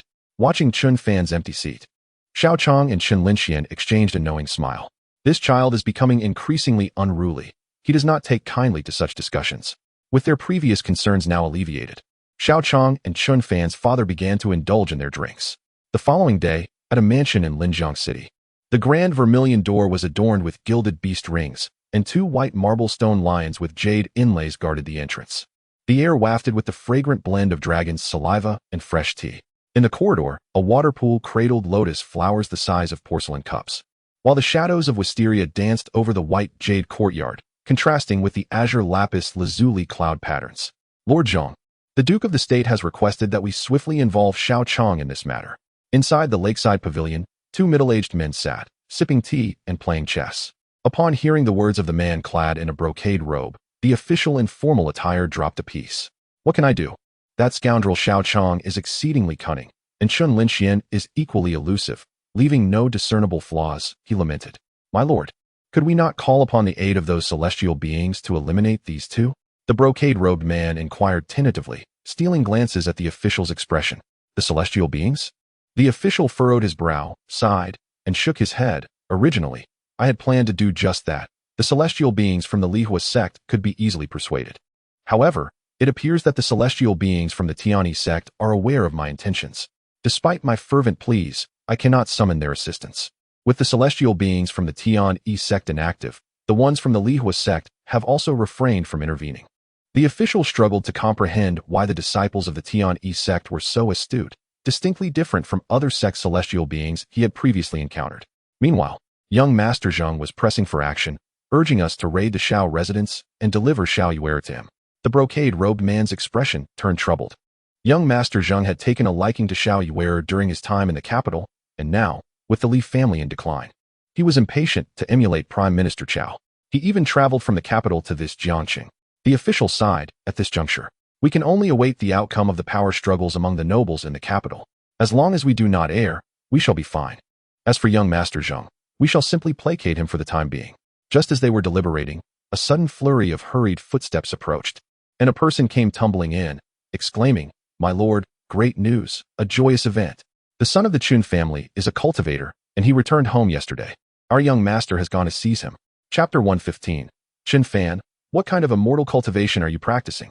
The 2 looked over, and the newcomer was none other than the attendant of young Master Zheng. What a delightful surprise. Has young Master Zheng gone to the Chun residence to apprehend cultivators? At the exclamation, both individuals stood up. While ordinary folk might truly believe that mortals could slay immortals, these court officials could not entertain such a notion for a moment. Slaying an immortal? Even an ordinary cultivator would be insurmountable in a one-on-one conflict. When did this occur? What was the scheme behind this? The previously calm expressions of the officials morphed into tumultuous waves of anxiety. The pressure of their high status immediately surged forth. The attendant, drenched in sweat and exhausted from his hurried journey, found it challenging to even catch his breath. He inhaled deeply a few times and hurriedly explained, "No, esteemed sirs. My master went accompanied by several immortals from the Lihua sect." "Several immortals from the Lihua sect?" The messenger quickly nodded. "Indeed. That is how my master ventured forth." The official in court attire furrowed his brow tightly. "Do not inform the immortals from the Tianyi Sect just yet. Wang Xiong. Let us also proceed to the Chun residence to prevent any unforeseen occurrences." After saying this, the official issued a few commands to his attendant. As a seasoned official, he understood that one could not convict based solely on one-sided accounts. If an action were to be taken, it would be decisive and absolute. At the Chun residence, after hearing that Li Changqing had stealthily descended the mountain once again, Lu Yuan was so furious that he contemplated seeking him out that very night. However, only individuals from the Lihua sect were present in the city, and the Tianyi Sect seemed to have vanished. Thus, Lu Yuan prepared early the next morning. Outside the magistrate's residence, Lu Yuan and Chun Fan stood together, with Lu Yuan's eyes aflame with suppressed anger. They had previously agreed that Xiao Yuer and her husband would take Lu Yuan and Chun Fan to seek out the members of the Tianyi Sect, particularly the leader, Li Changqing. The mere thought of how Li Changqing had previously extracted information from him, feigning an excuse about recent insights in swordsmanship, ignited Lu Yuan's ire. Sword. Li Changqing, you are truly a sword." Lu Yuan seethed. Why hasn't he emerged yet? Beside him, Chun Fan looked at Lu Yuan with an expression of helplessness. Raising his hands in a gesture of resignation, "It is still early, senior brother. I know you are anxious, but we must exercise a bit of patience." No sooner had he spoken than the gate of the magistrate's residence creaked open. Xiao Yuer's husband, Li Zhanyuan, emerged, linking arms with Xiao Yuer. Upon seeing Chun Fan and Lu Yuan waiting outside, Li Zhanyuan promptly bowed in greeting. "I sincerely apologize for making you both wait. In these past few days, Li Zhanyuan had indeed embodied the archetype of a modest gentleman, but their acquaintance had been too brief for Lu Yuan to form any judgments solely based on this. No trouble at all, brotherly. Shall we proceed to find the disciples of the Tianyi Sect?" "Indeed." Li Zhanyuan turned, gazing affectionately at Xiao Yuer beside him. "Yuer, you should stay here and keep Taishan company." "All right." In front of Lu Yuan and Chun Fan, Li Zhanyuan seemed utterly unconcerned, while Xiao Yuer appeared somewhat bashful. At that moment, Lu Yuan finally comprehended how Chun Fan had suffered defeat. "Junior brother, what are your thoughts?" Observing the awkward expression on Chun Fan's face, Lu Yuan felt a portion of his pent-up rage dissipate. There was a certain satisfaction in tormenting Chun Fan. Li Zhanyuan and Xiao Yuer were still engrossed in sweet nothings, and Lu Yuan could hardly bear to watch. He was about to speak up when a rapid clatter of hooves interrupted the moment. Moments later, a dozen attendants and over 30 armed soldiers encircled them, led by a dapper young gentleman in fine attire. He sat astride a magnificent steed, watching Lu Yuan and the others with a theatrical flair. Upon seeing this young nobleman, Li Zhenyuan's countenance darkened further. It was Zheng Yuanya, the legitimate son of the Duke of Zheng. Li Zhenyuan was all too familiar with Zheng Yuanya's temperament, a brazen, unreasonable scoundrel who bullied the weak and feared the strong. Particularly, he had long harbored lustful desires for Li Zhenyuan's wife. This was precisely the reason Li Zhenyuan had brought Xiao Yuer to Linjiang City to seek refuge. However, he had not anticipated Zheng Yuanya's madness would follow them there. Suppressing his trepidation, Li Zhenyuan stepped forward and admonished sternly, "Young Master Zheng, might I inquire as to your intentions? Why have you surrounded the governor's residence with your men? Are you plotting a rebellion?" "Rebellion? I dare say it is you who are in rebellion, daring to harbor a demonic cultivator. What do you intend to achieve?" Zheng Yuanya had initially planned to capture Chun Fan and Lu Yuan at Chen's residence, then use severe interrogation to implicate the governor's residence. Yet, he had not expected Lu Yuan and Chun Fan to arrive at the governor's estate so conveniently. "Seize them. Those who dare resist shall be treated as accomplices of the demonic cultivator and dealt with accordingly." Lu Yuan frowned and lifted his gaze to Zheng Yuanya, aware that there were others pressing against him, though all were undoubtedly of higher cultivation. How could this inept fool dare to act so brazenly? Coupled with the influence of Li Changqing's earlier words, Lu Yuan's mood had soured, rendering him more ferocious. Zheng Yuanya noticed the defiance in Lu Yuan's eyes, having grown accustomed to his own arrogance, and would not tolerate such boldness. A cruel glint flashed in his eyes as he yanked the reins, compelling his steed to rear and charge towards Lu Yuan with lethal intent. Very well, let us play this game. Lu Yuan was no meek character. At the instant the hooves were raised, with a swift motion, he unsheathed his sword from his waist. A glint of cold light flashed. Zheng Yuanya regarded Lu Yuan's seemingly mundane attack with indifference, dismissing it as a futile act of rebellion in his final moments. However, Zheng Yuanya's attendants reacted swiftly, their faces paling as they rushed to shield him. With a sickening sound, blood spurted across Zheng Yuanya's face. The powerful steed was cleaved in two by the sword's arc, and blood flowed in rivulets across the stone pavement. The bodies of the attendants who had tried to protect Zheng Yuanya were also neatly severed. As for Zheng Yuanya, Lu Yuan had no intention of ending his life just yet. Under ordinary circumstances, Lu Yuan would have dealt with such a person with utmost gentleness, performing a delicate cranial separation and subsequently refining the small soul. But fate had placed Zheng Yuanya directly in Lu Yuan's path this time. Chen Fan, accustomed to such scenes, even foresaw the tragic fate awaiting Zheng Yuanya's entourage. Yet, for Xiao Yuan and Li Zhanyuan, who had never witnessed such brutality, horror gripped them, leaving them utterly aghast. They stood speechless, gazing in astonishment, unable to believe their eyes. Was it truly possible for one to act without uttering a single word? Was this Chun Fan a practitioner of celestial arts? The more they observed, the more he resembled a demonic cultivator. Could it be that the massacres of the several cities were the handiwork of these two? Last night, Xiao Yuan and Li Zhanyuan had departed early, missing the revelation of Lu Yuan's identity. Meanwhile, Xiao Chong had spent the night drinking with Chen Linxian, intoxicated, and had failed to share this momentous news with them. Thus, the two arrived at such a conclusion. Li Zhanyuan promptly enveloped Xiao Yuan in his embrace, reassuring her with urgency, "Do not fear, my dear, I am here." He then instructed, "Yuan, hasten back to the manor and inform your father of this matter."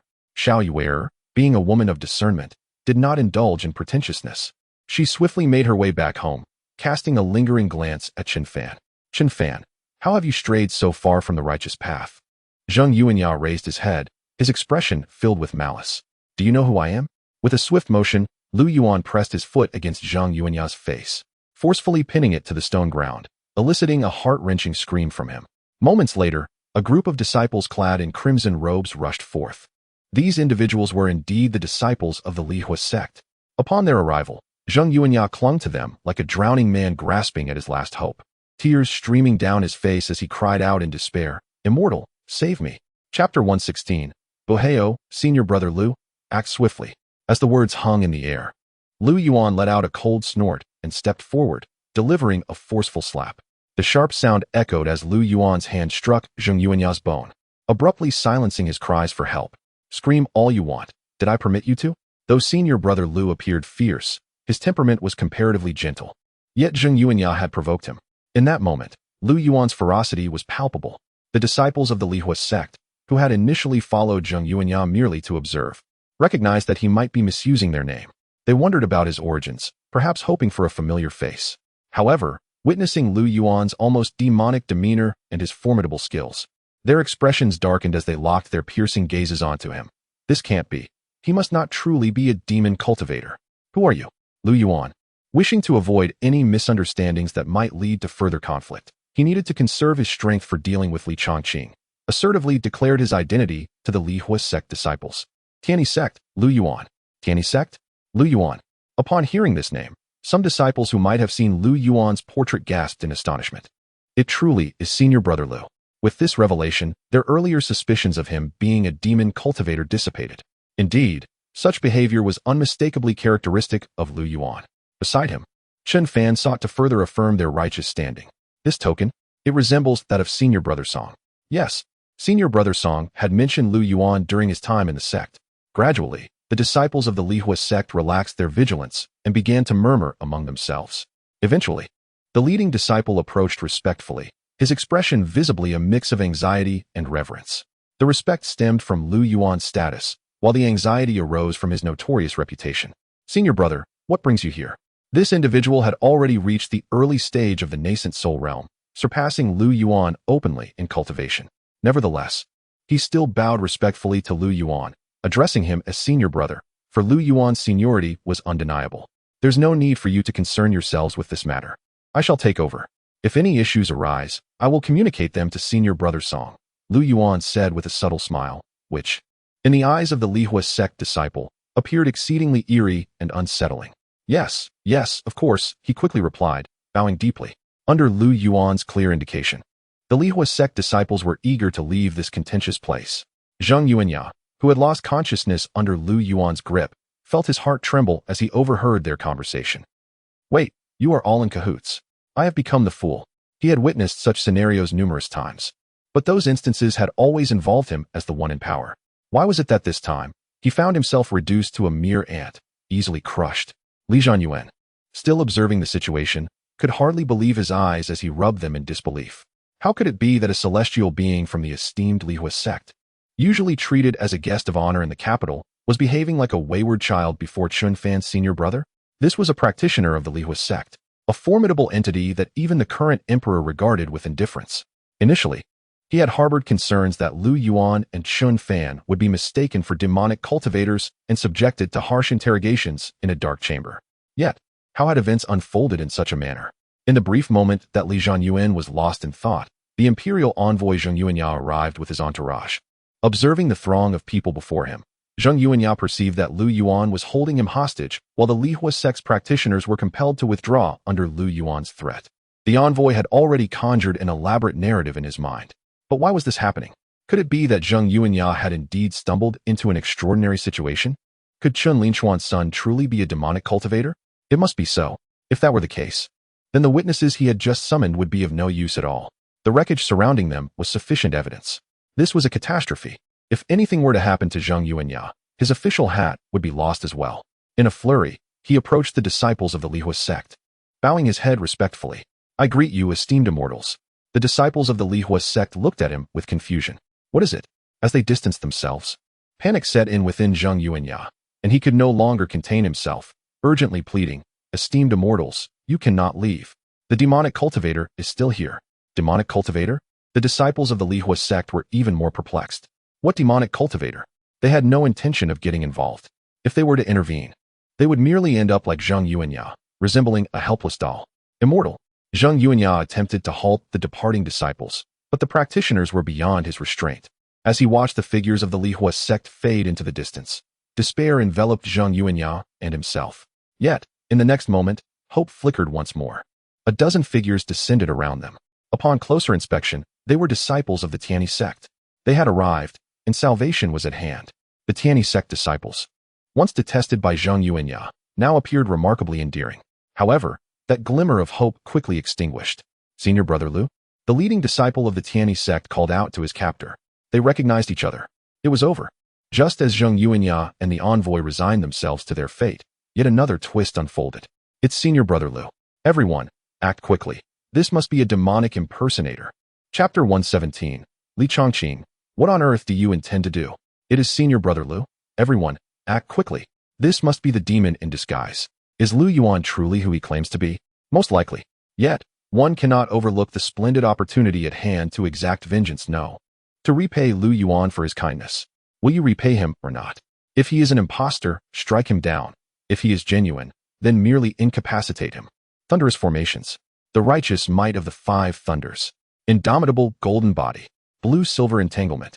In an instant, an array of lethal techniques surged forth towards Lu Yuan, descending upon him like a torrential storm, devoid of mercy. Lu Yuan, momentarily stunned, quickly regained his composure and vanished from sight, retreating at an astonishing speed. The ground shook with a cacophony of sounds as dust enveloped the area, rendering visibility nearly non-existent.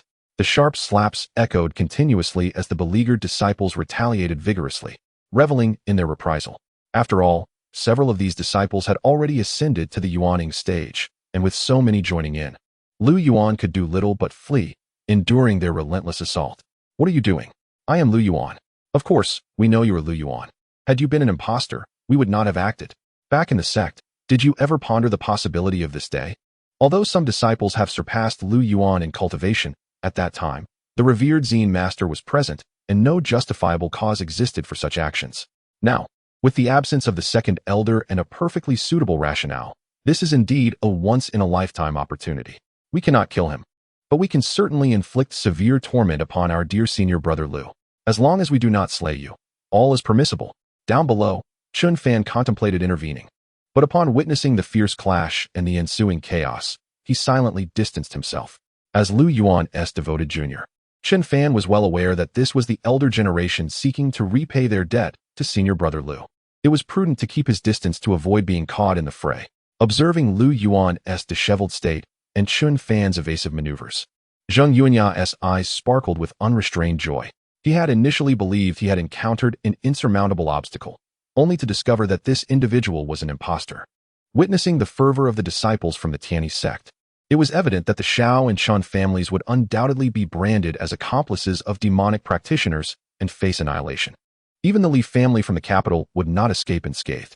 This was the Tianyi Sect, and Zheng Yuanya had heard his father speak of it with reverence. The leader of this expedition was a senior brother from a prominent peak, one whom even the reigning emperor treated with the utmost respect. Thus, the Chen, Shao, and Li families were doomed. Ha! Xiao Yuer is now his for the taking. The thought of Xiao Yuer's alluring form momentarily dulled the pain he felt. Young Master Zheng, come quickly. In a sudden shift from despair to hope, Zhang Qinchai hastily ordered his men to bring back the still grinning Zheng Yuanya. At that moment, his excitement surpassed even that of Zheng Yuanya. Who can fathom the myriad emotional upheavals he has experienced in such a brief span of time? Not only has Zheng Yuanya emerged unscathed from this ordeal, but the truth regarding Chen Fan and Lu Yuan's affiliations with the demonic sect has also been firmly established. Consequently, the necessity for a duel in the capital has been rendered obsolete. The leader of the Tianyi Sect, present here, will ensure that this news reaches the emperor's ears. In order to placate the esteemed immortal, it won't be long before the news of the Li family's utter destruction spreads. Furthermore, he will have made a significant contribution, soaring to great heights. However, according to the law of conservation of energy, a smile cannot simply vanish nor appear from thin air. It can only be transferred. Where there is laughter, there will inevitably be tears. The once jovial Li Zhanyuan found his smile abruptly frozen. No, it turns out you all truly are demonic cultivators disguised as righteous practitioners. It's over. Everything is finished. He is done for. Yuer is done for. The Shao family is done for, and the Li family is done for as well. Within the county magistrate's residence, Xiao Yuer anxiously grasped Xiao Chang's hand, frequently casting glances toward the outside. Father, please hurry. Last night, Xiao Chang had indulged in revelry with Chen's father, and his mind was still clouded with inebriation, resulting in a dazed state as he was pulled to his feet by Xiao Yuer. Observing her anxious demeanor and hearing her words, half of his drunken stupor was shaken away. Yet, upon reflection, he thought, no, Chen Fan and Lu Yuan are disciples of the Lihua sect. Why should he be afraid? It is Zheng Yuanya and his ilk who ought to be fearful. To wrongfully capture and frame the immortal of the Lihua sect is no trivial matter. Yuer, why are you in such a rush? There is no need for alarm. Xiao Chang reassured with a semblance of calm, leisurely pushing open the door of the residence. In the next moment, his smile vanished entirely. With a loud crash, a series of impacts echoed, followed by Lu Yuan's pained groan as a figure stumbled forth, spinning and collapsing. Was it not Lu Yuan himself? Blood gushed from Lu Yuan's mouth, the result of the disciples' restraint, for had they been merciless, he would have suffered far worse than mere superficial wounds. This grim spectacle sent hearts racing among the onlookers. Yet, Lu Yuan's current condition paled in comparison to what they had endured at his hands previously. Their past suffering was magnitudes worse than Lu Yuan's present plight. However, Lu Yuan was cunning, often pitting himself against multiple adversaries, leaving those disciples in dire straits as well. Yet, Lu Yuan had never faced such humiliation. Witnessing this scene, Xiao Chang's expression was remarkably vivid, akin to a quivering piece of meat. His body swayed unsteadily, barely supporting himself against Xiao Yuer to avoid collapsing onto the ground. Nearby, the disciples of the Lihua sect, the concealed Chen Fan, and the smug Zheng Yuanyao observed in silence. What on earth is happening, Yu? Is Jean and not a disciple of the Lihua sect? His voice trembled uncontrollably. Xiao Yuer was equally stunned by the scene before her, her voice tinged with tears as she remained unresponsive. At that moment, Li Zhanyuan timidly approached, stammering. But the person who came with Chen Fan said they were from the Tianyi Sect. Lihua Sect, Tianyi Sect. Xiao Chang had already concluded that both Chen Fan and Lu Yuan were not what they seemed. They were disciples of the demonic sect. Their tokens were mere disguises. Li Chongqing. Li Chongqing. Lu Yuan's voice resonated like a mournful lament, gradually morphing into a desperate cry, each syllable articulated with increasing intensity, echoing in a relentless cadence. Li Chong Qing. Li Chong Qing. Li Chong Chong Chong. The entire expanse of the sky was suddenly filled with Lu Yuan's anguished calls. The desolation mingled with a latent malice hidden within his voice, augmented by Lu Yuan's woeful and disheveled appearance. This scene bore an eerie resemblance to a vengeful spirit demanding retribution. In the heavens above, a figure clad in white stood with hands clasped behind, poised above the flowing clouds. Her inky hair cascaded like a waterfall, loosely tied with a simple white ribbon at the back of her head, while a few stray strands framed her forehead, imparting an air of casual elegance. Her gaze was profound, occasionally flickering with a sharp glint that vanished as swiftly as it appeared, though her demeanor seemed tranquil and unruffled. The concealed knuckles beneath her sleeves and the ancient long sword dangling at her waist betrayed an intangible sharpness. Though she appeared restrained, an unspoken pressure enveloped the atmosphere, silencing the world around her. Both the disciples of the Heavenly One sect and those of the Lihua sect felt their breath catch in their throats, as if an invisible sword hovered at their brows, rendering them immobile, even stifling their very breaths. The moment this figure in white emerged, her gaze fixated upon Lu Yuan. Upon witnessing the arrival of Li Chongqing, Xiao Chong succumbed to utter despair, his legs buckling, only to be steadied by Li Zhanyuan beside him. What was the intention behind this? Instead of fleeing, they seemed to provoke the leader of the celestial beings. Now, they could only brace themselves for the inevitable fate of being cleaved asunder by Li Chongqing. With a swift whoosh, Li Chongqing's presence abruptly materialized before Lu Yuan. It was over. Xiao Chong, gripped by fear, squeezed his eyes shut. Chapter 118. Junior disciple, are you not yet deceased?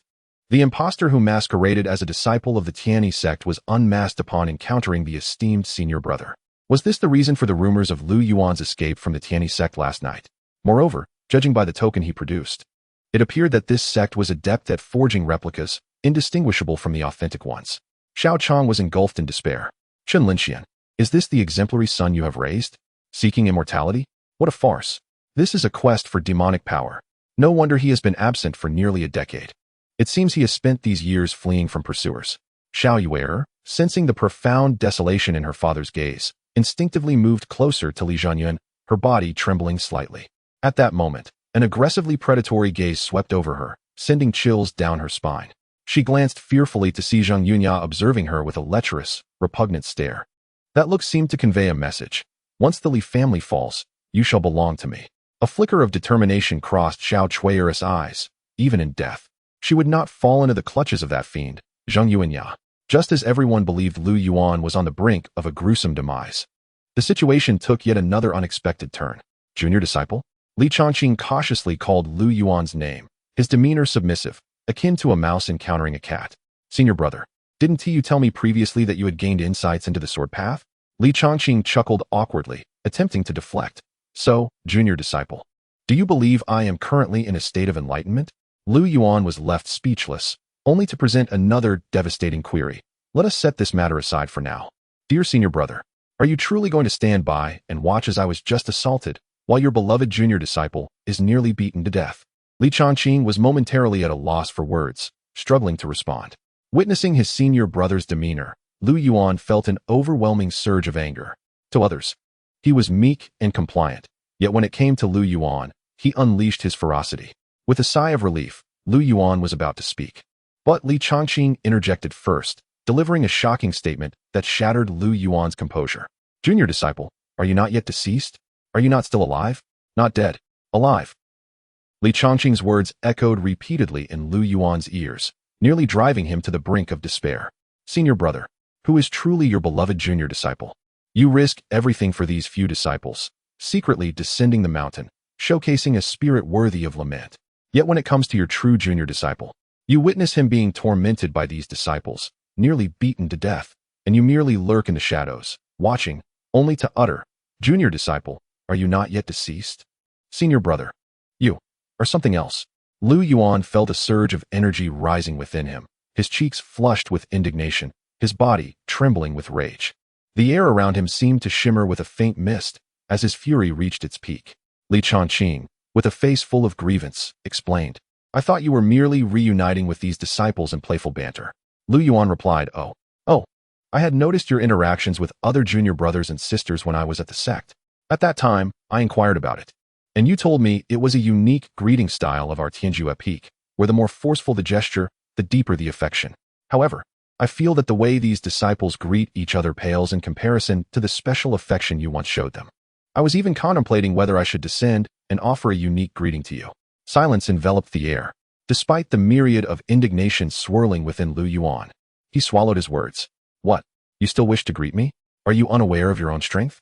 Perhaps it would be better for me to start anew. Yet, this was indeed something he had conveyed to Li Changqing, as his cultivation at that time had been insufficient to contend with some disciples. He had manipulated Li Changqing for training purposes. To placate Li Changqing, Lu Yuan had indeed resorted to that excuse.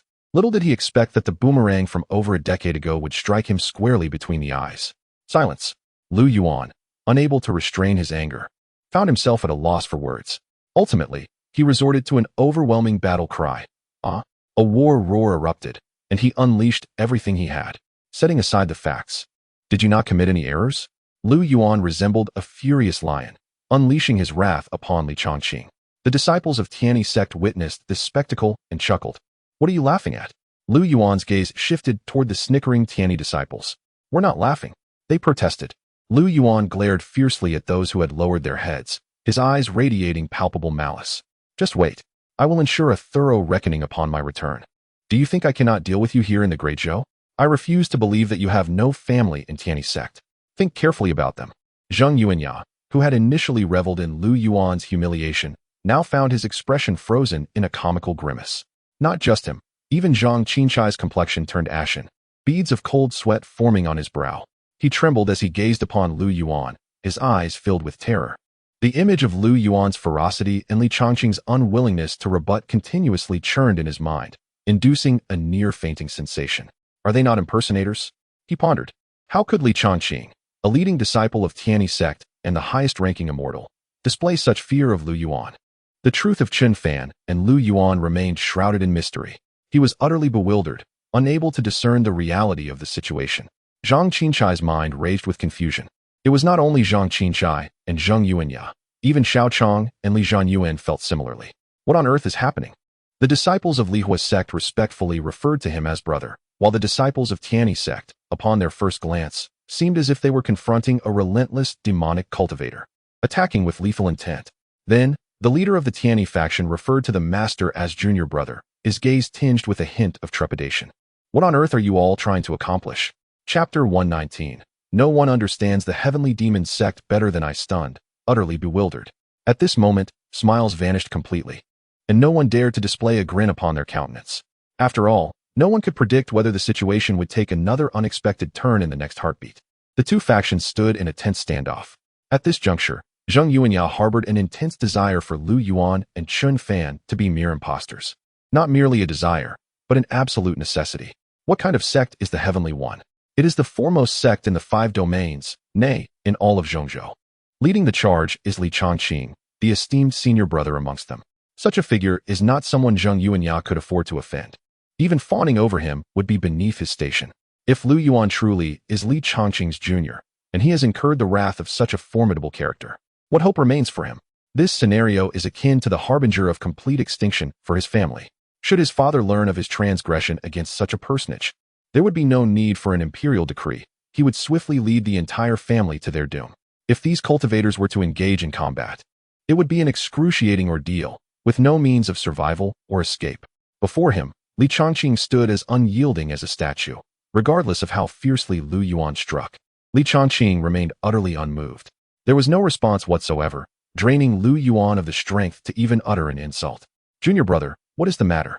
Lu Yuan glared at Li Changqing with indignation, exclaiming, What do you think is the matter? Cursing brought no satisfaction, and striking was not an option. As the senior brother of the Heavenly One sect, Lu Yuan had to maintain a semblance of respect for him. In truth, Lu Yuan knew he could not prevail in a confrontation. Even with all his might, he could not inflict even a scratch upon Li Changqing. Such an effort would be futile. Yet, the matter could not simply be dismissed. A thought struck him.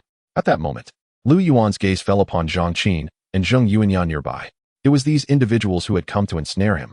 A faint, sinister smile crept across Lu Yuan's lips. So, senior brother, this time you shall witness how they unwittingly fall into my clutches. With a swift motion, a flash of cold light sliced through the air. Clean and decisive, the guards surrounding Zheng Yuanya and Zhang Qin were instantly rendered headless, unable to even emit a single cry of anguish. Hiss! The warm blood splattered upon the faces of Zhang Qin and Zheng Yuanya, sticky, and unsettling. As they remained in a state of terror, Lu Yuan advanced with his sword drawn, making his way towards them. The attendants and guards that stood in their defense met a gruesome fate, with screams and cries of pain intertwining in the air. As for the rationale behind slaying these bodyguards, should anyone pose such a question, Lu Yuan would undoubtedly retort that not only must they be eliminated, but their families as well, and thoroughly so. Some might argue that these individuals followed Zheng Yuanya out of necessity, and thus shouldn't be condemned to death. Should their hands wield blades merely for show? Had Lu Yuan lacked the strength, he would have long since become a casualty beneath their weapons. The sound of splattering blood echoed as Lu Yuan's footsteps reverberated like the tolling of a death knell in the ears of the two men. After a moment, Lu Yuan gazed down with an imposing presence at the already terrified Zhang Qinshai and Zheng Yuanya. I hear you have been searching for me. What? Do you consider me a demonic cultivator, endlessly so? Wasn't your intention to kill me? Come. Lu Yuan unsheathed his longsword, presenting the blade towards himself before extending it to Zheng Yuanya.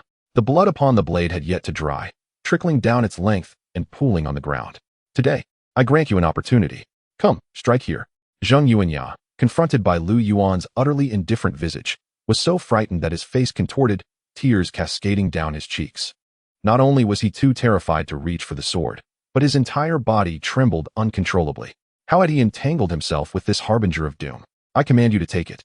Lu Yuan raised his voice suddenly, instilling such fear in Zheng Yuanya that he nearly lost control of his bladder.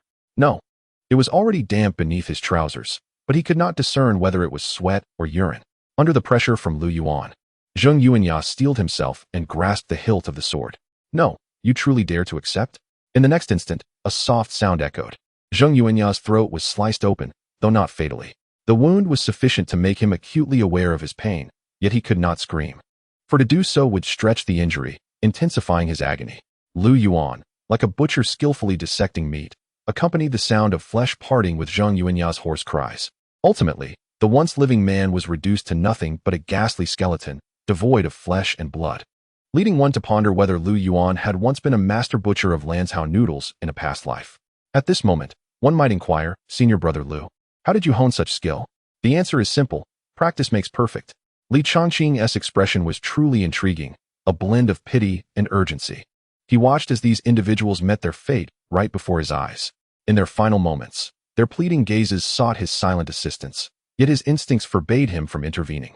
After all, these were the consequences of their own actions. Additionally, Lu Yuan's prior specialized training of Li Changqing also played a crucial role. Those who bring calamity upon themselves cannot live. Xiao Chong observed the scene before him with a calm demeanor. Having navigated the intricacies of the political arena for so long, he was all too familiar with such a scenario. This was not a mere game of children. It was a struggle for survival. Zheng Yuanya, having relied on his father's influence and acted with arrogance for so long, was now facing the repercussions of his actions upon encountering Lu Yuan. Seeing the despair in Li Changqing's eyes, which mirrored that of a husband bereft of hope, Lu Yuan felt a sense of relief. This was but a response to Li Changqing, only partially satisfying. The other disciples were equally doomed. Senior brother, it just so happens that Qin Shidi and I are here. Shall we pursue the demonic cultivator together? Li Changqing was greatly astonished, never expecting Lu Yuan not only to remain unperturbed, but to also propose a joint investigation into the demonic cultivator. Truly, the sun had risen from the west. However, Li Changqing dismissed any further contemplation, interpreting it as Lu Yuan's newfound sense of morality. That would be splendid, Shidi. Allow me to guide you. No sooner had he spoken than Li Changqing waved his sleeve, whisking away the disciples of the Tianyi Sect, anxious to ensure that Lu Yuan would not change his mind. Only Xiao Chong, Li Yuan, and the disciples of the Lihua sect exchanged glances. Duyun town, once bustling with life, now lay in an eerie silence. The inhabitants had seemingly vanished without a trace, and upon arriving, one could not help but feel a creeping chill permeating the air, perhaps a mere psychological effect. The lingering remnants of malevolent energy suggested that someone had long ago engaged in the dark practice of crafting puppets in this place. Li Changqing shared his observations with Lu Yuan, revealing the grim reality that these demonic cultivators had likely slaughtered the entire populace of the town, and that the enshrined cultivators of Diyun City had also met with misfortune. With a deep sigh, Li Changqing remarked that it appeared their adversaries possessed at least a Yuan Ying or even a Hua Shin level cultivator in their ranks. He then turned his gaze towards Lu Yuan, inquiring about his thoughts. From the moment Lu Yuan set foot in Diyun town, An uncanny familiarity with the methods of these demonic cultivators had taken hold of him. Why did it so closely resemble the tactics of the Tianyi Sect? Gazing at the faint, dark mist surrounding them, Yuan was convinced this was indeed the handiwork of the Tianyi Sect. No one understood the Tianyi Sect better than he. He shook his head at Li Chongqing, asserting, "I believe, brother, that your assessment is entirely misguided." Chapter 120. Junior brother, you should just acknowledge it, junior brother. What are you saying? A swirl of confusion filled Li Chongqing's eyes as he furrowed his brow, questioning. This has been observed over the past few days. None of it adds up. Moreover, with so many people spared, what could their intentions be? Although Duyun Town is not a large city, it is a small town with a population of tens of thousands. In such a brief span, where could these individuals possibly have gone? Surely the demonic cultivators did not spare them merely to relocate them? Let me make a rough deduction, Yuan interjected, his eyes narrowing with certainty. The time of the demonic cultivators' attack likely occurred around the early hours of the morning. This town is quite remote, inhabited only by a few recognized rogue cultivators. Although these individuals possess cultivation levels far superior to anyone in Duyun Town, they initially did not resort to slaughter. Instead, they dispersed tranquilizers in advantageous positions. As Yuan inhaled deeply the air of Duyun Town, a flicker of disdain crossed his gaze. However, the leader among them utilized an outdated variant of the Huan San, modified by the Huan Sect 5 years ago. Even now, it would be considered obsolete. Yet, it is also plausible that they possess a more recent formulation, or perhaps due to the fact that their targets are mere mortals, they opted for the older version. Upon witnessing Yuan take a deep breath, the disciples began to imitate him, all attempting to discern the presence of the Huan San in the air. Hisses of breath echoed one after another. However, after several deep inhalations, the disciples still felt no discernible change within their bodies. At this juncture, one disciple raised a question, casting a puzzled glance at Yuan. "Senior brother Lu, is there truly Huan San in the air? Is there any doubt?" Yuan replied confidently. "My nose has always been sensitive to this substance. I can even tell which disciple from the Huan Sect concocted this specific formula." Despite Yuan's earnest expression, some disciples remained skeptical. "Then why do I feel nothing at all?" Yuan shot him a glance of disdain. "That is for you to figure out." Although this disciple had already descended the mountain when I announced the distribution of Huan San to the entire sect, the prolonged absence of this information is solely his own fault. I cannot simply reenact the scene for him. Enough interruptions. Yuan closed his eyes, his voice taking on a somber tone once more. This particular Huan San serves only to disrupt the soul. When paired with a certain melody, these demonic cultivators can effortlessly transform the inhabitants of Duyun Town into puppets, carrying them away to some secluded mountain. "Senior brother," Yuan suddenly opened his eyes, fixating intently on Li Chongqing. "Is it true that someone nearby claimed to have seen ghostly soldiers passing through?" Li Chongqing nodded in disbelief. "Junior brother, how did you know?" "During our investigation, a woodcutter did indeed state that he saw something. I merely assumed he had imagined it, or that some creature had bewitched him. Then that confirms it." Suddenly, a spark of insight illuminated Li Chongqing's mind. "Junior brother, I understand now. The people of Duyun Town have been concealed by those demonic cultivators on the Lumberjacks Mountain. Time was of the essence. We must depart at once." "What do you comprehend?" Yuan queried, his tone laced with irritation. "Since the lumberjack has seen those common folk, they must be nearby, if not on that very mountain." A cold smirk played on Yuan's lips. "This is merely a ruse, designed to feign an invitation for us to venture there." As Yuan's cryptic words hung in the air, the others couldn't help but cast their gazes upon him. His frigid demeanor and voice, reminiscent of the abyss, sent shivers down their spines. In that moment, he appeared less like a detective unraveling a mystery and more like one relishing the sins of his past. The disciples instinctively took a step back. "Follow me." Ignoring the strange looks from the surrounding disciples, Yuan seized Li Chongqing's hand and headed eastward. After surveying the terrain of Duyun Town, Yuan brought Li Chongqing to the eastern entrance. "Senior brother, please investigate." Trusting Yuan, Li Chongqing did not hesitate. He delicately positioned his index fingers together, thumbs slightly bent, while the other 3 fingers assumed various postures, forming a spell seal. Subsequently, he touched his index fingers, curling the middle and ring fingers into an arc, creating another spell seal.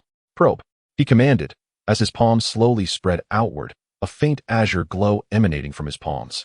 As the glow met the wind, it dissipated into countless transparent spiritual threads, spreading like a spider's web. The withered grass at the pit's edge trembled slightly, revealing traces of spiritual energy in varying depths where the threads passed. With his eyelids gently lowered, after some time, Li Chongqing suddenly opened his eyes wide, his thoughts stirring as he transmitted the surrounding waves of spiritual energy back to himself. Furrowing his brow, he fixed his gaze on Lu Yuan. Junior brother. Speak honestly with your senior brother. Did you have a hand in this? The fluctuations of spiritual energy surrounding them matched precisely with what the junior brother had described. Hahuan-san. Juyo Jinhuan Chu. Upon hearing this, not only Li Chongqing but even the surrounding disciples regarded Lu Yuan with incredulous eyes. The details corresponded perfectly. Even the techniques were identical. They had initially assumed Lu Yuan was merely speculating, that Juyo Jinhuan Chu was just a type of technique. But who could have anticipated that Lu Yuan's words were not posed as a question, but rather as a statement of certainty? Chun Fan shared a similar sentiment. Had he not been with Lu Yuan throughout, he too might have believed Lu Yuan was responsible. However, recalling that Lu Yuan had not been by his side during the previous encounter at Wu family village, he gradually distanced himself from Lu Yuan. Junior brother, cease your pretense. If it comes to it, just admit it. Li Chongqing suddenly grasped Lu Yuan's hand, his eyes earnest. You must not stray from the righteous path, junior brother. The style of Hahuan-san, along with the techniques and various details, all aligned perfectly. If this was not your doing, then whose could it possibly be? Lu Yuan shook his head and replied, It truly is not me, senior brother. You know me well. If it were my doing, I would leave no trace whatsoever, and you would not have been able to discover the remnants of spiritual energy. He turned his gaze toward the distant mountains and forests, adding, I merely happen to be quite familiar with the recent training methods introduced by the Tianyi Sect. Familiar? You, a disciple of the Tianyi Sect, are well versed in the training techniques of the Tianyi Sect, especially the latest ones? Li Chongqing could hardly believe Lu Yuan's words. The Tianyi Sect and the Tianyi Sect were two major sects with a profound enmity. Such recent training methods would only be intimately known to their creators. Even the disciples participating in the training would only grasp a general idea. However, he suspected that Lu Yuan had procured this intelligence through certain means. The latest techniques employed by the Tianyi Sect's disciples must have required considerable effort on Lu Yuan's part to obtain. This was truly a testament to his dedication and willingness to sacrifice for the Tianyi Sect. With this thought, Li Chongqing's gaze toward Lu Yuan shifted significantly. Moreover, I also know who is leading the team this time. Who? Li Chongqing inquired with curiosity. The Tianyi Sect, Jiang Hao. Chapter 121. Chun Fan. How I have endured such arduous days. The Heavenly Demon Sect? Jiang Hao. Li Chongqing cast an anxious gaze towards Lu Yuan. Junior brother. You jest not, I hope? What led you to this conclusion? Li Chongqing appeared to lose control of his emotions, a hint of panic evident in his eyes. Witnessing Li Chongqing's distress, the spirits of the surrounding disciples plummeted. To them, the seemingly invincible Li Chongqing exhibited such a fearful demeanor. Could it be that he is intimidated by Jiang Hao? If this persists, we may find ourselves in dire straits, unable to rescue him, and perhaps ensnared ourselves. No. The disciples were mistaken in their assumptions. Only Lu Yuan, who knew Li Chongqing better than anyone, revealed a bitter yet resigned smile. Although Jiang Hao was formidable, his youth rendered him inferior to Li Chongqing. The panic reflected in Li Chongqing's expression was not born of fear of Jiang Hao, but rather concern for the innocent people of Duyun Town caught in Jiang Hao's grasp. Master brother, fret not. The people of Duyun Town are safe. Observing Li Chongqing's furrowed brow, Lu Yuan could not help but offer some words of comfort. However, Lu Yuan's reassurance was not a mere platitude. As one of the architects behind the new regulations for disciples of the Demon Sect, he held a significant voice in such matters. Junior brother, there is no need for your comfort. I am aware of the situation. Li Chongqing assumed Lu Yuan was merely trying to console him. Recalling Lu Yuan's earlier counsel, should those demonic cultivators threaten the mortals, Master brother would not lay down his sword. Lu Yuan raised an eyebrow, his gaze towards Li Chongqing shifting, but he sighed, hoping this time it was indeed true. Lead me to the forest where the shadowy soldiers traverse. Junior brother, did you not just say this matter confounds us? Speak not, merely heed my words and focus on your strikes. Lu Yuan wished to avoid excessive explanation to Li Chongqing. Sensing Lu Yuan's slight annoyance, Li Chongqing refrained from further discussion and guided the disciples towards the forest. The disciples of the Tianyi Sect formed small groups, eventually consolidating into a larger formation to prevent isolation and mitigate the risk of widespread attack. Li Chongqing led the charge, with Lu Yuan bringing up the rear as they ventured deeper into the woods. Chen Fan also accompanied Lu Yuan at the back, but it was certainly not by choice. After all, with senior brother Li present, no one would willingly follow Lu Yuan. In the face of danger, senior brother Lu would undoubtedly flee, and whether he would take you along was uncertain. Meanwhile, senior brother Li would genuinely come to your rescue. However, Chen Fan had been delayed by the time it took to affix various protective talismans to himself. Just as he intended to catch up with Li Chongqing, he was abruptly seized by Lu Yuan, finding himself trapped at the back of the formation. Be cautious. The group suddenly halted, and the disciples of the Tianyi Sect swiftly scanned their surroundings with heightened vigilance. Suddenly, a guttural roar, filled with oppressive fury, echoed from the depths of the distant mountain forest. Even from afar, one could sense the menacing aura approaching. While the group was captivated by this unsettling sound, an unusual fragrance wafted through the air. However, Lu Yuan and his companions remained entirely unaffected. Moments later, two massive shadows darted forth from the thicket. They were two colossal white serpents, their bodies extraordinarily large, adorned with dozens of eyes. Furthermore, an array of unfathomable tendrils sprouted from their heads, each covered in bizarre fleshly spines, creating an eerie spectacle. The onlookers were taken aback. What manner of creature is this? Judging by its aura, it likely belonged to the late Foundation establishment stage, or perhaps even the core formation realm. Observing the seemingly unremarkable Li Chongqing, the two strange beasts regarded him with disdain, merely letting out a roar. You wretched creatures seek death, Li Chongqing exclaimed, his voice low yet commanding, as he swiftly positioned himself before the disciples. In a flash, with a single sweep of his sword, he severed their heads from their bodies. The colossal beasts collapsed as though their souls had departed, crashing to the ground and stirring up clouds of dust. At that moment, with Li Chongqing's attention diverted, a shadow suddenly surged from the right side of the forest, lunging directly at the disciples behind him. Chen Fan had been vigilantly observing his surroundings, his heart racing. As soon as the shadow emerged, he shouted urgently, "There's another one." To his astonishment, the other disciples seemed oblivious, their expressions remaining serene and unconcerned. Could it be that these senior brothers and sisters were so formidable that they dismissed such threats? As the shadow prepared to wreak havoc upon the unsuspecting disciples, a torrent of blood erupted from its neck in an instant. Unbeknownst to them, Li Chongqing had already arrived at the disciples' side. Such an overwhelming sense of security. Chen Fan was utterly astonished by the scene before him. After all, he had never experienced such protection before. This was the first time someone had shielded him in such a manner. With Lu Yuan, he had always been wary of potential treachery, but Li Chongqing's efforts were singularly dedicated to his safety. As Chen Fan remained in disbelief, a thunderous noise resonated, and a dozen white figures erupted from the ground. Upon closer inspection, these skeletal remains appeared chillingly white, their frames seemingly coated in white paint. They extended their sharp claws and lunged frantically toward Li Chongqing. Chen Fan's expression turned grim as he shouted, "Senior brother, behind you!" On the ground. In stark contrast to Chen Fan's urgency, Li Chongqing turned around with unhurried grace. The disciples did not even witness the motion of his sword. In the next heartbeat, these terrifying skeletons were obliterated by a seemingly ordinary flash of sword light. Swift and decisive, devoid of any superfluous flourish, with just one strike, the bones along with their souls were annihilated in this realm, never to be resurrected. Li Chongqing exhaled deeply, gently sheathing his azure sword. Yet, he soon sensed an unusual atmosphere surrounding him. He turned his head to glance, only to see Chen Fan wielding a spirit sword, his expression rather peculiar. Li Chongqing blinked in confusion. "What's the matter, junior brother Chen?" Chen Fan's hand, gripping the sword, remained suspended in midair, his eyes filled with boundless astonishment. In stark contrast to the calm demeanor of the other disciples, Chen Fan was evidently shaken by this scene. All along, in Chen Fan's mind, his senior brother Li Chongqing had always worn a gentle smile, easily evoking a sense of closeness. He epitomized warmth and elegance, often appearing somewhat submissive and even timid in the face of Lu Yuan. Yet, at this moment, Li Chongqing had entirely transformed into a different persona. Was this truly the senior brother he knew? No wonder he heard that senior brother was a coveted figure among the disciples of the Tianyi Sect. Seeing it firsthand today, Chen Fan felt a surge of excitement. With such a senior brother accompanying them on their trials, it was simply delightful.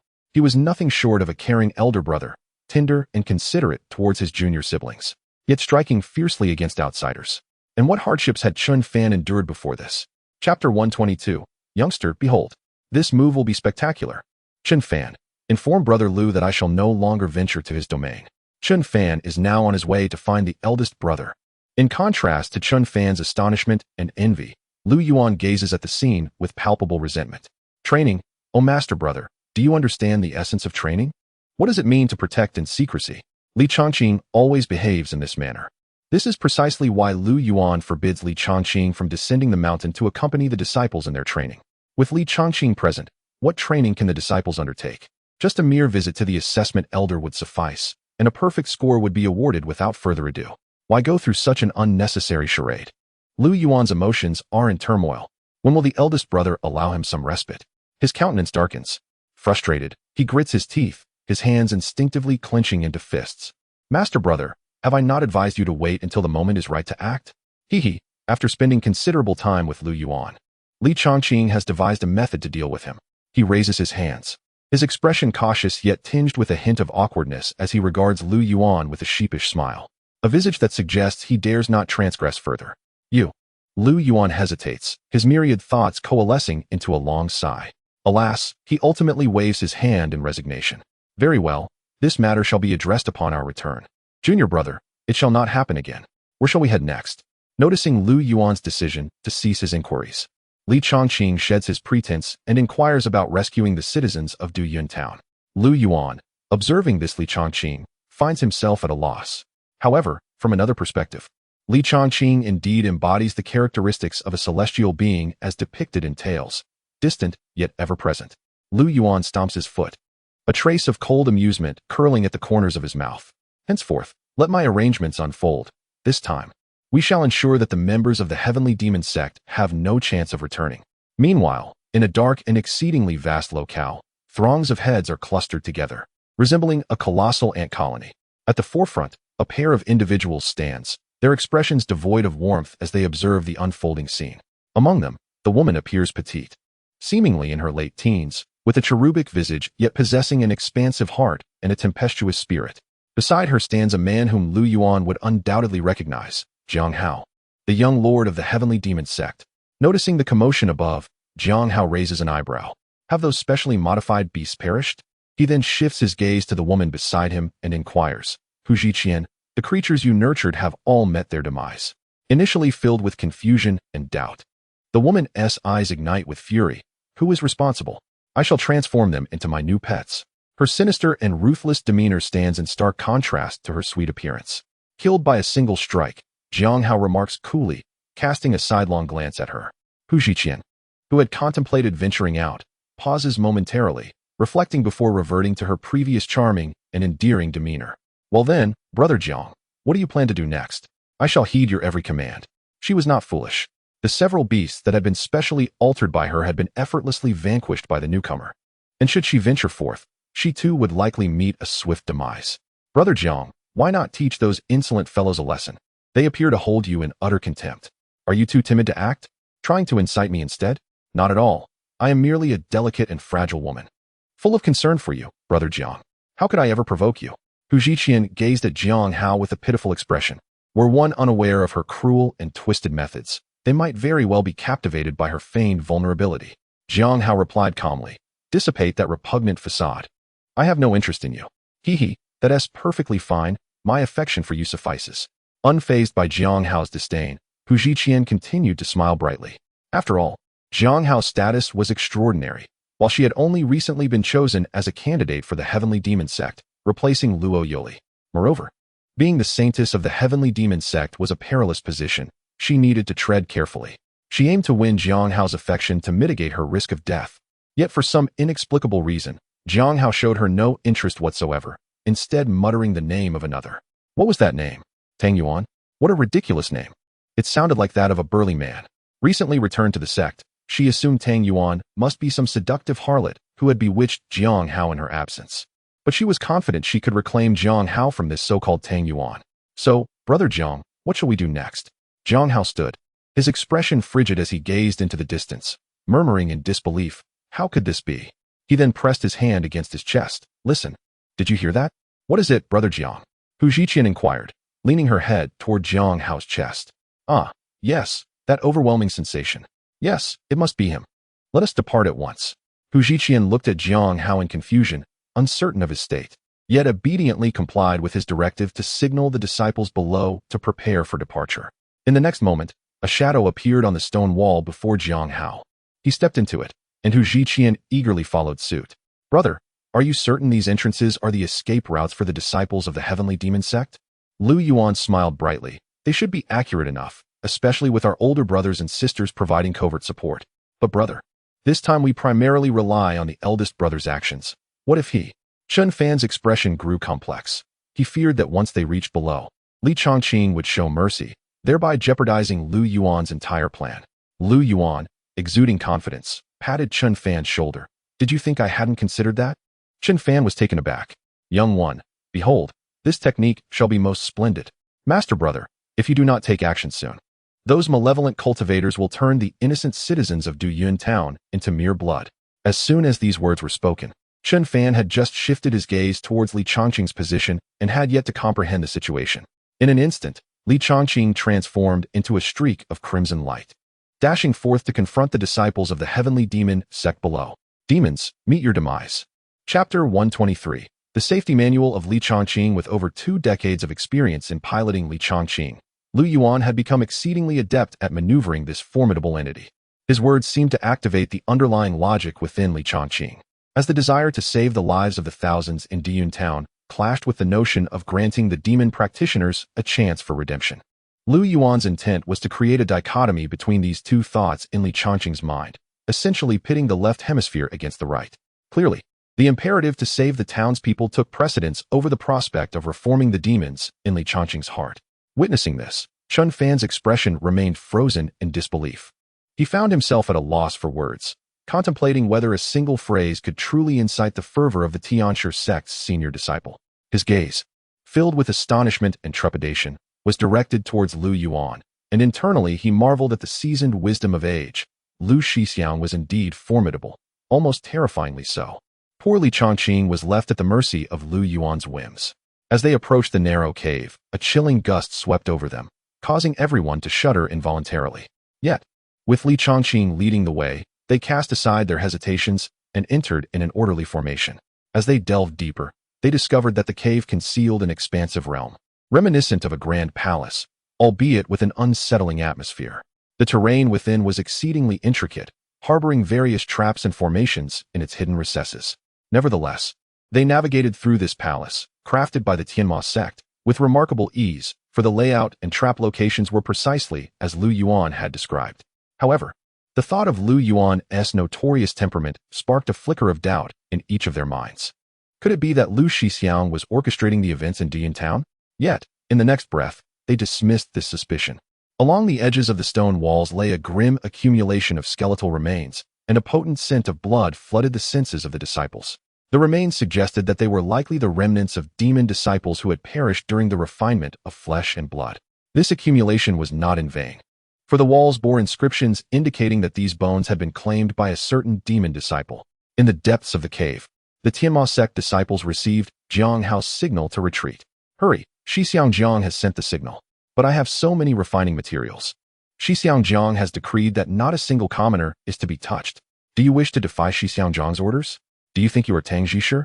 Upon hearing this, despite the myriad justifications swirling in his mind, the individual relinquished his grasp on the materials, casting a regretful and furious glance behind him before departing without a backward glance.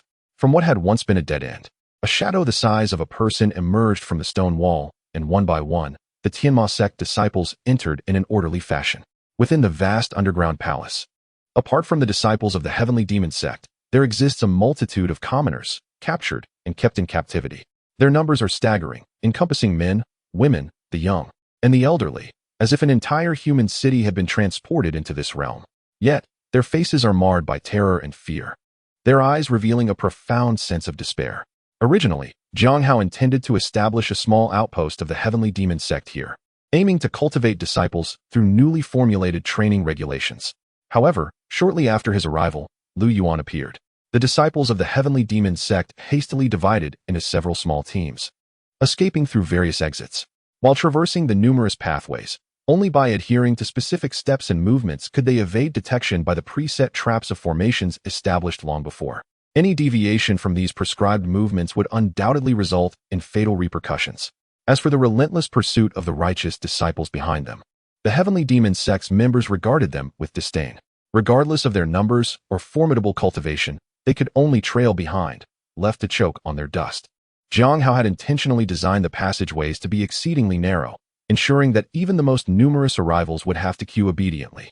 Moreover, with their intimate knowledge of the labyrinthine caverns, they felt a confident assurance in their ability to easily elude the righteous disciples' intent on their extermination. After all, who but their own could navigate these maze-like tunnels with such ease? As they proceeded toward the exit with an air of nonchalance, laughing and chatting, there was no hint of the desperation one would expect from those being hunted. Yet, in the blink of an eye, a thick fog enveloped them, followed swiftly by the activation of various formations.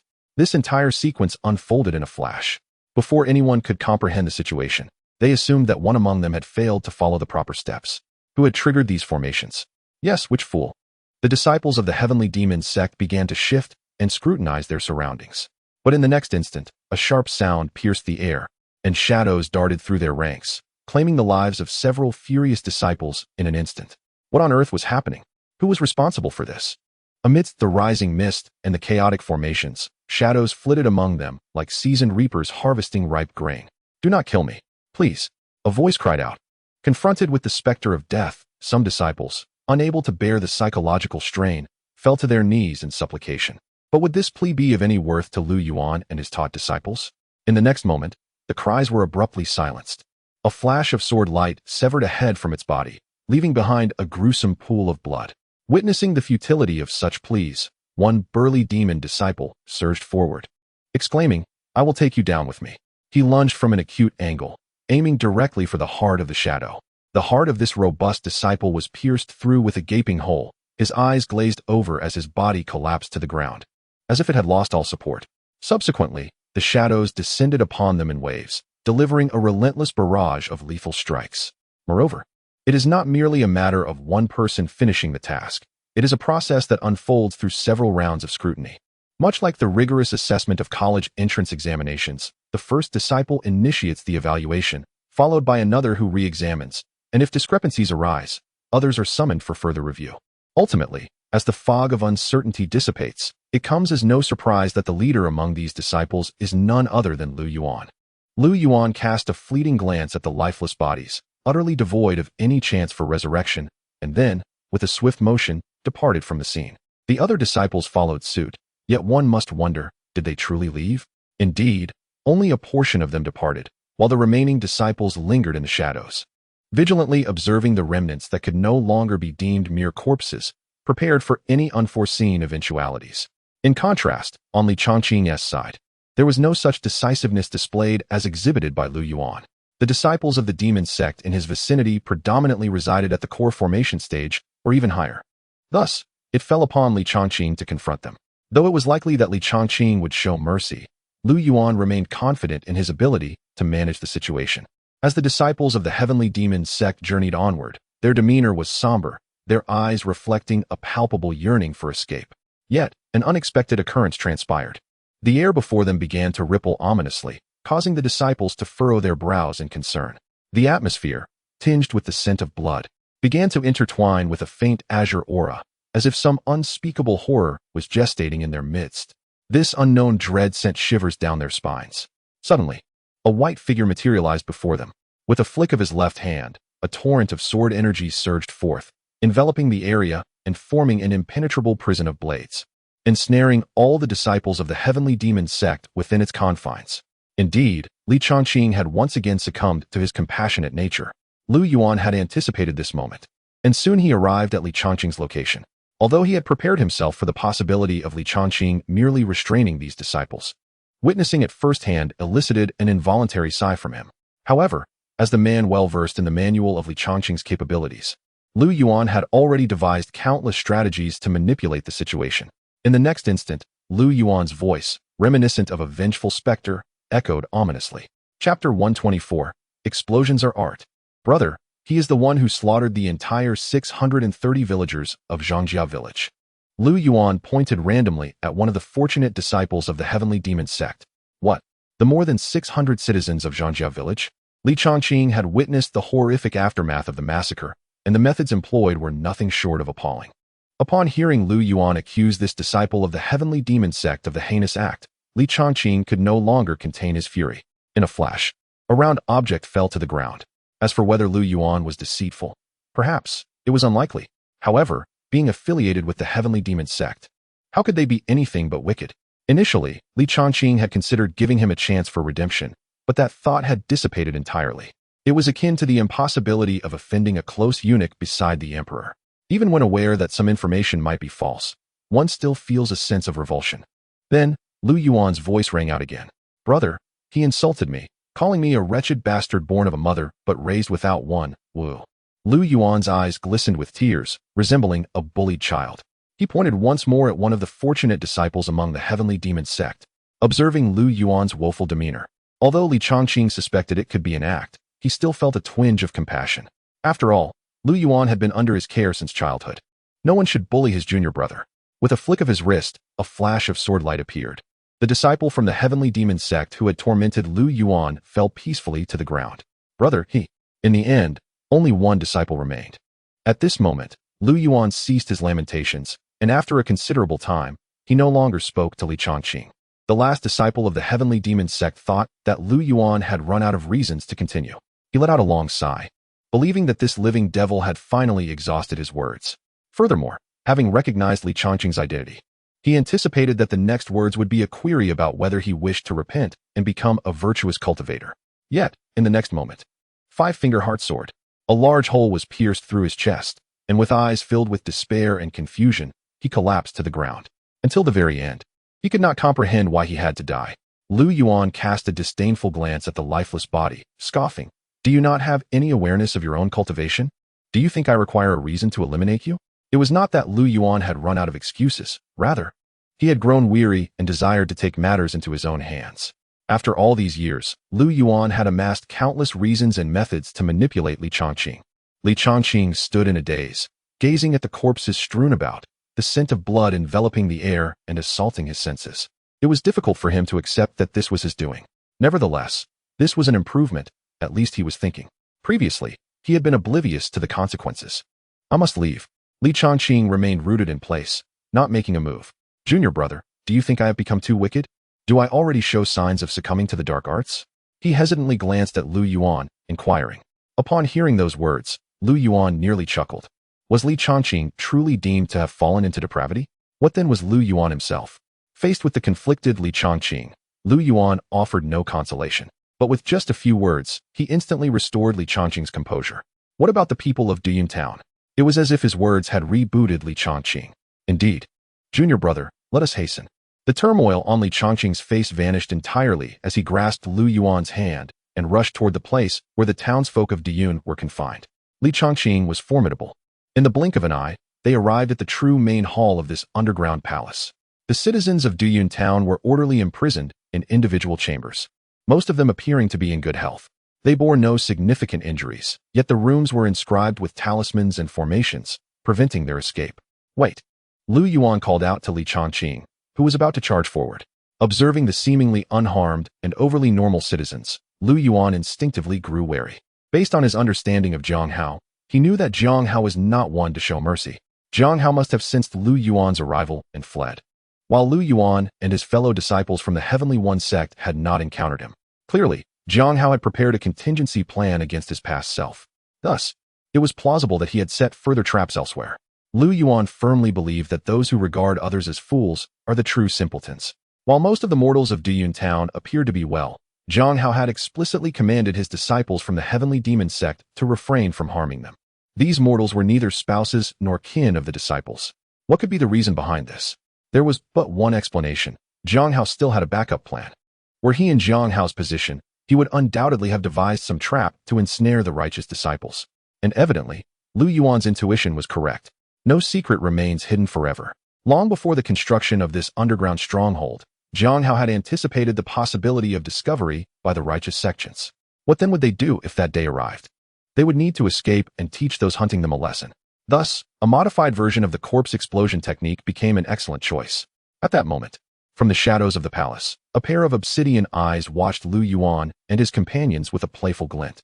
Confronted by so many disciples of the Heavenly One sect, this solitary disciple of the Heavenly Demon sect exhibited no fear. Instead, he appeared frenzied with excitement, his entire being trembling in anticipation. Soon, very soon, just a little longer, until all the disciples of the Heavenly One sect arrived here. When they descended, he would surely deliver a grand surprise to these righteous disciples. He had inscribed his mark upon the abdomens of these mortals, transforming them into his corpse slaves. Moreover, he had buried the bodies of powerful cultivators in various locations. Once those bodies exploded, the curse marks on the mortals would resonate and detonate in succession. Furthermore, the positions in which these Yuan town citizens were confined had been meticulously calculated by him. Apart from his concealed location, the entire underground palace lay within the epicenter of an impending explosion. Even if these righteous disciples took defensive measures at the earliest opportunity, what difference would it make? This was no mere corpse detonation technique. It was a chain reaction of such detonations, with over 10,000 lives as the raw material, coupled with the remains of numerous formidable cultivators. The resultant explosion would annihilate all below the core formation realm, leaving nothing but ashes, and even the nascent soul disciples would suffer grievously. Moreover, observing the demeanor of these righteous practitioners, one could easily surmise that they were reveling in the slaughter of the demonic sect disciples while rescuing these common folk. Unless someone possessed greater mastery over the corpse detonation technique, or unless Li Chongqing exterminated all these innocents before the explosion, this formidable tactic would remain unbroken. However, both scenarios were implausible. The corpse detonation technique was not only sinister, but also exceedingly difficult to master, with few in the Heavenly Demon Sect having achieved it, let alone the righteous disciples of the Heavenly One Sect. As for Li Chongqing slaughtering these civilians, there existed a slight possibility. Yet such an act would surely shatter his moral resolve, rendering it a hollow victory.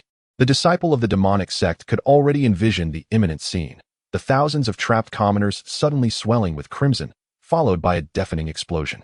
The underground cavern would be suffused with a captivating scent of blood.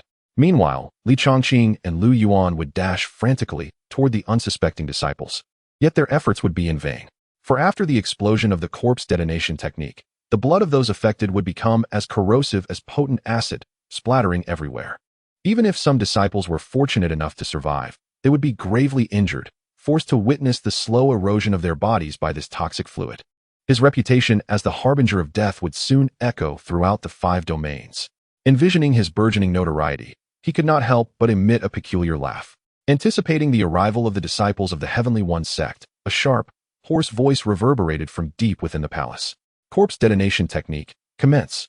Chapter 125, My apologies. I just so happened to master this technique. Corpse explosion technique, activate. As this hoarse voice resonated, the buried corpses of the cultivators within the palace began to swell at an astonishing rate, turning a ghastly red.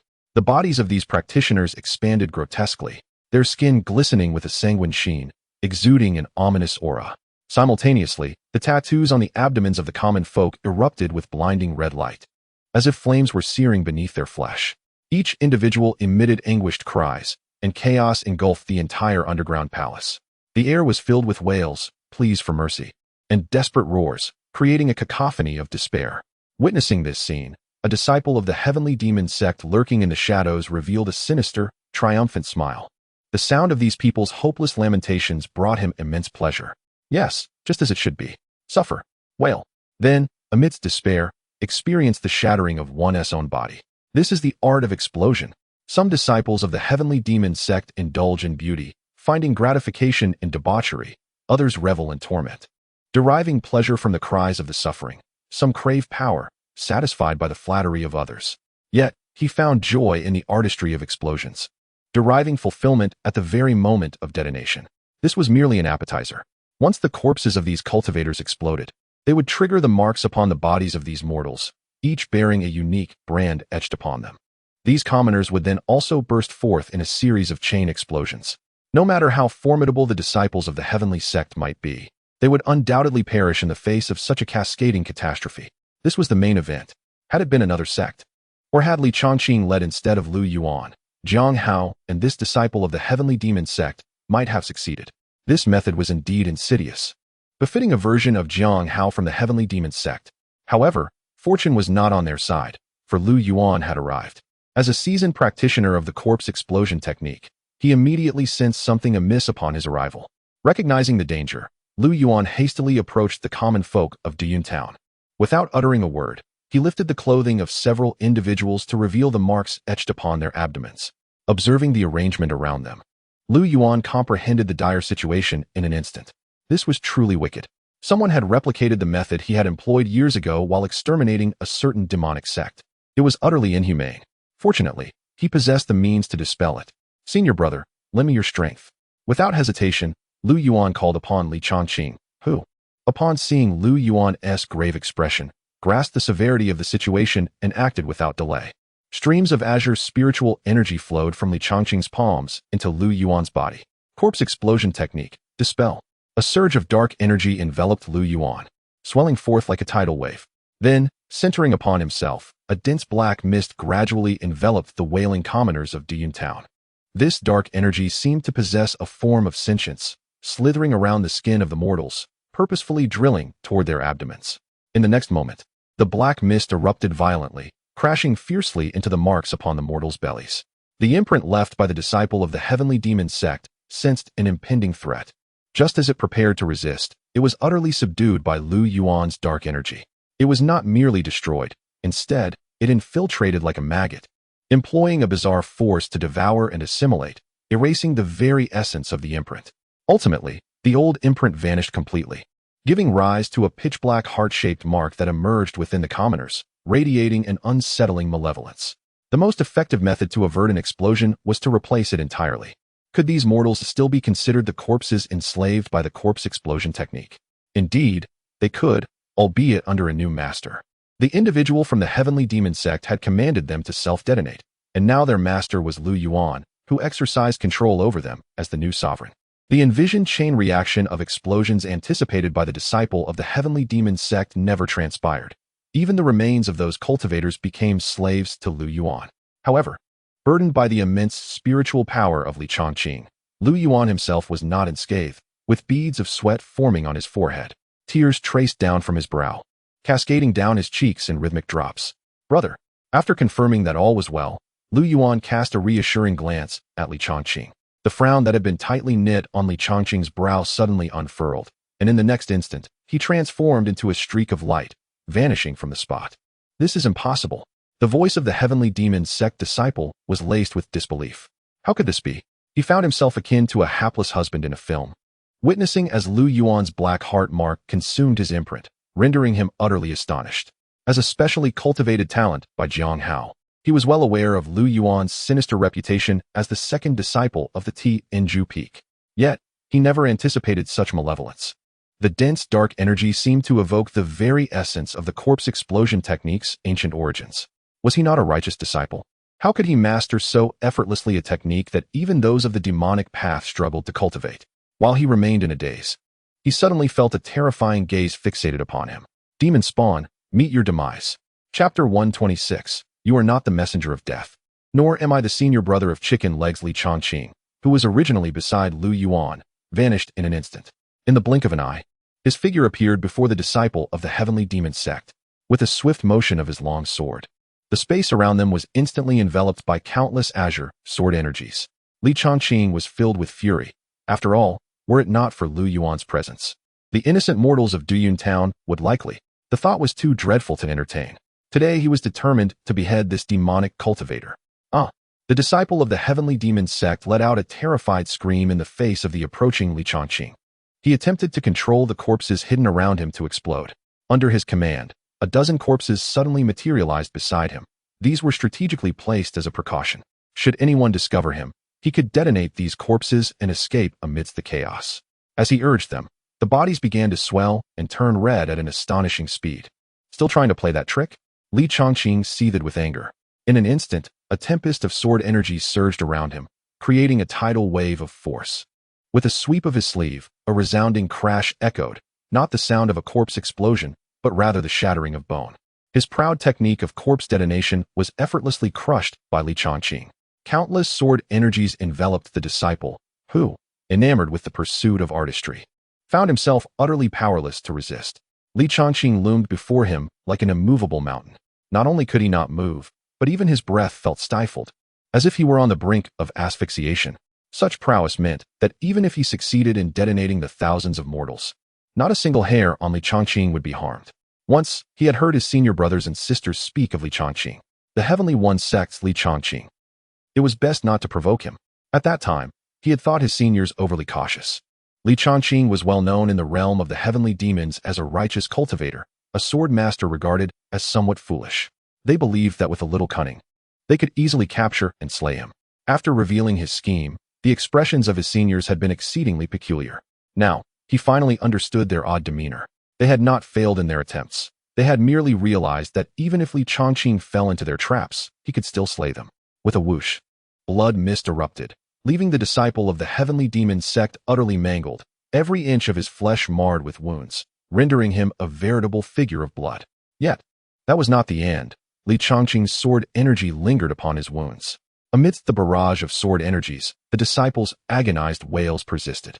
However, there was no trace of compassion in Li Chongqing's eyes at this moment. Though he was typically of a gentle disposition, he could not contain his wrath this time. This torturous method he had learned from his junior brother Lu, and it was among the least cruel techniques. Lu Yuan possessed even more vicious ones, which he had yet to fully master. He could not bring himself to act, yet he could certainly cast the individual before Lu Yuan. Junior brother, I have brought this person back, he declared. At this moment, Li Chongqing's fury had yet to dissipate, and he unceremoniously tossed the bloodied figure at Lu Yuan's feet. Upon witnessing the anguished disciple of the Tianyi sect writhing on the ground, Lu Yuan gazed at Li Chongqing in surprise. However, this astonishment soon transformed into satisfaction. It appeared that his earlier guidance of his senior brother was gradually bearing fruit. Although Li Chongqing was a slow learner, he was now capable of tormenting the demonic cultivators. Quite commendable. Yet, as Lu Yuan shifted his gaze once more, his expression darkened. He let out a cold snort. What foolish thoughts occupied this imbecile's mind? Transforming the innocent citizens of Duyun town into his own corpses, did he consider himself a harbinger of death? Unlike Li Chongqing, he was not the same as the chicken-like senior brother. He could prevent the imminent explosion of these mortals, and Li Chongqing could apprehend him, ensuring he did not escape. Truth be told, it was fortunate that they encountered disciples from the Tianyi Sect. Had it been members of another sect, he might have truly succeeded. Now was not the time to torture. Interrogate this individual. Lu Yuan instructed the Tianyi Sect disciples. Very well, bind him securely. And once I ascend, I shall personally conduct the interrogation.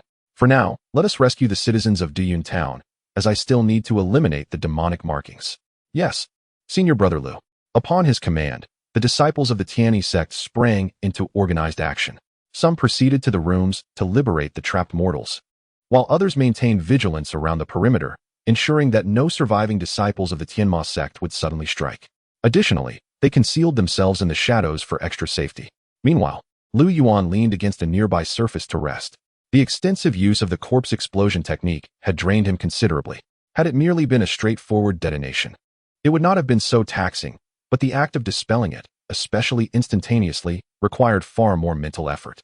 Thus, Lu Yuan stood aside, observing for any unusual occurrences. Yet he was not idle. His mind was awash with thoughts. He calculated that the total number of Tianyi Sect disciples they had slain amounted to merely over 30. Most notably, Jiang Hao had yet to appear, which was within Lu Yuan's expectations.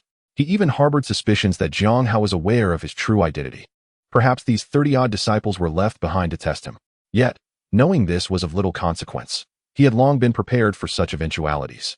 Finally, Lu Yuan cast a contemplative glance toward the exits he was unaware of, a smile slowly gracing his lips. Senior Brother Jiang, I did not foresee you concealing several tricks up your sleeve. What shall you do next? Surely, you must feel reluctant. Why not allow your junior brother to guess your next move? Meanwhile, not far from the underground palace, in a secluded valley, Jiang Hao and the other surviving disciples of the Tianyi Sect were observing the situation below. The expression on Hu Zhiqian's face was far from pleasant. Initially, there had been over 60 exceptionally talented disciples of the Tianyi Sect, yet now only a mere 20 remained. Most of the disciples of the heavenly demon sect perished below. Yet, she dared not reveal her feelings, for this plan was entirely devised by Jiang Hao.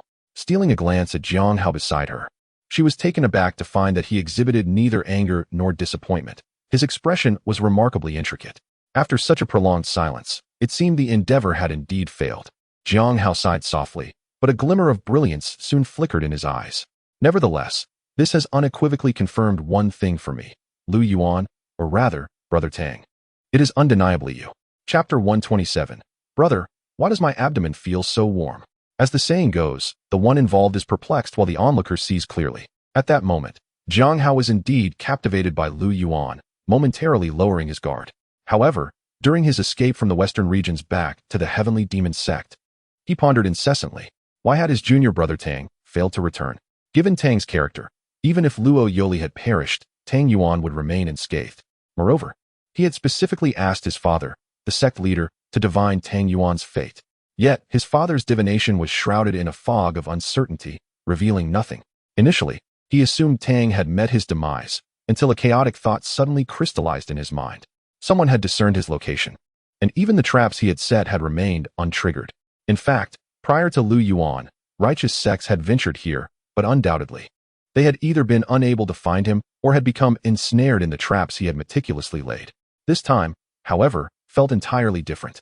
In the depths of his intuition, he sensed that his junior brother had arrived. Yet, it was not so. It was those detestable disciples of the Tianyi Sect, particularly the one he loathed the most, Lu Yuan, leading the charge. As he observed the Tianyi Sect's familiar navigation through the labyrinthine caves, he was momentarily taken aback. This subterranean realm was known only to him and a handful of others within the sect, individuals who would never betray such secrets. The only one left was the deceased Tang Yuan. Indeed, Tang Yuan. Zhang Hao reminisced about the events involving Tang Yuan, questioning why Lu Yuan had so closely mirrored his junior brother. What had once seemed reasonable now appeared increasingly irrational upon reflection. Such deception might fool a fool like Luo Yoli, but had Zhang Hao confronted Lu Yuan, he would have sensed the discrepancy. Ultimately, Zhang Hao arrived at an exceedingly unwelcome conclusion. Tang Yuan was indeed the Lu Yuan of the Tianyi Sect. As for why he had felt drawn to Lu Yuan, it was simply because Lu Yuan aligned with his preferences. Zhang Hao's prior disdain for Lu Yuan stemmed from their rivalry. Had they belonged to the same sect, they would have been closer than brothers. With a deep sigh, Zhang Hao's face bore the weight of profound defeat. Why must Tang Yuan be Lu Yuan? Why must it be this way? His heart ached. Yet, in the next moment, clarity seemed to dawn upon him. The look of defeat vanished from his face, replaced by an overwhelming sense of anticipation and madness. Lu Yuan? What is Lu Yuan to me? I only recognize my junior brother, Tang. As long as I bring you back to the heavenly demon sect and erase those memories that do not belong to you, you shall remain my Tang Yuan. Faced with this fervent and somewhat unhinged Zhang Hao, the surrounding disciples dared not utter a sound, fearful of disturbing his reverie. They turned their gaze towards Hu Zhiqian, hoping the young sect leader's confidant would muster the courage to speak. Under the watchful eyes of so many disciples, Hu Zhiqian finally gathered her resolve. Seizing the moment while Zhang Hao was lost in thought, she stepped forward and cautiously inquired, "Brother Zhang, shall we return to the sect now?"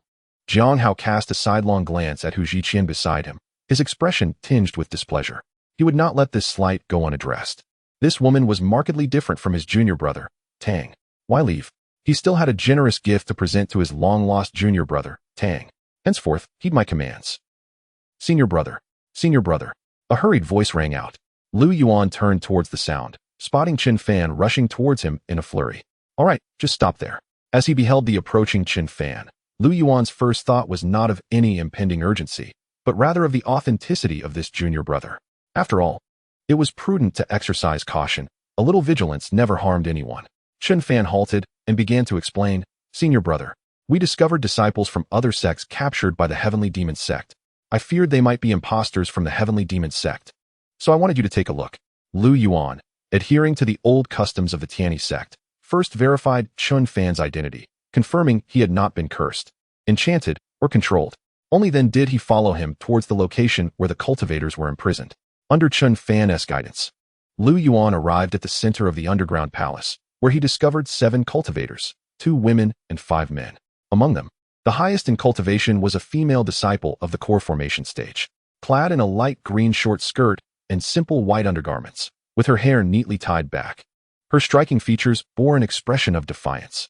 She appeared to be a resolute young woman. Upon seeing Qin Fan leading Lu Yuan over, she quickly called out, "Senior brother, we are disciples of the Tianshu Pavilion, not disguised disciples of the Heavenly Demon Sect." Tianshu Pavilion? Lu Yuan furrowed his brow. He was quite familiar with it. "What is your name?"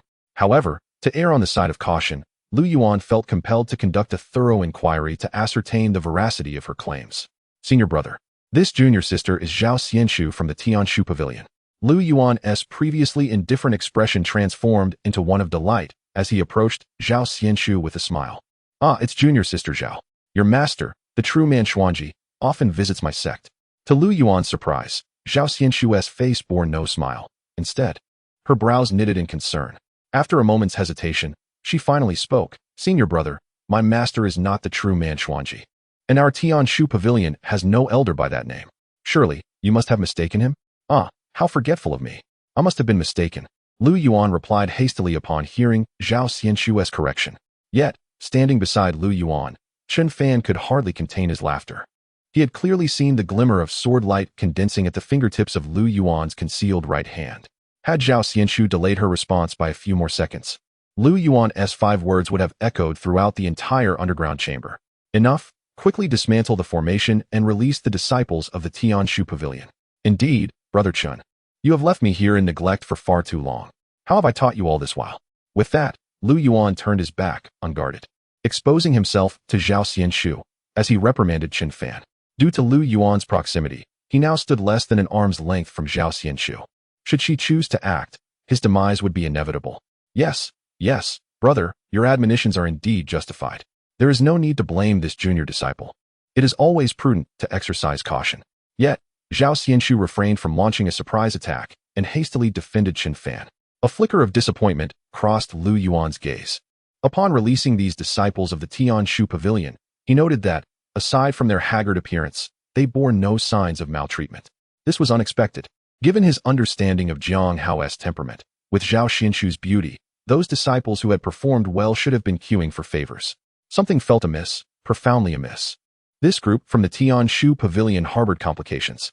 While Lu Yuan pondered this, Zhao Xianshu timidly approached. She lifted her garment, pointing to the dark heart-shaped brand on her abdomen. Her cheeks flushed as she inquired, "Brother, how can I remove this? It is quite uncomfortable. My abdomen feels warm, and there is a most peculiar sensation." Chapter 128. The insidious Li Chongqing and the oppressed Lu Yuan gazing at the dark heart-shaped demonic mark on Zhao Xianshu's abdomen. Lu Yuan's thoughts suddenly crystallized. It became apparent that Zhao Xianshu and her fellow disciples from the Tianshu pavilion were but bait, luring the righteous disciples to this place. Yet, something still felt amiss.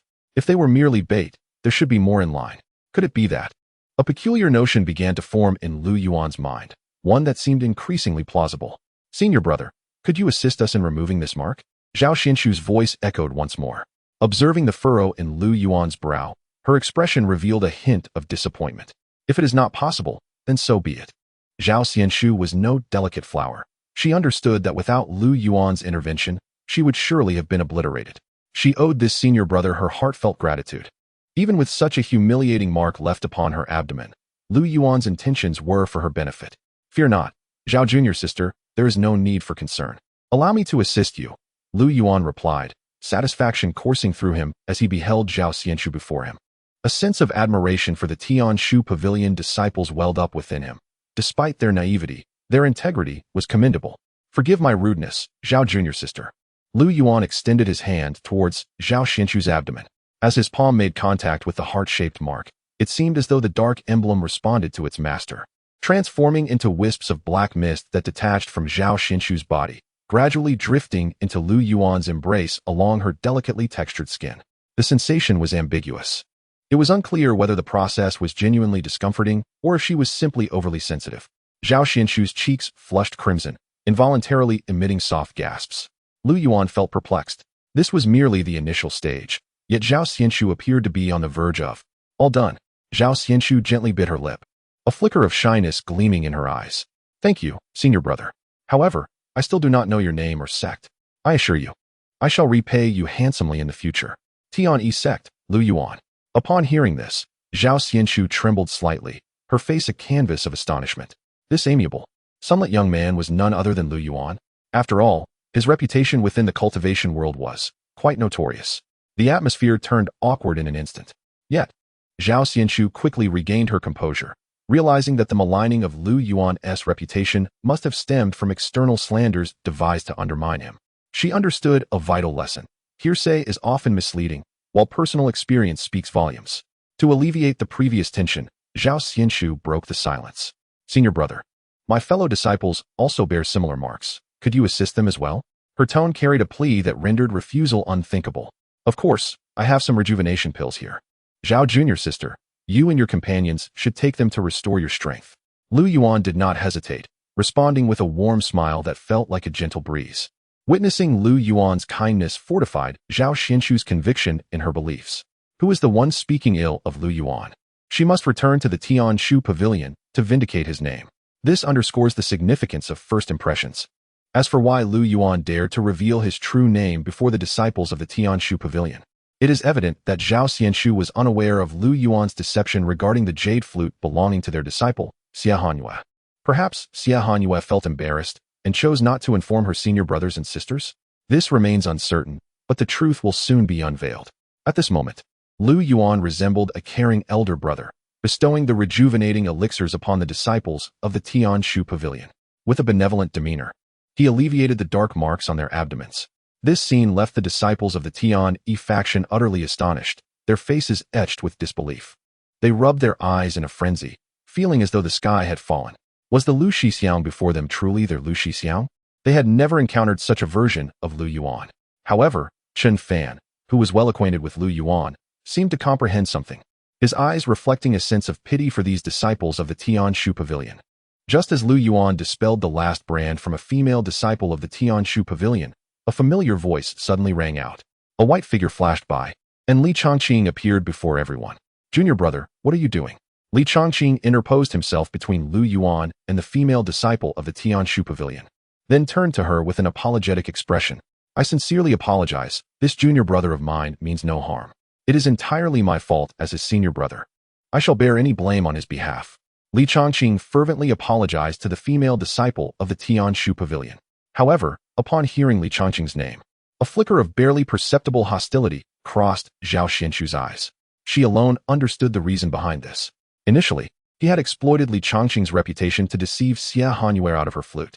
Gazing at the seemingly humble Li Chongqing before her, she was perplexed. How could such an elegantly composed sword cultivator commit such despicable acts? Truly, one cannot judge a person's heart by their outward appearance. Nevertheless, regardless of his past, they owed him their gratitude for saving their lives. This was a lesson imparted by her elders, deeply ingrained in her. But wait, a sudden realization struck Zhao Xianxu, leading her to contemplate a dreadful possibility. She understood. She, Zhao Xianxu, comprehended the situation.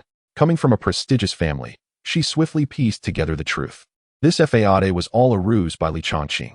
In his quest for power over Tianju Peak and, by extension, the entire Tianyi faction, he was suppressing this exceptionally gifted junior brother, the sinister Li Chongqing and the beleaguered Lu Shixiao.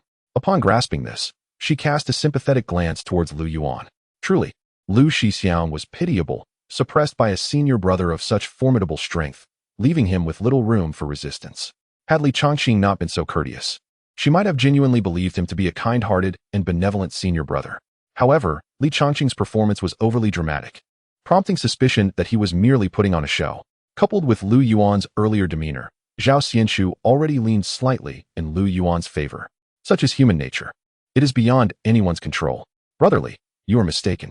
Brother Lu bears no ill will. He is assisting us." Zhao Xianxu's response was tepid. Nonetheless, Lu Yuan remained unfazed, for he had been devising a plan since earlier. "It is of no consequence. I am accustomed to it. I shall take my leave," he said wearily as he made his way outside, his figure hunched and desolate.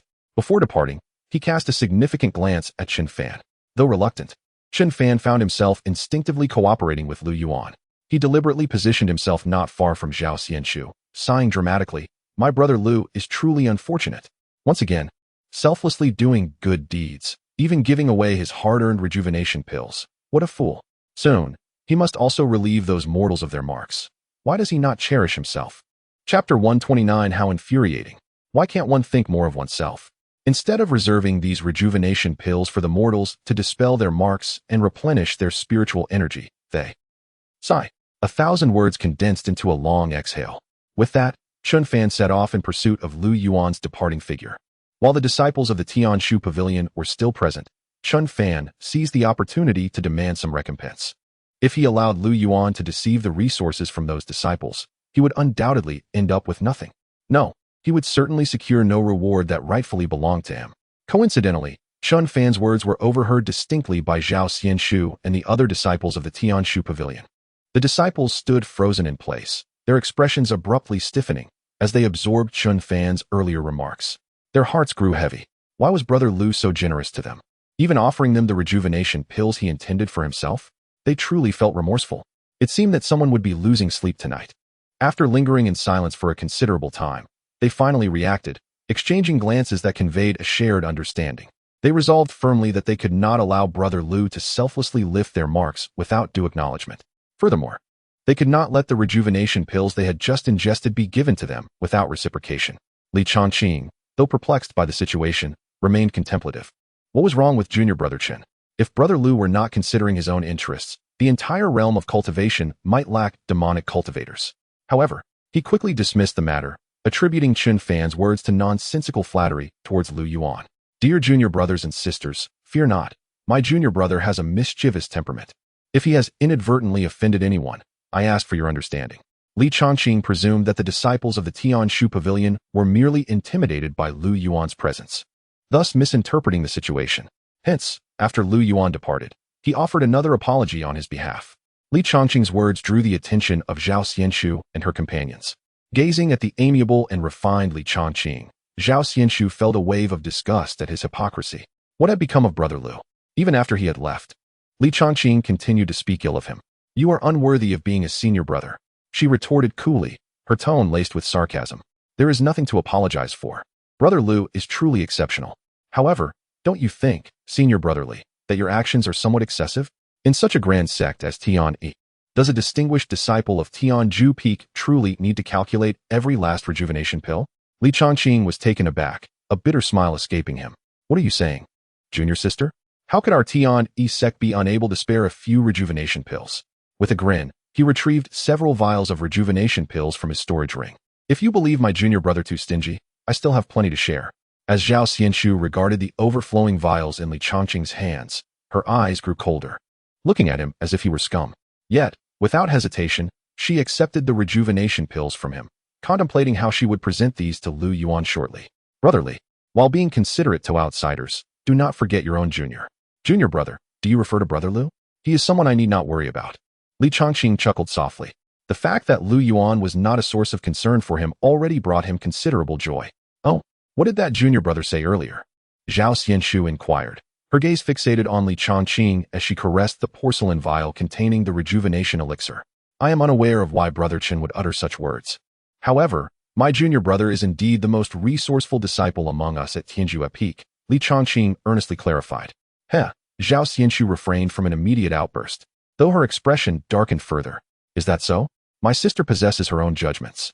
However, I would like to offer a piece of advice. The heavens observe the deeds of men. Brother Lu is a gentle soul, lacking in eloquence. And I hope Brother Li does not target him simply because of his soft disposition. It is preferable for fellow disciples to maintain harmony among themselves. With that, Zhao Xianshu turned away, striding towards Lu Yuan, leaving Li Changqing bewildered in the wind. Is this truly absurd? Soft-spoken, inarticulate, and kind-hearted? How can such descriptors be associated with my junior brother? He pondered. Why am I the one who attracts disdain? After much contemplation, Li Changqing ultimately concluded that this could be considered a positive development. However, Lu Yuan was genuinely taken aback by how much Zhao Xianshu had seemingly fabricated. He had merely wished to acquire a few spirit stones without any complications. Had he asked directly, it would have merely constituted a simple transaction. The cultivation world certainly could benefit from a touch of sincerity. Had Zhao Xianshu willingly offered her assistance, it would have resulted in far more than what Lu Yuan would have directly requested, fostering a bond of friendship between them, a remarkable outcome. Yet, should he encounter someone devoid of conscience, Lu Yuan's nefarious persona would inevitably surface. Brother Lu, Zhao Xianshu hurriedly caught up with Lu Yuan, urgently calling out to him. This was indeed why Lu Yuan had deliberately slowed his pace to wait for her. Upon hearing Zhao Xianshu's voice, Lu Yuan's eyes brightened. Finally, how slow you are. However, he gave it no further thought and halted, looking at her in confusion. What is it, Sister Zhao? Are you feeling unwell? Lu Yuan's face was filled with concern for her. Observing his caring demeanor, Zhao Xianshu felt a warmth blossom within her. I'm fine, Brother Lu. Here are a few vials of rejuvenation elixir. You can restore your spiritual energy while helping the commoners remove their marks later. No need. Lu Yuan quickly waved his hands in refusal, but he could not withstand Zhao Xianshu's resolute attitude. Ultimately, he reluctantly accepted the vials. Yet, Lu Yuan noticed that these vials bore a striking resemblance to the elixirs crafted by the Dansha Peak of his Tianyi Sect. Moreover, why were there so few? Brother Lu, I had no idea that you were enduring such hardships at Tianyi Sect. Moreover, the storage rings we possessed have also been seized. However, Our senior brothers and sisters from the sect are present within the Great Zhou dynasty. Unlike Brother Li, our senior disciples do not impose such stringent demands upon their junior fellows. Lu Yuan. What is she speaking of? Li Chongqing is indeed harsh towards the younger disciples within the sect. Chapter 130. The allure of strategy indeed. One can know a person's appearance, yet remain oblivious to their heart. How foolish of my master to praise him as the paragon of his generation. Lu Yuan fell into silence, grappling with confusion and disbelief. What explosive revelation had just escaped Zhao Xinshu's lips? Was Li Chongqing truly admonishing his junior disciples? Lu Yuan found himself experiencing a reminiscent sentiment akin to that of the time he had been in the Grand Hall of the Tianyi Sect, when he had delivered the Huan powder to the entire sect. Even if Zhao Xinshu mistakenly believed that Li Chongqing had deceived Xie Hanyue regarding the Longyin Hanyu flute, it was unfounded to claim that he was harsh with his juniors.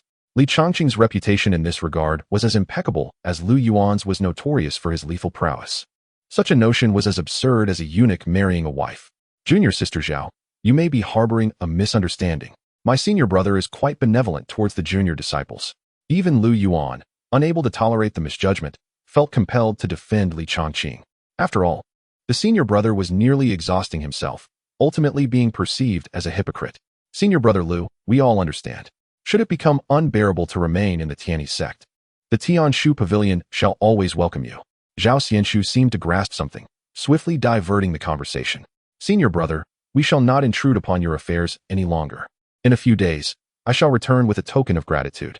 Observing Zhao Xinshu, who appeared resolute in her belief of the truth, Lu Yuan found himself at a loss. Let her be. This was truly not his issue, merely a product of their overly vivid imaginations. Regardless, his objective had been achieved. Yet, Zhao Xinshu, seemingly advocating for Lu Yuan, harbored her own ulterior motives. Firstly, she wished to express her gratitude for the life-saving aid provided by Lu Yuan and the others, intending to offer gifts to all Tianyi Sect disciples, including Li Chongqing. Despite her disdain for Li Chongqing's actions, she recognized the folly of creating enemies without cause. Secondly, she aimed to bestow upon Lu Yuan even more precious celestial materials. After all, he had faced oppression under Li Chongqing's influence within the sect. Should he ever find himself disillusioned and unable to remain in the Tianyi Sect, he could always seek refuge in their Tianshu Pavilion. Talents like Lu Yuan were coveted wherever they might go. Thus, both parties were content, each believing they had profited. Well then, senior brother, junior sister, and I have secretly slipped away from our seniors. We must return promptly. Zhao Xinshu performed a respectful bow, preparing to depart with the Tianshu Pavilion disciples. Wait, Lu Yuan called out, turning back urgently. It may not be prudent for junior sister to venture out alone. It would be safer to wait a bit longer together. Hadn't those disciples of the demonic sect been frightened into fleeing from the Tianyi Sect? Would they truly lie in ambush? Zhao Xinshu was perplexed. In her past encounters with demonic cultivators, upon encountering stronger opponents, they would scatter like autumn leaves, even using their fellow disciples as shields to buy time. That individual is unlike the others. He will not simply relent, Lu Yuan asserted with unwavering certainty. Based on his understanding of Zhonghao, he could very well be lurking in some valley, observing them. Moreover, he was now Zhonghao's foremost adversary. More importantly, he had painstakingly saved those individuals, and due to his connection with the Tianshu Pavilion, he could not bear to witness Zhao Xinshu and her companions fall into the jaws of danger. There was also the matter, albeit trivial, of the promised reward from Zhao Xinshu that had yet to materialize. He could not afford any mishaps. His senior brother had advised him that it would be prudent for his junior sister to engage in conversation with the senior disciples of the Tianyi Sect. Upon hearing Lu Yuan's counsel, Zhao Xinshu nodded in agreement. After all, heeding advice often leads to a full stomach. Moreover, Lu Yuan appeared quite experienced in dealing with demonic cultivators, so it was wise to proceed with caution. Senior brother, I shall assist in maintaining order with these junior disciples, she declared. After all, with over 10,000 citizens, and given that they had just been released, they would undoubtedly rush to escape. Such chaos could easily lead to unforeseen troubles, necessitating vigilant oversight. Though their powers had yet to be restored, they were still capable of managing certain unruly mortals. Indeed, it was imperative to escort these individuals back swiftly. Lingering in such a remote place was exceedingly perilous. Perhaps, at this very moment, Zhonghao was anxiously preparing for a counterattack from the disciples of the Tianyi Sect nearby. As for the silver patterns and the like, those could be addressed later. Yet, Lu Yuan began to comprehend why Zhao Xinshu and her group had been captured. Previously, He had been curious about why disciples of their cultivation level would dare to involve themselves in such matters. Nevertheless, it seemed that the disciples of Tianyi Pavilion had a rebellious streak. Previously, Xiaohanyue had exhibited similar tendencies, and the elders of Tianyi Pavilion were rather complacent. No, the elders of Tianyi Pavilion were most adept at scheming. Their narrowed eyes suggested a treacherous nature. Was it possible that those individuals were orchestrating a plot against him? The more he pondered, the more incensed he became. Regardless of whether they were setting a trap for him, there was little he could do. It would be more prudent to consider how to extract some benefit from the disciples of those old codgers. After a considerable time, the citizens of Yuan town, confined underground, finally emerged. Upon seeing the disciples of Tianyi Sect before them, these disheveled individuals immediately bowed in reverence. All right, let us form a line and prepare to return. Lingering here could lead to unforeseen troubles. Yes. Their faces bore the exhilaration of having survived a calamity, grateful to have escaped the clutches of evil. However, Lu Yuan's brow furrowed in concern. Something was amiss, profoundly amiss. It shouldn't be like this. According to Lu Yuan's expectations, as soon as he revealed himself, an array of talismans, formations, spells, and even divine powers should have rained down upon him. This prompted Lu Yuan to conjure several paper doppelgangers and even puppet avatars. The increasing tranquility around him only heightened his unease. Yet, Lu Yuan was certain that Jiang Hao was concealing a formidable move, poised to deliver a fatal blow at his most relaxed moment. But Jiang Hao was also well aware of Lu Yuan's nature, just as Lu Yuan understood Jiang Hao's knowledge of him. Thus, the two were engaged in a silent game of wits. Yet, there was one thing Lu Yuan had kept hidden from Jiang Hao.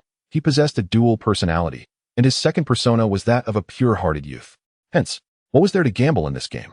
Lu Yuan had a potent weapon concealed below, waiting for Jiang Hao.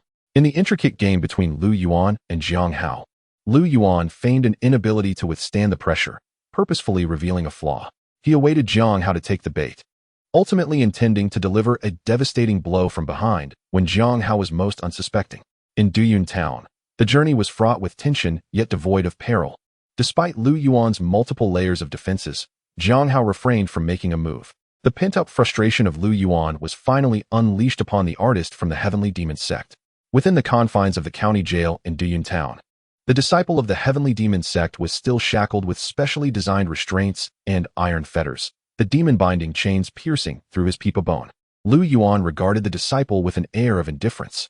Beside him stood two disciples, one at the late stage of core formation and the other already in the nascent soul realm. Furthermore, an unknown number of disciples lurked in the shadows, keeping a watchful eye on him. As for Li Changqing, Lu Yuan had instructed him to monitor the vicinity of Yuan town to preempt any surprise attacks from Jiang Hao. At that moment, the blood-soaked disciple of the Heavenly Demon Sect, despite his disheveled appearance, maintained an audacious demeanor. The vermin of the Heavenly One's sect, if you have the capability, go ahead and kill me. If you do, senior brother Jiang will surely avenge me. Have you ever been struck by lightning? Have you ever leapt from a cliff? The language of my Heavenly Demon Sect is incomprehensible to your Heavenly One sect. Do not expect to extract any information about my sect from my lips. Lu Yuan chuckled. After the passage of an incense stick's worth of time, the bloodied disciple of the Heavenly Demon Sect found himself kneeling upon the ground, trembling uncontrollably, his lips quivering as he implored, "Senior, I shall speak. I will divulge everything. I only seek a swift end, please." Chapter 131. This is true mutual pursuit. Just moments ago, the devoted disciple of the Heavenly Demon Sect, who had resolutely refused to yield, transformed drastically within the span of a single incense stick, tears streaming down his face as he prostrated fervently. The duration of an incense stick marked his limit, not that of Lu Yuan. Lu Yuan cast a languid glance, inquiring, "What is your name?" "Xuanzi." "Xuanzi." Lu Yuan murmured the name softly. In his recollection, Xuanzi resonated closely with the corpse explosion technique. No wonder he had fervently practiced the technique. It was the very essence of his name that drove him. Yes, senior, that is indeed my name." Feeling the frigid gaze of Lu Yuan, akin to that from the depths of the netherworld, the disciple of the Heavenly Demon Sect began to tremble uncontrollably. He dared not meet Lu Yuan's eyes, perceiving before him not a man, but rather a demon risen from hell. This time, the inner sect disciples from several peaks are leading the way. Let us hear it. Among them were Brother Zhang from Ghost Shaman Peak, Brother Li, Sister Lu, Brother Song, Brother Zhao. As he listened to Xuanzi's words, Lu Yuan's brows arched slightly, a hint of amusement curling at the corners of his mouth. "Is that all?" Are there others? There are, esteemed senior. There is also Steward Qian, Brother Sunday. One by one, the disciple of the heavenly demon sect recited the names of his fellow disciples. Yet, with each seemingly spontaneous confession, Lu Yuan's expression grew increasingly somber. Was he reciting the 100 family surnames to me? How utterly disingenuous. It appeared I had shown him too much leniency. Lu Yuan's demeanor darkened abruptly as he reprimanded sharply. Are you reciting the 100 family surnames to me? He tightened his grip. The disciple of the heavenly demon sect let out a wretched wail. You have one final chance. Lu Yuan's voice, laced with an eerie calm, pierced through the disciple's ears, sending a chill down his spine, as if a cold chisel had traced along his back. The disciple's face contorted in despair, unable to withstand the pressure that Lu Yuan exerted. He had hoped to evade the situation, but how could this man know everything? To remain silent meant death, so he might as well confess swiftly. Gritting his teeth, he resigned himself and revealed the answer Lu Yuan sought. Also, our young master Jiang Hao. Upon hearing this name, the dark aura on Lu Yuan's face dissipated, replaced by a smile. Indeed, he was conducting a selection for the disciples' training, was he not? Esteemed immortal, how do you know this? The expression of disbelief washed over the disciple of the heavenly demon sect. This matter was Zhang's first undertaking, and nearly no one within the sect was aware. How could the individual before him, a member of the Heavenly One sect, possess such intricate knowledge? Coupled with his formidable corpse explosion technique and ruthless approach, the disciple could hardly discern who truly embodied the demonic path. To confirm his earlier suspicion, Lu Yuan pressed further. When capturing those disciples from the Heavenly Pivot Pavilion, did Jiang Hao stipulate that only those achieving certain ranks or possessing specific tokens could line up? The disciple of the celestial demon sect gaped in astonishment. What? You already know this, yet you still ask me? He questioned, bewildered. And how do you know that senior brother Zhang enjoys standing in line? His lips trembled, and any lingering thoughts of evasion dissipated entirely. It was evident that this individual was not here to interrogate him, but rather to validate something. Well, how much debt have you accrued in Jiang Hao's demonic training, and how many killing quotas do you possess? The disciple of the celestial demon sect was taken aback.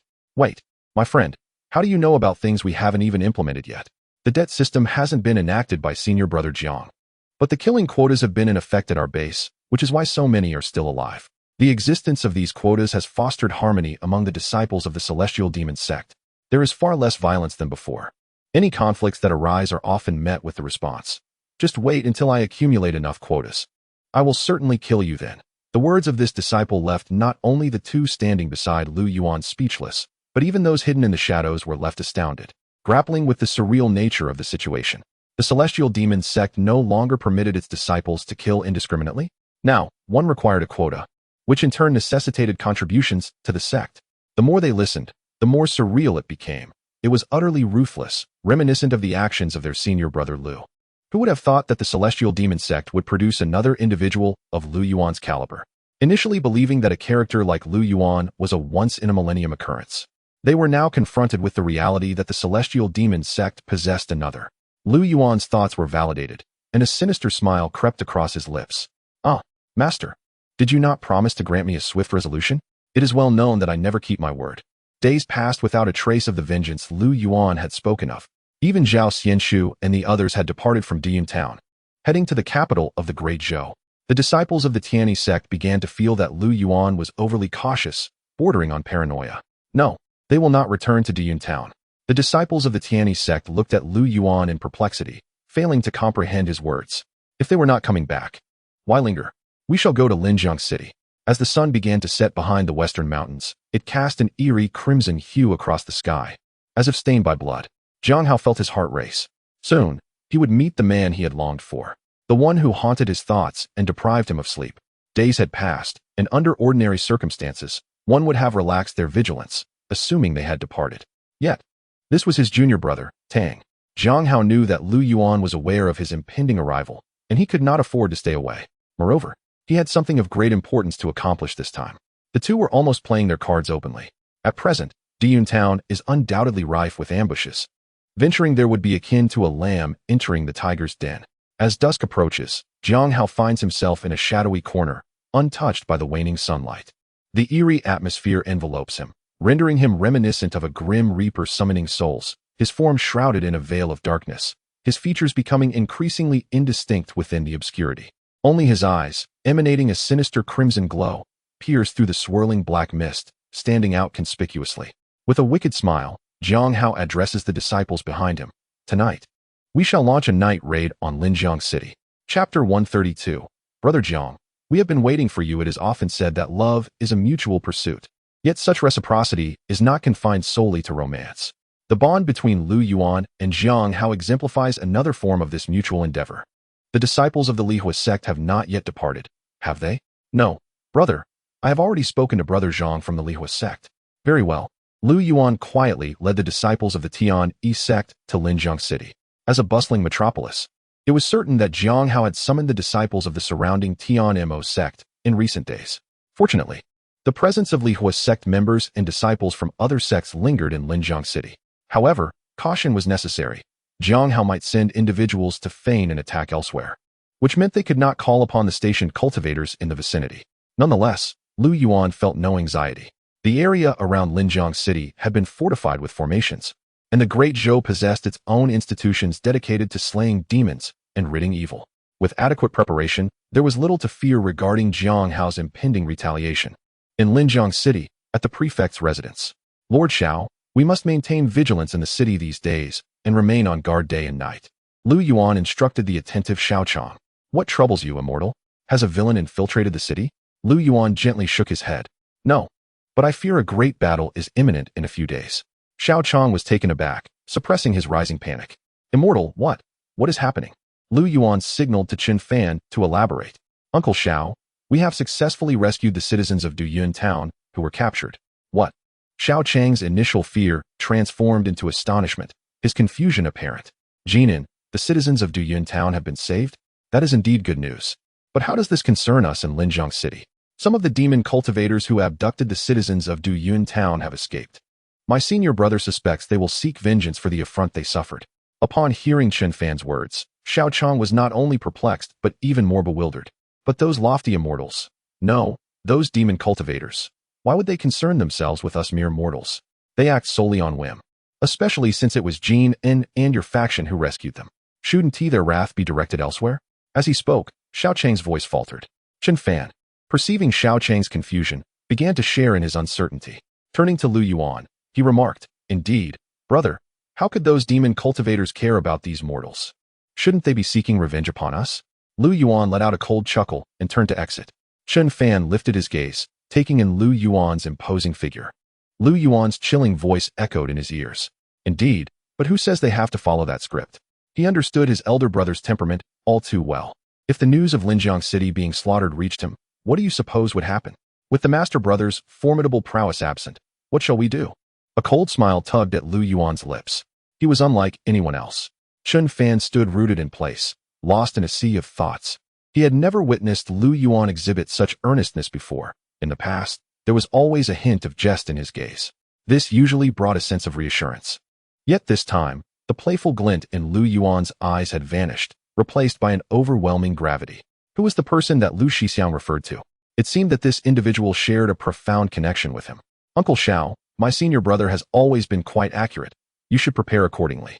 Chen Fan's earlier confusion was not a challenge to Lu Yuan. After all, Lu Shixiang undoubtedly had his reasons, and any doubts he harbored were merely reflections of his own inadequacies and skill. Indeed.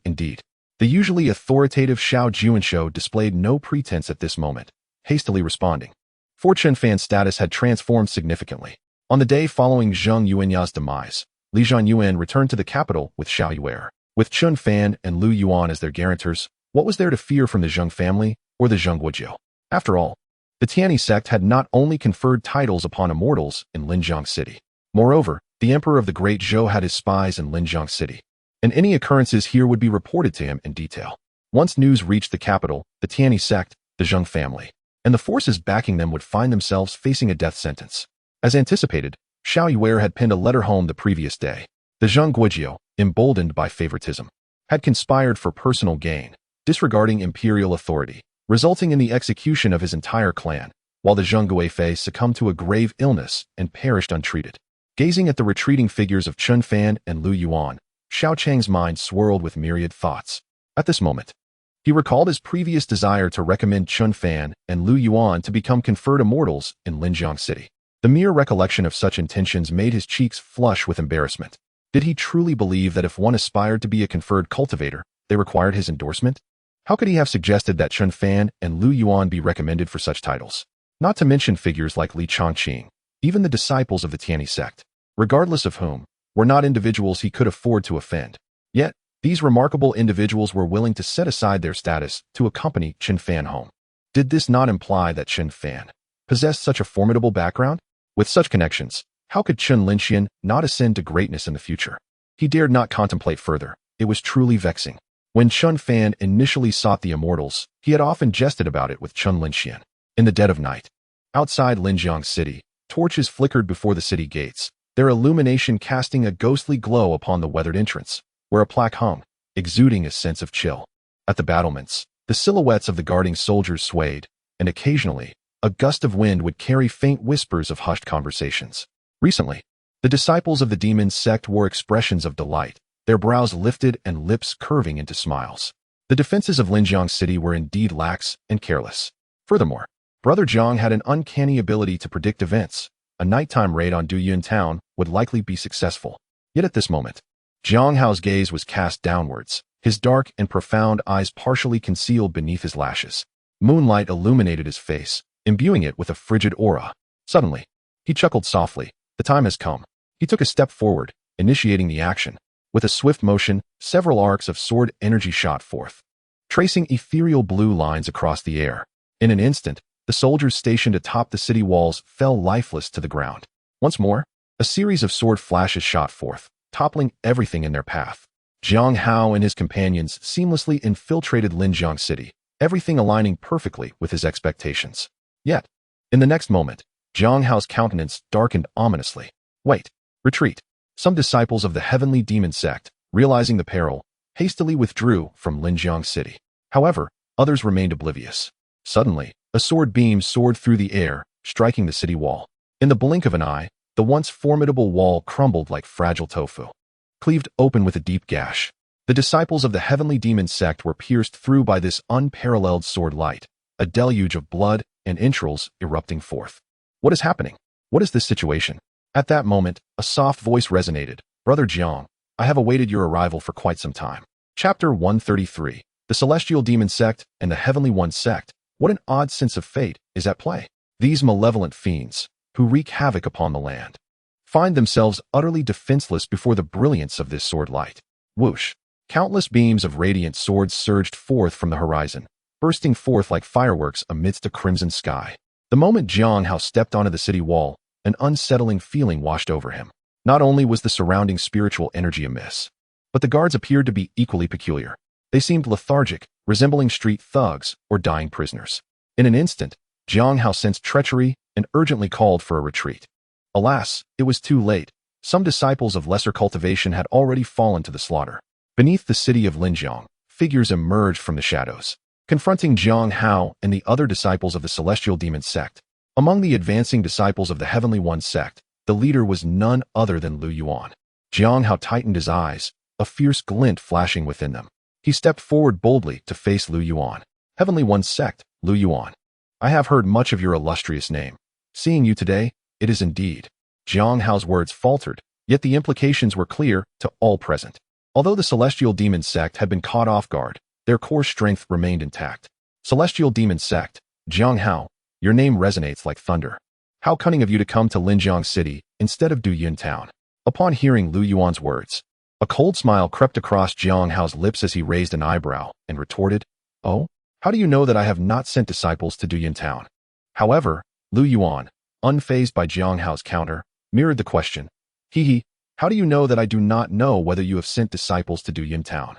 The disciples from both sides observed as Lu Yuan and Zhang Hao inquired about each other's knowledge. The most perplexing aspect remained. What had transpired between Zhang Hao and Lu Yuan?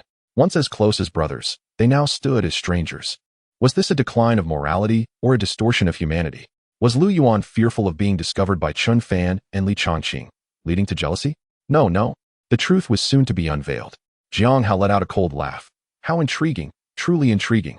Where is Li Chongqing? Let him come forth. There is no need to hide in the shadows. The truth had emerged. Zhang Hao had shifted his affections. The once cherished Lu Yuan stood before him. Yet he chose to ignore him. instead yearning to see the very Li Chongqing he had long despised. Astonishing. Lu Yuan disregarded him, a knowing smile playing on his lips. Looking for our senior brother? Yet, you would do well to reveal your true self. Why the need for pretense? Faced with Lu Yuan's baseless exposure, one might expect Jiang Hao to feign ignorance. However, to everyone's surprise, Jiang Hao laughed heartily, nodded in acknowledgement, and candidly admitted, "Oh? Did not expect you to see through me?" Jiang Hao showed no surprise, then swiftly changed the topic. "But you are not Lu Yuan. Let us both drop the charade. Shall we?" As a veil of smoke dissipated, Jiang Hao's visage transformed into that of an exceedingly unfamiliar yet strikingly handsome man. His face, originally characterized by sharp elegance, now bore an expression imbued with a captivating malevolence and a hint of madness. It seemed to be a peculiar tradition amongst the disciples of the heavenly demon sect, as many appeared to share such traits. Similarly, Lu Yuan, enveloped in another swirl of smoke, morphed into Chun Fan's likeness. Chun Fan, aware of the unspoken understanding shared with the heavenly demon sect, seemed to possess all knowledge of the moment. Only the onlookers remained in a state of bewilderment, exchanging glances filled with countless questions. What on earth is happening? Their expressions were a mixture of astonishment and disbelief, akin to encountering a ghost. Mo Li. Among the disciples of the Tianyi faction, someone recognized the man. Mo Li, the eldest disciple of the heavenly demon sect, and Jiang Hao's senior brother, stood alongside Li Chongqing as a peer, both tasked with suppressing the current generation of demonic sect disciples. Even the disciples of the heavenly demon sect exclaimed in disbelief. "Senior brother Mo, what could possibly be unfolding here?"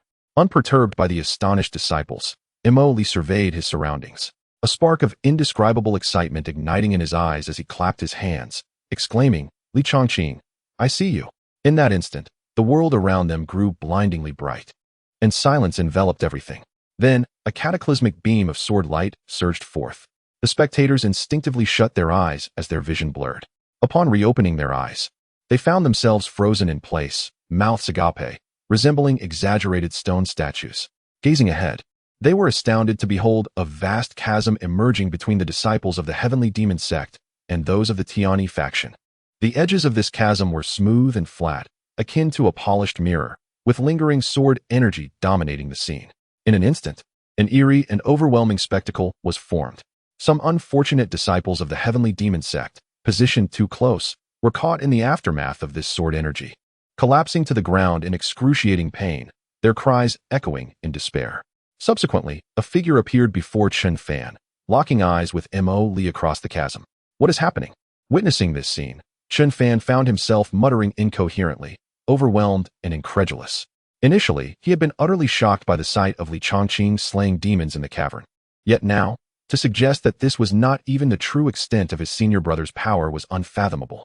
This single strike had nearly shattered Chun Fan's resolve. "Li Chongqing, dear Li Chongqing, it has indeed been far too long."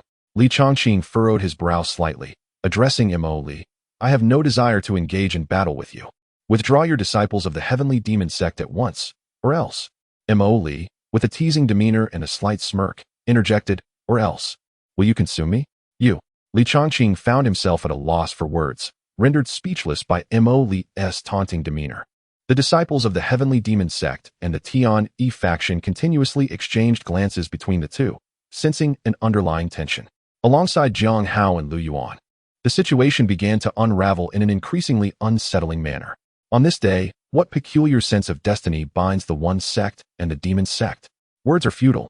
Li Chongqing, it has been a long time since our last encounter. Allow me to test your depth and skill. I have longed to experience the thrill of combat with you once more. I hope it will be gratifying. In an instant, Li Chongqing and Mo Li transformed into a streak of light, swirling amidst the clouds high above the nine heavens, ensuring that their battle would not disturb the disciples below. With their departure, the conflict among the disciples below became inevitable, plunging the scene into chaos. Indeed, Mo Li spoke truthfully. It was not only Linjiang City and Duyun Town that faced assaults from the disciples of the demon sect, but also the surrounding cities. However, those cities under attack fortuitously had disciples from the one sect traveling within. These disciples engaged in fierce battles, reminiscent of the righteous versus evil conflicts. Yet, the true masterminds behind this grand clash remained absent. Atop a perilous cliff, the sea of clouds churned beneath the night as shroud. As if the precipice supported half the sky. Gazing into the distance, a peak pierced the clouds, offering a panoramic view of the surrounding cities, including Linjiang City. Lu Yuan approached under the cover of night, and as anticipated, a tall figure awaited him at the cliff summit. Who else could it be but Jiang Hao? As Lu Yuan drew closer, a smile finally graced Jiang Hao's long, unsmiling face. Lu Yuan halted approximately 50 meters away from him. Jiang Hao regarded Lu Yuan with a complex expression, opened his mouth, and ultimately uttered, "Lu Yuan, no, Junior Brother Tang, you have truly not disappointed me." Chapter 134. The final confrontation between Lu Yuan and Jiang Hao after years of separation. Lu Yuan and his fellow disciple Jiang Hao finally meet again. Yet this encounter bears a different significance. The former Tang Yuan has now transformed into the present Lu Yuan. Initially, he pondered over what words he would utter upon their reunion. However, at the very moment they stood face to face, all was made clear. Both Lu Yuan and Jiang Hao shed their facades, opting instead for an open confrontation. Jiang Hao, too, was not dissimilar. They were all too aware of each other's true nature. Lu Yuan had enlisted Chun Fan to disguise himself, just as Jiang Hao contemplated having his senior brother assume a similar role. They stood atop the mountain, surveying the entire landscape. Their thoughts were strikingly aligned. Indeed, we are of the same ilk. Jiang Hao's expression, devoid of any emotion, grew cold once more. Tang Shidi, do you know how much it pained me when you did not return? I had thought you had fled to another place, and I waited endlessly at the heavenly demon sect. Alas, I have waited so long, yet you never came back. Jiang Hao sighed softly. Your heart is so cold. Tang Shidi, do you truly comprehend the agony that has gripped my heart? Before Lu Yuan could respond, a hint of sarcasm curled at the corners of Jiang Hao's lips as he continued. Listen to the fierce beating of my heart. Ever since you departed, I have not felt such a pulse. It is a sensation I have longed for. For I believe someone like you is more sinister and treacherous than any disciple I have encountered at the heavenly demon sect. Therefore, to see you once more, I sought my father for divination and scoured the Tianshu pavilion for information. Over the years, I have tried countless methods, yet I have been unable to locate you. Jiang Hao took a few steps toward Lu Yuan, excitement flickering on his handsome face as he gestured with his fingers. Tang Shidi, if you return, I promise to let bygones be bygones. You will still be my dear junior brother. What say you? Observing the frenzied Jiang Hao before him, Lu Yuan gently shook his head and sighed. Brother Jiang, we are on opposing paths. As the saying goes, those of differing ways do not conspire together. I am a disciple of the Heavenly One sect, bound to uphold justice and eradicate demons, dedicating myself to the welfare of all living beings. Moreover, my temperament is gentle, and I prefer to remain low-key, which is inherently incompatible with the Heavenly Demon sect. Thus, dear brother, our fates are intertwined, yet fundamentally distinct. Jiang Hao erupted into laughter, unable to contain himself, as if he had encountered the grandest of jokes. He muttered to himself, upholding justice, a gentle temperament, the welfare of all living beings. Which of these phrases pertains to Lu Yuan? Aside from being low-key, he speaks the truth. He indeed remains discreet, yet one swift strike could obliterate entire clans. Jiang Hao regarded Lu Yuan with a derisive gaze. Tang Shidi, be honest with yourself. With your surpassing cunning and the ruthlessness etched deep within your bones, not to mention your coldness towards kin, how can you claim otherwise? Which sect could possibly be more suitable for a fiend like you than my heavenly demon sect? Lu Yuan truly displays a lack of decorum, speaking such words in front of him. Deceiving others might be plausible, but to attempt to deceive him is folly. Lu Yuan, disinterested in entangling himself in such trivial discourse with Jiang Hao, asserted with an undeniable tone. Senior brother Jiang, you shall return to your heavenly demon sect, and I will retreat to my heavenly one sect. Let us part ways from here. Oh, part ways, you say? A chilling gust swept through, revealing the seriousness in Jiang Hao's once mirthful gaze. Yet, Jiang Hao remained perplexed as to why a demon like Lu Yuan would harbor an affinity for the Heavenly One sect. This was, without a doubt, a profound blow. With a complex expression, Jiang Hao narrowed his eyes slightly and, fixing his gaze upon Lu Yuan, spoke in a low voice. Then do not blame your senior brother. With a thunderous roar, the formidable cultivation of a nascent soul practitioner radiated from him. However, Lu Yuan too exuded a notable pressure that matched his own. Sensing the other's aura, the two exchanged a knowing smile. Junior brother Tang, how many more secrets do you conceal from your senior brother? You have truly deceived me most thoroughly. Senior brother Jiang, have you not also withheld the truth from your junior brother? Facing the almost identical version of Lu Yuan, Jiang Hao sighed softly. Since Lu Yuan was so oblivious to the situation, force would have to be employed. Though a forcibly obtained fruit is rarely sweet, it can quench one's thirst. Thus, it had to be this way. Jiang Hao closed his eyes and, with a hint of resignation, called out, "Father, I implore you to take action." No sooner had the words left his lips than the once tranquil space erupted, unleashing a torrent of blood. A dense mist of crimson enveloped the cliffside. From within the blood waves emerged a spectral figure, a man clad in a flowing crimson robe, with 4 blood-red swords suspended behind him, approached with measured steps. This individual bore a striking resemblance to Jiang Hao, yet possessed a more sinister allure. He was none other than the leader of the heavenly demon sect, Jiang Hao's father, Jiang Ming. Jiang Ming's indifferent gaze swept over Lu Yuan. With a mere glance, Lu Yuan felt his very blood freeze. At that moment, Jiang Hao opened his eyes and turned his attention back to Lu Yuan. "Junior brother Tang, as you previously stated, those who recognize the times are the true talents. Come, return with me to the heavenly demon sect. Senior brother will ensure that any impurities within you are cleansed." The crimson hue illuminated Lu Yuan's face, yet instead of fear, he erupted in hearty laughter. "Senior brother Jiang, how should I put it? We are indeed quite alike." Jiang Hao was taken aback. Despite the circumstances, Lu Yuan remained unflinching. Therefore, he called out, "Master." A resonating hum reverberated through the void, as a cerulean light suddenly pierced through the clouds, cascading down like the Milky Way. Before the sword energy could reach the ground, it stirred the tumultuous blood river below, sending waves of terror through its depths. In the next moment, as the sword energy met the earth, a sharp crack echoed, akin to the tearing of silk. The blood river, once brimming with malevolence and stretching for miles, was abruptly severed by that single strike. A familiar figure shielded Lu Yuan behind him. Observing intently, Jiang Ming narrowed his eyes, his expression revealing a palpable apprehension. "Ziyin, it has been quite some time." In contrast to the tension in the air, Jiang Hao, instead of being taken aback, broke into a relieved smile. Now this is more like it. This is indeed his junior brother, Tang. The two were undeniably a match made in heaven as brothers. However, the moment was far from over, as Lu Yuan's calm voice resonated once more. "Esteemed elders, it is time to cease your spectator's role." As his words echoed, 2 figures emerged from the void. One was an elderly man with graying hair, while the other was a robust figure with flowing crimson locks, the master of Tianyi Pavilion and the leader of the Lihua sect. Chapter 135. Unbreakable Tactics. Ah, how delightful. Observing the appearance of these 2 individuals, Jiang Hao couldn't help but chuckle in exasperation.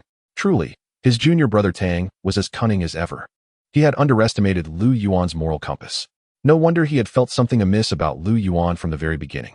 Speaking of taking on the world as his responsibility and exhibiting a gentle demeanor, the truth was revealed, and it became clear why Lu Yuan had spoken those words to him earlier. He had thought Lu Yuan was merely losing his mind, but it turned out those words were intended for the 3 of them.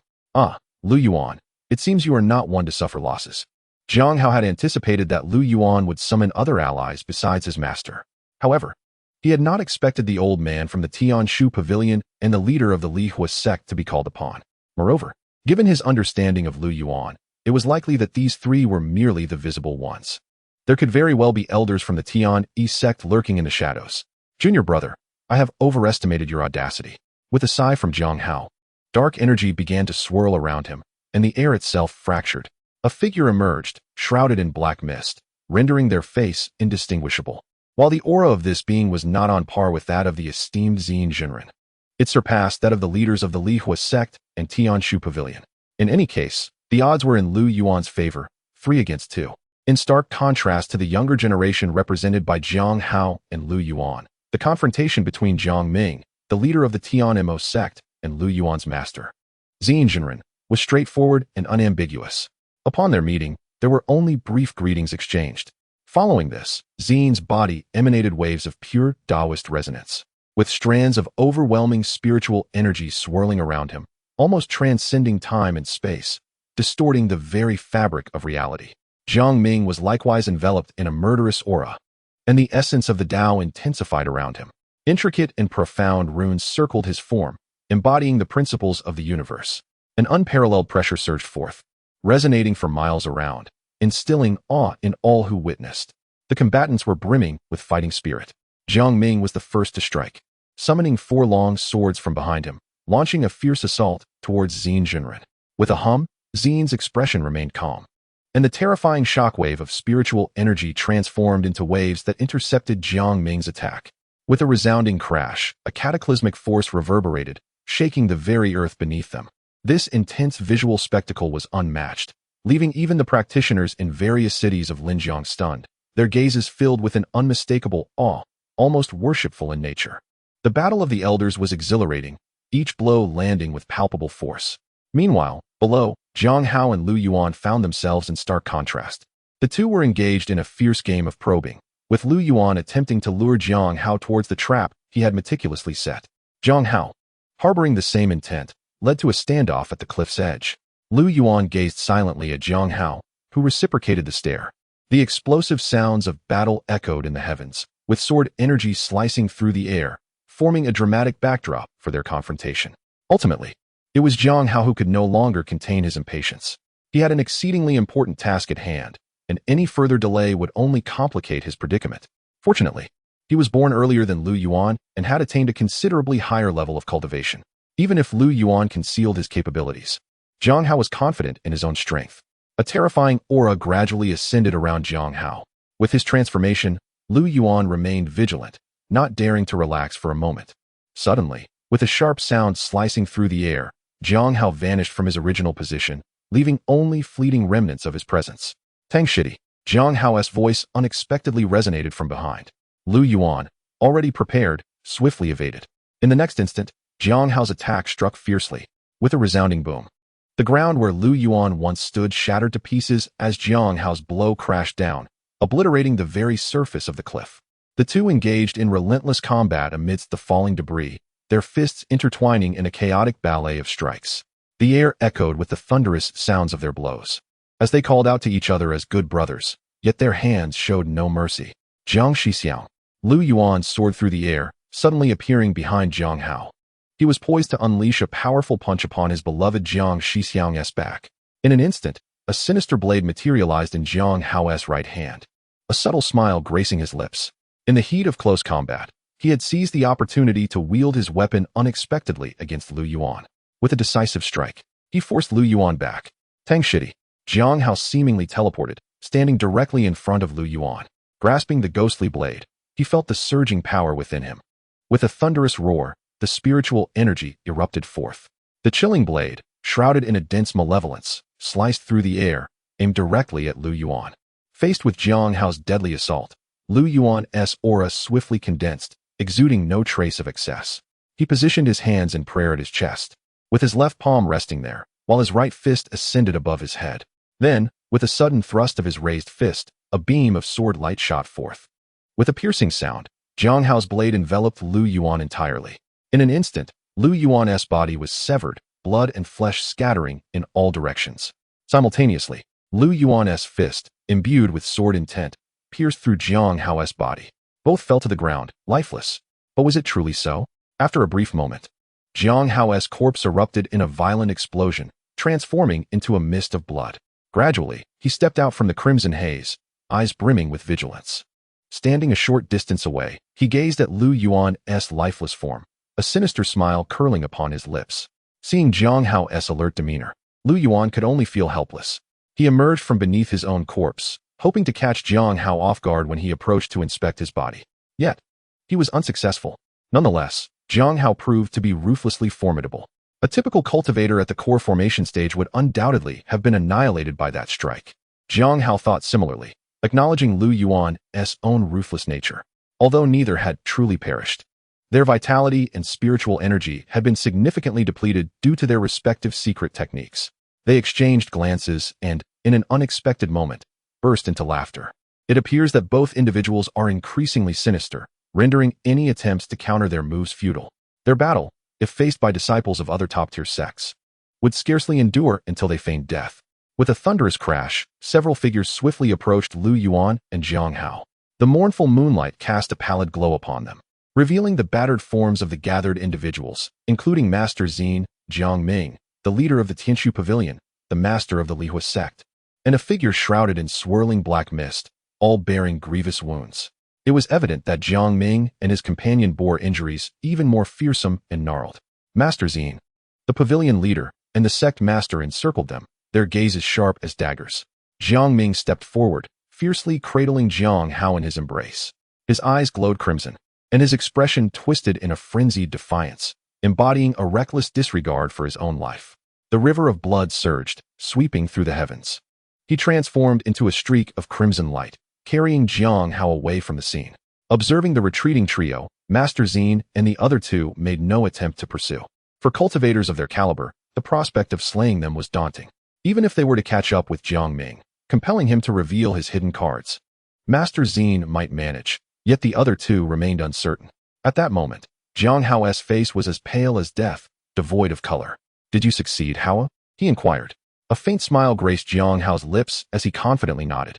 Success was theirs. Now, they awaited Brother Tang's voluntary submission to the Heavenly Demon Sect. Chapter 136. Is Lu Yuan about to lose his memory? From the outset, Jiang Hao had no intention of killing Lu Yuan or forcibly abducting him. The very fact that Lu Yuan could call for his father indicated that his sinister disciple, Tang, was even more cunning. Perhaps Tang could devise even more devious strategies than Jiang Hao himself. As anticipated, Lu Yuan had summoned the leader of the Tianyi Pavilion and the master of the Lihua sect, along with elders from the Tianyi Sect lying in ambush nearby. Yet, all of this fell within Jiang Hao's expectations.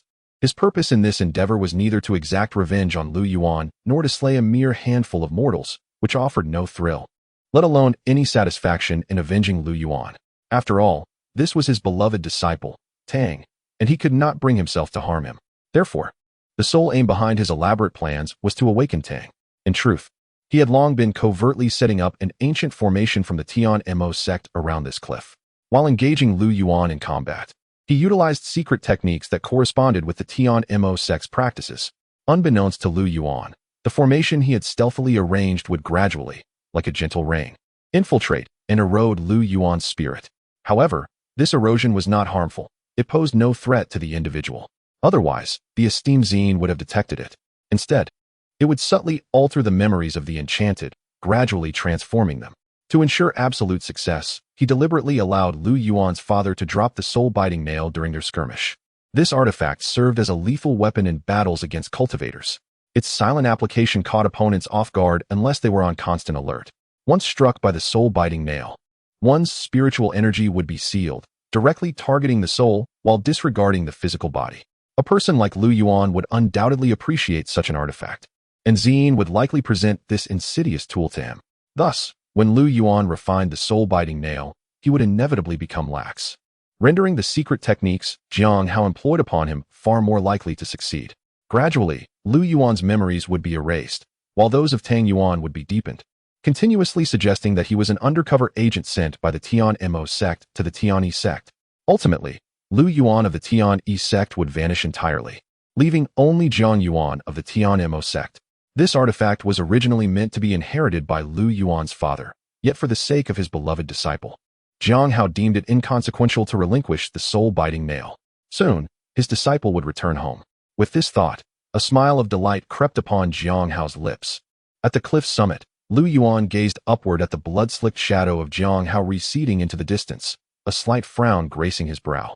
Jiang Ming, renowned for sharing a name with his master, Xin, had indeed proven formidable. Even with the support of the Tianyi Pavilion leader and the Lihua Sect master, they had failed to subdue Jiang Ming. It was somewhat regrettable, yet not unexpected. The masters of the Lihua Sect and Tianyi Pavilion were merely there to uphold appearances. They would not force Jiang Ming into a corner. The situation was manageable for the Tianyi Sect, bolstered by the presence of his master, Xin, who could withstand Jiang Ming's onslaught. However, no one from the Tianyi Pavilion or the Lihua Sect could rival Jiang Ming's prowess. Though they claim to uphold righteousness, their actions are predicated upon sheer dominance. It is not merely the two of them. Even the esteemed Xin real person prioritizes his own sect above all else. Lu Yuan finds himself at a loss for words. If this endeavor fails, he will seek an opportunity to outmaneuver Jiang Hao. Yet, this proves to be a formidable challenge. For Jiang Hao appears to be a mirror image of himself. During their recent encounter, it became evident that both were adept at employing cunning tactics, and Lu Yuan could not ascertain the true depth of Jiang Hao's cultivation. Much like himself, Jiang Hao harbors secrets unknown to others. It is indeed perplexing. Why can't Jiang Hao be as simple-minded as the senior brother? As Lu Yuan pondered, a figure approached him, with the presence of his master. Could it be that his devoted disciple is genuinely tempted to join the Heavenly Demon Sect? At the sound, Lu Yuan's thoughts were interrupted, and he turned to behold Xin real person before him, rubbing his eyes in disbelief. Where has his ethereal and wise master gone? Master, I never anticipated you would become such a person. Master, what nonsense are you speaking? It was you who took me in. And I am of the heavenly demon sect, cough, cough. I am a disciple of the heavenly one sect, alive or dead, I belong to them. In the face of Zine real person's jest, Lu Yuan unleashed a torrent of heartfelt emotion, tears streaming down his face.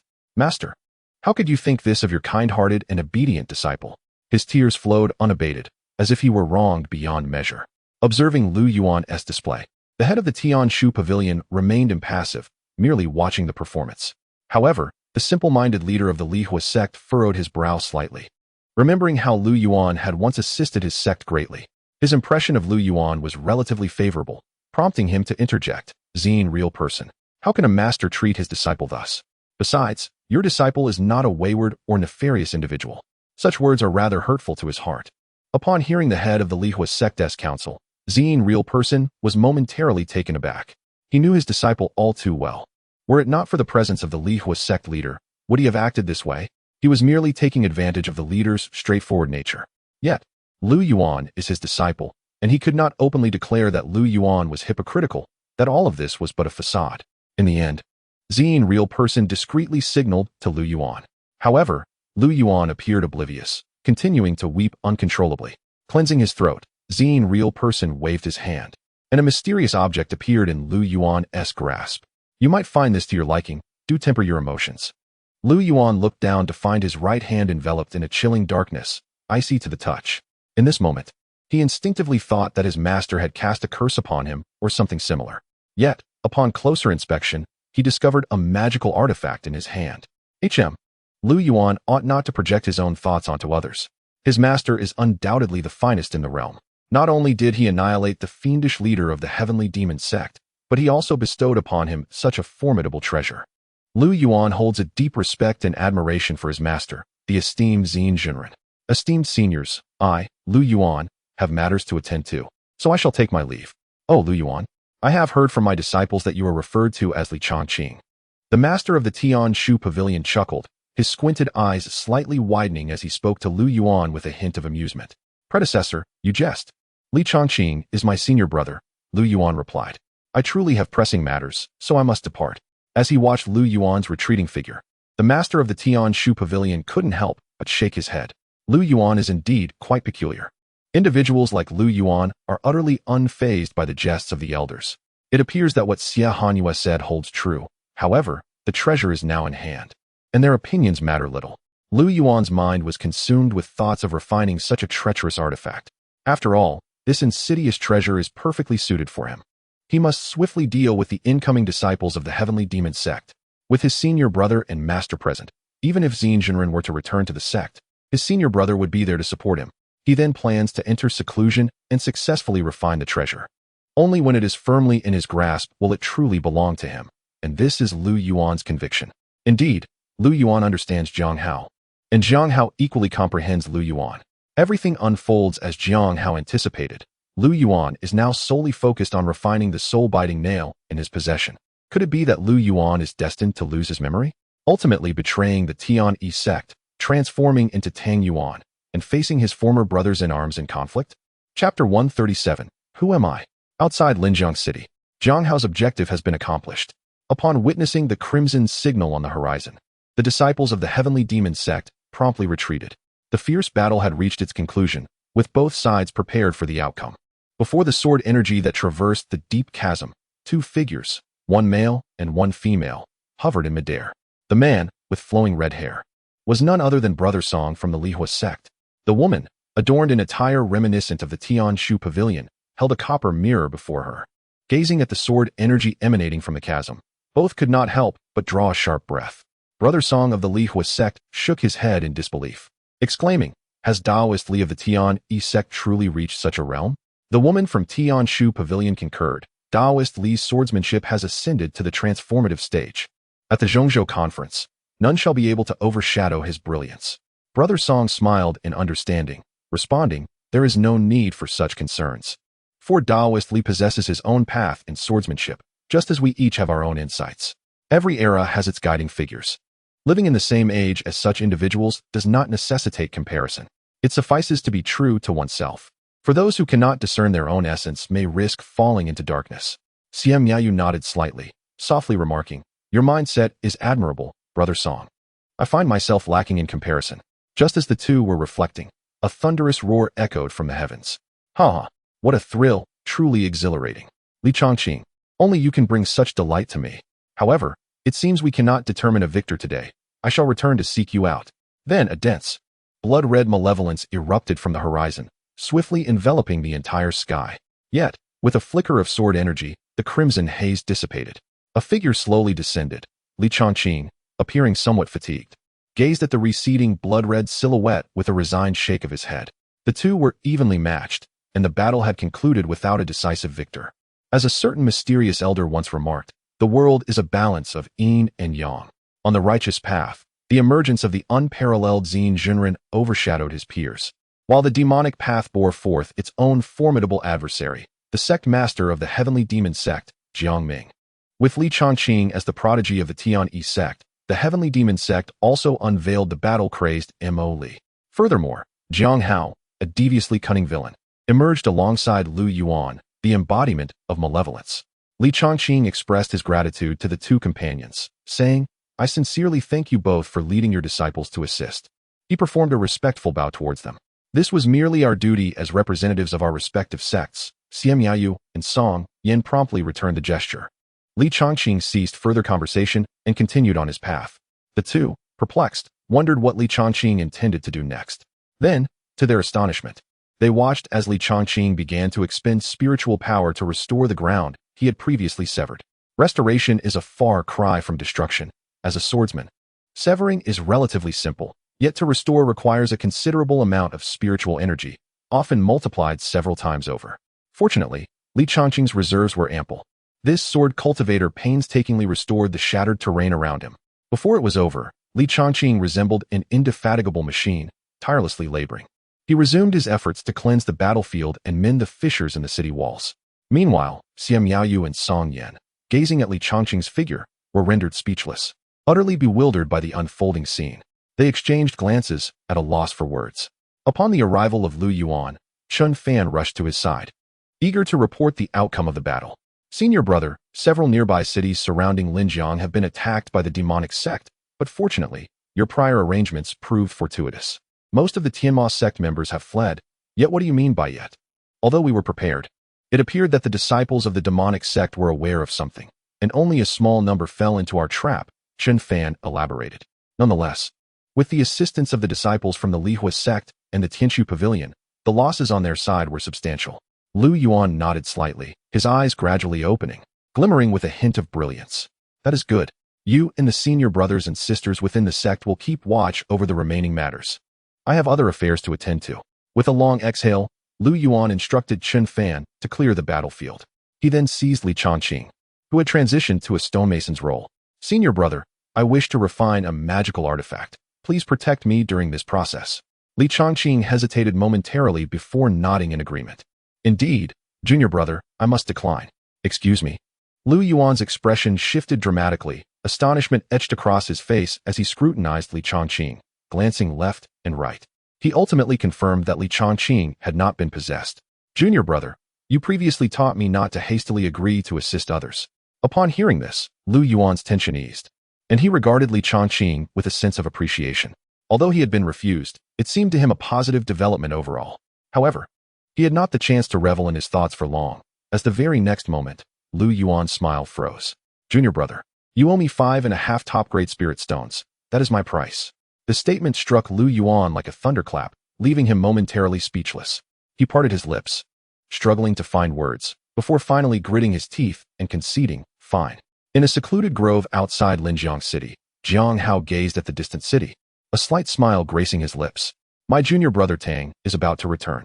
Meanwhile, Lu Yuan sat cross-legged within a hidden chamber, the soul-biting nail gifted by the real person Xin hovering before him. The nail, entirely devoid of luster, exuded a somber black hue. Its 3-inch shaft was etched with contorted demonic faces, the tip sharp as a fong, and wisps of dark energy coiled around its apex. As Lu Yuan commenced the refinement process, everything proceeded smoothly, but upon completing the refinement and integrating the soul-biting nail into his spirit, his consciousness began to blur. and he felt a wave of dizziness wash over him.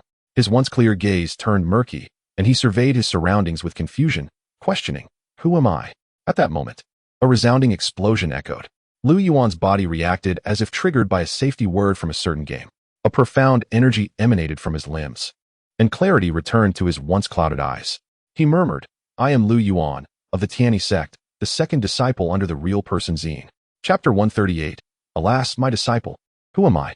Upon uttering these perplexing words, Lu Yuan's body seemed to have captured some elusive keyword, prompting an immediate response. Mystical runes began to manifest upon his limbs and throughout his entire skeletal structure. Some of these runes appeared to emanate directly from within Lu Yuan, gradually approaching his soul. Others detached from his body, swirling around him. In an instant, Lu Yuan's bewildered expression gradually transformed into clarity. The runes danced like twinkling stars, replaying Lu Yuan's memories in his slightly dazed mind. The runes encircling him morphed into his distinctive, magnetic voice, repeatedly conveying his identity. "You are Lu Yuan. You are Lu Yuan." As the runes faded, Lu Yuan's consciousness fully awakened. He gazed at the soul-devouring nail in his hand, a hint of relief washing over his face as he murmured, "Brother Jiang, you truly are insidious. All that prior groundwork was a ruse.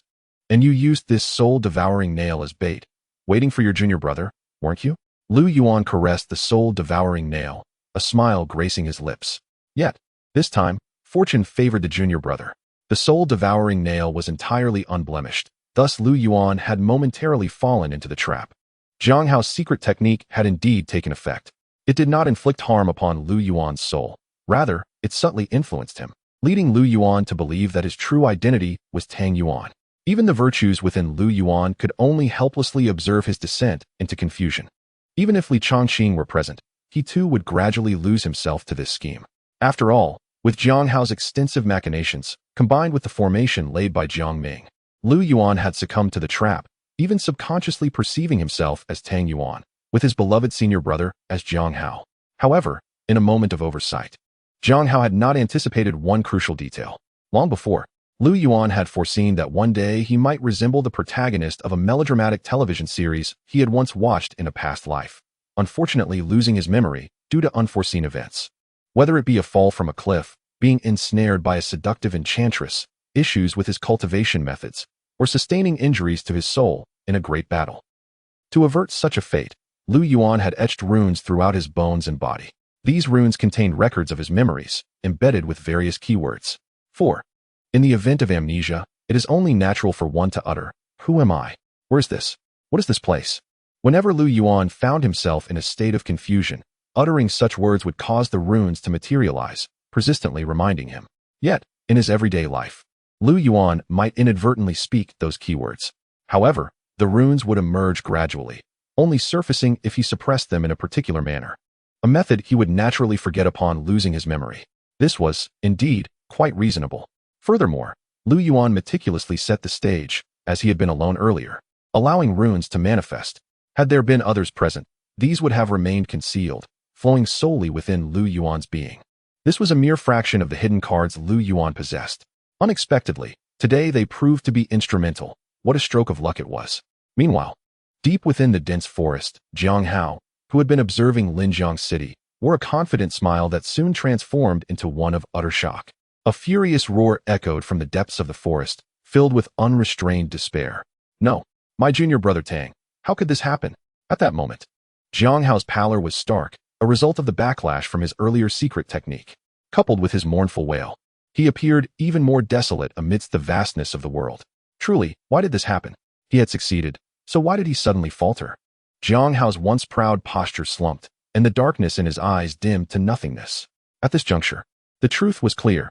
Jiang Hao had once again been bested by his junior brother Tang. This time, there was no external enhancement. Only one reason prevailed. His junior brother Tang was more cunning than he had ever anticipated. With a pained gasp, exacerbated by the burden of his earlier technique, Jiang Hao coughed up a mouthful of blood. However, witnessing this scene, Jiang Ming, clad in blood-stained garments, rushed forth, channeling spiritual energy into Jiang Hao's body. Gradually, the pallor of Jiang Hao's face began to regain some color. Supported by Jiang Ming, he stared blankly towards Linjiang City. "Next time, I will ensure you return home with me." High above in the skies, Zine Junren observed the subsiding turmoil, nodding slightly, a hint of a triumphant smile curling at the corners of his mouth. Years ago, he had been locked in a stalemate with Jiang Ming, and subsequently, his eldest disciple Li Changqing had experienced a similar fate against Jiang Ming's top disciple, Mo Li. It was assumed that the conflict would persist indefinitely. Yet with the emergence of Lu Yuan and Jiang Hao's generation, it was evident that his Tianyi Sect had achieved a resounding victory. What started as a mere chance encounter had unexpectedly led to the discovery of such a scheming genius in Lu Yuan. Not only had his disciple humiliated the young master of the Tianyi Sect, but he had also thoroughly defeated Jiang Ming. Ziyin Jinren had not felt such joy in over a century. The more he reflected, the more his smile broadened, gradually lifting higher. However, extremes invite counterbalances. As his smile reached a pinnacle, it suddenly faltered. Something was amiss. Ziyin Jinren sensed an unsettling shift. Jiang Ming, that old fox, had been locked in a stalemate for so long that neither side could gain the upper hand. Even with the addition of the Tianshu Pavilion's master and the Lihua Sect's leader, should Jiang Ming truly wish to flee, their presence would prove negligible. Especially considering Jiang Ming had allies on his side. It was not that Ziyin Jinren failed to perceive the capabilities of the Tianshu Pavilion's master and the Lihua Sect's leader. Rather, he was acutely aware of the strength of both himself and Jiang Hao. Jiang Hao was no benevolent character, and with Lu Yuan present, should a retreat be necessary, an attack could be launched towards Lu Yuan, compelling him to protect his own. It is utterly improbable that he could shatter the equipment, especially something like the soul-devouring nail. Unless all of this is. The expression on Master Ziyin's face changed dramatically. This is not good, my disciple. Chapter 139. The pinnacle of heavenly doom in Linjiang City. Xiao Chong beamed with joy as he gazed at Chen Fan, exclaiming, Jinan, we owe our gratitude to you and those celestial beings. Otherwise, Linjiang City would surely have met with catastrophe. His voice brimmed with relief and elation. He glanced at the disciples of the Tianyi Sect, diligently repairing the damaged buildings, and his throat tightened with emotion as he joyfully remarked, which other place is fortunate enough to have these celestial beings clearing the battlefield? Observing the bustling activity of the Tianyi disciples, some even bickering over the laborious tasks, Xiao Chong felt a wave of sentiment wash over him. What kind of status does Chen Fan hold that commands such respect from these immortals? Seeing the uncontainable delight on Xiao Chang's face, Chen Fan hesitated to speak. What could he possibly say? Did they believe that his senior brothers and sisters were unconditionally cleaning the battlefield for them? In truth, it was the merit of senior brother Lu and the eldest brother. Collecting the fallen was indeed a lucrative endeavor, for the disciples of the demonic sect often carried valuable possessions. Upon their demise, their treasures and elixirs inevitably became ownerless, a lesson imparted by senior brother Lu. Thus, they would quarrel over the opportunity to clean the battlefield. Meanwhile, mending the damaged structures of Linjiang City was a task taught by the eldest brother. They could later receive contribution points from the eldest brother, albeit a meager sum, yet far easier than hunting ferocious beasts or pursuing demonic cultivators. Xiao Chong remained blissfully unaware of these intricacies, content with the prospect of earning a good reputation. Had it not been beneficial to Chen Fan, he might have offered an explanation, but since it seemed advantageous, he chose silence. After all, without an admission, no one could hold it against him. Such reasoning was reminiscent of Lu Yuan. Jinan, do you see when these celestial beings are free? I shall prepare some meals to express my gratitude on behalf of the citizens of Linjiang City. Without giving Chen Fan a chance to decline, Xiao Chong hurried toward the governor's mansion. Jinan, I've arranged for the preparations, he called back. Watching Xiao Chang's retreating figure, Chen Fan contemplated and decided to follow. After all, these were his senior brothers and sisters, trained by senior brother Lu, and they likely would not partake in mere meals. If he truly wished to express his gratitude, it would be better to offer something of substance.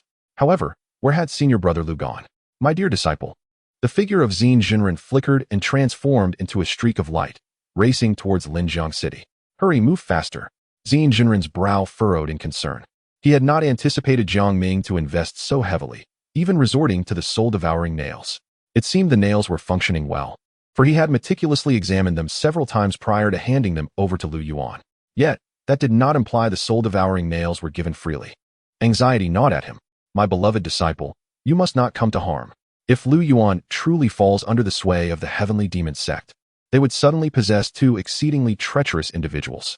His eldest disciple, Li Changqing, though strong, was rather naive. With his second disciple, Lu Yuan, present, there was some comfort. After all, Lu Yuan possessed an intimate understanding of Li Changqing, to the extent that he could almost completely manipulate him. This was ostensibly a fortuitous circumstance, enabling Li Changqing, a formidable force, to fully realize his potential.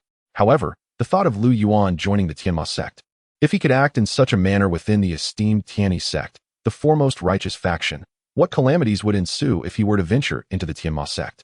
The very heavens of the cultivation world would undoubtedly succumb to darkness. Contemplating this, the expression of Xin Zhenren darkened, and he quickened his pace. At this moment, Lu Yuan remained blissfully unaware of his master's anxious sentiments, preoccupied instead with the soul-harvesting nail he had acquired. This time, he had truly struck gold, nonetheless. He could not afford to relax even for a moment in the days to come. The scene of his recent mental ensnarement still sent chills down his spine. He had come perilously close to falling into a trap. Brother Zhang was indeed worthy of his title as the junior leader of the Tianyi Sect, cunning, ruthless, and malevolent. He had nearly outdone Lu Yuan. Just as Lu Yuan was preparing to leave, a resounding crash echoed as a figure forcefully intruded. Lu Yuan was startled, instinctively pondering whether Jiang Hao had grown furious enough to confront him directly alongside Jiang Ming. However, as the mist dissipated, a familiar visage emerged before him. "Master, what has transpired?" At the same moment, the bewildered voice of Li Changqing resonated from outside. The visible anxiety etched upon Xin Zhenren's face was unmistakable as he gazed at the perplexed expression of his disciple. His body trembled with barely contained urgency. It was evident that Jiang Ming had indeed triumphed. His gaze dimmed as he slowly approached Lu Yuan. In contrast, Lu Yuan's confusion stemmed from his master's unexpected appearance. As he beheld Xin Zhenren burst into the secret chamber, Lu Yuan's mind raced, retracing his previous actions. Could it be that his master had discovered he had secretly sold his cherished spirit wine to Elder Wu? No. It was also possible that his master had learned of the birthday banquet he had held under the guise of his name during his seclusion, where his master's illustrious reputation had attracted gifts from various factions, gifts that Lu Yuan had. No, there was also the possibility that, having committed numerous misdeeds, Lu Yuan found himself at a loss as to which transgression Xin Zhenren might be aware of. He understood well that some matters, when weighed, held no more than 4 taels, yet when revealed, could bear the weight of 1,000 jin. To avoid exposing himself and consequently unearthing a multitude of his wrongdoings, Lu Yuan began to feign a sinister demeanor. He refrained from speaking, merely offering a sly grin to Xin Zhenren. Initially relieved that Lu Yuan had not been ensnared, Xin Zhenren felt his heart plummet upon witnessing Lu Yuan's foolish grin. How had his once astute disciple devolved into such a state? In haste, he grasped Lu Yuan's arm and infused his spiritual energy into Lu Yuan's body and soul, seeking any irregularities. Faced with Xin Zhenren's direct intrusion into his being, Lu Yuan was taken aback. What on earth was happening? Could it be that all these matters have come to the knowledge of my master? No, it must be a ruse. I must withstand the pressure and continue feigning ignorance. Hee. Lu Yuan still wore a foolish grin. Meanwhile, the brows of Master Xin furrowed ever deeper, his heart increasingly anxious. This is perplexing. His disciple's spirit was intact, his body sound, and even his spiritual energy was unharmed. Where could the flaw lie? Moreover, it appeared he was becoming more foolish by the moment. My esteemed disciple, do return to me. I shall no longer accuse you of being cunning or deviating from the righteous path. You cannot allow your mind to be so impaired, to become so daft, just like your senior brother, turning into the fool of Tianjua Peak. Lu Yuan discreetly glanced at his master's expression, noting the deepening creases on his forehead. It was imperative to maintain an even more foolish and bewildered facade. Ultimately, Master Xin could find no fault in Lu Yuan. He let out a thunderous roar, his voice resounding through the heavens. Jiang Ming, I shall surely slay you. Chapter 140. You say that if they cannot all come, I shall not be the first? Jiang Ming, I shall surely kill you. The voice of the esteemed Xin reverberated through the heavens. With a soft sigh, Jiang Ming suppressed his tears as he mourned the loss of the treasured artifact that had accompanied him nearly all his life. He managed to hold back his grief again, despite witnessing his son suffer the backlash of forbidden techniques, reduced to this state. Yet now, upon hearing Xin's words, Jiang Ming could no longer contain himself. Is it not enough that your Tianyi Sect bullies like this?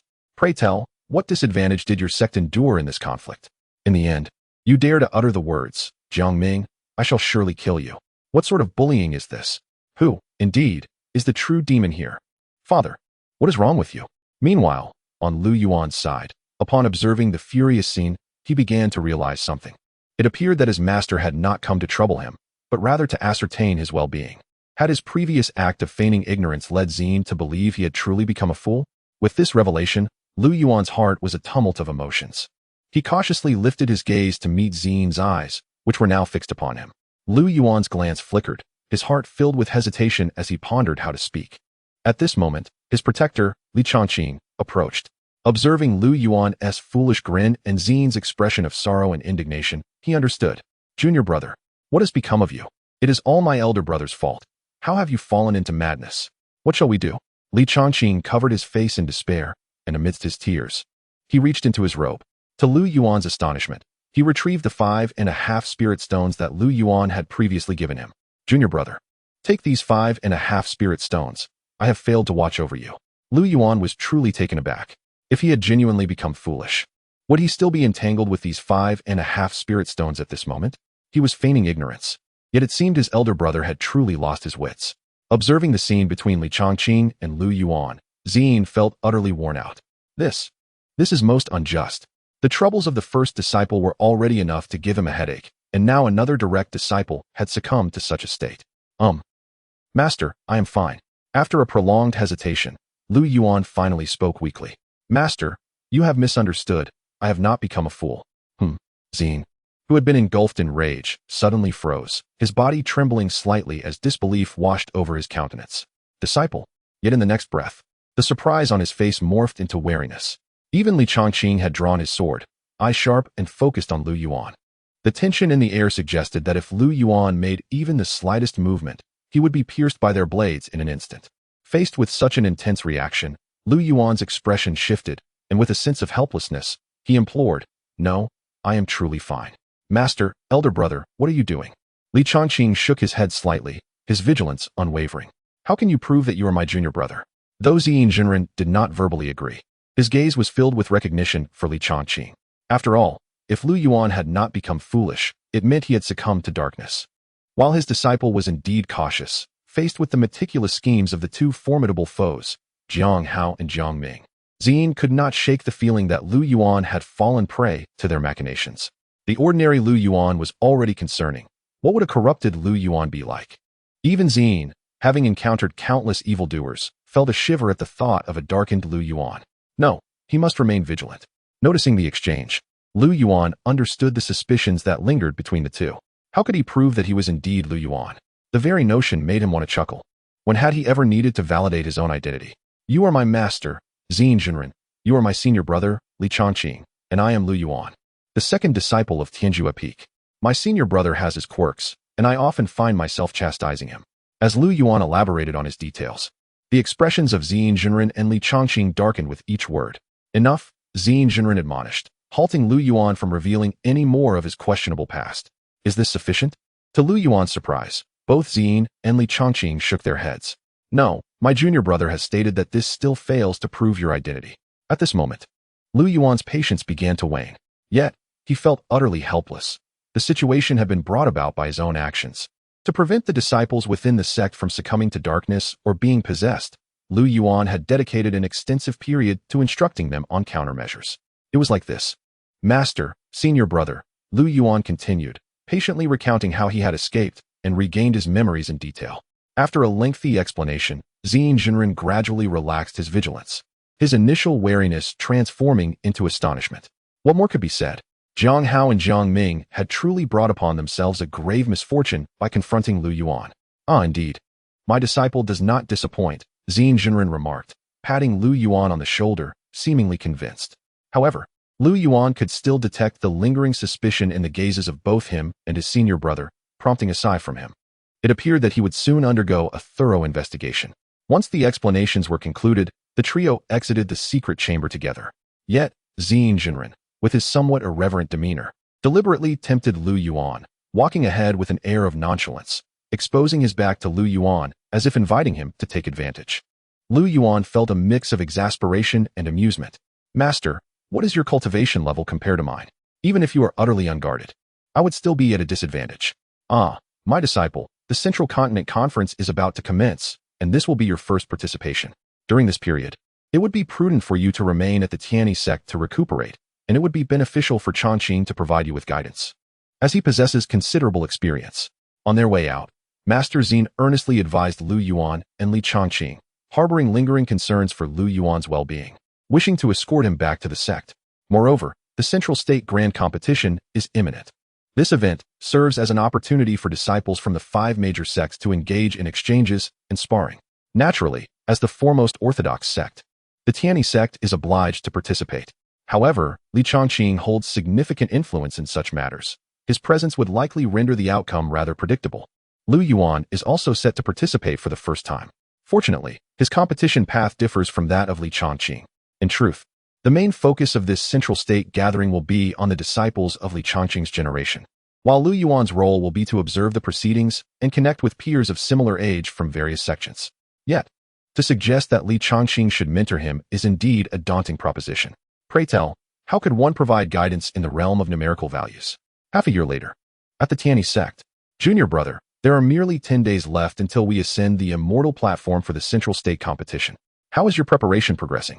Li Chongqing inquired with a smile, having, after extensive investigation over the past months, largely confirmed that Lu Yuan remains true to himself. Yes, if all goes according to plan. My junior brother may achieve victory without engaging in battle. However, one must not be so complacent, junior brother. Impatience is the bane of cultivation. Until you have encountered rivals of your caliber, how can you boast so confidently? Li Chongqing remarked, his brow slightly furrowing. Yet, Lu Yuan gazed into the distance and replied softly, perhaps not. If they are unable to attend, would that not equate to my direct triumph? Chapter 141. Have you heard of Lu Yuan? If they cannot come, does that mean I achieve a direct victory? Upon hearing these words, Li Chongqing was taken aback, his countenance shifting dramatically. He gazed at Lu Yuan in terror and stammered, Junior brother, you wouldn't have ambushed the disciples from other sects, would you? Lu Yuan, oh. Lu Yuan offered an awkward smile in response to Li Chongqing's fearful gaze. No, senior brother, what do you take me for? Li Chongqing tilted his head slightly, a look of confusion crossing his face. Isn't that the case? Well, perhaps, Lu Yuan conceded, feeling defeated by Li Chongqing's suspicions. While he did possess a hint of mischief, he would never stoop so low as to eliminate competitors en route to a contest. Rest assured, senior brother. Your junior is a gentle and obedient cultivator. I would never engage in such actions. It was merely a casual remark, so please do not take it to heart. Lu Yuan preferred not to elaborate further, fearing that Li Chongqing, in his navet, might disrupt his plans. Yet, the more Lu Yuan reassured him, the more anxious Li Chongqing became. The more he pondered, the more uneasy he felt, leading him to a sudden urge to check on the disciples from the other sections. Junior brother, please wait here. I shall take a stroll. Observing Li Chongqing's evident unease, Lu Yuan chuckled softly. He understood all too well what was on Li Chongqing's mind, an undeniable desire to investigate the other sections. Oh dear, senior brother, why do I feel so dizzy? It seems there's a sinister thought emerging. Watching Li Chongqing prepare to slip away, Lu Yuan, like a seasoned hunter, remarked leisurely, indeed. At Lu Yuan's words, Li Chongqing froze in place, his conviction solidifying that Lu Yuan was indeed up to something, perhaps even more nefarious than before. However, to err on the side of caution, he could not abandon Lu Yuan. What if Lu Yuan's words held a grain of truth? Faced with the relatively secure situation regarding the outer sect disciples and his own junior brother, Li Chongqing was capable of discerning priorities. Junior brother, you truly are remarkable. In the end, Li Chongqing could only leave Lu Yuan with those words. I will keep a close watch on you. Yet, even if Li Chongqing ventured to the other sects, he would undoubtedly uncover no traces of wrongdoing. Lu Yuan remained entirely innocent, unafraid of any thorough investigation. Senior brother. At that moment, Chen Fan approached Lu Yuan. Spotting Lu Yuan and Li Chongqing standing together, he hurried over, perplexed by the strange atmosphere surrounding them. He found himself utterly bewildered by the recent events concerning Lu Yuan. Nevertheless, his subconscious warned him that Lu Yuan might have engaged in some mischief that had drawn the attention of Xin Jinren and Li Chongqing, resulting in his current surveillance. However, Chen Fan quickly pushed those thoughts aside, for he had urgent matters to discuss with Lu Yuan. Senior brother, the arrangements you made for the other senior brothers and sisters have been completed. They have all returned. It seems that all the messages from the senior brother have been successfully conveyed, some even returning with gifts bestowed by the sections. Upon hearing Chen Fan's report, Lu Yuan nodded in satisfaction. Although he was yet unaware of who he would be competing against, he intended to launch a preliminary indiscriminate offensive to gauge the intelligence of his opponent, subsequently devising a more detailed strategy. Very well. Those items shall be stored in the treasure vault of Tianyi Peak. I am about to depart from the Tianyi Sect, and am uncertain when I shall return. He began to remind Chun Fan of the sect's trivial matters. In a month, the Central Plains Conference will take place, and I, along with your senior brother, will be leaving shortly. Pay close attention to the affairs of the sect, and observe the disciples of other peaks for any suspicious behavior. If any disciples engage in clandestine actions, do not make a fuss, simply notify the sect. Chun Fan's expression appeared somewhat peculiar. It was not the admonition from Lu Yuan that struck him as strange, but rather the similarity of Lu Yuan's current words to those of their senior brother's warnings when they had just returned from Linjiang City half a year ago. However, in the senior brother's council, it was Lu Yuan who was to be wary of. Noticing the odd look on Chun Fan's face, Lu Yuan mistakenly assumed it was due to the heavy burden he was bearing. He chuckled lightly. What are you thinking? I am merely sharing this with you. I have issued similar warnings to the other senior brothers and sisters. It is just that you possess a fraction of my former flair, with a potential for mischief. So I thought I would let you see this. There is no need for undue concern. Chun Fan retorted, what nonsense. I am nothing like you. I, Chun Fan, am innocent. In the southern wilderness, the terrain is lofty, with mountains stretching endlessly. Towering peaks pierce the clouds, standing proudly upon the plateau. The Wang family is considered a foremost lineage of cultivation in the southern wilderness. In the Wang family courtyard, an elderly man adorned with a hairpin gazed at the receding figure, his brow furrowing as he silently shook his head. How strange. What is it, second elder? What is so peculiar? What did the people of Tianyi Sect say to you? A hearty voice resonated from behind the elder. A disheveled woman approached, standing shoulder to shoulder with the elder. She was adorned with a yellowish wine gourd at her waist, her left hand wielding a verdant long sword. A strong scent of alcohol wafting from her. Seeing her in such a state, the elder's brow tightened, his expression growing increasingly displeased, hesitating to speak. Siru, how can you present yourself in such a manner? Observing the elder's irritation, Wang Siru hastily adjusted her attire, adopting a pitiful demeanor in her plea. Oh dear. Second elder, this is the last time. I promise. The Central Plains Conference is approaching. Grant me this final moment of leisure. She quickly redirected the conversation back to the Tianyi Sect disciple. Second elder, you haven't told me yet. What did that disciple from Tianyi Sect say to you? Yet, the second elder was well aware of her ulterior motives. However, he felt powerless, letting out a deep sigh. Alas, it shall be the last time. The last time. Then, Elder 2, what exactly is going on? At this moment, Elder 2 redirected his attention to the earlier matter and began to explain slowly. Those disciples from the Tianyi Sect were here to deliver an invitation. Tianyi Sect? An invitation? Upon hearing this, Wang Siru was utterly perplexed. Her already muddled mind became even more bewildered. What invitation could the Tianyi Sect possibly be sending? The old man nodded slightly. Indeed, since the Central State Assembly, this is the first time I have encountered such an invitation. Moreover, the timing seems rather peculiar. The Central State Assembly is in 2.5 months. Why has it been postponed by over a month? Having weathered countless storms, Elder 2 of the Wang family sensed something amiss.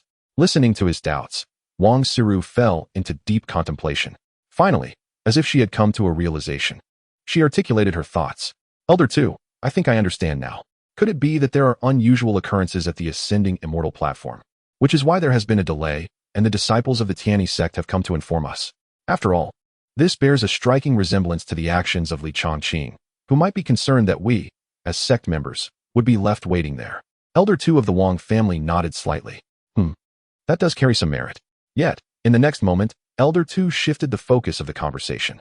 But, Siru, are you aware of Lu Yuan from the Tianyi Sect? Chapter 142. Lu Yuan, you scoundrel.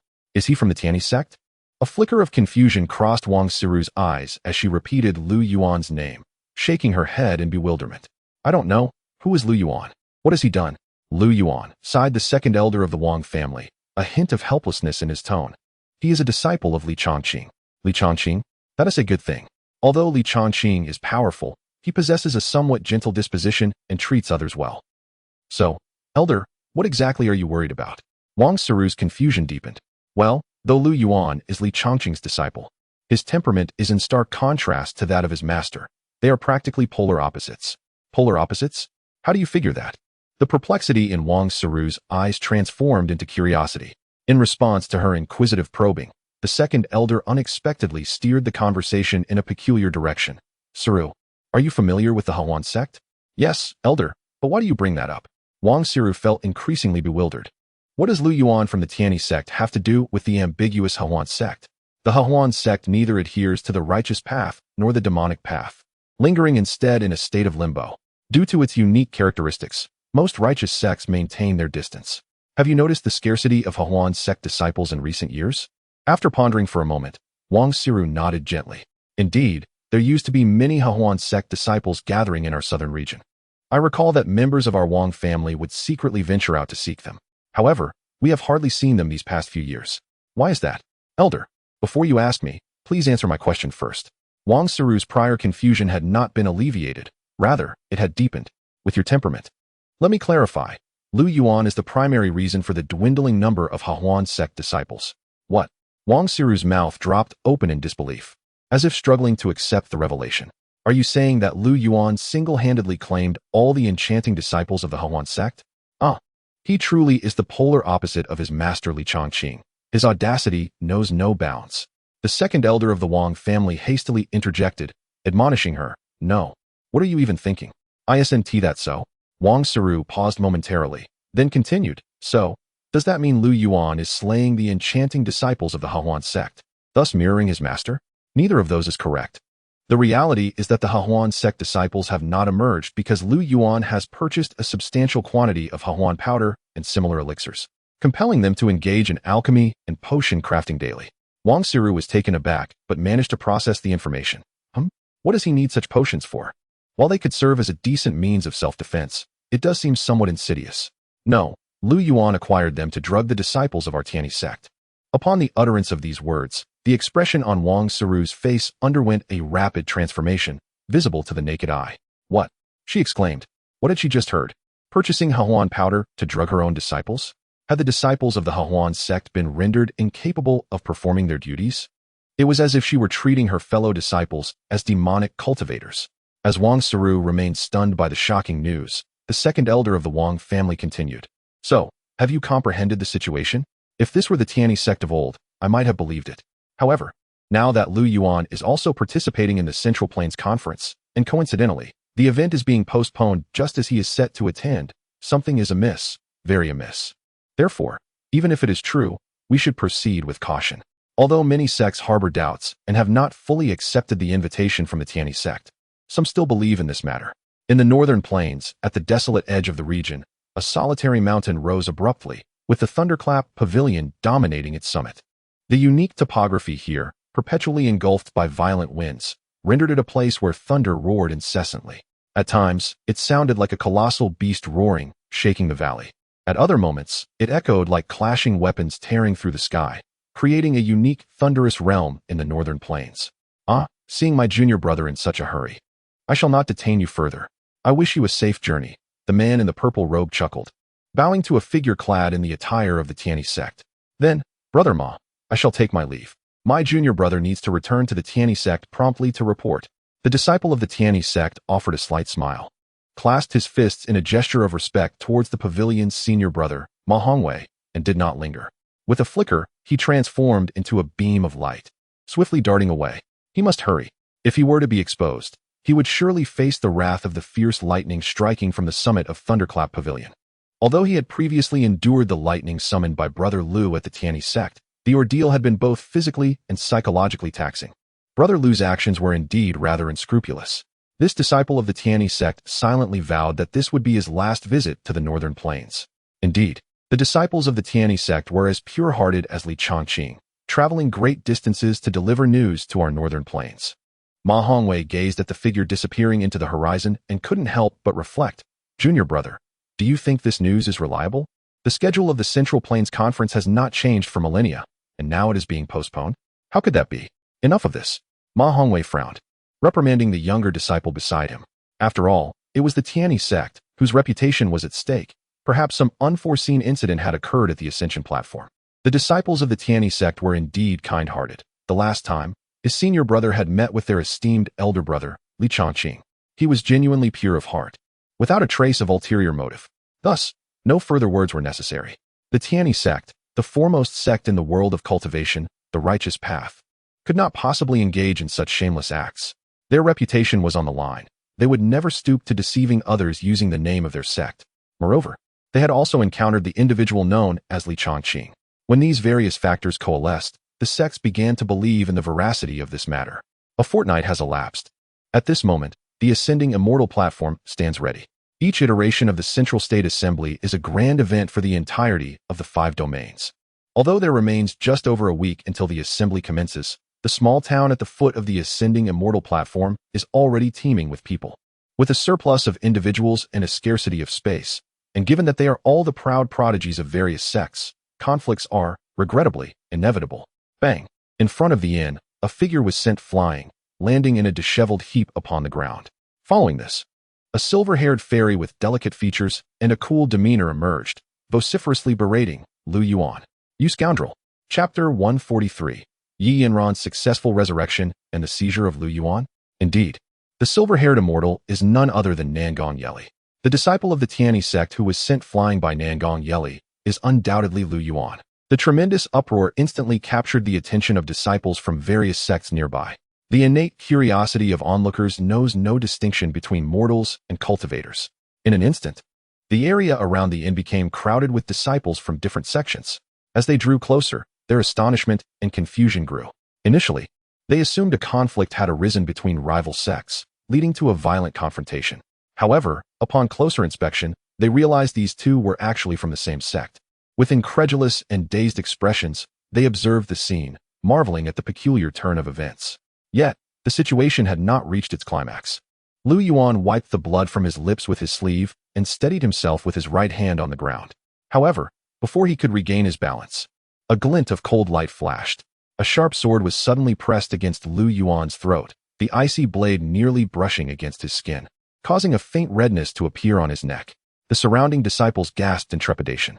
A murmur spread through the crowd as they pointed and speculated about the confrontation between Lu Yuan and Nangong Yeli. "Fellow cultivator, do you understand what is happening? How can one brandish a sword at another's throat? Indeed, could they be partners? Yet, that seems implausible." One observer, who had been present since the beginning, recounted, "I was here in the inn when this man sat quietly, and that silver-haired woman did not utter a word before striking him down." The speaker revealed a hint of fear, continuing, "Had that strike been aimed at me, I certainly would not have been able to stand. This is no partnership. They are clearly mortal enemies." A collective gasp echoed among the crowd, the atmosphere thick with tension. How terrifying it was that these two were from the same sect. Their bond rivaled that of the demonic sections. Ignoring the murmurs from the onlookers and the sword that loomed threateningly at his neck, Lu Yuan maintained an expression of calmness. His voice steady. "Yeli, why must you resort to this? Why must I do this? Are you truly unaware?" In stark contrast to Lu Yuan's composure, Nangong Yeli appeared increasingly agitated, tightening her grip. Blood began to drip from the blade onto the ground, striking heavily upon the hearts of the observing disciples. This scene stirred their emotions, despite their lack of understanding of the events unfolding. The electrifying yet slightly melodramatic spectacle heightened their anticipation for what was to come. Alas, Lu Yuan sighed deeply. Must it come to this? Nangong Yeli's face twisted into a scornful yet pitiable smile. "Must I? Is it not all your fault? Did you not give Liuguang Suiwa to her?" She raised her voice sharply, ensuring that all present could clearly hear her accusation. At the moment, upon hearing the furious outburst of Nangong Yeli, the onlookers displayed a heightened curiosity. This situation was becoming increasingly intriguing. "What, pray tell, is Liuguang Suiwa, and what of her?" A third party has emerged. This tale is indeed growing more captivating. At this juncture, Lu Yuan slightly nodded, his voice lowered and lacking conviction. "Well, she asked me for it. So you simply acquiesced to her request? She insisted. You yielded to her insistence?" Lu Yuan appeared quite helpless. "Yeli, as Yanran's senior sister, could you not show her some leniency? But what of me? You have bestowed upon that wretched woman, Yi Yanran, what was meant for me." Though the sword was poised at Lu Yuan's throat, Nangong Yeli appeared to be nursing some grievance, her eyes suddenly reddening, her tone growing plaintive. Upon hearing the name Yi Yanran, the disciples immediately grasped the situation. It turned out that the green tea little junior sister had usurped the position of her senior sister. How amusing, truly delightful. However, amidst the astonishment of the crowd, a burly man's expression drastically altered. "What? Yi Yanran has actually ensnared Lu Yuan's heart? No. I must swiftly disseminate this news." His robust figure navigated through the throngs of people, ultimately escaping the scene.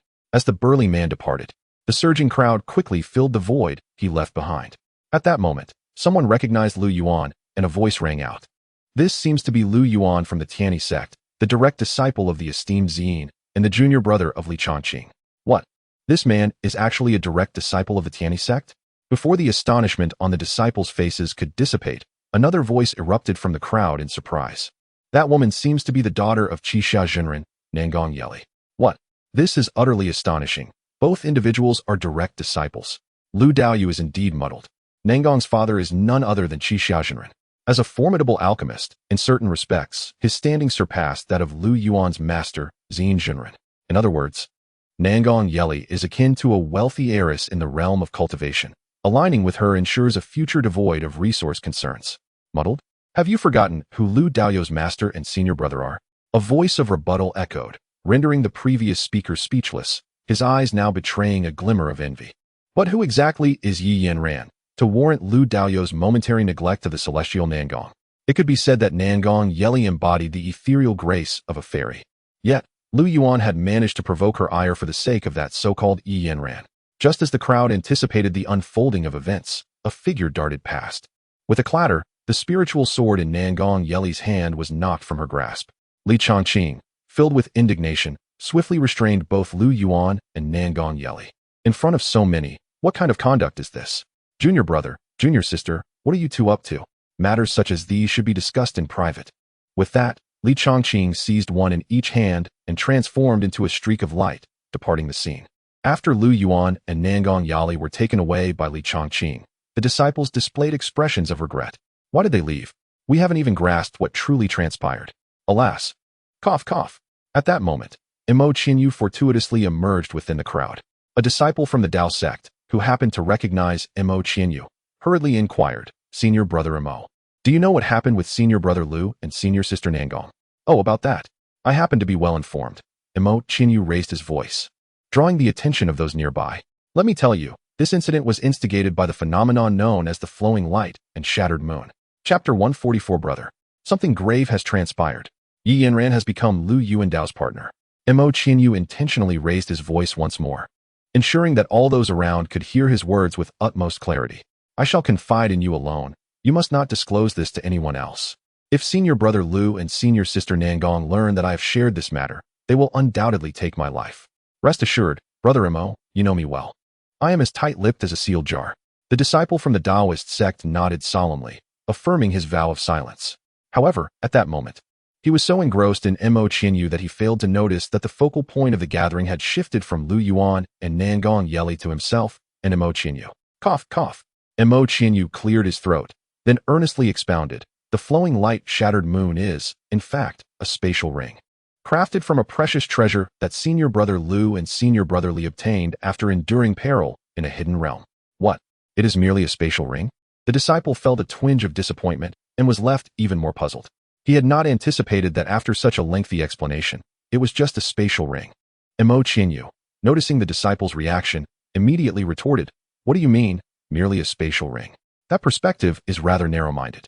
He lifted his gaze towards the horizon and spoke with a touch of melancholy. Flowing light fragments the moon on the edge of the sky. A ring encapsulates the spring within my heart. All the sentiments of the starry river dwell within this shattered moon. A glimmer of tenderness flickered in Imo Qinyu's eyes, and his tone softened. This flowing light shattered moon is no ordinary spatial ring. It is the luminescence that burst forth when the moon shattered, molded into a ring, solely to encompass the moments we share. As he spoke, the spatial ring materialized in Imo Qinyu's hand. Instantly, all eyes were drawn to the exquisite ring cradled in his palm. The ring lay serenely, its body a subtle moonlit hue, devoid of elaborate carvings. With only a delicate silver line tracing the outline of a crescent moon, its edges scattered with points of light resembling stars. As light danced across its surface, those fragmented moonbeams would flow gently along the silver threads, akin to moonlight dispersed by the night breeze. In the flickering illumination, it seemed as though fine silver glimmers emanated from the ring, leaving ephemeral traces of brilliance in the air. The previously boisterous chatter fell silent, replaced by a chorus of gasps. Before they could process this revelation, Imo Qinyu's enchanting voice resonated once more. The flowing light-shattered moon is exceedingly rare. Within our Heavenly One sect, there are but a few dozen. Moreover, the one held by Senior Brother Lu is a paragon among them.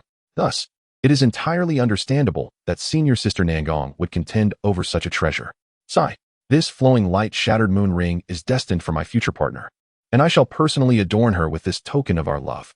As Mo Qianyu's heartfelt declaration lingered in the air, several female disciples gazed at the flowing light shattered moon in his hand, their eyes widening in awe, their palms instinctively clenching tighter, even their breaths growing hushed. In their hearts, this flowing light shattered moon transcended mere artifact. It became an object of desire, compelling them to hold their breaths. As diverting their gaze felt akin to sacrilege, they were not merely captivated by the shimmering object itself, but rather by its profound significance. Although the ring was indeed aesthetically pleasing, it did not quite reach the level of obsession. Yet, once something is imbued with symbolic meaning, its value is exponentially heightened, particularly when influenced by the so-called celebrity effect. This was an item that even Nangong Yeli coveted fervently.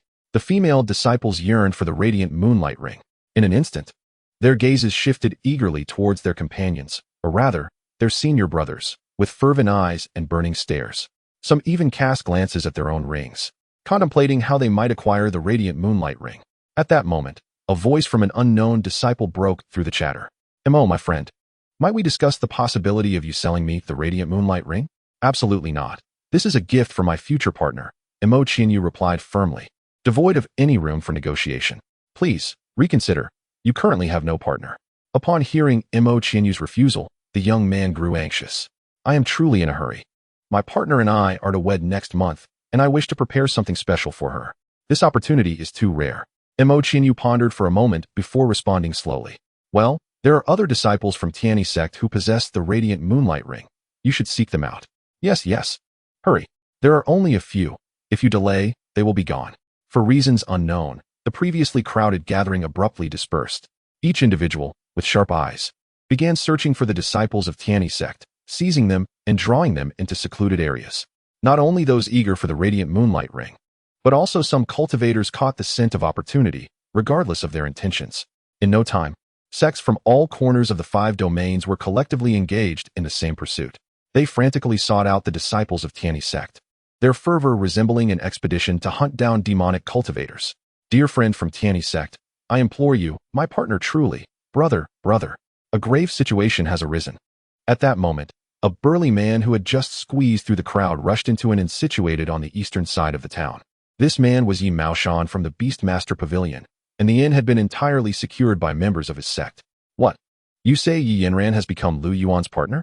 Yi Jinghong furrowed his brow within a room of the inn. Before him stood Yi Maoshan, who had hurried over with the news from Lu Yuan's side. Do not be alarmed. Let us discuss the details calmly. Upon hearing the news, Yi Jinghong's heart was tumultuous, but he quickly regained his composure. Panic would not resolve the matter, and perhaps there was some misunderstanding involved. The situation unfolded as follows. Lu Yuan had been unexpectedly sent flying by Nangong Yeli, followed closely by a sword pressed against his throat. Brother, you should have seen the scene. It was a close call. Then, Nangong Yeli appeared exceedingly furious, questioning why the radiant moonlight ring meant for her had been given to Yi Yanran. With a swift motion, the sword in hand pierced through Lu Yuan's flesh, and blood began to drip steadily onto the ground. Elder brother, this Yi Yanran is just like her mother, so adept at ensnaring men. In such a short span, she has already captivated the direct disciple of the esteemed Xin Jinren from the Tianyi Sect. Yi Maoshan's expression was tinged with alarm as he recounted the events that had transpired to Yi Jinghong in their entirety. However, upon hearing the account, Yi Jinghong remained utterly unresponsive. Observing his elder brother's reaction, Yi Maoshan raised his voice slightly. Elder brother, please, say something. Chapter 145. Can't you both learn from junior brother Mo? Elder brother, say something. If not, we can join forces with Nangong Yeli to deal with Yi Yanran. A glint of ruthlessness flashed in Yi Maoshan's eyes. However, despite Yi Maoshan's lengthy discourse, Yi Jinghong remained utterly silent, akin to a third party caught in an affair, being battered by the legitimate spouse, crying out in agony while her husband stood by wordlessly. Yi Jinghong's brows knitted tightly together, forming a deep furrow. Finally, he let out a profound sigh and spoke in a grave tone. Younger brother, have you seen our sister? Yi Maoshan was momentarily taken aback. He had not anticipated that after holding back for so long, Yi Jinghong would ultimately pose such a question. Elder brother, what is Yi Yanran doing here? What cultivation does she possess to attend the Central State Conference? Yi Maoshan retorted, it is not a matter of whether Yi Yanran is here or not. Elder brother, why is your focus on this? The crux of the matter is that Yi Yanran has ensnared Lu Yuan, You have mentioned that Lu Yuan is cunning and treacherous. If Yi Yanran whispers sweet nothings in his ear, then I. The mere thought caused Yi Maoshan's complexion to turn pale. When he first encountered Lu Yuan in the 10,000 Great Mountains, he had harbored thoughts of revenge. Yet, Yi Jinghong had intervened, preventing a tragedy from unfolding. Yi Maoshan had been obedient, adhering to his elder brother's guidance, but curiosity had led him to investigate Lu Yuan. The results of his inquiry left him drenched in cold sweat. Lu Yuan was indeed a man. He had drugged the entire sect and thrown his fellow disciples into the lairs of demonic beasts. Furthermore, Nangong Yeli was considered Lu Yuan's childhood companion.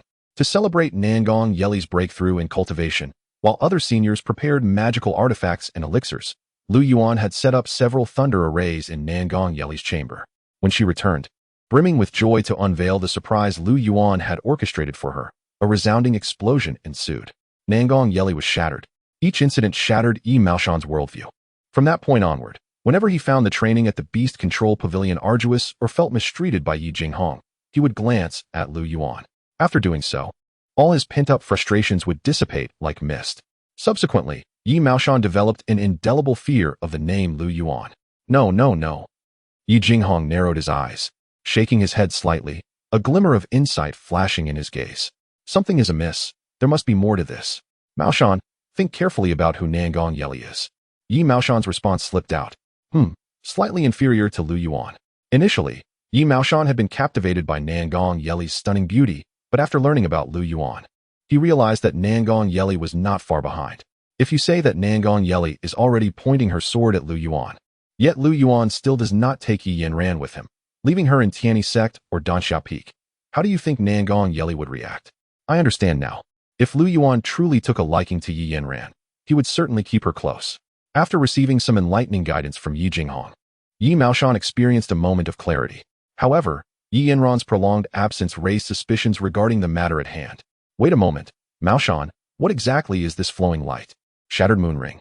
Yi Jinghong suddenly recalled a detail he had previously overlooked. Meanwhile, Li Changqing escorted Lu Yuan and Nangong Yeli to their lodgings. The inn had been chosen by Lu Yuan for its bustling atmosphere. With a loud thud, Li Changqing unceremoniously dropped Lu Yuan and Nangong Yeli onto the floor. Speak up. What mischief are you two concocting? Li Changqing demanded coldly. Throughout his interactions with Lu Yuan, he had discerned his patterns, and this time, he had noted that Nangong Yeli was also involved. It seemed these two were perpetually up to no good together. Lu Yuan chuckled mischievously. Master brother, what are you talking about? I'm just playing around with my junior sister. Yes, master brother, we're just having fun. Nangong Yeli, shedding her earlier fierce demeanor, gazed at Lu Yuan with affectionate eyes. Look, my bond with my senior brother is the strongest. At that moment, Lu Yuan's neck was still bleeding, the recent events having been entirely genuine, devoid of any pretense. Such authenticity would only serve to convince the disciples further. Yet, the injury itself was trivial, merely a scratch. The atmosphere between Lu Yuan and Nangong Yeli could be deemed the most peaceful of their interactions thus far. Junior brother, junior sister. Li Changqing sighed as he observed the playful duo before him, feeling utterly exasperated. After a prolonged silence, he lamented, could you not take a leaf out of junior brother Mo's book and behave more discreetly? The spectacle you've created in front of the major sects is utterly unbecoming. Just look at junior brother Deng from Wudao Peak. He is such a source of tranquility, unlike you two. Suddenly, an exuberant laughter interrupted Li Changqing's admonition. Junior brother Lu, what a grand success. The sound of hurried footsteps approached, and Mo Qianyu appeared before them, brimming with excitement. Junior brother Lu, junior sister Nangong. Your performance was simply marvelous. The disciples from the sects went absolutely wild upon seeing us. The contrast between the exuberant Mo Qianyu and the serious demeanor of Li Changqing was stark. They seemed to belong to entirely different worlds. Li Changqing was momentarily taken aback. What has happened to you, junior brother Mo? He wondered, feeling like the odd one out. The room fell into a hushed silence, yet faint sounds could be discerned. Lu Yuan and Nangong Yeli shrugged and exchanged knowing glances with Li Changqing, their intentions clear. Familiar with Lu Yuan's temperament, Li Changqing chose to disregard him. You may continue your antics. I shall seek out junior brother Deng. Turning to Mo Qianyu, he added, your senior brother is still in the room, correct? Unaware of the earlier events, Mo Qianyu nodded absent-mindedly. My senior brother is indeed in the room and has not stepped out. With a flick of his sleeve, Li Changqing departed. As Mo Qianyu gazed at the indignant figure of Li Changqing departing, She turned to Lu Yuan and Nangong Yeli with a perplexed expression. Brother Lu, have I arrived at an inopportune moment? Before Lu Yuan could respond, a commotion erupted outside the inn. Fellow from the Tianyi Sect, do you possess the Liuguang Suiwei ring? What is this Liuguang Suiwei ring? You must have mistaken me for someone else. I have no knowledge of such an item. No, you must know. I demand the Liuguang Suiwei ring. I demand the Liuguang Suiwei ring. Chapter 146. In truth, my disciple acts for the greater good. Not only had the younger generation of disciples, led by Lu Yuan, gathered at the foot of the mountain, but their elders also convened during the Central State Conference. As they ascended the summit of the immortal platform, the sun rose, casting a resplendent glow. Within the grand hall at the peak of the immortal platform, in stark contrast to the clamor below, an atmosphere of serene tranquility prevailed, unmarred and pristine, with wisps of incense spiraling upward, calming the heart. In this hallowed space, there were venerable elders with hair as white as snow, exuding vitality, as well as unremarkable middle-aged cultivators whose stubble appeared disheveled, yet conveyed a certain nonchalance. Among them sat a robust elder in a black robe, broad-shouldered, adorned with a fearsome flame totem. In a corner, a seemingly languid middle-aged Taoist reclined in a bamboo chair, half closing his eyes. Old Shah, has your eldest disciple arrived? Mine has been yearning for him, spoke the burly man in the black robe, a smile gracing his lips as he cast a taunting glance at the gray-robed man beside him. The gray-robed man, with a pallid complexion and a shadow of gloom upon his brow, glanced at the black-robed man and replied with a hint of disdain. Last time was merely a stroke of luck. Have you forgotten how you were carried back to your sect after being bested by me years ago? At this, the black-robed man huffed, his expression darkening. In their youth, these esteemed elders from various sects had all participated in the Central State Conference. Naturally, upon encountering longtime rivals, they were inclined to exchange barbs and draw comparisons between their disciples. Their current cultivation levels precluded them from engaging directly, leaving them to rely on their disciples to overshadow their long-standing adversaries. The black-robed man was about to retort, yet noticed something amiss, turning his gaze sharply toward the entrance. There, a man in a blue robe approached with measured steps. His long hair cascaded over his shoulders, exuding a sense of carefree elegance. This man was none other than Lu Yuan's master, the esteemed Xin Zhenren of the Tianyi Sect. Though Xin Zhenren's aura was unremarkable, rendering him the most inconspicuous among those present in the hall, the appearance of this master evoked apprehension in the eyes of the elders from the various sections. With his arrival, the reminiscing of past glories and boasting about their disciples ceased, for the memory of having been subdued by Xin in their youth loomed large. And now their disciples found themselves similarly bested by Xin's disciple, Li Changqing. Their only hope now rested upon the next generation, wishing that one among them might surpass Xin's second disciple, lest their resolve be irrevocably shattered. An air of silence enveloped the grand hall, and the middle-aged Taoist, who had been observing from the corner, curiously inquired, "Why have some sects yet to arrive as the Central State Conference is about to commence? I thought it had been postponed for over a month." The elder Wang from southern Xinjiang turned his gaze towards the esteemed Xin, inquiring, "Xin, do you have any idea what is happening?" As soon as the words left his lips, the attention of the assembly shifted towards Xin. Xin, equally perplexed, met the curious stares of the gathered crowd with a bewildered shake of his head. "I am at a loss as well. Why are you all looking at me?" In response to Xin's bewilderment, the elders of various sects transformed their confusion into palpable astonishment. With this revelation, the once tranquil hall erupted into a cacophony reminiscent of the tumult below the mountain. "This cannot be right. Xin, did not your disciples from the Tianyi Sect declare that the Central State Conference had been postponed?" "What? The Central State Conference has been postponed? How was I unaware of this?" These words were not uttered by Xin, but by certain elders within the hall. Indeed, some sects, such as Li Yuan, did not send anyone to inform them. This was due to Li Yuan's previous intelligence, which had categorized them into two extremes. For instance, the elder from Tianshu Pavilion would not have believed any messenger sent, rendering their efforts futile. Moreover, the naivety of the elder who had just expressed confusion left Li Yuan disinterested in their sect. If they did not attend, to whom would Li Yuan sell his glimmering moon fragments? How is it that my disciples from Tianyi spoke of this, yet I remained uninformed? At this moment, Xin was beginning to understand the true perpetrator behind this mischief, yet he maintained an air of ignorance. He could not possibly disclose to these individuals that it was his disciple Li Yuan who had orchestrated this deception, misinforming them about the postponement of the Central State Conference. Should they arrive at the Ascension platform according to Li Yuan's schedule, they would find the conference had already concluded. Would they not be incensed? He certainly could not articulate such sentiments, for Lian remained his disciple, and to some extent, this errant pupil could still tarnish his reputation. Indeed, look here, I have the invitation sent from your Tianyi Sect. As he spoke, an elder in purple robes presented the invitation that Yuan had dispatched to their sect. However, upon revealing it, he stood transfixed.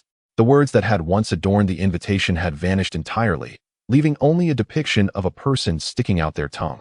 Observing the now wordless invitation in the hands of the elder in purple, the others hastily produced their own, only to discover they were met with the same fate. Fortunately, they had arrived early, thinking that waiting a few extra days would be acceptable. Little did they suspect that this was all a ruse. What is the meaning of this? This is not right. The words were clearly there before. A flurry of discussions ensued, but soon the hall fell into a profound silence. So quiet one could hear a pin drop. All eyes turned towards Ziyin, the source of this perplexity. In the face of such scrutiny, Ziyin maintained a calm demeanor, showing no signs of distress.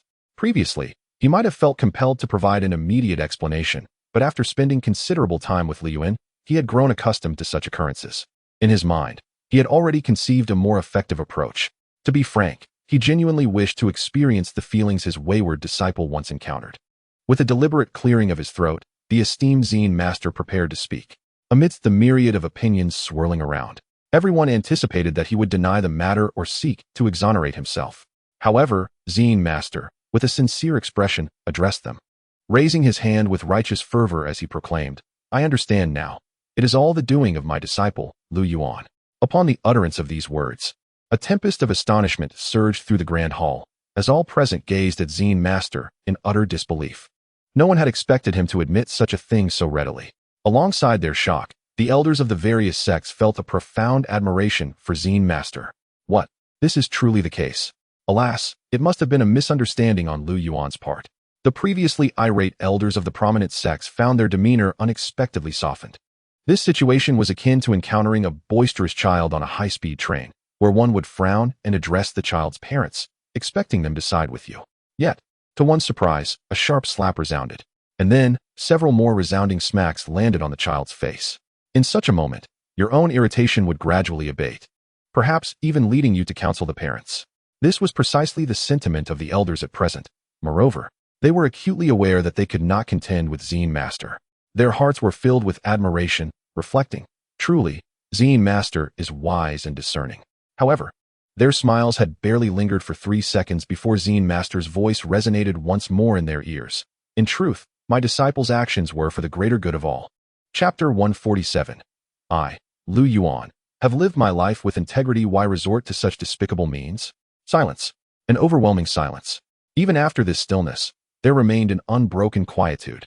These were formidable beings from the immortal cultivation world, having lived for countless centuries, yet they found themselves confronting such a scene for the very first time. Each individual was unable to believe their own ears, incredulous at the audacious declaration they had just heard from the mouth of the esteemed Master Zen. They were rendered speechless. There exist masters who refuse to acknowledge the misdeeds of their disciples, and others who might offer justifications for their prot-gs. There are even those who wield the authority of their sects and their own cultivation levels as a form of intimidation. Yet, it was a rare occurrence indeed to witness a master like Zen, who claimed that his disciples' actions were for the greater good of all. They were all cunning foxes of a millennium, engaging in what could be likened to a fantastical tale. It was evident that Yuan was merely disseminating false information, causing those who believed him to delay their arrival in Zhongzhou, thus rendering them forfeit by default. This directly diminished the pool of competitors. Observing the audacity of Master Zen, the onlookers clenched their fists tightly within their sleeves. After much contemplation, those fists gradually relaxed. They gazed intently at Master Zen. After a prolonged silence, the previously silent figure in purple robes spoke. Master Zen, do you comprehend the implications of your words?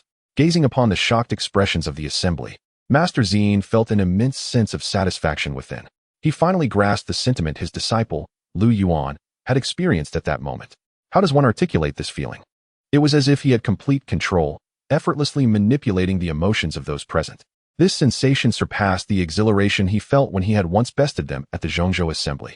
With a grave demeanor and sincere tone, Master Zen proclaimed, I understand that my disciple, Yuan, has acted with the best intentions for everyone's benefit. Consider this. What if those individuals were not disciples of my Tianyi Sect? Or what if my disciple Yuan had misconstrued the demonic path? Can one truly ascertain the truth based solely on his few words? My disciple has merely seized this opportunity to heighten the vigilance of the various sections. A collective gasp echoed throughout the hall, as the gathered individuals stared at Master Zine in astonishment. Is it possible that you could spin this in your favor? But the discourse did not conclude there. Master Zine's voice resonated once more. If my intent had truly been to deceive you, why would I not confront you personally? Moreover, the list of competitors has yet to be revealed. The sects that my Tianyi disciples will face remain unknown. How could I harbor ulterior motives? Not to mention, why would I put my esteemed disciple, Li Changqing, in jeopardy by acting in such a manner, ultimately tarnishing my own reputation? Master Zine spoke with righteous conviction, appearing utterly blameless. His arguments were impeccable, leaving no room for rebuttal. Furthermore, the presence of those assembled was, in fact, a testament to their discernment. They had not wholly succumbed to a singular narrative. They had successfully navigated this trial, which was indeed a fortuitous outcome. For those sects that genuinely believed in the postponement of the Central Plains Conference, it turned out to be a blessing in disguise. After all, this time was merely a ruse. Should a similar event arise in the future, they would be better prepared. What if the Celestial Demon Sect disguised themselves as the Tianyi Sect or another faction, spreading false news to lure everyone into a trap set by the Celestial Demon Sect? Would that not be? The esteemed Master Zine lamented deeply. Our Tianyi Sect has invested so much effort and energy into our disciples, not for personal gain, but solely for the benefit of the entire 5 domains. In essence, my disciples' actions are entirely for the greater good of all. Master Zine's words resonated like thunderclaps, echoing above the crowd. Could there truly be such an interpretation? They were acutely aware that the situation was far from what Master Zine portrayed. Those gathered here, save for a few uninformed individuals, were all keenly aware of the underlying truths. They recognized the true nature of Lu Yuan's reputation. Yet, with Master Zine's assertion, they found themselves at a loss for counterarguments. However, this was not the end. Master Zine's tone shifted, growing increasingly assertive. Ultimately, this event served as a trial for the 5 domain sects orchestrated by our Tianyi Sect, which had dispatched so many disciples, expending untold resources and spirit stones. At this juncture, the elders from various sects felt a jolt of alarm. Their subconscious warned them that something explosive and shocking was about to unfold. Indeed, Master Zine's voice resounded once more. I believe that the various sects attending the Central Plains Conference should compensate our Tianyi Sect for the spirit stones expended during this endeavor. Even though they had prepared themselves for this possibility, the moment they heard Master Zine utter those words, every expression was one of sheer astonishment. Even those elders who had unraveled Lu Yuan's schemes could not hide their reactions. Wait, your disciple has been toying with us as if we were mere puppets. Not only can we not hold your disciple accountable, but we must also express our gratitude for being so deftly deceived. Moreover, we are expected to provide you with spirit stones? Is there any sense of justice left? Is there any humanity in this? Even the leader of the Celestial Demon Sect would hardly stoop to such depths. Observing the shock and existential doubts etched across the faces of these old-timers, Master Zine felt an immense sense of delight. In truth, he held little regard for the spirit stones. How should one put it? Yes, as his disciple said. It was all in the name of amusement. Cultivation can be so dreary, one must seek some diversion. Before Lu Yuan's arrival, he had been thoroughly exasperated by Li Changqing. Now that Lu Yuan was present, he found himself equally vexed. Ultimately, he realized he could not change the situation, so he decided to join Lu Yuan. In that moment, he truly understood the sentiments his disciple, Lu Yuan, must have felt within the grand hall of the Tianyi Sect. How had he not recognized the amusement in this before? Yet, something was still amiss. If only his 5th or 3rd junior brother were present, it would have been even more entertaining. He longed to witness the expressions on their faces, as he gazed upon the unmistakable delight on Master Zine's countenance. The elders of the various sects instinctively clenched their hands once more. With clenched fists opening and closing, they pondered deeply within their hearts, ultimately deciding that harmony was paramount. Simultaneously, they grasped an essential truth. Lu Yuan's malevolence was entirely a product of his mentor, the enigmatic Zine Jinren. Previously, Zine Jinren exuded an aura of righteousness, having nurtured a disciple like Li Changqing, who was devoted to the world. However, something inexplicable transpired, leading Zine Jinren to undergo a drastic transformation, becoming exceedingly cunning and sinister. Consequently, the Lu Yuan he trained mirrored this shift in disposition, embodying the same treacherous traits. Indeed, it could not be that Lu Yuan, as a disciple, had corrupted his master. That notion was utterly inconceivable. But what could have turned Lu Yuan so vile? Yet, With so many sects absent from the gathering, would the Central Plains Conference not be? This can be easily addressed. It could simply be postponed. Following a cordial discussion, the leaders of the sects ultimately resolved to delay the Central Plains Conference.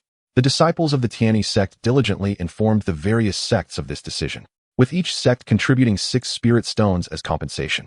As the news of the delay spread, at the inn at the foot of the mountain, a distressed Mo Qianyu rushed in. "Brother Lu, we have a grave situation." Lu Yuan, leaning against the window and gazing at the scenery outside, turned his attention to Mo Qianyu as he entered the room. Mo Qianyu glanced around. Only Nangong Yeli, Lu Yuan, and he occupied the room. He discreetly signaled to Lu Yuan, "Brother, the Central Plains Conference has indeed been postponed. What shall we do? Our plan has failed." A failed plan? What plan?" Lu Yuan replied, his voice unrestrained. "No, brother, weren't you going to use false information to deceive those sects and thereby diminish our opponents?" "What?" Lu Yuan's voice suddenly rose in volume. "Do I need to resort to such tactics?" He scoffed. "I, Lu Yuan, live my life with integrity. Why would I resort to such despicable means? Since I am here, I shall undoubtedly confront my adversaries openly and honorably at the conference." Chapter 148. No one understands the Tianyi Sect better than I do. I, Lu Yuan, have lived my life with utmost integrity. Why would I resort to despicable means? Lu Yuan proclaimed with righteous fervor. This impassioned declaration momentarily left Nangong Yeli and Mo Qianyu in a state of shock. However, they soon regained their composure. Nangong Yeli cautiously exchanged a coded signal with Lu Yuan, conveying the essence of their conversation. Essentially, it meant, "Brother, are the elders of the sect observing us from the shadows?" "Not at all," Lu Yuan responded, puzzled. "What do you mean? Are we not to speak our minds simply because someone may be watching?" "I, Lu Yuan, am seated upright and dignified. Is there truly no one observing us?" Upon hearing this, Nangong Yeli ceased her pretense, her countenance immediately revealing disdain. "Brother, it's fine to deceive others, or even to deceive us if necessary. But do not fool yourself." She scrutinized Lu Yuan with a skeptical gaze. Half a year ago, she had heard from Li Chongqing that Lu Yuan's mind had become somewhat unbalanced, even suggesting a potential darkening of his character. Yet, she had scoffed at the notion. Darkening? Lu Yuan darkening? What a jest! How could Lu Yuan ever succumb to such a fate? But now, it appeared Li Chongqing's words bore truth. Indeed, there was a transformation. However, this so-called darkening had, paradoxically, led Lu Yuan towards redemption. Mo Qianyu regarded Lu Yuan with a similar expression of scrutiny. Faced with their penetrating gazes, Lu Yuan sighed. "All right, enough of this. It truly lacks amusement. I never intended for those sects to be absent. I merely wished to heighten their vigilance." "Really?" Nangong Yeli interjected. "To be honest, brother, there are no outsiders present. Could you not feign otherwise?" Lu Yuan met their inquisitive stares, utterly bewildered. Could it be that he, Lu Yuan, was perceived as a villain, even by his closest junior sister and brother? "What? Is this truly how you perceive me?" "I merely considered that as one of several reasons. Moreover, I intend to categorize these sects, assessing their intelligence, which will facilitate my subsequent actions." This endeavor was inherently impractical, even if delayed. The Central Continent Conference was not bound to a specific date. With so many sects absent, they would inevitably postpone under pressure. All of this was already accounted for in my plans. I had anticipated the delay of the Central Continent Conference. "What will your next move be?" Mo Qianyu inquired with curiosity. Before Lu Yuan could respond, a sudden knock echoed from outside. The interruption cut through Mo Qianyu's question.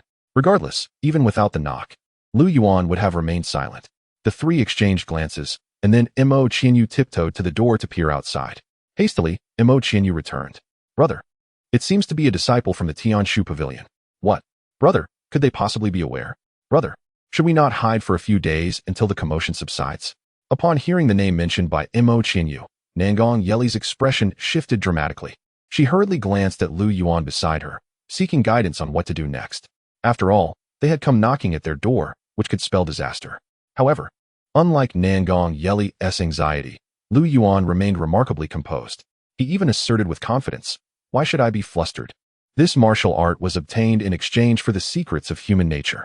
That flute was a deception orchestrated by my cunning senior brother. I, Lu Yuan, stand upright. Why should I hide?"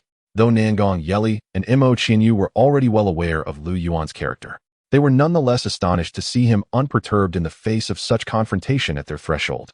It seemed that attaining Lu Yuan's level of composure might be an insurmountable feat for them. How could they simply leave someone like Xie Shimi from Tian Shu Pavilion waiting outside?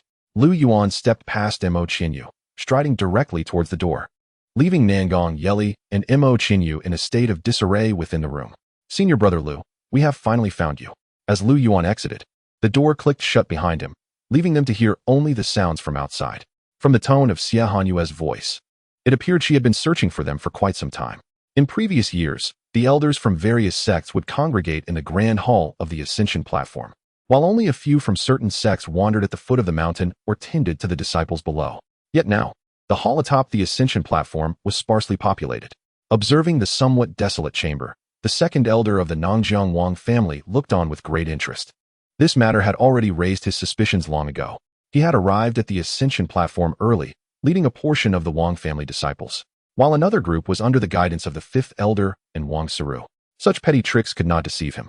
At that moment, Wang Siru and the fifth elder of the Wang family were en route to Zhongzhou. However, as they passed through a city, Wang Siru whimsically wished to sample a few fine wines. Fifth elder, shall we take a break here? The fifth elder of the Wang family, much like Wang Siru, was also a lover of wine. As fellow practitioners, he immediately understood the implication of her words. Ah, shall we rest indeed? However, second brother urges us to hasten our journey. Oh, merely resting for a day or two won't hinder our progress, especially since the Zhongzhou conference has been postponed. The fifth elder of the Wang family feigned contemplation before nodding in agreement. Indeed, it won't take much time. At this moment, Wang Siru still believed that the Zhongzhou conference was genuinely delayed. She recalled the demeanor of Li Chongqing from earlier, feeling that, despite being from the same sect, the two brothers should share similar temperaments. Even if they were to administer the harmony powder to the sect's disciples, it would be for their benefit, right? The reputation of the Tianyi Sect was at stake. Even if Lu Yuan had tenfold courage, he would never dare to act in such a disgraceful manner. If the sect discovered that Lu Yuan had committed such a scandalous act, he would surely face severe repercussions. Moreover, as far as she knew, the atmosphere among the peaks of the Tianyi Sect was not entirely harmonious, with the Wudao Peak and the Tianjue Peak often at odds. Lu Yuan would definitely not take such risks. Upon contemplating this, Wang Siru became increasingly convinced that the second elder was overly anxious, misjudging Lu Yuan's character. What, after all, was the second elder truly concerned about? According to the disciples of the Tianyi Sect, there remained ample time. The journey to Zhongzhou was merely a few days away. There was still time to spare, just a sip to taste, and then they would resume their travels. Wang Siru's gaze then shifted towards the city, a slight smile gracing her lips. In the blink of an eye, her figure appeared almost spectrally within a tavern. Innkeeper, bring me 5 large casks of fine wine. After several rounds of revelry, Wang Siru downed a freshly opened jar of wine in one gulp, thumping her chest with conviction as she declared, Fifth elder, let me assure you, I know Li Chongqing's temperament better than anyone. He is incapable of such deeds. The fifth elder, seated opposite Wang Siru, mirrored her certainty, resolutely affirming. Then what more is there to discuss? I, too, assert that the esteemed Zine of the Tianyi Sect would never engage in such conduct. I understand him better than anyone. Chapter 149. Come with me to block the bridge. Senior sister Nangong, if we venture out to see why senior brother has yet to return, could it be that he has been captured and taken to the Celestial Axis Pavilion? As he observed Lu Yuan's prolonged absence, Mo Qianyu's expression was tinged with concern. There's no need to worry. Senior brother knows the way. Even if his legs were broken, he would still manage to crawl back, Nangong Yeli responded. Her demeanor markedly different from Mo Qianyu's, radiating a sense of relief and gratitude for her own safety. Most likely, the people from the Celestial Axis Pavilion merely gave him a beating before discarding him in a thicket. It's of no consequence, she spoke with a nonchalant air, as if it were merely part of senior brother's pre-competition warm-up. Moreover, if senior brother were truly incapacitated, we could seize the opportunity to extort a handsome sum from the Celestial Axis Pavilion. As she spoke, Nangong Yeli rubbed her hands together, envisioning the cold demeanor of her brother transformed into warm spiritual stones and magical treasures. Taken aback by the excitement gleaming in Nangong Yeli's eyes, Mo Qianyu found himself momentarily speechless. This pair of siblings could not be viewed through the lens of ordinary perception. With a sudden clatter, the door swung open. At that precise moment, a shadow flitted past the window, the sound of the window opening perfectly masked by the creaking of the door. As the person entered, only Mo Qianyu remained visible within the room. Mo junior brother, where is Yeli? The newcomer was none other than Lu Yuan, who, upon stepping inside, cautiously surveyed his surroundings, ensuring that Nangong Yeli had not laid any traps before curiously inquiring. Senior brother Lu, you're unscathed. Mo Qianyu exclaimed, surprised by Lu Yuan's unblemished return, lacking even a scratch. However, as his gaze fell lower, his astonishment deepened. What is it that you are holding, senior brother? Which sect's disciples have you deceived this time? Mo Qianyu questioned, his tone tinged with playful accusation. Hearing this slander, Lu Yuan frowned, visibly displeased. What do you mean by deceiving? This is a token of gratitude given to me. It was not from Xia Hanyue of the Celestial Axis Pavilion, but rather from another junior sister whom I rescued. Upon learning of my arrival, she specifically brought me some gifts. Lu Yuan's voice lowered, betraying a hint of guilt. Moreover, even if Xia Hanyue were to seek me out, it would not be for that purpose. What do you have there, senior brother? Nothing of significance, Lu Yuan quickly replied, redirecting the conversation. Mo junior brother, how is our glimmering moonlight ring faring? At the mention of the glimmering moonlight ring, Mo Qianyu's face lit up with pride as he animatedly recounted, senior brother, you are truly remarkable. Disciples from various sects are clamoring to purchase our glimmering moonlight rings. All those dozens have been sold. Mo Qianyu expressed his amazement. It was merely a few shabby storage rings adorned with some embellishments, yet so many people are vying for them. I initially thought we wouldn't sell a single one. Senior brother, shall we not create more? He suggested. After all, these items hold little value. We can produce as many as we desire. Lu Yuan shook his head. No need for that. What we have is sufficient. We can always produce more after some time. What we endeavor to create is a brand effect, transforming their subconscious to cultivate an image befitting only the most refined of individuals. We are not merely selling this ring, we are selling status. To better cater to their desires, Lu Yuan has engraved serial numbers on each of the shattered moon rings, inciting even greater fervor among the clientele. Is that so? Listening to the senior brother, Mo Qianyu felt a twinge of confusion, yet he trusted Lu Yuan implicitly. This time, senior brother Lu had promised him, and the spirit stones earned would yield a generous 2/10 for him. If he diligently worked alongside Lu Yuan for decades, he might just fill the void in the Wudao Peak treasury. With this thought, Mo Qianyu's spirits lifted somewhat. By the way, junior brother Mo, where is Yili? I need to speak with her. Senior brother, I'm here. After confirming the absence of any ambush, Nangong Yili appeared. However, this time, she did not climb through the window, but hurriedly entered through the door. With a look of deep concern, she gazed at Lu Yuan, anxiously searching him for any signs of harm. Upon discovering he was unscathed, she let out a profound sigh of relief. Senior brother, thank goodness you are unharmed. I was terribly worried. If you hadn't returned, I would have gone to the Tianshu Pavilion to bring you back myself. As Lu Yuan looked at Nangong Yili, warmth blossomed in his heart, yet he sensed something amiss. Nevertheless, he gently stroked her silken silver hair, offering comfort. Yili, your brother has not neglected you. Beside them, Mo Qianyu stood dumbfounded at this seemingly tender scene. Wait, is this correct? Wasn't Nangong Yili just treating Lu Yuan as a mere source of spirit stones? Furthermore, senior brother Lu, your affection is indeed genuine. The dynamic between Lu Yuan and Nangong Yili left Mo Qianyu at a loss for words. However, an intriguing matter soon arose. Finally, Lu Yuan broached the subject of importance. What? Both Nangong Yili and Mo Qianyu turned to him, their eyes filled with curiosity. Lu Yuan succinctly explained the situation. The Zhongzhou conference has been postponed, and during this interval, some idol disciples from various sects have organized a competition. A competition? Are we going? A competition? What are the rewards? The responses from Nangong Yili and Mo Qianyu diverged, yet it was easy to discern who uttered each line. Lu Yuan waved his hand, urging them to follow. There are no rewards, but we can still earn some extra income. Come, let us go and intercept the bridge. Chapter 150. The Heavenly One Sect, is this madness? A blocked bridge? What does it mean to block a bridge?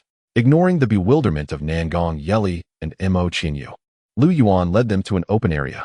In the center of the field stood a conspicuous high platform, beneath which a crowd of people swarmed like a dark tide across the stone square. Even though the various sects of the 5 domains were not yet gathered, this spectacle was enough to tighten the hearts of newcomers. Disciples of the Fire Departure sect lined the eastern side of the square, all clad in striking crimson attire. At the forefront stood a youth radiating an uncontainable bravado, surrounded by an aura reminiscent of rising heat. The disciples of the Celestial Pivot Pavilion donned flowing azure robes, led by a gentle woman whose delicate bangs framed her petite face. Her soft features were accentuated by her large, glistening eyes, which were perpetually squinted, exuding an enigmatic allure. The monks from the cloud-hidden temple wore glistening prayer beads around their necks, with their leader grasping a staff. You may be a genius, but here, everyone is a genius.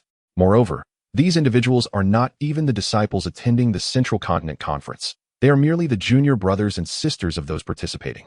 The Central Continent Conference is not tailored for cultivators like Yuan, who have yet to reach the transformation god stage.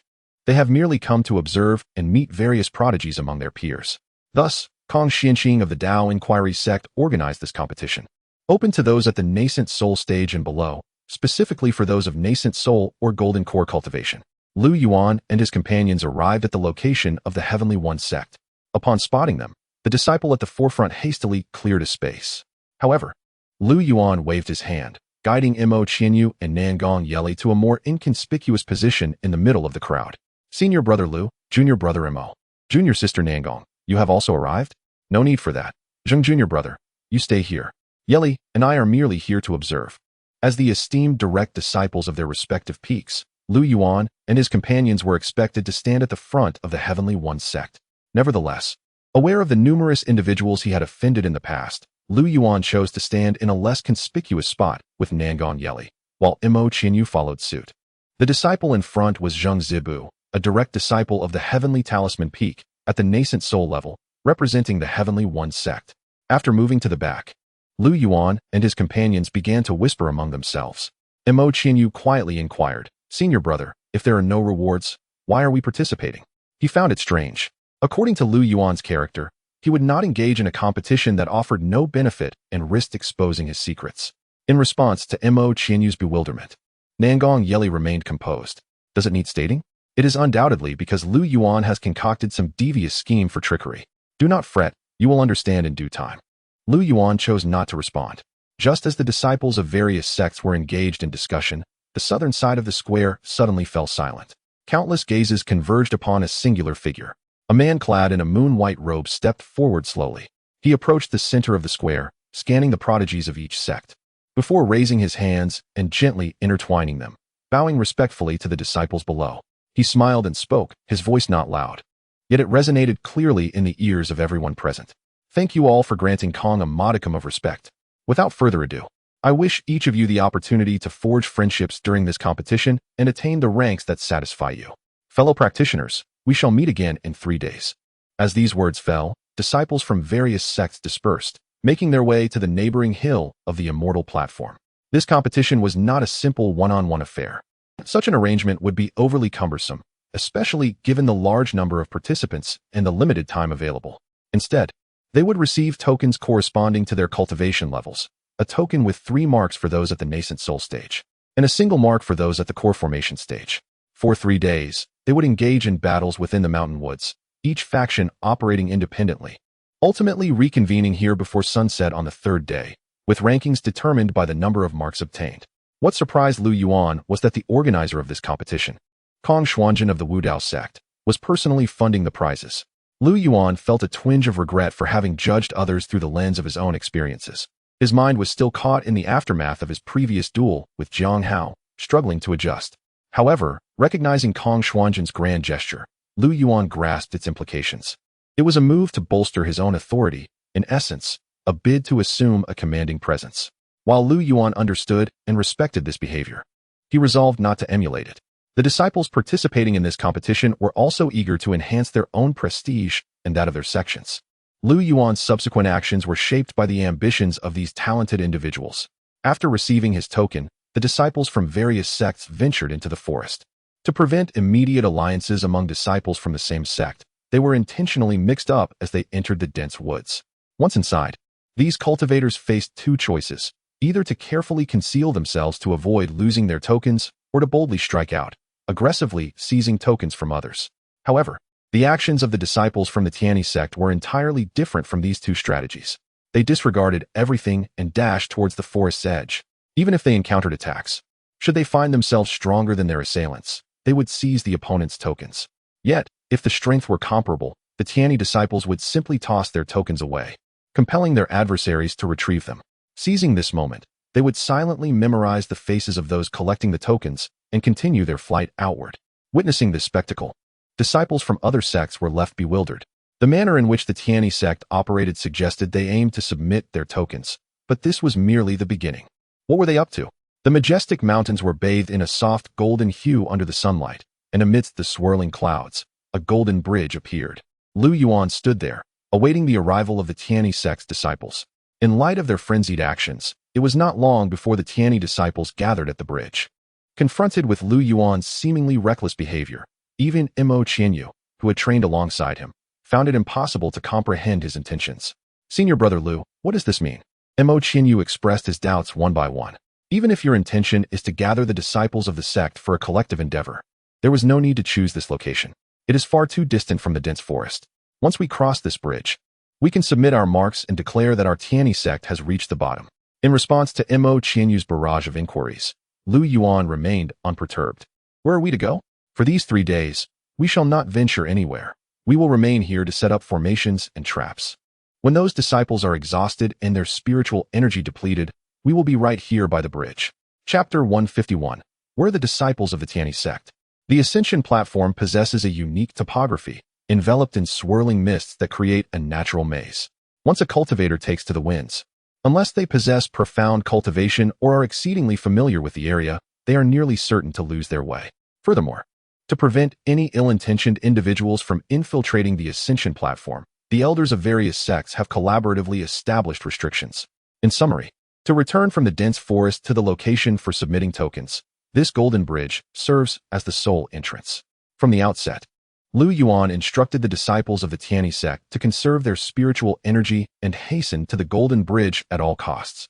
His intention was to set up traps and formations upon this bridge. After 3 days, when the disciples of the various sects have exhausted their spiritual energy and physical strength in battles within the forest, the disciples of the Tianyi sect will be well rested and ready, having prepared traps and formations. At that point, the disciples from other sects will be akin to lambs to the slaughter, at the mercy of Lu Yuan and his companions. Whatever Lu Yuan commands, they will have no choice but to comply. "Senior brother Lu, do you think this is quite right?" Zheng Zibu from Tianfu Peak, who understood Lu Yuan's intentions, recognized the efficacy of this strategy but felt an unsettling emptiness within. He was torn with inner conflict. What is wrong with it? The rules do not prohibit us from blocking the bridge. Moreover, the rules state that we operate independently, yet the disciples from the other sects are clustered together. Enough. Fellow brothers and sisters, let us get to work. The toll we collect in 3 days will be shared among us. While other peaks hesitated, grappling with their conscience versus their interests, the disciples from Tianjue Peak, Wudao Peak, and Danxia Peak were fervently setting up various formations and traps. The faces of the disciples from these 3 peaks bore no hesitation, only an insatiable desire for the spirit stones to be obtained in 3 days. Not just spirit stones, but whatever they desired at that moment would be seized. With formations set to activate subsequent formations, the disciples from other peaks could no longer remain idle, joining Lu Yuan's grand endeavor. "Is this truly acceptable?" Zheng Zibu murmured, staring blankly at the unfolding scene. Ultimately, he yielded to the majority and joined in as well. Lu Yuan squinted towards the distant dense forest. From within, the resonating roars of spiritual energy and the clash of swords echoed through the air. "Fight on. Exhaust your spiritual energy, such reckless fervor." The elites of the 5 regions have gathered, their youthful blood propelling them into the fray within the forest. They vie for supremacy, as the pride of being a genius does not permit them to fall behind others. Though the reward for first place might seem insignificant to any of them, each is exerting themselves to claim that top position or a higher rank. Reputation and power, these concepts ensnare all, whether righteous or demonic, mortal or cultivator. Reputation does not always equate to good fame. It is, rather, a form of recognition from others. As an ancient verse aptly expresses, the Emperor Taizong truly had long schemes, causing heroes to grow gray. Yet, compared to reputation, Lu Yuan prefers to pursue tangible results. He would never stoop to the level of putting on a fade. Lu Yuan's eyes were as deep as an enigmatic pool, and a subtle smirk played upon his lips, revealing a hint of cold amusement. "Furthermore, I desire both reputation and substance." Who decreed that Lu Yuan could only seize spirit stones 3 days hence, and not tokens? Within the dense forest, the light had dimmed. After a day of fierce contention, the disciples of various sects had both gained and lost. The stronger amongst them ruthlessly plundered others' tokens, amassing an overwhelming number in their possession, while others dared not challenge them. The weaker disciples became mere victims, stripped of all they had. During this scramble, those who encountered fellow disciples gradually banded together, forming small teams. Kong Xianqing and his fellow disciples from the Tao-seeking sect were resting in a cave. "What of the Tianyi Sect's disciples?" Kong Xuanqing's expression turned grave as he voiced his confusion. A day had passed, and he had scarcely seen a single disciple from the Tianyi Sect. At that moment, a junior disciple beside him spoke up. "Brother Kong, I did see disciples from the Tianyi Sect earlier. They seemed to rush madly towards the forest's exit for some unknown reason." Upon hearing this, another disciple from the Tao-seeking sect chimed in. "Indeed, Brother Kong. I encountered a disciple from the Tianyi Sect and intended to challenge him. However, he didn't even glance my way and simply tossed his token aside. I hurried to pick it up, and to my astonishment, it was genuine." Afterward, this disciple handed the retrieved token from the Tianyi Sect to Kong Xuanqing. He accepted it, pondering deeply. Moments later, he raised his head in regret and remarked, "I have long heard that Lu Yuan of the Tianyi Sect is extraordinary, and today's encounter has confirmed it." "What do you mean, Brother Kong?" The surrounding disciples were puzzled, unable to grasp the significance of Kong Xuanqing's words. For a disciple to discard their token in the presence of others and flee was indeed an unusual tactic, bordering on the deceptive. Kong Xuanqing cast a profound glance at his companions before elucidating. "You do not understand. Lu Yuan is swiftly rallying the disciples of the Tianyi Sect to act in unison. In such a scenario, when faced with disciples from other sects acting alone, how do you think they will fare against such a formidable collective of Tianyi disciples?" Kong Xuanqing sighed deeply, realizing the brilliance of Lu Yuan's strategy. A day has passed, and it is likely that the Tianyi Sect now possesses the most spirit tokens. Initially, the primary competitor in this contest was the Tianyi Sect, and with Lu Yuan's method of uniting their disciples, it stands to reason that they have amassed a considerable amount of tokens. They have simply been fortunate enough not to encounter any Tianyi disciples thus far. Had they crossed paths with them during the day, the confrontation would have been a different tale altogether. The strength of the Tianyi disciples is an undeniable truth within the realm of cultivation, and coupled with their numerical advantage, they might have lost their tokens entirely. Although this contest was initiated by Kong Xuanqing, he harbored a profound desire to secure first place. It was not the reward for victory that he coveted, but rather the honor associated with it that he held in high esteem. Contemplating the number of tokens in the possession of the Tianyi Sect, Kong Xuanqing abruptly rose from his seated position. There would be no respite. He resolved to continue seizing tokens. Originally, he had intended to take the evening to adjust and restore his spiritual energy, but under the relentless pressure exerted by the Tianyi Sect, Kong Xuanqing found himself caught in a fervent competition. It was not only the disciples of the Tao sect who felt this way. Disciples from other sects were equally affected. As for the disciples of the Tianyi Sect, under the formidable sense of oppression represented by Li Chongqing, they loomed over their competitors like an insurmountable mountain. This predicament tormented them, leaving them yearning for clarity. Where, indeed, were the disciples of the Tianyi Sect concealing themselves? Chapter 152. During these past 3 days, have you been continuously setting up formations? In previous competitions, whether at the Central Continent Conference or in the informal contests organized by various sect disciples, the Tianyi Sect has always dominated the scene. Yet this time, despite their participation, not a single shadow of a Tianyi disciple can be found. Initially, the disciples of other sects prayed fervently to avoid encounters with Tianyi disciples. However, after such a prolonged absence, they found themselves yearning for a confrontation. Even if it meant being robbed, they would welcome the challenge. Nonetheless, the absence of Tianyi disciples was undeniably peculiar. In a certain sense, it incited the fervor of these sect disciples. For instance, Kong Xuanqing from the Wandao sect was like a rabid dog, attacking anyone in sight, day and night. Chaos ensued, turning the forest into a colossal arena for combat. Whenever they crossed paths, it was a relentless struggle of theft and counter-theft. 3 days later, some disciples' eyes sparkled with excitement. This time, with so many tokens, I shall undoubtedly surpass Lin Wuyo of the Beast Hall.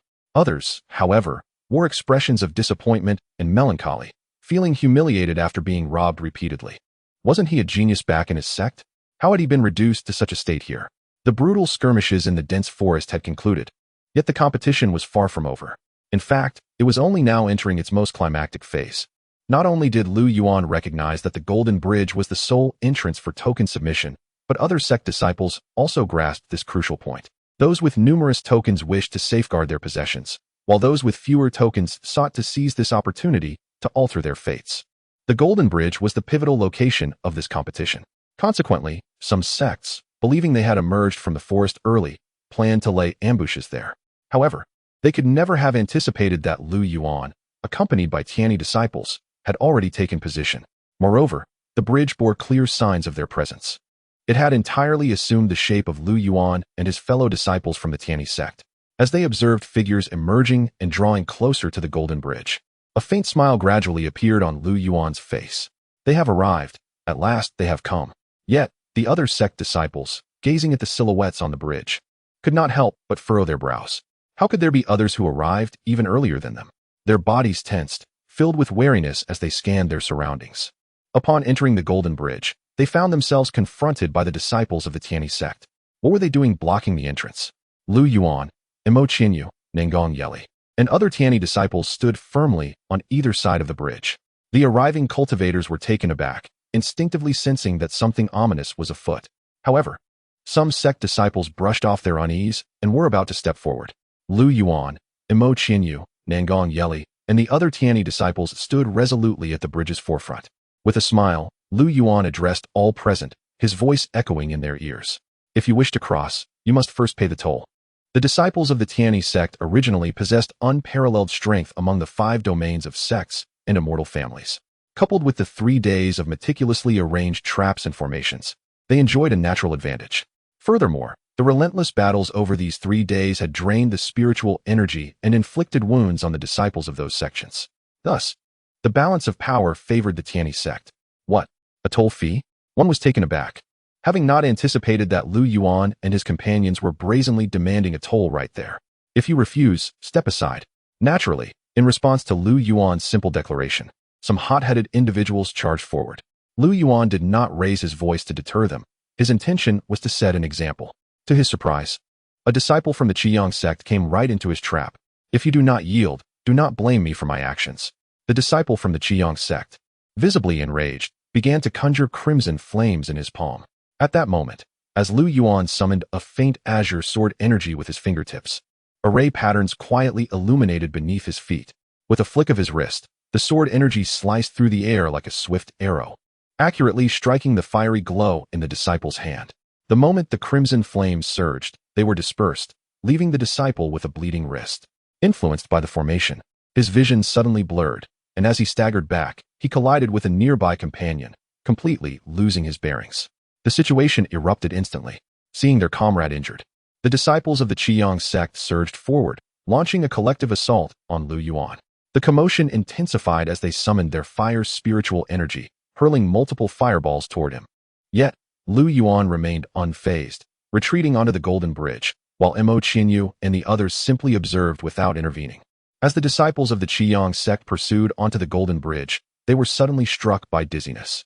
The formations beneath their feet swirled, causing their fireballs, which were aimed at Lu Yuan, to veer off course and crash into the bridge's railing, sending sparks flying. A faint golden array enveloped Lu Yuan, layering power upon power. With the enhancement of these formations, his sword energy sharpened significantly. He raised his hand and unleashed 3 streams of sword energy, shattering the incoming fireballs while simultaneously ensnaring 3 disciples with the trailing pink array patterns. The trio's faces flushed crimson, just as flames began to flicker in their palms. They extinguished, rendering them unable to channel their internal spiritual energy. They could vaguely sense a burning sensation in their abdomens, as if something were about to rupture. One disciple from the Tianyi sect gritted his teeth and summoned all his fire spiritual energy, transforming it into a long fire serpent that coiled toward Lu Yuan. Unmoved, Lu Yuan radiated a sudden scarlet array light. As the fire serpent approached, the array light enveloped the disciple behind it. His expression shifted to one of madness as he swung a fireball toward his companion, screaming, "Break through!" Seizing the opportunity, Lu Yuan formed a long blade of sword energy and severed the fire serpent, simultaneously sending the deranged disciple flying into the bridge's railing, where he fell unconscious. Navigating the Golden Bridge with his sword energy, Lu Yuan unleashed a myriad of alternating formations. Silver-white patterns caused the disciples of the Tianyi sect to stagger and lose their sense of direction. The scarlet array light incited them to turn on one another, losing their sanity, while the pink array patterns caused those who made contact to flush red and deplete their spiritual energy. The disciples of the Tianyi sect found their flames either shattered by the sword's aura or crushed by the uncontrollable formations, failing to even graze Lu Yuan's garments. In but a few breaths, all the disciples on the Golden Bridge were laid low, utterly devoid of strength to resist any further. The formations Lu Yuan had just exhibited were merely a fraction of his capabilities. By dismantling the formations here, it was evident that one had truly entered the realm of this Golden Bridge. After 3 days of arduous effort, Yuan, accompanied by the disciples of the Tianyi Sect, had made his mark. Every inch of this golden bridge bore the imprints of their sect. A gasp of astonishment echoed among the disciples of other sects as they observed this spectacle, their expressions a tapestry of awe. They had not seen the Tianyi Sect for 3 days, only to discover that they had been meticulously laying various formations and traps in the interim. The disciples of these sects had heard from their seniors that the Tianyi Sect was formidable. However, they were not perceived as so terrifying, as they were known to be amiable. Yet, the current scene starkly contradicted the tales shared by their seniors. Chapter 153, A Collective Confrontation. Well, I desire little. All of you, behave accordingly.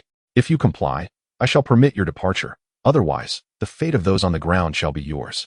Yuan's haunting voice resonated once more.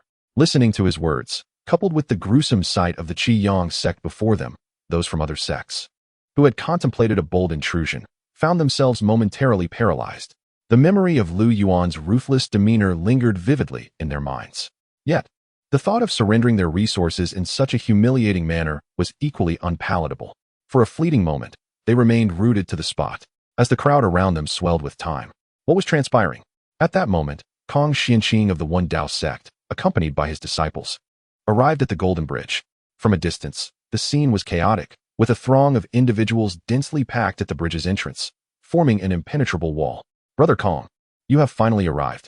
Upon seeing Kong Xianqing, the disciples of various sects, who had hesitated to approach the Golden Bridge, appeared as if they had spotted a savior. The Tianyi Sect has barricaded the bridge, demanding tolls for passage. What tolls? The disciples of the Tianyi Sect?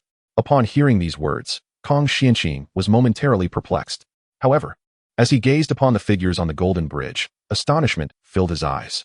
No, this is indeed true. The Tianyi Sect is actually obstructing the passage? Before Kong Xianqing could fully process this shocking revelation, other disciples from different sects began to recount the Tianyi Sect's transgressions. Indeed, Brother Kong, you must intervene with the Tianyi Sect. Such behavior is intolerable. These individuals from the Tianyi Sect arrived here 3 days ago, having set up formations and traps in advance. Yes, indeed. As soon as our comrades from the Tianyi Sect stepped onto the Golden Bridge, they encountered no less than a dozen formations. Finding a sympathetic ear in Kong Xianqing, the disciples unleashed their pent-up grievances. Meanwhile, Kong Xianqing's mind struggled to absorb this deluge of information, leaving him momentarily dazed. What is this? Is this truly the Tianyi Sect that he once knew? Were they not supposed to embody righteousness? Why did they now resemble brigands? Moreover, it was no wonder they had hurried here at the outset. They had been laying traps across the Golden Bridge all along. Cunning and deceitful. This was Kong Xianqing's lamentation regarding the Tianyi Sect's current actions. Nevertheless, a sense of melancholy adorned his face as he surveyed the other sect disciples around him, offering a resigned smile. Yet, they did not explicitly prohibit such actions. While it may not align with the principles of righteousness, it is not wrong per se. The Tianyi Sect has clearly breached the rules. Their actions are utterly despicable. We have expended so much spiritual energy, and with our injuries, how can we confront them? Shameless. Just as the disciples seethed in impotent rage, a monk emerged from the crowd, his steps deliberate and steady as he approached Yuan. Yuan observed the monk, noting his imposing stature and upright demeanor, reminiscent of a steadfast pine. A large string of Buddhist prayer beads hung from his neck, each bead plump and robust, accentuating the broadness of his shoulders. He stood motionless, his form as steadfast as a bronze statue cast from iron, an aura of solemnity enveloping him. A single glance instilled a profound sense of pressure in the hearts of onlookers. The monk stood before Yuan and spoke in a gentle tone. There is no need for concern, fellow Taoist Lu. This humble monk harbors no ill intentions. Even if you did, I would not be afraid, Yuan replied, his words eliciting no change in the monk's demeanor, whose tone remained tranquil. Fellow Taoist Lu, perhaps you could permit everyone to enter. Such actions are regrettable, Amitabha. Yuan gazed at him with an expressionless face, gradually revealing a smile as he lowered his voice. My elder brother is nearby. A mere call from me will summon him. Master, as I understand it, your brother Huajua has been so frightened by my elder brother's sword that he dares not engage in a duel, correct? The monk fell silent for a moment before responding. Fellow Taoist Lu, while Brotherly is indeed exceptionally skilled, this does not pertain to your actions. Brotherly, I am certain, will hold you accountable. Yet his tone remained steady, devoid of any awkwardness, even taking on the role of admonishing Yuan. The reputation of the Tianyi Sect may very well be tarnished by your hand. I implore you to reconsider your actions. Amitba. Oh.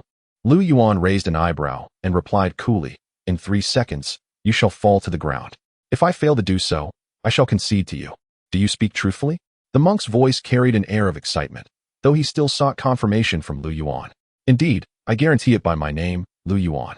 Observing the disciples from various sects present, the monk believed Lu Yuan would not go back on his word, and thus said, Fellow Taoist Lu, make your move. The monk stood firm, his previously benevolent expression transforming into one of fierce wrath. In contrast, Lu Yuan did not even summon his spiritual energy. He merely struck out with a gentle force, akin to caressing a child.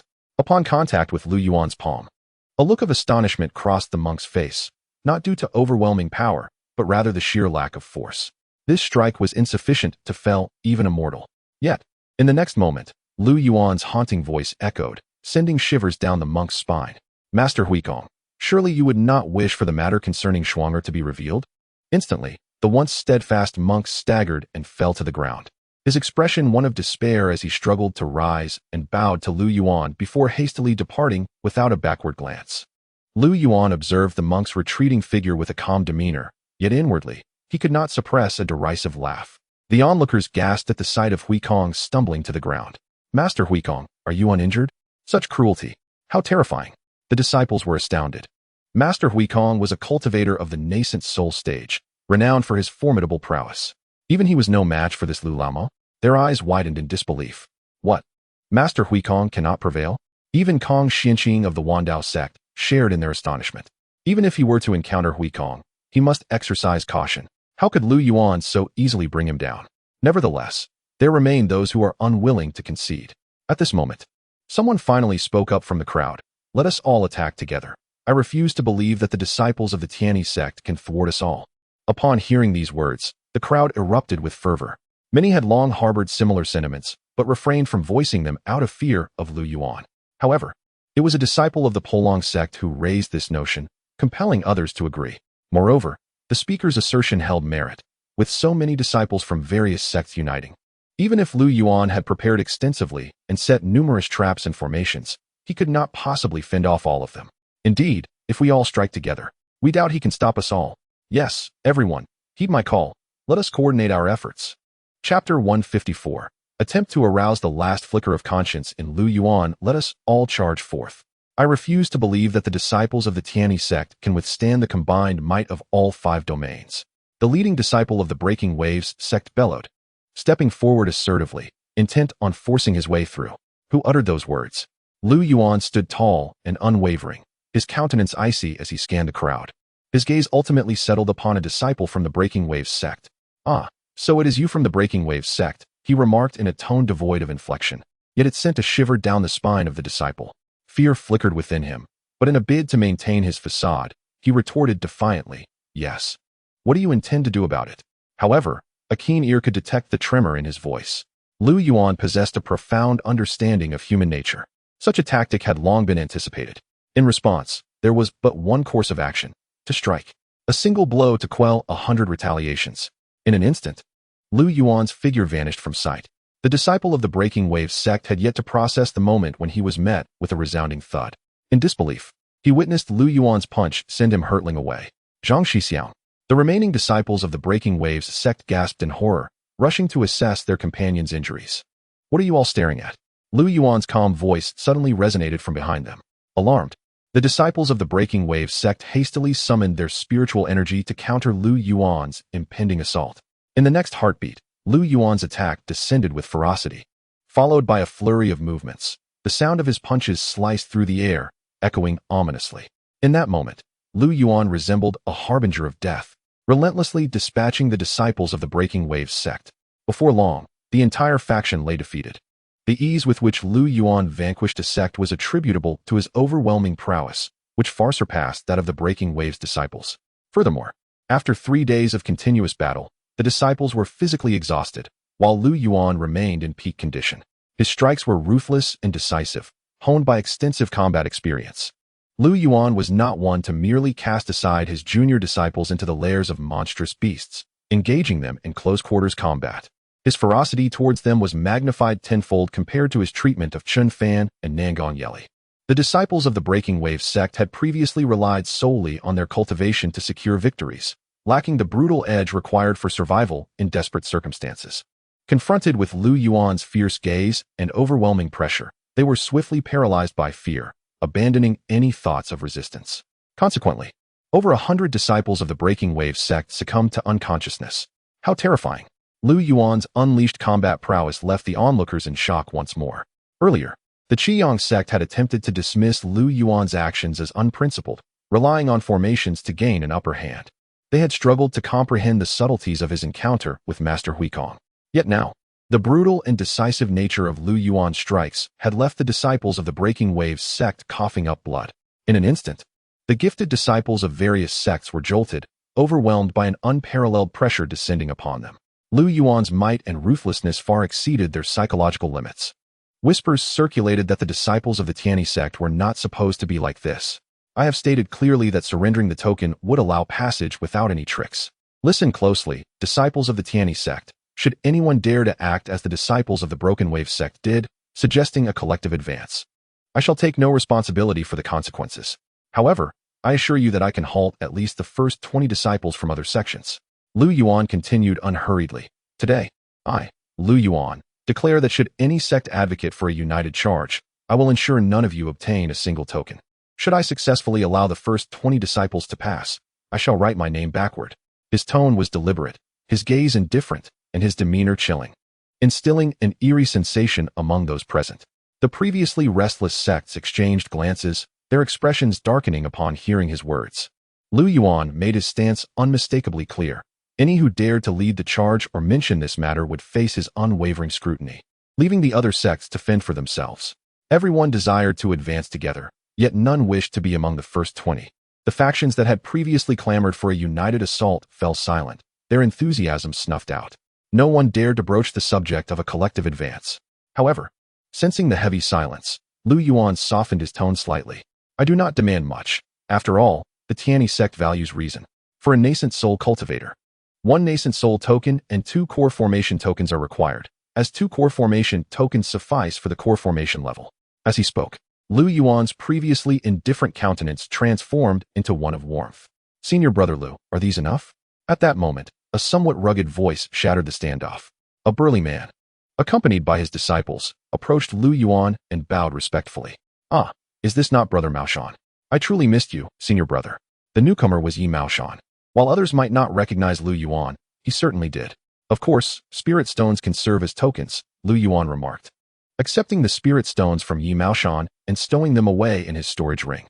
Feeling the warmth of the spirit stones, Lu Yuan's previous indifference evaporated, replaced by a hint of servility as he promptly signaled the disciples of the Tianyi Sect to escort those from the Beast Control Pavilion on their way. Thank you, Senior Brother Lu. Yi Maoshan understood that Lu Yuan's amiability stemmed from the spirit stones in his possession rather than any affection for him. After exchanging pleasantries, he hastily led his disciples away, fearing that lingering on the Golden Bridge would prompt Lu Yuan to demand an overtime fee. Brother Maoshan, take care. Lu Yuan cheerfully waved goodbye. Yet, upon hearing those words, Yi Maoshan involuntarily shuddered, quickening his pace.